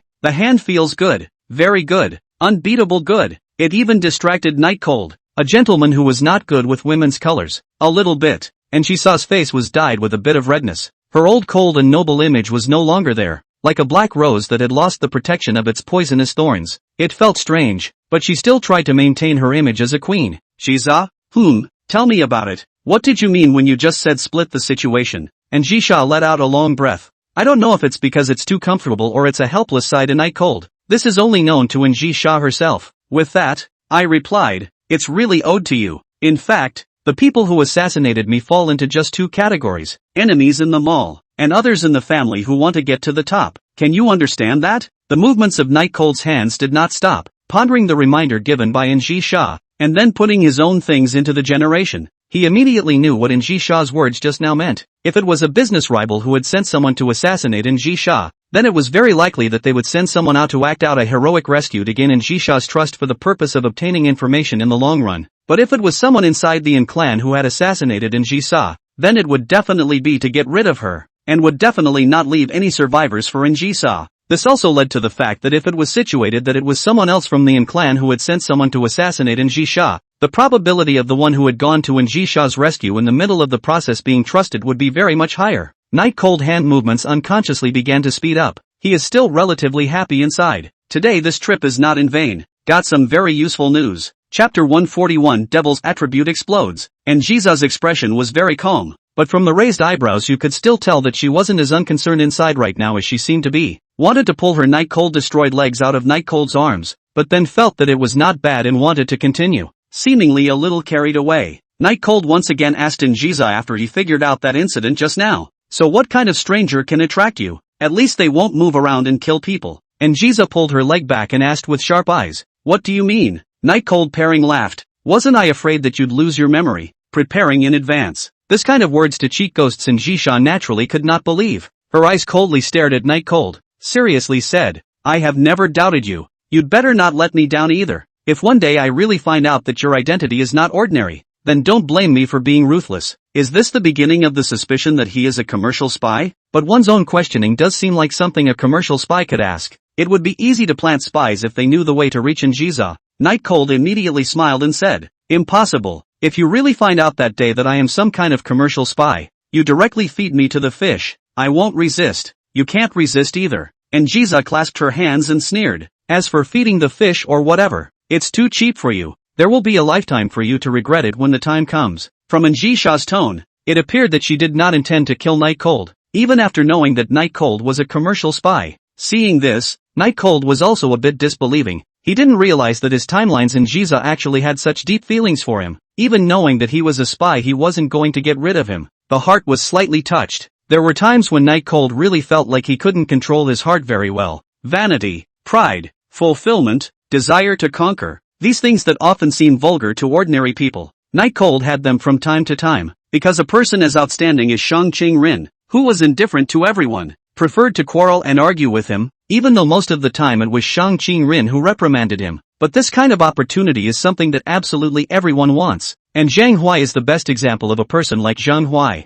who is definitely not rare in school or even in society. And what about Anjiza? The satisfaction it brought him was even stronger. It had even gotten to the point where it would make him lose himself. Especially Anjisa's favoritism made him satisfied and gradually addicted at the same time. Perhaps it was Night Cold's infatuated eyes that impressed Anjisa, or perhaps it was because Night Cold's eyes were just too sincere. Anjisa's mood got a lot better. Taking off her burgundy high heels, She stepped on Night Cold's knee and said in a flirtatious tone, "How did you approach me unharmed? Aren't you the best at it? Still need to come and ask me?" Night Cold exhaled deeply, feeling his knees slightly numb, as if he had been electrocuted. Hearing Njisa's answer, he felt a little more thoughtful. Indeed, he was a prime example of someone who had managed to reach out to Njisa, and in that regard, he himself should be the expert.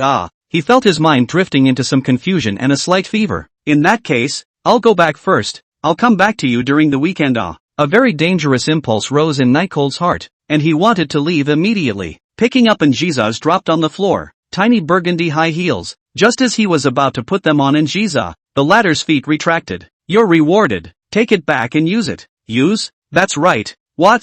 Not enough?" Night Cold let out a long breath, his eyes clear as he said to Njisa, "I am a man with a clear mind. You are underestimating me by testing me with this, aren't you?" Njisa's delicate face yawned a very cute yawn, and without even listening to what Night Cold was saying, she stretched out her foot and pushed Night Cold with it. "Hurry up, I have a meeting later." Humiliated, Night Cold stood up, holding a burgundy high-heeled shoe, throwing it is not, holding and feeling a little hot, but absolutely no shedding. Alas, what could he do to disobey Njisa's order? It was better to hurry home. He still had to enter other timelines at night. He couldn't keep wasting time here. Just as Night Cold reluctantly headed for the door, Njisa's voice sounded again from behind. "No finding a box to put it in. You have to take it all the way home." "What?"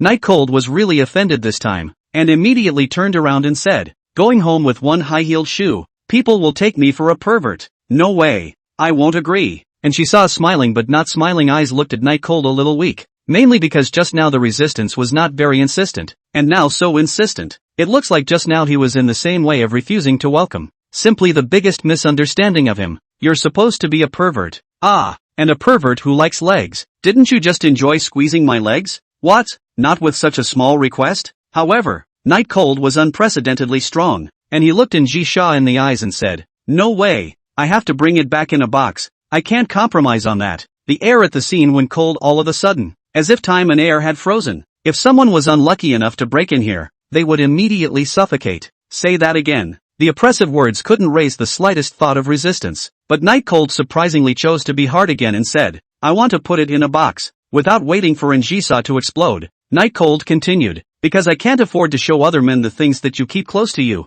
She saw, and I'll be very uncomfortable if someone else does see them. Usually wearing it on the feet is not good, but taking it off is another matter." Night Cold's words are not all excuses. At least 1/5 of them are still true. The office spring bloomed, and Njisa laughed helplessly. "I really can't do anything about you. Since you're so easily jealous, then this young lady makes an exception to take back what she said for once and approves it." Just like that, Night Cold put Njisa's burgundy high heels into a box and brought it home. And when he loaded it, he smelled a fragrance, which made him inexplicably feel that the matter wasn't that bad. Back home, the decent Night Cold of course put the box containing Njisa's high heels on the shoe rack. After all, the shoes belong on the shoe rack. Sitting on the couch, he wiped away a sweat, coming back with a real fear of being seen. It seems that regardless of the Njisa of that timeline, the devil's attributes never change.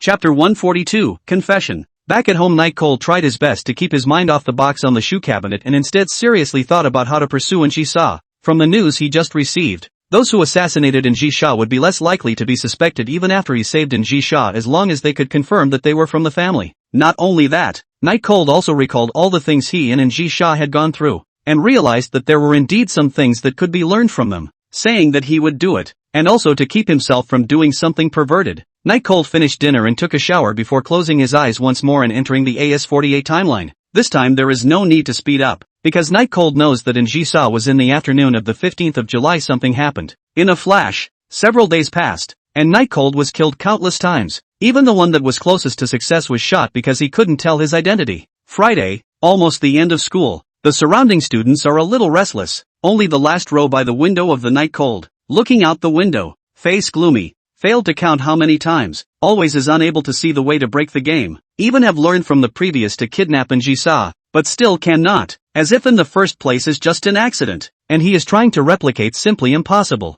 The only thing I've learned from being killed for so many days is that I don't fear death. I'm used to it. I don't know why. Inexplicably there is some sense of urgency. What exactly am I pressing for? Night Cold felt his heart beating a little faster than usual, especially since there was never any way to get close to Njisa. What makes him most desperate is that there is no hope in sight and absolutely no idea how to solve the problem of identity. Thinking of this, Night Cold's heartbeat sped up a bit again. Jingle bells. The bell for the end of the school day rang, and Night Cold picked up his backpack and walked with a firm pace towards the fire starter department. It's time to ask for help from the all-knowing Rinju. Night Chill waited in Class A. The students inside packing up their things saw Night Chill at the door. They all thought Night Chill was planning to find someone to confess to, and the girls got excited. It was important to know that ever since Rui and Lu no longer appeared in school, the girls in the school felt that Night Cold had become handsome. And what made them most obsessed was that Night Cold always had an indescribable charm that made them want to stop. Even the girls in Class A, who had the best academic performance, couldn't resist Night Cold. At this time, a girl came to Night Cold's side with a bang and asked with a smile, "Is student Night Cold waiting for someone?" "Waiting for who? I'll call her out for you." At this, all the girls in the class stirred, and began to recall if their stares had made Night Cold remember them. Night Cold nodded and said, "Please help me find the business." Before the words were finished, a stern, clear voice rang out from behind the girl. "No, he's coming for me." Shang Cheng-rin walked out from the classroom with her school bag on her back. Her legs, which were longer than all the girls in the room, kept stepping forward, elegant and steady. Her face was not expressive. Even when her classmates were all around her, there was no camaraderie between them. The girl who had just come up to strike up a conversation was obviously a bit afraid of Shang Cheng-rin, and when Shang Cheng-rin came to the door, she weakly and helplessly retreated to the side. Temperament presents an inverse ratio. The inferior member who didn't come to the club activities for several days in a row. "For what reason did you take the initiative to come to the class to look for me today?" Shang Cheng-rin's tone was unkind. It was obvious that Night Cold's early retreats over the past few days had made her very unhappy. Night Cold also has no choice. Otherwise such a private thing, it should not be said, but since it came all the way here, it is better to find a place to talk slowly. Indeed there is something to find you. It's not good to talk here. Let's go outside and talk in the cafe. Night Cold's voice was relatively small, and no one other than Shang Cheng-rin could hear it. Shang Cheng-rin smiled faintly, her delicate white cheeks tilting slightly, her ink-colored hair blowing down with her master's movements. "Ah la, if you want to confess, do it here. I won't embarrass you. Oh, it wouldn't be weird." That was the first thought that popped into Night Cold's head. Confession. Confession? When the girl in the back heard those two words, her face instantly turned red. It was as if she was embarrassed. He actually chased him to the class to confess his love? It seems that Night Cold is very fond of Shang Cheng-rin, but that's right. There shouldn't be anyone in the school who doesn't like Shang Cheng-rin. Even many girls like Shang Cheng-rin. Don't joke. There's really something to find you, and even if it's to confess, that shouldn't be now. At least it's got to be in front of the whole school, wrapped up in the fact that you agreed. Night Cold replied. Night Cold walked a few steps back and said to Shang Cheng-rin, "Come on, I'll buy you a coffee." Shang Cheng-rin sighed. "Alright, in order to prevent you from being too sad and going to jump off a building, I'll agree to leave with you. After all, there's still a part of me to blame in there." The two men walked forward side by side. Night Cold frowned and asked, "Why would I go jump off a building?" Shang Cheng-rin rightfully said, "Of course it's because I rejected your confession. Isn't that enough? I didn't confess to you. No need to make excuses. I'm not going to laugh. LOL. The figures of the two were slowly leaving the school. They were so well matched that there was silence in the school corridors and in the classes for a while. Only the sound of broken hearts, commonly known as male silence and female tears. Outside the school, Night Cold found a fairly upscale coffee shop, mainly because it's the end of the school year now and tomorrow is still Saturday. So the more affordable stores are all hot right now. And Shang Cheng-rin disliked crowds, so Night Cold picked this place. And of course Shang Cheng-rin knew the reason why Night Cold chose this place. This feeling of having a heart of gold made Shang Cheng-rin's mood become good all of a sudden.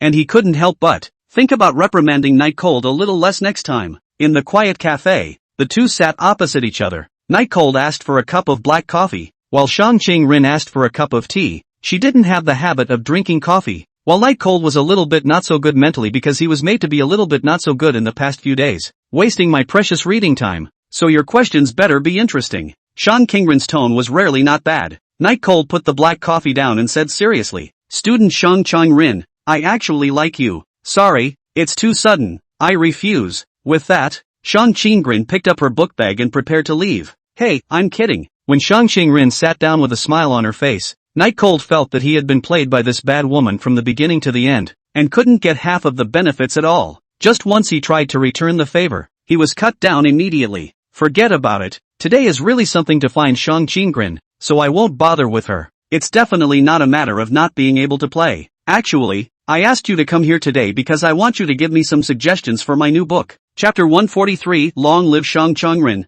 Fiction? Yes, want to enrich myself in my spare time. All these days of leaving early are for this novel? And there are characters modeled after real people in it? Yeah, it's more inspiring that way. Shang Chang-rin elegantly picked up the tea and took a sip. The awe-inspiring and oppressive line of sight stayed on Night Cold. Yet the lying Night Cold didn't reveal any cracks. She spoke. Let me guess. I'm your girlfriend in your novel? Night Cold replied breathlessly. You're overthinking it. Even in fiction. You're still my beloved minister. Well, not bad. Didn't take the opportunity to fantasize about me? A lot of progress compared to you back then. Tell me, what exactly do you want by asking me out? Shang Chang-rin asked. Night Cold said a stream of words he had already worded. The plot was told to Shang Chang-rin as it was, but it was presented in the manner of writing a novel, not as something he was going to do himself. In the middle of the day, when Night Cold finished the whole thing, Shang Chang-rin said in disbelief, just because of this, you boldly came to my classroom to ask me out? Is this thing boring? Night Cold asked rhetorically. It's very boring. Anyway, you're the author. You can write whatever you want,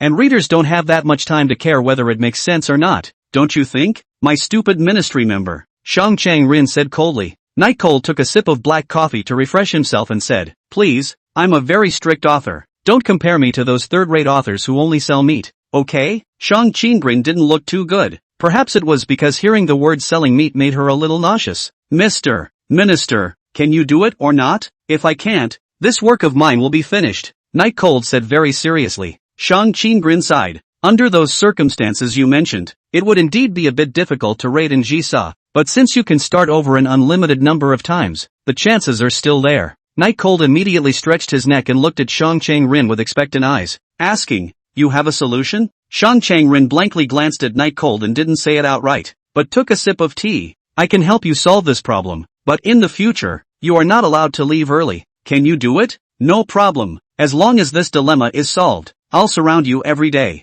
Night Cold said with a bit of molestation. Shang Chang-rin wanted to retort, but felt it was unnecessary and ignored the words that misinterpreted her meaning. Then she began to say, a hero saving a girl's life is a good feeling boost when it falls on a normal girl, but Jisa is a plutocrat's daughter after all, not a normal person. She has a lot to think about. That's why you feel that it doesn't make sense how it's written. Well, go ahead. Shang Chang-rin continued. The hardest thing to solve is the identity problem. If you want Jisa to accept you without investigating your identity, it can only be that your appearance is natural. Don't initiate anything, don't leave any clues about you even to save her, but don't purposely avoid the cameras either. So she knows you did it, but you can't be at the top of the list in the whole thing. It has to be somewhere between important and unimportant, so that she both remembers you and doesn't feel the need to investigate you. Night Cold was dumbfounded by what he heard. If this let Shang Chang-rin go after Jisa, wouldn't it be a handful? It was really too professional, and she seemed to know Jisa quite well. But why did the rhetoric go from writing the book earlier to him taking action himself? I think that's the wrong thing to say. Speaking of which, Shang Chang-rin seemed to be a little thirsty, but brought the tea up, seemingly realizing that it was cold,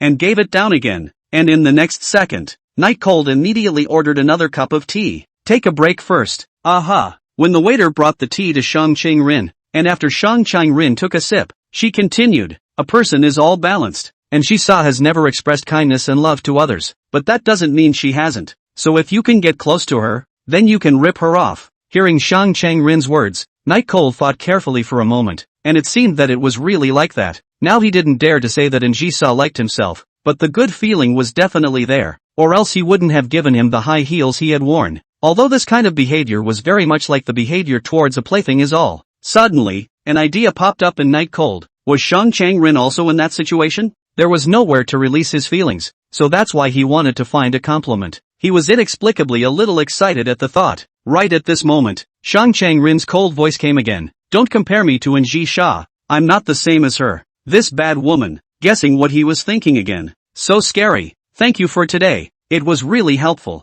There's a lot more you need to thank me for. And remember, there's no leaving early starting next week. That's what you promised me. Both of them stood up, and after Night Cold paid the bill, they left the cafe, and on the way back together, Night Cold asked a lot of questions, and Shang Chang-rin answered them even though she was a bit annoyed. In fact, Shang Chang-rin didn't say any specific methods, but instead directly told the Night Cold kernel. The kernel of the strategy for Jisa is to not be deliberate, ever. That's the most important thing, and another is to make every appearance feel normal to Jisa, not abrupt, step by step. Then there was the fact that Jisa had to be rifled before she became suspicious of his identity, or else the matter was insoluble, and could not be created without an identity. The other timelines pressed without a single night cold person. Even if you run a fake ID card is useless. Applying someone else's identity is useless. All will be found out by Njisha. Try it. Without waiting for the night, Night Cold laid down on his bed and directly traveled into the AS48 timeline once more. Still on the same July 15th. Familiar with the alleys of the old town, Night Cold did not hesitate, but still headed to the convenience store to get money, and then took the tram to Seiko Business. After getting off the tram, Night Cold went to the bustling Seiko shopping street, where the clock on the highest building showed that it was now 3:17 in the afternoon. There's still 20 minutes to go. When the clock reaches 3:27, head over to Seiko Business, and you should be just in time to run into the hunted Njiza. To the beginning and end of the Night Cold face did not have any obvious change, just like a student who just arrived at the Flower Sea and came out to play alone, looking here and there, curious about everything. Only, the afterglow occasionally glances at the clock on the tallest building. Chapter 144, First Battle Success. Night Cold moved like a student who had come to play. There was nothing strange about it, perhaps because of the ability to start over an unlimited number of times, so the pressure was not too great, and it just acted naturally. Time passed by minute. His afterglow never left the clock. The time had to be very precise, or else it would not do to go late or early. Under the torment of inner tension, the time finally came to the stage where there were only 13 minutes left, and Night Cold knew that it was time for him to act. Pretending to be tired, Night Cold walked towards the direction of Seiko Business. Because Njisa's power was too much, so Night Cold would try to make all his actions traceable, without a care in the world.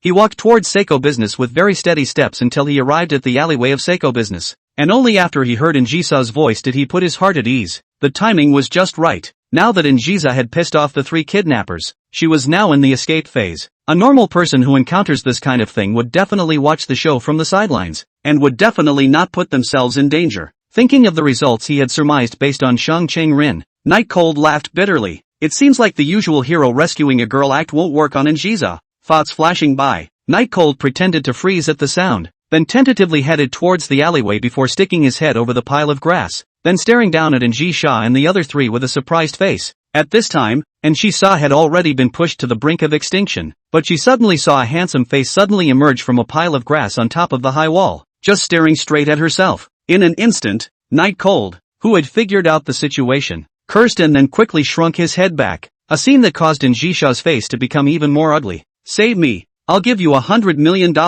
There was no way back for Njisa. Her delicate feet had long been knocked by the stone, and although she knew that the probability that the teenager who had just appeared would be able to save her was almost non-existent, she also had no other choice left. No response. The 3 assassins were also startled when they just saw Night Cold, but they didn't have time to care about that right now, and they were all masked, so they weren't afraid of being recognized. Big brother, it's better to hurry up and kill Njisa. It can't be delayed any longer. A man in black said. Okay. There was obvious reluctance in the other man's eyes. After all, Elder Anzisa was just too beautiful to taste, but it had dragged on too long now. In case Snowfrost came through empty-handed, Njisa's white teeth clenched together when she knew her imminent fate. She was not willing to awe. However, just as since he was planning to go forward, a rock smashed into one of the big men walking in front of him, and because it happened so suddenly, several people didn't react to it. The big man in black just felt a pain on his head. Then he used his hand to touch it, and found that it felt very sticky, and when he put his hand in front of his own eyes, the moment he saw the blood, the dizziness couldn't stop coming. Big brother, your head, the woman in black next to her said with a trembling voice. At once, everyone's eyes, including Njisa's, looked to the top of the high wall, but there was nothing up there except for some sounds of carrying stones that could be heard. The black-clothed big brother in the lead wanted to hold on, but looking at the stone on the ground broken into several halves, he felt that he could no longer be resuscitated. His head was also askew as he was being held up, and he pointed at Njisa and yelled loudly, "Hurry up and kill her! If we can't kill her, we all have to die." When these words came out, the other 2 thought deeply and had fierce faces. All the grievances of their big brother's beating were placed on Njisa, but as they rushed towards Njisa, several rocks were once again thrown at them. As the saying goes, hit high, hit low, hit. The 2 could only dodge, and because of the ferocity of the attack, even if they used all their strength to dodge, it was completely useless and they would still be hit. For a while, it created a situation where the top kept throwing rocks down, while the 2 below kept dodging, and even the big brother who fell to the ground got a rock coming to him. It also made him completely pass out, and Njisa just stood there at the corner, gasping for air, watching the scene, her eyes occasionally looking up the wall, but there was nothing but mounds of grass and flying rocks. but subconsciously it still felt like it was the man who had just tried to save himself because of the payment he had given. In hindsight, it's a bit dumb, but it works pretty well. It was also a relief to her. The other two assassins below panicked when they saw the two of them being pushed further and further away from the stone. This was because they knew the consequences of joining in and failing to kill Njiza. The woman was afraid to step forward, but the man was planning to kill Njiza even if he was injured. But the courage that had just been summoned up was knocked down by the stone that was thrown at him head-on. A hard blow to the face, because the stone was thrown down from a high place. Not only because of the line of sight is very difficult to avoid, but also because of the speed of the descent. The force is surprisingly large. I can't believe their plans went down the drain because of this little rock. Because Snowfrost, known as the Blood Witch, has walked out the back door. The moment she saw Snowfrost, Njiza completely put her heart at ease, but she still had a little concern about the person above her. If the investigation came out that her identity was fine, she could take the person above her who had just saved her life under her wing. But just as she was about to make a sound, a sibilant noise sounded above the wall, and eventually there was no more movement. Running away? Njiza rolled her eyes breathlessly. 10 minutes later, sitting in the car going home, after Njiza willed herself to eradicate all the hostile forces, she once again said, "Right, there's one more thing, go check the surveillance in this neighborhood. There's a person who just helped me a lot at the flower bed up there. Find him, and give him $100 million.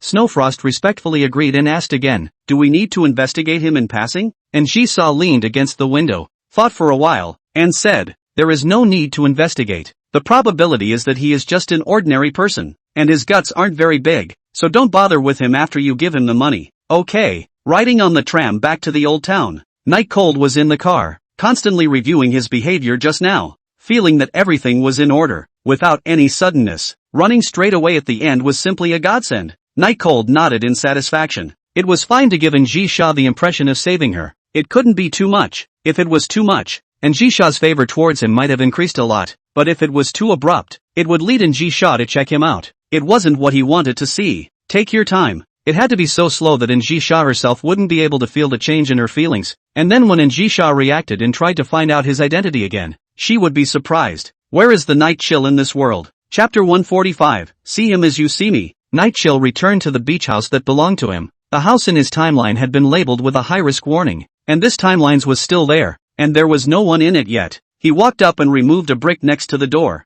then took out the key with the gray inside and slipped the stone back in as if it were really his house. Sure enough, it's still here. Night Cold smiled and threw the key in his hand up into the sky before catching it and then opening the door. When he came to the sea of flowers in the past, this was how he entered this room. It was just that there was no such person as Night Cold in this world, so this room was left empty. And why does he have to have a place to go? Because after all, everything has to be done in full. It is always right to be a little more rigorous. The inside of the room was windy and dusty, the same as it had been before when he had first entered the room, with old furniture and a nest of mice. Briefly cleaning up and finding a stool to sit on, he rested a little. The daily shuttle time is 5 hours, and now it's almost as if YOVE used up 3 hours, mainly because the drive from is just so time-consuming, and actually doing things is fine. However, just as Night Cold was about to leave, a silhouette walked outside, and Night Cold noticed at first that it was Snowfrost. When he saw Snowfrost, Night Cold immediately welcomed him out. Not that he was scared or looking forward to it, it was just because there was really no place to land in the room.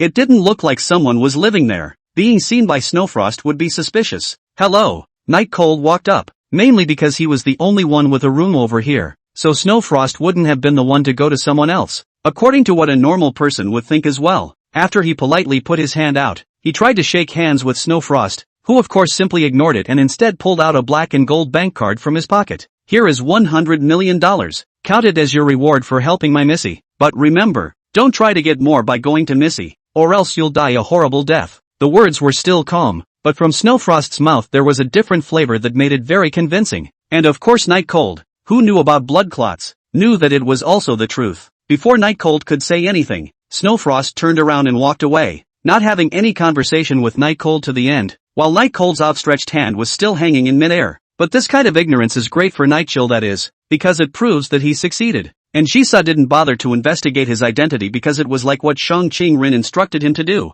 to have an impression but to cut in insignificantly and then in a slow strategy. Rinju, you were great. Night Cold waited for Snowfrost to walk away before happily blurting the words out. It was like the eagerness and displeasure of the previous days when there was no progress. At this time, after there was progress, Night Cold finally let out a long breath. Success was certainly a source of joy, but more than that, he felt that he had prevented something from happening. Returning to the house, Night Cold tidied it up a bit, which probably took close to an hour. But just when Night Cold thought there was still an hour to go, he realized that he woke up straight away. Inside the room illuminated by warm-colored lamps, Night Cold slowly opened his own eyes. This time compared to the previous that was much better. No shouting or sweating that could drown the sheet, but there was also a doubt in his eyes that he had never seen before. What the hell? Why did you forcefully teleport me back after only 4 hours? Night Cold was very puzzled. In the past, he had been killed by an shot every time, so he didn't have the chance to verify if it was all only 4 hours. Scratching his head, he clearly remembered that it wasn't the introduction that said 5 hours. Why was it 4 hours? Could it be that he had misread it? Or was it actually that this ability to travel through the timeline was limited? Whatever, even an hour is enough. Night Cold figured it out. Anyway, the strategy to capture Njisa also needs to be gradual. The time spent together every day can't be very long. 4 hours is completely enough. And mostly, it hadn't been verified. So maybe it had been 4 hours all along and he just hadn't realized it. And today, because of the success, the delay had been too close for comfort. Night Cold or customary shower. He found his head inexplicably a little pain, bursts of hidden pain, and is not very serious, and after a while it disappeared, and did not cause his attention. As the hot water rushed down, Night Cold felt more relaxed than ever, and his right hand lifted up and clenched. This hand just grabbed $1 billion, and Jiza is so generous to an unimportant person. How come she's never been so generous to me? Not even a dime more for me. Night Cold cried a little. He also remembered when Njisa gave him 200,000 to buy clothes. 200,000 is really not allowed to stay a penny. Bills and so on still have to take pictures and send them over to her to check. It's really a bit stingy. Thinking of Njisa, Night Cold thought of the very sultry burgundy high heels he got at Njisa's place today. It was after 3 in the morning when Night Cold went to bed. He was already tired. Going to other timelines, although he appeared to be sleeping, it was not that at all. It was very draining. It was Saturday. But instead of sleeping until he woke up naturally, he was woken up by his alarm clock because today he promised to go to Anjisa's place to play, or rather Anjisa to play him. Packing himself up very handsomely, Night Cold headed to Anjisa's villa castle in Qingza. Today, Anjisa didn't go to work but slept at home. I guess it was caused by being too tired lately. Looking at the bed without have to get up, the young girl, Night Cold feel a little puzzled. So big a capitalist, why can still be so tired? If he was Njisa, he would just have fun every day. It's too big a family to squander anyway. You go down first, I'll be fine here, Night Cold said to the maid next to him. Very naturally, of course, it wasn't the first time he and this maid had met. She was the one who led the way the last time she was killed in another timeline. The maid was obviously a bit hesitant. After all, wasn't it not quite right to let a boy alone in a great lady's room? But thinking about what Anjisa had said to her ahead of time, she left again relieved. See him as you see me. Chapter 146, Time and Space Disorder? Noble carpet, very comfortable, because Njisa has never woke up. Night Cold neither dare to wake her up, nor dare to go up to catch, can only be guarded next to. At first it was fine, admiring the beautiful maiden, until Njisa covered her little face into the quilt, and Night Cold completely lost his fun. Otherwise, let's go to the AS48 timeline. There's nothing going on right now anyway, mainly because it had just succeeded. Night Cold was also afraid that something would go wrong, and wanted to go and take another look. The time is refreshed every day. Yesterday he used it up in the evening. Today's time comes naturally. Sleeping in a corner of the bed, Night Cold entered the timeline of AS48, and as he traveled through it, he inexplicably felt quite exciting inside. Once again, in the AS48 timeline, the time is still set at just after 8 p.m. on July 15th, and it doesn't come back again. In layman's terms, it's archived, and every time you go in, it's that time. For the people living in this timeline, his was like he had never left, and only a few seconds of time had passed, whereas for Night Cold, he had already been in his own timeline for over 10 hours. Looking at the night sky that had completely blacked out, Night Cold accelerated the time. He wanted to push the time to the day when the school year started, because according to the reasoning, he didn't have any reason to get close to Anjisa during this period of time. That only leaves school, because even though Anjisa doesn't go to school much, she should still be there when school starts. He hadn't seen her because he had heard Anjisa say that she was inside the school's VIP room at the beginning of the school year. One has at least saved her once, so it's always possible to chat when the time comes, right? Night Cold was very confident this time because he felt that with Shang Qingrin's help, this matter would be very simple. The start of the school year was September, and the night chills accelerated straight away as the sky began to rapidly shift between days, and everything around them began to change rapidly. But strangely enough, the furniture in the room remained as clean as new. In just a few seconds of work, this timeline had been pushed to early September by night cold. September 1st, today was the day of the Flower Sea Academy's opening. At 7:30 in the morning, night cold wiped his forehead. Every time after using this acceleration ability, he would have a sense of unreality. It's like playing a game. It's unreal. Turning his head, night cold looked at the surrounding furniture in surprise. Accelerated for almost 2 months. Actually did not stain with a little dust? And it was as if someone had been living there all along. Full of anger. Could it be that because I'm in this room? The result of this room's forward progression will turn out to be the result of having me living in it for 2 months? Nightchill looked at himself with a bit of surprise, because it's like he's discovered something unbeatable that can do a lot of things. But that didn't seem to make sense. After all, she had come to this timeline, so it was only right that the things around her that had a relationship with him should change with him. Otherwise he would be too fake. To go to school, Night Cold realized that because he pressed himself to not exist in this timeline, pressed himself to not have the uniform of the Flower Sea Academy, all he could do was sigh helplessly before traveling back to his own timeline,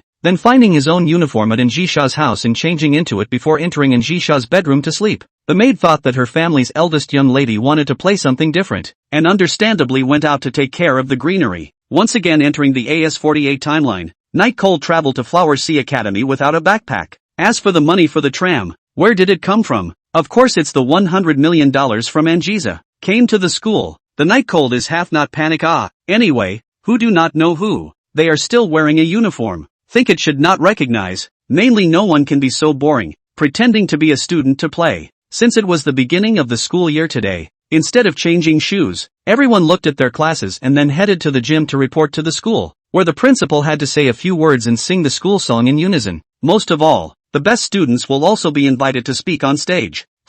Shang Qingren, of course. Everyone entered the gymnasium, and Night Cold just casually stood behind Class C. And Yan Qingzhe was so busy today that she didn't even realize that a fake student had popped up in her class. How exciting! Night Cold felt fun. All of them knew themselves, but none of them knew themselves. He subconsciously looked his eyes towards the E-class side. Lu Ruyan's licking dog had changed to someone else, but that person looked like he was sincere, and Night Cold was a little nauseous. Forget it. Licking dogs can't be saved. Next, please invite the student representatives to the stage to speak. After the balding head teacher said this, he took the lead and started clapping, and all the students below followed suit. Here we go. Night Cold immediately withdrew his eyes from looking around, completely unrecognizable to his own Rinjua. There must be a different kind of Mo, right? I'm really looking forward to it. But when the student representative walked onto the stage, Night Cold completely froze in place, and the obviously noisy chatter around him gradually disappeared from earshot, leaving only incomprehension and doubt, because it was actually Anna who came on stage. What's going on?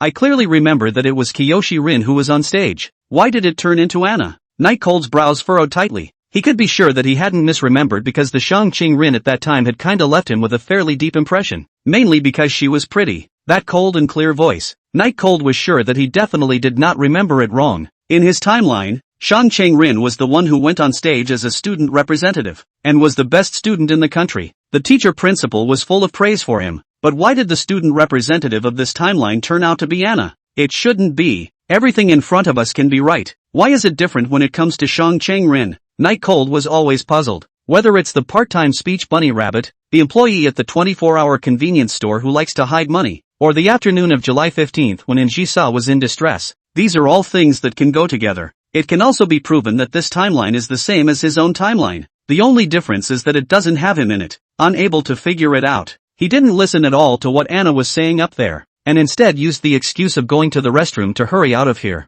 Njisa should be here already, and he had to go and verify if Njisa had also appeared to be out of alignment with his timeline. After he had connected to the 5th floor in a fiery rush, his inner impulse kicked the door of the VIP room open, not caring at all about what people were actually inside. The main door was kicked open, and Night Cold immediately cast his eyes inside, wanting to see if Njisa was there or not. Of course Njisa was there. Not only Njisa, but all sorts of school board members, as well as the principal who had just finished his speech, were all in the VIP room, and all of them were looking at him at this moment, with a blank look on their faces. Njisa sat in the VIP seat, wearing a uniform, crossing her legs, holding a cup of tea in her hand, but rather snow frost, preventing anyone from coming within a meter of Njisa, and below them stood all the school leaders who were fawning over them. No, I'm sorry, I thought. It's okay, I'll go first. Chapter 147 Approaching Njisa. Principal Wu Qianjin instantly face became ugly. changing his just flattery posture, straightened his waist and yelled at Night Cold, "You take the VIP room as a toilet? Which class are you in and who is the class teacher?" The school board members around the room twitched at the corners of their eyes, really wondering why the principal could make such an analogy. Night Cold scratched his head and said, "My name is Night Cold, my class is Class C, and my homeroom teacher is Yin Qingshi. Just now, I saw smoke coming out of here. I thought it was on fire, so I rushed over. I didn't expect it. Sorry." The reason for the apology was very casual because the place had just been boiling tea, and with that little bit of smoke, how could anyone possibly assume that it was on fire? It is simply ridiculous. But there doesn't seem to be any other reason if you don't recognize this one. Wu Qianjin frowned and chided Night Cold with his hand behind his back. "Hurry up. I'll have your homeroom teacher look for you later. Disturbing our school's honored guest will make you drop out of school, all right." The surrounding managers also nodded their heads, and Ji-sa is the top plutocrat of the Flower Sea, not to mention that it still has real power now. It must be rare to see him normally. It was hard to see him today, and he hadn't even had a chance to flatter him yet, and he ended up being screwed up like this. It was important to know that Ji-sa's temper was very bad, and could even be described as eccentric. So with all this fuss, it was impossible to say that people would leave, and expelling the student in front of you would be the best option. Night Cold glanced a bit hesitantly at Ji-sa, as if he was waiting for something, but after a second passed, he apologized and planned to leave. Just then, the VIP room resounded with a crisp sound of a teacup and cup holder colliding. "All right, come in and sit down." And Ji-sa gave an expressionless look at Night Cold, her eyes revealing her indifference to the world, as if she wasn't interested in anything. This kind of look Night Cold had seen once before, when he rushed up to kidnap her, and he had never seen it again after that. So Ji-sa used to be so misanthropic? Everyone in the room was shocked as soon as Ji-sa's words left her mouth. They wanted to confirm if it was the Night Cold outside the door, but they didn't dare to ask Ji-sa the question. All at once the principal and the trustees looked at each other, and then none of them had an answer in their eyes. Everyone was full of doubts. However, Night Cold smiled. He knew that Ji-sa was calling him. Not only could he go in and continue to get closer to Ji-sa, but the efforts in front of him were indeed paying off. Walked in and sat next to Ji-sa, but still separated by a long distance, still more than a meter away at least, because he knew that at this point in time, Ji-sa wouldn't let him pick up too close, and Ji-sa's temperament he knew too well, but any little dissatisfaction would make people get lost. So although it seemed to be some dispensable little thoughts, it was extraordinarily useful in the face of Ji-sa. Ji-sa saw that Night Cold was sitting very knowingly far away from herself, and the corners of her mouth actually revealed an imperceptible smile, the smile of someone who was interested in a person. In fact, just now when Night Cold barged in, she knew that Night Cold was here to find her. After all, a person's greed has no upper limit, even if they got 100 million. Of course she also immediately recognized Night Cold. After all, it was the face she saw in her most critical moment. How could she not forget it? But if Night Cold had just dared to say a word to her, then the fate that awaited Night Cold would be for him to drop out of school, because that kind of person was just too boring. That's why she struck at the last minute. Knowing that, Night Cold actually knew everything. He had been with Ji-sa for so long. He knew that for Ji-sa, a person in front of her, no matter what they did, it was actually an invisible test. It's just that Night Cold's own timelines in Ji-sa has been so tolerant of him to a point that Ji-sa herself never envisioned, that it comes across as favoring him. The two were sitting, and the others, whether they were principals or vice principals or school board members, were all standing, making Night Cold very dignified. Didn't you just want to kick him out of school? Why don't you say anything? At this moment, how could the principal not see that Night Cold knew Ji-sa? And Night Cold was so handsome. Maybe the relationship with Ji-sa is not ordinary. His words were so heavy just now. If Ji-sa pursues it, then he won't be able to do his job as a principal. All the other governors subconsciously turned away from the principal, except the deputy principal, who had a good-natured smile at the corner of his mouth as he tried to make progress. "What did you come to see me for?" Ji-sa broke the silence early and said in a cold tone. Night Cold put on a very innocent look, the most handsome angle, very sunny smile to Ji-sa said, "Didn't you give me 100 million last time? I've been trying to find a chance to return it to you, and when I saw you enter here today, I rushed in. 100 million? The people around were about to spit blood when they heard it, and Ji-sa's eyes showed an interested color and said teasingly, "Oh, you don't want it?" With this clear stupidity in his eyes, Night Cold scratched his head and said, "Originally, I wanted to return all of it to you, but because of my family's condition,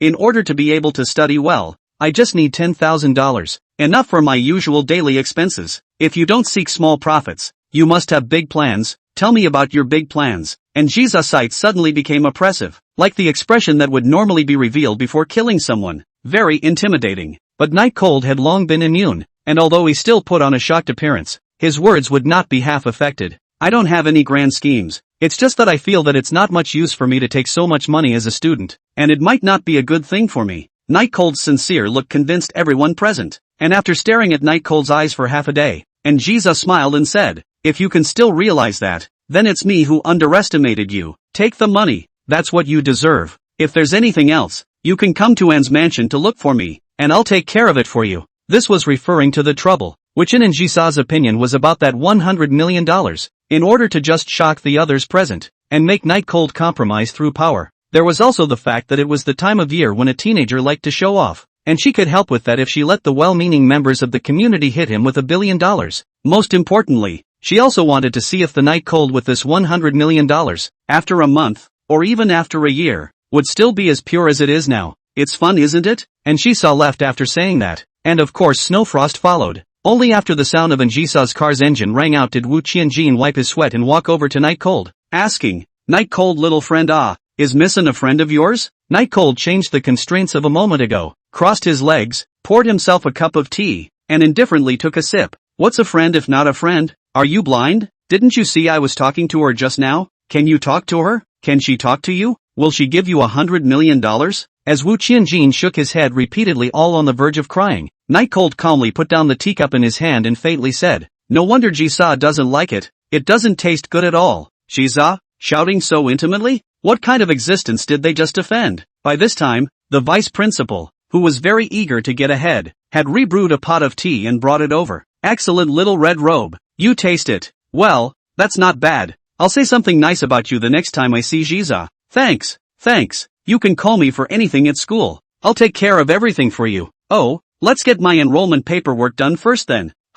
Chapter 148. Did you use it? Shuttling back to his own timeline once again, Night Cold was very happy because by utilizing Jisa's identity, he had sent himself once again to the Flower Sea Academy. At least this way there's an identity and you won't be suspected if you don't move. Of course, those principals and vice principals weren't cuties either. Where on earth did they get their uniforms from when they themselves weren't even students of Flower Sea Academy? And why could they accurately name the class and homeroom teacher? So is the assertion that there is something unknown here. But none of this mattered. As long as one pleases in Jisha and can sit firmly in the position of principal, or even move up to the next level, that was the most crucial thing. Having just opened his eyes, Night Cold rubbed his slightly sore forehead. It seems that it doesn't work all the time, as if it takes a little less time each time you enter. In fact, to verify the conjecture in his mind, he had just waited until he was forced to return, and found that compared to yesterday, there were almost 20 minutes less. If he did the math like that, there would be a day when this ability would run out, and then he wouldn't be able to go to any other timeline. So the matter of raiding Njisa was really urgent. What time? Is it the time you insist on? Njisa's lazy voice resounded in the luxurious European-style room, like a sleeping beauty who had just woken up, making people pity her. But that lethal look, even in its gentlest moments, was so intimidating. No, I mean, bedtime. You're awake? Night Cold immediately sat up and found a beauty in a black halter nightgown staring at him. And Jisha's hair was comparable to Shang Qingren's. Even after sleeping all night, it didn't look messy when she got up, and stray hairs were even fewer and farther between. Very smooth. Guess it has a lot to do with years and years of maintenance and the quality of the night's sleep. And Jisha moved her eyes away from Night Cold in a bored manner, and stretched out a small lazy waist to the sun. For that matter, she really didn't have any defense against Night Cold at all. Didn't do something to me while I was sleeping that would require atonement to the gods? And Jiza seemed to be in a good mood. Perhaps because of the recent good progress in developing the old city center, or because she woke up and saw Night Cold. Atonement to the gods? Sorry, I don't believe in gods, Night Cold said very seriously. Honestly, talking to Anjiza in the same bed always made his heart beat fast, in an uncontrollable kind of way. Anjiza smiled as if she was tired and collapsed on the pillow. Night Cold thought that Anjiza was still trying to sleep and was just about to say something out loud when he saw a creature called a foot land on his face. Familiar? Familiar with what? Because he was being stepped on. Night Cold's words seemed awkward. You didn't use it last night? And Zeiss's voice actually seemed a little angry, almost inexplicably so. Night Cold didn't dare to remove the creature from his face, but instead stepped that already small little foot at his chest and gasped hard for a few breaths and said, with? Trouble you not to say something that makes people misunderstand. I'm asking if you used it or not. And Jiza asked through clenched teeth as she kicked Night Cold down onto the bed very hard. Who in their right mind would use it? Night Cold struggled to reply. He really didn't know what kind of madness Njisha was smoking. He even suspected that Njisha had given him the high heels with an impure purpose to begin with. It is truly abominable, trying to compel him with this sugar coating. He's not going to fall for it. But, true, he didn't have a fetish for that either. Just as the two were jostling, the maid walked in and respectfully said, "Eldest miss, breakfast is ready. Would you like to dine immediately?" Njisha had stepped on Night Cold's head under her feet, and had even sunk into the quilt, so that if she slightly let Night Cold take a breath, she would be able to see the scenery under her skirt.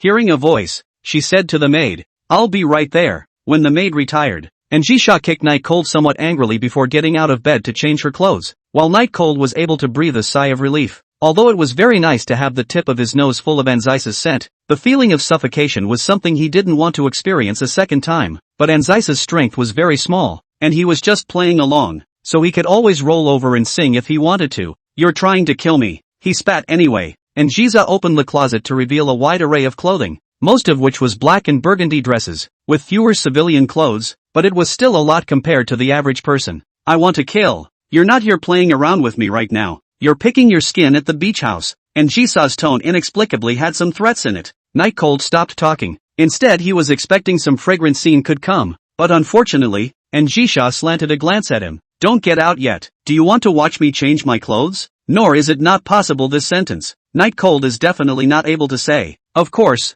absolutely not dare to say. Nor because just Njisa said skinning scared. It's just because of the responsibility of being a man and not taking advantage of girls. Today's Njisa dresses up completely differently from her usual. The usual Njisa basically wears that kind of dress-like skirt, which is more convenient, but just by looking at it, it gives off the feeling of being unattainable. But today it is very youthful and lively, and those who don't know still think it is a youthful beauty girl from somewhere. Jeans with an expensive-looking red jacket and a black duck hat without any text pattern on his head, as well as the Night Cold that used to be eating breakfast. Seeing the Njisa at this time, the milk in the hands are hanging in mid-air. Always is not in the further. The maid next to him, however, nervously kept apologizing. "Sorry, missy, I couldn't stop him, so he just had to eat first, or else I'll go make another one." The maid's posture was very low because she knew that this kind of big family was very particular about rules, and this kind of behavior from Night Cold was tantamount to provoking Njisha's authority as the master of this house. Njisha glanced at Night Cold and emotionlessly said to the maid who apologized repeatedly, "No need,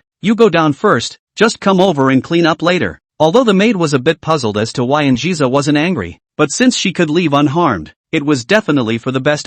With that, leave. Night Cold swallowed the sausage in his mouth and savored it for a long time because it was food from Njisha's house and he was curious. But surprisingly, it didn't taste much better, just a lot less flavorful and very pure compared to what he would normally eat. Better taste. "Jizza, in this outfit, are you planning to go out today?" Chapter 149. Night Cold ate very quickly, but Njisa was the one who didn't seem to have a very big appetite. Just slightly ate 2 bites of broccoli and drank 2 bites of milk. Most of the time was spent watching Night Cold eating. Perhaps even such a small amount of food was eaten because looking at Night Cold was just too appetizing. The two of them went out like a couple today, and unlike normal couples, the place Njisa went to wasn't some movie theater, or a mall, but a place like the old town. She told Night Cold that she actually missed the time when she was in the old town. It was the happiest time of her life, but she also knew that time moves forward, and it is precisely because of it, even with a status as heavenly as hers out of reach, that it becomes precious. The day passed in the playfulness of the two, and Night Cold even took Njisa to escape once.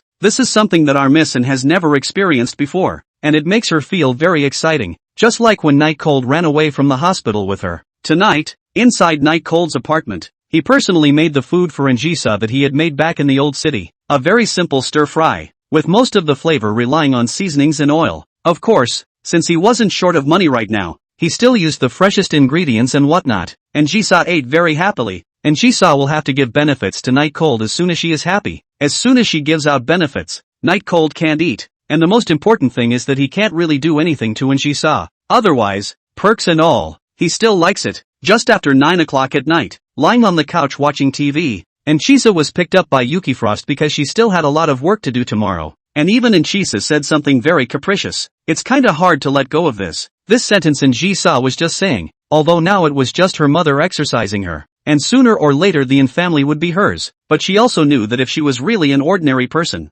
then Night Cold she wouldn't be able to control it. Comfort and ease came at a price. She was very much a habitual businesswoman's mindset, and everything required equal leverage. Otherwise there was no reason to talk about it. When Njisa left, Night Cold, who had cleaned up the house, sat on the couch and played the levels that Njisa hadn't beaten. It's been taught several times, why can't you remember it? Suddenly, Night Cold smiled. He realized that Njisa didn't seem to be that scary, at least for him, and Njisa definitely counted as a more gentle person. Of course, this has to be based on comparison with others. At 10 o'clock in the evening, Night Cold took a shower and once again entered the AS48 timeline, because he knew that the ability to time travel had a limit, meaning that it was likely that after traveling a few dozen times, the ability would disappear. Night Cold kept speeding up the raters of Njisa, taking advantage of Njisa's misanthropy and boredom with the world. He pulls Njisa inside his beach house once again and launches a series of capers. Because of the real experience once, it was extraordinarily easy to deal with Njisa this time, knowing that Njisa would be amused by some of the outrageous behavior. He said things like recognizing a gun as a lighter every day, knowing that Anjasai likes him for his self-esteem. He still goes to his part-time job even when Anjasai is making things difficult for him,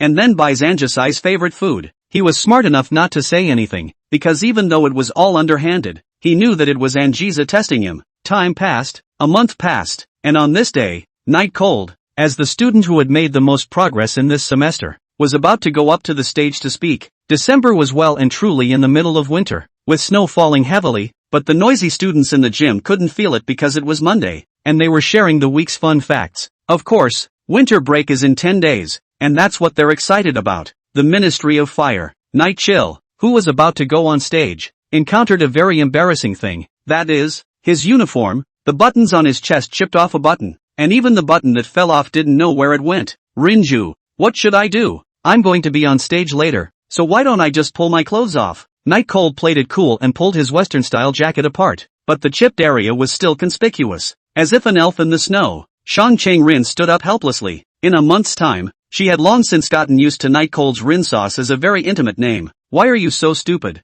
Don't even know where the buttons went? Shang Chang-rin asked with a frown as she examined the threads that were falling apart on Night Cold's collar. I just met two of my arch-enemies on the way to school. Probably got rid of them then. Night Cold scratched his face, remembering in Noah and Reisuki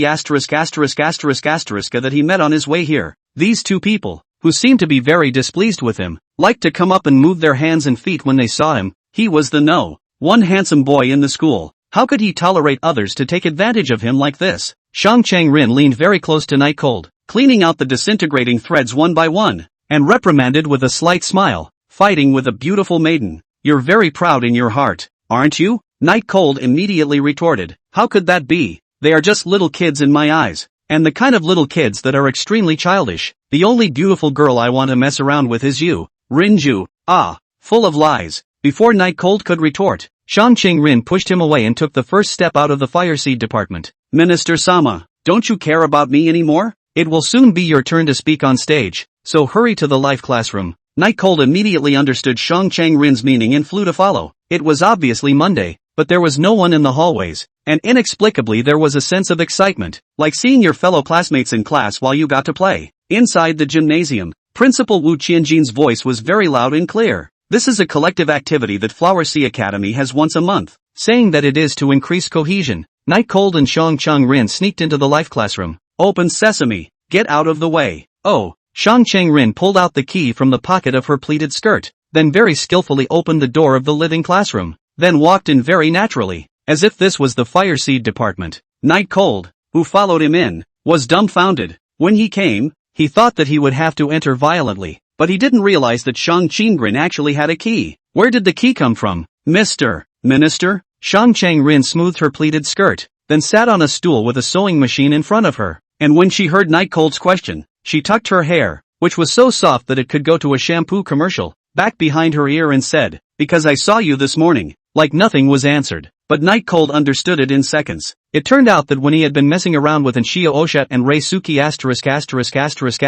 this morning, Shang Chang-rin had been staring at him from a short distance away. In other words, Shang Chang-rin saw the moment his button fell off? What a woman with a heart of gold. It's not right. I can't believe I didn't tell him. What a bad woman. Are you going to give me your own jacket, or are you going to stand here foolishly until the morning meeting is over? Shang Chang-rin's tone was very calm, and there were a few more points of sternness in the way he clasped his hands. Nightchill instantly understood the importance of the matter and immediately took off his jacket and handed it over to Shang Chang-rin, who was at the bottom of the list every time, and the life class was definitely not up to it. Please, Minister. Shang Chang-rin took Night Cold's jacket, Perhaps because it was the first time he helped a boy sew his clothes, he was a little uncomfortable. His movements were slightly stiff, but his progress was still organized. Quiet down. Night Cold sat next to him, staring silently at the Shang-Ching Rin who helped him sew his clothes. Night Cold had seen the absolutely beautiful Shang-Ching Rin many times. The holiness in the sun, the gratitude for helping him, and the literary atmosphere on the sentimentality. At the time of experiencing those, he thought that there was no way in his life that he would be able to experience a more beautiful Shang-Ching Rin. Until this moment, Night Cold listened to the sound of the sewing machine in his ears, and the loud and clear school song outside. His heart inexplicably gave birth to a kind of touching, inexplicably wanting to vent, inexplicably wanting to say a lot of words to Shang-Ching Rin. Looking at the side face that earnestly sewed clothes for himself, Night Cold felt that he could not forget it in his life. P.S. Please mark any typos. Thanks. Chapter 150, the end of the timeline. Under Shang-Ching Rin's efforts, eventually Night Cold caught up with the opportunity to speak on stage. Only at this moment, he once again remembered that in other timelines, Shang-Ching Rin didn't exist about this matter. When Night Cold walked onto the stadium stage and took the microphone from the director of instruction, the entire room went silent. Hey, can you hear me? Hello everyone, my name is Night Cold and I'm a student from Class C. Everyone stared intently at the handsome young man speaking above them. They were all very curious as to how exactly Night Cold had improved so quickly. Went straight from C to second best in the school. Shang-Ching Rin, who was seated under the stage, silently watched this excellent teenager that she had raised up. From the teenager's manners and the way he spoke, his academic performance, his humor and fun, and even which piece of clothing he was wearing was sewn by her own hands. Looking at the night chill in front of her, she had an inexplicable sense of pride. Everything went well and an announcement was made about next week's winter camping trip, which was very exciting for all the students in attendance. Time passed quickly. In the blink of an eye it was time for school to end. Night Cold went to the fire seed department as usual. After all, for some reason he had promised Shang-Ching Rin that he would not leave early. It was warm in the fire seed department, and Shang-Ching Rin was sitting quietly inside reading a book at the moment. The sound of arguing came from the student council side, as usual. Even though it was winter, the sports department clubs outside the window were still stepping up their training, and they weren't afraid of slipping? This was Night Cold's question. Of course, he was not interested in this. A few bursts of laughter from time to time and a little bit of music from the music room that sounds like it should be slacking off. Night Cold began to use his time at the club to do his homework, and everything seemed so serene and peaceful. But this kind of peace and quiet, for the Night Cold, is the calm before the storm. At 8 o'clock in the evening, Night Cold followed Shang-Ching Rin back home, and after an early dinner, Night Cold sat on the edge of the bed, thinking about what exactly to do later. Today was a very important day because his ability to time travel could only be used one last time. So this time he had to take Njisa down, otherwise there would be no chance. I've been constantly entering the AS48 timeline to raid Njisa for the past month, and now it's time to close the net. Although everything was ready, but at the threshold, Night Cold was inevitably a bit nervous. If it still fails, it will never get another chance. With his heart in his mouth, Night Cold closed his eyes and entered the AS48 timeline for the last time. When he opened his eyes up again, it wasn't in some old town, as the beach house was still taken down and demolished by Njisa. Just like the end of his timeline, next to him was a huge floor-to-ceiling window, and a very soft body was, at that moment, hugging him. Night Cold pulled the quilt up a little. A stunningly beautiful and charming person was sleeping in the crook of his arm. Her breathing was very small, and even when she was asleep, she was quiet and elegant. This beauty looked a lot like Njisa, but was very much more mature than the Njisa that Night Cold had seen yesterday. The bit of youthfulness faded and grew into a mature beauty. That's right, she's the grown-up Njisa. After Night Cold realized that there was a limit to shuttling time, he was constantly accelerating time after he gained Njisa's goodwill, because he was involved with Njisa, so even if he accelerated time, Njisa's time still had him in it, and everything that he experienced was happening solidly forward. Unfortunately, he couldn't feel it. This in 4 or 5 years, Njisa was really spending so much time with him, but he, on the other hand, couldn't feel anything. This year Njisa is already 23 years old. Has long been alone in control of the company, is the absolute dictator of the in-group. In the middle of her day life, there appeared a person called Night Cold, experiencing 4 or 5 years together. From just now is the disdain and no feeling, to the back of every day together. It's just that window pane that hasn't been poked through. And all of this was like watching a fast-forwarded movie for Night Cold. He couldn't feel anything. He couldn't empathize with Njisa because he hadn't experienced that emotion. Thinking about it, the beauty beside him was finally waking up. What? Still asleep? Njisa rubbed her eyes flirtatiously. She was drinking with Night Cold last night, and she didn't remember what happened afterward at all. But it didn't matter what happened. You drank too much last night. I saw you fall asleep. I was sleepy then too, so I followed suit. Night Cold replied with a smile, and that was indeed the case. And Jisa rubbed her forehead and hugged Night Cold's neck again. Last night, didn't you do something to atone to the gods for your sins? Why does that sound so familiar? I feel like I've heard it somewhere before. Yes, it's her own words, just a different timeline. Of course not. I told you, I won't touch you until we're together, Night Cold said seriously. In fact, and Jisa's favorability should have been full a long time ago, but because he was afraid that Jisa would not follow the rules and reject it, Night Cold has been holding back, letting Jisa love him to the point of not being able to pull herself out of it. And when there is 100% certainty, he will make a move. And Jisa patted Night Cold's chest. You yourself have been keeping quiet. Do you still blame me? Really? I'm listening. Just say whatever you have to say. The current in Jisa was really different, and Night Cold was honestly a bit uncomfortable because he hadn't experienced it that way. But it was really cool. Are you sure you won't refuse? Night Cold asked in a slightly joking nature. Are you very afraid of my rejection? And Jisa seemed to be trying to flirt with Night Cold, and instead of saying an affirmative answer, she asked rhetorically. Night Cold froze for a moment, then smiled and replied, of course, you're so pretty and rich and powerful. It's only strange that you would agree to my confession, right? And Jisa blocked Night Cold's lips with her white fingers, signaling for him to stop talking. She said, be confident, you're not bad at all, you know? I hope that even if we go into marriage in the future, you and I are both equal because I want to be with you for the rest of my life. And it's going to be hard to realize that if you're not doing well. Hearing these words, Night Cold didn't react for a moment, his eyes staring woodenly in one direction. What's wrong with you? And Jisa waved her hand in front of Night Cold's face. It can't be that you're moved to cry, right? Ha ha ha ha ha. Eh? Night Cold replied with a dry smile. It's indeed very touching. I didn't expect you, Jisa, to be so kind to me. I thought I could only join the family. Night Cold was touched and hit his head at Jisa's neck, while Jisa happily stroked the back of Night Cold's head and smiled. By then we have several children. Can all with your surname. I advise you not to be too touched, because in the future you are touched by a lot of places, a lifetime of ups and downs. We go together to face, even if the quarrel, we will be in the reconciliation, because we love each other deeply. Chapter 151. 10 years. Night Cold listened quietly, and suddenly, he felt as if he had made a very serious mistake. A mistake that could ruin someone's life. Shall we stay together? Perhaps seeing that Night Cold's heart still had unraveling contradictions and was hesitant to speak, and Jisa took the initiative and said what she had been wanting to say for several years. Confession? Night Cold was slightly surprised, although it had been expected, but when it really happened, it would still feel unbelievable. That cold-blooded, ruthless, brutal and vicious Jisa really moved? That ruthless girl who had killed him no less than dozens of times had really been raided by him? Night Cold? And Jisa stared imploringly at the frozen Night Cold. Her tone was never before seen tenderness, as if that omnipotent Jisa was also afraid that Night Cold would refuse. I am. Night Cold tried to look back at Jisa's eyes with affection as well, but he couldn't do it because these past few years, even though everything was experienced by him personally, it was only for a split second, and he couldn't understand the emotion at all. There was nothing but longing for Jisa's delicate, nubile body. That's why Pressure didn't dare to look Jisa in the eyes. Ding! Congratulations to the host. The quest for Jisa is complete. Reward, $10 million in cash. Special reward box, to be opened. It's finally done. This quest that Night Cold had spent a lot of effort on was finally complete. But it was a pity that the special rewards inside weren't directly revealed. This caused Night Cold's hanging heart to remain unsettled. What if it wasn't the time-traveling ability he wanted inside? But now he didn't have time to think about that because Jisa had already kissed.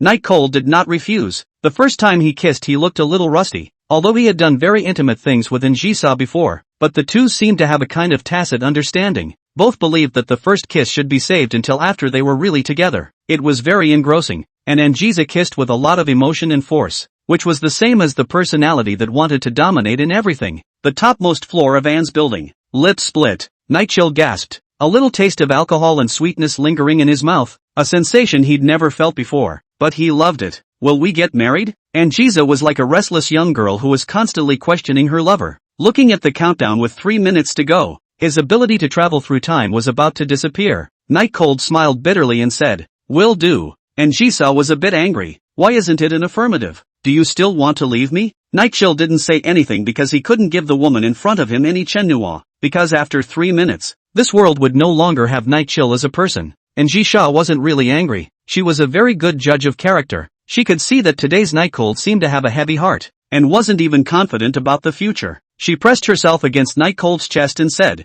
"Will we be together for the rest of our lives?" Night Cold looked at the sea and sky outside, hoping that there really was a god that could redeem him. But unfortunately, even if there was a god, he couldn't redeem himself, for the object of his redemption, after 3 minutes had passed, he would never see again. Just as Njisa was about to get impatient with waiting, Night Cold said meaningfully, "If a person's belief is strong enough, then there is nothing that cannot be accomplished." Njisa looked at Night Cold's serious face and suddenly laughed. "You're still really inexplicable today. It's obvious that you've been living together for several years, but it's really the first time I've seen you like this." 1 minute countdown. 59, 58, 57, 56. Night Cold's eyes held a bit of intolerance, but he knew it was time to put an end to this farce. "Don't you have work today? Hurry up and go." Night Chill got out of bed and put his own jacket on, his face always grim, and Jisa clearly wanted to refuse, but she could see that today's Night Cold was very out of place, and thought that Night Cold was not doing anything, so she agreed. When she went out the door, and she saw,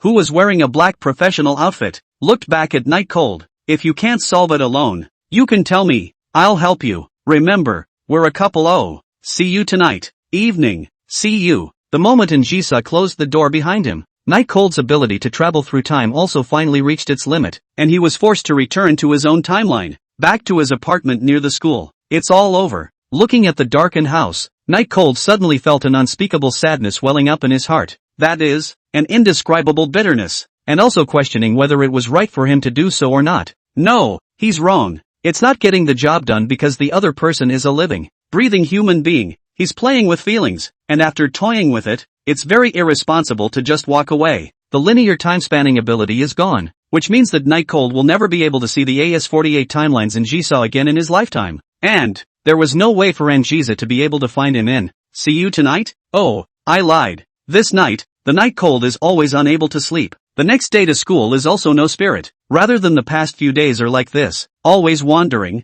wooden staring in one direction, lax gaze. On the other hand, the AS48 timeline, it was already 2 o'clock in the morning, but Anne's mansion was still brightly lit, and in the office on the topmost floor, and Jisha was sitting in her office chair, her fierce eyes making everyone afraid to speak out. Everything in the office was smashed, all the chairs, all the tables, all smashed to pieces, and as if she was not relieved, and Jiza swept all the information on the table onto the floor. Below, Snowfrost and Moonfrost lowered their heads, not daring to speak. The enraged Njisha was just too terrifying. The dark aura emanating from her body was enough to scare people to death, and Jisa's eyes were bloodshot. Her hands braced on the table with such force that she couldn't feel it even if her delicate hands were made to bleed. "Let me ask you guys, what do you mean there is no such person as Night Cold? Then is the person who has been with me for the past few years not a fake? Why can't I find him?" And Jisa stormed out in anger and asked. Snowfrost wasn't explaining, because it had already been explained for many hours. No matter if it was the name Night Cold or Night Cold's previous photos, she had investigated to the best of her ability through her own means. Yet it was true that she couldn't find this person.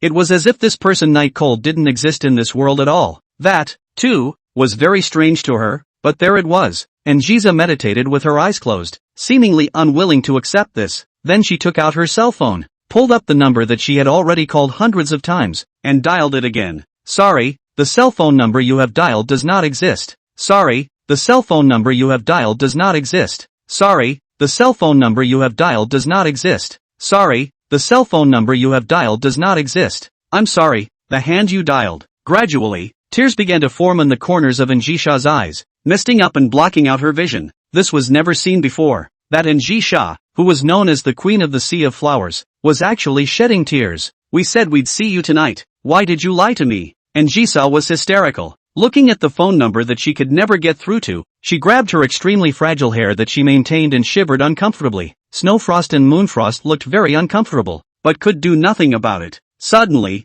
Njisa remembered a sentence that Night Cold had said. "If there's something, send me a message." It was just a very casual remark, but at the moment it became a lifesaver for Njisa. She grabbed the smashed and shattered screen of her cell phone again and edited a text message to send to Night Cold. "Where are you?" Instead of displaying a red exclamation mark, the text message was spinning in circles, as if the signal was bad and spinning constantly, which gave Njisa sudden hope. Is it possible to contact Night Cold? Does it mean that he can come back tonight? She missed Night Cold's embrace so much, she really wouldn't be able to sleep after leaving Night Cold. "Come back, please." Njisa's eyes were extremely expectant. Looking at the message that went on and on, Her palms were all sweaty and she almost crushed the foam with the force. She was just so hyper right now. After about 10 seconds or so, under Njisha's expectant gaze, the circle finally stopped spinning and the message began to be sent. Estimated time of delivery, 10 years. Countdown, 9 years, 11 months, 29 days, 23 hours, 59 minutes, 59 seconds. Chapter 152, The First Year.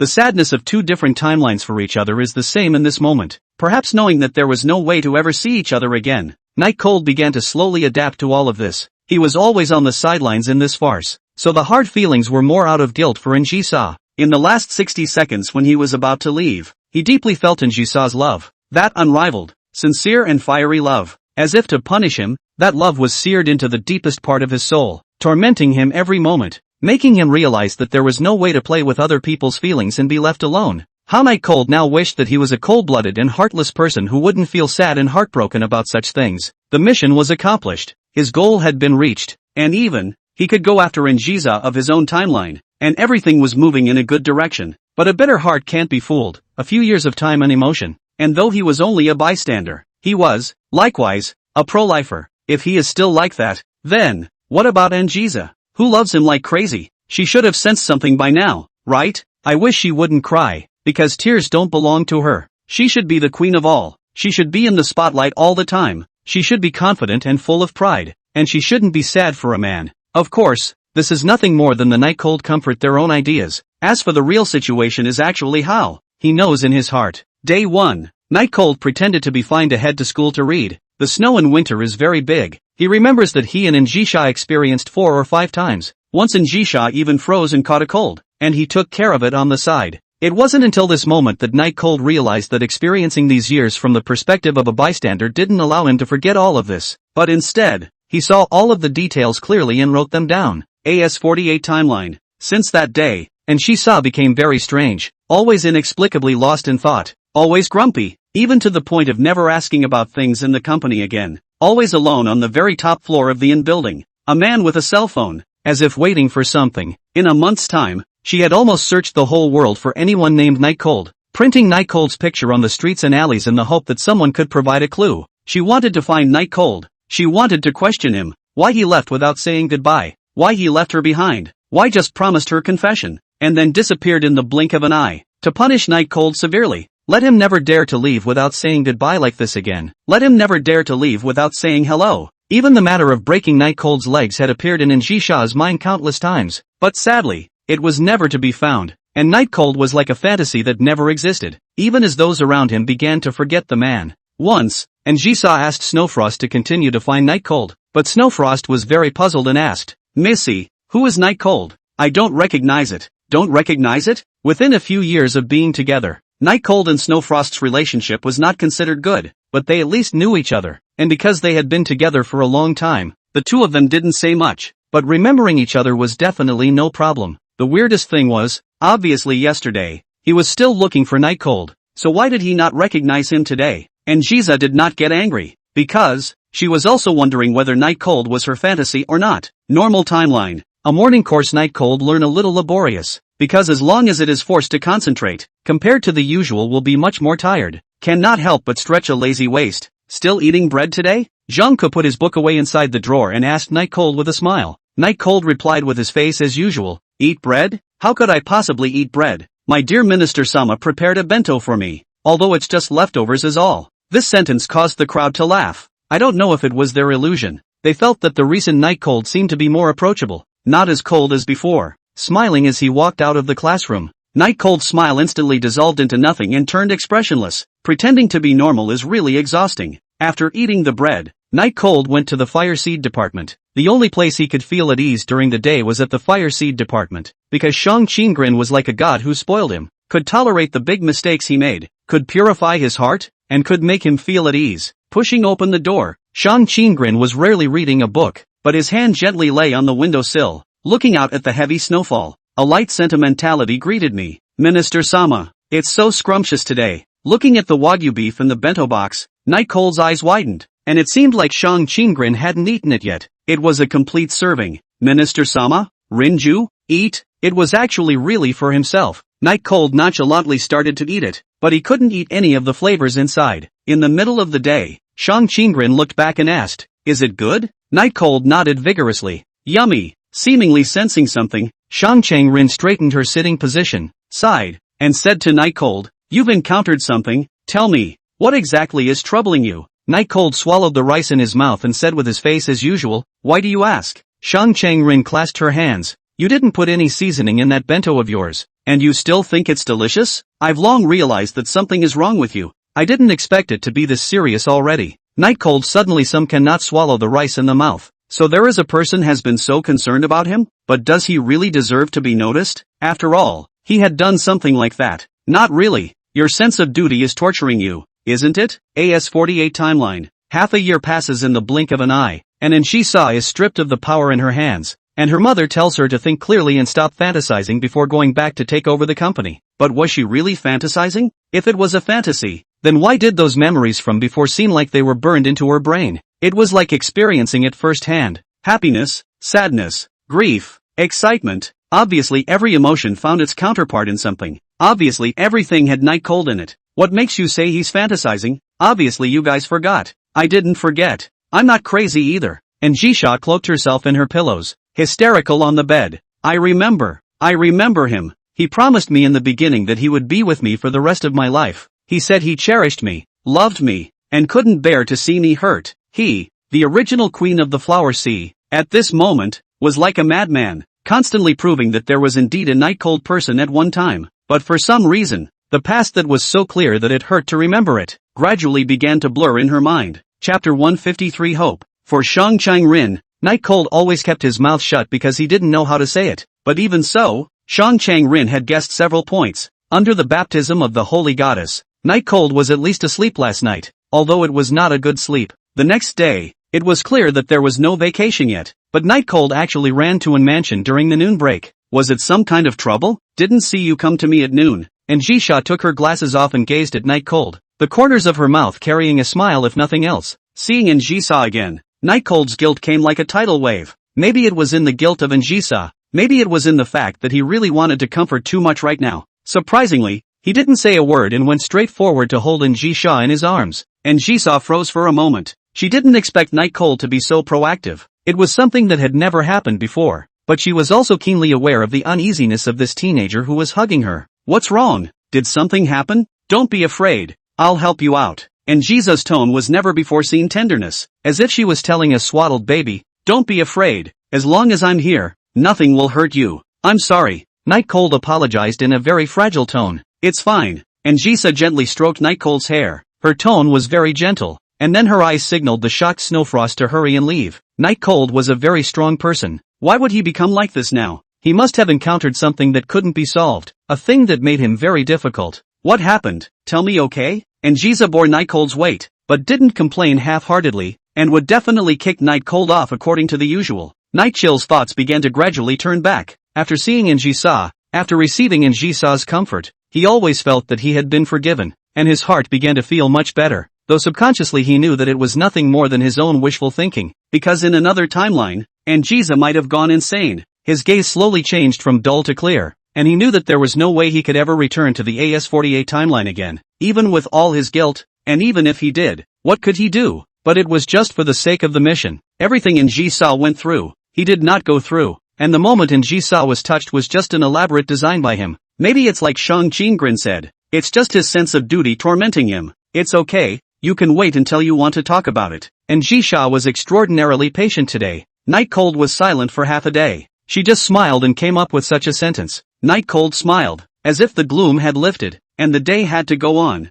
It couldn't be muddled. It's nothing I can't talk about. It's just that. I dreamt that we were cut off from 2 time zones and could never see each other again. So it's just hard. Night Cold said with a slightly eased face, and Jisha's heart suddenly accelerated its beating speed. She looked at the Night Cold in front of her, and for a moment, she was actually moved to not be able to say a word. Even, there was a mist in his eyes. Night Cold looked deeply at Anjisha, the two faces getting closer and closer, and Jisha's body instantly stiffened. May I? Don't ask. Night Cold kissed deeply, and Jisha did not refuse, but obeyed Night Cold. Perhaps normally would not let Night Cold get his hands on her so easily, but after such a moving moment just now, she moved. Her heart, in this moment, was beating fast. Night Cold opened his eyes and looked at the stunningly beautiful face in front of him. He had never denied that he liked Njisa, and he had even deliberately suppressed his liking because of the mission. Because in his opinion, liking is pure and should not be mixed with any task. Perhaps to many, this is really dumb as hell. Not only would he not provoke the other timeline's Anjasai if he rated the normal timeline's Anjasai,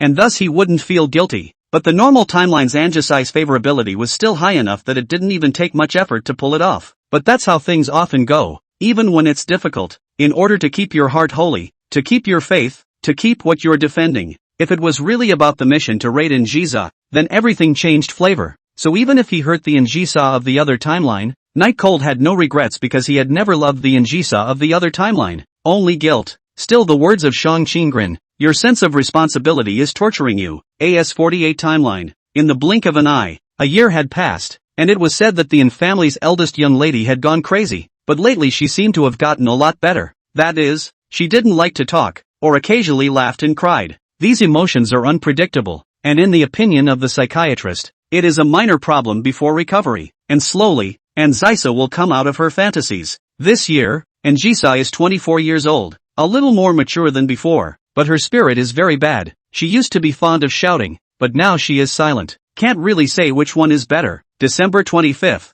Christmas Day. It's a snowy day. The streets are filled with Christmas trees with colored lights and boxes of presents, and the crowds are coming and going, pushing and shoving and ambiguing, and the only thing that's the same is that everyone's having a good time. The only one who stood out in the crowd was the glamorous woman, Njisa. She wore a black coat, her tall figure standing out in the crowd, and she walked carelessly on the snow, her high heels insulating the snow below. She didn't know where she was going, but just wanted to visit a place, just to get out and about. Watching a pair of young couples playing and passing by next to her, Njisa was a little inexplicably sad. She pulled out the already tattered cell phone from her coat and looked at the one text message on it. Countdown, 8 years, 11 months, 29 days, 23 hours, 59 minutes, 59 seconds. For some reason, when Njisa saw the text message, her eyes suddenly lit up. She seemed to remember something. Night Cold, her lover, her favorite, all of her life. She remembered. 9 years. Still, there are 9 more years. Can it really be delivered?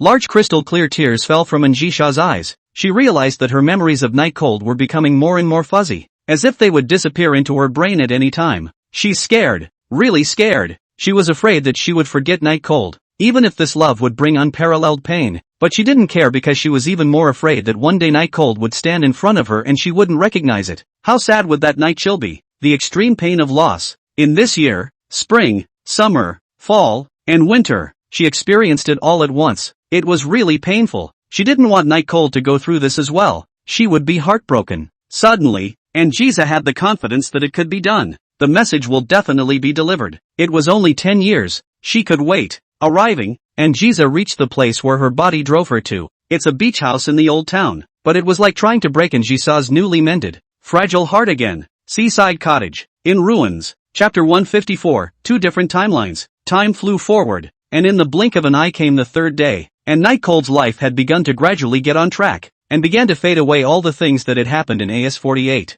Of course, this was not because he was cold-blooded and heartless, but he knew that there was no turning back on this matter, and instead of torturing himself, he simply let go of it and stopped thinking about it. Admittedly, yesterday's closer relationship with Anjasai had made him feel better, but if there was a way to make up for Anjasai in the AS48 timeline, he'd do it without a second thought. It's just that, right now, in this situation, there's nothing he can do, no matter what he wants to do. Then simply forget it. It was Wednesday, a rare nice day, and the warm winter sun shone comfortably on him as he gathered himself to head to school. Since we will be traveling in the winter soon, we will be involved in the planning as a fire department. Of course, as a general rule, the Ministry of Fire was not qualified, nor was it obligated, to participate in the planning of school activities, but after all, Shang Qinggren was having a hard time without heat, and the heater was only available in the student council. So in order to be able to let Shang Qinggren enjoy the heater, Night Cold had been acting as the student council's counselor all this time. The power is there, but it's really not as easy as it seems, especially when it comes to deducting fees from other clubs. You're bound to get soft if you're not mentally excellent, right? After all girls clubs are plentiful. What? You mean the men's club, game club and animation club? Of course it's a direct notification, or even just throw down a note and notify in place, not caring at all if they want to or not. It also gave Night Cold an excellent reputation in the women's community. The morning's lessons passed quickly, and instead of buying bread, Night Cold headed directly to the fire seed department. Because these days, I don't know if Miss Shang Qing-rin was too pitiful to him, but basically he would have his own bento. It's delicious. After eating, Night Cold was discussing with Anna's group of student council members about the winter trip that would be taking place soon, and there were a lot of things to come out of the discussion because of choosing a safe place to go to, and the program, and the cost, and other issues. And Shang Qing-rin continued to show excessive intelligence in these things that regular people found difficult. But unfortunately, except for the occasional Night Cold begging, she never voiced her opinion. Of course, Anna disliked Shang Qing-rin the most and wanted to be better than Shang Qing-rin in every way, so she wouldn't take the initiative to ask. Time passes quickly. A noonday passes in the blink of an eye. AS48 timeline. No one cared when the snow completely melted away in winter, but there was one person who had witnessed the entire winter process in its entirety, and that person was Anjiza. What's it really like to wait? Enduring? Enduring an explosion of all kinds of emotions. It's hard to feel like there's not a piece of flesh on your body that's good. When I closed my eyes, it was like centuries had passed, but when I opened them, I looked at the clock and only an hour had passed. 1 hour is nothing. But what exactly should one do if one knows that there are thousands of such hours to be spent in the next? From time to time, Anjiza felt that she had difficulty in breathing, as if all her physiological mechanisms had been nullified. She could not sleep, she could not sneeze, and likewise she could not yawn. It was as if things around them were covered in a layer of gray and became blurred. It was as if a plastic film separated her beneath her scalp, preventing her from feeling emotionally attached to anything other than the night chill. Even the night chill was a blur. She stood by the abandoned beach house and watched the winter snow melt, the spring buds grow, then the autumn yellow in dead leaves, and slowly, on the sky, it began to snow again. A reincarnation would also mean that she was once again a year older, 25 years old this year. Another Christmas, and Anjiza stood in front of a seaside ruin, with a guarded snowfrost behind her, and one ocean view villa after another rising out of the ground. Snowflakes drifted down on her head, whitening her hair even more than the snowflakes. Oh, snowflakes certainly don't have the ability to dye your hair, and it's only a matter of time before you go gray from lovesickness. Anjiza pulled out the battered cell phone from her coat, and it showed that the text message, which she had edited 3 years ago, was in the process of being sent. Countdown, 7 years, 11 months, 29 days, 23 hours, 59 minutes, 59 seconds. Was 3 years ago? Anjiza put her cell phone in her pocket again. She didn't know exactly how she had gotten through today, but she knew that she had survived another year. The message will be delivered. The message will be delivered. She reassured herself from time to time, but then the subconscious would tell her, would the message really be delivered? How could there be a message that had been delivered for 10 years? This was absolutely impossible, and it might even be a prank when Night Cold left, for the sake of seeing her live and die. And, even if it was delivered, what could it do? Could Night Cold still fly back immediately? She had already used all the power of her family and searched the whole world, but strangely enough, not a single person in this world knew Night Cold. Even Night Cold's homeroom teacher, Yard Qingshi, Headmaster Wu Qianjin, and Snowfrost. Is the night chill really just a fantasy? No, she remembers. There was no need for anyone to remember, because it was good that she remembered, because Night Cold had said he would marry her, so what happened to everyone else was fine, as long as she remembered. But could she really meet up with Night Cold again? Anjiza was very unconfident, or rather kept a despairing attitude towards this matter. There are so many things that can change in 10 years. By that time, did Night Cold still know her? Suddenly, the cell phone fell out of Anjiza's pocket, and Jisha instantly had bloodshot eyes and immediately squatted down to pick up the cell phone, not caring that the ground was full of cold stones and snow. Eldest Miss Snowfrost thought that Anjiza had encountered something and immediately rushed over. Then she saw a scene that surprised her. Anjiza's expression was horrified and dumbfounded. It was like a blind man who had suddenly lost his sight, and there were even tears welling up in his eyes. Missy, Anjiza ignored Snowfrost and instead, her whole body trembled as she went to try and turn on her cell phone. A little. It's not lit. Aha! Anjiza screamed hysterically. It was as if it was intentionally rushed with the purpose of shattering her vocal cords. Anjiza gasped in horror as a stream of hot air came into contact with the cold air and formed a cold mist, obscuring a large portion of the field of vision. She shuddered as she carefully tried to light the phone up again. She couldn't lose this phone. This phone was all she had to live for. She really couldn't lose it. She really couldn't. And she had a premonition that if this cell phone didn't light up, she would have no hope of ever seeing Night Cold again in her life. Large, crystal-clear teardrops slid down Anjiza's kind of stunningly beautiful and vicissitudes of life face as she tried to light up her cell phone again with all the hope she could muster. Chapter 155, the heroine of the story. Illuminated by the light, the cell phone blossomed and lit up in Anjiza's hand, and just now it was only the accumulation of snow that was stuck on the on button, preventing Sha from pressing it. If it was normal, Sha would have noticed it, but the high level of nervousness just now, coupled with the shaking hands, was why she ignored the feel of the hand. All she knew was that she was pressing hard, in the middle of the snowy field, and Jisa looked at the lit-up cell phone and broke into a smile, as if it was not only her cell phone that was lit up, but also her heart. The other side. At night when he returned home, Night Cold made a sumptuous dinner for himself, because even if he wanted to forget, wanted to not care, but this kind of thing is not as simple as saying it up, so a dinner that mesmerizes his heart is important. It's also a great distraction.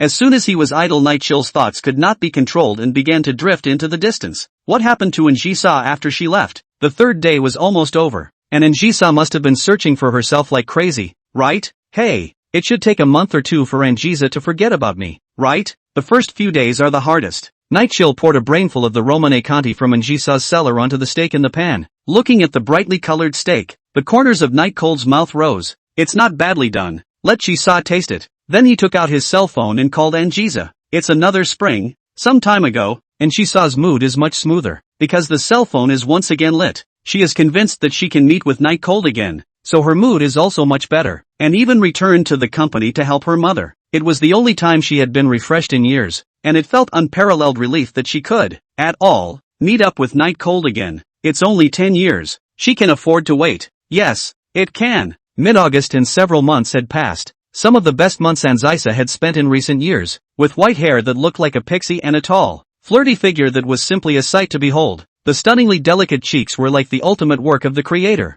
Because of these months of eating well and faith enrichment, her body, which was originally on the thin side, began to become delicate and luscious, even taller than many men. Natural top model body. Unfortunately, ever since Night Cold disappeared, no one has been able to enjoy it, let alone play with it. When she came out of Anne's mansion and was just about to get into her own stretch business car, and Jisha overheard a couple going through a divorce. The reason is that the man is using his part-time job as a pretext to hook up with other women outside, while the woman has been waiting for months in her hometown, and she doesn't even know where the man is, or she asked around to find out. Not interested in listening to Snowfrost's report any longer, and Jisha slowly rolled the window down and looked at the two people outside who had already gone their separate ways, and for a moment inexplicable fear took over her once again. The heart began to beat faster, uncontrollably faster. A feeling of wanting to vomit appeared, and my stomach turned over. Will Night Cold fall in love with someone else? Can messages really be delivered? Will we really be able to see Night Cold once the message is delivered? Could the cell phone number be wrong? Can one really live until that time? In an instant, things that had begun to fade into oblivion in days gone by flooded in Jisha's mind once again, but these things could not yet be answered in any way, nor could they be figured out by her thoughts. It will only block itself in and then despair again. After that day, and Jisa once again didn't go to work, and everyone around her thought she was sick again, which she was. In the room, and Jisa was wandering between despair and hope. She kept finding out the reasons why Night Cold loved her very much, even if it was a very tiny reason. It could be the reason to convince her, but there were too many reasons for despair for her thoughts to be thinking normally, because everything she assumed was whimsical and wouldn't work at all with normal human logic. Despair, hope, constantly experiencing these two extremes of emotion. And Jisa's year went by. The other side. Night Cold went to school as usual, but because of the reason why Jisa came to make a mess until late last night, he was a bit sleepy now, and still slept in the guest room, which was not very customary. He glanced at Njisa, who was sleeping in the master bedroom, and didn't choose to interrupt, but gently closed the door and went to school. Today was as usual.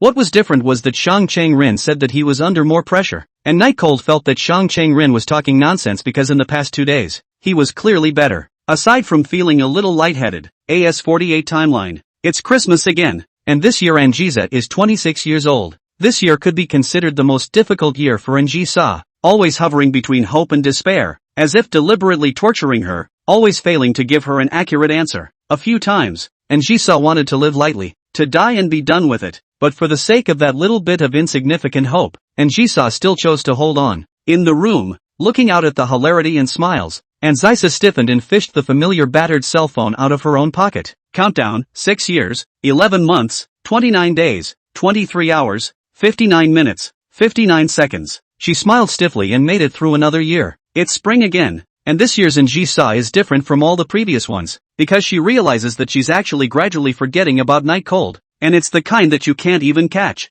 Fear instantly occupies Njisa's heart that has long been full of holes. obviously have pressed down those desperate emotions. Why should this be done to her? Did she have to forget about Night Chill's existence like everyone else? Was Night Chill really a fantasy? Obviously Night Cold had disappeared for years. Why? Why should just a little bit of memories that made her suffer be taken away from her? No, she can't forget. In the room, with bloodshot eyes, Anjisa began to record the bits and pieces of what she and Night Cold had experienced, drawing out Night Cold's appearance, and the entire room was filled with recording papers. 4 or 5 days later, Anjisa, who was still recording things, held her pen, but was slow to put it down, and instead, tears fell down in large chunks because she didn't know what to write. It was amazing that she had forgotten all those important things that were etched in her memory in the past. She kept tapping her brain. She didn't know what she was going to remember, but she knew that what she had forgotten was important to her. She had to remember it, but it didn't help a bit. Pulling out what she'd written yesterday, hoping to conjure up something, but it was just a beautiful love story up there, and she couldn't think of anything.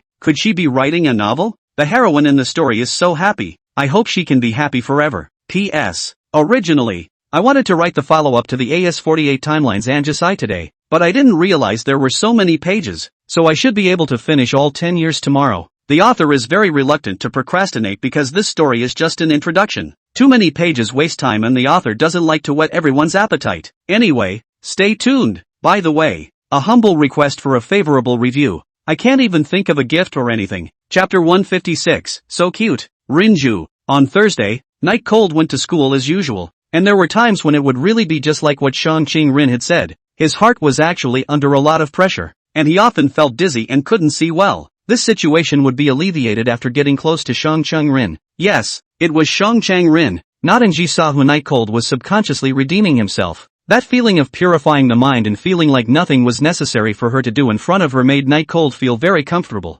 From there, the body can relax completely. Minister Sama, your foresight is practically unheard of. To actually be able to think of a way to close down the Bowden department to save money is truly awesome. Night Cold said sarcastically on the surface of admiration. Shang Qingrin immediately couldn't see it, but replied with an expressionless face. Thanks for the compliment. And also, if you can, close all the sports clubs. It's not surprising that someone who hates sports could make such a request, but it's a bit too capricious, isn't it? Just because you hate it, you want it all shut down? It's a good thing Shang Qingrin isn't the student counselor. You have to figure out that I'm not the student president. That's only because I don't want to be, not because I can't. Shang Qingrin glanced her clear, good-looking eyes at Night Cold. Night Cold scratched his head helplessly. Minister Sama, can you respect the privacy of your ministry members? Don't keep guessing what I'm thinking, okay? This will make me feel insecure. Shang Qingrin let out a cold laugh and did not make any response to the joke. Night Cold looked at the list in his hand, which was written with the cost of each club. Accounting for the big head is the blowing department, and the bow department. After all, the Flower Sea College is to provide all the equipment of the clubs, which led to the cost of these two clubs is a straight line soaring. After all, musical instruments, bows and arrows and whatnot, that starts with more than $100,000 standard for one person. That's why in order to save money, Shang Qingrin said something like just letting the Bowden department be disbanded. Surely there's something you can do? Quickly help me. Night Cold looked at it for half a day, and really wasn't good at this kind of thing, so he could only turn to Shang Qingrin for help once again. The method has just been said. As for adopting or not adopting, that's up to you. Shang Qingrin didn't look up, and his tone was very cold, looking like he didn't really want to be in charge of this matter. Night Cold put down the list in his hands and said meaningfully, you can't be doing this on purpose, right? The previous approaches were so good. Why is this one so rough? Seemingly touching Shang Qingrin's rebellious age, she pulled the bookmark down, then closed the book with force, clasped her hands, and said to Night Cold, how many more times have you known? Our Fire Seed department is not a subordinate department of the student council. Don't there anything in your own hands. So it's because of this. It does seem like something Shang Qingrin would think of. Although Shang Qingrin's character was not as egotistical as Anjisa's, it was even more stubborn, always caring very much about right and wrong, and certain things were absolutely intolerable. Like now, for example, with the parasites. Bear with it, you won't need the heater after the winter. How about next year I work part-time to buy you a heater? Night Cold's sentence could be described as very beautiful. Shang Qingrin didn't say anything, but stared at Night Cold, and that look, inexplicably, had some laughter in it. Wouldn't it be better if you asked Anjisa to buy it for you? She definitely won't refuse anyway, Shang Qingrin said with a smirk, as if she was flirting with Night Cold. Night Cold asked with an unchanged expression. Why? He had originally thought that he would get a very nasty or downright nasty answer from Shang Qingrin. After all, Shang Qing-rin had said something like, cheating before. However, Shang Qing-rin replied with a moment of seriousness, because the heating installed by Anjisha must be of much better quality than the one you bought. Because of that? Or what? What do you think the reason is? Looking at Shang Qing-rin once again showing that dark smile, Night Cold knew that he was being molested. There were times when he really wanted to allow himself to be a bit dumber. That way, he wouldn't be able to hear a lot of Shang Qing-rin's molestation. But unfortunately, that couldn't be done. Rather than that, Shang Qing-rin would definitely molest him in a way he could understand. Because this guy was just too smart. It is now the end of the school day. The sky is already dark. Night Cold look out the window, neon lights began to flicker. Inexplicably a little afraid to go home. Because once he left Shang Qing-rin, he would always be unable to control himself from thinking about Anjisa from the AS48 timeline. And would wonder what the hell she was doing? Did she miss him? Or had she already forgotten about him? Forgetting was really a difficult thing. At least that's what Night Cold thought at this time. The punishment for playing with your feelings is never the dozens of times you were killed in the beginning, but the torment now. It's nearly 7 o'clock. I don't know if it's to comfort Night Cold. Originally should have gone home a long time ago. Shang Qing-rin also did not want to end, but is continuing to read books. In fact, without the need for Shang Qing-rin to say, Night Cold also knew that Shang Qing-rin was there to accompany him. Otherwise, according to the usual words, 6:30 would already be the limit. Won't wait till now. As he watched the evening sun fall a little below the horizon, and the night began to descend, enveloping the entire neon city, Night Cold was suddenly a little afraid of being alone. He looked out the window and asked for no reason, Minister, do you believe there are such things as miracles in this world? Shang Qing-rin glanced at Night Cold, and then, following Night Cold's line of sight, he looked outside at the neon flashing city, which was beautiful under the addition of the snow-covered sky. As long as one's faith is strong enough, then one can ignore the rules, break the order, break through space, switch the order, cross time, and even rise from the dead. Some of it was nonsense, but it was as if the whole hope thing he had started asking about was supposed to be almost as good as nonsense, which was in comparison to what Shang Qing-rin had said. Why does that sound familiar though? By the way, isn't that what he said to Anjisa in the AS48 timeline when his linear time spanning ability was about to run out and he was counting down to 60 seconds? Although it wasn't as detailed as what Shang Qing-rin had said, the general meaning was pretty much the same.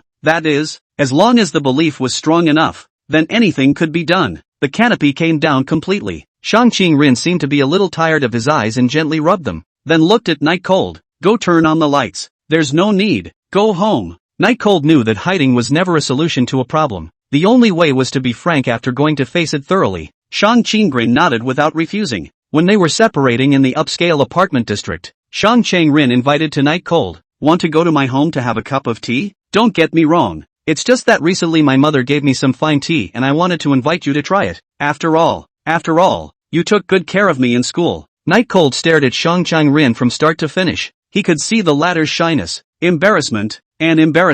It's so cute. Rinji. Chapter 157 Successful Transmission, AS48 Timeline, Winter of the 4th year, and she saw completely reverted to her old thunderous and arrogant appearance, cold and lofty to anyone, as if there was another person who had gone crazy a few years before. Motherin had worried a lot about Anjisa things over the years, but now she was very happy, because Anjisa was the first daughter of the main line of the Yin family, and the future of the Yin family should be Anjisa's. But then this happened. Over the years, Anne's mother has also been in tears all day long. And after hearing Xiatheng mention that Anjisa had been assassinated in the past, in an instant the poisonous flower in the darkness was stirred to bloom again. In 3 years' time, no matter whether it was the people in the family or the people outside who had a grudge against the Yin family, all of them were pretty much cleaned up by Motherin. She held one thought at that time, that is, even if Anjisa would be crazy for the rest of her life, the Yin family's huge family business could not fall into the hands of outsiders. But thankfully, Anjisa was finally back to normal. Anjisa, who had just acquired a high-tech company, always wanted to visit the old town for some reason. Snow Frost, prepare the car and go over to the old town to see how the villa construction is going. Yes, Anjisa's face was not a tiny bit better compared to before. It could be said to be refreshed. That pretty face decorated with light makeup was simply a seductive siren. The black coat wrapped her petite body, and inside was an extremely conservative turtleneck sweater, which could be said to show off that streamlined figure to the fullest. On her slender legs was a pair of extremely straight white pants, and underneath was a pair of matching beige high heels. Crossing her legs, Anjisa picked up her glass of red wine and gently swayed it, then took a sip. Looking at the place where she had gone crazy in the past years, Anjisa couldn't help but feel amused. and to this day she didn't know why she had fantasized about a man and that she had loved the other person miserably. It made her do so many inexplicable things, even going crazy and screwing everything up. She said she wanted to laugh, but she couldn't no matter what, because the thought of it made her heart paralyze, even if she didn't even know what the man looked like, what his name was, or even if she'd actually had this experience before. The white long hair is smooth and flowing, making Njisha look less dark and more immortal, which is a unique flavor. Halfway through the red wine, the car had driven into the old town. In fact, the place was now called the New Town instead of the Old Town, but for some reason, Njisa still subconsciously called Old Town, as if in anticipation of Njisa's arrival. The snow stopped, the door of the car was opened, and Njisa got down from the car, her gaze staying on the piece of rubble not far in front of her till the end. Snowfrost was staring nervously at Njisha, because she remembered what kind of things Njisha had done last year, and if she drew Njisha's memories out again, it would be troublesome. But such a thing didn't happen, and after only a brief stop, Njisa got into the car with an expressionless face. Go back. Yes. With a huge sigh of relief, Snowfrost drove the vehicle and headed for the villa castle in Kayasawa. In the car, her heart throbbing, Njisa only slowly eased up as she pulled out the battered cell phone she kept on her person and glanced at the message that had been sent for 4 years. There are still 6 years. Inexplicable sadness surged through Njisa's mind, but she wasn't in hysterics. Instead she faced it all calmly. She didn't know who the message was meant for and what it was for, but her subconscious just assumed that it was extremely important. Very important. You can't lose your cell phone even if it costs you your life. Back to Feed Fishching's villa, back to their own room, Njisa stood in the middle of half a day, did not move. A long time. She still chose to take out those things that she had written last year to see. Beautiful love story, but why did she write them then? Page by page. When she got to the last few pages, there was little left of the story. It was all about reminding myself not to forget the night chill. All about making sure I always keep the night chill in my heart.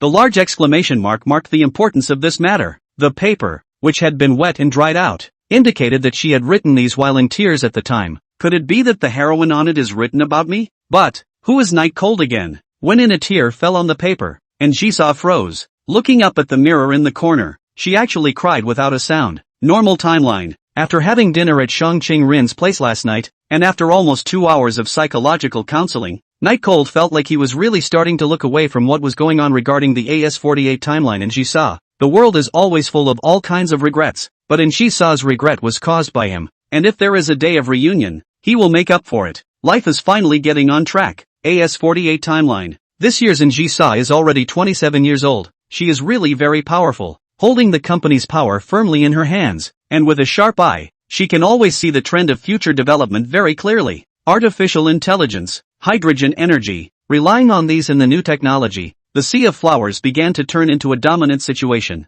and the name Njisa became a dream name for all young talents. At the age of 28, Njisa was more mature than before, but her personality was even more brutal than before. For opponents, as long as there was a threat, absolutely no chance would be given. But even this cannot hide its splendor that is greater than that of the sun. It was said that those who pursued Njisa could fill the entire flower bay, and although it was just an exaggeration, it was enough to see how popular Njisa was. But Njisa seems to have her own troubles, because lately, for some reason, she always meets up with a teenager in her dreams, and she can't catch him no matter how hard she tries, and when she wakes up, she's already in tears as well. Such dreams did not subside in any way, but rather grew stronger as she turned 29 and 30, because she could see the teenager's face now. It was so familiar, so likable, but Njisa just couldn't remember who the hell he was. In her dreams, the teenager was always patient and took care of her as if he knew everything about her, doing all the things that she couldn't pick out. But as if to punish her, such an experience slowly ceased to be, and instead turned back to its former emptiness once more.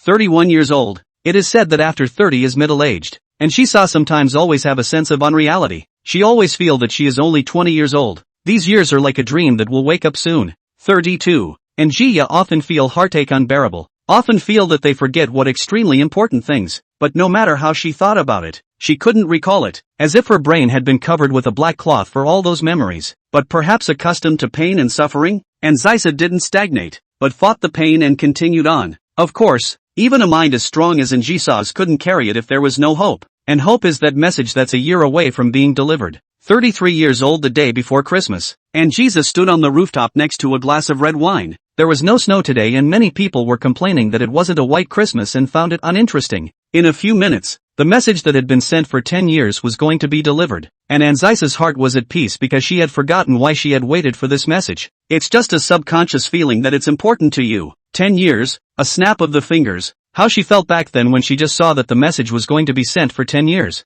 Desperate? Or do you feel sure you can't wait that long? Think it must be a struggle with despair? After all, it was so important to her. Did she cry then? I think so. After all, how many decades can one wait for in one's life after such a long period of time? What was she thinking at the time? Was it thinking that this message would never be sent in this lifetime? Did she think the message was a prank by someone? What was her attitude toward this at the time? It should have been unacceptable, right? But after despair, it's better to stand up and take it. At the time, did she ever think that this day would really come? For that, she must never have wavered. And Jisa had already forgotten all the things that happened back then, and only knew that 10 years were actually really fast approaching, with little sense of reality, and that she would soon be 33 years old. From 23, he waited until he was 33. The wind is blowing hard on the rooftop. It's 2:43 a.m. And there's 1 minute left for the message to be delivered. Countdown, 60 seconds, 59 seconds, 58 seconds. And Jisa held her cell phone in her hand, and although she looked calm, the hand holding it was visibly trembling, indicating that she didn't care as much as she looked. Maybe it was a 10-year mystery that was finally going to be solved. Or maybe it was a knot in her heart that was finally going to be untangled. Anyway, whatever it was for, and Jisa wasn't in a calm mood right now. Countdown, 3 seconds, 2 seconds, 1 second, end. These 60 seconds were the longest 60 seconds Jisa had ever waited in her life. And when the countdown finally disappeared on her cell phone, her heart suddenly began to beat furiously. This was definitely the fastest beating she had ever done in her life. Breathing began to catch, and it was the kind that was completely uncontrollable. Sent successfully. Looking at the 4 words displayed on the screen, Jisa shuddered. At some point, Jisa was already holding her cell phone with both hands, and she didn't know what exactly she was expecting, but she just couldn't manage to be calm anyway. 1 minute, 2 minutes, and just as Jisa was about to despair, a message alert sounded. Night cold, who are you? Ha, he. And Jisa held the cell phone.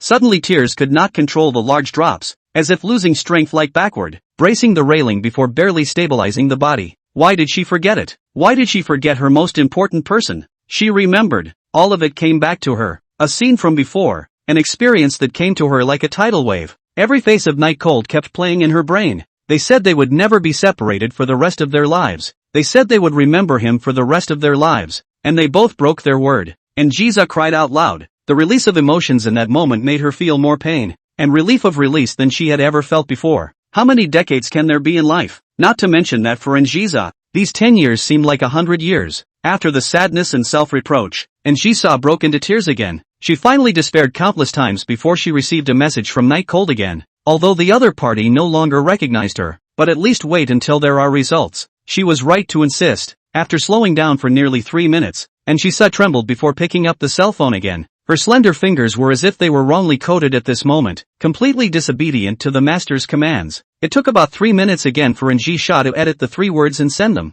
Jisa, I miss you. Estimated time of delivery, 100 years. Countdown, 99 years. 11 months, 29 days, 23 hours, 59 minutes, 59 seconds. P.S. Don't send a razor blade. The author knows what to do. Chapter 158, The Power of Faith. Failing to say what she missed, Jisa was in utter despair when she saw 100 years displayed on the screen of her shattered cell phone, as if her whole body had lost all its strength. The cell phone, which used to be like a precious treasure, fell to the ground and shattered into several pieces, but Jisa didn't care about it at all. 100 years, she couldn't wait, she really couldn't wait. Perhaps this was her destiny with Night Cold in this life. Waiting is the comma of their love. Tearing is the exclamation point of their love. Regret is the period of their love. I want you. It seemed that the conviction of trying to convey these words reached its peak. Out of nowhere, Jisa opened her dry, cracked red lips and spoke the words, but she knew that no one could hear her, for the words were so small that even she herself could not hear them, and could be described as a mosquito whisper. She looked into the dark night sky and smiled, very bitterly. The moon in this night sky had once illuminated the night chill, and 10 years later, or even 100 years later, the moon would still be the same. But she was long gone. 10 years could still wait, but 100 years she really couldn't wait. Not that she was unwilling. If she could, even 1,000 years, she could wait, but the limits of human life do not allow it. Is this my punishment for forgetting him without permission? It's so cruel. Chill. and Jiza's emotions had reached a stage that no one had ever experienced before. The extreme despair coupled with self-reproach made her heart, which had long been broken but was full of holes, feel no emotion, for the pain that had been felt all over her body had long since passed through, and Jiza felt her world turn gray, obviously surrounded by darkness. It's Christmas, and even at 3 in the morning, the streets below are still filled with traffic and people. From Anzisa's perspective, they were both struggling to make ends meet and had no control over their futures, but now they realized that they appeared to be much happier than she was. At least, they can be with the people they love. Just then, the cold wind of the winter night blew, and Anjisha subconsciously used her hand to block it, but just after closing her eyes,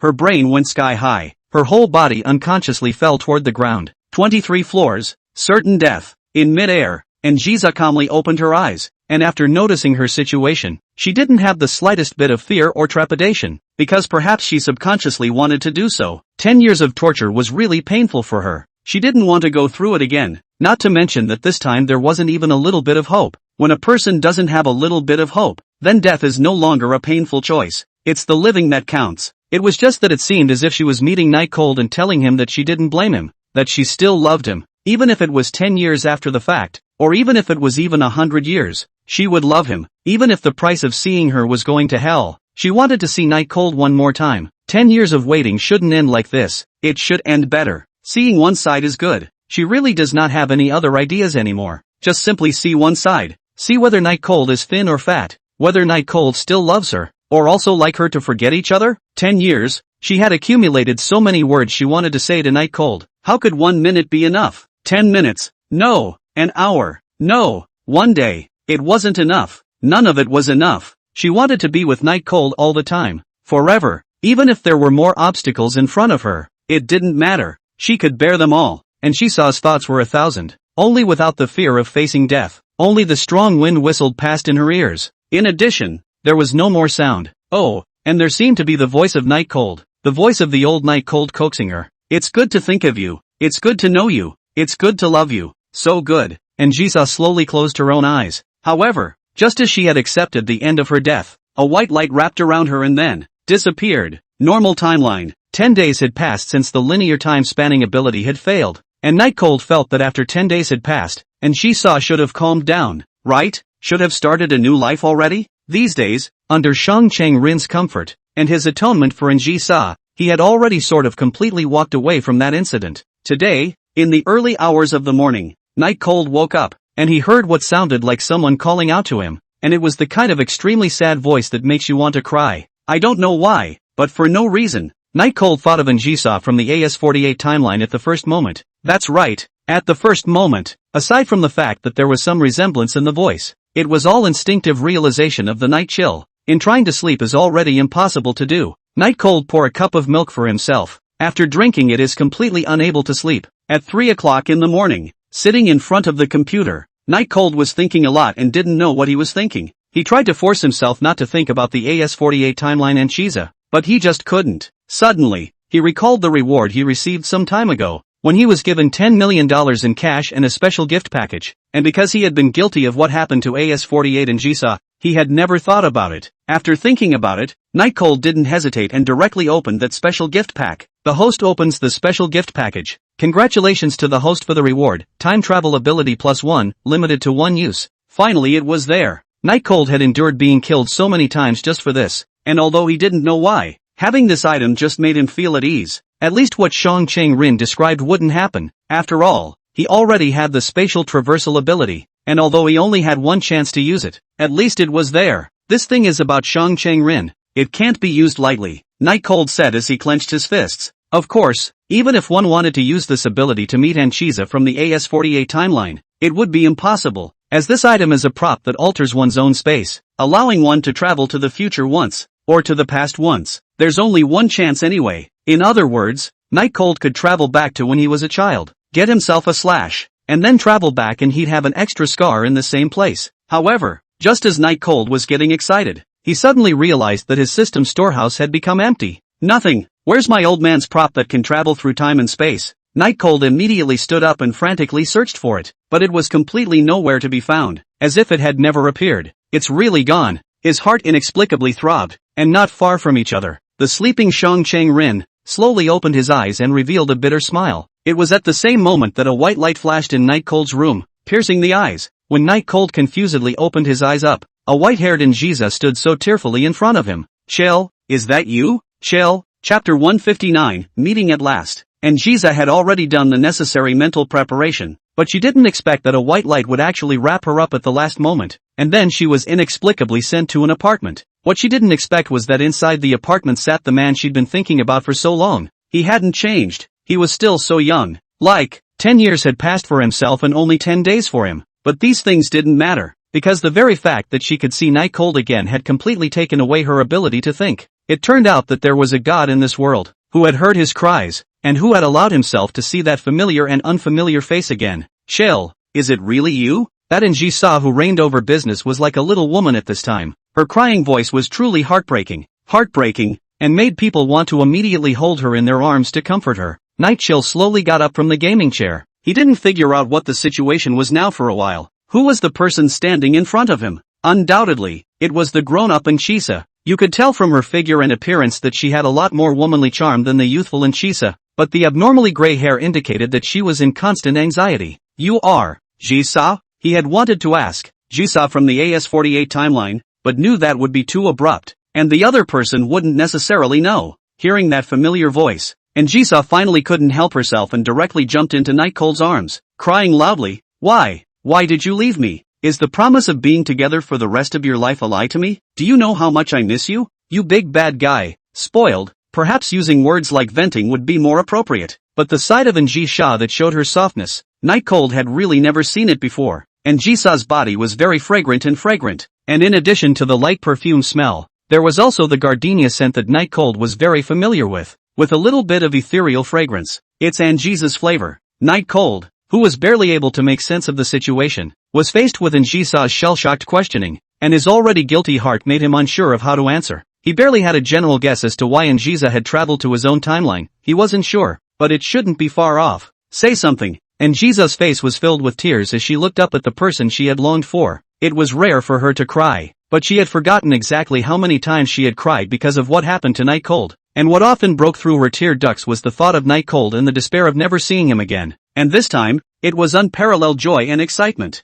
Night Cold held Anjisa in his arms, let out a deep breath, and replied, I'm sorry. For in the morning, inside the fancy apartment, the two men hugged each other tightly. Anjisa smiled as she saw the guilt in Night Cold's eyes. Then the idea that she thought Night Cold was in love with someone else back then went out the window. Night Cold's eyes averted. Seeing Anjisa's beautiful hair, he wanted to say something. Asked, Why is your hair gray? When did it happen? Anjisa, slightly less emotional, smoothed up the hair on her chest and said sadly, It's been 6 or 7 years ago, and I've forgotten how white it is. Does it look good? 6 or 7 years. Night Cold instantly caught the point of Anjisa's words. No wonder Anjisa didn't look like a young girl anymore. Although her skin was still glowing, that matured charm was still instantly recognizable. Could it be that time flows differently in the timeline? That means that Anjisa has most likely waited more than 6 or 7 years? How long have I been gone? Night Cold asked tentatively. Anjisa replied, 10 years, 10 whole years. As she spoke, perhaps because she remembered her sadness again,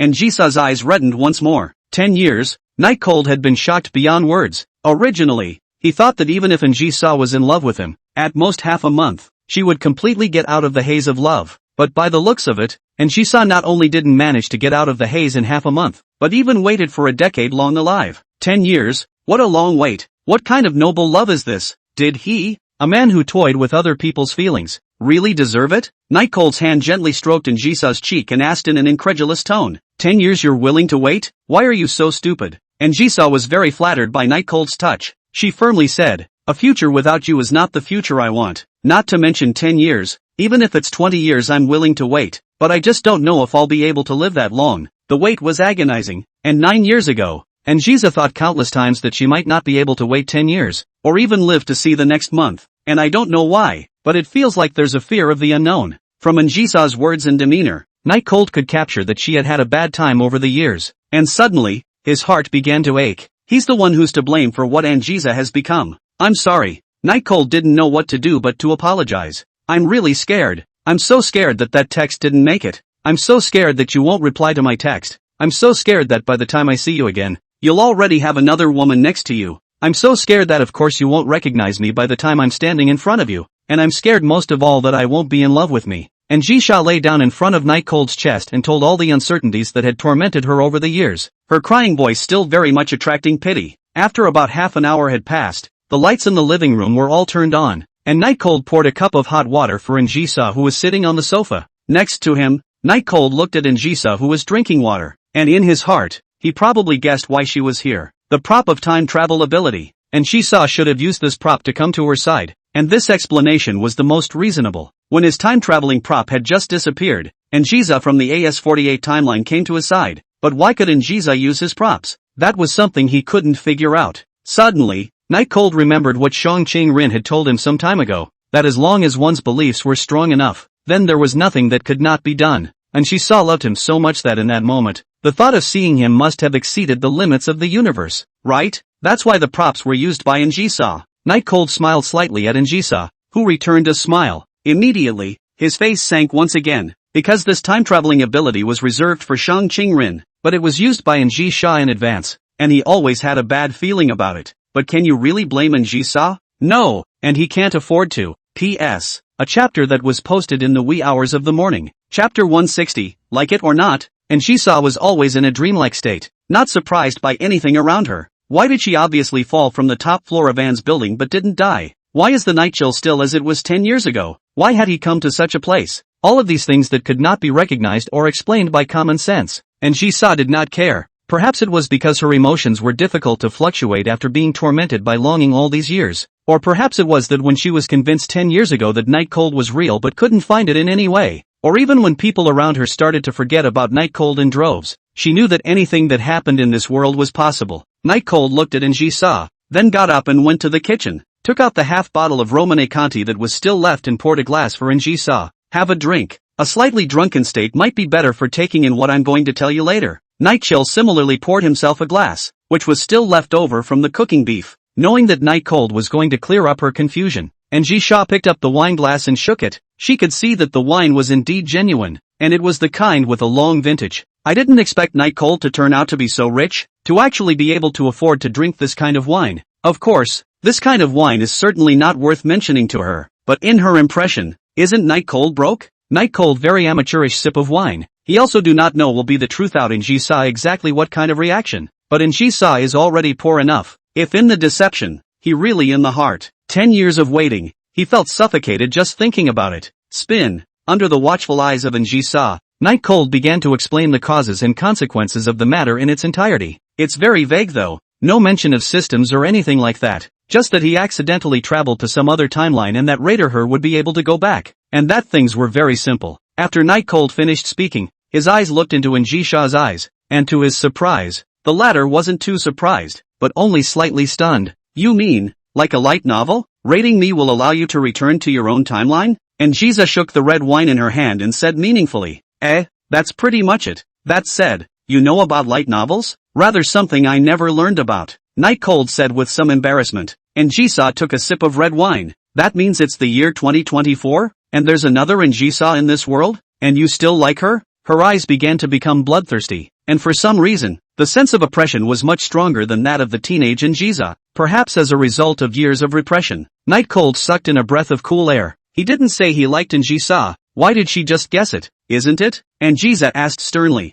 Yes, Night Cold replied. This was very cruel to the Anjisai of the AS48 timeline, but he had to be truthful and honest, or else it would be really hard to tell in case he bumped into himself and the Anjisai of this timeline in the future. Seemingly too hard to accept, Njisa lowered her head, her white hair covering a large portion of her delicate face, so that Night Cold couldn't see what she was thinking or if she was crying. A good long time. Night Cold said guiltily, it's me who's sorry. I will make it up to you, and I will try my best to find a way to send you back. It's just that, there are some things that really can't be forced. Go back? Njisa raised her head like a rose about to wilt. You said you would marry me, and until you fulfill your promise, I'm not going anywhere. Available. Chill. I'm only asking you one thing. In the 3 years you've been with me, have you loved me or not? I could care less about everything else. Only this. I want an accurate answer. Night Cold reticence, perhaps to see the tears in the eyes of Njisa is about to fall. Perhaps Njisa's trembling body, revealing that she is now like a lonely boat on the sea, very helpless. A slight frown might indicate that she also regretted a bit why she had asked the question.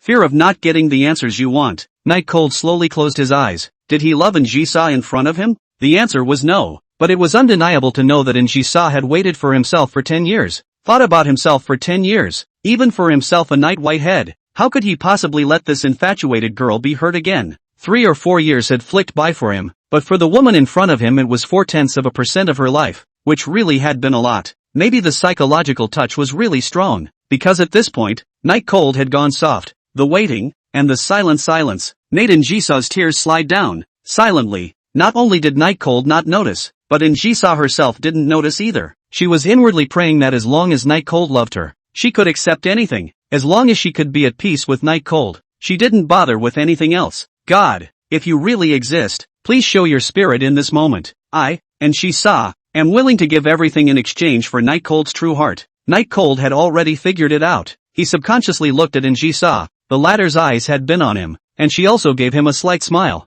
Just this smile. All the tears that were still in the tear sockets originally flowed out. What are you crying about? He wiped the tears from the corners of Njisa's eyes with his hand. Fear that you don't like me. Njisa answered truthfully. It was at this moment that Night Cold realized just how much of an animal he really was. You have to know what kind of person Njisa was back then? Her tactics and mindset were top-notch. Any conversation about interests took the initiative. And the current Njisa? Actually exposed her weaknesses directly. That's being ready to be slaughtered. Heartache. A pang of pain from the night chill. That high and mighty queen was tormented by him like this. He actually had the peace of mind to continue to live his own life. If Njisa didn't cross over, then the consequences. He didn't dare to think about it. The odds were that he would just despair in hope and go numb for the rest of his life. Right? Of course I like you. After 3 years together, I'm not a log. Of course I like you. Night Cold tenderly said to Njisa. Hearing this affirmative answer, Njisa widened her own seductive eyes, then unbelievably jumped into Night Cold's arms again. I knew it.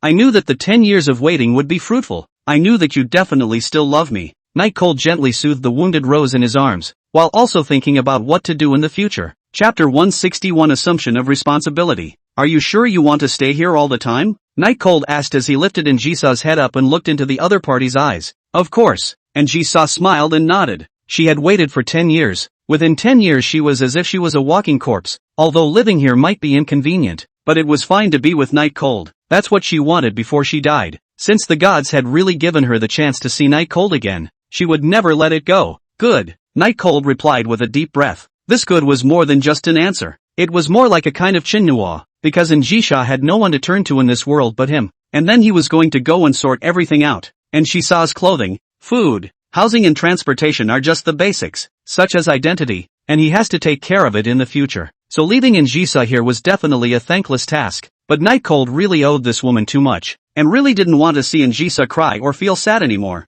And there's no way to send Njisa back now, so there's no choice but to stay with her for now. Night Cold guided Njisa to the couch, then sat next to her herself and said solemnly, staying here is fine, but I will be looking for a way to get you back again. After all, your mother is still in that timeline, and you can't just leave it behind. Okay, you take your time to find. My mother's eldest is only in her 50s and can still manage the company for many years. Njisa seemed to be pressed as if she wasn't worried about what her mother was really in the mood for. Night Cold took out his cell phone and pointed to the unfamiliar number on it and asked, did you send this message? Just did not pay attention. Now Night Cold just saw that the message came from 10 years ago. The heart could not control the trembling. Personally feel to know the despair Njisa seemed to be a bit of a reminder. Looking at the message she had sent 10 years ago with some emotion. At that time, the despair made me want to die. Fortunately, I had this message to support me, although the pain it came to was not at all small. Back then, without this message that would be delivered 10 years later, she couldn't see the slightest bit of hope,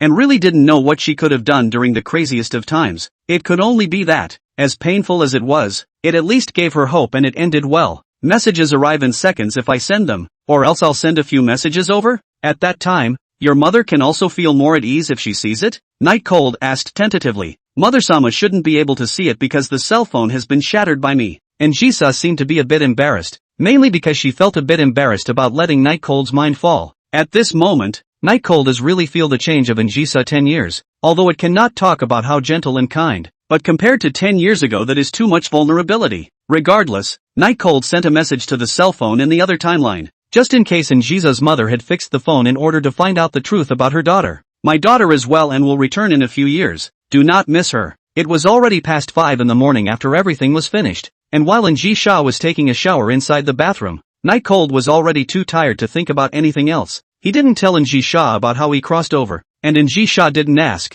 so let's just leave it at that. About half an hour, the bathroom door was opened. Night Cold still subconsciously cast his eyes over, and in the misty haze, a woman with an enchanting figure walked out from inside. Night Cold almost had a nosebleed, because Njisa actually wrapped in a bath towel and walked out. Her slender thighs were brightly shining right under the warm light. Her white face coupled with her pure white hair was like a demonic charm that regaled the soul. Why did you come out in a bath towel? Didn't I prepare clothes for you? Night Cold immediately moved his line of sight away, not daring to look again, because if he looked again, I'm afraid that things would not be simple. Why are you getting dressed? Isn't it time to sleep soon? Njisa bent the strand of white hair behind her ear, revealing a hint of pure youthful beauty in her flirtatiousness. Time is indeed late. Night Cold couldn't care less, waving his hand. You go sleep in my room. I'm going to sleep in the guest room. I still have class tomorrow. Night Cold really couldn't stand such a fragrant scene, so he thought of hurrying away, but when he passed by Njisa, a scent just gushed into his nostrils, and he didn't have time to enjoy it before he was grabbed by a warm little hand on his arm. You forget, we're a couple. Njisa's words were somewhat teasing, as if she was molesting Night Cold, and in this case, it made Night Cold's heart itch, and rightly so. Night Cold pulled Njisa into his room, then turned off the lights and lay on the bed, so excited inside that he himself could even hear his breathing and heartbeat. Njisa lay on his chest, a very small one, even if it was already over 30 years old, and it smelled good, like a moving scented bag. Isn't it time for that next? I thought that Njisa would take the initiative, but after waiting for half a day with no movement, Night Cold really couldn't wait any longer, and gently patted Njisa's back that was as smooth as jade. There was no response, and when Night Cold realized something and carefully went to look at Njisha's face, he realized that Njisha had fallen asleep. The excitement dissipated into nothing. When the heartbeat dropped, Night Cold could clearly hear Njisha's soft and rhythmic breathing. So, it's been asleep for a long time. Night Cold's heart is inexplicably very comfortable. This is the real atonement. This is the real way to make up for the guilt. The previous period of time he was only fooling himself. I do not know why. At this time,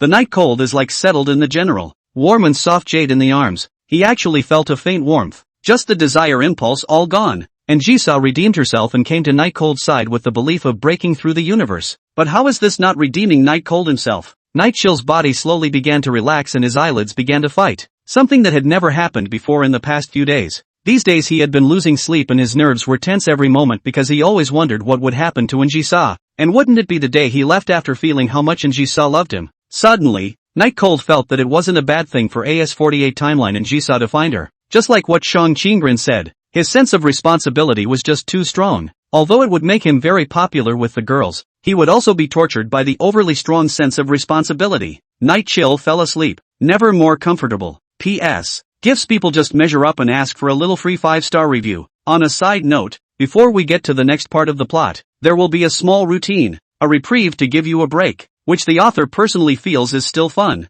So stay tuned. Chapter 162, The Great and Small Njisa. At 12 o'clock at noon, in the middle of I don't know how many times the phone rang, Night Cold finally was opening his eyes, and stretched out in a godless manner. He realized how tight he was some time ago. At this time, Night Cold felt light and airy. Not only could he see everything clearly, but there was no feeling of dizziness, and the whole person was lighter. Wanted to push the Njisa who was wrapped around himself away, but the other party was wrapped tightly, and the spring light appeared when he exerted himself. Forget it, the morning is supposed to be a time of high chi and blood. It's better not to make a mess. It was then that Night Cold noticed the cell phone that woke him up, and when he saw the English teacher's name, Night Cold froze in place at once. The sun was shining brightly at the moment, a good time to get a tan, but unfortunately, he was a student and had to go to school. Immediately picking the phone up. Hello, teacher, over there. The courtyard Chingsher heard Night Cold's voice and let out a big sigh of relief. Then it was a serious inquiry. Night Cold, it's noon now. Why didn't you come to school? And why did you only pick up the phone now? Do you know how worried the teacher is about you?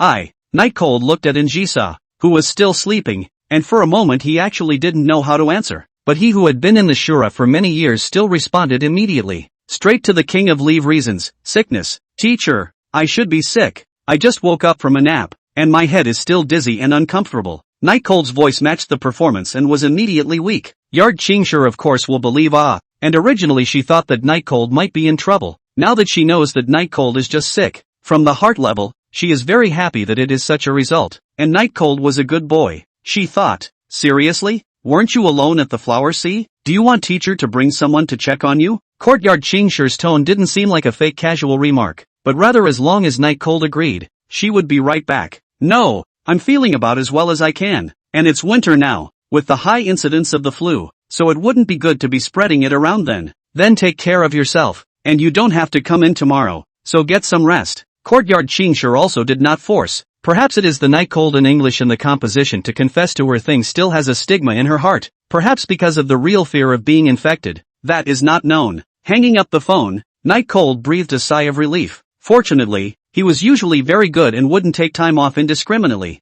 Otherwise, it definitely wouldn't have been so easy. It's after 12 and it's already high noon. Did something happen? And Jisa in her arms didn't know when she woke up, and now nestled in Night Cold's arms. Looking up at Night Cold, she said. Night Chill looked at Jisa and spoke out his difficulties. Taking a vacation is not a good excuse. Jisa should be looking for you right away. By then you'll still be okay if you're seen? The Kojisai here refers to the Anjisai of the normal timeline, and the Ojisai of course understands it in seconds, and then reveals a seemingly smirking smile. No wonder you knew me so well back then, and even managed to raid me, so it was a success once. And Jisha's tone, flirting, was very strong. Night Cold didn't know if this was considered being complimented. Anyway, there was a feeling of being caught cheating. It wasn't very pleasant, but it was just fine. After all, he had confessed everything with Jisa. Hurry up and get up. We can't let Jisa come over. I must finish eating and make a trip to Anne's mansion right away to put her at ease. Night Cold said and wanted to get up, but big sister Jisa was obviously unwilling.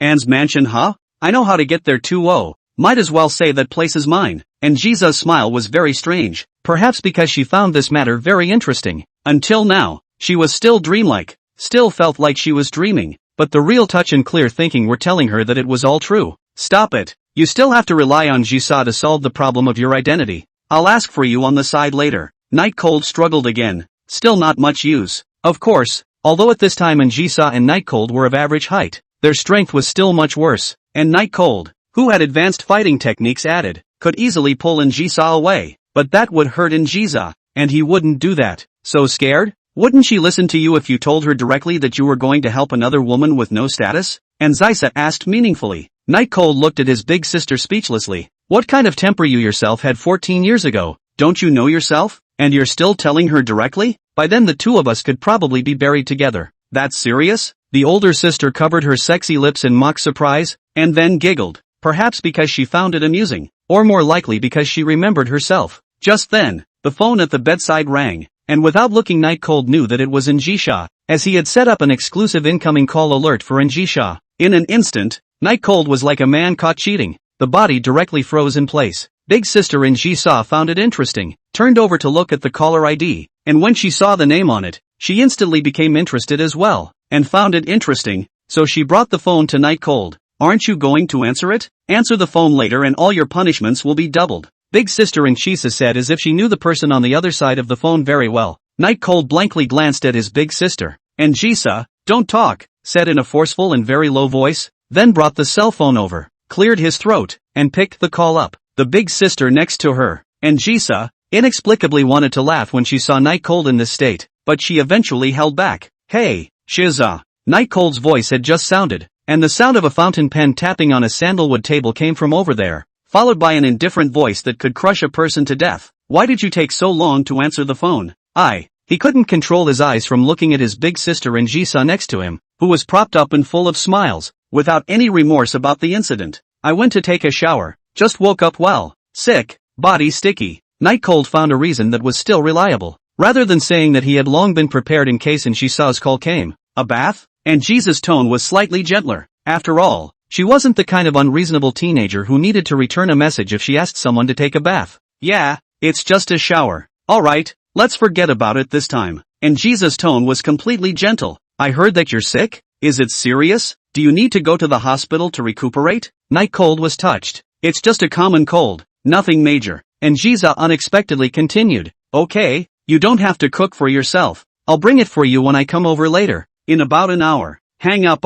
Wait, what else? She saw you. Can you not come? After all, Night Cold find a whole lot of reasons. Just fooled the class teacher's reason also took out. But the phone that Jisa did not respond at all. And the sound of a pen hitting a sandalwood table, which had been ringing, has also disappeared. Chapter 163, and Jisha is the same and Jisha after all. What did you say? And Jisa's tone was even colder than it had been a moment ago. Perhaps it was because her good intentions were actually rejected by Night Cold, but probably more than that. She felt something was wrong. Crap. Night Cold sighed darkly, because he had been on the alert for Jisha's offer to come to his house. He had been thinking of a countermeasure, but he didn't expect to panic when he actually heard it. The refusal was too dry and suspicious. Night Cold, have I been spoiling you too much lately? It seems like you still like being stepped on. And Jisa's tone was very cold. No. Night Cold stared at the big sister next to himself who was watching the show, and she saw, and said to Jisa on the other end of the phone, I'm still afraid of infecting you. After all, the flu is very serious right now, and when you don't have the means to work, won't I have no money to spend? Taking the initiative to say that he wanted to spend Jisa's money was something that had never been done before, as Night Cold himself wasn't short of money, but he knew that it was enough for him to know that it was something that Jisa would enjoy.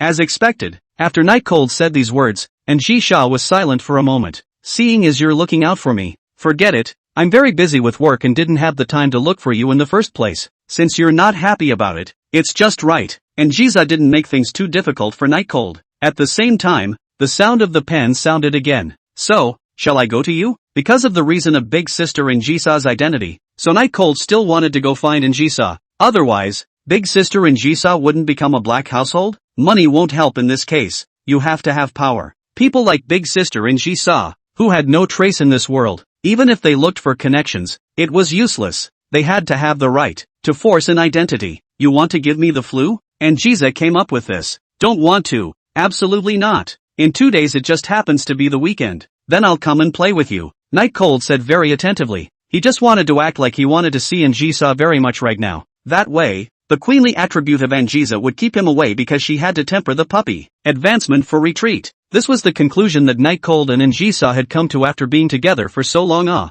Sure enough, Jisa hung up the phone directly after letting out a satisfied snort. This was to give her puppy dog enough reverie to say nothing. But I have to say, even if everything is known to the Night Cold, but also still a little cannot stand this move. Looking at the phone has been hung up. A long time cannot return to God. But after one Jisa is pacified, there's another one. Chill. Is this how you used to fool me? The big sister's voice was even more magnetic and thought-provoking than Jisa's voice just now. But the meaningful tone that made it impossible for people to guess the purpose was also very headache-inducing. Night Cold looked at Jisha and asked with a firm gaze. Then you say, was it better for me to tell the truth just now, or was it better for me to lie? You say it. Jisa stared at Night Cold's eyes for a long time, and finally laughed softly. This time, since it's to help me then forget it. Get up. You're already hungry. Wait. If you're hungry, you can eat me. The big noontime period. Night Cold solo face are terrible and seductive poisonous rose. Every time let him cannot stop. Finally Night Cold came to a conclusion. That is, the goblin is not a person can deal with. An hour and a half later, the shower in the bathroom was loud, and Night Cold braced himself against the wall, letting the hot water drench him, a little uncomfortable in his mind, but more than that, it was unfamiliar. His first time was actually lost, and Jisa was like a demon that kept pestering him, but the feeling was so overwhelming that he couldn't stop remembering it all the time. Never mind, it was supposed to happen 10 years ago, it's just delayed. When Jisa went to take a bath, Night Cold was cooking in the kitchen, and because he considered that maybe Jisa would want to drink red wine, he didn't touch the little bit of Romane Conti that was still left. It was expected to be used for cooking. Today it was a home-cooked stir-fry that Jisa wanted to eat, which was the same food that Night Cold had made for the two Jisas in their hut by the sea in the old town, impressing the high and mighty Oniichan with something that ordinary people like to eat, something that sounds like it would only be found in light novels or various movies. There are actually certain theories in there, like freshness, or, very clean, hygienic and healthy food. That must taste really average. Jisa was still wearing the same clothes she had when she crossed over, and the lack of new clothes made Jisa very uncomfortable. Table. Jisha always stared at Night Cold in a flirtatious manner, seemingly smiling, seemingly enjoying Night Cold's evasive gaze, and slight physical reaction. Chill. Reminiscing? This was the question Jisa asked after staring at Night Cold for a long time. Well, no. It was a reply from Night Cold with a firm gaze, but a hot body. Want to do it again then? And Jisa continued to molest. Night Cold was silent. He wanted to come, but later on, whether it was to get supplies for Jisa or to solve the problem of identity, they didn't seem to have more time for that kind of thing. More importantly, he couldn't admit defeat. If he said he wanted to do it again, Wouldn't it be too frivolous now? Would it make Njiza feel like she could pin him down? This was definitely not what he wanted to see. Suddenly, Night Cold's sight saw across the dining table, Njiza's long legs that were crossed, really in white very long, but unfortunately, because the stockings were dirty and there was no other, so Njiza did not wear stockings. Seemingly sensing Night Cold's line of sight, the long legs even deliberately wiggled, and she saw, a woman, was as tall as Night Cold one, and with an extremely good figure. One could imagine how long the legs were. Suddenly, Night Cold's eyes were filled with lechery. Off he goes. It's over if you're happy. Care about this, care about that. What's the use of bringing face? Anyway, this is also his own woman. This behavior is very normal. Yes, that's right. It's Njiza who should be ashamed of herself for making this request. Night Cold put his chopsticks down in a proper manner and said in a pretense of calmness, there's really nothing I can do about it. Since you must ask for it, then I can only agree to it. Remember, I don't want to. I mainly want to satisfy you. Njiza picked up a piece of meat and elegantly put it into her mouth, saying with a smile, like this? That's just good, because I was just joking around as well, and it just so happens that I'm not giving you a hard time about it. Night Cold wiped a handful of that non-existent cold sweat on his forehead. He suddenly realized that no matter how pitiful and loving he is, Njiza is ultimately that Njiza. P.S. The author has the flu. 5 stars for the author's cure. Chapter 164, Which Home?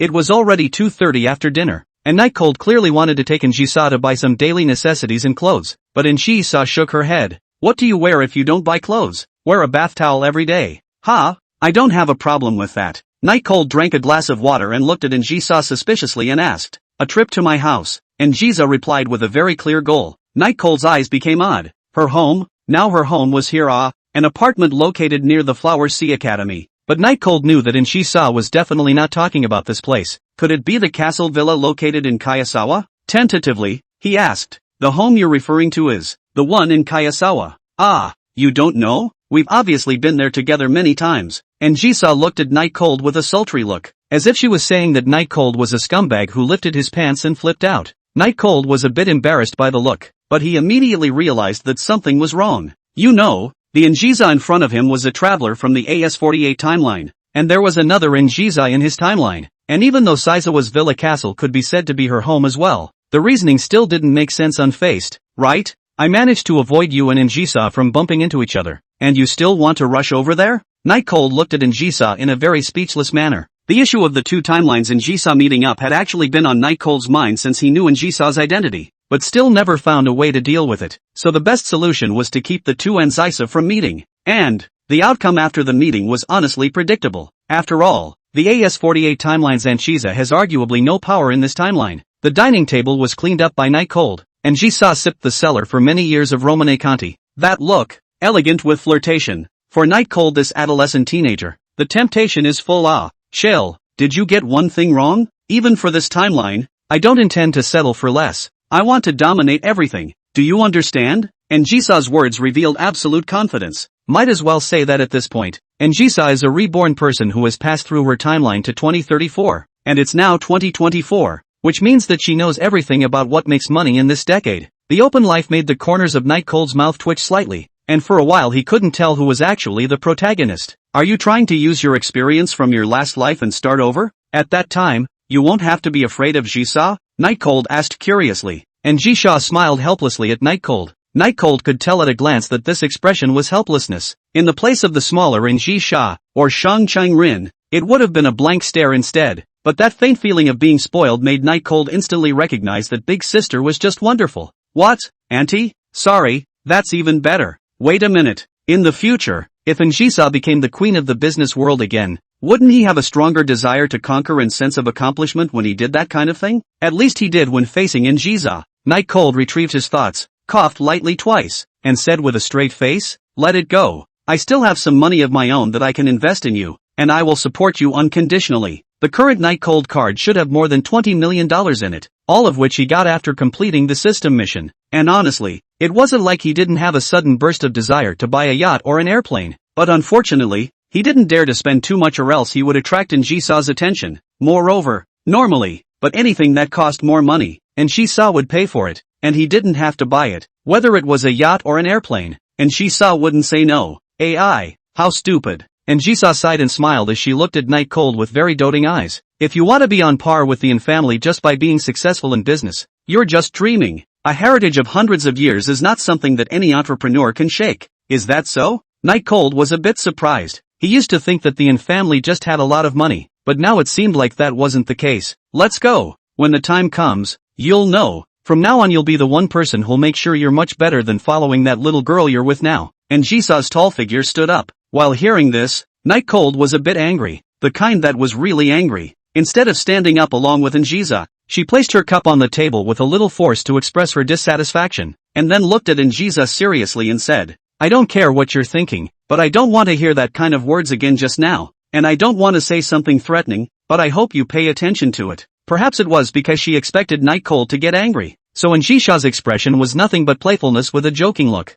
Chill, why are you still serious? The younger Jisoo is also Mia, how could I possibly think otherwise? Just kidding. Seeing that Night Cold's face was slightly better, Jisoo walked over to Night Cold's side, then bent down, came to Night Cold's ear, and said with extreme gentleness, the way you looked just now was so handsome, much more ballsy than in bed, I like it. A red lip print. Let the Night Cold that hard to gather the gas. Instantly scattered. Angry? Long ago forgotten to the Himalayas. Honey, how about we go clothes shopping tonight? I know you like lots of fancy clothes, and are you interested in my legs too? It's okay, it's alright to talk about it. In the face of the sugar-coated bombs of the beautiful maiden, Night Cold has always carried out the principle of not acting. After all, the beautiful maiden and whatnot is really too much like to deceive people. But knowing full well that the stunning creature clinging to him was telling the truth, he didn't have any thoughts of refusal, or did, but immediately squashed them down by himself, letting out a deep breath. Night Cold changed the topic. Are you sure you want to go to Jisoo's house? The act of changing the topic like this indicated a deal on what had just happened, and Jisoo smiled very nicely and covered her mouth, as if she was laughing at Night Cold's fruitfulness as a child, but she only nodded and immediately answered Night Cold's question. Don't be afraid, isn't the current Kojisa still at the office? It's fine to make a trip to the manor. I'll just do one thing and leave. And Jisoo said very easily, as if this matter was insignificant. Night Cold had a license from Jisoo to enter the castle, but was it really good to bring Jisoo with him? This person had lived in it for many years, and could know more about it than he did, but he really couldn't carry off the beauty plan or anything. Faced with Jisoo's aggrieved expression, Night Cold finally agreed, and Jisoo excited to hold the Night Cold and kissed a mouthful. The Night Cold is very enjoyable, pushing and shoving, and Jisoo's mouth slightly curved up to a very evil arc. The eyes seemed to have a bit of red light in the flashing. Chapter 165 going. In this way, Night Cold managed to fend off a certain yarn's beauty plan, but because a certain yarn's idea was really worth a try. In the end, under the judgment of reason, Night Cold still took Sae and headed to Chingsa, but on the way there was another snag, and one that couldn't be dealt with. That's why Jisa doesn't take cabs. Not taking a cab? Why? If you don't take a car, do you walk there? Night Cold knew that Missin's row was big, so she called for a limousine. The car had come, and Jisa said she wouldn't take it? What reason don't you know? I know what. Night Chill sighed and said to the cab driver, who was already mesmerized by looking at Jisa, I'm sorry, I'll pay for this order. We won't be taking the car. Oh, okay. The middle-aged driver wiped the non-existent drool from the corners of his mouth, then took off, and Jisa snorted coldly and didn't say anything. And although Night Cold was also very upset, there was no way to avoid this kind of thing, right? Not to mention riding in a car, even walking on the road, and Jisha's face would always draw the attention of others. Also, Night Cold knew that it wasn't because of that driver just now that she wasn't taking the car, because she had long been used to people's obsessive stares and usually didn't get angry. That was the difference between Jisa and Shang Cheng-rin. It was almost impossible not to let others see this matter, so even in her displeasure, Jisa would still force herself to accept it. And if Shang Cheng-rin didn't like it, then she would literally stay at home for the rest of her life and not go out. But fortunately, Shang Cheng-rin didn't care about anyone, and that included anyone's eyes. Can you get over your cleanliness? I can guarantee that those people won't come within a meter of you. Night Cold tried to make a deal with Jisa, but the moment he said it, he felt it was impossible. And indeed it was, as Jisa clasped her hands and bluntly refused. Can't get over it. Okay. Night Cold felt that since he was going to play today, he would play a bit more excitingly, and when Jisa refused, he immediately took out his cell phone and called little Jisa. Hey, Shiza. What is it? I'm in a meeting right now. Can you have Snowfrost pick me up? I left something at your house and want to go get it. And Jisa sounded a little disgruntled, supposedly dropping her work to answer the phone, and it turned out to be such a very unimportant thing. Haven't you been there? Go yourself. Night Cold realized that Jisa had the idea of hanging up the phone, immediately and eagerly said, I cannot find the way The location of your home on the map does not show. Ji-sa, help me The tone was a bit disgusting, but it was definitely the best trick to use against Ji-sa. As expected, after Ji-sa was silent for a while, I really owe you. Wait on the road. I'll have Snowfrost pick you up right away. And remember, no one is allowed to go there except for my room. Love you. That's disgusting. After the phone hung up, Night Cold looked at Don Ji-sa in front of him and said smugly, how is it? Snowfrost's car is always okay, right? Let's see how you'll end up later. And Ji-sa sneered and walked to Night Cold, as tall as he was, making the two people's lines of sight parallel. You've only been together for a few months, right? To actually get her to drain Snowfrost with a single phone call. It seems that your methods of dealing with her are much more skillful than those used against me. Snowfrost was Ji-sa's personal bodyguard, and secretary general, and would normally never leave Ji-sa's side, because only with Snowfrost around could Ji-sa's safety be guaranteed. But the fact that Night Cold called Snowfrost out with a single sentence was enough to see how much Ji-sa loved Night Cold. Night Cold didn't deny this, and Ji-sa didn't continue to say anything else. About 10 minutes later,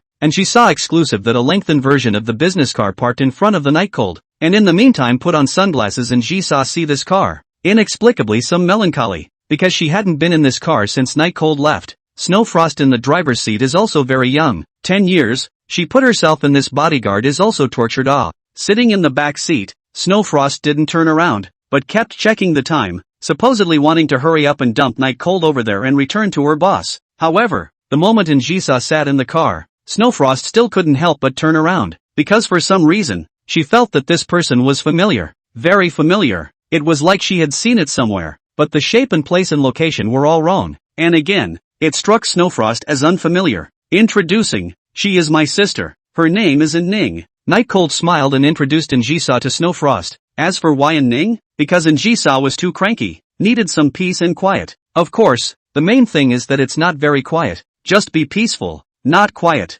Ji-sa sat in the car and skillfully opened the wine cabinet, then recklessly poured herself a glass and elegantly sipped it. It's not bad, but the vintage is a little less. The car is usually not well stocked with alcohol, because in case of emergency braking, wouldn't that be a waste? Night Cold were looking dumbfounded. Just now, he had clearly instructed Ji-sa not to touch the things inside, and not to even say anything if he could, and this had just gotten on the bus, and he was taking and tasting wine. You think you're home? He looked sheepishly at Snowfrost, hoping the latter hadn't gotten mad. Snowfrost frowned slightly, but she faced that tall woman with sunglasses brought up by Night Cold. Inexplicably there was a feeling of awe in her heart, and in the end she still did not choose to say anything. Instead, he took a foot off the gas and drove out of the upscale neighborhood. Needless to say, it must have been reported to Ji-sa, and the big Ji-sa next to Night Cold, who appeared to be trying to achieve this effect, actually looked halfway decent at doing something wrong. Night Cold was completely confused as to what Ji-sa wanted to do, and even still regretted why he brought Ji-sa there. But once he thought of the subsequent welfare session, he felt that it was worth dying again. Sitting in the car, Ji-sa crossed her legs, her eyes were obviously light, but there was an indescribable sense of oppression that made people not dare to look directly at her. 10 minutes later, the car drove to the front of the villa castle, and when the two of them got out of the car, Snowfrost drove off without saying a word. The receptionist maid recognized Night Cold and immediately greeted him. Mr. Knight, Missy is still at the company right now. If you are looking for her, I can immediately arrange a car for you. The maid was very professional. With a professional fake smile on her face, Night Cold would intentionally speak to the maid. The maid came to a realization. Oh, so it's young Master Knight who dropped something in young Mrs. room. Follow me. Night Cold's eyes signaled Ji-sa to follow. The latter didn't say anything, but when the three had just walked into the castle, Ji-sa suddenly said, I'm going to use the restroom. You guys go ahead. She didn't wait for anyone to answer or give permission, but after saying that, she just left. P.S. Not a lot of daily, so people can just switch it up and give it a good review. Chapter 166. Even in the professional maid encountered this situation is also a face of confusion.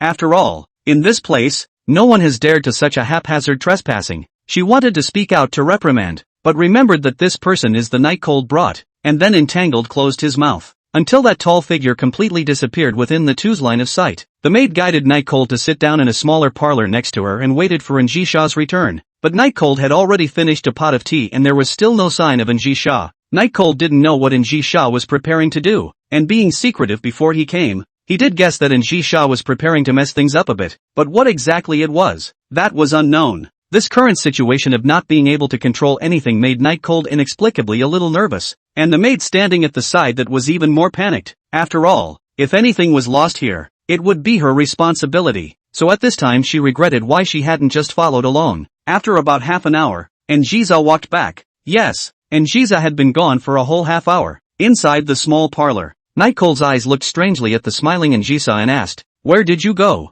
It's been a whole half hour. Going to the restroom doesn't take so long, right?" Anjiza held a black plastic bag in one hand, while the other hand went to pull Night Cold. "Things are done. Hurry up and let's go home." Night Cold was uncertain and very curious about what was in that black plastic bag Anjiza was holding, but now was obviously not the time to ask questions. It was better to hurry up and go, just in case the other little Anjiza rushes back later when she gets wind of the news. It's all over. Just then, however, the maid stopped the door with open hands, not allowing the two to leave. This young lady has just left for so long, she must be checked by a professional before she can leave. Then he looked at Night Cold with an apologetic face. "I'm sorry, Mr. Knight, this is also my job. I hope you understand. I will naturally tell Missy what happened when the time comes." This was said with a very dry, obviously with some kind of determination to say. Even if it was very her family, Missy had explained not to make things difficult for Night Cold, but in case some kind of very important thing was really taken away, her responsibility was very big.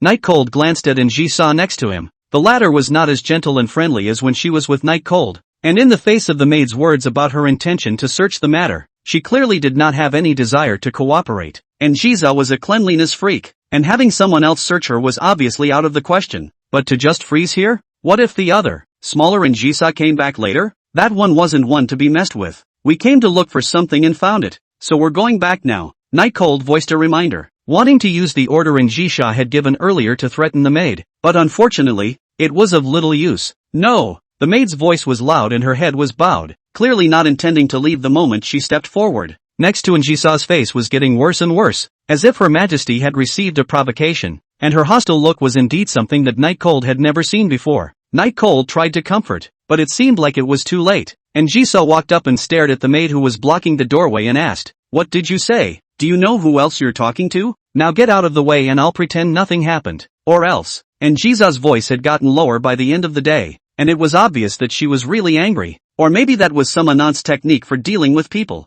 Night Cold covered his forehead. He really didn't understand where on earth Anjiza got the bottom to say such words. Didn't she know that she didn't have any power in this timeline? If he dragged the other Anjiza back later, he'd be dead. Of course, as an accomplice, of course he died along with her. However, right at this moment, a cold, but authoritative voice came from outside the door. "Let them go." Night Cold had never heard this voice before, but that kind of superior tone must be the kind of person who had been giving orders for a long time to be able to say it. Couldn't help but swallow a mouthful of saliva. Who the hell was it? He'd been to Anjiza's house many times, but he'd never seen anyone else yet, and the person who'd just spoken was clearly not some maid. The corner of Anjiza's mouth rose slightly, while after the maid heard this voice, her face first looked shocked, and then she hurriedly stepped aside, apologizing under her breath as if she was very afraid. "Come on, honey." It was an undisguised show of love for Night Chill, who was a little creeped out. When he walked out of the small parlor, Night Cold hadn't reacted yet, and subconsciously looked up, wanting to see if there were any cameras in Anjiza's house. Suppose there's a camera, and it's still sound collecting.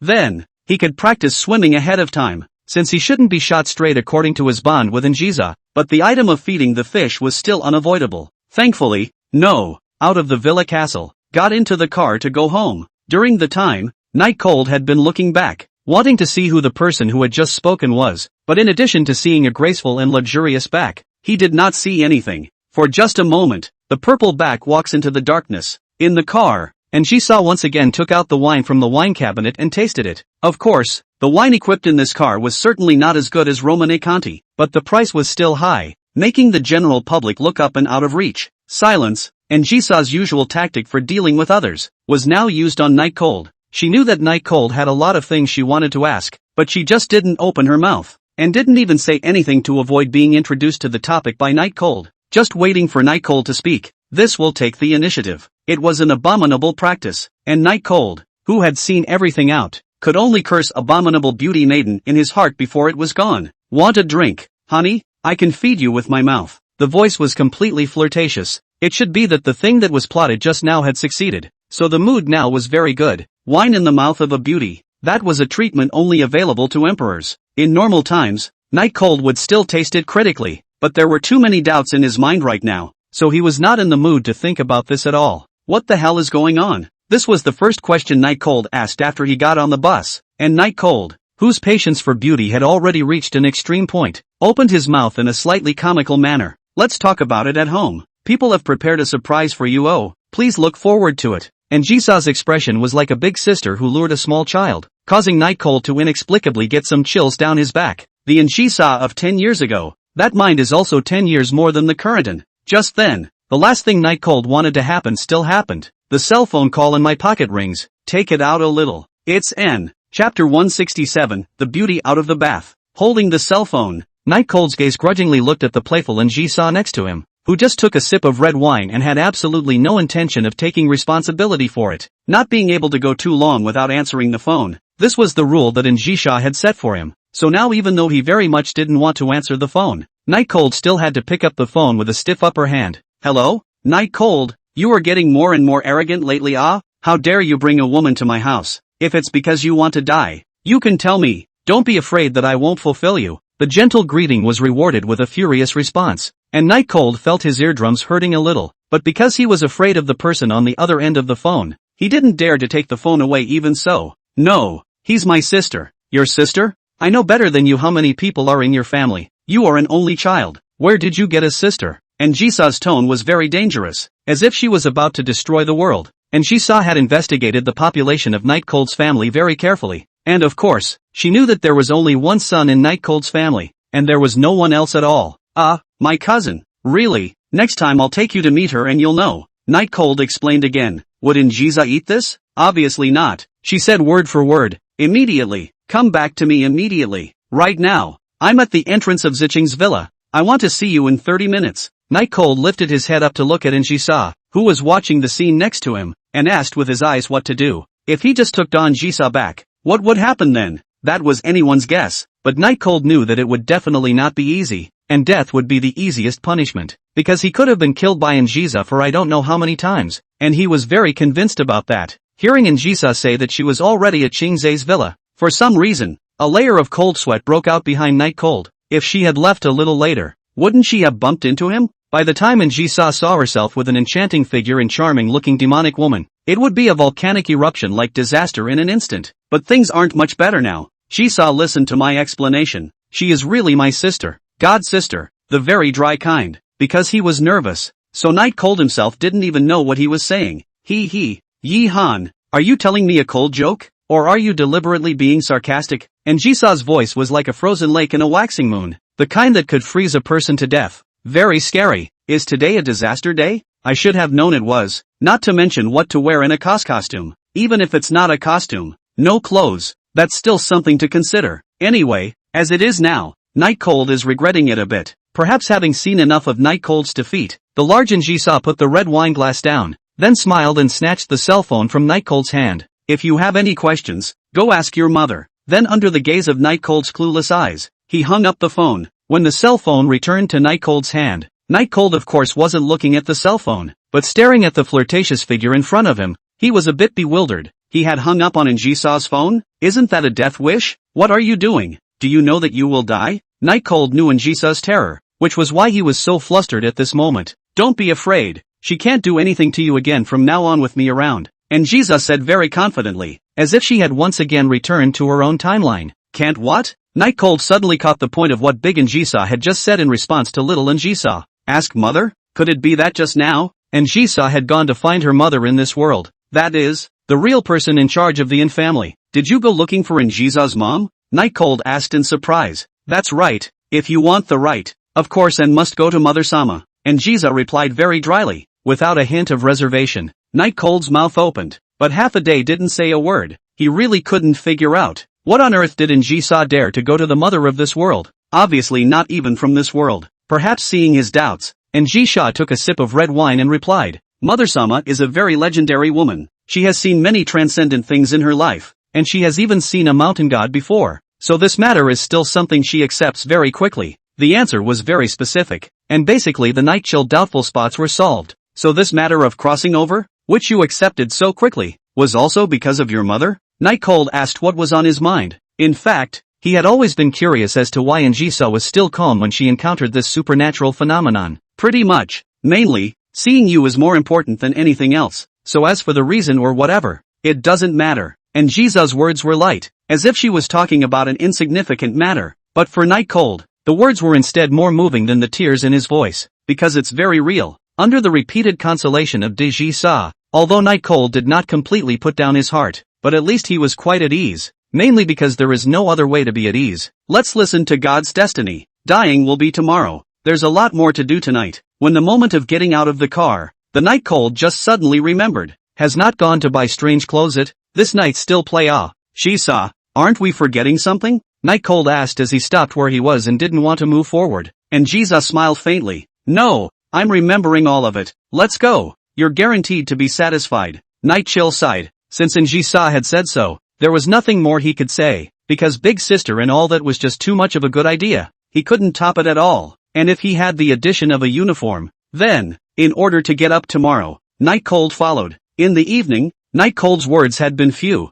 and when Njisa finished eating and went to take a bath, Night Cold's heart finally stirred. It's just a bath. Nothing exciting, but the tantalizing look in Njisa's eyes when she left still made him reverie. In a flash, half an hour passed. Tidying up the dinner mess, Night Cold looked into the bathroom, and when the bathroom door was pushed open and the person inside stepped out, Night Cold's eyes were inexplicably strange. Beauty in the bath is beautiful, but why is Njisa wearing a uniform? And it looks so much smaller. Instantly, an idea appeared in Night Cold's mind. That is, Oyasa Chisa was wearing Oyasa Chisa's uniform. P.S. Today the author is playing outside the internet cafe to write. Watered down a little. Everyone forgive me. Chapter 168. Njisa, the man who made himself a victim. The school uniform of Hana High Academy is traditionally a Western-style uniform, with female students tying bow ties, male students wearing ties, pleated skirts that are very long, and the color is somewhere between black and navy, with the jacket being the same color as the pleated skirt, and the inside being a shirt of excellent fabric. Even if it was just an ordinary girl wearing it, she would look very youthful and energetic, a great plus, not to mention Njisa, obviously a very pure school uniform, but meta sultry full of goblins. Pleated skirt is obviously very long, but Njisa's legs are obviously longer, and did not deliberately rolled up, but still the thighs are exposed, not to mention, the flesh-piercing black silk, a strong contrast to the youthful uniform. It makes you want to die, but at the same time, you don't know exactly where to put your eyes. But where did Njisa get her school uniform? Night Cold looked at Njisa. Your clothes. Perhaps having already guessed a certain possibility, Night Cold suddenly felt that he very much did not understand this woman in front of him. The thing in the black plastic bag just now. It couldn't be the uniform that contained Kochiza, could it? What the hell is this person up to, playing so wild? Njisa walked to Night Cold and said with a smile, my dear, people are dressed like this, and you still care about whose clothes are. Will the reaction be a bit too slow? Or maybe, this will make you more excited? To make him excited, Night Cold thought that it was Njisa herself who felt excited, right? But realistically speaking, Njisha's current outfit was very seductive. Figuratively speaking, Night Cold now wanted to carry Njisha directly into the bedroom, and then a good punishment. If you wanted to wear it, we could have gotten it customized. Why take the Jizas? What if we get caught? Night Cold was really admiring Njisa's guts, because he could see that Njisha had premeditated about this matter. So in such a dangerous situation, Njisha could still think of all this, and he didn't even know whether Njisha had big guts or a big heart. Njisha definitely wouldn't answer this question. Instead she slowly gathered her waist, and in a second, she looked like a demonic spirit lying on Night Cold's neck sucking in young energy. What do you care? Chill, do you like it? After saying that, Njisa even blew on Night Cold's ear. Night Cold was really serious about enduring it, but how on earth could the fragrance of a beauty be endured? There's no way. He still couldn't stop his body from shivering. In her heart, she couldn't help but wonder what Njisa had gone through in the previous 10 years. Why did she go from a queen to what she was now, though still as strong as ever in her treatment of other things? I don't know if Njisa will also become like this if the normal development continues, Night Cold thought in his heart. Seeing that Night Cold didn't say anything and was just fidgeting, Njisha was a bit dissatisfied and bit Night Cold's ear. Still distracted when you're with me? Or do you prefer the strong me? Night Cold quickly waved his hand to refuse. Strong one is enough, and then another. He cannot eat then, every day to go home to let him kneel still can be? I like you very much the way you are now. No need to change. Yeah, like me more than that little girl? But that's normal. Night Cold's brows immediately furrowed. Don't talk nonsense. Njisa did not get angry, but smiled charmingly. Her whole body was attached to Night Cold. In fact, a woman's heart is very simple and good to satisfy. You say you like me more right now, and we both know it's a lie, right? But there is still a generous reward. That is, I will let you do whatever you want tonight. It's fragrant, and Jisa's body is very fragrant. Throbbing, Night Cold's heart is beating very fast, but at this moment, Night Cold's brain is incomparably clear. He knows what he is doing. He can't say such things, even if they are false, because desire is something that Anjisa can give to him to a great extent. And if he says it today, then what about tomorrow? What about the day after tomorrow? Could it be that every time Anjisa asked him to say something, he said it? In that case, what's false becomes true. Perhaps it was the expected silence. Anjisa didn't show half discouragement, but exhaled a mouthful of aroma and said, "Just saying, don't take it seriously, dear." Night Cold remained silent. Honestly speaking, with this big sister who was a dozen years older than his own age, he felt that he was not a match at all and could only be led by the nose. But it's a feeling he's inexplicably obsessed with. It was mainly because Anjisa's capitalization was too sufficient. Even if there were flaws in his character, he could completely see them as strengths. Shang Cheng-rin was an example of this kind of situation. Very troublesome, literary, venomous, cold, unapproachable, and troublesome, but as long as he was good-looking. In Night Cold's opinion, all of these became having a personality. I'm sure most people think so too. So at this time, Night Cold couldn't control himself very well in the face of Anjisa, and he felt that he could be understood. It was just a few short questions, and Night Cold hadn't felt the passage of time, but half an hour had actually passed. Maybe it feels about right. Anjisa asked, "Chill, you only need to answer one question for me today, and you can do whatever you want tonight. What's the problem? Would it be exciting for you if I wore Kochisa's clothes? Would it make you feel like you're cheating?" Anjisa's tone was a bit wicked. Night Cold pursed his dry lips. "It's not exciting, and I was forced to do it." This ended and the aroma was withdrawn from the nostrils. Anjisa left lost in thought. "I'm really very sorry for not satisfying Chill. I'll pay attention next time and try to satisfy Chill. I'm really not qualified to sleep in the master bedroom today. I'll just sleep in the second bedroom as a punishment for me." The back of the departure was like a model walking down a runway, each step showing off her proud figure to the fullest like some man in the room. Not at all like the loss in her tone. Night Cold dryly swallowed a mouthful of saliva. He knew that Anjisa was swindling him, but it seemed that he was still completely helpless, because he wasn't like just now. The evil fire had already come up. Also, Anjisa seemed to be really kind of exciting in that dress. Ahem. It's supposed to be people's own clothes, so there's no problem at all. Second bedroom. Anjisa condescendingly intended to close the door behind her, during which, her eyes were always on Night Cold's face, as if she would fall into tears in the next second, which could be described as very endearing. Right in the middle of the second before the door completely closed, Night Cold couldn't resist and rushed up to pull the door shut, then directly pulled Anjisa into his arms. "I'll show you what it means to make a fool of yourself today." Chapter 169. The next day, Night Cold woke up from his bed without the very classic overwhelming hair session. And of course, it wasn't because Anjisa had short hair, it was simply because Night Cold slept in the second bedroom. That's right, at around 3 o'clock this morning, Night Cold just couldn't take it anymore, so he excused himself and came out to take a shower, and then he never went back. But it wasn't that Night Cold couldn't top it was that Night Cold still had things to do today, so there was no delay. It's certainly the truth. There was still no alarm clock noise today, because the school gave him 2 days off. And although the sickness was fake, something was real, and it was good to rest and take a break. He would have been tired. In a daze, Night Cold picked up his cell phone and looked at the time, realizing that it was already 10 o'clock in the morning. Not intending to go back to sleep, just as he was about to get up, 1,000 voices rang out, as if learned on purpose. "You're crushing my hair." Night Chill's eyes widened at once. The voice was a bit slurred and lethargic, but the flirtatious and bland vocal line still allowed Night Cold to recognize who the owner of the voice was, or rather, who else could it be but Anjisa? Pulling the covers back, a beauty with slightly disheveled white hair and a black satin halter dress slept next to her. The only reason why he didn't notice it at first was simply because his arm was numb. It's not really surprising that anyone's hands are numb from being held on a pillow all night. "When did she run over?" Night Cold asked a little strangely, and in the meantime, he pulled his hand out of Anjisa's arms. "This kind of thing, a moment is fine, a long time is really painful, but this kind of pain should be more than many people can ask for, right?" With that, Anjisa's deadpan attitude showed that she was a very firm advocate of her stuff as a dictator.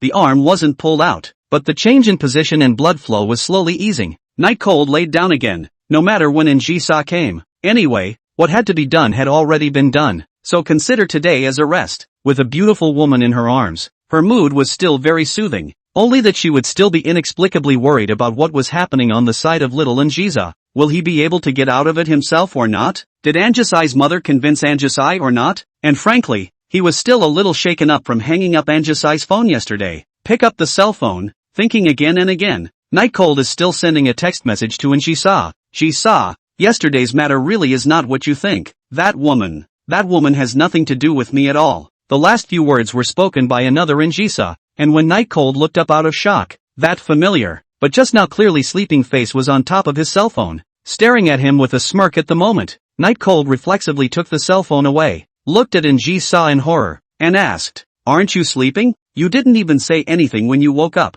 You scared me to death. This proves that you have a ghost in your heart." Anjisa seemed to be completely unconcerned about the content of the text message just sent by Night Cold. "What's in your heart? I'm open and honest," Night Cold responded. Anjisa lying on the bed, propped up that face that the world envied, smiling and looking at the Night Cold, completely unlike the woman who had just languidly uttered the press hairstock. There was also no intention of pursuing the message that Night Cold had just sent. The yang energy is heavy in the morning. Naturally, the teenager is also more impulsive. At this time, the Night Cold is more embarrassing. It seems to be sensing something. She asked, "Want to come?" He replied, "Come what?" The two men's sights collided together. Daydreaming was of course undesirable. Beauty could be tasted, but not indulged in, like the current Night Cold, who was very much indulged in. Just when drywood meets fire and a little goes a long way, a phone call arrives and interrupts it all. Night Cold's eyes cleared up a bit, while Anjisa lay motionless on the bed and watched, with absolutely no intention of trying to avoid it.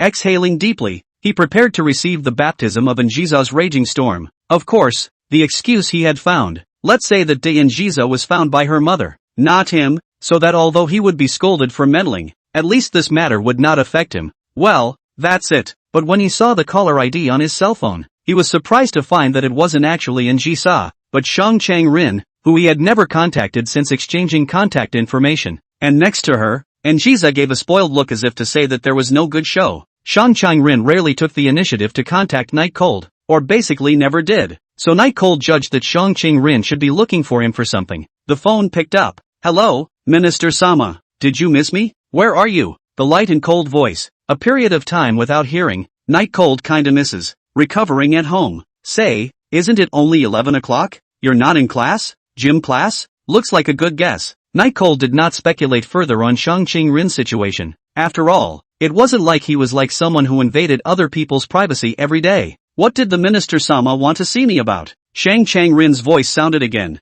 "Are you free this afternoon? I would like to ask you to talk face to face. Or rather, there is something I would like to discuss with you." The corners of Night Chill's mouth rose slightly. This was the first time Shang Chang-rin had asked for his help. He smiled and replied, "A date? A date with Minister Sama has always been my dream." I was expecting to be scolded, but Shang Chang-rin just replied very coldly, "If the name of a date can make you come out for an appointment at a higher rate, then you can consider it a date." Now it was Night Cold who didn't know how to answer. He glanced at Anjisa who was looking at his side and realized that he, as a man, must not be compelled by beauty. Since there was now enough reason to go out, why not do it? "Well, meet me at the same cafe we always go to at 1 p.m. Dress casually, but don't be late." The phone hung up, very ruthlessly, and the scene looked as if Night Cold was the one who asked someone out, and the one who was very simply rejected. Putting the cell phone down, Anjisa then asked, "Who is it?" Night Chill casually replied, "Oh, my minister, called Shang Chang-rin, is also a great lady. You should know her." As soon as the words came out, Anjisa's brows furrowed, and only when the silence was long enough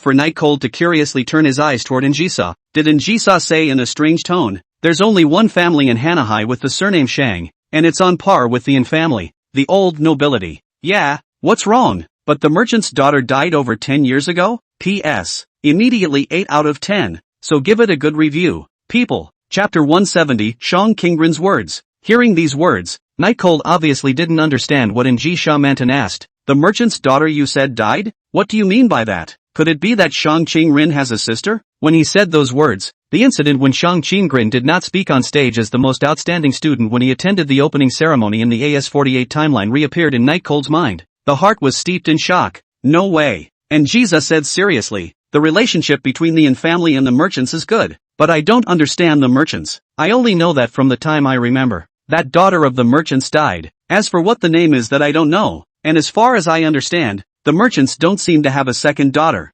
Speaking of which, and Jisoo herself felt a bit strange. If the person who just called Night Cold was indeed the only daughter of a merchant, then why was it not in her own timeline? Could it be that things are actually different in the timeline? Night Cold lowered his head and fell into contemplation. According to the explanation of the linear time spanning ability, in fact, the timeline, except for the absence of him, everything outside of it was the same. But why would there be no Shang Qinggren? Was it just like what Shang Qinggren had said before, that she was still alive simply because he had the ability to travel through time and space? Unable to help it, a cold sweat ran down Night Cold's forehead because the ability to travel through time and space had already been used by Jisoo. In other words, according to Shang Qinggren's theory then, she would probably die. No, I didn't have the ability to travel through time and space in the past. She's still alive and well. She should just be scaring herself. Night Cold muttered to himself in a small voice. For some reason, when he thought that Shang Qinggren would most likely die, his emotions were inexplicably depressing and very helpless, like a person who couldn't swim, falling into the middle of the Pacific Ocean while the ship that had been escorting him was still falling apart. And Jisoo yawned.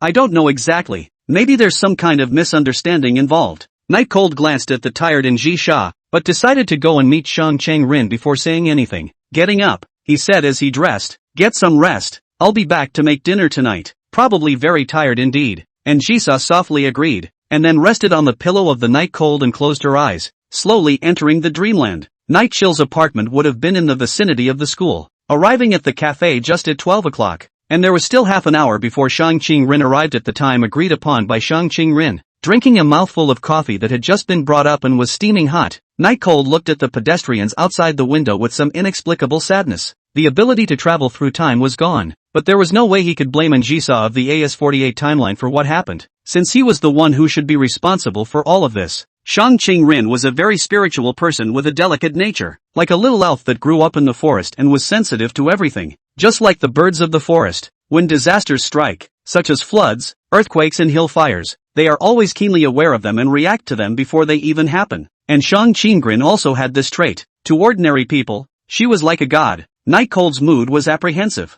Just now Jisoo's words were considered one of the reasons, but more than that, there were too many strange things happening today. Shang Qinggren would actually take the initiative to ask him out, and it was the kind of thing that had no reason to do so. Would Shang Qinggren date him? According to her it was that the two of them weren't even friends. And what is that because of? If you can go back in time, remember, don't go to me. If you don't have the ability to travel through time, then why am I still alive? These two sentences were very informative words from Shang Qinggren, and from the fact that he didn't have the ability to travel through time and space at that time, it was clear that Shang Qinggren didn't actually have any mind-reading skills, but rather, he might have experienced a certain event and then knew that he would get this ability at some point in time. Suddenly, Night Cold was surprised to realize a plausible explanation that there was no Shang Qinggren in the AS48 timeline because there was no him. This also proved why Shang Qinggren had said that in the first place. I do not know if this is a coincidence. Anyway, Night Cold feel that this matter should not be as simple as he thought. About 12 o'clock 10 minutes, Shang Qinggren backpack, footsteps awe-inspiring toward the cafe, because the Night Cold is sitting by the window position,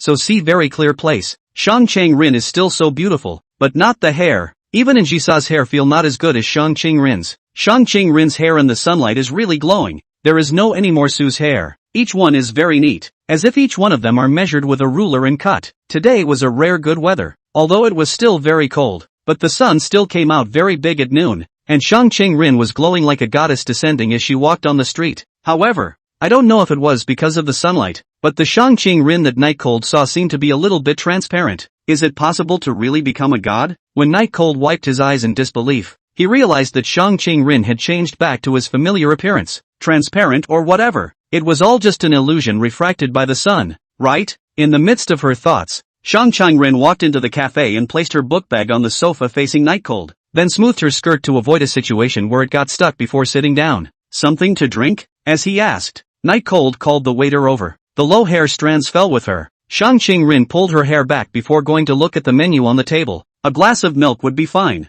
Haven't you gotten any rest lately? Why don't you try a cup of iced coffee? Guaranteed to refresh you after drinking it. No need. I'm fine. But strangely enough, the waitress who ordered next to him didn't have any reaction, but instead looked at Night Cold with a smiling face. Night Cold was a bit strange, but he repeated, "Is there no more milk? Or do you not sell milk here? You're joking, customer. This store is a coffee shop, but in order to satisfy the students, we basically have everything but plain water." A glass of milk, right? Right. The waiter nodded. And as he left, he also stared at Night Cold with suspicious eyes, as if he was looking at someone particularly strange. Rinju, this person actually dared to ignore you, probably because you're so good looking. Maybe. Night Cold raised his eyebrows. He found that today's Shang Ching Rin is a little something wrong. It is not high cold. After all, Shang Chang Rin is always high cold. Just, as if the heart of the matter is very heavy appearance. Minister Sama, your old man asked me out today. What exactly is the matter? Although Shang Qingren clearly stated that it could be taken as a date, Night Cold wasn't a cutie. Definitely wouldn't believe it. Shang Qingren was silent for a while. Chapter 171 Reasons. Shang Qingren was a little bit eager to speak. This was still a situation that Night Cold had never seen before. In his cognizance, Shang Qingren had always been a very decisive person. Even when she encountered a very tricky but sudden problem, she wouldn't think for too long. This state, it's obviously not right. No classes this afternoon? Night Cold changed the question and pushed the milk that the waiter had placed in the center, in front of Shang Qingren again. Shang Qingren glanced at the milk in front of her, with no intention of drinking it, and replied, taking a leave of absence is actually not much of a loss. After all, half a day less of studying, and you won't be caught up. Night Chill took a sip of his latte. Taking a vacation just to ask me out to play? Rinju was still quite naughty. After receiving a sharp blank stare, Night Cold didn't dare to continue joking around, but instead continued to ask, let me guess, you know I'm sick, and because you're worried about me, you're taking time off from work, right? Shang Qingren pinched his forehead helplessly. I know you're not sick because only idiots get sick. Damn it. Apologize to all the sick people in the world. I don't care about the others. My words are only for you. Well, it's true that I'm not sick. I'm just too tired to take 2 days off. The two of them had been chatting for almost 10 minutes, and Night Cold felt that the time was almost up, and once again asked the question from earlier. Minister Sama, you can't really be planning to date me, right? You're dying to date me? But it is indeed humanly possible, Shang Qingren said with great pride, as if she felt that it was indeed time to get things off her chest. Shang Qingren ignored the tugging corners of Night Cold's mouth and spelled out her intentions for asking Night Cold out. Next week is the winter camping trip. On the day it ends, can you promise me a request? Although Shang Qingren's tone was still light, it was nevertheless coupled with a pleading gentleness. Night Chill took a sip of his latte and asked in a somewhat puzzled manner, I don't quite understand what you mean. Agreeing to a request after the winter camping trip? What request and why after the winter camping? These questions, Shang Qingren obviously had no intention of answering them, but instead looked into Night Cold's eyes and asked with some seriousness. Then will you answer? Promise. Night Chill said easily. Anyway, we bet on the monthly exam in the second month of the school year. The bet. Anyway, if I lose, I have to unconditionally promise you a condition. To this matter, he still remembered very clearly. At that time, Shang Qingren did not use up that opportunity, but always kept it. Then again, and she seems to have promised him a request. However, Shang Qingren shook her head and said with a somewhat ugly face, it's not about using up that opportunity, but rather, I'm requesting you, and you can either agree or not. Not using up that opportunity? This makes Night Cold a bit puzzled. According to reason, Shang Qingren is not the kind of person who likes to take advantage of. Could it be that this matter is very important? Shang Qingren kept his sight on Night Cold, as if he was very concerned about the answer. Night Cold scratched his head, originally wanting to satirize Shang Qingren for a while, but now inexplicably felt inappropriate. Asked, then tell me first, what is that thing? If it's not hard to do, I'll say yes. If it's too hard, I can't say this because I haven't thought about it myself yet. Anyway, it's certainly not a difficult thing to do,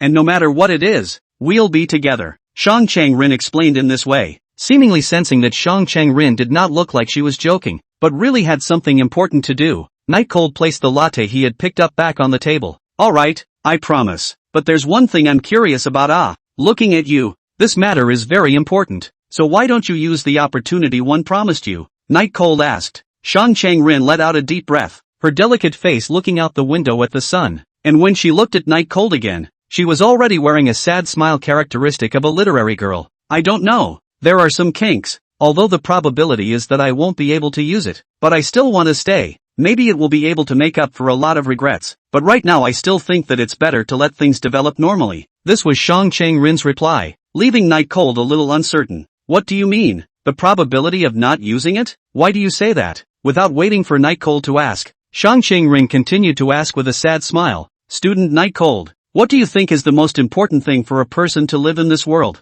Money? Power? Women? Men? Shang Qingren seemed to be amused, and this was what Night Cold wanted. because he saw that Shang Ching-rin had been distracted today, so he wanted to make Shang Ching-rin happy, and now it seemed to be working quite well. Like you said, people need a reason to live. Those who live have a reason for wanting to live, and those who want to die have a reason for wanting to die. And when it comes to choices in life, one always subconsciously chooses the choice that makes them comfortable. Night Cold seemed to understand and nodded. Shang Chang-rin looked at things very thoroughly. This was something he had known for a long time. He just didn't know why Shang Ching-rin suddenly started talking about this. When the person who wants to live encounters mortal danger, everything he loves comes to his mind, and those are the reasons for him to live. And the person who stands on the rooftop and wants to die, living is instead a painful choice for him. A lot of talk, but why all of a sudden? I don't know why. In this situation today, Shang Ching-rin has been here to discuss what life and death with him. He always felt awkward, not really wanting to talk about it. His heart was very blocked. Suddenly, Shang Ching-rin turned her head with a slight smile and stared at Night Cold. Under the illumination of the sunlight, she slowly said, "Then what does student Night Cold think? If a person has neither a reason to die nor a reason to live, which that person should do?" Night Cold froze. He didn't expect Shang Chang-rin to lay out for so long, but in the end he actually came up with such a sentence. Who is the person in this sentence talking about? Shang Ching-rin herself? But it doesn't look like that at all. Without asking as he did at the beginning, Night Cold replied seriously, "To find a reason to live." Shang Ching-rin pondered for a while, not nodding or shaking her head, but signaling for Night Cold to continue. Night Cold stared into Shang Chang-rin's eyes and said, "I don't know how to say it. Anyway, I think that life is long. And not having a reason to live for a moment doesn't mean that you don't have one for the rest of your life. And isn't there no reason to die either? Why don't we look for it in the human world, just in case we find it? Oh, without a reason to live, then living in the world is an agony. Rather, without a reason to live, it is equivalent to a reason to die." P.S. Omit 4 words here. Chapter 172. Looking at Shang Ching-rin's firm but weak and lonely figure, the somewhat agitated Night Cold slowly calmed down. He looked at Shang Chang-rin and carefully asked, "Does I not count either?" Shang Ching-rin's expression was instantly at a bit of a loss for words. Within today, this young girl, who was not very good at expressing embarrassment, had repeatedly shown an expression that she had never seen before. She stared at Night Cold in a daze, probably not expecting Night Cold to ask this, and for a moment she actually didn't know how to answer. Night Cold let out a deep breath. "Although all along you've been saying we're not friends, we've spent almost all of our free time at school together these past few months. We've spent all-nighters in clubs together. We've helped the student council with problems together, and we've even snuck off to the tutor to sew up clothes during meetings." Shang Ching-rin's eyes dodged a bit, but Night Cold looked straight at them. "Are we still not considered friends after all this?" Shang Ching-rin's happen anything is frankly face, but at this moment, facing the words of the Night Cold, but feel that they have no way to respond, and do not want to think, because she did feel, because of the Night Cold, her life is changing. It made her uncomfortable. "I'm trying very hard to accept you." Night Cold slapped the table and exclaimed, "You didn't. Your words and your actions don't match up at all. You talk about wanting to find a compliment, but never bother to accept anyone's immersion. You are always immersed in your own world, clearly feeling lonely,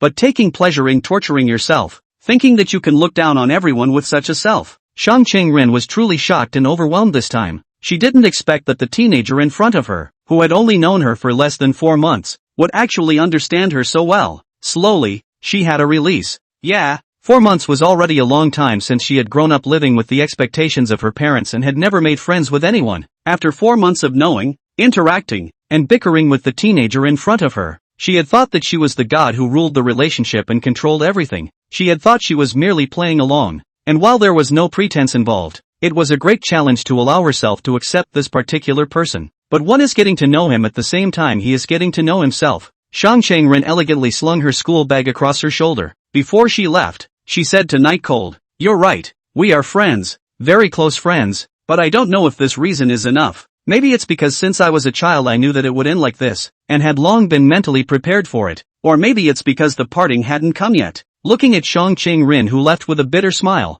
Night Cold also sighed and settled the bill to leave. The milk remained on the table untouched to the end, and the strange glances of the people around her, too preoccupied to notice. Outside, just now it was clear and sunny, but now it started to snow a little bit. I think someone's sadness touched the god in charge of the weather, right? There was no umbrella, because there was no umbrella, certainly not with such a light snowfall. Walking on the street, Night Cold did not choose to go home first, but went to the pond near the apartment, the park, to breathe fresh air. He probably understood the purpose of Shang Ching-rin asking him out today. In fact, combining previous conversations, and the events of recent times, it's not hard to guess what's going on. The troublesome young girl who had no reason to live and no reason to die in Shang Qingren's mouth just now should be referring to herself, because Shang Qingren herself was a very troublesome person. And why ask such a question? It should be such a spiritual young girl who felt something before the danger came. As to what kind of danger? It was something to do with one of Shang Qingren's words from before. If you don't have the ability to travel through time,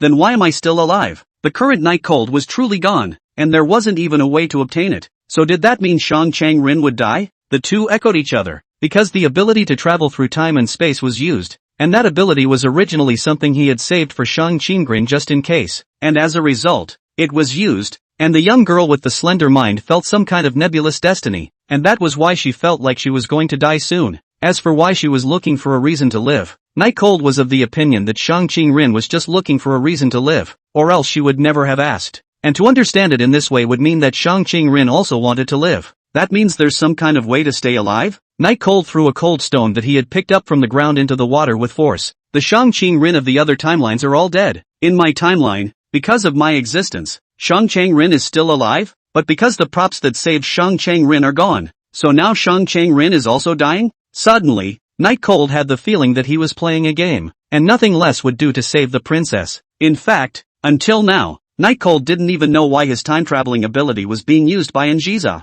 It was obvious that this was only available to himself, but it was made available to Njisa, although at that time, Njisha's kind of situation, if he was aware of it, he would have fought to use it, but in reality it was that he didn't know it and it didn't work, but it was just used by Njisha. If all the logic doesn't make sense, then that remaining one that makes the least sense is the truth. The power of belief, that kind of ethereal thing, did truly exist, because both Night Cold and Shang Qingren had said that as long as the belief was strong enough, mighty as the universe trembles, then what that person thinks can defy all the rules, and Shisa should be in this situation. But still, in this situation now, Night Cold couldn't possibly blame Njisa. She was also just a poor victim. Things like coincidences are always so off guard. All of the things that were prioritized here at Night Cold right now were not as important as letting Shang Qingren realize the goodness of this world. If anything, it was to realize how good he was. Let Shang Qingren have the motivation to live. Other things can be in the thinking, and after all, has been living for so many years, it should not be a big problem, right? The big deal was that he could just go back to contacting other girls. As long as the system's quests had nothing to do with love affairs, he'd just accept them and be on his way to obtaining a time-traveling prop.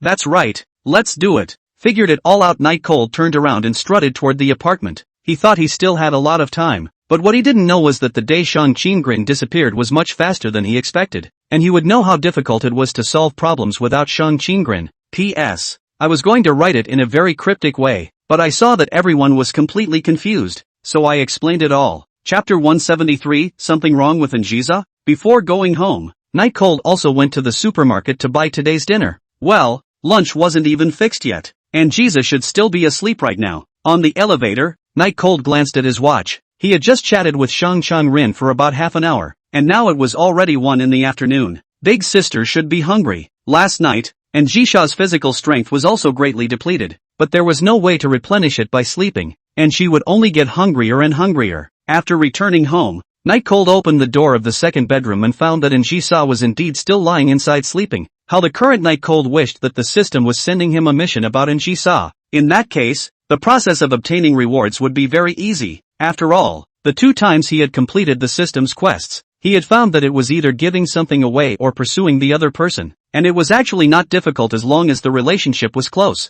Closing the door gently, Night Cold went to cook. In order to replenish his body, he was going to stew chicken soup today. This kind of thing might be difficult for others, but it was still very simple for him. In the past, when I was in the village, I had killed chickens, not to mention stewing chickens. It was easy as pie. About a couple of hours later, Njisa seemed to have caught the scent and slowly pushed open the door to the second bedroom and came out unclothed. Chill, what are you doing? It smells so good. Njisa ate healthy things all year round, and it was of course impossible to drink something like chicken soup, which seemed unhygienic to the rich. Chicken soup, you're here just in time. It's simmering. Want to take a bath? Eat it after washing? The main reason is that Njisa has a lot of sweat on her body, although it's not unpleasant to smell, but Njisa herself is not comfortable. Njisa was still a bit disoriented and pouted. Chill, help me wash it. I don't know why. Hearing this plan, Night Cold's mind inexplicably conjured up the old hen that had just been plucked from its feathers. Is this considered a bath? In the end, Night Cold still didn't help Njisa to take a bath. After all, men and women aren't related, and he, Night Cold, wasn't a hooligan. About 5 o'clock in the afternoon, after taking a bath Njisa began to eat, maybe really hungry, or maybe this meal is Night Cold to cook. Anyway, very facetious to eat a lot. After eating it was probably almost 6 o'clock. Night Cold cleaned up the hygiene and everything, looked at the mature beauty half lying on the sofa, couldn't help but swallow a mouthful of saliva. He swore to the wind discipline commissioners of the world. He really didn't have any strange thoughts. It was just an instinctive reaction he would have once in a while when he saw a mature Njisa. Njisa seemed to have sensed something, and smiled charmingly. Chill, my legs are so sore, will you press them for me? Saying that, she handed that big white leg to Night Cold's face. Really can't do anything with you, just this once.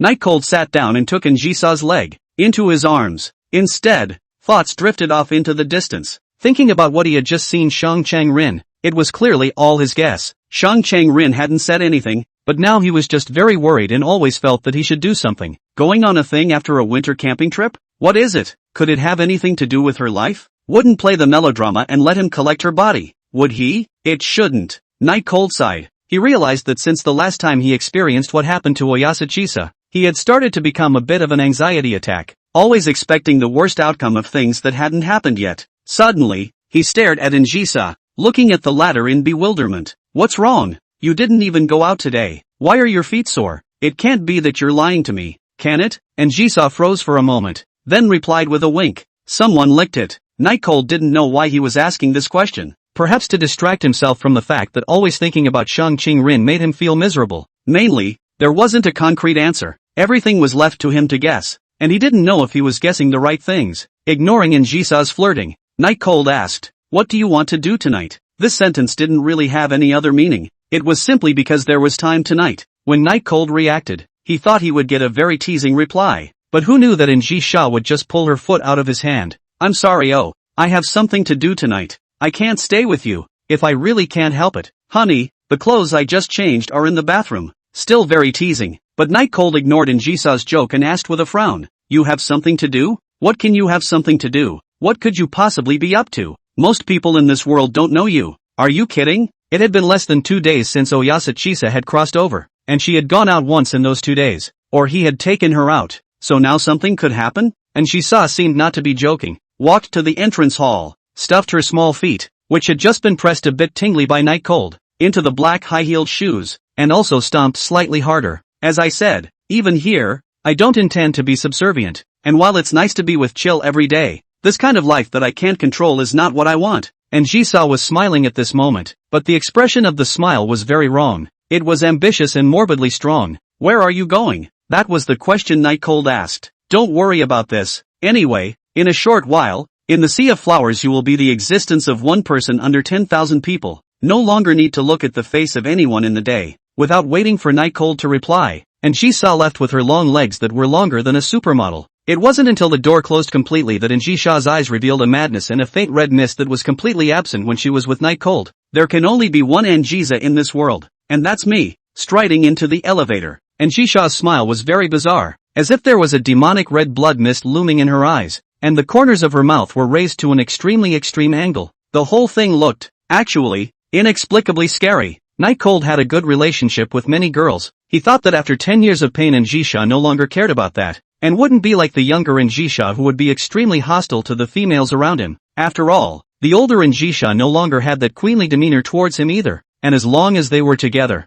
they would be fine. But what Night Cold didn't know was that 10 years of pain had long since made Njisa hungry. Is she really willing to share Night Cold with others? No, she just learned to endure during these 10 years and firmly believed that in order to achieve great things, one must see patience, and as long as one endures long enough, even the space barrier can be broken. P.S. Give a good review, choking on milk. Give a good review, choking on milk. Give a good review, choking on milk. 2. Give good reviews, choking on milk. Chapter 174, Loneliness or Freedom. Night Cold sensed the abnormality of Njisa just now. How can I put it? It was like an extremely patient hunter was laying out his hunt, making him inexplicably feel a little fearful, as if he wanted to see where Njisa had actually gone. He put down the glass of water in his hand and walked over to the balcony. However, when he cast his eyes downstairs, he found that at some point, a stretch commercial sedan identical to Koyasa Cheese's was parked at the curb, with the same series of consecutive license plates, giving off an unattainable look. Night Cold frowned slightly, and he didn't need to think about it to know that this car was waiting for Anjisa. Just as he was wondering how on earth Anjisa got all this,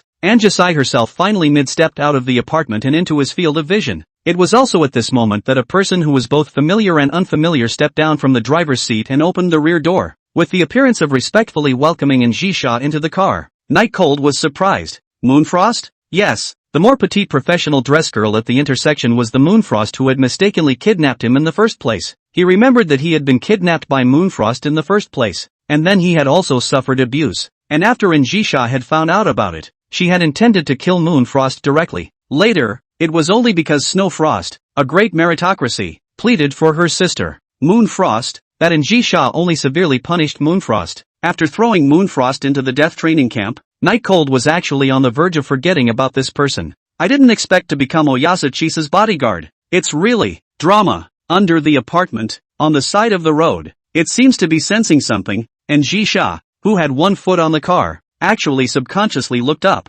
and with a glance, she saw Night Cold, who was peeping at her upstairs. Night Cold wanted to crouch down, but he had already been discovered, and doing so would in turn make him look a bit weak, so he pretended not to care. And she saw, on the other hand, stared at Night Cold's left eye and winked teasingly before getting into the car with the corners of her mouth upturned. Moonfrost didn't notice the scene, and when she saw Anjisa get into the car, she also sat back in her passenger seat. It always gets dark fast in winter, and now, just after 5 o'clock, it felt like the white sky was beginning to fade to yellow, and that darkness would be coming soon. Night Cold returned to his room. Rare did not play the game, but took out the book and began to read up. In the past, Shang Qing-rin will always ask him to read a book, but he always resisted. Now I do not know why. He would like to make Shang Qing-rin happy. Even if Shang Qing-rin cannot be seen, he would like to do a little bit of things that will make Shang Qing-rin happy. He wasn't actually a big fan of reading. Sure, more than the average person, but as a student with perennial second best grades, he wasn't exactly a fan of reading. At least he prefers to play games. But today he was extraordinarily motivated. It was now 11 o'clock in the evening, and Night Cold was still reading a book, but not some famous book, or a book that was helpful for studying. Instead, read a man's autobiography titled, Loneliness or Freedom. It tells the story of the author's climb to the Himalayas, a process that lasted several weeks. And even though he usually feels lonely, even though he doesn't like to have conversations with people, he was more excited and happier than ever before and felt a freedom he had never known before during his climb to the Himalayas. At the end of the book, the author also leaves a comment that he doesn't like climbing, but lies in freedom. Shang Qing-rin is lonely, but Shang Qing-rin is definitely not the kind of person who thinks that she is different because she is lonely, and her mentality is high. She is the one who enjoys loneliness, and also the one who is tortured by loneliness. People are group animals. Night Cold used to go to school, because he was crossing over. He felt that he was surrounded by brats, so he didn't want to make friends with anyone, and he also knew the importance of studying, so he used to try staying at home alone for months at a time without going out. The result is that nothing gets done, and it takes a lot of time each day to deal with your emotional issues, your mental issues,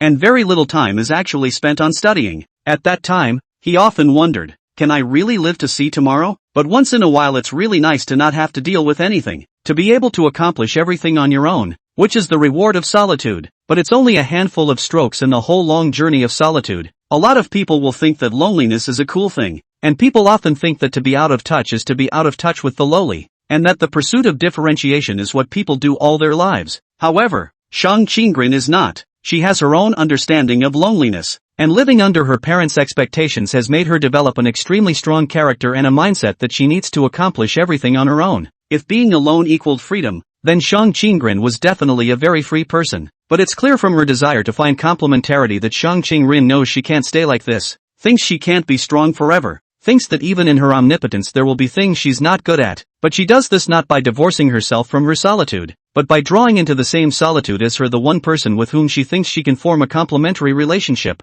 A very selfish person and a very bad idea, but in Shang Qing-rin's exquisite cheeks that could almost be called God's creation, and then make people tend to it. Night Cold closed the book and rubbed his eyes. It's undeniable that Shang Qing-rin is a contradiction, and there's always no way to capture her emotions very clearly. It's really worthy of being the most troublesome beauty girl. Night Cold said jokingly. Shang Qing-rin was a very brave person, but then she called what was about to happen as fate, and didn't want to fight against it, about which Night Cold felt that it should have something to do with her parents. A childhood home really influences a person's personality. Immediately or early in the morning, and she saw still did not come back. Night Cold also did not call to ask the intention. After all, at 5 o'clock in the afternoon to go out, it is estimated that it is still busy. Stretching his back and turning off the illuminated screen light on his computer, he just remembered to take a shower, but looking at the cell phone on the table, he inexplicably wanted to give Shang Qinggren a call. She, should be asleep, right? But Night Cold just had a feeling that Shang Qinggren hadn't gone to sleep yet. That's right, hadn't gone to sleep, and although he didn't know what he was doing, Night Cold just assumed that it was Shang Qinggren who hadn't gone to sleep yet. Eventually Night Cold picked up the phone and called Shang Qinggren. It only rang once and the phone was answered. Hello? What's the matter with calling so late? Perhaps it was because both of them were hiding things in their hearts that they didn't have the means to do, or they didn't know how to confide in each other, and after the greetings, they were both a bit at a loss as to how to continue. In the middle of the day, Shang Qinggren, who normally would have hung up the phone with a reprimand, remained silent and listened. I just read a book, for almost 6 hours. How was it? Was it awesome? Oh, very impressive. Chapter 175. Night Cold was in an inexplicably good mood as he pulled the curtains back and looked out at the light snow. It's snowing, right? The chat between the two. Although, it was several minutes before they could manage to talk for 2 sentences, it was just so easy. It didn't feel awkward. It didn't feel like they had to force a conversation because they were cold. It was comfortable. Night Chill looked outside, at Snow, who was illuminated by the warm-colored lights in the room, and said, "Did you go to school after you left today? Or did you go home?" "Home. Just now the greenery in the house needed to be trimmed, and I just got it done." Shang Qinggren's tone was extraordinarily gentle, but revealed a heartbreaking vulnerability. Of course Night Cold heard it. The current Shang Qinggren must be very lonely, right? You haven't eaten yet? Do you want to come and sit at my house? Night Cold pretended to be very greasy with his invitation, joking anyway, wanting to tease Shang Qinggren into reprimanding him. There's no need. When I went home at noon, I bought some bread, so I'll eat it later when I'm hungry. Shang Qinggren said indifferently. There was disappointment in Night Cold who didn't get his way, but he immediately pulled himself together and asked again. Tomorrow is Saturday. Want to go out and have some fun? Bring Anna and Shurao along. Shang Qinggren was silent. Originally she wanted to refuse, but because she didn't have much time left, she thought again. Why not follow Night Cold? But going out she really didn't like it, and hesitated again. Night Cold knew that Shang Qinggren wouldn't agree right away, and to be honest, the fact that Shang Qinggren hadn't refused at first was already very much out of his expectation. He compelled, or else just the two of us. Let's go to the zoo. I heard that 2 pandas were just shipped in from Bashu. Aren't pandas your favorite? Let's go and take a look. Pandas. Shang Qinggren did like pandas very much, but the feeling of being caught with her preferences made Shang Qinggren a little uncomfortable, causing her to not reply for a long time. Don't think too much. I just guessed you liked pandas because I saw the pendant on your book bag was a panda. But the whole school should know about this. Night Cold, who knew Shang Qinggren very well, instantly guessed what Shang Qinggren was thinking and immediately made an explanation. But this explanation definitely backfired in Shang Qinggren's case. Not to explain, okay, once explained. Feeling that he was understood very thoroughly, Shang Qinggren even more do not know how to answer. Shang Qinggren? Minister Sama? Rinju? Hey, are you there? Do you realize you're being noisy? Night Cold smiled and opened the window to look in the direction of Shang Qinggren's apartment. Their apartments were not far away, and because Shang Qinggren's apartment was detached so it was very low, Night Cold was able to look directly down and see it. Probably because I was cleaning today. The curtains, which used to be there to prevent prying eyes from those who were interested,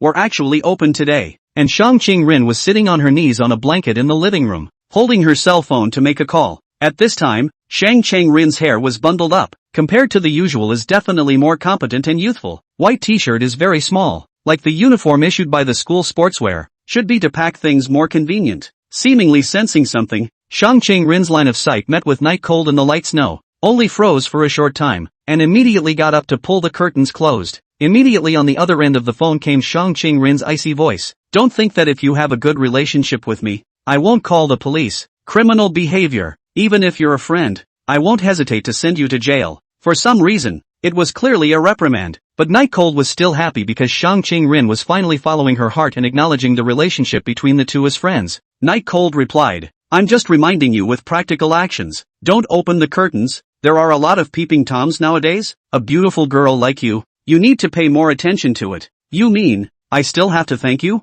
Thank you is not necessary. Just pull the curtains back and let me look at you again. Not because I'm horny or want to look at the legs, but simply because I want to make sure you're really okay. Oh, don't you know that I draw the curtains just to protect myself from you? I never drew the curtains before you came. Ha, do you have an exhibitionist fetish? Because I never go into the living room until you're here. Night Cold's heartbeat began to accelerate wildly. It was like driving on a highway with no speed limit. The intense beating made him actually unable to hold his cell phone for a while. But still, he forced himself to ask, why? Shang Cheng-rin's tone was one of undisguised tenderness. Maybe it's because I want to get your attention. I don't know why. The words could be described as very vague, but they fell into Night Cold's ears as if they were thunderbolts. What was Shang Cheng-rin doing? Flirting at him? And why do you want to get his attention before you go into the living room so often? It's obvious that you care about him. He could already imagine Shang Cheng-rin on the other end, red-faced, lifting her low-hanging ear hair back behind her ear, her hands and feet unconsciously twisted together, unsure of what to do. Ahem,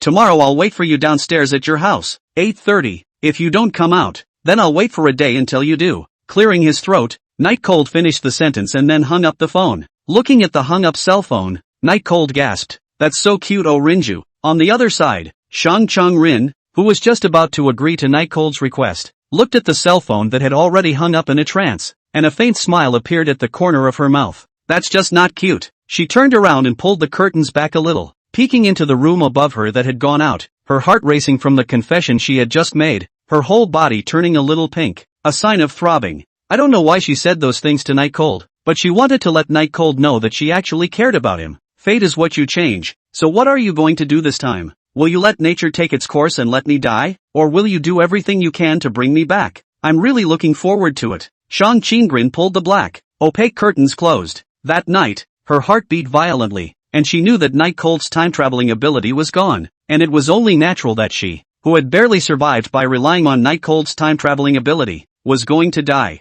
You can do it, right? Whether it's finding a reason to let me live or bringing me back. You can do it, right? Shang Cheng-rin laughed, a very sad laugh. I'm such a pain in the ass, letting others find the reasons to live. Suddenly, Shang Cheng-rin closed her eyes and recalled when she had told Night Cold that even if he had the ability to cross over, he should not go looking for her and just go looking for Injisa. Slowly, she opened her eyes. At the time, I really thought that it would be nice to just die like this, but now I feel that maybe one day, I'll regret having said that in the first place. Looking at the empty home, Shang Cheng-rin did not have any change of expression, just said that bought bread is to lie to the Night Cold, because now, in addition to some people who know her, there is no one to see her. Chapter 176. Around 2 or 3 o'clock in the morning, Injisa pushed open the door to Night Cold's room, and then, smelling of alcohol, she hugged Night Cold to her and fell asleep. Night Cold had actually been waiting for Injisa, and as a result, she had just fallen asleep when Injisa returned. Picking up the dazed Injisa,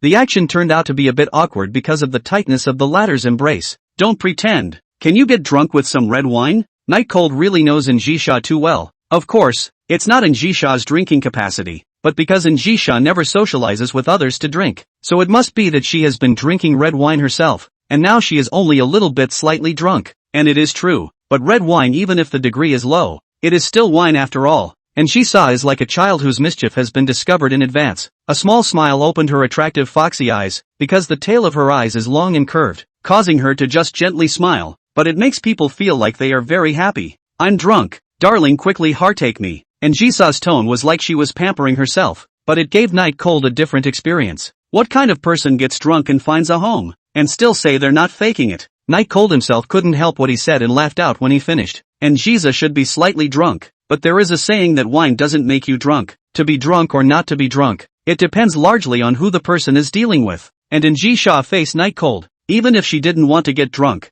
there was no way for her to do so. Enduring Injisa's stalking, Night Cold glanced at his bedside cell phone and realized that it was already 2:30 a.m. As soon as he thought of it, he still had an appointment with Shang Cheng-rin tomorrow. He knew he had to go to bed right away. Well, hurry up and take a shower. Chill, help me wash. Looking at Injisa, who was like a puddle of mud, Night Cold sighed, although he really didn't want to help Injisa to take a bath. But looking at Injisa's appearance, there was no way to finish the job without helping her to wash today. Never mind, it wasn't the first time he'd suffered a loss anyway, so he just put up with it. As soon as he picked up Injisa in his arms, he headed to the bathroom. When both of them were lying on the bed, it was already half an hour later. It was just troublesome for a girl to take a bath, not to mention a tall woman who was about the same height as Night Cold. Helping with the bath was troublesome. 3 o'clock in the morning, Night Cold lying in bed, Injisa has long been asleep, looked at the sleeping Injisa, Night Cold really doubt that this person is not in the bath time to fall asleep. There was some small fluttering inside, but since the people were asleep, let's call it a day. However, just as he closed his eyes, and Jisa, who had just closed her eyes, hugged up and whispered softly and seductively in his ear, "Is this sleep? You won't be unable to, right?" Oh, Night Cold sighed, then instantly opened his eyes. Hilarity ensued in the bedroom. It was 10:30 in the morning. The alarm clock had gone off for the third time, and Jiza frowned for the third time. "Chill, alarm clock, turn it off." And Jisa's confused voice rang out, because she was really too sleepy and unconscious. She could only just keep squeezing into Night Cold's arms. Night Cold suddenly opened his eyes and tiredly glanced at the cup that had fallen off a large portion of the bed, as well as his shaky self, then looked at the large empty space on Njisha's side of the table, somewhat unsure of what to say. It was clear that he'd only slept a few hours, but most of the time he'd been fighting for ground with Njisa, and even then, the positions had pretty much fallen through. Turning the alarm clock off, Night Cold glanced at the time and instantly dozed off. I can't believe it's already 8:17. To know that he and Shang Qing Rin agreed on the time is 8:30. This if late, by then Shang Qing Rin even more desperate still? On one hand, he pulled his hand out of Njisa's arms as fast as he could, and on the other, he reflected on why he had indulged in female sex last night. Obviously, there was such an important matter today. "Chill, where are you going?" Njisa sensed Night Cold's departure and raised her head to shout, her white hair basically pulled back. "I still have things to do today." "You continue to sleep." While lifting his pants, Night Cold said, "I probably won't be back at noon today, so you'll be able to fix your own lunch or something." Perhaps the time was too urgent. Night Cold hurriedly brushed his teeth and washed his face before just casually putting on pants, a white body shirt, and a black shirt jacket and leaving in a hurry. And Njisa was full of unhappiness, but since she was really sleepy, she went back to sleep. It was already 8:29 when he rushed downstairs, and when he stood on the floor of Shang Qing Rin's apartment, it was just about 8:30, and at that moment, Shang Qing Rin walked out of the apartment as well. Night Cold wearing rough breath, because the reason for running too fast, so the physical consumption is particularly large, now very tired, and Shang Qing Rin pavilion, light blue knit shirt wrapped inside the pure white lace skirt, feet are white small socks. In the outside is the British style of small leather shoes, the head with a white beret. What made Night Cold feel most surprised and unable to move his eyes was that Shang Qing Rin actually tied a double ponytail today, which was really very nice. Noticing Night Cold's rude behavior and seeing Night Cold's appearance, Shang Qing Rin stood inside the apartment and covered her mouth as she laughed lightly. Night Cold a little embarrassed to scratch his head. After all, today Shang Qing Rin but dressed up very exquisite. Every part can be seen is under the effort. And he, very common. Going out was slightly rushed, but it doesn't matter. My handsome appearance still won't make you lose face. Night Cold joked with great confidence, knowing that Shang Qing Rin didn't care about this at all. Shang Qing Rin shook her head somewhat less than satisfied, and fumbled for a while from the cat's satchel, then took out a comb and walked over to Night Cold. "Bend over. It's okay, it's cool, hurry up." Oh, seeing the comb in Shang Qing Rin's hand, even in stupidity, Night Cold understood what Shang Qing Rin was planning to do. Just is it really necessary? In other words, will not appear a little too intimate? Shang Qing Rin was half a head shorter than Night Cold, at this time slightly on tiptoe, combing the hair for the bent over Night Cold. Perhaps because the physical strength is really limited. Just for a short minute, she felt her hands were very sore and tired, but the scene was so beautiful that if someone were to film it for everyone in the world to see, only a few people would think that it wasn't a couple, while all the remaining people would think that the two were a match made in heaven that couldn't be beat. A minute and a half later. Well, it only looks like one now. Shining the marble next to him, Night Cold touched his hair and skimmed. "Give me back my chicken nest head." Chapter 177, Pulling Away the Clouds. Night Cold student, you were the one who almost knelt down and invited me out yesterday, so please also pay attention to your image. Shang Qing Rin put the comb into the cat satchel and blankly glanced at Night Cold next to her. Night Cold's eyes blinked innocently, perhaps because Shang Qing Rin had combed his hair too straight, causing it to cluck his eyes a bit, or perhaps because he couldn't comprehend what Shang Qing Rin's words just now meant. Demands are demands, even requests I'll put up with, but what's the point of almost kneeling? Night Cold smoothed his bangs upwards, feeling that they were indeed a bit long and had to be straightened out. Shang Qing Rin clasped her hands and looked at Night Cold with the gaze of an idiot. "If I don't say yes again,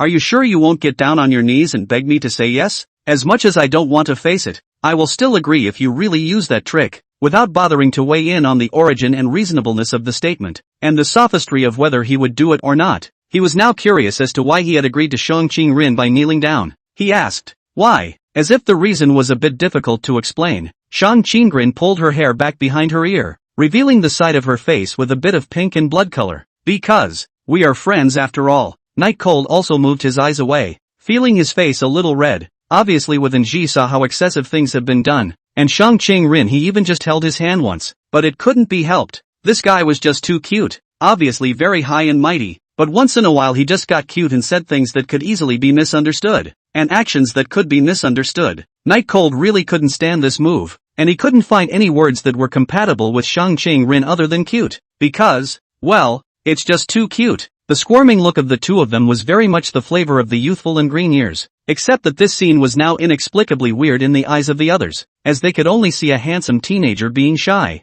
Going? Easing out of his emotions, Night Cold asked. Aha! The promise was light, and what had just happened had also changed Shang Qing-rin's mood a lot. Night Cold took his phone out. The message he had sent out in the chat group yesterday had just been answered by someone. Both Anna and Inshiaxio had answered it, and even the vice president, Ray Under the Moon, was going to follow along. Anna, getting it together? It's winter camping soon. Can you please get on board? Vice President? Have you thought of all the programs and such by then? And sure Noah, going to play? Will Sister Sama come along? I had so much fun being whipped by her last time. Mercy Under the Moon, I'm going along. Raise his hand. Vice President? Night Cold was very unhappy with this position. It used to be for the sake of Shang Qing-rin to have warm air blowing, so he had been helping the student council deal with some issues that they were not convenient to step in. Something as offensive as cutting funding. For example, over time, Anna, the student president, felt that he was good at business and solved things quickly, and came up with good plans and such, and gave him a vice presidency in order to dominate him for a long time. He refused,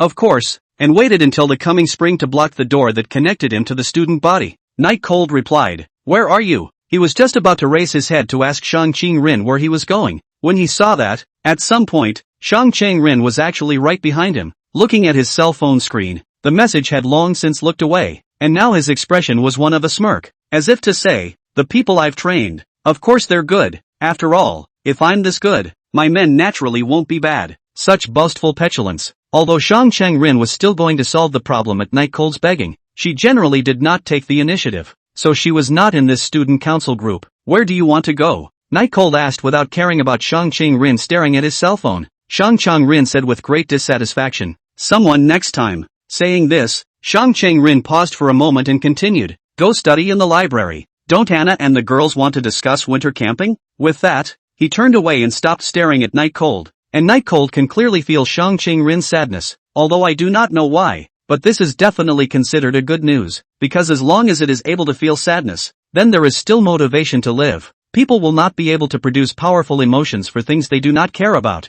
Nightchill was checking with a few people in the group for a location, looking for a library where they could talk about it. Not far away from the flower bed, Shang Qing-rin face without sadness and joy. See, lying on the dewy green leaves stood a butterfly that had just broken the cocoon. She subconsciously used her hand to touch. The butterfly flew away. It wasn't that Shang Qing-rin's movements were slow and didn't catch the butterfly, but rather that Shang Qing-rin's hand went right through the butterfly, touching the tender leaves underneath and shaking them. The morning dew slipped, the butterflies flew away, and at this moment, Shang Qing-rin felt an unprecedented loneliness. Maybe that's how she'll end up, with butterflies that can't be caught, and morning dew that slips away when she pushes too hard. She looked sideways at Night Cold who was holding the cell phone, and Night Cold caught Shang Qing-rin's eyes and would wink with a wink that was very flirtatious. Shang Qing-rin smiled and turned her head to look at all the morning dews that had fallen to the ground because their weight had crushed the young leaves. Yes, this was their destiny and no one could change it. Obviously just go with the flow. Why did a person appear who makes it difficult for me to part with?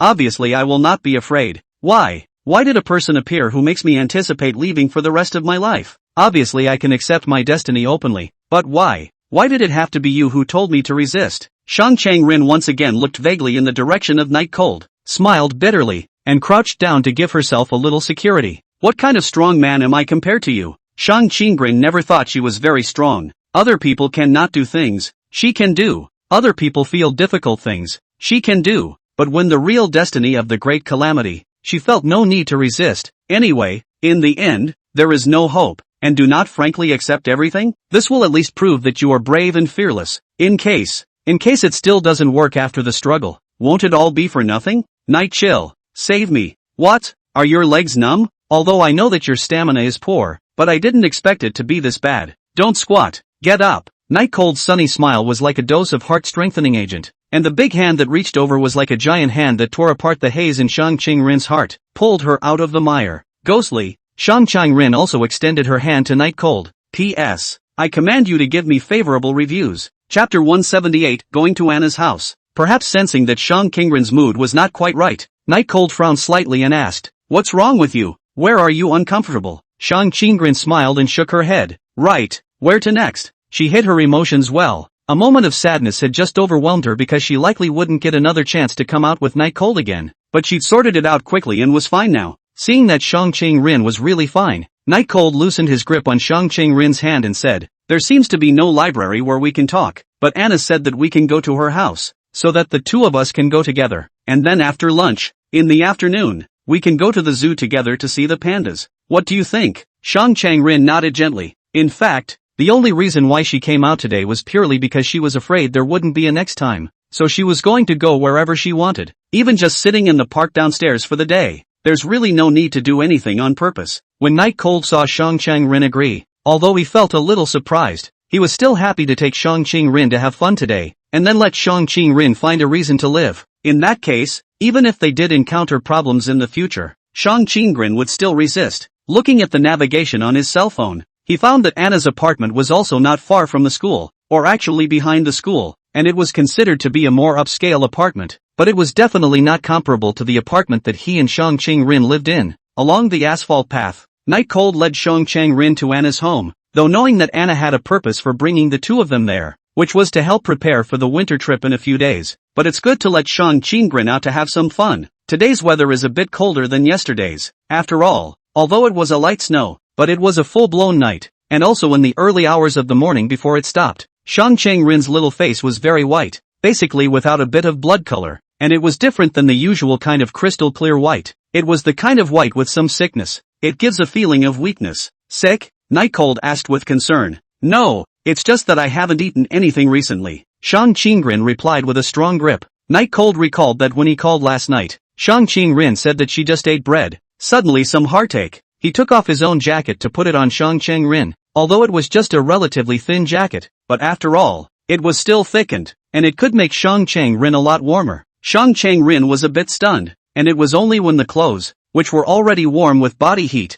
covered her warmly that she reacted as an afterthought. Please don't. Shang Qingrin frowned, wanting to return the clothes that Night Cold had draped over her without authorization. And today's Night Cold was indeed very tough, because after being with Shang Qingrin for half a year, he really knew Shang Qingrin too well, and the current Shang Qingrin wasn't resisting at all, but was too shy. Wear it, it's cold. Night Cold pressed the clothes onto Shang Qingrin's body so that she couldn't take them off. In the end, perhaps because she sensed Night Cold's determination, perhaps because this dress was indeed very warm, Shang Qingrin tightened the lapel of her coat, shrinking her small, delicate face inside, revealing only half of her face. Red. Next to the asphalt path were private homes, most of which were filled with elderly people cleaning up last night's snow inside, and the sight of Night Cold draping his jacket over Shang Qingrin brought smiles to their faces. Even though many of their teeth have fallen out, it doesn't stop them from reminiscing about their youth. You know you're afraid of the cold and you're still wearing a dress? Won't you add a jacket? Night Cold said in a slightly reprimanding tone. That said, reprimanding Shang Qingrin was really his first time. Shang Qingrin blankly glanced at Night Cold, which meant, you're not qualified to talk about me yet. Indeed, Night Cold also wore very little today, but after all, the system was different, and advanced fighting arts strengthened his entire body, not just his skills, so he really wasn't cold right now. Instead of discussing too much on this issue, Night Cold asked, have you cleaned out all the love letters in the shoebox lately? Do you need my help? It's not necessary. Someone will take care of it regularly. Yes? Is it one of your merchants? Can you help me deal with it together? To tell you the truth, something like hurting a girl's heart is just too sinful for me to lay my hands on. My way of dealing with this is to just cremate them. And you think I'm going to turn them down one by one? Night Cold held his head, shrugged his shoulders, and sked his mouth. It's really heartless. Minister Shang Qingrin, liking you is definitely one of life's great tragedies. Shang Qingrin sneered. Then suffer a good tragedy. Ministry member Night Cold. The two men stopped abruptly and looked at each other. Would you cry if I left suddenly? Shang Qingrin asked. No, Night Cold replied. Why?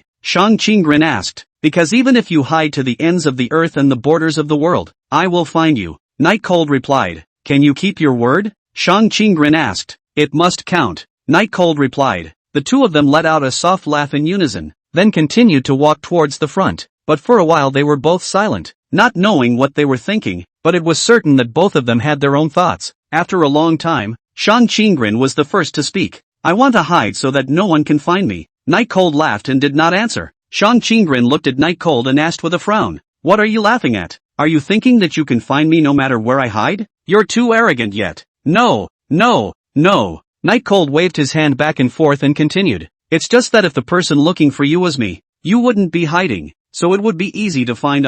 Shang Qinggren didn't answer, and only after a long time did she say vaguely, "Ha, you're so confident." Maybe. Night Cold knew. He had always known that wanting to save Shang Qinggren never depended on him alone. It also depended on whether or not Shang Qinggren herself was willing to do so. Otherwise, even if he had props to travel through time and space at will, it would not help. Both of them did not speak, but walked forward. Suddenly, Night Cold slowly came in front of Shang Qinggren, and then the position changed from originally being on Shang Qinggren's left, to being on the right, somewhat inexplicably, but the whole thing seemed very natural. There was nothing out of place, and it gave the impression that he simply wanted to change sides. Shang Qinggren didn't ask, she just inexplicably trusted Night Cold. After this, almost a dozen meters out, a loud barking dog rang out, deafening, but it was on Night Cold's side, while Shang Qinggren, who had been squeezed to the left by Night Cold, was completely out of reach. The dog chased after Night Cold and barked furiously. Night Cold ignored and walked away. Shang Qinggren did the same and did not stay. After walking through,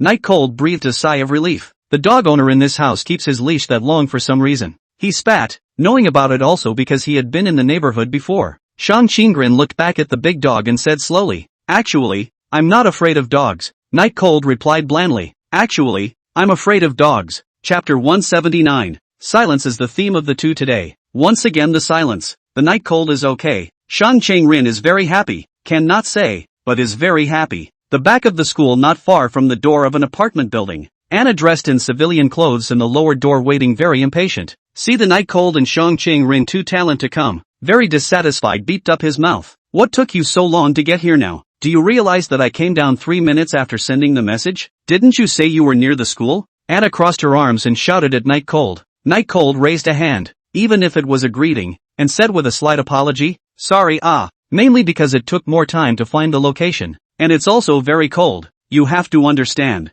3 minutes after sending the message? That was already 10 minutes ago." Which meant that Anna had been blowing in the cold wind for 10 minutes, and Night Cold was indeed a bit embarrassed, but he didn't want to make Anna wait. The key was that Shang Qinggren was already in poor physical condition, not to mention in winter, it would be completely immobile, so it would take a lot more time. Seeing Shang Qinggren, who was wrapped in Night Cold's jacket next to her, Anna seemed to know what was going on, and didn't say anything else to Night Cold, but walked over to Shang Qinggren. "It seems like you're the one dragging Night Cold down. Won't you feel embarrassed? Or take the initiative to come out and take responsibility?" Anna's words were full of provocation, mainly because she had always wanted to be better than Shang Qinggren, so when she caught a little thing, she would magnify it infinitely. But Shang Qinggren was no soft little girl. She looked at Anna in front of her in a high and cold manner and said blandly, "Why should I be responsible? Wasn't the matter of standing in the cold wind for 10 minutes something you brought on yourself? It's entirely possible that you waited until we came and then came down, and it's his business for Night Cold to take care of me, and he's more than willing to, right?" Listening to Shang Qinggren's long-lost debate, Night Cold's mood improved quite a bit, but when he raised his head, he couldn't help but feel a bit puzzled when he realized that both of them were staring at him.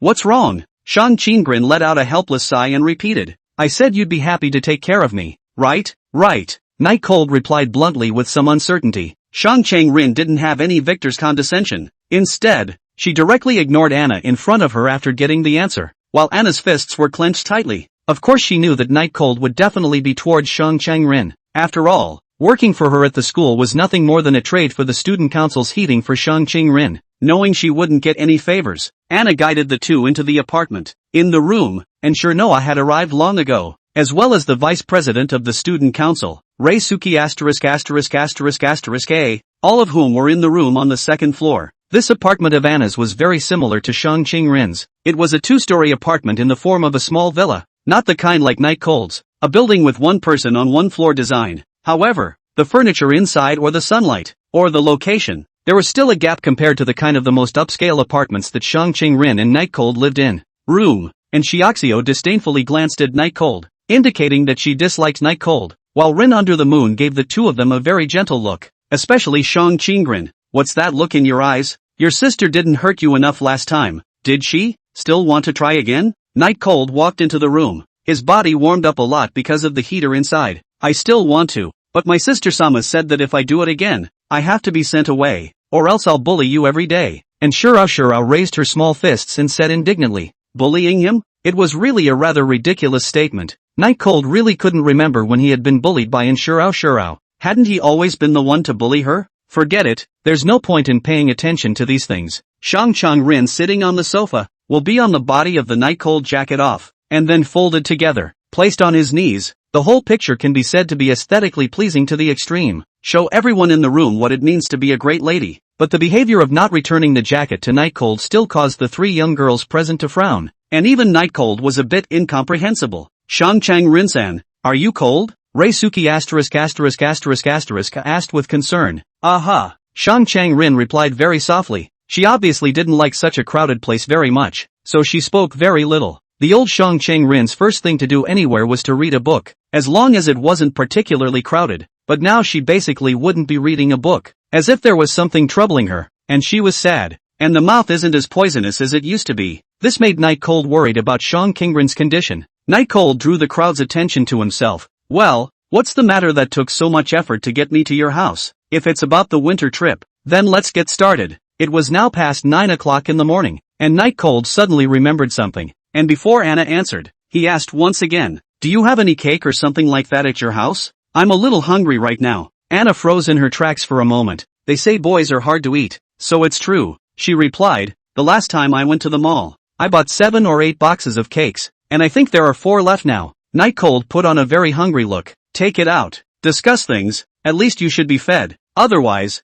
I'll go to the labor bureau to sue you for labor abuse. Anna didn't refuse, but followed Night Cold's wishes to get the cake from the refrigerator, while Shang Rin, seeing this scene, wanted to speak out to refuse, but in the end didn't open his mouth. For strawberry cakes. You like strawberries a lot? Ha, I heard that if you eat too many strawberries, you'll grow freckles, Night Cold said with a smile. Anna was originally blushing quite well, but when Night Cold spoke those words out, her eyes widened in disbelief, constantly touching her face. No way, no way, will it really grow? I'm finished then, I'll eat it every day, Anna shouted as she broke down. Night Cold didn't care how Anna was. He took out a box of cake and put it in Shang Rin's hand. I know you didn't eat in the morning. Eat? But there's still 3 hours until noon. Shang Rin didn't know what she was thinking, but still held the cake in her hand. This kind of thing she used to eat, but basically she would rarely touch it in order to control her weight, and she didn't like it much. Inserted a small piece of cake into her mouth and it was actually pretty good. She didn't hate it. P.S. I was going to do more today, but the author was just too noisy for New Year's Eve.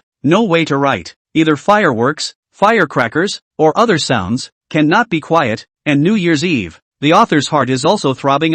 Sorry guys. Finally, I'd like to ask for some gifts and good reviews, and wish you all a happy new year. Congratulations and prosperity. Let's call it a day for this year. Not too satisfying, but passable. Chapter 180. The cake was eaten quickly, and because there were only 4 servings, Anna, who was skeptical on the sidelines, naturally didn't get any. When Night Cold quickly settled the cake, he looked somewhat puzzled at Anna, who was hugging and touching her face next to him. Are you that stupid, to believe in this kind of falsehood that sounded like a lie? And still convinced, without any doubt, Night Cold is now very curious about how Anna's position as student president actually came about. Aren't we going to talk about winter camping? Still talking about it? Night Cold clapped his hands, indicating that he had settled the cake once and for all. Shang Qingren and the other 2 girls, on the other hand, had only eaten half of it. My life is going to be ruined. You actually asked such a boring thing. Are you a human being or not? As if she had found a vent, Anna blasted Night Cold. Of course I'm human. How else would I communicate with you? Could it be that the student president still talks to animals like pigs? Right. Night Chill didn't wait for Anna to interrupt and continued. During the winter camping trip, the president went up to perform and interact with animals. With you being able to communicate with them, you'll surely be a hit in the whole school. It was definitely a bad idea, as evidenced by the look on Anna's face as she endured it to the hilt. Squeezing her hands together, Anna said, every winter campout has students on stage performing a show, and this year I'm the student president, so I have to be seen to be believed. The implication is that one must come up with a better activity than the one that goes on stage and performs the program, but after all, Winter is the season of inconvenient activities, so even if you want to wear a maid outfit, it's too cold, isn't it? It's really very difficult to make a decision. Seeing Anna bring up business, Night Cold smiled slightly and said, mediocre will always be the show. If I were to go on stage and perform, wouldn't that be infinitely more interesting to watch? Anna narrowed her eyes slightly and asked with some surprise, you're going on stage? Night Cold, however, had long said that he didn't like to perform on stage. Now what kind of crazy actually wanting to take the initiative to perform on stage really surprised everyone present. Of course, when the time comes to circle a large wave of female fans, then do whatever you want,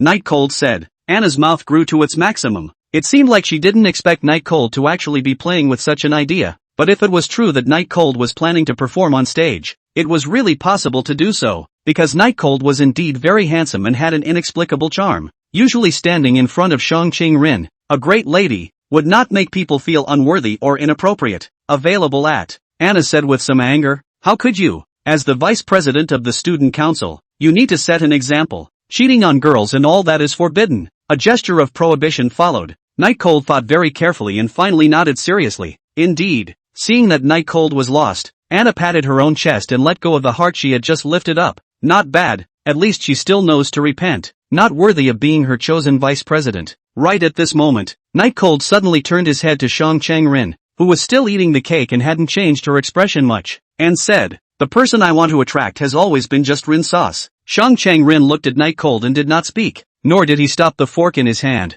Rinjal? This title was still the first time that Night Cold had been called this way in front of others, and such an intimate nickname made all three of them instantly surprised. When did Night Cold get so close to Shang Chang-rin, and being addressed so intimately? Although Shang Chang-rin didn't agree, she didn't refuse either. Sometimes acquiescence is also an acknowledgement. For some reason, Anna was inexplicably a little envious, while Shirao's little head didn't know what it was thinking and her face was expressionless. And Ray under the moon looked at Night Cold for a moment, and then looked at Shang Qing-rin for a moment, as if she was a little troubled. Just as everyone was wondering what exactly Night Cold wanted to do, Shang Chang-rin elegantly put down the fork in her hand, wiped the corner of her mouth with a paper napkin, and said, you want to invite me to the show with you? Night Cold clapped his hands vigorously, then gave a thumbs up to Shang Qing-rin, admiration overflowing, but only in exchange for Shang Qing-rin's blank stare. What? You're going to drag Shang Qing-rin to perform with you? Anna seemed like she didn't even care that she would grow freckles on her face. Instead she was very shocked by this news. It was important to know that almost all the boys in the school liked Shang Qing-rin, no matter if it was the practical school that wrote love letters, the conservative school that had a crush, or the old-fashioned school that chose to pretend to be cold and ignorant. As long as it was a boy, there was no one who didn't like Shang Chang-rin, because liking Shang Qing-rin doesn't need to contact, just need to look at Shang Qing-rin. That kind of air of the flower of the high ridge will make people have a desire to conquer and like. Of course, most of them liked Shang Qing-rin's face, and most of the girls in the school also liked Night Cold, so that if the two were willing to perform on stage together, then the popularity would directly explode. What a colorful addition to her career in power. Yu Xiaoren also looked at Shang Qing-rin expectantly, as if she was very eager to see Shang Qing-rin perform on stage, but it was immediately followed by a shower of cold water. Don't take the liberty of being happy. I didn't say I was going to perform on stage. Shang Qing-rin's tone was cold, almost temperatureless, even half as cold as the heavy snow outside. It seemed to be a bit angry that Night Cold had made such a request of her. You know, if she thought that Night Cold was the person who knew her best and was her confidant, then there were a lot of things that she just expected from Night Cold, and it turned out that Night Cold demanded that she go on stage to perform based on her status as a friend. That's the reason she's angry. She'll judge a question, that looks ordinary to a regular person in many ways. Enthusiasm doused, Anna was a little displeased, as were the two next to her. Night Cold knew that Shang Chang-rin would definitely refuse. He smiled and said, go on, the two of us together. Don't worry, that night you're my princess. I'll protect you throughout. Shang Chang-rin's brows furrowed, as if she was very dissatisfied with why Night Cold was still talking about this matter. But when she ran her warning eyes into Night Cold's gentle and unadulterated eyes, she froze. Turns out it's so obvious when one person is trying to help another, because the eyes tell everything. Shang Qing-rin's small white hands clenched and unclenched as she asked, what are you going to make me perform? Go up there in a maid's outfit to please others? Ha! Night Cold immediately retorted, how can that be? If it's the minister's maid outfit reward, then it's definitely for me to enjoy alone. It's impossible to share it with anyone. Shang Chang-rin laughed coldly, but before she could speak, Yu Xiaoren, who had been sitting next to her and hadn't said anything, stood up and took the lead. if there really are private photos of Shang Qingrin's classmates, please do sell them to me. I'll buy them for any amount of money. Chapter 181, Decision to Dance. Everyone's gazes looked at Ray under the moon with suspicion, but more than anything else, they were surprised. What does this mean? Lunar Ray? Usually it wasn't obvious. Was it really an admirer of Shang Qingrin? Anna was secretly a little annoyed. How come everyone around herself liked Shang Qingrin? Even her most trusted vice president actually liked Shang Qingrin. Was Shang Qingrin really that good? What an abomination. However, in the face of this kind of thing, it was not easy for her to say anything, so she ultimately chose to remain silent. Although Shang Qingrin's expression was slightly different as well, it was still unchanged overall, as if he felt that liking her was a very natural thing to do, even if the other person is also a woman. And Night Cold's expression was the most wonderful, as if he had found a confidant. He even had surprise and excitement compared to the others' surprise and doubt. Rinju's picture is priceless, and if I had it, I'd take it with me into the coffin. You understand? I understand. The resolute eyes of Ren under the moon made Night Cold understand that this girl was a very sincere believer, and to actually be able to understand something as profound as he did, it really was not to be underestimated. Rinju glows. Have you ever seen that? No, but someday I'll be able to see it. As a late bloomer, you're very self-conscious. Elder is too kind. Okay. By the way, do you have a god you believe in? Shang Cheng. Before Night Cold could finish his words, the rightful owner who was being discussed by the two of them couldn't help but speak up. Shut up right now. And also, if you guys dare to secretly film me in private, then you'll be waiting to be sued. Ren under the moon immediately cried out. How is this? Night Cold glanced at Lunar Ray with pitying eyes. What a pitiful child. Just as he turned his head and was just about to plead for mercy for Ren under the moon, Shang Qingrin's sharp gaze was already waiting for him as Shang Qingrin glared at Night Cold and said, So are you? Night Cold did not expect to actually not even allow himself to be photographed. It is really abominable to the extreme. As if she felt that Night Cold's seriously funny appearance was really funny, Shang Qingrin's shoulders unconsciously began to shake, like a snow lotus blooming in winter. Very nice looking. Fortunately, Night Cold was not holding a cell phone in his hand right now. Otherwise, he would probably be sued by Shang Qingrin's lawyers because he couldn't help but want to take a picture of Shang Qingrin's appearance at this moment. Several people had gathered their emotions, although knowing that the fact that Reisuke **** was actually an admirer of Shang Qingrin was upsetting to Anna. But right now, it was still a matter of business. Bring up the performance thing again. Shang Qingrin was never in the middle of speaking, which seemed to be a kind of acquiescence. Seeing this scene, Anna was a bit surprised, but without any nonsense, she directly asked, So what do you guys want to perform? Do you want to add a few more people to the drama? Drama, usually, is the focus of the show because it doesn't take much time to train. You just have to memorize your lines, and it's not a big show compared to other shows. Night Cold spoke. No need. Just let the two of us, Shang Qingrin and I, be fine. He knew that being able to agree to perform on stage together was already the last bottom line for this beautiful girl who loved solitude, and if he had to add more people, Shang Qingrin would most likely not agree. Reisuke **** was curious about everything Shang Qingrin did, and she asked, So what are you guys planning to perform? Shang Qingrin's gaze also quietly fell on Night Cold. Dance. 4-2. Night Cold said seriously. Shang Qingrin sneered and shook her head, seemingly bored, and took out a red book in Cat's satchel and read it, no longer paying attention to her surroundings. Dance? The three men said in unison. Just dancing.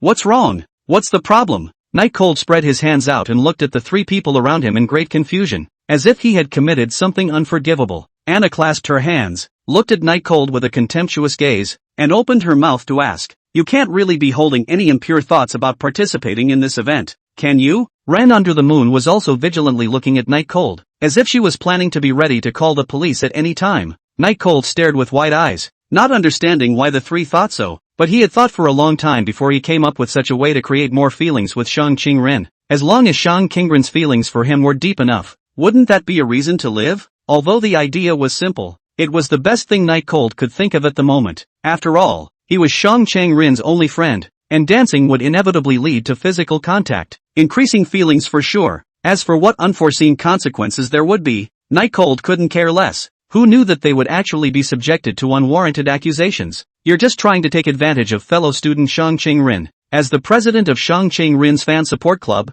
I will never let your evil plot succeed. Yu Xiaoran pointed at Night Cold and cursed. Shang Qingling's fan club? And the president? Everyone's eyes fell onto Yu Xiaoran's body with a split second, and immediately, Yu Xiaoran realized that she had said the wrong thing. and immediately lowered her head and crouched down, no longer speaking. Did you know that this backup group existed? Night Cold asked. No idea. Completely. Shang Qinggren replied, his tone not wavering in any way. Night Cold stroked his chin and wondered if he had one of those fan support clubs full of beautiful girls, too. It was hidden pretty deep. He didn't even know about it yet, seemingly sensing the contemptuous gazes coming from all around. Night Cold cleared his throat and said with a straight face, in any case, I think this matter of dancing with fellow student Shang Qinggren is absolutely pure and reliable. Everyone was filled with disbelief. Night Cold sighed helplessly as an atmosphere unfolded that none of you understand me. He looked at Shang Qinggren, who hadn't said anything all along, and asked, what do you think? You're the one who understands me the most, so you can't talk nonsense. If I talk nonsense, can you leave me alone?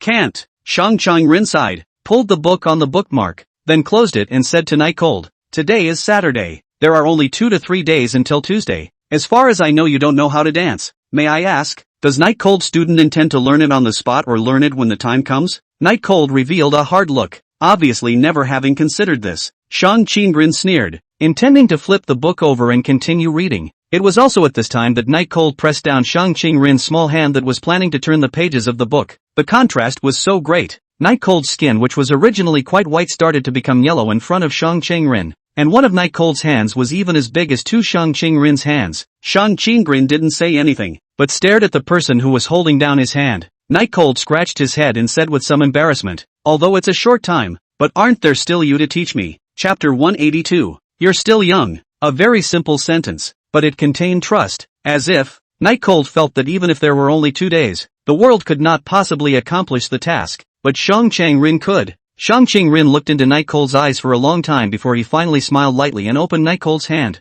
Who gave you permission to touch me? If you touch me next time without my permission, even if you're a member of my ministry, don't expect me to promise you anything before. A very arrogant way of saying yes, rather than a way of saying yes that was very much in line with Shang Qinggren's way of saying yes, both reprimanding Night Cold and describing the granting of the request to dance as being because Night Cold was a member of the ministry and a gift from her as the minister. Very clever, but this behavior was of little or no use, because no matter whether it was Night Cold or the few girls around, they all knew that Shang Qinggren was not someone who would give face to others, even if that person was a member of her ministry. Suki ****** array had been puffing up, seemingly upset that Shang Qinggren was going to dance with a man, but she hadn't been saying anything in order not to be called a pervert. It's just that Anna, for that matter, is also a little upset, but she's still satisfied that 2 of the school's superhero icons who belong to the school get to go on stage. At least the school will be happy with it. Night Cold's mood is also good. Shang Qinggren is willing to take the first step, which means that she is slowly accepting it all. A very good beginning. The follow-up if normal, then all will be well. Shang Qinggren did not know what he was thinking.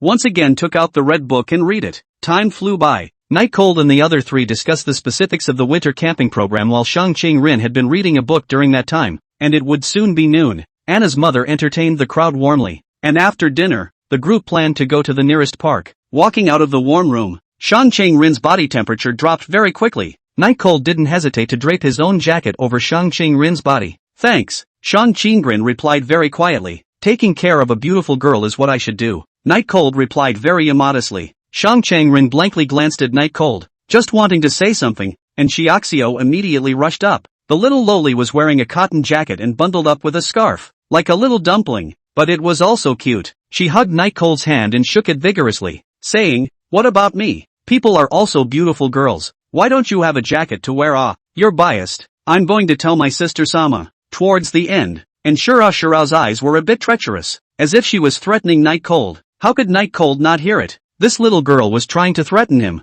It's really inverting the Big Dipper. But when he thought of Njisa, Night Cold's forehead, still involuntarily broke out in a cold sweat, and his body was a little hot. Going out with several girls today and not reporting it, on top of hanging up the phone a few days ago, it just didn't occur to him okay, and also mostly in the last few days. Oyasa Chisa had changed his perception a bit, and now that he was rethinking about Oyasa Chisa, he was inexplicably a bit scared. He then looked at Inshurnoa. The imp's face was dark with belly, and her little tiger teeth revealed her treachery. The complacency was overflowing. Night Cold closed his eyes. He knew that he couldn't eat this set. If he let Xiaoxiao know that the tactic of suing was useful, then he, Night Cold, wouldn't be this little girl's slave in the future. It is simply outrageous. You're going to sue? Are you sure you want to do that? Little friend in Shinya? Night Cold asked very old-fashionedly to Shinya. And Shirnoa was half afraid and said with her head held high, yes, I don't know why, but I know that Sister Sama likes you a lot. What would Sister Sama do if she knew that you were with so many girls in one go? Even you have to dance with one of the prettiest ones. At this moment, and Shura was like a fox of 1,000 years,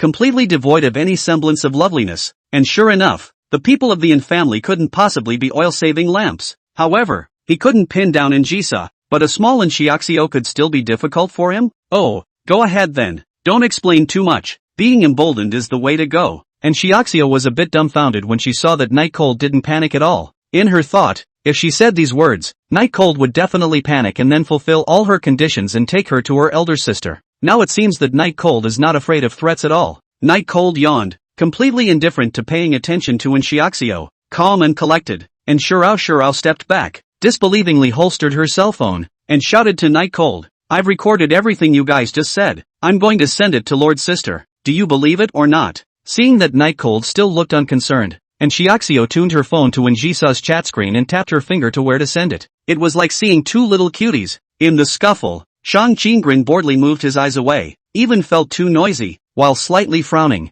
Night Cold's heart skipped a beat when he saw this scene, but he pretended to be unconcerned. But he couldn't provoke Nshoshu anymore. He had to talk. I just didn't expect this little girl to be such a thief. She's actually recording. Looks like we'll have to be on guard from now on. You send it. Although I don't have a good ending, but with you on my back, on the road to the Yellow Springs, our peers are not alone. Night Cold said in a spontaneous and incomparable manner, and Nshiaxio was filled with confusion and asked, what do you mean? Why did you say that I'm giving you a backing? Obviously I didn't do anything. Sister Sama won't punish me. Night Cold walked over to Nshiaxio's side, and Nshiaxio immediately hid her cell phone behind her back to prevent Night Cold from grabbing it. He said breathlessly, think about it. You are your sister's dearest sister. In that situation just now, you actually just recorded it without stopping it. Do you think your sister is angry? When the time comes, I will naturally end up in a miserable situation. But where can you run to? Not to mention that your sister must have been about to explode with anger at that time. Fear,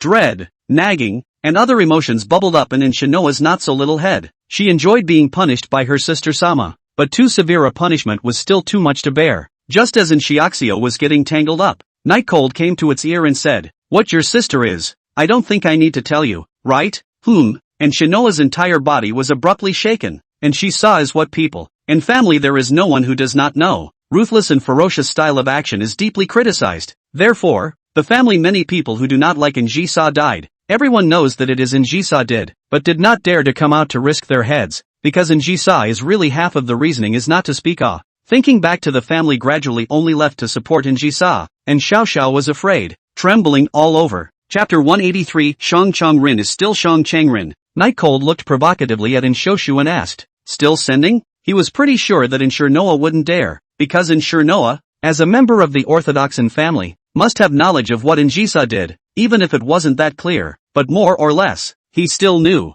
Ever since the last Seiko business, when Njisa almost got into an accident, she's unleashed a massacre on her place, and the clansmen in her family who have a problem with her, to the upper-class circle, Njisa was already like the existence of a blood rose. Of course, Njisha's mother doted on her enough that she didn't say anything about what Njisha had done. After all, her mother was furious that her own daughter, and the only heir to the family, had almost died, just like what Night Cold thought. And Nshiaxio was so scared that she could only put her own cell phone away and leave with tears in her eyes. Night Cold was in a good mood and walked up to Shang Changren, showing off. See the way I dealt with her? Learn from it. Shang Qinggren replied breathlessly, does deceiving a small child make you proud? Night Cold thought for a moment and replied, delighted is fine. Not as much as when you agreed to dance with me anyway. And yes, that moment was my most delirious moment. Shang Qinggren blankly glanced at Night Cold and didn't say anything. At that moment, the two of them, Anna and Reisuki *****A, also hurried to the door, and it seemed that because Anna's mother had something to do,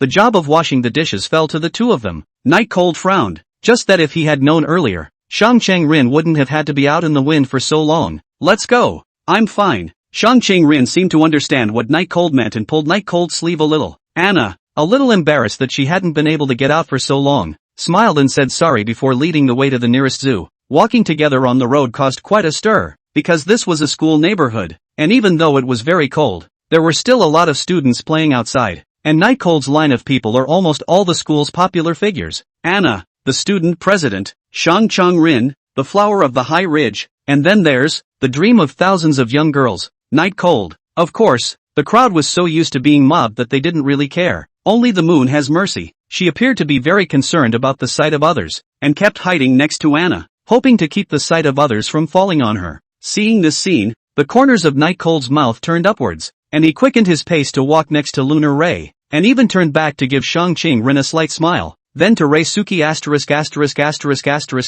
she asked, Suki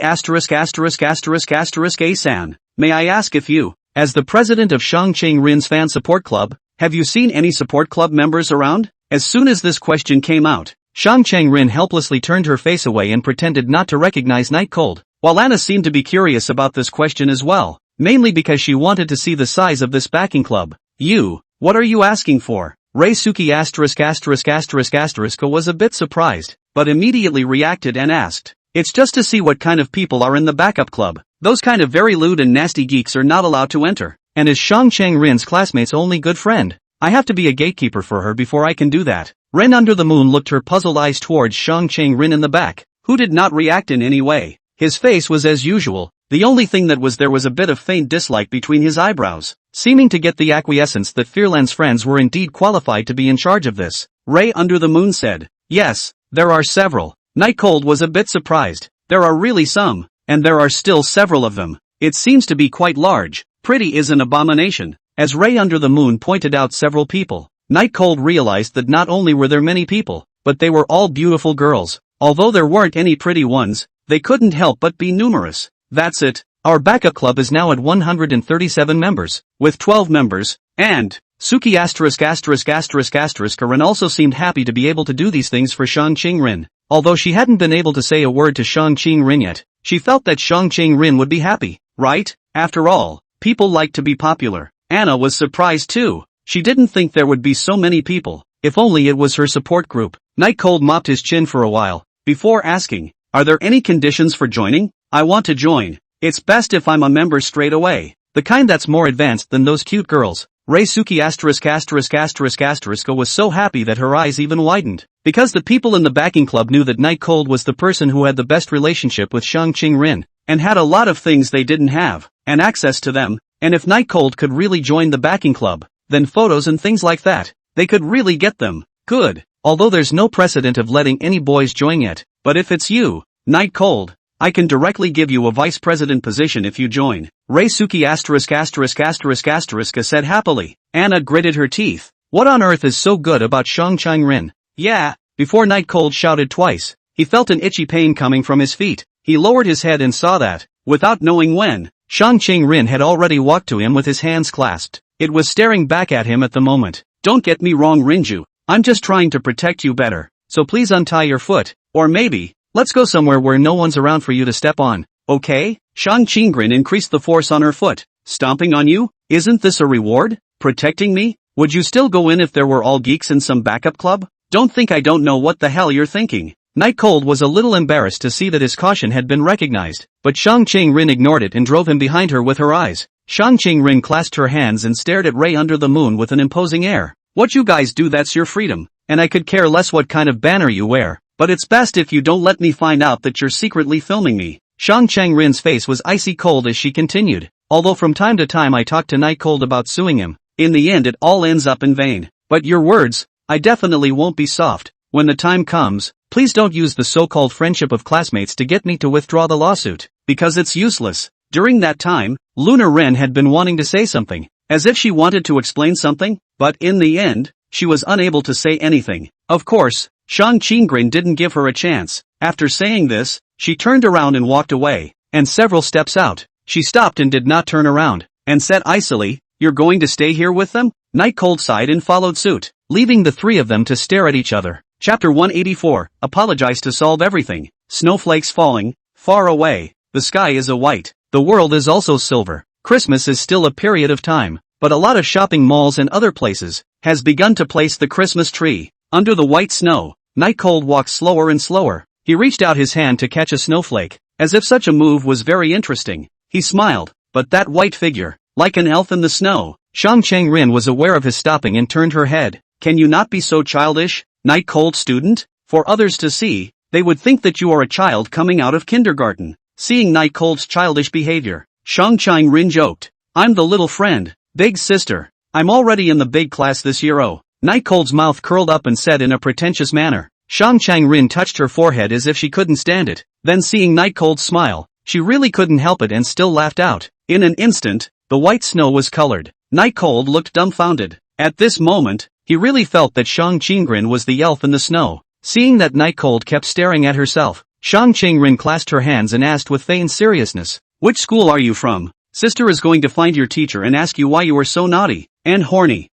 Actually, I lied to you. I stopped reading a long time ago. So you were just lying to me? Right. Sure is full of lies. The two of them continued to walk forward. Shang Chang-rin's mood looked a lot better, while Night Cold was walking forward as if pondering something. After a long time, Night Cold asked, "Zoo, not going?" Shang Chang-rin calmly replied, "Well, winter to the zoo would not have been much fun. How the panda will move. Next spring in and then go to see it." Night Cold nodded non-committally. "Just now, why did you say those words?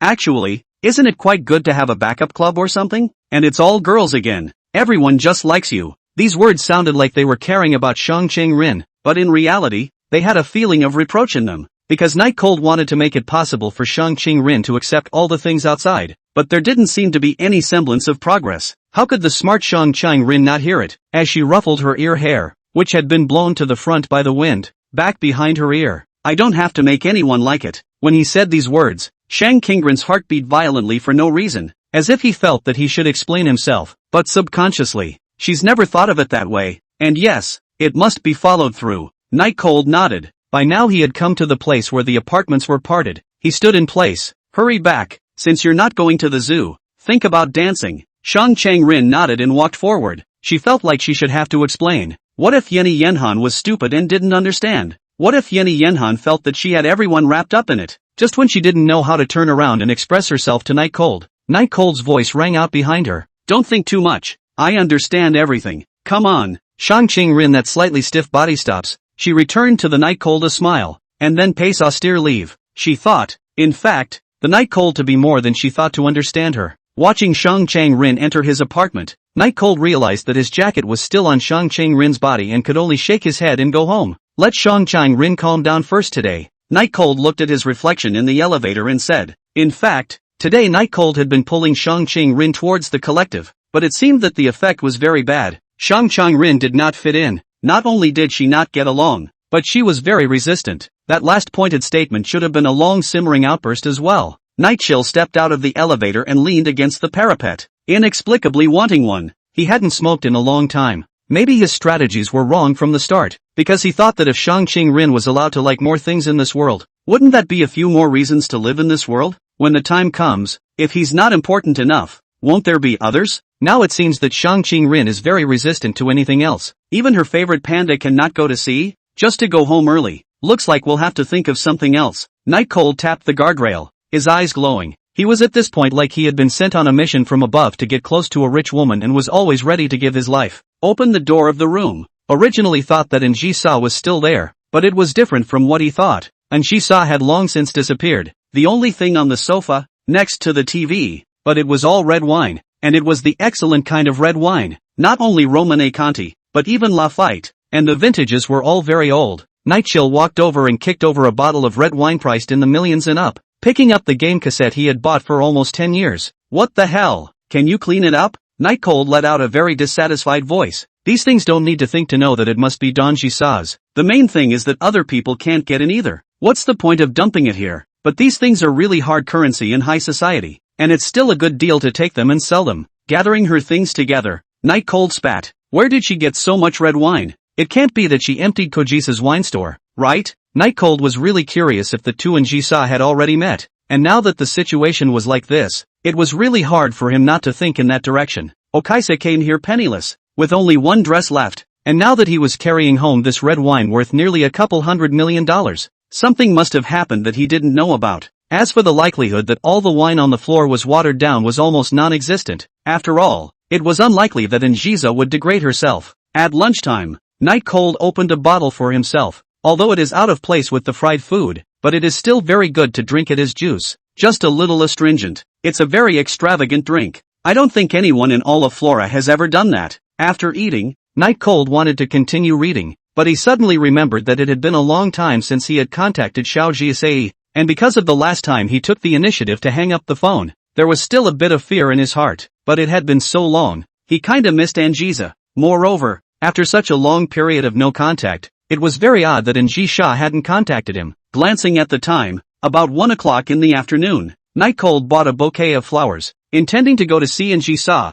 There is something that an apology cannot be resolved. Departure. Chapter 185 Anjisa's Trouble. It's been a long time since I've been to An's mansion. Night Cold just walked in and realized that the current An's mansion looks much busier compared to when he came a while ago. Many people were frowning, looking like they hadn't had a good rest, and the hall was full of people in a hurry. Not at all like the last time when they were in no hurry. Because the security guards here all knew Night Cold, they directly let Night Cold enter. And finding Anjisa's special elevator, Night Cold directly went to the topmost floor. The elevator opens to Anjisa's secretarial team, and the secretary who acts as the receptionist is pretty and knows Night Cold. Mr. Night Cold, you're here to see the president, right? She's in the office. The secretary showed the way for Night Cold. This made Night Cold breathe a sigh of relief, because when he came, he didn't tell Anjisa, although he wanted to give Anjisa a surprise, but he was also afraid that Anjisa wasn't in the office. Okay, thanks. After saying thank you and just about to leave, the secretary who was supposed to be second only to Snowfrost in Anjisa's secretarial team stood up and came to Night Cold's side with a serious expression.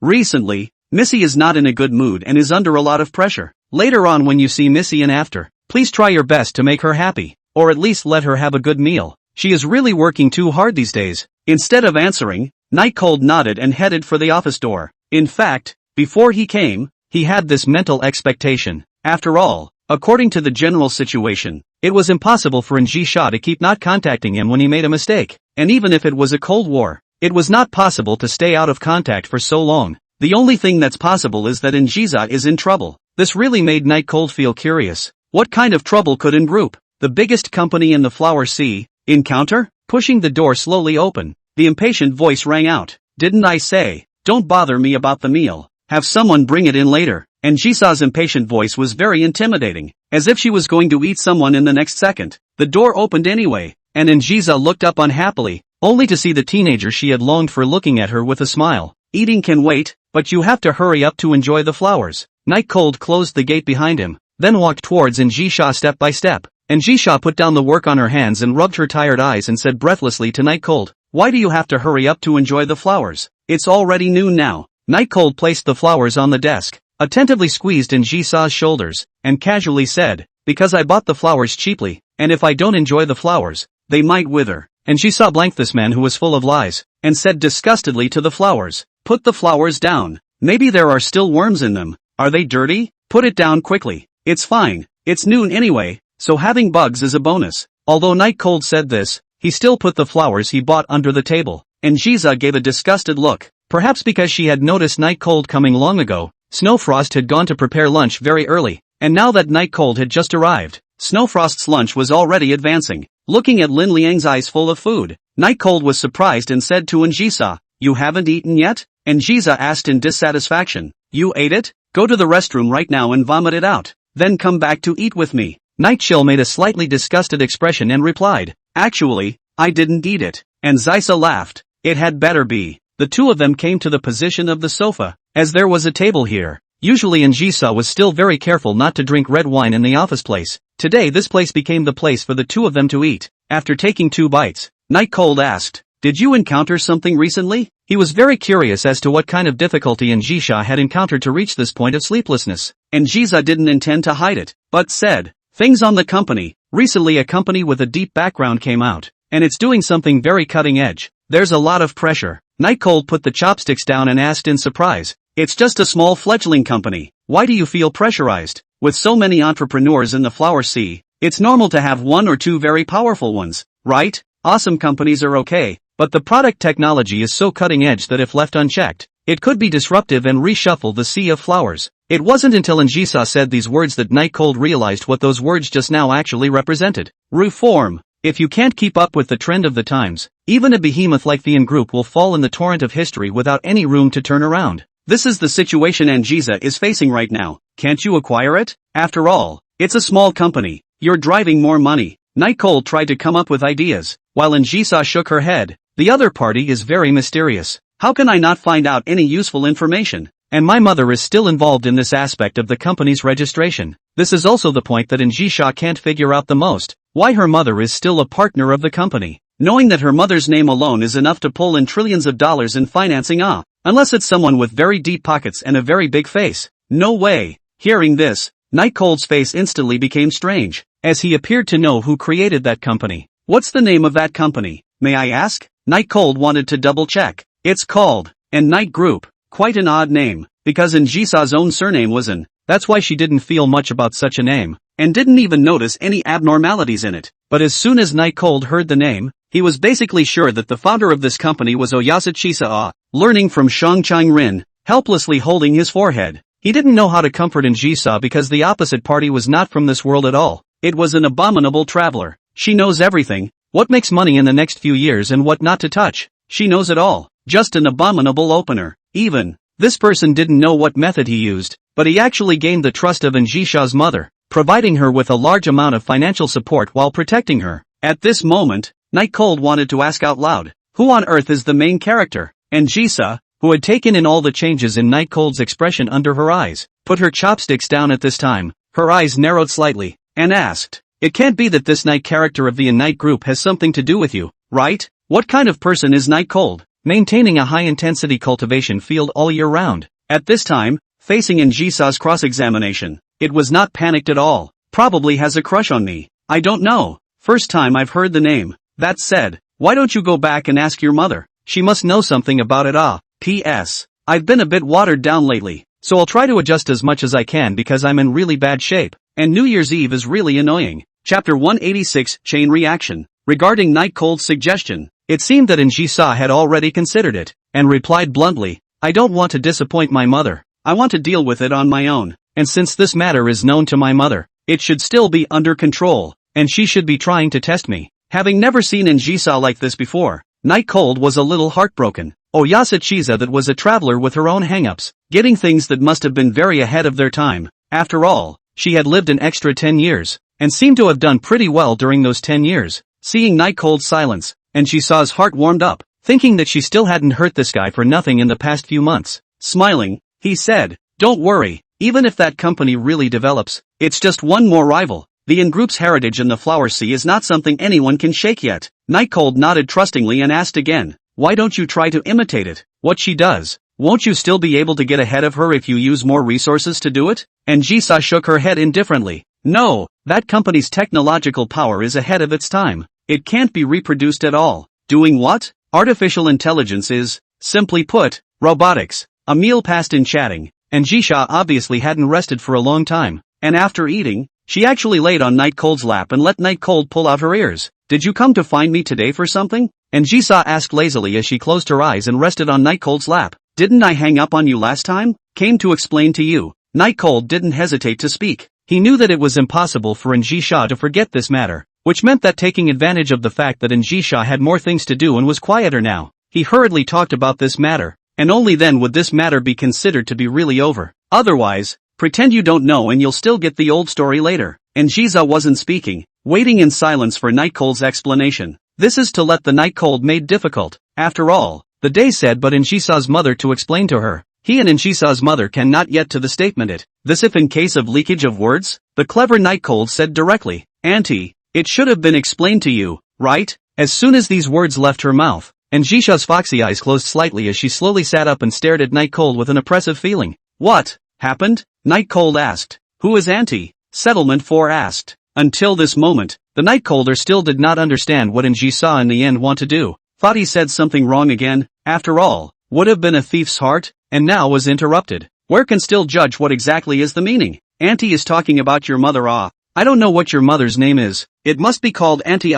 What's the problem? Night Cold said seriously. Njisa hated it and punched on Night Cold's shoulder. Her strength was very small. Even if it was very hard, Night Cold couldn't feel any sensation. But the ringing that followed, it did make Night Cold almost cry out in pain. Njisa, what are you doing? Night Cold pretended to be angry, hoping to take back the initiative. Njisa smiled wickedly as she clasped her hands and looked at the somewhat aggravated Night Cold, saying, remember, next time you have to call your mother, not some aunt. Hearing these words, Night Cold's heart was completely put down. So it was not because of the reason so it was because of his own name calling problem Next time you can just say it. Screw me for what? It hurts. Night Cold pretended to be in a lot of pain and complained to Anjisa, and the bottom line was much stronger than just now. Anjisa held her hands, stared at Night Cold with a smile, then regardless of whether Night Cold was still getting her hands, she laid down on Night Cold's legs and said, "Can you remember if it doesn't hurt? Don't pretend. Hurry up and pull out my ears. I'm in real pain, and that's just you. If it was anyone else, I'd have just kicked it, and then applied the same tactic in." And then, even though Night Cold was chattering away, his hands still didn't fall, and was gently pulling out Anjisa's ears. Just then, the lazy Anjisa suddenly asked, "What about Shang Qingren?" Night Cold, who was pulling out his ears, froze for a second and asked, "Shang Qingren what? What's she got to do with it? What if the one who just screwed you was Shang Qingren? Would you still use those tactics you mentioned on her?" Anjisa seemed to be just asking casually, not even opening her eyes. Night Cold dryly laughed twice to buy himself a little bit of time to think, after jokingly said, "Shang Qingren's strength is too small, can't break my defense at all." Small problem. There was no active answer, nor did she say what would or would not happen in the end. An answer that was definitely unsatisfactory for Anjisa, but she was really a bit tired right now, so she didn't ask anything else. Slowly, Anjisa's exhaustion was releasing itself little by little, and the sound of even breathing began to emanate from her small, delicate nose. Fell asleep. Night Cold carried Anjisa into her bedroom on the top floor of the adjacent building. Little Anjisa was a little too messed up by Big Anjisa. Night Cold was determined to do something about it. Anjisa, who was clearly dominating the world, had met an unfair traveler, and there was no way a supremely intelligent head could have thought that the other person was a traveler. And there was no way he could have fought it. It's not fair to Anjisa. Placing Anjisa on the bed, that young girl who usually had to trample him under her feet from time to time. At this moment, she looked so serene and beautiful, like a sleeping beauty. Night Cold was still judging from the urge to kiss her. Just as he wanted to get up, he realized that one of his arms was being held in Anjisa's arms, and he couldn't break free. Never mind. Being happy to help a beautiful girl had always been one of his life's credos, and since Anjisa didn't want him to go, let's take a nap together. Holding Anjisa in her arms, the slightly greenish odor, and the much smaller figure, it made Night Cold instantly notice the difference between the two Anjisas. Looking at the ceiling, Night Cold felt that he appeared to have made a big mistake. A bigger disaster than spilling all the New Year's Eve dinner when he was a child. That would be going to the AS48 timeline. Although everything has happened and he doesn't regret it, it seems that the wrong angles of this decision are still multifaceted. Because he had messed with the AS48 timelines in Jisa, he owed the AS48 timelines in Jisa, and because he owed the AS48 timelines in Jisa, the time-traveling props used to save Shang Qingren had been inexplicably used up, and now the AS48 timelines and Shiza, who used up her time travel props, is having a big impact on the normal timelines and Shiza. This is something that can't be left alone. Chapter 187, Reasons. After doing some lovey-dovey stuff with Anjisa, he was sent back to his apartment by Snowfrost at 8 o'clock in the evening. As soon as he entered the house, he saw a beauty in a burgundy high-class satin halter dress leaning against the door where he could be seen as he entered, sipping a glass of red wine, and with a somewhat sultry look in her eyes. In the face of such an extremely tempting scene, Night Cold only took a brief glance before entering the room, closing the door behind him, and then sitting on the sofa. Anjisa was dissatisfied. No, very dissatisfied with Night Cold's reaction. "Chill, what's wrong with you? Don't you like this outfit of others?" Anjisa placed the red wine on the table, seemingly sensing that Night Chill's mood wasn't quite right, and walked over. Anjisa's outfit could be very seductive. The satin skirt looked like it was glowing, and it was pressed to protect any part of its owner's body, as it was short by a hair in every tantalizing spot. The cuffs, the hem of the skirt, were short, but not completely exposed, but this hidden feeling was even more tantalizing. Actually, Night Cold wasn't as calm as he looked, but for the sake of little Anjisa, he couldn't possibly indulge in tenderness again. "What does the company thing mean?" Night Cold asked as he opened the door. "What?" Anjisa hadn't reacted for a while, only focusing on displaying her body in front of Night Cold. Honestly, at this time, someone mentioned that a mouthful of nosebleeds had flowed out, and Night Cold would definitely wipe his nose. "What are you planning to do by establishing a company? And just what kind of deal did you make with Anjisa's mother? Why would she be willing to help you against her daughter?" Night Cold asked, holding back the fluttering in his heart. Anjisa's fawning expression slowly changed into a bewitching smile, as if she had changed from a stunning maid of honor to a queen, making people marvel at the change in temperament. "So Cold is seeking justice for that little girl, really envious." Anjisa sat next to Night Cold and hugged Night Cold's hand. But people have to be reminded of one thing: oh, they are also the mother's children, just not in a timeline. This kind of crooked reasoning. Of course, Night Cold will not agree, even if it is really a daughter, but after all, it is a different timeline. Although it sounds about the same, but the gap may be much larger than thought. What exactly did you use to get Anjisa's mother's means? Even if she would look at you as her daughter from another timeline, there is no way she would help you like that. This was Night Cold's thought as he concluded that although Anjisha's mother might have seen many abnormal things and was acceptable to the person Anjisha from other timelines, there was absolutely no way that she would help her deal with the Anjisha from the normal timeline. After all, there is still a gap in what is said, so he concluded that Anjisa must have promised something. As if she didn't expect Night Cold to ask this, Anjisa lifted her snow-white hair behind her and came to Night Cold's ear, teasing softly, "Guess I'll tell you if you guess." Guess and tell? Is this a kind of molestation? I have to say, the current Oyasachisa seemed to have become very fond of teasing him. However, this matter was very important, and Night Cold would not be easily tempted. "What the hell do you want?" Night Cold asked with as cold a face as possible, just not eating Anjisa's. Seeing that her small mind was seen through, Anjisa felt bored playing with Night Cold's clothes and said aggressively, "Didn't people already say that? I'm going to let you be under one person and above 10,000 people, and before long, even that little Anjisa won't be able to stand on your head." Night Cold let out a deep breath and said, "Are you trying to pull Jisa down?" It wasn't hard to hear from Anjisa's words that she wanted to replace Anjisa as the queen of the flower sea, and that she wanted to refer him to a situation where he would be on top of 10,000 people. Anjisa put down Night Cold's clothes and turned to start playing with her own slender hair, saying, "Don't worry, what you're worrying about won't happen. I promised my mother that I won't threaten Xiao Jisa, and will only stand firm in my own field, and from now on I'll be Xiao Jisa's older sister." Although he didn't know the truth of what Anjisa said, such words still put Night Cold's mind at ease quite a bit, and it also solved a mystery from the other day. That's exactly how Anjisai's mother comforted the younger Anjisai at the time, which in hindsight would have been to say that the older Anjisai was her older sister. When Night Cold froze, the corner of Anjisa's mouth hung a cold smile, very teasing. Her eyes staring at Night Cold seemed to have a faint red light, very oppressive, but when Night Cold woke up from his daze, all of Anjisa's abnormalities disappeared, once again changing back to the knowing and seductive big sister. Night Cold stared at Anjisa and asked, "Tell me what's going on." Anjisa sighed and moved her body even closer to Night Cold, saying, "I'm also doing this for self-preservation. You and I have a relationship. What do you think will happen if little Jisa finds out?" Night Chill gulped. Death. He was one of the few people who knew Anjisa the best, but this was something that even the people who knew Anjisa the least knew what would happen, and he was certainly no exception. Of course, he most likely wouldn't die, but Oyasachisa could be said to be certain to die if she didn't have the ability to defend herself, even if she was protected by Oyasachisa's mother. Gradually, Night Cold felt that Anjisa doing this was sort of justifiable. "Anjisa didn't do anything wrong, so I hope you don't go hating on her because of me. I'll pay your debt but not Anjisa." In fact, there were other meanings in Night Cold's words, that is, to keep Anjisa at a disadvantage in her dealings with Xiao Jisa, no matter what. Night Cold wanted to keep Xiao Jisa in a situation where she dominated anyone, because that's how Kochiza was supposed to be, and it can't be changed by anything else. Anjisa gently touched Night Cold's face. "Don't worry, I'm already satisfied to be with you. I don't ask for anything else. In the future I will give way to Xiao Jisa in everything, and it's okay to help her." Night Cold somewhat grateful to touch on the back of Anjisa's white hand. "I will not treat you poorly, but this matter is my fault,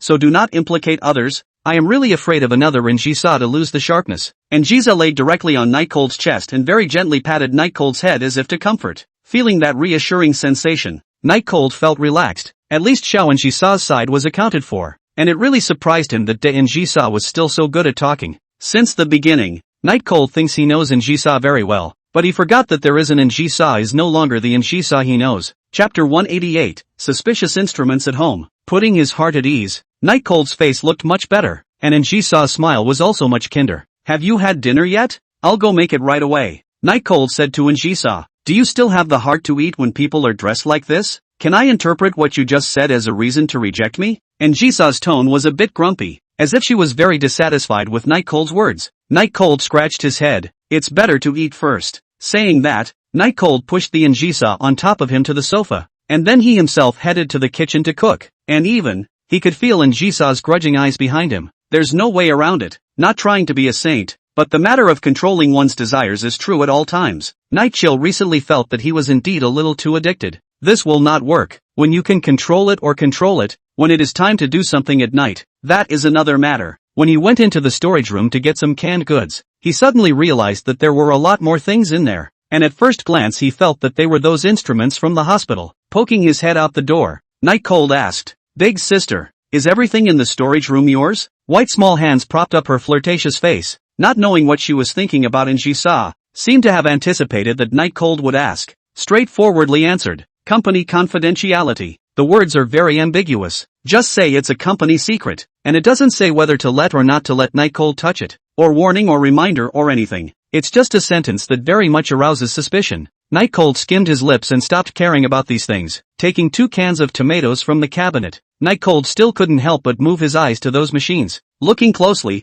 there were some documents on it. It should be information or something like that. Is all this technology 10 years from now? He thought this. What would happen if they were given to little Anchisa? Wouldn't there be no more suppression of little Anchisa by Big Anchisa? This idea was only a flash in Night Cold's mind. After all, Big Anchisa had assured him that he wouldn't try to compete with little Anchisa for anything, only for self-preservation. And with something so important being moved straight back to the house, he should be trusted completely. Conclusion, no need to care. Tonight's dinner was quite normal, but perhaps Anchisa was really hungry and ate quite a lot, at least for her, even to the point of making Night Cold wonder if Anchisa hadn't eaten all day. After finishing the meal and putting all the dishes in the dishwasher, Night Cold lay on the sofa with his arm around Anchisa, enjoying a rare moment of leisure in the day. In fact, he was a student, pressed with nothing to do, but just inexplicably, a lot of things to do in a day. Anchisa's halter dress is the kind of very high-grade satin. Night Cold hand touched on it feels very comfortable, and even some love, a time actually do not want to let go.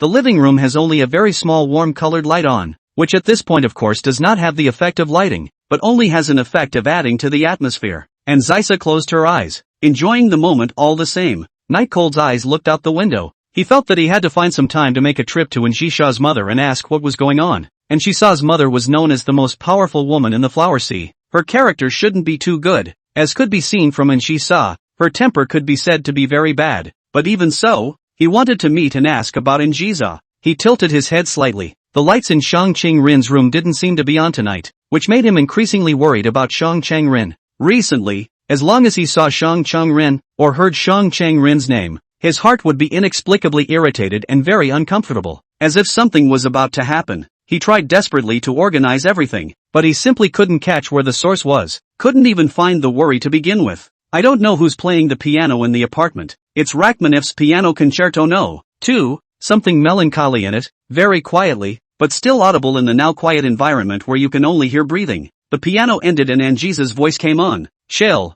want to do it here?" Night Cold did not reply, but picked up the yukai in his arms, then entered the bedroom. The next day, it was a Sunday, that is to say, but Night Cold still set an alarm for 8 o'clock because he was going to go to Shang Ching-rin to learn how to dance today. As he opened his eyes, Night Cold felt a strong soreness coming from his eyes. Moving his tingling arm, he sighed as he looked at Anchisa, who was still sleeping at the moment, holding his arm. "Looks like it's time to quit coloring. Get up and get dressed, wash up, eat breakfast." This series of things busy. Also only 8:30, although not in Shang Chang-rin previous agreement, but it should be no problem, right? And Anchisa was very unhappy in the face of Night Cold's departure. But because Night Cold, no matter whether he was studying or going out to do business, he did go out often, so more or less get used to it, plus too sleepy to care and go back to sleep. Night Cold didn't want to keep Shang Chang-rin waiting, and just as he got off the elevator, he called Shang Chang-rin. Phone call connected. "Hey, Rinju, it's supposed to be that today, isn't it?" "What?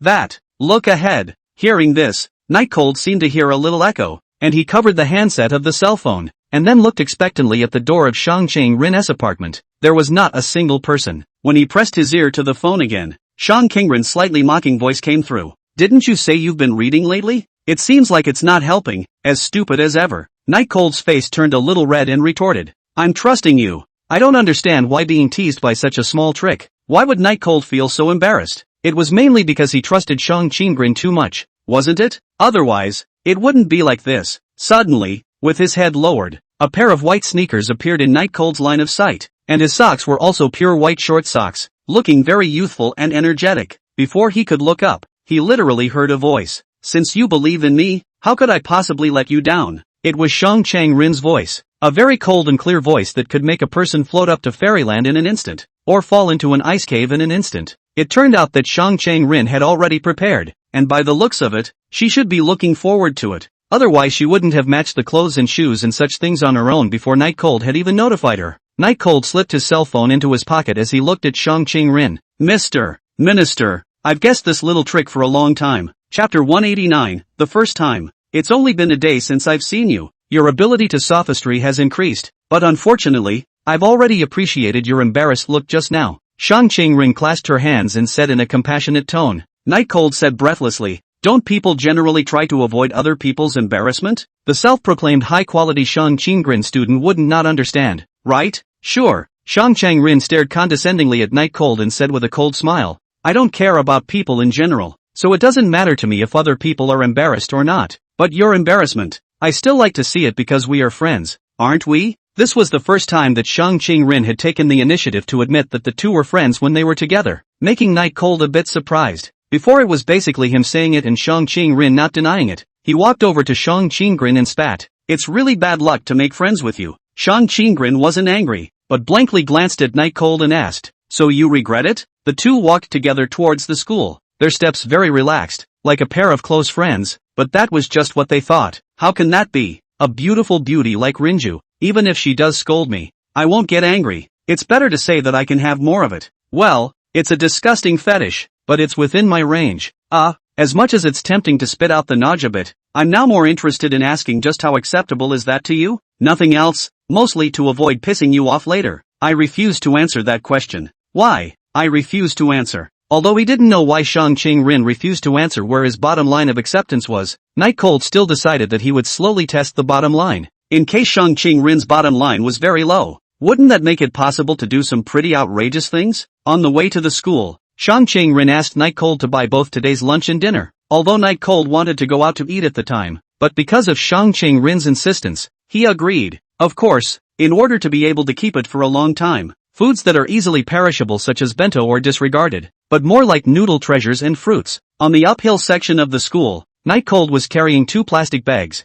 which were filled with some mineral water and fruits, while Shang Qing-rin was also carrying 2 plastic bags, which were filled with some bread and rice balls, which were lighter. Today was Sunday, but there were still a lot of people. After all, the semester was almost over, so it was better to step up your studies. Another reason, of course, is that Tuesday is a school-organized camping trip, and there are still some performances to be done then, and many of the clubs that have been asked by the student body are still practicing. The Ministry of Fire is one of them. Night Chill sat his butt down on his pole chair, placed the plastic bag with food on the floor, and asked somewhat tiredly, should we go to the gym to borrow a venue? A lot of clubs shouldn't be here today, so we should be able to borrow it. To practice dancing, of course, you need a venue, and a wide and warm gym is obviously the way to go. Shang Qing-rin gasped softly, brushing a layer of water mist from her fair forehead with her hand, organizing the things in her hands, and answered, no need, just practice in the club classroom. Hearing this, the corners of Night Cold's mouth instantly pulled behind his ears, sitting the pole chair backwards and teasing,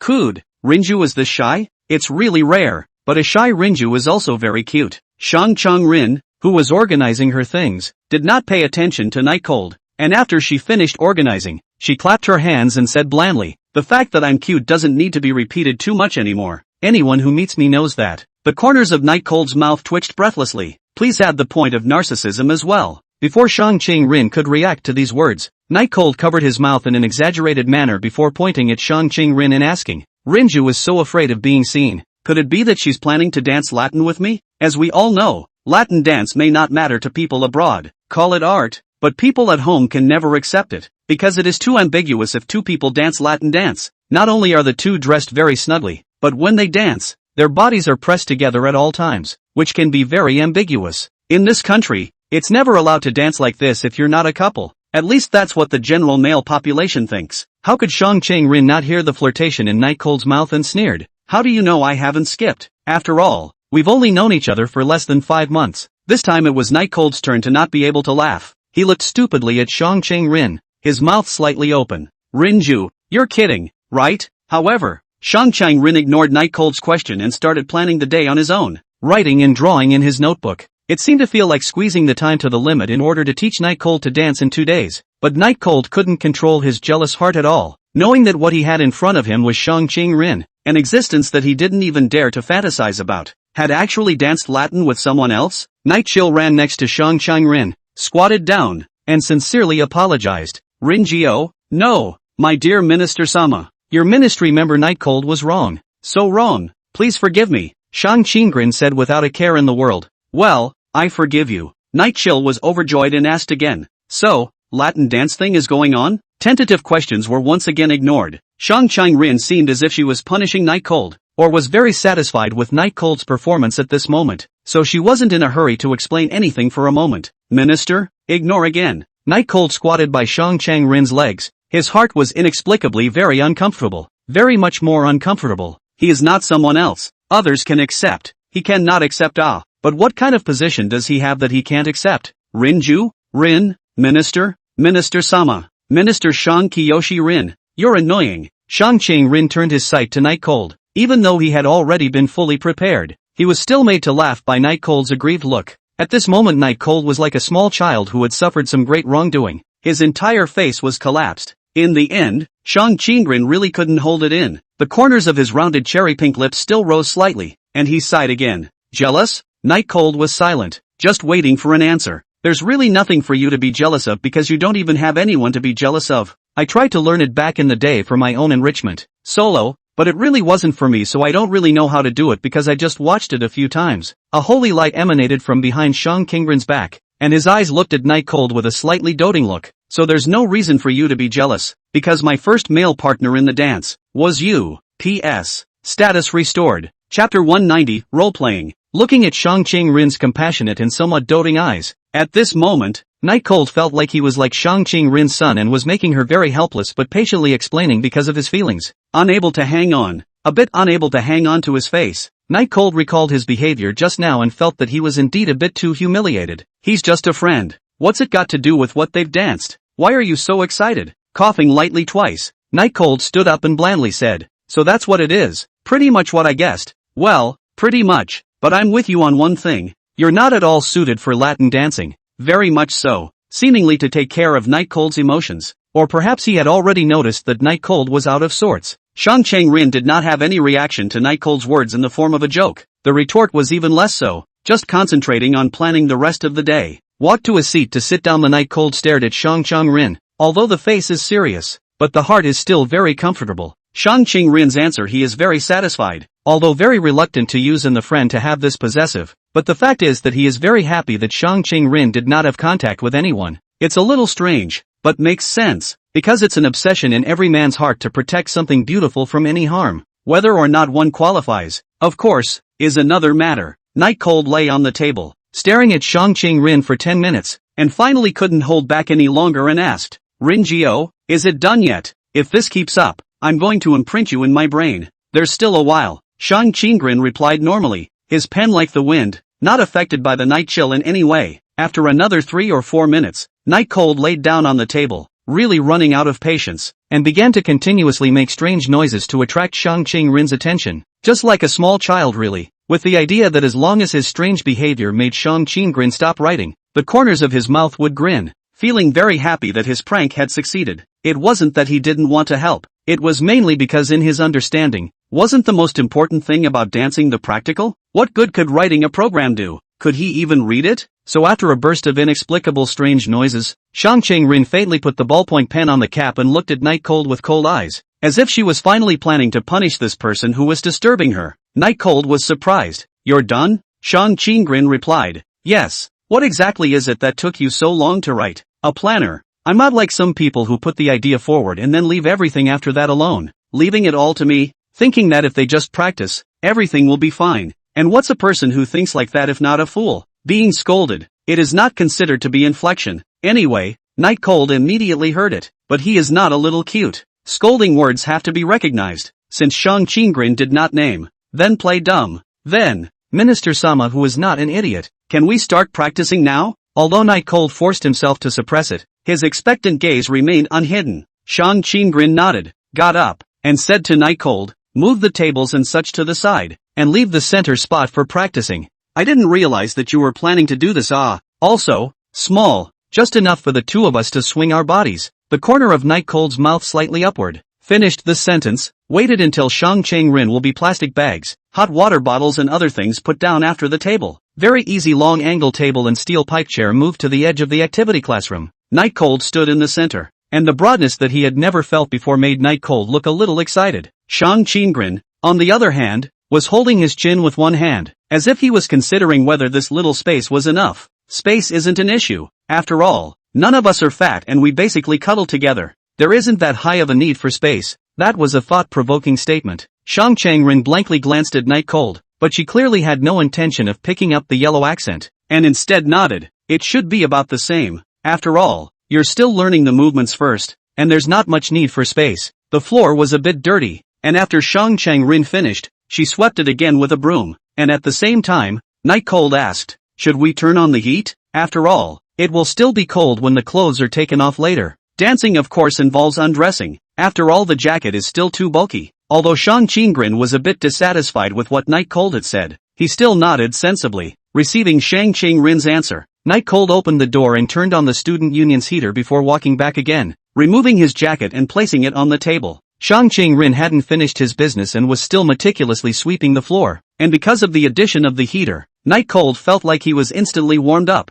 even if he had just taken off his jacket. Crouching on the ground, he stared at Shang Qingren in boredom, and he had to say that just very simply looking at Shang Qingren was a pleasure. He couldn't imagine at all what kind of man could have a woman like Shang Qingren. Seemingly feeling a bit mesmerized, he opened the window to let in some air. There were very few people outside in the playground. Winter still affected the quality of the grounds after all. The icy cold air reached his nostrils, and Night Cold felt his lungs raw, and hurriedly closed the window. Shang Qingren also finished cleaning, but she didn't know that she was affecting someone by just sweeping the floor. Because of the time constraints, the other duo dances will not be considered. Shang Qingren took off his scarf and jacket, revealing the delicate English lace shirt inside. Have you learned anything about social dancing? She asked, staring at Night Cold. Night Cold's eyes were always on Shang Qingren's body, and when he heard the question, he answered without hesitation. Reporting to teacher. Haven't learned about it, but say I haven't learned about any dances. It was the truth, whether it was in this life or the previous one.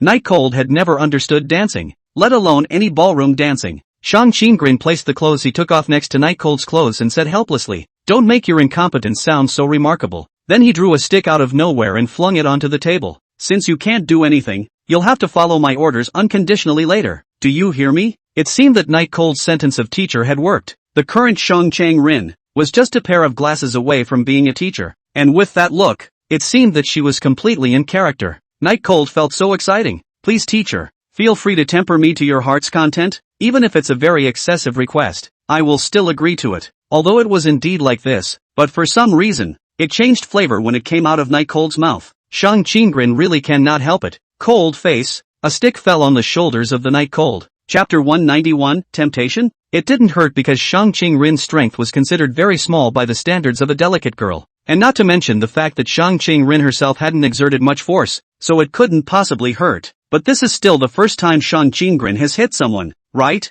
Night Cold said with some surprise. Mr. Minister, what about the promised high quality? Where is the promised excellent family education? Why are you still hitting people? Beware that I will lie down on this and make you pay for my medical expenses. Shang Qingren clasped her hands, the teaching stick shaking in her hands as she pretended to hold up her glasses and said to Night Cold, "Isn't it only right for a teacher to punish a student who doesn't listen and is still horny? If you think you have any problems, you can go to the ICU for as long as you want." What an abomination of rich people. ICU, the kind of place that costs more than $100,000 a day, is actually casual? It's just like a trench. But then again, if you meet someone who wants to touch the porcelain, let him go to ICU and stay there until he doesn't want to touch the porcelain. That's not a bad way to go. I was wrong. Night Cold immediately stood upright and apologized to Shang Qingren. Shang Qingren nodded and walked to the center of the club classroom, then pointed with his guiding stick for Night Cold to stand over. After Night Cold walked over, she said, "This social form of dance was taught to me by a specialized teacher before, and now I'm going to teach it to you,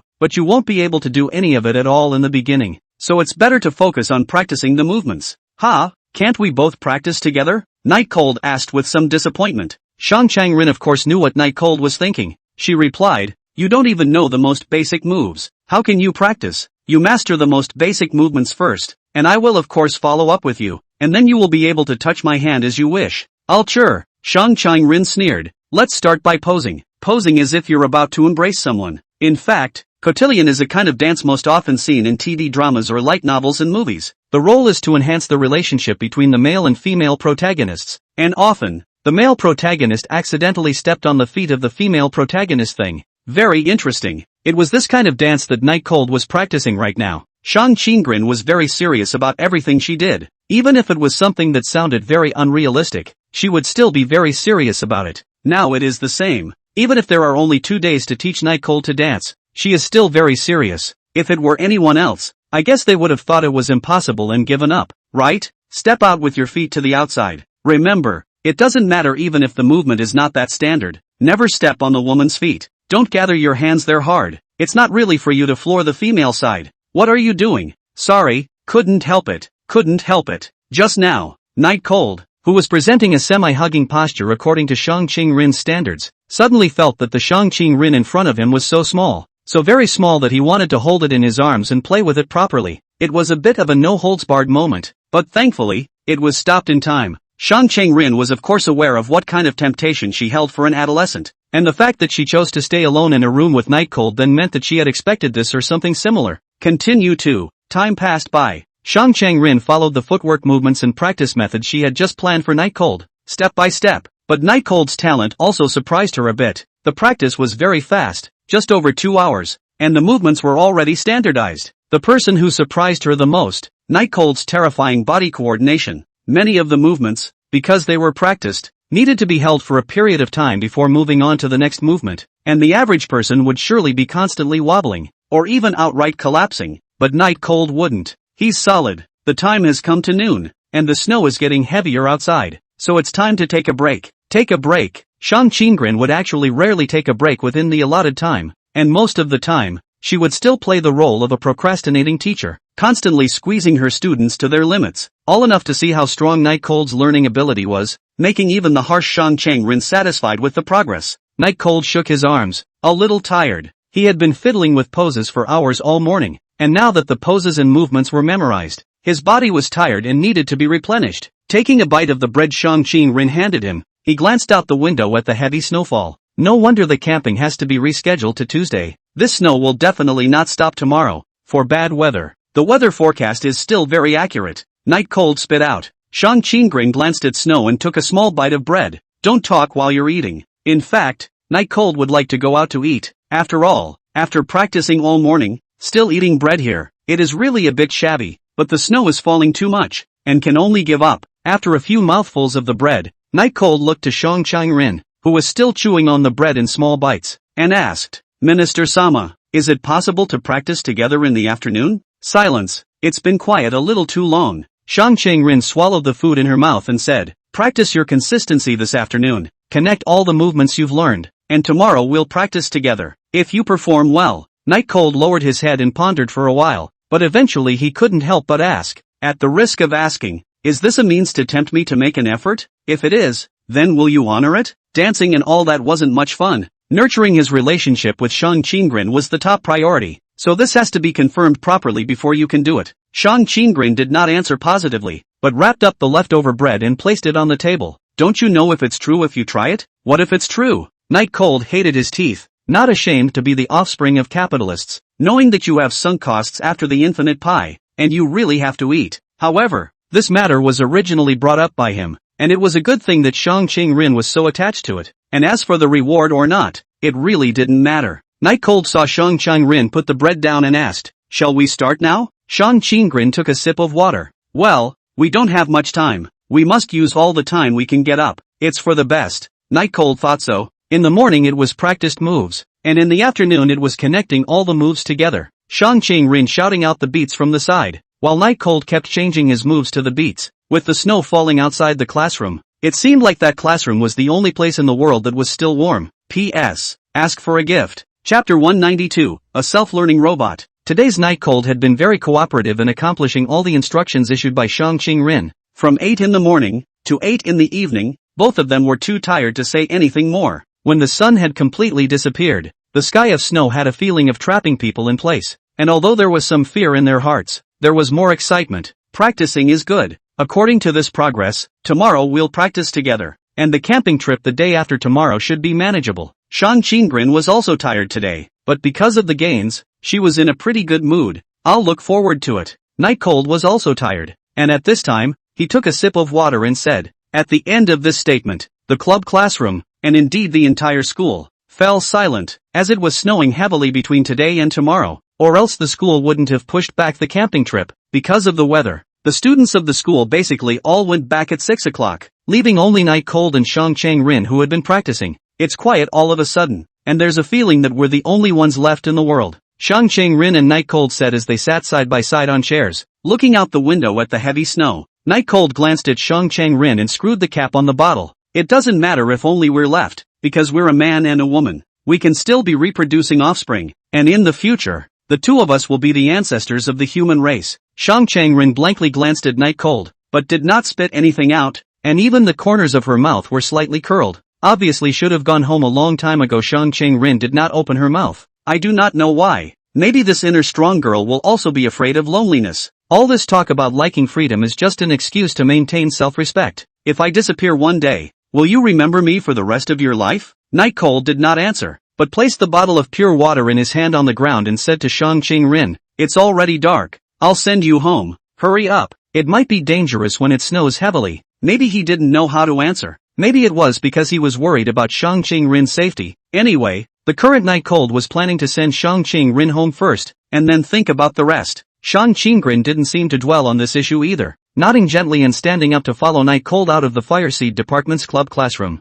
As expected, there was not a single person on the road, just two people who were struggling to make their way through the doom. Close to parting, Night Cold did not stop, but followed Shang Chang-rin forward. Shang Chang-rin was slightly surprised, but only for a moment, and then buried his small face into the scarf and continued to walk forward. Walking to the apartment belonging to Shang Chang-rin, Night Cold was finally stopping, and Shang Chang-rin turned around and said, "Thanks." Night Cold smiled and waved his hand, indicating that he didn't care. Waiting until Shang Chang-rin completely disappeared from sight, Night Cold only left with an ugly face. The snow kept falling. Night Cold even felt some despair, because Shang Chang-rin did not change such a mentality of obeying the fate of heaven at all. Thinks he's going to die anyway and doesn't really want to fight it. Can only intensify the use of the next time. Night Cold also do not want to think about these things. In fact, today he really has been very tired, and think will only add to the trouble. Or to do it, back home. And Ji-sa of course has long been home, at the moment is busy in the kitchen. In fact, as early as 5 or 6 o'clock, he frantically received in Ji-sa's text message.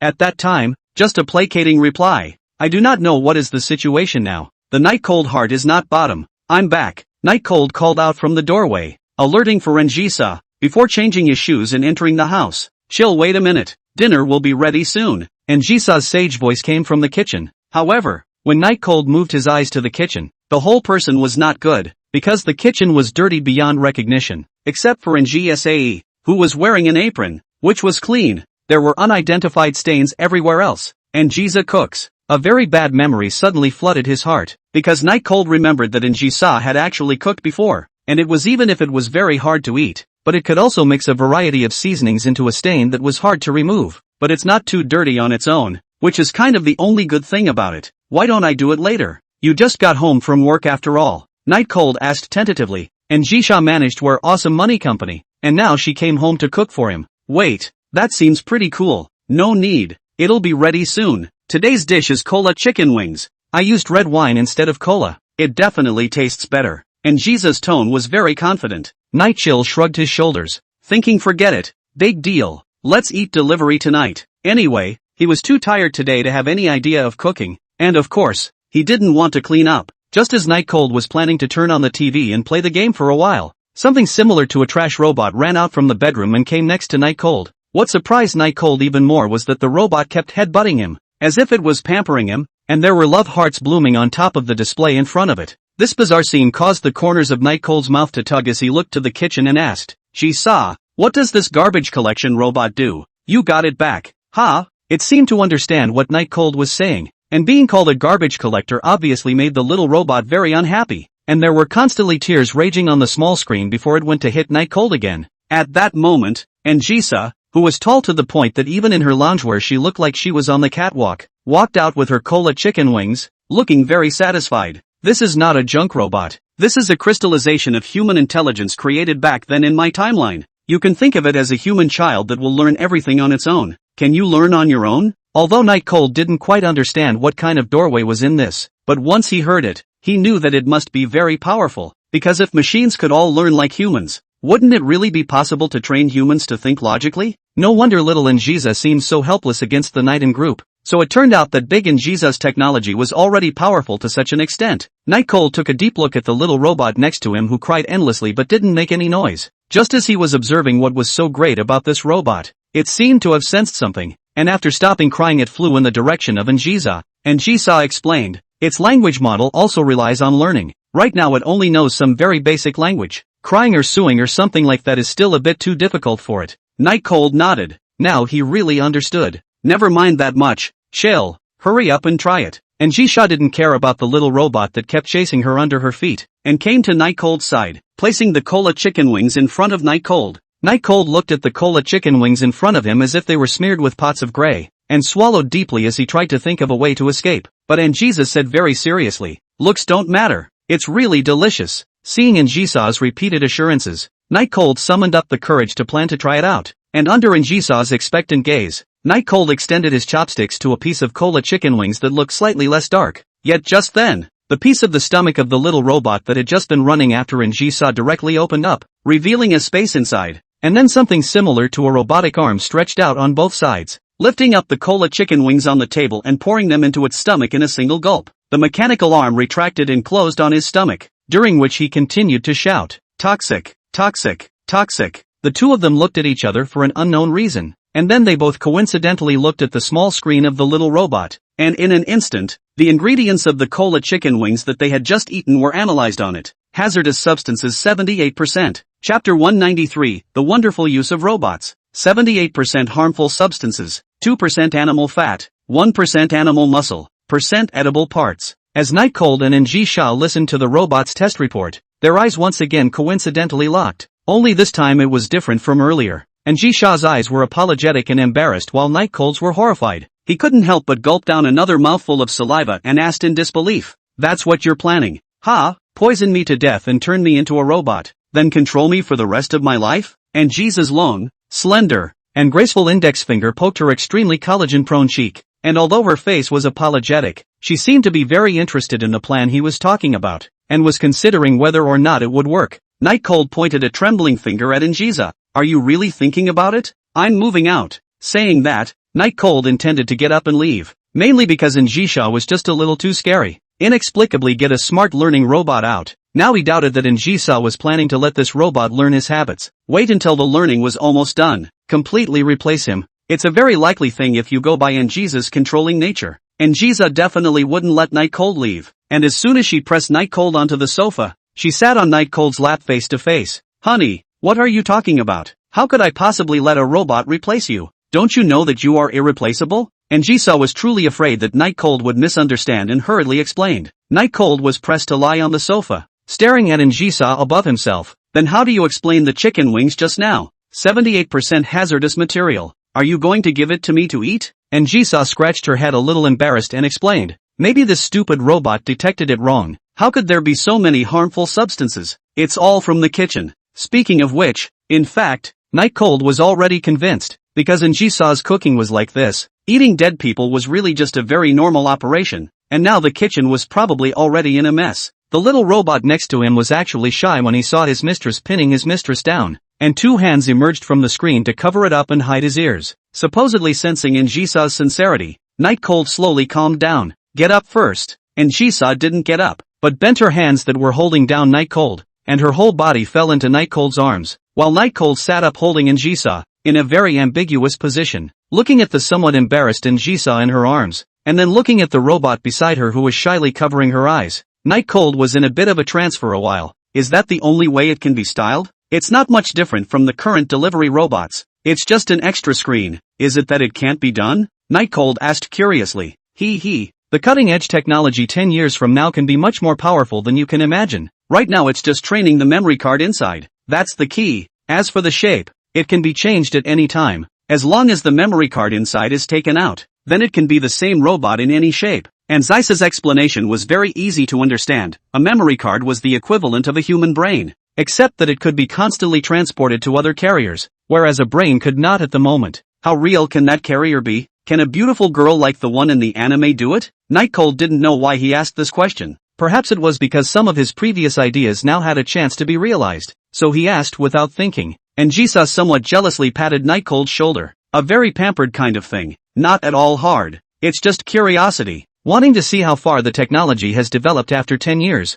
Night Cold pretended to be in pain and kept using his hands to block it, and Jisa sighed and said, in this aspect of robot appearance ours is actually equally very advanced, and it has long been possible to make it look like the real thing. With that, she pointed at the little robot and said, if its memory chip is trained and fitted to a higher humanoid robot, no one will be able to recognize it as a robot, even if they interact with it every day. She wasn't lying, but it was true. Back in her timeline, there were similar experiments done, where trained robots were thrown into society, and not only could they live well, but the people around them didn't notice, for a period of time even as long as a year. This way Night Cold stroked his chin, as if he was thinking about something particularly important, and Jisa winks and says to Night Cold, if you can give up little Jisa and all the women around her, then how about I make it your exclusive girlfriend? Any way you want, exactly the way you want, and it's guaranteed to be pretty enough. Any animated character will do. How about that? Night Cold looked at Jisa. From the two things Jisa had said, she more or less still had some kind of grudge, not wanting to share with others, and being very possessive. The conditions were tempting enough, but Night Cold didn't have any reason to agree at all. This belonged to the category of things that didn't even need to be thought about. Just kidding,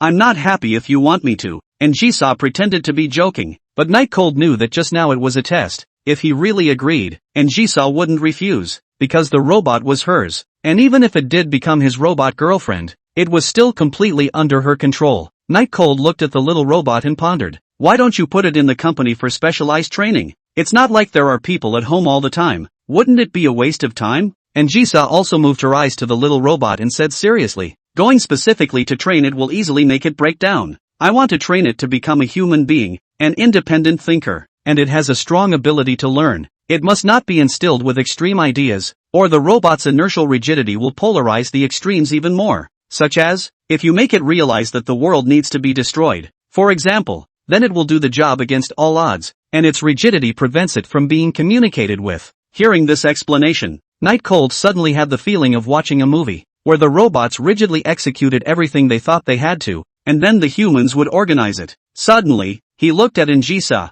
and at Jisa's uncertain gaze, he said, then this robot must not meet Xiao Jisa, otherwise, if it learns of Kojisi's extreme possessiveness and tyranny, if it falls in love with someone that day, the world won't be finished.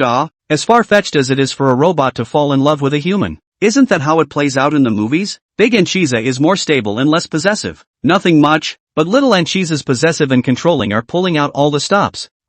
What's the point of learning to go? Anchiza is silent, not sure what she's thinking. P.S. Yesterday I saw a reader say it was too watery, and it dawned on the author. Change it right away. By the way, last time a big man sent the author a king of gifts. The author will not go through the name. The gift list can be seen. Thanks. I was in a bad state a while ago and forgot about it, so bear with me. Chapter 194, Night Starlet. The question Night Cold posed was still constructive, and that was whether robots would have any notion of love as such. After thinking about it, Jisa replied, theoretically it can learn everything. It's best not to show too extreme a side in front of it, and as for not letting little Jisa see it, she wouldn't have been able to see it in the first place. Night Cold agreed, also feeling that he was a bit of a worrywart. However, he took another deep look at Jisa, and finally did not say anything. Jisa was extreme, but the Jisa beside him was no longer that extreme, so he should be able to rest assured. What's its name? Night Cold asked. It hasn't been taken yet. After all, it's the child of the two of us, so we definitely need to discuss it together. Jisa said to Night Cold with a smile on her face. This kind of molestation Night Cold had long been accustomed to. He was faced with this problem, fell into deep thought, and finally said, let's just call it Starlet. Naming it or something, I'm really not very good at it. Jisa looked at Night Cold with a smiling face, seemingly thinking that the name Night Cold had taken was really too earthy, but she just smiled and didn't refute it. Not good? Night Cold asked. It's not bad, but it's missing the last name. Jisa replied, Night. The little robot was a quick learner, and the name Night Starlet was one it loved, and after hearing it, it actually moved back and forth across the floor, indicating that it was now very happy. Seeing that things were over, Night Cold got up and went to the kitchen, which was a mess, but had to be cleaned up. After all, if he didn't clean it up, it was unlikely that Jisa would clean it up either. Jisa just lay on the sofa and watched, seemingly enjoying and happy with his behavior at the moment, which made Night Cold a little bit of a chill down his back. This guy doesn't do this kind of thing every day just to get him to clean, does he?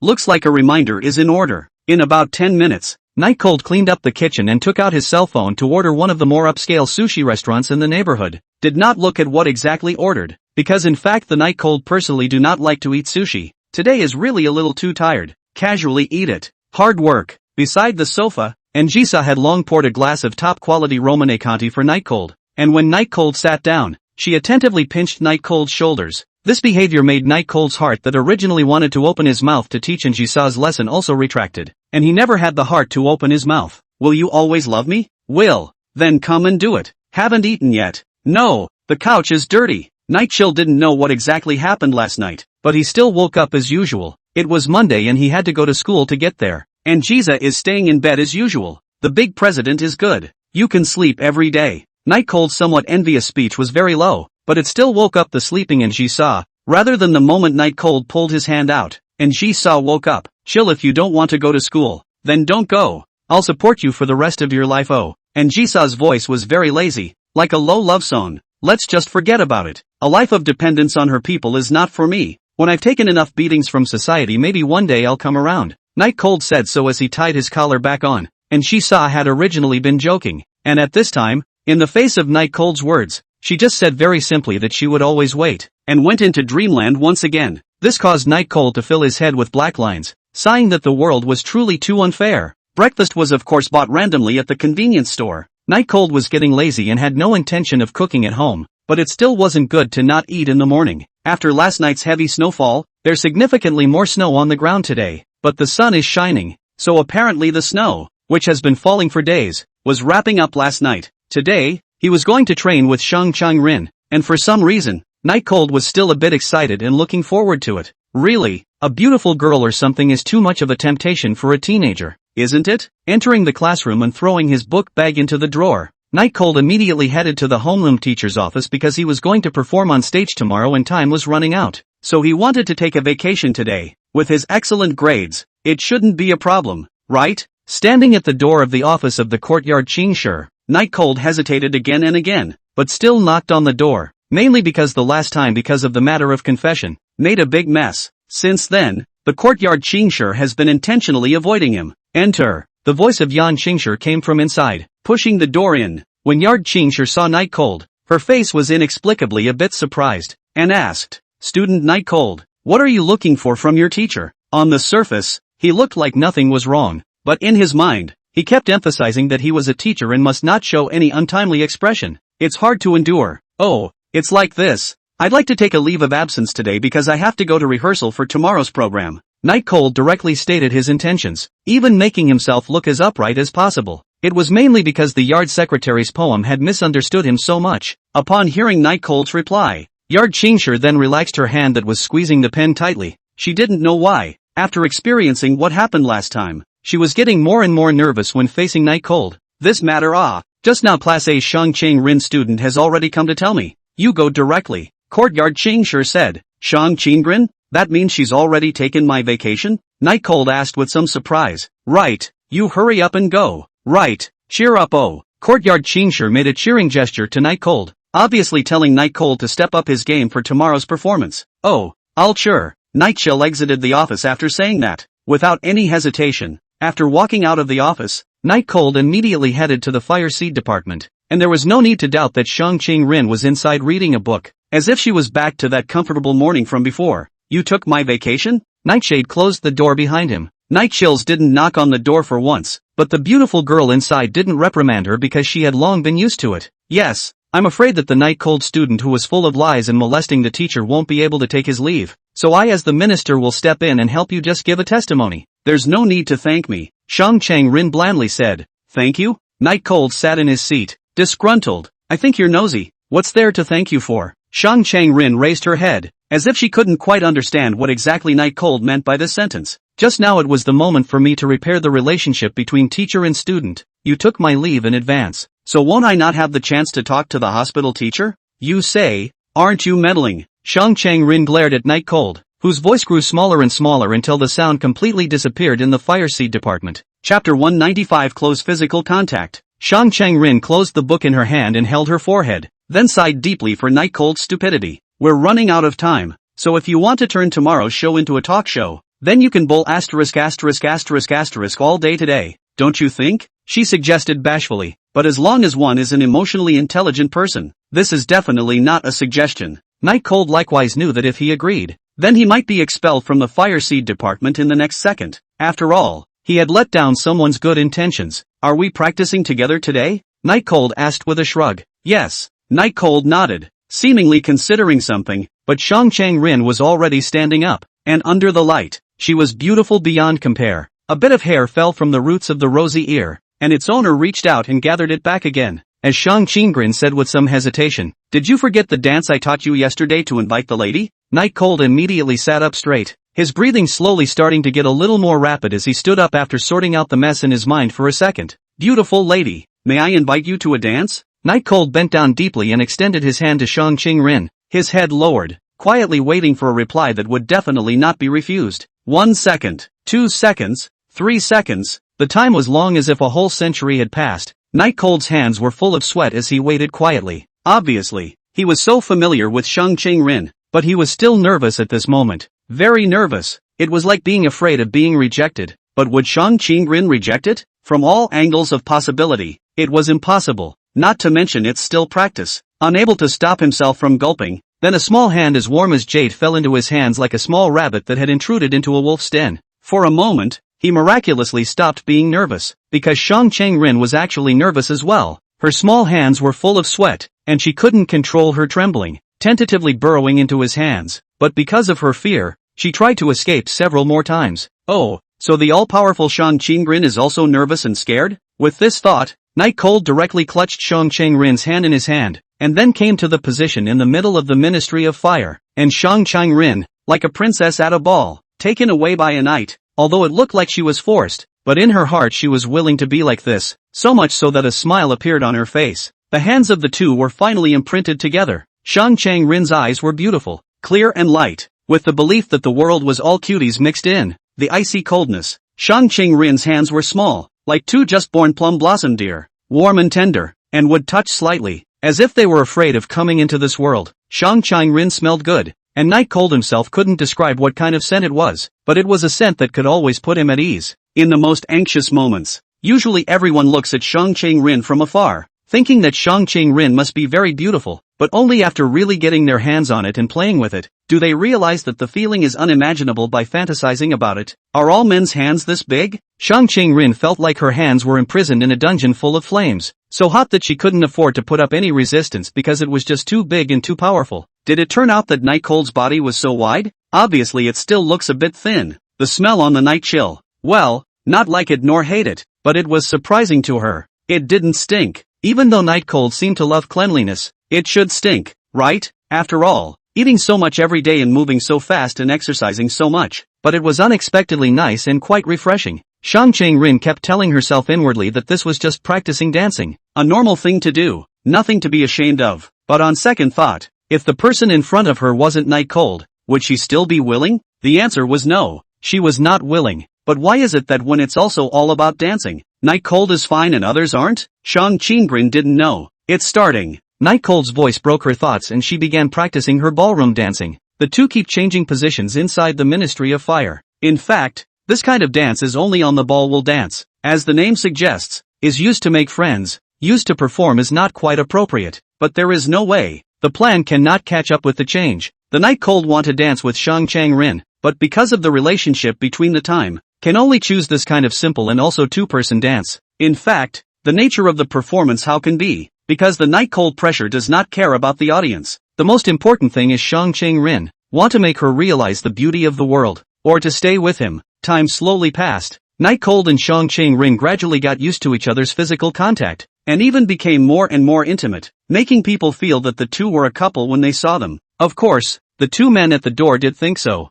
And Shirnoa and Reisuki **** used the excuse of dealing with student council matters as a reason to not go to class as well. But in fact, all the things were in charge of Night Cold, so they wanted to come over and ask, not expecting to bump into the scene. Both men looked in through the doorway, their mouths agape in surprise. From their point of view, the two people inside kept hugging each other and kept dancing ambiguously. It was almost like they were flirting. The two men looked at each other, then both continued to look in unison. According to Night Cold's keen observation, he actually should have noticed the two a long time ago, but today, his attention was on Shang Qingren and he didn't think of anything else at all, so he didn't notice. Shang Qingren's face was very red, but she still hadn't forgotten her identity and was now Night Cold's teacher. Follow my beat. Don't stare at me. There's nothing on my face. Don't give me that demented look. You almost stepped on me. That's right. Follow my beat. I'll guide you. Slightly. Stay away from me. It's okay. It's too small to touch anyway. As soon as these words were said, Night Cold felt his foot being stepped on by something, and without thinking about it, he knew that it must be Shang Qingren. Minister Sama, I was wrong. I shouldn't have said you were small. Although it didn't hurt, Night Cold immediately apologized. The next time, you'll go practice on the rooftop. Shang Qingren finished very mercilessly and then continued moving with Night Cold. Night Cold expression looks very indifferent. Anyway, to go where Shang Qingren still have to follow together. Rooftop so cold Shang Qingren really stand? Once again, the rhythmic voice of Shang Qingren rang out from the fire department. 1, 2, 1, 2, 1, 2, 1. The time spent practicing goes by very quickly and it will be dark before you know it. Chapter 196, The Peaceful Tranquility Before the Blizzard. The day passed quickly as the two practiced in an ambiguous atmosphere, rather than both sensing something, but neither saying anything. For a day, Night Cold was intoxicated. He didn't know if this matter would reach Njisa's ears. He couldn't care less. The mind kept admonishing itself that it was just a practice dance. Just a dance. But after both of them had different feelings in their hearts, touching together, dancing and all that, it was just an excuse. It's 6:30 in the evening, and it's a rare day without snow. But of course, if there's more snow tonight,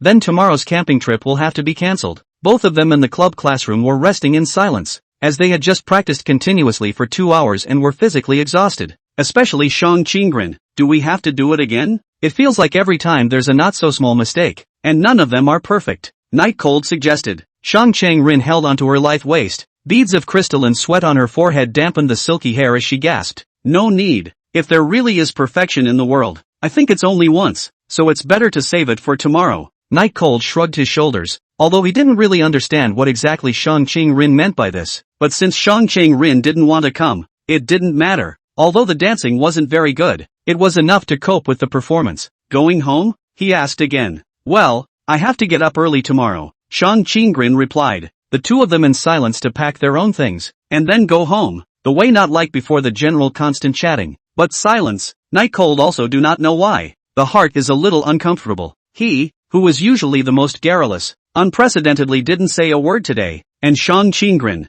no one talked to her. She usually didn't take the initiative to speak. Where they parted, Night Cold stopped. I'll see you tomorrow. Shang Qingren nodded. See you tomorrow. But when Shang Qingren had just walked out not more than a few steps, Night Cold jogged to follow, with an excited giggle mixed on his face, not knowing what he was thinking, making people elusive. Won't I see you tomorrow? Shang Qingren smiled, a smile that seemed to melt the snow and frozen lake beneath her feet as she lifted her hair back behind her ear, revealing her white jade-like earlobes. I'll see you off. After all, you're my female companion. I'll be responsible if something happens. Night Cold laughed cheerfully and walked forward, also making a gesture to shield himself from the wind and rain. Shang Qingren nodded with a light smile. Well, I stepped on me 3 times today. I was originally thinking of making a fool out of you during tomorrow's performance, but now it seems forget it. What?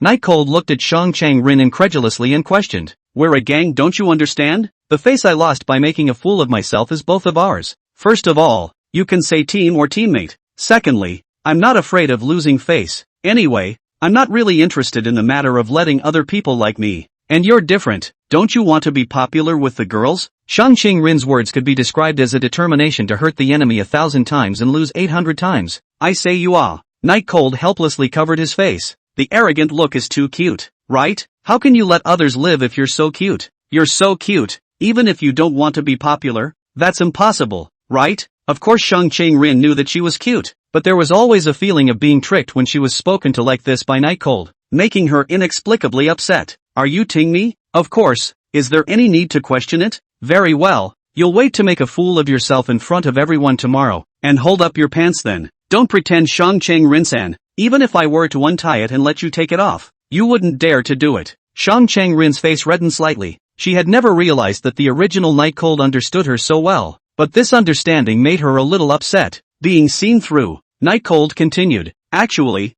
I wasn't all fooling you just now. There was one true statement. Shang Qingren pressed on without answering, because she didn't know what kind of trick Night Cold was playing, and because what had just happened had made her very dissatisfied. She was now moving forward at a fast pace. Rinju, who walks fast, is also cute. Shang Qingren's body lurched, then gradually slowed down, the kind visible to the naked eye. Ahem, the slow-walking Rinju is cute too. The moment the words landed, Night Cold's hands went up, indicating his surrender, plus he was innocent, and in front of him was, shyly and angrily, Shang Qingren, who glared at him with sharp eyes. Sure enough, letting you send me off was a mistake. After Shang Qingren said those words, she twisted her head and left. Night Cold immediately chased after him, and this time was not teasing Shang Qingren, but was close to Shang Qingren, whispering in his ear, "It is true that I have just lied to you, but there is one sentence that is true." Shang Qingren just couldn't take it anymore. She knew that if she didn't ask back, this guy could chase her home. She asked rhetorically with a sudden sigh, "That line?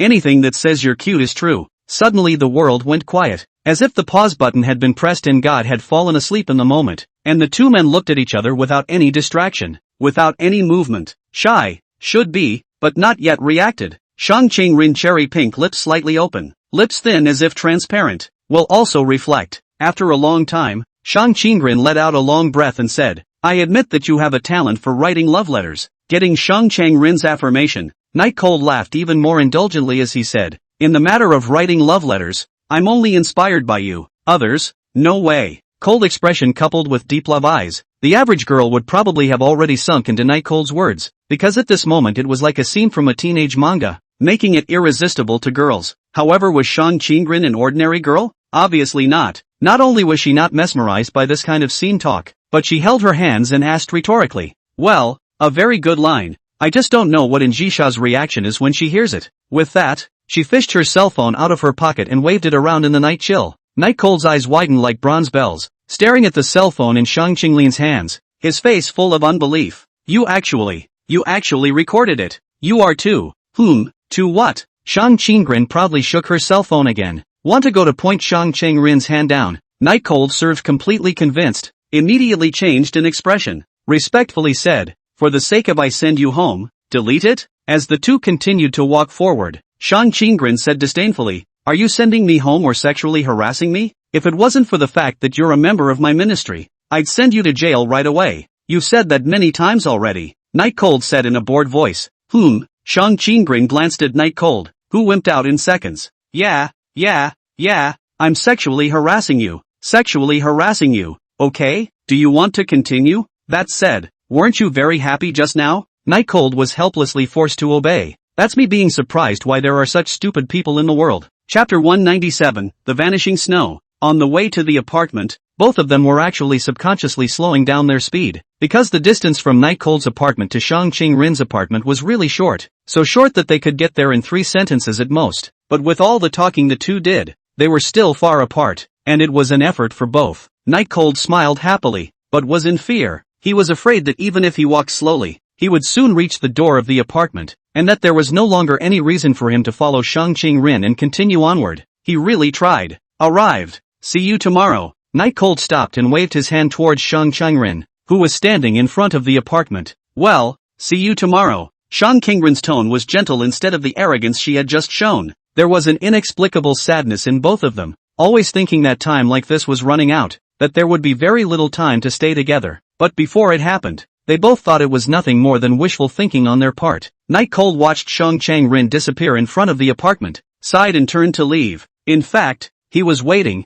for Shang Qingren to call him and ask him to accompany her. He would be willing to do so, but Shang Qingren didn't. She went straight into the elevator, hiding her heart, unwilling to reveal her thoughts, obviously so lonely. Perhaps changing Shang Qingren's mind was something that could only be done over a long period of time, but Night Cold didn't know how much time he had left. All he knew was that he had to do it as soon as possible. Go home. It's cold. Night Cold walked towards his apartment. At the doorway, Shang Qingren had been standing in the doorway. At this time, when she heard the footsteps outside, she probed and looked, and found that Night Cold had really left. She was a little pained inside. She thought that Night Cold would come in straight away, and that would be the thing she wanted to see the most, because she was really too lonely. Putting her satchel down, she sat on the couch and fumed. How could the smart one not think that nothing could be paid for by just one person? She could have invited Night Cold in, or even stayed with her all night, but she still expected that Night Cold could come in on his own cheekily, and then she was in a position to refuse and finally accept. As much as she hated to admit it, that's what Shang Chang-rin thought. Maybe it would be a nice end to this night where she was about to disappear and still have someone to keep her company, right? The future cannot be changed, and companionship is just adding to the troubles. Shang Chang-rin's vision became dark. She did not understand why fate had to set such a person in her life. Obviously death had never been something to be bothered about, but now she was actually starting to faintly dread it. And yes, there was something to look forward to in the future. In fact, it should be fine to expect more from Night Cold. He never disappoints. He is always so smart. A bet that is impossible to win, but he wins. That's right. In fact, at that time, she was surprised to know that Night Cold got second place, and even, in the end, she was glad to know that because of the English teacher's misunderstanding, all the English compositions didn't count, because no one has ever been able to threaten her like that, literally denying her life. It's because you accomplish the impossible every time that I overly expect you to accomplish the impossible every time. And maybe that's a very cowardly way to do it, but I want you to know me well enough to be able to quickly perceive what I need, to be able to quickly judge my emotions. Shang Chang-rin looked out the window and smiled bitterly. When you know that I'm such a troublesome girl, even if I'm pretty, you won't like me, right? Perhaps for the first time in her life, she found someone she could rely on, and Shang Chang-rin became extraordinarily vulnerable. Outside the apartment, the night chill actually lingered for a long time,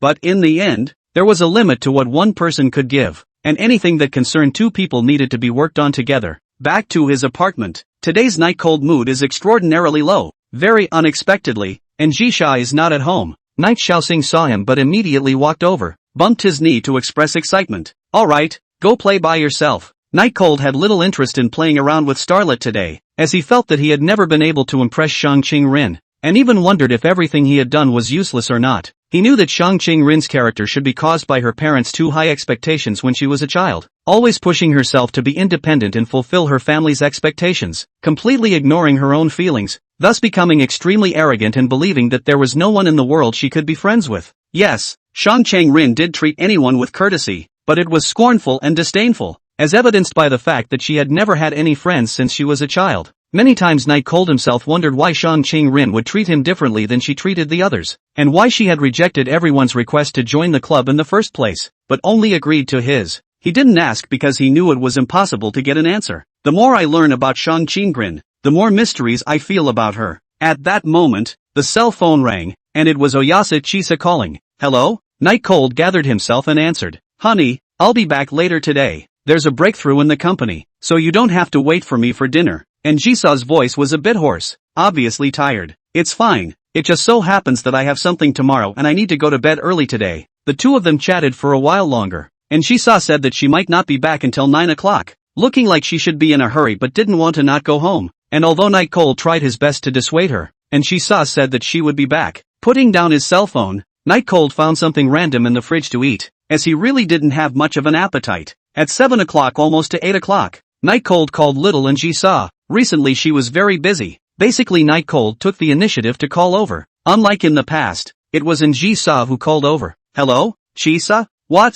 Miss me? When Night Cold heard Jisa's tired voice, he was really wondering if he should find a chance to send Jisa back to her own timeline and forget about it. For Jisa, debt Jisa was an unmitigated disaster. Busy again? Get some rest. Everything will be fine. It was already 8:30 after talking to Jisa on the phone, about half an hour or so. Yet what Night Cold didn't know was that the executives in the conference room of Anne's building had also been waiting for half an hour. Go to sleep. Night Chill put his cell phone down and then entered the dreamland. Because of today's all-day practice dance relationship, just lay down and began to sleepy. Fell asleep. There was no talk all night. Night Cold didn't know when Jiza came back, just to the point where a very fragrant and soft mass hugged him while he was sleeping, and then he couldn't remember much. Pulling his hand out of his big sister Jiza's arms, Night Cold cleaned himself up as usual before heading to school. Except that he didn't have a backpack today. Tuesday, winter trip. Originally, everything was as usual, but the moment Night Cold walked out of the apartment building, the whole person was dumbfounded, because there is actually no snow at all outside. But obviously there was a very thick layer of snow on the ground yesterday, but now it is gone, as if it had never appeared. Chapter 198 Deep Snow.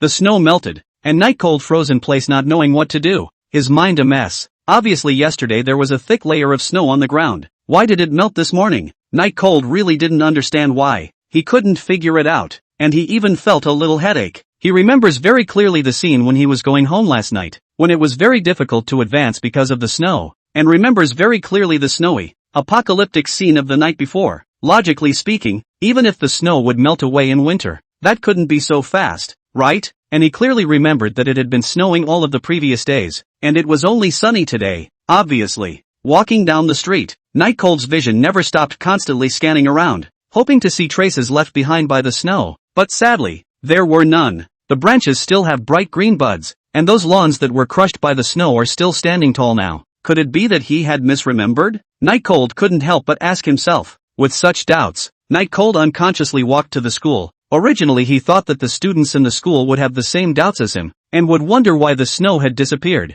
But no, the students were perfectly normal, as usual, because everyone seemed to be having extra fun on today's camping trip. At the entrance of the campus, Nightcold was slapped from behind. "What are you doing frozen here? How's the practice for the night's performance going?" This voice, without turning around, Nightcold knew that it was Anna, because it was very familiar. Nightcold hurriedly turned back and looked at Anna, first with a smile, then eagerly asked, "Did you find anything wrong today?" Anna has never seen such a Nightcold before and snorted, "The most out of place today is you. What's wrong with you? Never seen you with this expression. As if you're one of those scientists who's researching into demons." At this time, Nightcold's expression was always with a crazy look of longing for the truth, so Anna's description was still very apt. Nightcold didn't have time to flirt with each other, but asked forcefully, "Snow? Ah, what snow?" Seemingly realizing that Nightcold wasn't joking or tinkering or anything, Anna frowned and got serious as well. "The snow that was still there last night is gone this morning. Didn't you realize that?" Nightcold asked, very puzzled. "According to reason they don't live not far away. It shouldn't be that they wouldn't know. Ah, and with school being in session yesterday, the possibility of not leaving the house is non-existent. Are you saying that the point that you care very much about is that the snow on the ground is gone?" Anna's expression was a bit puzzled, mainly because after understanding the point that Nightcold cared about, she was puzzled as to why Nightcold cared about this. Nightchill of course saw Anna's puzzled eyes, and knowing that his expression was not clear, he continued, "Obviously there was still a thick layer of snow last night, but this morning it was gone. Don't you think it's strange? This winter snow started a few days ago, and even in winter, it's actually kind of hard to come across a heavy snowfall, so everyone should have known about it." Ah. Anna looked around and seemed to be thinking about something, and finally patted Nightcold's shoulder. "It hasn't snowed yet this year. You didn't play games all night yesterday, did you? Let me tell you, today's performance is very important. It's about whether or not I can be a good student president." Listening to Anna's very certain answer, Nightcold only felt a chill run down his back. Even the profound snow in his memory was now slowly blurring. Could he really be misremembering? Ignoring Anna's chatter, Nightcold took a deep breath and headed to the fire seed department, leaving behind a puzzled Anna. On the road, Nightcold was apprehensive. He knew that something was wrong with Shang-Ching Rin, but he didn't know when something was going to happen, and he didn't know how long Shang-Ching Rin would be able to hold out. Nightcold's breath began to catch. In case he really didn't see Shang-Ching Rin in the fire seed department, did that mean that Shang-Ching Rin had already disappeared with the snow? Did he still not make it? As a wave of pessimistic thoughts wrapped around Nightcold, he felt like he was plunged into an abyss, and the light was gradually leaving him. Losing Shang-Ching Rin, never seeing Shang-Ching Rin again. For the current Nightcold, this option was no less than directly tearing his heart to shreds. Without realizing it, Shang-Ching Rin had formed a dependence on him. But how had Shang-Ching Rin not been the pillar of his heart? Wan Chi is going to be there. Mr. Shang-Chingling. When Nightcold pushed the door of the fire seed department open with the vigor of a broken heart, a literary girl who was so quiet that one couldn't help but whisper was sitting quietly by the window reading a book. She was really beautiful. If the word beautiful was used to describe a girl who was good-looking, then Shang-Ching Rin was the one who defined beauty. The skin on her body was translucent like lamb's milk, thin and transparent. Seemingly hearing the sound of the broken door, Shang-Ching Rin's awe-inspiring brows wrinkled slightly as she ruffled her hair back behind her ear and faintly said to Nightcold, "Even as smart as I am, there's no way to teach you to knock on the door before entering? Undeniably there are also my reasons in this, but more than that, it's because you are too stupid." When Nightcold heard that familiar reprimand, he didn't know why, but he only felt that his whole body and mind were soothed, but that aftermath of fear was still manifesting itself in his body now and lingering. Shudder. Seemingly seeing that Nightcold's state wasn't quite right, Shang-Ching Rin closed the book and asked, "What's wrong?" Nightcold sat in his pole chair and replied, "Snow, gone." Shang-Ching Rin nodded and did not answer, or say anything. "You know?" When Nightcold saw Shang-Ching Rin nodding, he instantly became excited and asked in a hurry, "Of course, I saw it. Of course I know." Shang-Ching Rin's words carried an inexplicable heaviness, but it made one's heart ache a little. I just asked Anna and she said she didn't know. She even said that it didn't snow at all this year in Flora. It's just inexplicable. It was clearly saying it was cold the other day. Things that are destined to disappear, the less they care, the sooner they can be forgotten. But that would be a good end, because remembering represents pain. Night Cold felt that the topic was heavy, and from Shang Chang-rin's words, he was always feeling a faint sadness. Do you know the reason why snow disappeared into thin air? Night Cold asked again. I don't know, but after everyone forgets it exists, then it just doesn't exist. Shang Chang-rin replied blandly. But I remember it well. Yeah, how long can you remember? A day or a month? Or a year? One day you'll be like everyone else and forget the snow you once cared so much about, won't you? Night Cold didn't know how to answer at once. The snow disappearing was indeed a very weird thing, but it would only take a morning at most, and he should be able to forget about it. Shang Chang-rin's bashful eyes carried a trace of undetectable supplication as she stared into Night Cold's eyes and asked, if the whole world says that you remembered wrongly, will you still stick to yourself? Can you do it? Chapter 199. Arriving at the camping site. Would the whole world deny it? And would it still stick to its own ideas? Night Cold had only just gotten this question into his head, and knew that there was almost no second answer to this question. If it were true that the whole world thought the earth was square, even an elite educated person, or even an aerospace worker, might be skeptical, or even think that he or she was really wrong, right? The truth of the world is the consensus. In the end, Night Cold shook his head. He couldn't do it. Shang Chang-rin smiled as if she had expected it, but for an imperceptible moment, her slender hand gently trembled. Almost everyone can't do it. It's nothing. It's just a question. Don't think too much. Shang Chang-rin comforted, seemingly genuinely unconcerned. But Night Cold immediately looked at Shang Chang-rin with his eyes and said extremely seriously, it's true that I won't be able to firm up something as insignificant as snow, but if it's replaced with a very important thing, I would definitely be able to remember it. And at the same time, I will also believe in myself 100%. Shang Chang-rin's cherry pink lips opened several times, but there were no words. Perhaps because she didn't expect Night Cold to answer in this way, perhaps because the ripples in her heart were getting bigger and bigger. Anyway, both were silent for a long time. I, for one, look forward to. In the end, it was Shang Chang-rin who came to break the silence. Night Cold lowered his head down,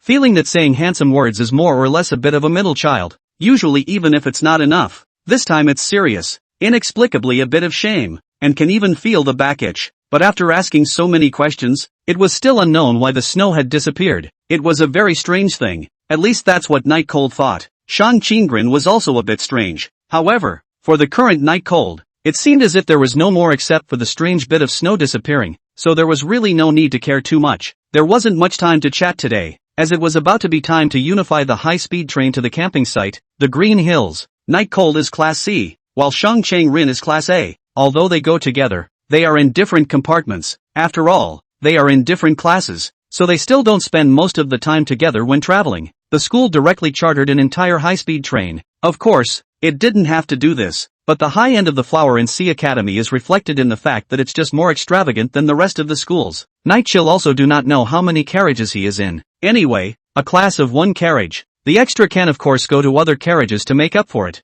There is not too much to say. Just a class together is better to manage. On the seat by the window, Night Cold and Zhang Ke sat together, opposite a few female students in the class. The female classmates, of course, put on their most ladylike side in front of Night Cold. Their voices were small, and they had to cover their mouths when they laughed, as if they were eager to get Night Cold's attention. Of course, Night Cold did not pay any attention to it, and would respond politely. You guy, why are you so popular with the girls? What exactly is the trick that you can tell us about? Zhang Ke asked from the side with great envy. Night Cold sighed, feeling troubled, mainly because whenever Zhang Ke, or any other boy in the school saw him, the question asked was bound to be how to please a girl. Come on, is it a thrill to be a lickspittle? However, before Zhang Ke's question Night Cold could perfunctorily answer, the three girls across the room were the first to reply. You don't think that Night Cold's popularity among girls is because of his good looks, do you? Really, boys are really annoying, always thinking that we girls are the kind of people who judge by our looks. Night Cold is really the most motivated person I've ever seen.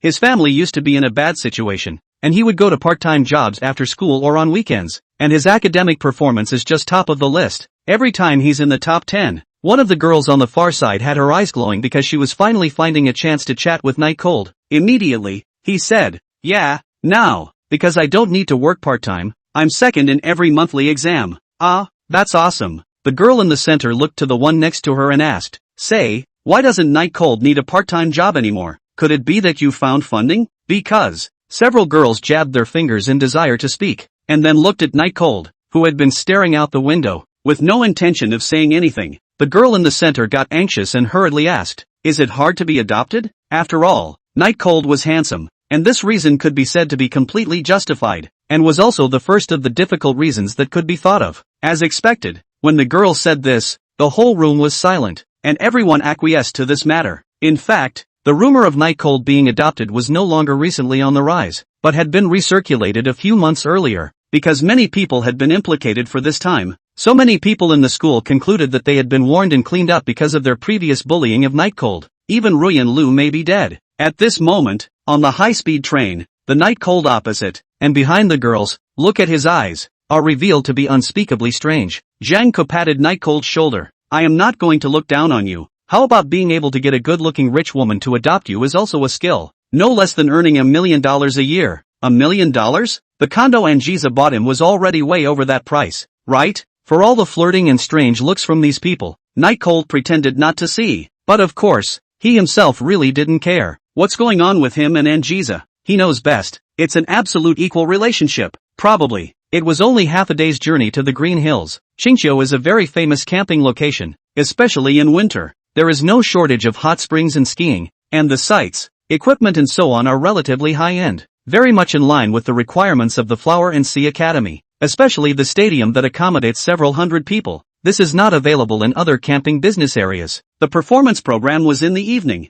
and the students who had just got off the bus could not move freely until they had been named by the teacher. But of course, it did not take much time, and there were only a few dozen students in a class almost. After taking roll call and going to his own dorm room to put his things away, Night Cold walked out of the boys' dorm room. He thought of practicing a little more with Shang Rin before the party arrived. After all, there were actually a lot of people at night, and it would still be humiliating to actually dance the wrong way at that time. He sent a message to Shang Rin, but never got a response. He had to wait outside the girls' dormitory. It didn't snow today, but it was still cold, and many people went to the hot springs or to dinner after all. They were going to cook for themselves in the evening and were refreshing themselves, and Night Cold stood at the door of the girls' dormitory, more or less embarrassed, but Shang Rin never came out, and messages were not returned. At that moment, Anna as well as Reisuke walked out with a pamphlet, studying it as they did so. "President, have you seen Shang Rin?" Night Cold shouted. "Shang Rin? Who is Shang Rin?" Anna asked back with a puzzled face. Chapter 200, Defying the Odds. Why didn't Night Cold realize that Anna actually had a talent for acting before? Because now lying actually didn't even have any cracks. Just like the real thing. "Stop it, Chairman. Where the hell is Shang Rin? I want to find her and practicing for tonight's performance." Night Cold only thought it was a prank and didn't take it seriously. "Shang Rin." Anna handed over all the pamphlets in her hands to Reisuke next to her, and seriously thought about it until her frown deepened, always without an answer. Night Cold's mouth was slightly open. Obviously Shang Rin was still in the fire seed department in the morning? Did something happen in the meantime? I don't think so, right, Chairman? Is it possible that Shang Rin has messed with you again? Night Cold inquired with a dry smile. He was really frightened by Anna's extremely real expression. After thinking for a long time, he sighed and was just about to shake his head when Night Cold suddenly heard someone behind him calling him. "Night Chill." The familiar voice gave Night Cold an instant boost, and with great effort, he turned around, and saw, in his academy uniform, Shang Rin standing on the snowy ground not far away, looking at him with a smile on his face. Night Cold breathed a sigh of relief as he spat at Anna. The prank worked. "I'll see you tonight." After saying that, he ran in the direction of Shang Rin. Anna and Reisuke looked at each other. They could both see doubt and disbelief in each other's eyes. Very deep disbelief. Like they couldn't comprehend what had just happened. "Deputy Secretary Yu, do you know Shang Rin?" Anna asked suspiciously. But in fact, she had gotten the answer early on from the look in Lunar Ray's eyes. And indeed it was, as Reisuke froze and shook her head. Night Cold said he'd be practicing with Shang Rin for the night's performance? Isn't he a solo dancer? Practicing with who? Anna muttered to herself in puzzlement, her frown deepening, because of some kind of worry. The situation of Night Cold just now. Any other person would be the first to think that Night Cold might have mental problems. Anna and Reisuke thought so even though they didn't say so explicitly. In the end, the two came to the conclusion that Shang Qinggren was a person fantasized by Night Cold. Qingqiu was covered in snow all year round, and even more so in winter, and now Night Cold was struggling to move forward in the snow, and for some reason, Shang Qinggren was standing far away from the crowd. Rinju, what are you standing here for? I'm going to have to carry you out later. The snow was a little deep, which was actually okay, but it was the customary way for Night Cold to greet her, only for Shang Qinggren. If you want to carry me, just say so. Seeing as you're a member of my ministry, I can reluctantly let you carry me. Shang Qinggren's tone was as if he was relieved to be back to his old self. This made Night Cold very happy, thinking that it was Shang Qinggren who had come to a new place and was in a much better mood, and also felt that his previous efforts were useful. Night Chill sat on his butt on the snow, in a good mood. He said to Shang Qinggren, "It's almost noon now, do you want to go eat? You can go later if you go to the hot springs. There are too many people. The camping trip is for 3 days, and cooking your own food is part of the program, which is this evening, and the requirement is that all students must be there, and then there's the evening show. Now it's definitely time to experience the food and the very famous hot springs of the camping site first." The breeze blew Shang Qinggren's hair around, and it was gathered back some more by Shang Qinggren. She looked at the mountain and said, "None of it is very interesting. It's not interesting at all. It's all these activities every year." Night Cold tilted his head and stared at Shang Qinggren as if he was looking at some monster. "Don't you hate sports the most? And besides reading books, what things are considered interesting in your eyes?" Shang Qinggren likes quietness. Staying alone in a warm little room in winter and reading books is her favorite thing to do. And now that she can rarely move around freely, she still feels that it's not fun? It's really weird. "I'm only a mortal after all. I can't reach the realm of the 6 roots of purity." Shang Qinggren's words were very profound, and ordinary people could not understand them. And the Night Cold that could understand it was too lazy to understand it. Lately Shang Qinggren was always like this, saying some inexplicable things. After thinking for a while, Night Cold suddenly had a flash of insight, and with a raised hand, excitedly said to Shang Qinggren, "Or else I'll take you to peek at the female soup? It's definitely interesting." His excitement slowly melted away under Shang Qinggren's increasingly cold line of sight. "How about going for a hike? Just the two of us?" Shang Qinggren kept her gaze on the top of the mountain, as the current campsite was actually at the foot of the mountain, with a large snowy mountain behind it. Climbing a mountain? Night Cold was so surprised that he directly both stood up. He looked at Shang Qinggren incredulously. "Are you sure it's climbing a mountain and not lying down? You're not kidding, right?" Shang Qinggren stared seriously into Night Cold's eyes. "Do you think I look like I'm joking?" Night Cold suddenly in speech. Shang Qinggren's eyes are so pure and determined, as if nothing can stop her. "Serious? Yes, very serious." None of the mountains in Qingqiu were very high in elevation, but for an ordinary person, it was still not easy to climb, or at least for Shang Qinggren, it was definitely a very sleepy affair. But being infected by Shang Qinggren's fearless spirit, Night Cold didn't care and directly agreed. "Good, so go talk to the homeroom teacher first?" "No. That hiking suit. No take. The food won't be too. Don't." Night Cold was like the first time he knew Shang Qinggren. Was this a trip just to say goodbye? It's a bit too capricious, isn't it? However, because the difficulty of the mountain really isn't that high, and because Shang Qinggren's own physical strength is really limited, she shouldn't be able to walk out too far before she comes back. So in the end, Night Cold still agreed. "You're scared?" Seeing that Night Cold hadn't responded, Shang Qinggren teased with a slightly relaxed tone. "How can that be? Go! Set off now." Night Cold replied at the first opportunity. Shang Qinggren nodded with a slight smile, and then the two of them, encouraged by each other's eyes, walked toward the back of the campground. In fact, before coming to the hospital, Qingshi and all the homeroom teachers had clearly stipulated that they couldn't go to the back of the mountain. It was dangerous up there, and although the mountain wasn't very high, the road was difficult to walk on because of the snow. But the two seemed to have forgotten about it and headed for the back of the mountain regardless, setting off with extra ease since basically everyone was off eating and soaking in the hot springs. Walked up the hill for about 10 minutes and came near a warning sign. "The forbidden zone is ahead. Do we still have to go?" Night Cold asked. The current Shang Qinggren was already panting and was obviously already in a very difficult situation, but when she heard the question, she still nodded, which made Night Cold a little heartbroken and surprised at the same time. "Then keep walking. You go behind me. The wind and snow will be less severe." Night Cold didn't know why Shang Qinggren insisted, but he was willing to help her through it. "Wait, put your cell phone here." Chapter 201, Bare Your Heart. The sky had begun to drop snow-capped peaks like stars, not very large, and if one was at the bottom of the mountain, One could enjoy the view and marvel at how different Qingqiu was from where one lived. But it's definitely not a good omen if you're in the mountains, because no one knows if the snow is actually going to get heavier or not. At this moment, when Night Cold heard Shang Changrin's words, he didn't slow down for a moment and came closer to ask, "What did you say?" Shang Changrin repeated, "There's no signal on the mountain anyway, so why don't you leave your cell phone here in case you drop it while climbing?" Whether or not there was a signal in the mountains was anyone's guess, but taking a cell phone would be a lot safer anyways, right? After all, a signal is something that can be found if you look for it.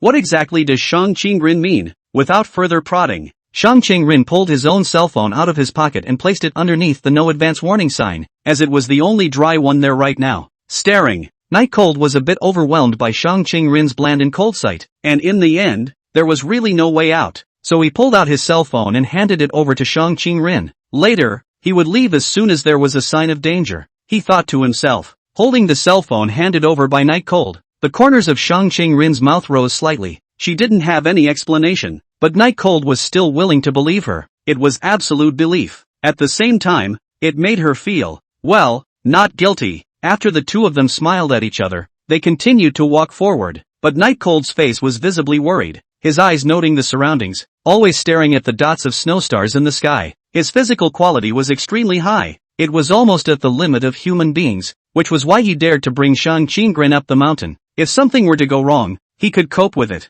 The road ahead was very difficult to follow, as it was almost rarely very traveled by people, so the trees were cluttered all around, unlike when they were down there just now, where the trees were on both sides. Fortunately, the path up the mountain is not too steep and is relatively smooth. The cold wind was constantly blowing down the mountain. Night Cold blocked in front of Shang Changrin, blocking the majority of the piercing cold wind. The snow on the ground was very thick. It would be very difficult to walk, so every time Night Cold stepped out, he swept away a lot of the snow on the ground, leaving a large spot for Shang Changrin to step on. An escort was provided along the way, but when nearly half an hour had passed, Shang Changrin's panting still grew more and more urgent. In fact, all along the way Night Cold was considering whether or not to send Shang Changrin back, but this matter was very difficult. So Night Cold really didn't know the purpose of Shang Changrin's insistence, and if he could he wanted to let Shang Changrin finish. Strongly resisting the urge to bring Shang Changrin back, Night Cold quietly raised his shoulders to intercept the cold wind as much as possible, and his feet pushed harder, stamping the snow solidly. Another 10 minutes had passed, and since he didn't have a cell phone,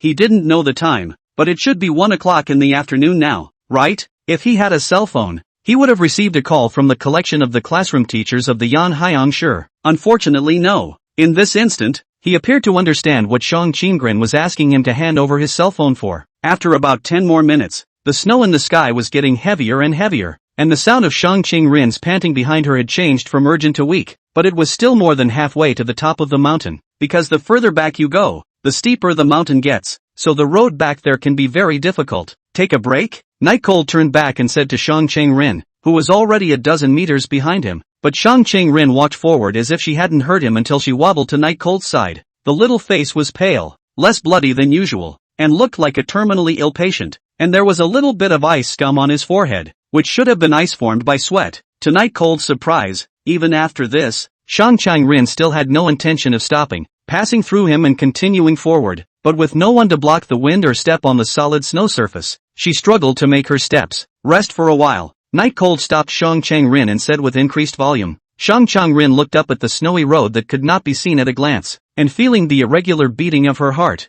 she knew that she had to rest. Under a large tree, Night Cold took off his jacket and patted it on the snow so that Shang Changrin could sit on it half lying down. Shang Changrin's breathing was rapid and very short. This great lady who had been familiar with the 4 books and 5 classics since she was a child had probably never been in such a sorry state in her life. Had she not? Night Cold sighed, and after Shang Changrin rested for a while, he couldn't help but ask, "What's wrong with you? What's on top of the mountain? In order to get to the mountain, do you even want to lose your life?" Originally, he thought that Shang Changrin was merely acting on impulse and wanted to have some fun, but he didn't expect that Shang Changrin was directly planning to play with his life. I'm not going to stop until I get what I want, because I want to change fate. Shang Changrin looked at Night Cold. Her tone was very weak, her pale face was a bit stiff, but the eyes staring at Night Cold were never more determined. What fate? Before Shang Changrin could finish her reply, the snow above the sky, which was dotted like stars, drifted down like goose feathers. Instantly, the entire mountain was white with snow, and because it was on a mountain, the line of sight between the two was shortened to 1 meter. Heavy snow is coming. Night Cold's greatest fear had still happened. It gradually evolved from light snow to heavy snow, and this heavy snow was very scary, covering the sky. Danger! Can't go any further. Must go back immediately. After Night Cold said these words, he intended to go carry Shang Ching-rin. With his physical strength, the probability of surviving even one person on his back was not small. But Shang Ching-rin refused. She smiled. You go back. I'm going up the mountain. Night Cold was stunned, then roared. You're crazy, aren't you? This much snow is something that could really kill someone. Stop joking around, okay? I'll take you home. Shang Ching-rin once again refused Night Cold's back support and said, I'm not crazy, you go back. The chances of survival will be greatly reduced if you bring me along in such heavy snow. The snow was getting heavier and heavier. Night Cold knew that he couldn't delay any longer. He said with a begging tone, no matter what, let's go down the mountain first, okay? I can't live without you. These words seemed to have touched Shang Ching-rin. The corners of her eyes actually began to slowly seep out tears, and her elegant voice was actually sobbing in a low voice at this point. Night Cold can't live without her. Why would she ever want to leave Night Cold? But even if she escaped the snowy mountains, she couldn't escape her fate. It was her destiny to be robbed. She wouldn't have believed that vain legend if there had been the slightest hope. Chapter 202, The Mountain God. Seemingly in order to trap the two people on the mountain completely, the goosefeather snow began to fall even more intensely, covering the sky as if the entire canopy had turned white and descended. Shang Ching-rin's tears were real. Night Cold's teeth clenched. He couldn't remember if it was the first time he had seen Shang Ching-rin cry, but at this moment his heart really hurt. But with a little less sanity, or a little less snow, he planned to carry Shang Ching-rin up the mountain to fulfill her wish. But now the snow was getting heavier and heavier, and if we stayed here any longer, the chances of being able to get down the mountain and survive would get slimmer and slimmer. It really can't wait any longer. With this thought, Night Cold no longer bothered about Shang Ching-rin's resistance, but directly carried Shang Ching-rin on his back, put his wide coat over Shang Ching-rin's body, and lifted his steps towards the bottom of the mountain. The wind and snow were so strong that Shang Ching-rin only resisted at first, then quieted down. Perhaps recognizing that her actions might make Night Cold walk harder, she stopped moving. Night Cold walked down the mountain along the footprints he came from, but because the snow was getting heavier and heavier, the original footprints were starting to fade, and it could be expected that they would completely disappear behind them. It kept him on his toes. Shang Ching-rin's body was very poor, so Night Cold took care of Shang Ching-rin as much as he could, protecting Shang Ching-rin's entire body, covering it with his clothes, and trying his best to bear the wind and snow all by himself. In about half an hour, Night Cold should have only traveled half the way he came, because the heavy snow obscured his vision, coupled with the wind and snow, made even Night Cold, who possessed the ultimate human physique, struggle. Shang Ching-rin quietly lying on the back of the Night Cold. She did not know what she was thinking, occasionally glancing at the cold sweat coming out of the forehead of the Night Cold. In an instant by the cold wind blowing solidified, and then by the new hot sweat melted. The cycle is repeated. She was thinking at the moment, doesn't Night Cold know how to get tired? Can he really do everything? The mountains were closed by snow. It should be impossible to go back. Why? Tears are exclusive to cowards. Never her Shang Ching-rin. Why today when she thought of parting with Night Cold forever, she couldn't control her tears? Clearly, she had never been in such a mood before. The night is cold. People she definitely didn't want to meet a second time in her life. Why did she have to go out and start the Fireseed Ministry when it was obvious that she should be sitting at home alone right now, forgotten by everyone? When it was obvious that death wasn't all that much to worry about? When it was obvious that she wouldn't care about anyone if she lost them? In contrast to Night Cold, she was cowardly, claiming to be looking for complimentary, but afraid of others paying for her, especially Night Cold, because there were some things that could not be done, no matter how hard she tried. She really didn't want to mess up Night Cold's life because of her own affairs, and she didn't want to make Night Cold feel guilty because she hadn't accomplished what she had. But it was clear that Night Cold should have forgotten her like everyone else. But why? He still remembered. The cold wind was like a knife cutting, and Shang Ching-rin's face glowed red, but she didn't care in the slightest, and instead stared at Night Cold, who was carrying her on his back as he marched through the boundless, completely hopeless snow. After about another hour, Night Cold finally came to the position halfway down the mountainside leaning down. This place the wind and snow has been much smaller.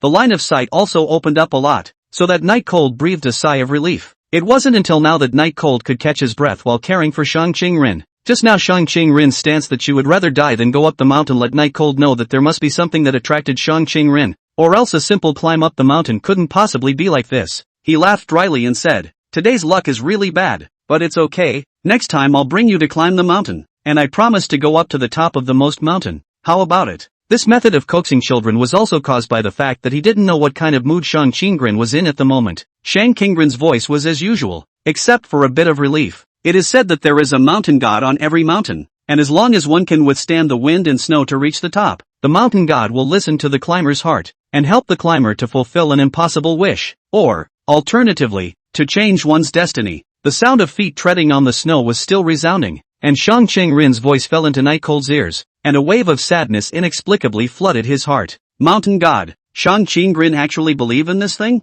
No, she is really no way out. No matter how to struggle ahead is darkness. She cannot find the way. She can only go to believe in some nebulous legends. As a general rule, Shang Qinggren, who had received a high elite education, could not possibly believe in this kind of folklore, but it seemed like she had no second choice but to believe it, so desperate to try it. Nightcold let out a deep breath, wanting to speak, only to end up carrying Shang Qinggren a little tighter. All along, he seemed to have gotten one thing wrong, and that was, Shang Qinggren was not without a reason to live, nor did she lack the courage to rebel against her fate. It was just that she didn't want to implicate herself. It was tricky, very tricky. Nightcold knew that now that he was asked to get a time-traveling prop, he didn't have a clue, and he didn't even know where to start the action. Shang Qinggren took care of his feelings and did not put these problems on him, attributing all the problems to herself. Mountain gods? Do you really believe that there are mountain gods in the world? Student Shang Qinggren, who has received an elite education, wouldn't be some kind of cultist, right? Nightcold spat out pretending to be fine. I don't believe it, but I have to, because there are people in this world who make it hard for me to part with them. Shang Qinggren's words were full of dissatisfaction, as if she was upset about the fact that she had people she cared about. Nightcold pretended to be unaware as he teased. Oh, there's actually someone in the world who makes the ice-cold and beautiful Rinju, the flower of the high ridge. Care? Who is it? Male or female? Fat or thin? Tall or short? Don't be poor. Yes. Shang Qinggren's miserable little face faintly spread a smile. Time is already running out. It's better to hurry back. In case your homeroom teacher finds out that you left, you'll be finished. Afraid of what? Nightcold said with great disdain. It's not like there's much snow and wind under the mountain. They won't know what's going on the mountain. And didn't you say that the blizzard just now was the mountain god's test for us? The others won't be able to see it. Today was strange. For Nightcold, there was always a feeling of a mountain rain. But that's how things are. Until it happens, it feels like it's not even close. Pretty much from the start of the blizzard to the walk to the warning sign took a total of 2 hours, during which time the night chill never stopped. Put me down. I'll walk by myself. The wind and snow gradually dispersed until it was now almost gone, and Shang Qinggren said, I'm sorry, because Rinju's hands on your thighs are so good. I didn't react for a moment. Nightcold hurriedly apologized, then placed Shang Qinggren on the snow. Chapter 203, Where are you in the crowd? Back at the bottom of the mountain. There was just a little bit of snow falling here, pressing down and causing no panic. Everything was so normal, except that the time had already come to more than 3 o'clock in the afternoon, and the snowy ground in the woods was already filled with people frolicking after eating and soaking in the hot springs. Everyone was busy with their own things, gathering firewood, chopping vegetables, cooking, or lazing around, chatting with female classmates, chasing and playing. Camping is like this. Completing the task is not the purpose, but increasing the classmates' relationship and relaxing the body and mind in the process of completing the task is the purpose. Nightchill was walking back to the boys' dormitory. He was covered in sweat and had to go to a hot spring right away. When he passed by Class C, Zhang Ke called out to him, Nightcold, where have you been? Damn you, hiding without calling me. Zhang Ke's voice was disgruntled. Because of Nightcold's disappearance, their manpower to collect firewood was obviously insufficient. I still have to practice for the night's performance. I don't have time. I'm going to the hot spring. Nightcold simply ignored Zhang Ke, waved his hand and left. The people in Class C who were responsible for collecting firewood looked at each other in dismay, but none of them said anything. After all, it was true that Nightcold was going to perform at night, and collecting firewood wasn't really that tiring. Going to the hot springs now is definitely more than a little better than at noon because people are pretty much soaking. There's not much going on, and you don't have to look at other people's fruiting bodies. In the hot spring pool, Nightcold was very relaxed lying in it. The pool was a little chock full of irregular stones, giving the impression of an all-natural hot spring, but Nightcold knew it wasn't. There's someone down there who boils water. Nightchill exhaled deeply. The feeling of the cold being washed away is really good. Just don't know if Shang Qinggren is next door. Next door is a female hot spring pool. After enjoying himself for a long time, he slowly opened his own eyes. For some reason, he was full of hope for the future. No, not his future, but Shang Qinggren's future. What used to bother him was that Shang Qinggren himself had no reason to live, no courage to defy his fate, and that he wanted to change, but it didn't seem to be the case now. Shang Chang-rin had it, and it was strong. He firmly believed that if you want to, you can do it even when it's hard. There was a future with Shang Chang-rin that he inexplicably felt excited and happy about. It might even be possible that because of today's open heart, those so-called destinies that are bound to happen will end there, right? After all, nothing had happened to Shang Chang-rin until now. Maybe all those so-called premonitions are false. After all, who can predict the future? There's no such thing as destiny and death, is there? The more Night Cold thought about it, the more excited he felt. He thought that his speculation was right. Even the beating of his heart sped up very much. His whole body was very hard, and his muscles bulged out in droves. Come to think of it, why did he think something would happen to Shang Chang-rin? Wasn't it all because Shang Chang-rin had hinted to him?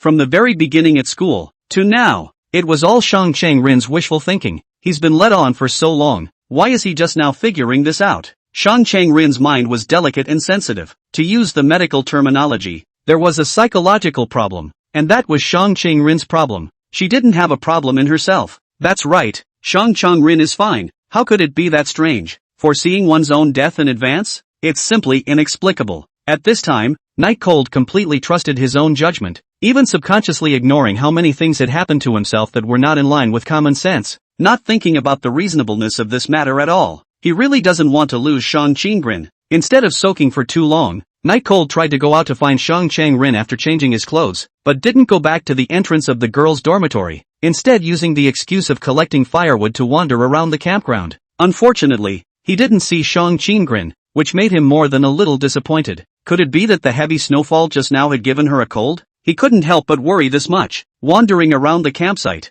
there was never any sign of Shang Chang-rin, and without realizing it, he came to the homeroom, and even saw Anna. The moment he saw Anna, he turned his head and walked away. For some reason he just didn't want to see Anna right now, walking very fast and even ignoring Anna when she called after him. Perhaps it was because Anna at this moment represented an unexplainable mystery, so Night Cold subconsciously stayed away from it, not even willing to recall it. It's fine, the chairman is just messing with Shang Chang-rin, there's no need to even ask. Night Cold seemed to be unwilling to face the truth for the first time. If it were the old him, he would have gone up and asked for clarification. Time flies by. Immediately to 5 o'clock in the evening. Qingxiu or perennial snowy place. The sky will be darker faster. 5 o'clock in fact has been almost night. Besides, there's a show in the evening. It was dark. Night Cold looked, all afternoon. He did not see Shang Chang-rin. His heart was inexplicably very uncomfortable. The text messages sent did not return, so that his heart was very depressing. At the request of the one who stir-fried the vegetables, Night Cold added wood to the stove that had just been set up in Class C.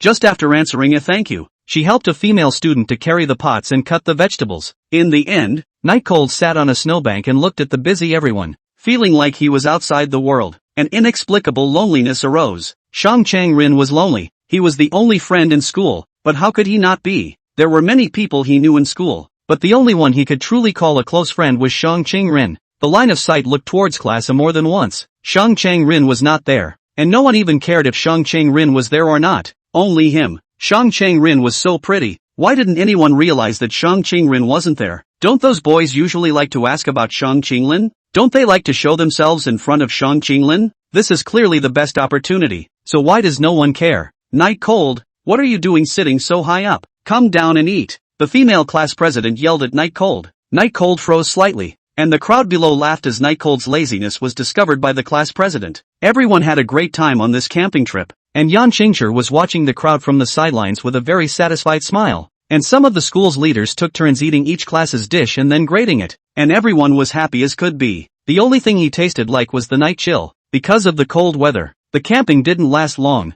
about 40 minutes, and under the guidance of the homeroom teachers of each class, everyone headed to the gymnasium in the middle of the campground. Everyone knew that the party was about to begin and was very happy. Night Cold, on the other hand, has been distracted, with little movement other than the occasional glance at Class A. P.S. Mark any typos you see. Thanks. Chapter 204, The Vanishing Snow. The campground at the bottom of Green Hill had been chartered by the school for the safety of the students, and of course so that they wouldn't be disturbed by outsiders. After all, the party really wasn't exactly quiet. It was dark outside the snow, but inside the gymnasium it was brightly lit, and the students who entered took their seats in order according to the seats that had been arranged long ago. Instead, the party performers went backstage, which of course included Night Chill. There was still a long time to go, and the director of instruction, who had followed along, was speaking from the stage, and of course, he certainly wasn't going to spoil the fun by talking about how everyone should have fun and relax. And while the performers behind the curtain were mostly nervous, there was one person who was distracted. After entering the backstage,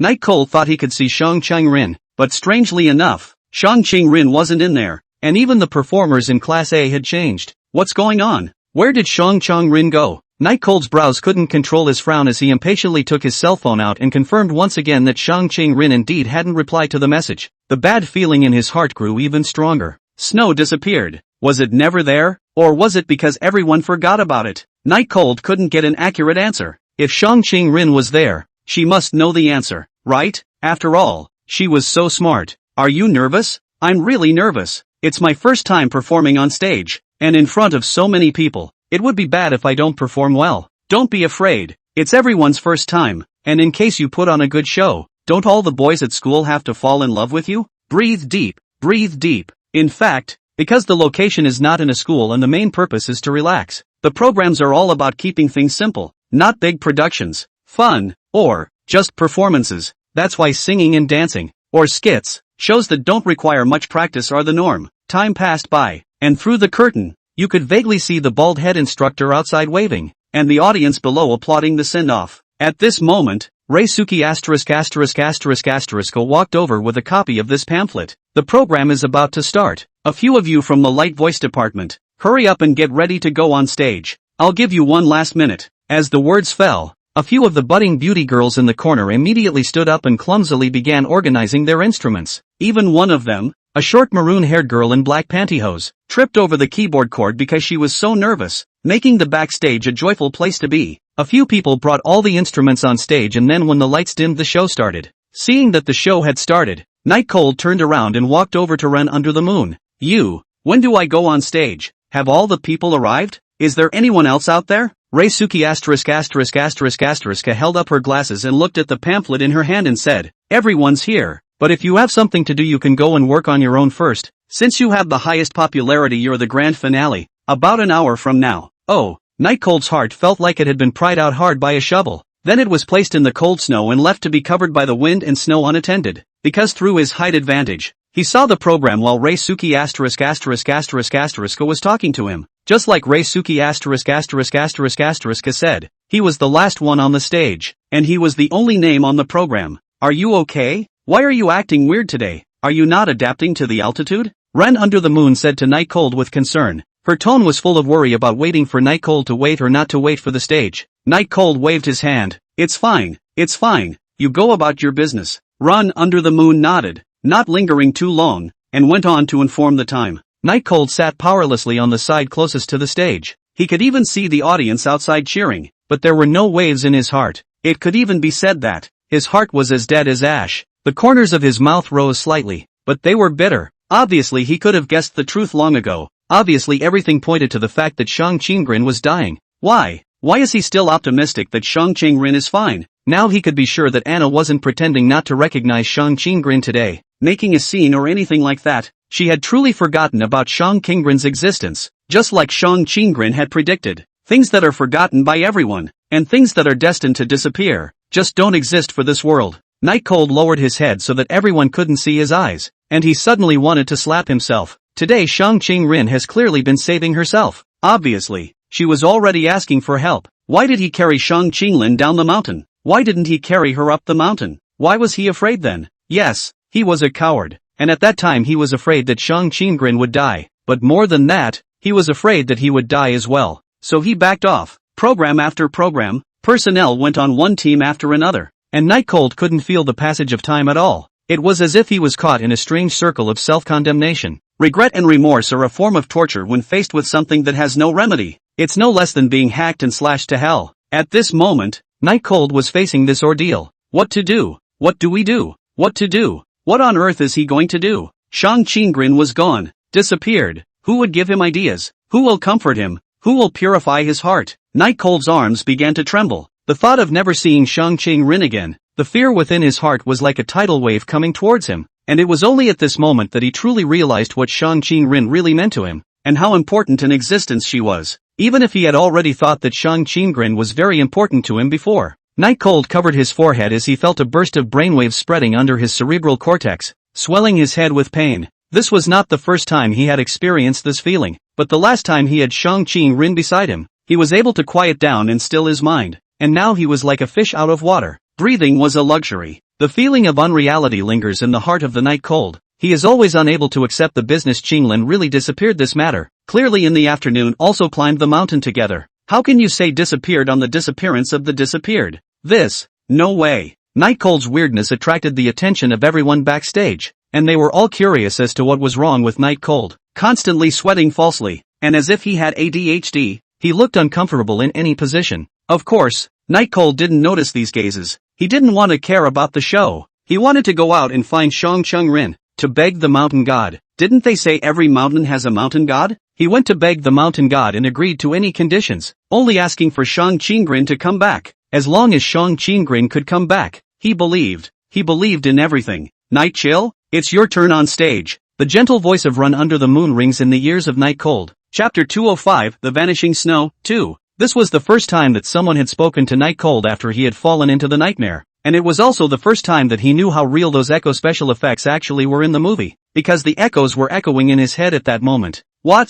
Night Cold replied in a daze. He didn't understand what was happening even now. Seeing Night Cold in this state, Ran Under the Moon held Night Cold up, frowned, and asked worriedly, "Are you sick, Night Cold? I'll take you to the infirmary. Let's pause the performance for now." But a tug only revealed that Night Cold hadn't moved. Night Chill? At this time, Night Cold's eyes had already cleared. He looked around. The strange gazes of the people around him allowed him to roughly understand exactly what kind of state he was in just now. Shang-Chi Rin disappeared, but the things that had been done had not disappeared. The ballroom dance they had practiced together. The ballroom dance practiced by stepping on Shang-Chi Rin's feet countless times was still in his mind. He wanted to prove that Shang-Chi Rin had existed. Even the snow that was destined to melt and be forgotten by everyone had been remembered for bringing cold to people. As long as something has left its mark on this world, even if it does disappear without a trace, there will be people who care who still remember it. The masses do not represent the truth, and the truth always belongs to those who dare to defy the popular perception. At this moment, Night Cold's gaze became resolute as he gently ripped Lunar Ren's hand away from himself, then smiled and said to the crowd, "I was a bit confused just now, but it's fine now." With that, he headed towards the top of the stage.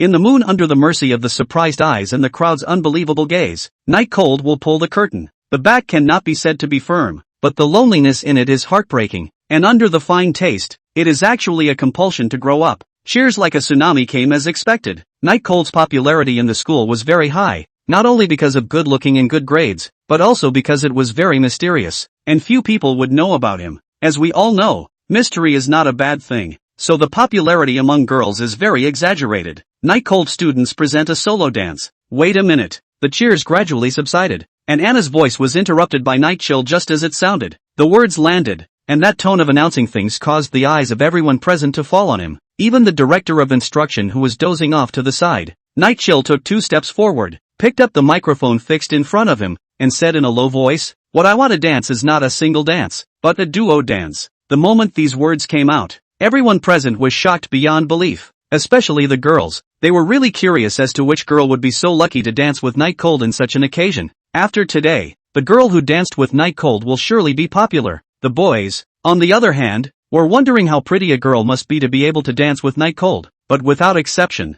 both boys and girls were guessing who the girls actually were. Anna looked to the director of instruction, who smiled and nodded before she said, "Yes, Night Cold's single dance has been changed to a duet. It doesn't really matter. After all, fun is the order of the day." Night Cold let out a deep breath as he slowly backed away, making a show of being a gentleman waiting for his heroine. His heart was getting stronger. This was what Shang-Chi Rin had taught him, to be calm first when encountering anything. Shang-Chi Rin had indeed disappeared, but what she had taught him remained. This is an unchangeable fact that no one can deny. This is also the bottom of the Night Cold can fight against the world. Just as he was about to turn off the lights, Night Cold's face suddenly became twisted and angry. He was not convinced. On what grounds? Why should Shang-Chi Rin be forgotten? Why should Shang-Chi Rin disappear? She clearly did nothing wrong. To the incredulous eyes of the crowd, he violently ripped the tie from his chest, rushed to the microphone directly in front of him, and blurted out, "Everyone listen to me. Even if you all forget, all of you don't remember, but I do,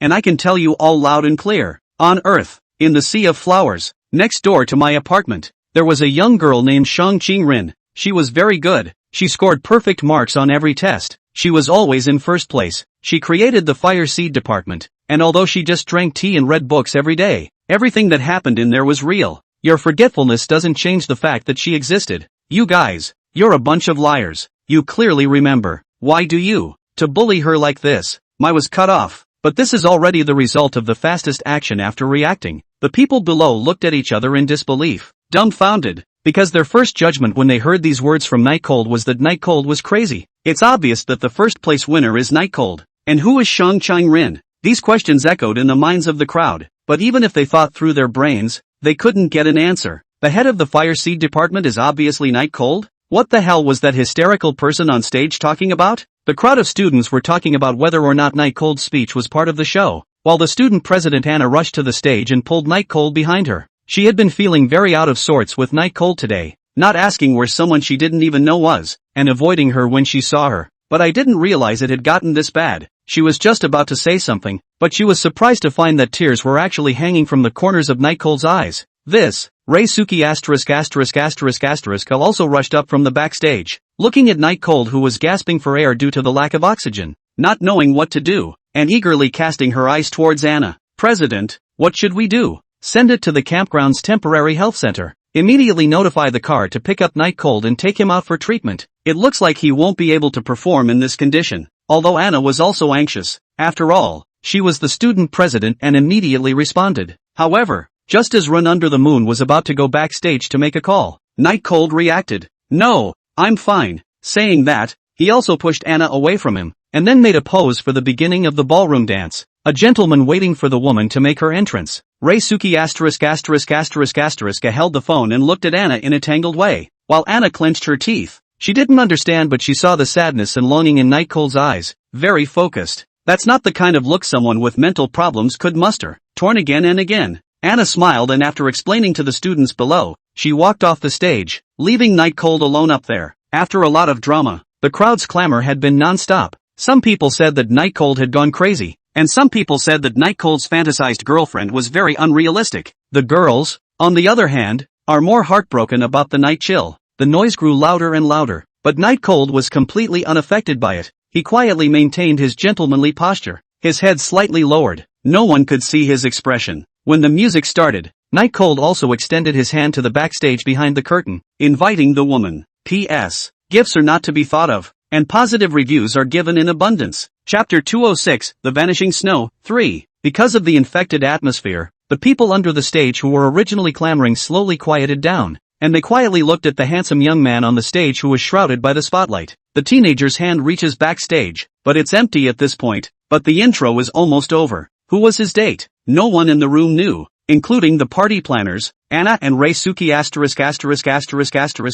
who just watched, silently. On stage, Night Cold kept taking deep breaths, trying to regulate his body and make his nerves less tense. But unfortunately, it wasn't an easy thing to do. It was difficult. The catharsis he had just experienced did not give him any comfort, but rather the crowd's apathetic disbelief hurt him even more. Shang Qingrin had really disappeared and everyone no longer remembered it. It was really ironic. He suddenly remembered a sentence that Shang Qingrin had once said. Remembering, too, is a pain. The current Night Cold was in great pain just because he remembered, but compared to forgetting Shang Qingrin, he would rather the pain in increased 100-fold. No one understands, no one shares, no one cares. At this point, Night Cold is going through this. Everyone on stage probably thinks he's a crazy person with mental problems. Maybe the psychiatric hospital car is already on the way. What a bunch of dumbass. To say something doesn't exist when it's obvious they forgot, or even think he's the one with the problem, when it's clearly them who have the problem. Behold the proof that Shang Qingrin had once existed, the dance that had taught him one step at a time, the reprimand from Shang Qingrin after he had been abandoned by the world at dusk and faced with the snow in the Ministry of Fire. He remembers it all clearly. The prelude ended. Night Cold's hand was still empty. There was no one to hold it. His heart was heavy. Even at this moment he wanted to cry. Inexplicable sadness surged to his heart. Shang Qingrin missed his appointment. Why didn't you come when you said you'd complete the most perfect ballroom dance together? Leaving him alone, this double dance, exactly how to complete. That thought was just his old cowardly thinking, and he converted quickly, because the next second he was moving, inviting his female companion to join him with every movement. The music began to fade into a rhythm, and so did Night Cold. But in his head, the music playing in the backfield was slowly fading away, and in its place was Shang Chang-rin's voice. Be careful to keep your back up here, otherwise you'll stick to me. Don't be in a hurry when switching feet, take your time and follow my rhythm. Don't touch anything. 1, 2, 1, 2, 1. He could hear Shang Chang-rin's voice playing in his head like heavenly music, and he closed his eyes and followed his senses as he slowly danced in the middle of the stage. The people under the stage were once again dumbfounded, because Night Cold was actually dancing a duo dance by himself. They were completely baffled and were even more convinced that Night Cold was truly crazy. It seems to be really crazy. Shang Chang-rin? I've never heard of him. Really? Night Cold is good in studies and handsome. It's really a pity to go crazy. I think it's estimated that he was made crazy by the rich woman who adopted him. Nowadays rich women, special fetishes are very strange. Don't you guys talk about Night Cold like that. He's already so pitiful. The voices below gradually grew noisier, and Night Cold's brow furrowed as the clear celestial music in his mind slowly faded away until it disappeared completely, never to be heard again. His dance steps were starting to get messy to the naked eye, and many times he couldn't even keep up with the music as his mind filled with the voices of others questioning him. It's all about disbelief in him. What a lousy bunch. The voices of the crowd's murmurings were increasing in volume in his head, constantly invading his nerves, trying to banish them but completely unable to do so. Under the watchful eyes of the crowd, Night Cold, who was still dancing well, actually began to fail to keep up with the beat, and mistakes were visible to the naked eye. Now the chatter got even louder. So tired, Night Cold wanted to stop and rest for a while, and just as he was about to make a major mistake and couldn't keep up with the beat anymore, a voice came from backstage. Steady your body. Keep the weight on the soles of your feet. Don't let your back take it. 1, 2, 1, 2. Night Cold listened to that familiar voice. His figure that was about to collapse stabilized. His eyes seemed to appear light at this moment. With all of his anticipation he looked his eyes towards the backstage. A beautiful young girl, who was like a goddess descending, was holding her hands and staring at him with a smile, as if to say, "Idiot, can't you do it without me?" Shang Chang-rin, that person that Night Cold thought had disappeared actually did appear on the stage. Night Cold stabilized his stance, but his eyes were fixed in the direction of the backstage. He could be sure had been sure. This was Shang Chang-rin. It wasn't his illusion or fantasy. It's true. She's here. She's still here. She's here for the appointment after all. A little late, but just in time. A second before he breaks down. Very timely. Rin, Night Cold tentatively shouted to the beautiful maiden, who did not say anything, but just sighed and slowly walked in his direction, with awe-inspiring footsteps. Looking at the beautiful maiden who came, Night Cold was indescribably touched in his heart, but then he looked at the crowd under the stage, just staring at himself with puzzled gazes, and he fell into doubt again. Now it seemed like no one could see Shang Chang-rin except him. Can't do it alone? Without me, you seem to be suffering a lot. Ha! Shang Chang-rin's words were very dry, and she pressed on without sharing her sight with any of the people on stage. Alone belongs to the night chill. I thought, why did you come so late? Night Cold's voice was a bit hoarse, caused by the catharsis he had just experienced, but it also showed how wretched he was now. Instead of answering, Shang Chang-rin extended her white hand out and handed it to Night Cold. It's better to finish this dance first, so I can see what you've learned. Seeing the hand, Night Cold froze slightly, then the corner of his mouth rose, pulling hard, pulling Shang Chang-rin into his arms. Halfway through Shang Chang-rin's posture was still spinning around, which was a movement in the ballroom dance. On stage, the two men work well together and make eye contact from time to time. And off stage, almost everyone's mouths were open. They all thought that Night Cold had gone crazy and that the other half was a figment of his imagination. But when Night Cold made the move of pulling his female companion into his arms just now, they clearly felt a strong wind.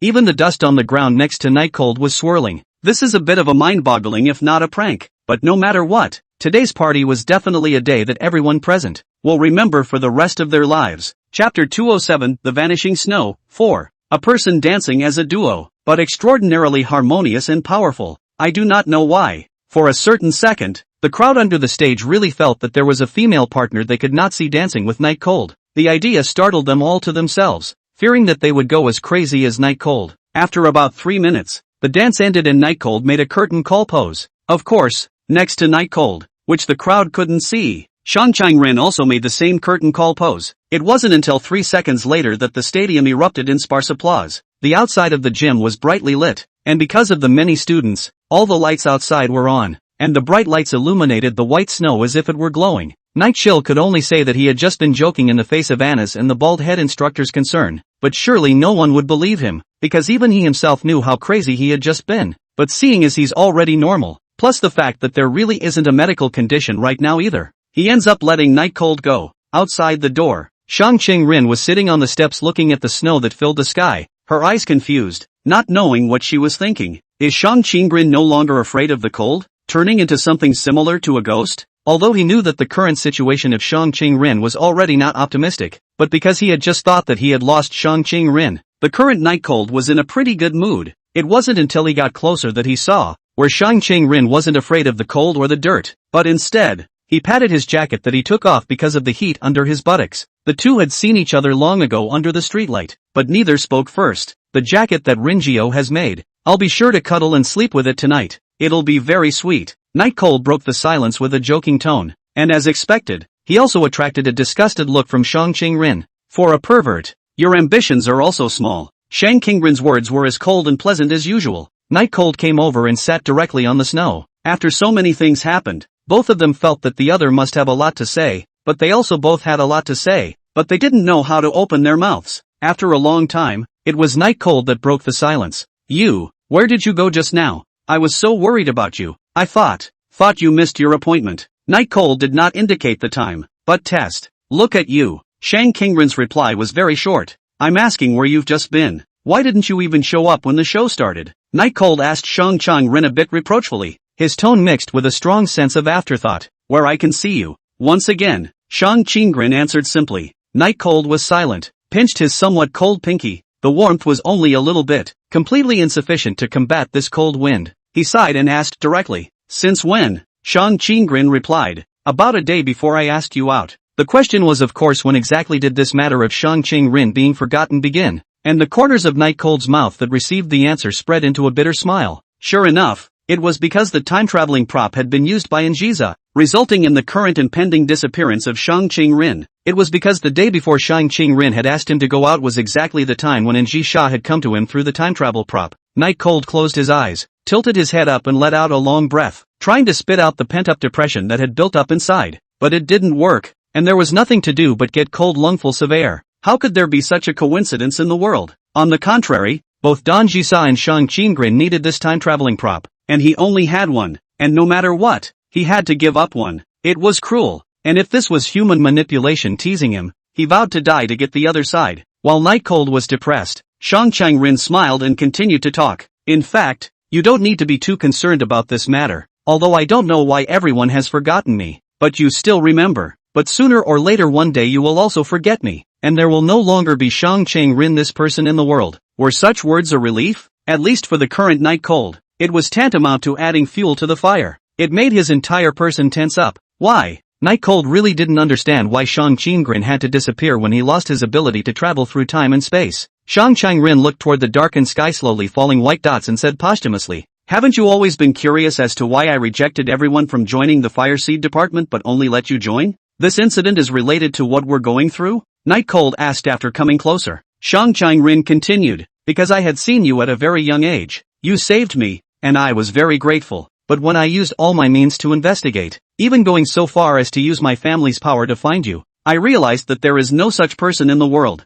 Night Cold was silent. From Shang Qing-rin's explanation, he vaguely guessed what was going on. The CCTV didn't capture it. The person next to me didn't see it. Even the driver said there was no one else. And everyone said I remembered it wrong and that I was hallucinating. In that moment, less than 10 years old, I fell into deep self-doubt because the whole world was against me. After noticing the strength and sadness in Shang Qing-rin's eyes, Night Cold immediately picked up. You're saying that you actually encountered a life-threatening situation as early as a dozen years ago, but were saved by me who traveled through? If I didn't have the ability to cross over, the person you were 10 years ago would have met your fate and died. And even the person you are now would have disappeared as a result? Shang Qing-rin nodded bitterly. Until this moment, Night Cold did not know why Shang Qing-rin guessed that he would travel through time in the first place, but at that time, the relationship between the two of them was not considered to be good. So Shang Qing-rin did not have the intention to live, and only then would he say that he could travel through. But don't go to her, and if you want to look for it, then you should look for Anji.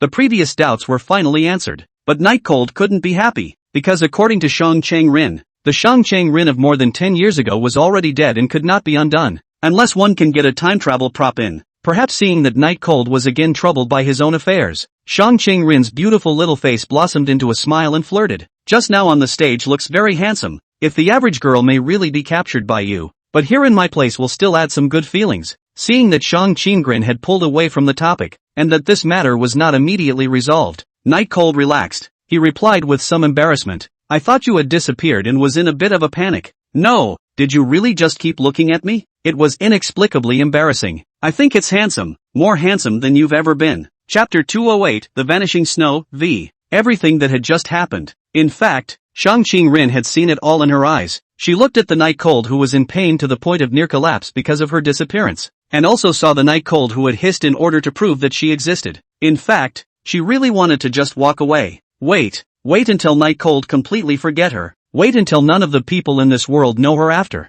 She in like the snow on the ground, disappear and melt. But, she really wanted to take one more look. One more look at the boys she taught. One more look at someone she was still hung up on. Just one more look. But after taking in that kind of shock, is it really possible to still leave without a care in the world? It couldn't be done. So Shang Qinggren eventually returned to the stage and finished the dance with Night Cold. I didn't know why at that time. Anyway, I just felt that it was obvious that they had forgotten about you. But they were going to say that you didn't exist in the first place. And they also said that I was the one who was crazy. And I was really angry. So I didn't hold back. Night Cold swept away all the snow on the ground. And under the street lamp, he recalled. Shang Qinggren didn't say anything but looked at the sky. Her eyes were all confused. Facing the future, she was very confused. When Night Cold saw this, he was much more optimistic than Shang Qinggren and asked, What's wrong? Worrying about the future again? Don't worry, now that I know about this, I will definitely help you. Shang Qinggren lowered her head, stared at Night Cold, and gave a soft smile, not knowing whether it was mocking or sarcastic. Perhaps neither, just a plain old smile. Do you know why I didn't tell you before? She asked. Why? He asked again.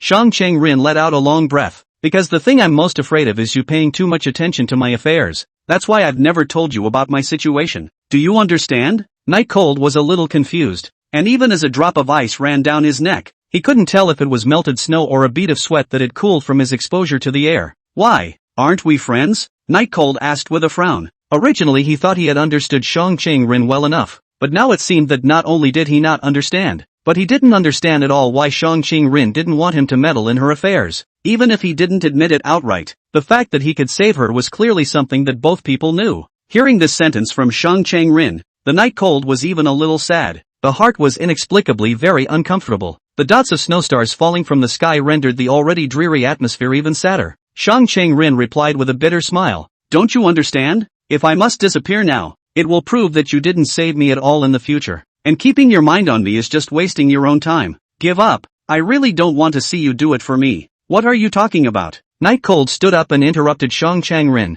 After the future, whatever, I will definitely save you on this point. You don't need to have any doubts. Shang Qinggren is now about to disappear, which means that in the future, he failed to save Shang Qinggren? It might not even have saved Shang Qinggren. He most likely did nothing and forgot about Shang Qinggren. But Night Cold swore that he would remember. He would not forget Shang Qinggren. He would always remember Shang Qinggren. And no matter what happened in the future, he would get Shang Qinggren back. That's his guarantee. Although this was considered to be one of the loudest times that Night Cold had ever spoken to Shang Qinggren did not feel any unhappiness, but instead the corners of her mouth lifted up in a smile. There were times when, being as smart as she was, she had to marvel at the wonders and coincidences of the world. Favoritism is a person, hopeful, yet not wanting to involve him. Those who don't care don't want him to save them, and those who do care are afraid that saving themselves will cost them too much. Night Cold walked up to Shang Qinggren and looked down on her to comfort her. Trust me, okay? Even if you do disappear one day, I will definitely bring you back. Shang Qinggren stared up at Night Cold in a daze, and suddenly, extended her own hand towards Night Cold, and then popped out her little thumb which was like a beautiful jade. Seeing this, the corners of Night Cold's mouth finally broke into a smile, and he also poked his little thumb out,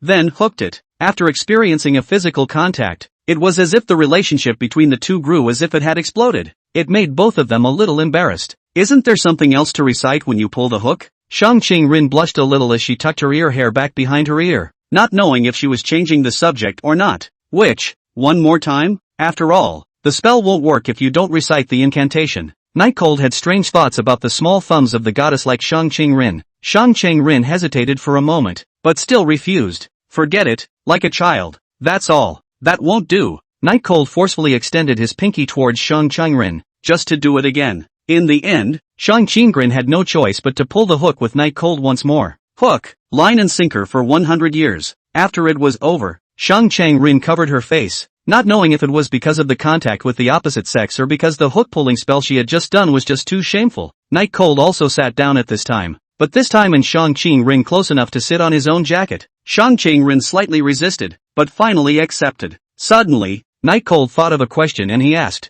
"Right, why did you let me join the fire seed department alone? You haven't said it yet. Why exactly? It can't really be because I'm handsome, right?" Shang Qingren blankly glanced at Night Cold, the meaning of which was obvious, asking, "It's clearly been made so clear, why don't you still know?" Eventually, she sighed and explained, "Even though everyone at the time thought you were a figment of my imagination, a fantasy, I was convinced that you existed, and even saved my life, which was a kind of divine miracle, so I established the Fire Seed Ministry, a strange idea only, and didn't intend to use the society for anything." The explanation was kind of detailed, and Night Cold probably understood why Shang Qingren had let him join, while rejecting almost all the boys in the school. "So when I came in for my interview, you recognized me right away, but weren't sure. Agreeing to me entering the club was also just you verifying whether I was the one who saved you more than 10 years ago or not?" In the face of Night Cold's addition, Shang Qingren nodded bashfully and said, "Not really a verification, because the moment I looked at you for the first time, I knew it was definitely you." Chapter 209, The Vanishing Snow, 6. Night Cold nodded, although he didn't remember this incident at all, but if Shang Qingren really disappeared, then he would go back to save her no matter what. Just as he wanted to ask Shang Qingren about the exact time and place of her accident, Yuan Changshi came over anxiously with Ms. Yi from the health room. "Night Cold, what are you doing sitting under a streetlight on a snowy day? Isn't it cold?" Courtyard Chingshi had obviously been looking for Night Cold for a long time, and the moment she saw Night Cold, her eyes were bright. They all saw everything that just happened on the stage, and naturally, they were worried that something was wrong with Night Cold's psyche, so they hurriedly went to find the health teacher, Yi Zi. Although Yi is not a teacher of neurological specialties, the current conditions can only let Yi look at it first. Night Cold was embarrassed and didn't know what to say. He had just gotten hot-blooded and felt it was unfair, so he went into hysterics, and now that he knew that several classes of students and teachers had seen it, he couldn't say how embarrassed he was, because no one else could notice Shang Qingren. Shang Qingren was still sitting on the sidelines, watching the scene with a smile. Looking at the anxious homeroom teacher and health teacher, Night Cold hurriedly explained, "It's a bit hot in the gym, and it got even hotter just dancing, so I just came out to get some air. I'm fine." How could Yard Qingshi believe it? She frowned and said unhappily, "Just spouted nonsense on the stage and said it's fine. Hurry up and come with us, go to the temporary infirmary." Can. Night Cold glanced at Shang Qingren, who waved his hand at him, signaling that he could leave. Although he already knew the specifics of Shang Qingren, Night Cold was still a bit uneasy. After all, when Shang Qingren would disappear, no one knew. "Don't worry, if you can make it through this life without forgetting me, then I won't disappear for the rest of my life," Shang Qingren said to Night Cold. Of course, knowing that Night Cold could hear him, Night Cold nodded. He did get a little cold too. Following Yan Qingshi to the makeshift infirmary, he glanced back at Shang Qingren from time to time, but in his original position, Shang Qingren had long since disappeared. Like a butterfly, it comes and goes without drawing attention to itself. Quietly, "Who have you been talking to since just now? And who were you nodding to just now?" Inside the makeshift infirmary, Yi Ci with black-framed glasses asked Night Cold, her tone carrying the calmness characteristic of a doctor faced with strange things. Clearly Night Cold had not yet spoken either, but she was constantly recording something. Night Cold actually felt a bit of a pity because he hadn't yet asked when exactly Shang Qingren died. In that case, if he got the time-traveling props, he could immediately save Shang Qingren, but knowing that much, the mood was still very good. If compared to just now, it was like one in the sky and the other in the ground. "Night chill?" Yi Ci's shouting once again roused Night Cold from his contemplation. Such an action also made the courtyard Qingshi beside her even more uneasy, thinking that Night Cold had now begun to have dementia and was very seriously ill. "Oh, I'm actually a little bit of social terrorism, afraid of talking to girls, so I've been practicing, and slowly, got a fantasy friend." "No problem, right?" Night Cold said indifferently. "Of course, studies have shown that most adolescent males have fantasy female friends, but," Leaf held up his sparkling glasses, "not in your case, obviously." Speaking in front of the courtyard Qingshi was still happy, thinking that there was nothing wrong with Night Cold, but when Yi Ci said the latter words out, then felt that Night Cold could be a special case. "Teacher Yi Ci, what's going on?" Courtyard Qingshi asked anxiously. Being responsible for the students and the class was still one aspect. The main thing was that she and Nightcold still had scandalous rumors. If Nightcold really had something, could it be that she was the one who influenced it? That's why she was so anxious. What's different? It's normal for fantasy friends to be more perfect, right? Nightcold explained without a care in the world. In the past, he would have been very leery of saying fantasy, but now it's different. Because the ability to keep Shang-Ching Rin alive forever depends not on what not to do, but on what to do. Yi Si stared at Nightcold in a serious manner. Your forehead unconsciously wrinkles up when you speak, which is a sign of being stressed and overly anxious. And what you just said on stage, although it sounded very strange, there was still logic in it. That is, you were trying to prove that the girl named Shang-Ching Rin exists. During the time she was speaking, Yi Si kept staring at Nightcold's expression and then recorded it on her book. To be honest, Nightcold was indeed very shocked. I didn't expect her to be able to analyze the core of the matter from just a few words, and say it in an indifferent manner. But Nightcold was after all someone who had experienced too many cultivated fields, and expression management was definitely no problem, and wouldn't let Yi Si see any cracks. Yeah, isn't it a normal thing for me to believe in the existence of people I fantasize about? Nightcold said indifferently. As soon as these words came out, Yi Si's expression sank and her brows furrowed slightly, as if she didn't expect Nightcold to actually admit it just like that. It's almost 11 now. Can I go back? It's really a bit too sleepy. Nightcold pretended to yawn, really not wanting to stay here. The two teachers glanced at each other. Nightcold could only read Shang-Ching Rin's. He couldn't read anyone else's, so he didn't know what kind of glances the two exchanged. You go back first, take care of your body, and if you feel any discomfort, find a teacher. Yi Si continued to write something in her book before letting Nightcold leave. Nightcold stretched his back, said thank you, and left. Waiting for the sound of the door closing, Yan Qingshi asked, how is it, Teacher Yi Si? There shouldn't be anything wrong with Nightcold's condition, right? Or is it very serious? Yi Si's face was a bit hard to see. She murmured, it's very strange. He seems to be relieved. He just didn't talk nonsense. He really believes that the person in his fantasy exists. That's why he's so bashful. What? Yard Qingshi was shocked. Then she asked, then, Nightcold's situation is serious? Yi Si pinched his forehead. I can't say for sure. His condition looks very normal. Just over anxious and stressed but not quite thinking like a normal person. Plus he was talking into the air just now in the snow. I suspect he's in a very serious condition. Yard Qingshi shocked cover their mouths. Not a word can be said. Chapter 210, The Vanishing Snow, 7. The biggest problems of life come from confusion. And if one catches a beam of light in the abyss, then even if the light is located far away, in the corner of the sea and sky, it can still inspire a person very well. At this time, Nightcold was like this. He knew the causes and consequences of why Shang-Ching Rin had disappeared, and he also knew the direction of his efforts, and likewise knew what he should do. For him, that was enough. On the second day of camping, Shang-Ching Rin, who confessed to each other, and the two of them, Nightcold, both felt that their relationship with each other had been invisibly elevated to an immeasurable height, and they enjoyed staying together. As much as he hated to admit it, Nightcold was indeed enjoying the time he spent with Shang-Ching Rin right now. In the early morning hours, Nightcold ignored his classmates' invitations and immediately headed to the woods behind the campground, looking forward to this moment because he knew that Shang-Ching Rin was waiting for him right up ahead. The snow-filled woods, where the snow slides off, will reveal the bright green young leaves in them, and because of the reason that the snow has stopped, the surrounding area looks clear, but it has a different kind of beauty. And Shang-Ching Rin, wearing her uniform, was sitting on one of the tree roots. But what made people care was that underneath Shang-Ching Rin's butt, there was actually a piece of clothing padded. Shang-Ching Rin quietly looked at a chute in front of him, not knowing what he was thinking about. The picture was beautiful. The beauty of the Nightcold could not bear to disturb, like a scene that would only appear in an animated movie. Everything around them was quiet, as if time had been suspended. But there was a beautiful young girl, who looked like an elf in the snow in both her temperament and her face, calmly observing the miracle of the woods in the picture. Calm, comfortable, and peaceful. These were the most intuitive feelings Nightcold had about this scene. It was always like this. Shang-Ching Rin could always make him quiet, no matter if he had any worries or anxiety. The moment he saw Shang-Ching Rin, he would be infected by that calmness in her body, thus relaxing. Nightcold himself wasn't sure if it was right to rely on someone like this or not. Suddenly, his feet snowed into the snow, making a sound that wasn't too loud, but was still audible in such a quiet place. Shang-Ching Rin curiously looked her eyes over, then said to Nightcold with some dissatisfaction, "Why don't you say anything when you arrive? Or are you fulfilling your own special fetish for voyeurism?" She was slightly disgruntled. Although she wasn't particularly afraid of the cold after her body began to gradually become transparent, she still felt cold in the icy snow. Night Cold scratched the back of his head and said in embarrassment, "I'm sorry, just now I recognized you as an elf and thought why you looked so good, so I looked at you twice more." Shang Chang-rin replied sternly, "Don't think that praising me will offset this matter. You did say that you brought me out to have fun today. If it's not fun, you'll just have to wait." Sorry.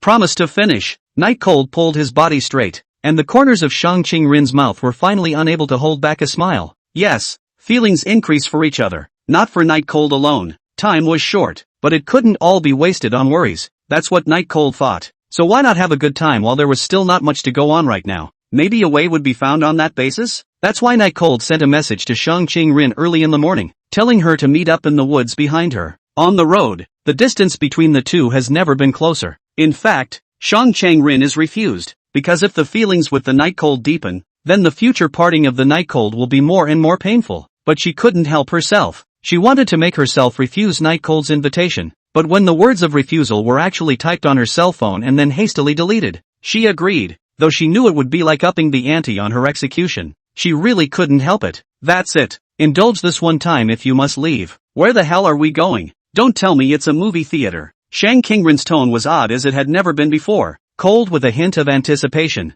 and trying hard to pretend he didn't care.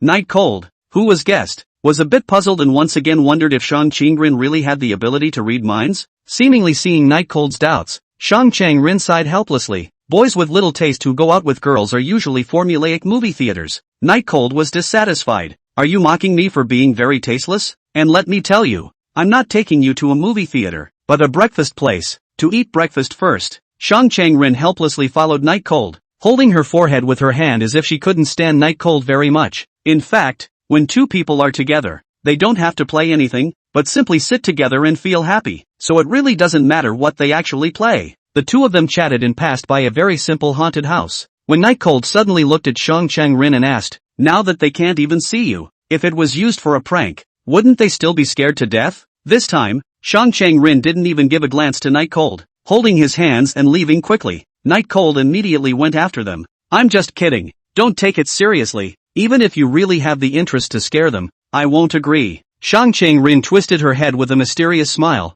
"Afraid I'll have contact with other boys?" In fact, Night Cold did not think so, but after Shang Chang-rin said so, he really kind of this feeling. After all, Shang Chang-rin has always been a piece of pure land in his heart, seemingly very interested in the answer to this question. Shang Chang-rin directly stopped and waited for the answer with an inexplicable smile on her face. Night Cold took 2 steps forward and stopped as well. He said helplessly, "You're really boring. Why do you like to ask questions like that?" Shang Ching-rin was still unforgiving and said, "According to research, adolescent boys like you are very possessive of the perfect girl in your mind. The perfect girl in your heart is of course me. So are you harmed by the fear of me contacting other boys?" "Of course, no matter what the answer is, I won't have contact with anyone else." Night Cold wanted to speak and stop. In fact, Shang Chang-rin said right, boy's nature. Not to mention that he is also a bit of emotional cleanliness, but Shang Chang-rin is not his this how to say Stealing a glance at Shang Ching-rin, he found that the latter was hugging his hands, imposing, his eyes looking at him with a doting look, as if to say, "I can wait for you to think about it. Do you have to control me like this?" Night Cold felt like he was being held to death. "Wouldn't it be nice for you to see what's inside you? Besides, it's not something to be ashamed of. Many of the boys in the school would love to kill you, or rather, without Nji Sha, you might already be dead," Shang Chang-rin said in a speculative tone. Chapter 211, The Vanishing Snow, 8. In fact, Night Cold had always wondered if Shang Chang-rin had any special fetishes. Like right now, how could a girl forcefully force him to admit such a thing? "What do you mean the perfect goddess in my heart is you? How did you say such words without blushing?" Night Cold really didn't want to answer and pulled away from the topic. Shang Ching-rin clasped his hands and asked with great interest and confidence, "Can there be anyone else besides me? And Ji-sa? Impossible. She is certainly very pretty and has a strong background, but she should be someone with obvious flaws in your eyes. Who else? Anna? From what I've observed, you don't really want to touch her, do you?" The feeling of being understood thoroughly made Night Cold very insecure in front of Shang Chang-rin, and he was even a little surprised that Shang Ching-rin would actually observe so carefully. Could it be that usually when Shang Ching-rin was reading, his afterglow was all over himself? Seemingly noticing that her words were a bit too penetrating just now, Shang Ching-rin blushed slightly, skimming her eyes and conventionally tucking her hair back behind her ear. "Don't get me wrong, because you're my friend, you'll be observed more." It was cute. At this moment Shang Qingrin's appearance was really very cute. If there was a different place that was sparsely populated, in a different night when the moon was dark and the wind was high, Night Cold felt that he would definitely do something bad. For example, he pinched Shang Qingrin's face, but it had to be light because Shang Qingrin's face was very white and translucent, like an egg that had just been boiled and peeled, and a little bit of force would damage it. Night Cold was deep in thought for a long time before he asked, "I doubt you know what I like about you. That's why you ruffle your hair and blush and squirm a lot in front of me." I don't blame him for thinking this way, but mainly because Shang Qingrin really did this a lot, and it just so happened that he was very much a fan of it. Shang Qingrin regained her composure as she let out a deep breath and said, "Occasionally, not all the time, well, this time indeed, but don't all boys like girls like this?"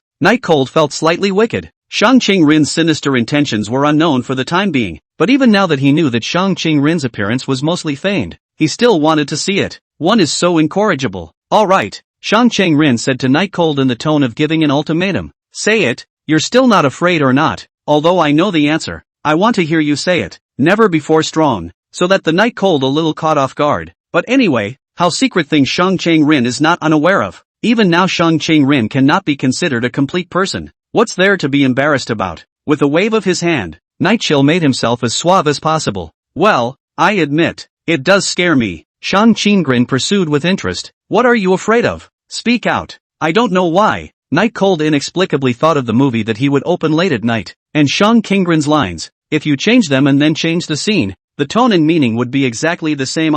Scared that you are in contact with other boys, once you're back from the dead. Even though it was very shameful, Night Cold hardened his heart and said the words out loud, but obviously, Shang Qingrin had no intention of letting Night Cold go, and continued to ask, "What would you do if I came into contact with another boy?" "Of course, I'm just asking." Night Cold was a bit angry. It was agreed that only one question would be answered. "How many has this been?" "I refuse to answer." "Today's weather is very good. The sun in the sky has begun to gradually rise. The students of the Flower Sea College after breakfast all go skiing. Many people pass by the trails between the snow. Will wonder why there are footprints. After all, the woods side is really too cold." Night Cold seemed to be really angry. His expression was serious as he sat on the bench. Even though the bench was very cold, the shame was really preventing him from continuing to talk. Shang Qingrin stretched her hand up to the sky as if she was grasping Tianyang in her hand. Her hand gently lowered as she slowly came next to Night Cold, but did not sit down. Softly, "It's going to be sad. It's going to be sad. It's going to be jealous. It's going to be crazy and rambling, and it's going to be wondering if you're not important enough,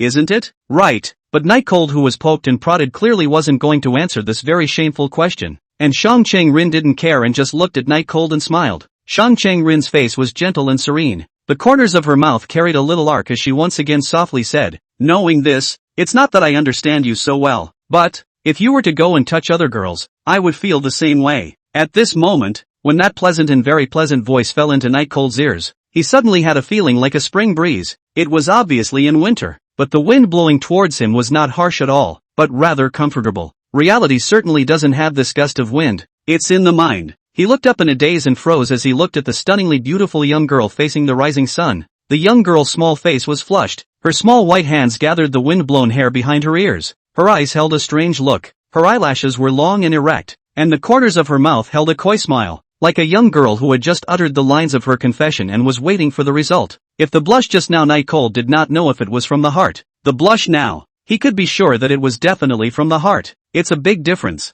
I don't know how long it took, as if it was centuries, and as if it was only a few dozen seconds. Night Cold swallowed a mouthful of saliva with difficulty. "So that's how you used to feel when I was with Jisa?" he asked tentatively, wondering why it gave him a sense of unreality to be able to make a being like Shang Qingrin, who was the flower of the high ridge in his heart, jealous and sad. However, Shang Qingrin shook his head. "It started yesterday." Yesterday's heating up of her feelings did seem to have reached some sort of tipping point, giving Shang Qingrin emotions that she hadn't had in the past, emotions that scared her, but made her feel happy. It took Night Cold a very hard time to organize himself, and then asked, "This isn't going to be another one of your attempts to control me, is it?" "Let me tell you, the beauty trick is useless. Of course, you can try it a few more times. In case there's a time when my will loosens, you might succeed." Looking at Night Cold's appearance of not wanting to be controlled and not being able to give up the beauty plan, Shang Qingrin suddenly felt a little amused, and ended up laughing out softly as well, as if a lark was singing.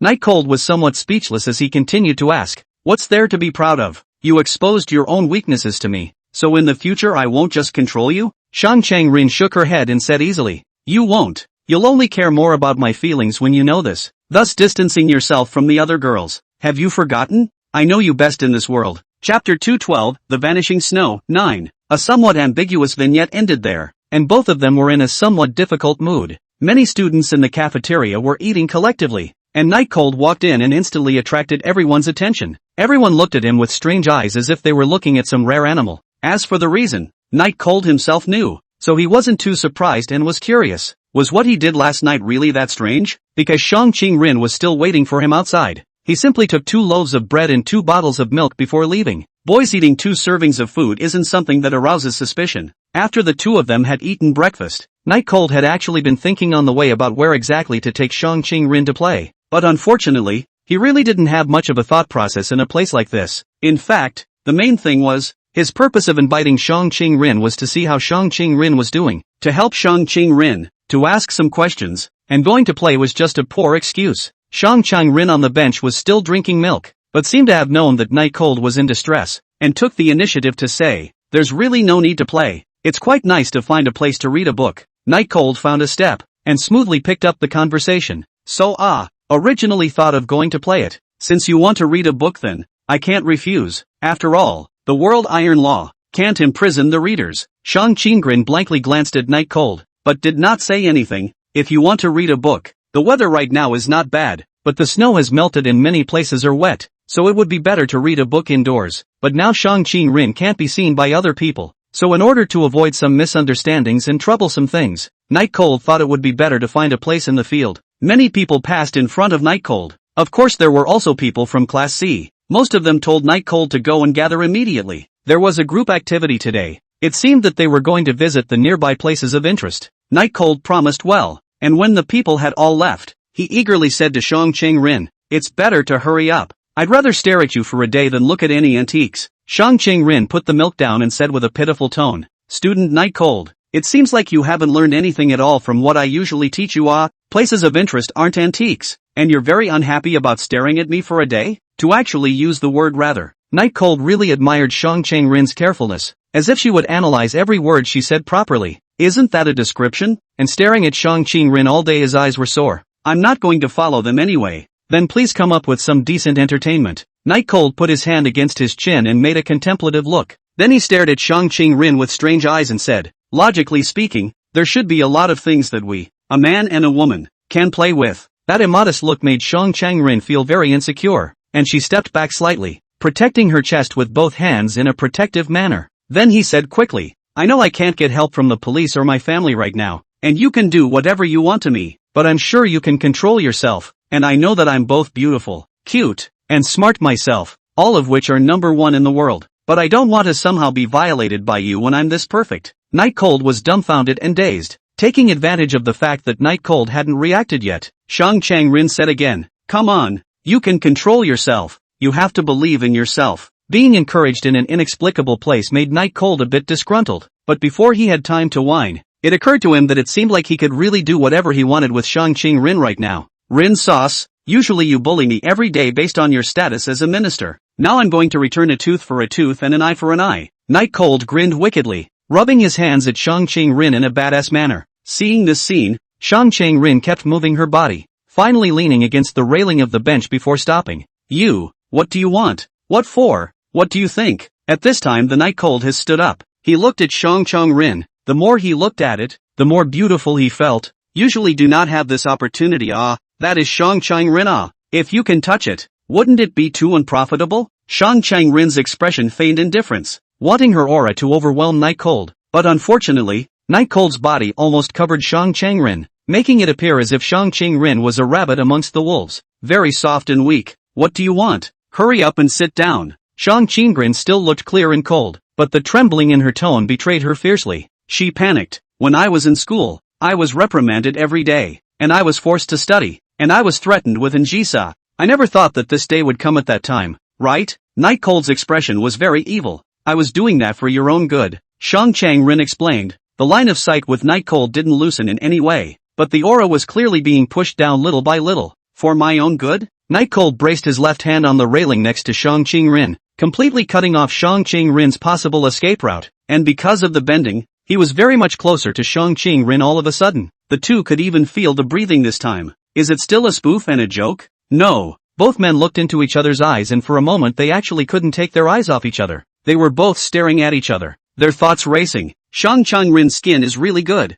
This is the first feeling of the Night Cold. Even if the distance is so close, still cannot see a pore. Really like a piece of good jade in general. Shang Qingren really smells good. That kind of fragrance that purifies the soul and soothes the mind and body can never be produced in a factory. Shang Qingren was so small, really just like a rabbit. A beam of sunlight hit the middle of the two, and also made the two return from their daze. Also in the same second, the two moved their eyes away, but Night Cold didn't take back his walloping hand. If there was a bystander right now and could see Shang Qingren, then she would definitely scream, because the scene that was unfolding on the bench was like a highlight reel from a teenage manga. You still don't let go. Shang Qingren's tone wanted to be cold, but it couldn't be, and was even a bit weak. I want to pinch your face, perhaps not knowing what to say and not wanting to get up. Night Cold said what he had wanted to do before. With a red face, Shang Qingren didn't know what she was thinking, and subconsciously asked, "Is that all you've got?" The moment the words left her mouth, even Shang Qingren herself was confused. The bottom of the eyes of the Night Cold even flooded with blood. He roughly with tenderness will Shang Qingren directly in his arms, hugged up, and even wanted to come up to kiss Shang Qingren. Chapter 213, The Vanishing Snow, X. Shang Qingren felt like her body was burning. It was hot. Her face was hot. She didn't even realize that she was being held in Night Cold's arms until when she opened her eyes because of some kind of premonition. She only saw Night Cold's kind of handsome face enlarging in front of her eyes. Without any hesitation, Shang Qingren reached out to stop Night Cold, his face glancing to the side. Being rejected made Night Cold a little disgruntled, but seeing that Shang Qingren did not go too far in her rejection and did not break away from him,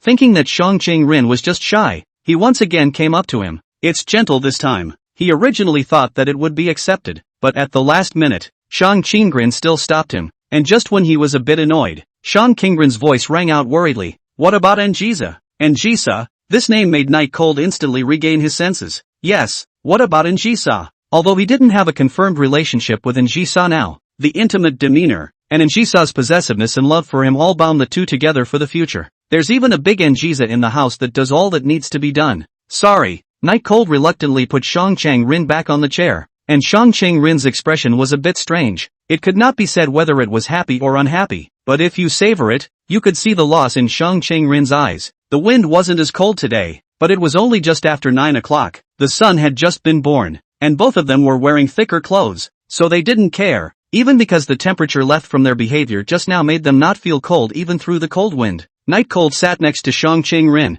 and this time the two of them were farther apart. He clasped his hands. A wave of unreality surged through his mind. It was like a dream just now, but now he was back to reality. A horrible feeling. No way to control himself. Shang Qingren, on the other hand, was organizing her attire that had been messed up by Night Cold, not knowing what she was thinking. Silence for a long time. Both of them didn't say anything. Really couldn't help but Night Cold secretly glanced at Shang Qingren, then immediately put his eyes back, because he realized that Shang Qingren was also peeking at him. It was a little bit of a lopsided look for both of them to pull their eyes back at the same time, but then it was a little bit hilarious when both of them realized it. Night Cold really couldn't hold it in and laughed out, and the infected Shang Qingren also covered her mouth and laughed out softly. There are times when happiness really is an inexplicable thing, and with people who are very close, some silent gesture is always a reminder of love. Obviously it is just a habit developed over a long period of time, but people who love each other, are thinking that this is the heart of the matter, and always think that they are special to the person they love. It's a love lie. Why didn't you continue? Shang Qingren tucked her ear hair back behind her ear, and after calming down,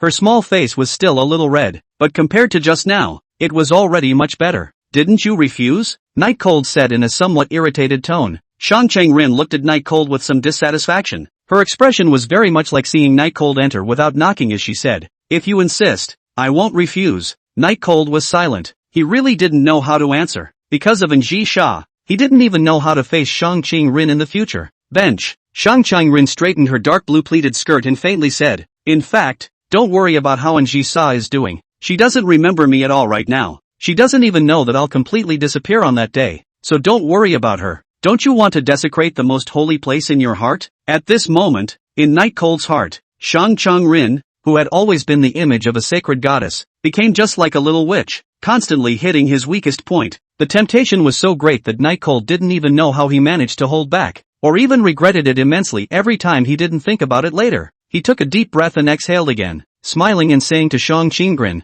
"It's fine." 3 short words, but they contained endless power, at least for Shang Qinggren. Comfort? Maybe. More like a promise. Shang Qinggren laughed softly and bowed his head. Night Cold looked into the distance, not knowing what he was thinking as he slowly said, "No matter what happens, I will prioritize your matter because you are important." Not the most important? Shang Qinggren asked with a slight grudge, but sadly, it was feigned. Night Cold wanted to say something, he didn't reply for a long time. In the end, he could only shrug his shoulders. He wanted to say that Ji-sa was the most important, but looking at Shang Chang-rin's eyes, he really couldn't say anything. Who do you like better, Ji-sa or I? Shang Qinggren seemed to be satisfied with Night Cold's silence and asked again, "Hey, we're friends. What does like mean? Better hurry up and leave. You won't be able to leave if you're caught by Class C later." Night Cold didn't reply, but got up and left in a hurry. Shang Chang-rin slowly stood up. She stared at Night Cold's back and smiled. Silence is also an answer. Oh, cold. At 10:30 in the morning, Night Cold brought Shang Chang-rin to a small river, still holding a fishing rod in his hand. It is obvious that he wants to fish. Next to Shang Chang-rin looks indifferent, holding a book in his hand. Following. This place was still relatively remote, mainly because Night Cold was afraid of being bumped into by other people collecting firewood, and he wouldn't be able to get rid of the reputation of being lazy. He had just brought some vegetables and meat out of the cafeteria, along with a picnic cloth, and as for how he got it, let's just say the cafeteria ant had a good laugh. On a boulder, after 2 hours of exposure, the snow had pretty much melted, and Night Cold laid a very thick picnic mat on it, then spread out a folding chair he used for fishing and placed it on top. Turning back to Shang Chang-rin, he said, "Well, there's just enough sun here, and I can still see my valor when I'm fishing, so it's just perfect to read a book here." He was preparing to show his hand in front of Shang Chang-rin, bringing vegetables and meat with him, and being far away from the campsite. When he came to have a picnic, he definitely opened Shang Chang-rin's eyes. By the time he is admired, he may be able to reach the "I want it all" achievement by then. Shang Chang-rin sat on a folding chair and flipped the book open. "You took me on a long walk just to show off in front of me that you know how to fish? Sorry to ask. So fond of showing yourself off in front of a pretty girl. Are you an elementary school student? It's a little embarrassing to be seen through. And the book is right. It's not good for women to be too smart. For this kind of thing, the Night Cold do not bother to care. The bait on the hook. Ready to start fishing." Chapter 214, The Vanishing Snow, 11. Shang Chang-rin poisonous tongue is still as usual, but Night Cold's antibodies have grown to an unimaginable degree. This point of embarrassment, he pressed not to take it seriously, and directly began to fish. It's hard to catch fish in the winter, and although there are holes dug ahead of time that save him a lot of effort, it's especially cold to just stay in one spot and not move because it's so cold in the winter. And Night Cold's position was not like Shang Chang-rin's where he could bask in the sun. His position was almost finished being covered by a large rock. Time passed minute by minute. Shang Chang-rin had been reading and did not urge. I do not know whether it was because her body was gradually transparent and could not feel it, or because the sunlight was right on her. She did not have any discomfort. In the blink of an eye,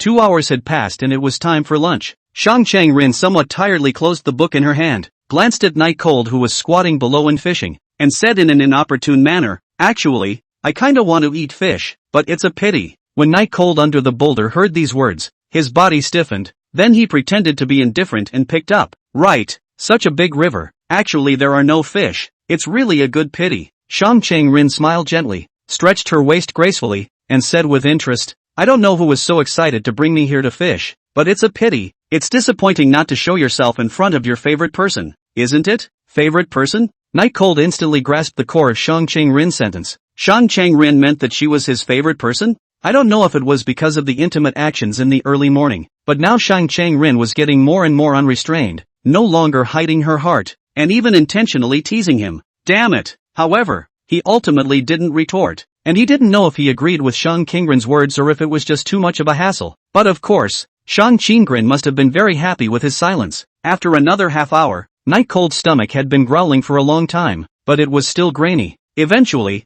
he gave up. "Cook," he said softly, walking over to the boulder and pulling out some simple picnic utensils, portable collapsible stoves, gas cylinders and the like. Didn't catch the fish let Night Cold a little unhappy. Do everything give a person a heavy heart look? He is actually not afraid of didn't catch the fish, but afraid of Shang Chang-rin which pot is not mentioning which pot. Poke him in the sore spot. But no, Maybe it's because he's cooking. The place where Night Cold was located was almost uninhabited, and cooking here gave a feeling of a paradise, which was very good, and made one's mood very soothing. When cooking, Shang Chang-rin also helped, but the main thing is still the Night Cold. In the past in the countryside home, picnic actually dry many times, so it is still very skillful. After eating, Night Cold stuffed all the tableware into the bag with a brain and then went fishing. He really just didn't believe that he couldn't catch a fish today. The truth is, whether you believe it or not, what should happen will always happen. A day of time, and near dusk, Night Cold as a fish did not catch. In the middle of the day, Shang Chang-rin found it so interesting that she didn't even look at the book anymore, and just sat down on the folding chair on the boulder, keeping her eyes fixed on the Night Cold who was fishing below. Although not a single word was said, such behavior still made Night Cold stressed out. Teenagers all like to show themselves in front of beautiful youngsters. Even if it is already very familiar with Shang Chang-rin, Night Cold still has such an urge, but the delay in catching the fish makes him lose face. Finally, it was almost dark and had to go back. It's not interesting. Night Cold packed away the fishing rod and other implements, pretending not to care, but his eyes were consciously not on Shang Chang-rin. Perhaps in order to take care of Night Cold's pride, Shang Chang-rin never said anything else other than smiling at Night Cold as she packed up her things. It made Night Cold feel a lot better. Grabbing their stuff and following the way they came, the two started back. In fact, today's fun wasn't really enjoyable. Even the two basically didn't talk much, but it was unexpectedly satisfying, and that's the way it is with spiritual fulfillment. As long as it's the right person to be with, Night Cold felt equally satisfied, although he had never caught any fish, but the thought of Shang Chang-rin reading quietly in the sun right behind him made him feel happy. It was a strange feeling to feel this way, and he would even trade the world for such a feeling. When he returned to the campground, it was already 8 o'clock in the evening, and with an angry face, Yen Qingsher grabbed Night Cold's collar and mentioned him to the female teacher's dormitory. Shang Chang-rin, on the other hand, was watching from behind with a light smile, with no intention of stepping forward to help. The female teacher's dormitory is definitely much better than the students', but it's also a multi-bedroom one, and originally at the beginning, Yard Qingsher was criticizing why Night Cold didn't participate in group activities and why he went fishing alone, asking him if he knew that it was dangerous, followed by the other teachers gossiping about him, asked if he was with a rich young lady or not, and even asked how much he was paid a month. Night Cold was very speechless, and in the end, it was Yard Qingsher who couldn't stand to look at him and let him go, so that he could escape the gossiping pursuits of the female teachers. There is still the last day of camping. Today's boys' dormitory after soaking in the hot springs are gathered together to play games, and the Night Cold did not play. As for the reason, of course, because it will not. Handhelds are expensive. He used to be unable to afford them in the countryside and could only play some cassette games, so he was lying on his own bed, talking to Anjiza. Night Cold, still busy lately? How's that what's-his-name night security technology doing these days? Let me tell you, I caught a lot of fish today. It's a pity you weren't here. Otherwise I could have made you sashimi. It wasn't long before Anjiza called back. Anjiza, not very busy lately. I don't know why about the situation over there. Some things are starting to be less open and transparent. Secret research, I think it's also hitting a bottleneck. As for the fish, what kind of place can't you buy them? Is it rare for you to catch them? Night Cold, the point is not the fish, but the fish I catch, understand? It was clear from the messages Anjiza sent that she should really be much more relaxed now. And the fact that she didn't have such a short session as she did a while ago proved that she had plenty of time now. R&D bottleneck? Secret research? Night Cold looked at Anjiza's words with some confusion, because according to his understanding of Anjiza, it shouldn't have encountered a bottleneck, right? After all, she was a reborn person. How could Anjiza forget what she had done once? It's not that there's technology in the brain but no way to develop it, but it's rebirth, where there are resources and where there are people in need. It should all be clear as day. While he was puzzled, Anjiza's message came back. Chapter 215, The Vanishing Snow, 12. Anjiza, did you bring my heels on the camping trip?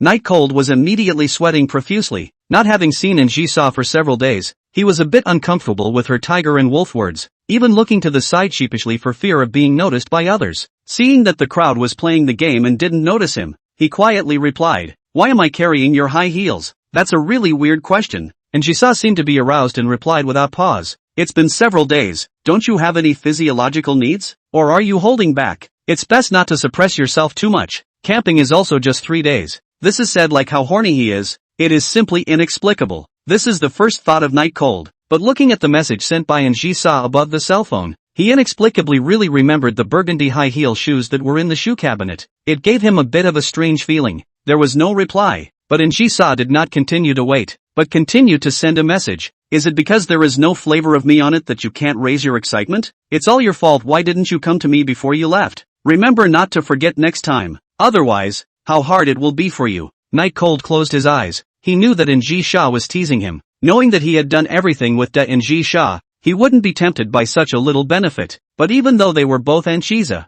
they just weren't the same, and hadn't experienced too much of that with the younger Anchiza. So those words were still inexplicably seductive. Not to mention the fact that she was actually a little horny today by Shang Qinggren. Now it can be said that a little bit of it. After a long time, Night Cold replied, "The lights will be turned off soon. I'll look for you when I get back. Anchiza, I'll be waiting for you." Night Cold looked at the chat records on the screen. For a moment he felt a little guilty, and was even afraid of being known by Shang Qinggren. This feeling is very unpleasant. It is simply torture. Should have said no just now. Really. He grumbled about why he couldn't say no to Anjisa's sugary words. It was a disgrace among men. After exiting from Anjisa's chat box, he suddenly remembered Da In-ji-sa. Before he came here, he blocked it because Da In-ji-sa was too noisy, thinking that he would look at it once a day. But he didn't expect to forget about it straight away. With a somewhat apologetic mood, Night Cold opened the chat box of Don Ji-sa. Message 99. The front was full of words of longing, and there were many seductive words. The kind of bold and spirited wording that would simply throw off little Anjisa by a few blocks. But in the face of all this, Night Cold had no reaction.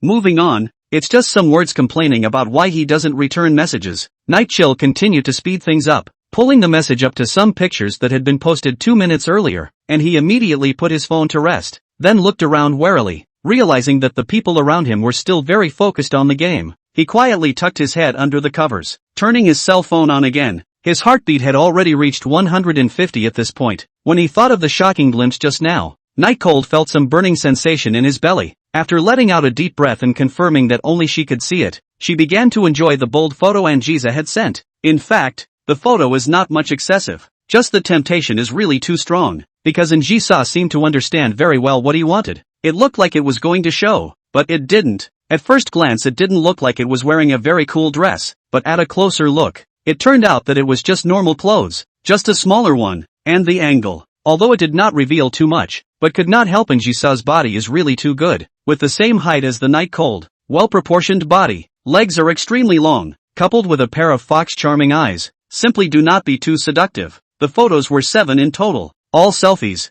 even pinpointing Night Cold's fetish, and the part about the legs was very much there. Night Cold saved all the pictures and then replied to Oyasa Chisa, "It's hurtful." Although nothing was done, Night Cold was still satisfied. 10 minutes later, when he stuck his head out from the quilt, he was surprised to find that his classmates, who had just been playing the game, were all gathered around him at this moment, staring at him with a deadly stare. "What for?" Night Cold asked in disbelief. The crowd gave a puzzled look, and one of them made the standard Conan gesture and asked, "You weren't under the covers just now, were you in that?" The crowd nodded at the same time. They all suspected that Night Cold was in that one. That one? Which one? Night Cold was a bit confused as to what these people were talking about and asked again. Seeing that Night Cold was dead set against admitting it, another fat man stood out and said, "Don't pretend. Can a man still not know what we are talking about? Hurry up and admit it. We won't laugh at you." A guy next to me chimed in, "Yeah, it's just something you do every night, and the must-haves are a cell phone, tissues, and a quiet environment." Night Cold was finally able to understand what these people were saying, and said to the crowd in a very speechless manner, "Don't I understand long ago if you guys just say what you do every day?" Everyone laughed, but none of them laughed out of embarrassment. The male class president in charge of managing the men's dormitory snapped from the back, "All right, everyone go to bed. Don't gather around Mr. Night Cold. The lights will be out soon." The squad leader relieved himself and Night Cold laid down again, just about to close his eyes when he heard the whispers of the crowd as they left. Night Cold is the most popular boy in school. He's all that, can't we be too? I've been holding it in for 2 days. I just can't hold it in anymore. Yeah, we all can't help but be upset before we play messages to spy on each other. And now that even Night Cold is that, we don't have to hold it in anymore, do we? Well, it seems popularity doesn't depend on it. One of them, obviously the one who likes to take the lead on bad ideas, immediately said to the crowd in bed, "Do whatever you need to do tonight. Everyone just act like you're at home. Don't be shy." At the moment, this person was like the leader, being watched adoringly by everyone. "Ugh, where are you going, Night Cold? It's almost lights out. I'm going out to sleep." Throwing the door shut with a force, Night Cold straightened his clothes, full of speechlessness. These people are really sick. The thought of a group of people in a room together, that's something. He inexplicably want to vomit. Now he didn't know where to go. Anyway, Night Cold didn't want to enter that room again no matter if it was tonight or tomorrow. Suddenly, a question occurred to him. Where did Shang Qinggren sleep? It wouldn't be sleeping in the snow, would it? Walking, the Night Cold came to the female teacher's dormitory of the courtyard Qingshi. Chapter 216, The Vanishing Snow, 13. Night Cold did not even think about it and went in. The teacher's dormitory where the courtyard Qingshi is located is already full, but there is a sofa, so Night Cold does not mind, directly on the sofa to spend the night. I just didn't realize that the move wasn't any better than staying in the boys' dormitory, because several of the female teachers were very nosy and asked Night Cold questions until the wee hours of the morning. The second and final day was free time. This day Shang Qinggren said nothing to go out, and the two ended up sitting in front of the fireplace in the reading hall for the whole day. And when Night Cold asked Shang Qinggren where exactly she slept during the night, Shang Qinggren always kept her mouth shut.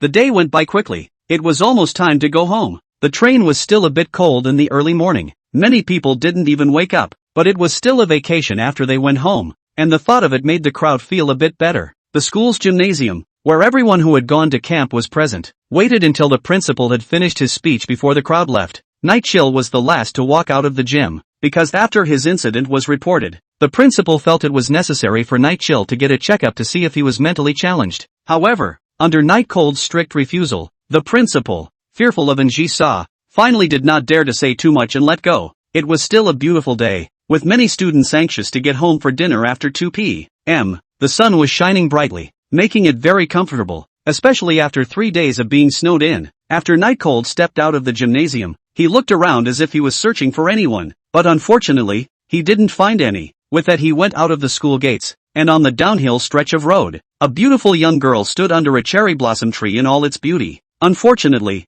the season was off, or else you could have seen the cherry blossom trees and the beautiful girl intermingling. Instead of relying on the beautiful girl alone to hold the whole picture together, the moment he saw Shang Qinggren waiting for him, Night Cold felt in a great mood and his footsteps were much faster. But when he arrived in front of Shang Qinggren, his entire face suddenly changed. Shang Qinggren had become so transparent, like a blue jellyfish in the middle of the ocean, and although it added a lot of beauty, anyone who had this kind of situation on a person knew that it wasn't a good thing. Rin, Night Cold extended his hand, not knowing how to speak, not even finishing the flirtatious word Rinju, but it seemed more intimate. Shang Qinggren was aware of everything that was happening to her body. She glanced at Night Cold, then blandly said, I don't know why, but the body is starting to become transparent. Normal words, without any emotion in them, as if she wasn't worried about her situation at all, but the sadness in her tone could be detected by savoring it. Night Cold took a deep breath, but it didn't help at all. Did it come after all? Even after all the fun and emotional uplift of the first 2 days, we still had to face this thing after all, but it had come too soon,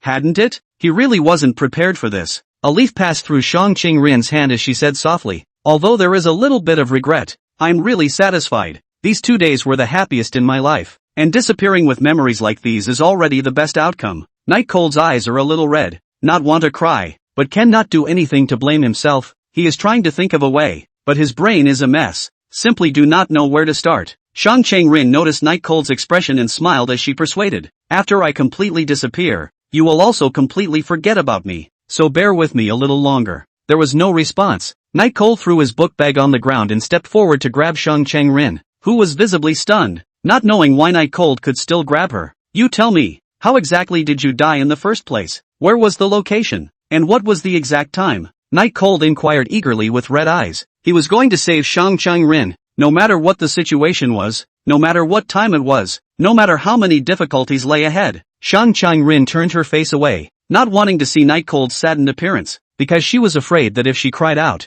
it would stimulate Night Cold even more, making him even more righteous in his search for an impossible way to complete the mission. Pushing Night Cold away, she said helplessly, you don't need to care about these things, I already told you in the beginning. Since I will disappear now, it also proves that the future you failed. Don't need to bother about me anymore. Promise me, okay? Night Cold wanted to speak. He even thought that Shang Qinggren was right. He didn't know how to refute it, but he just didn't agree with the reasoning. Who can know about the future? Tell me. Even if you don't tell me, I can find out myself. Night Cold's eyes kept following Shang Qinggren's face. He desperately wanted to know the answer. Even he didn't understand why Shang Qinggren just wasn't willing to let him give it a try. Even if it did fail in the future just like she said, he who knew now that it would fail would surely be more cautious.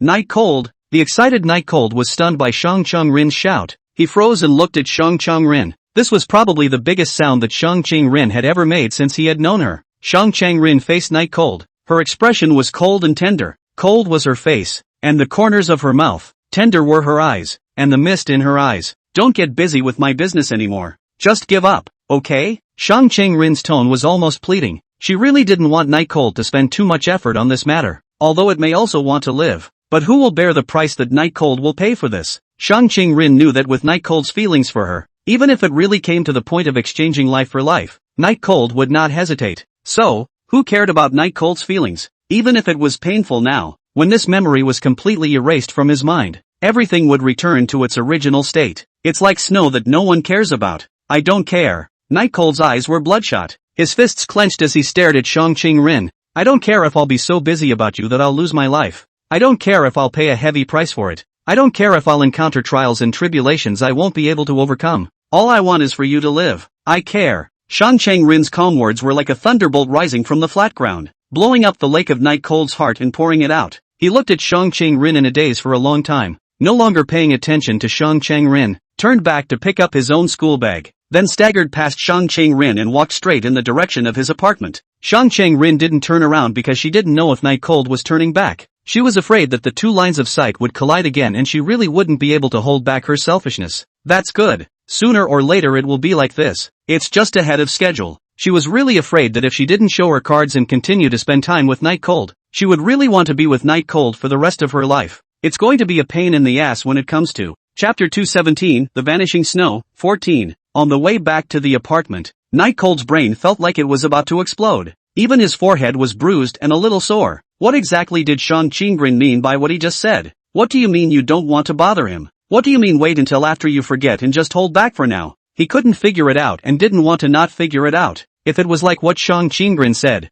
then what were they doing for the past 2 days? What were they doing with all the joy and sadness during that time? Acting? What are his efforts? What is his grief? What is his sadness? After it disappears, everything goes back to normal. So is everything experienced in the meantime a lie? Even if there is just one snowflake in the sky, someone is bound to notice. Since Shang Chang-rin didn't say anything, he would check it out himself, and no matter what happened, he would leave Shang Chang-rin intact in this world, something he had promised Shang Chang-rin in the first place. The footsteps were quick, but because he was so concerned, Night Cold still subconsciously looked his sight towards Shang Chang-rin's apartment, but unexpectedly saw a note pasted in front of Shang Chang-rin's apartment door. Without hesitation, he walked up quickly and found a rental notice. Outside the school, only the branches of the cherry blossom trees do not have any beauty. Shang Chang-rin walks below strolling, perhaps because she is afraid to go home and meet with the Night Cold. Her footsteps are very slow. There weren't many people, but there were, but none of them could see her. Honestly, this wasn't a bad thing, and even counted as a good thing for Shang Chang-rin, as others couldn't see her, and she could just go along with it and ignore everyone. Although she had done that before, her mother was very upset. What is Night Cold doing now? Had it really given up?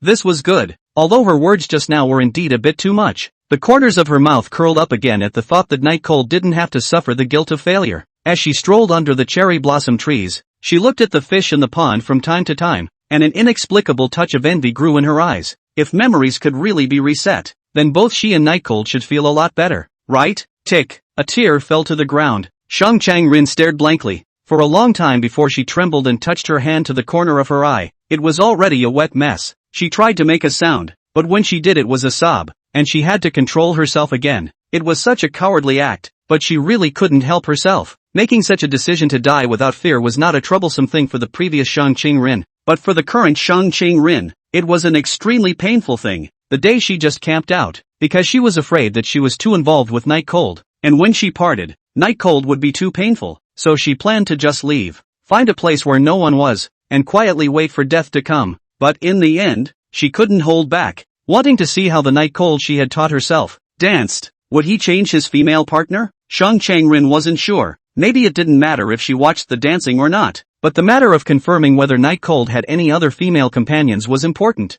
The last moments of the evening party, obviously thinking to watch and leave, but she did not expect the Night Cold will actually be so broken. Her heart really hurts, and she knows that Night Cold is also in pain, but parting is just like that, and she can't continue to dwell on it. She eventually didn't hold back and went on stage to perform the dance they had been practicing for 2 days with Night Cold. Night Cold's performance was excellent, much to her relief. That's fine. end the relationship with a dance. After the party was over, she waited for Night Cold under the streetlight, and she felt that Night Cold had a right to know something, so she told him all about it. She originally thought that Night Cold would give up after knowing this. After all, this matter was impossible, but Night Cold did not, and assured her that he would definitely save her, which moved her. It was only now that Shang Qingren realized that where it was that she felt that Night Cold had the right to know before she told him this. She was clearly asking for help, just looking for a suitable reason to tell Night Cold her current situation, hoping that Night Cold to save her, because after seeing Night Chill's hysteria at the party, she really wanted to live and have a future with Night Chill.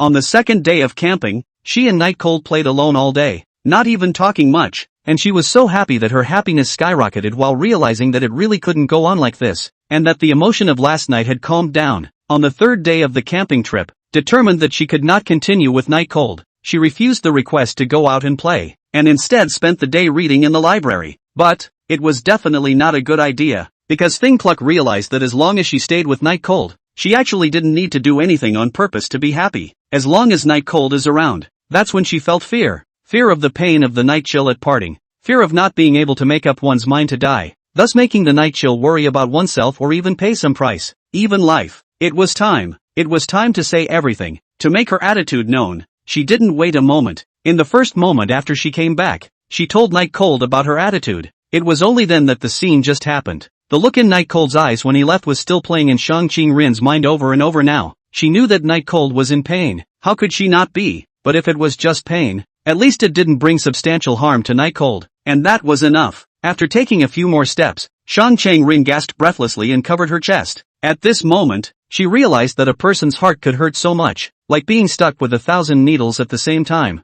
making it difficult to breathe. I'm sure that's how Night Cold feels right now, right? It turns out that there is no such thing as a truly correct answer in the world. Because of her bowed head, the tears in Shang Qingren's eyes continued to fall down, blurring her vision, but stumbled home anyway. When she passed by Night Cold's apartment, she glanced upwards and did not see Night Cold's figure, and then dragged her tired body to her villa. And just as she thought, there was already a rental notice posted on the door. After all, this world, except for Night Cold who could see her, was equivalent to her not existing at all. So naturally her former home was not hers. I didn't realize it was all going to disappear and I couldn't even make it home. Shang Qingren smiled bitterly as she prepared to leave, but just then, she was keenly aware of a key on the floor, and she could tell at a glance that it was the key to the apartment. Subconsciously, she walked over to the door, and there was indeed a key to the apartment sitting on the floor in front of the door. Even as she miraculously picked it up, just before she could figure out what the hell was going on, she realized there was a piece of paper pressed on the floor. Tried again and still picked it up. It says, like this apartment, whatever you need, I'll get it for you. P.S. Almost broke today because something was bothering me. Did a 2-hour mental battle and still got more out.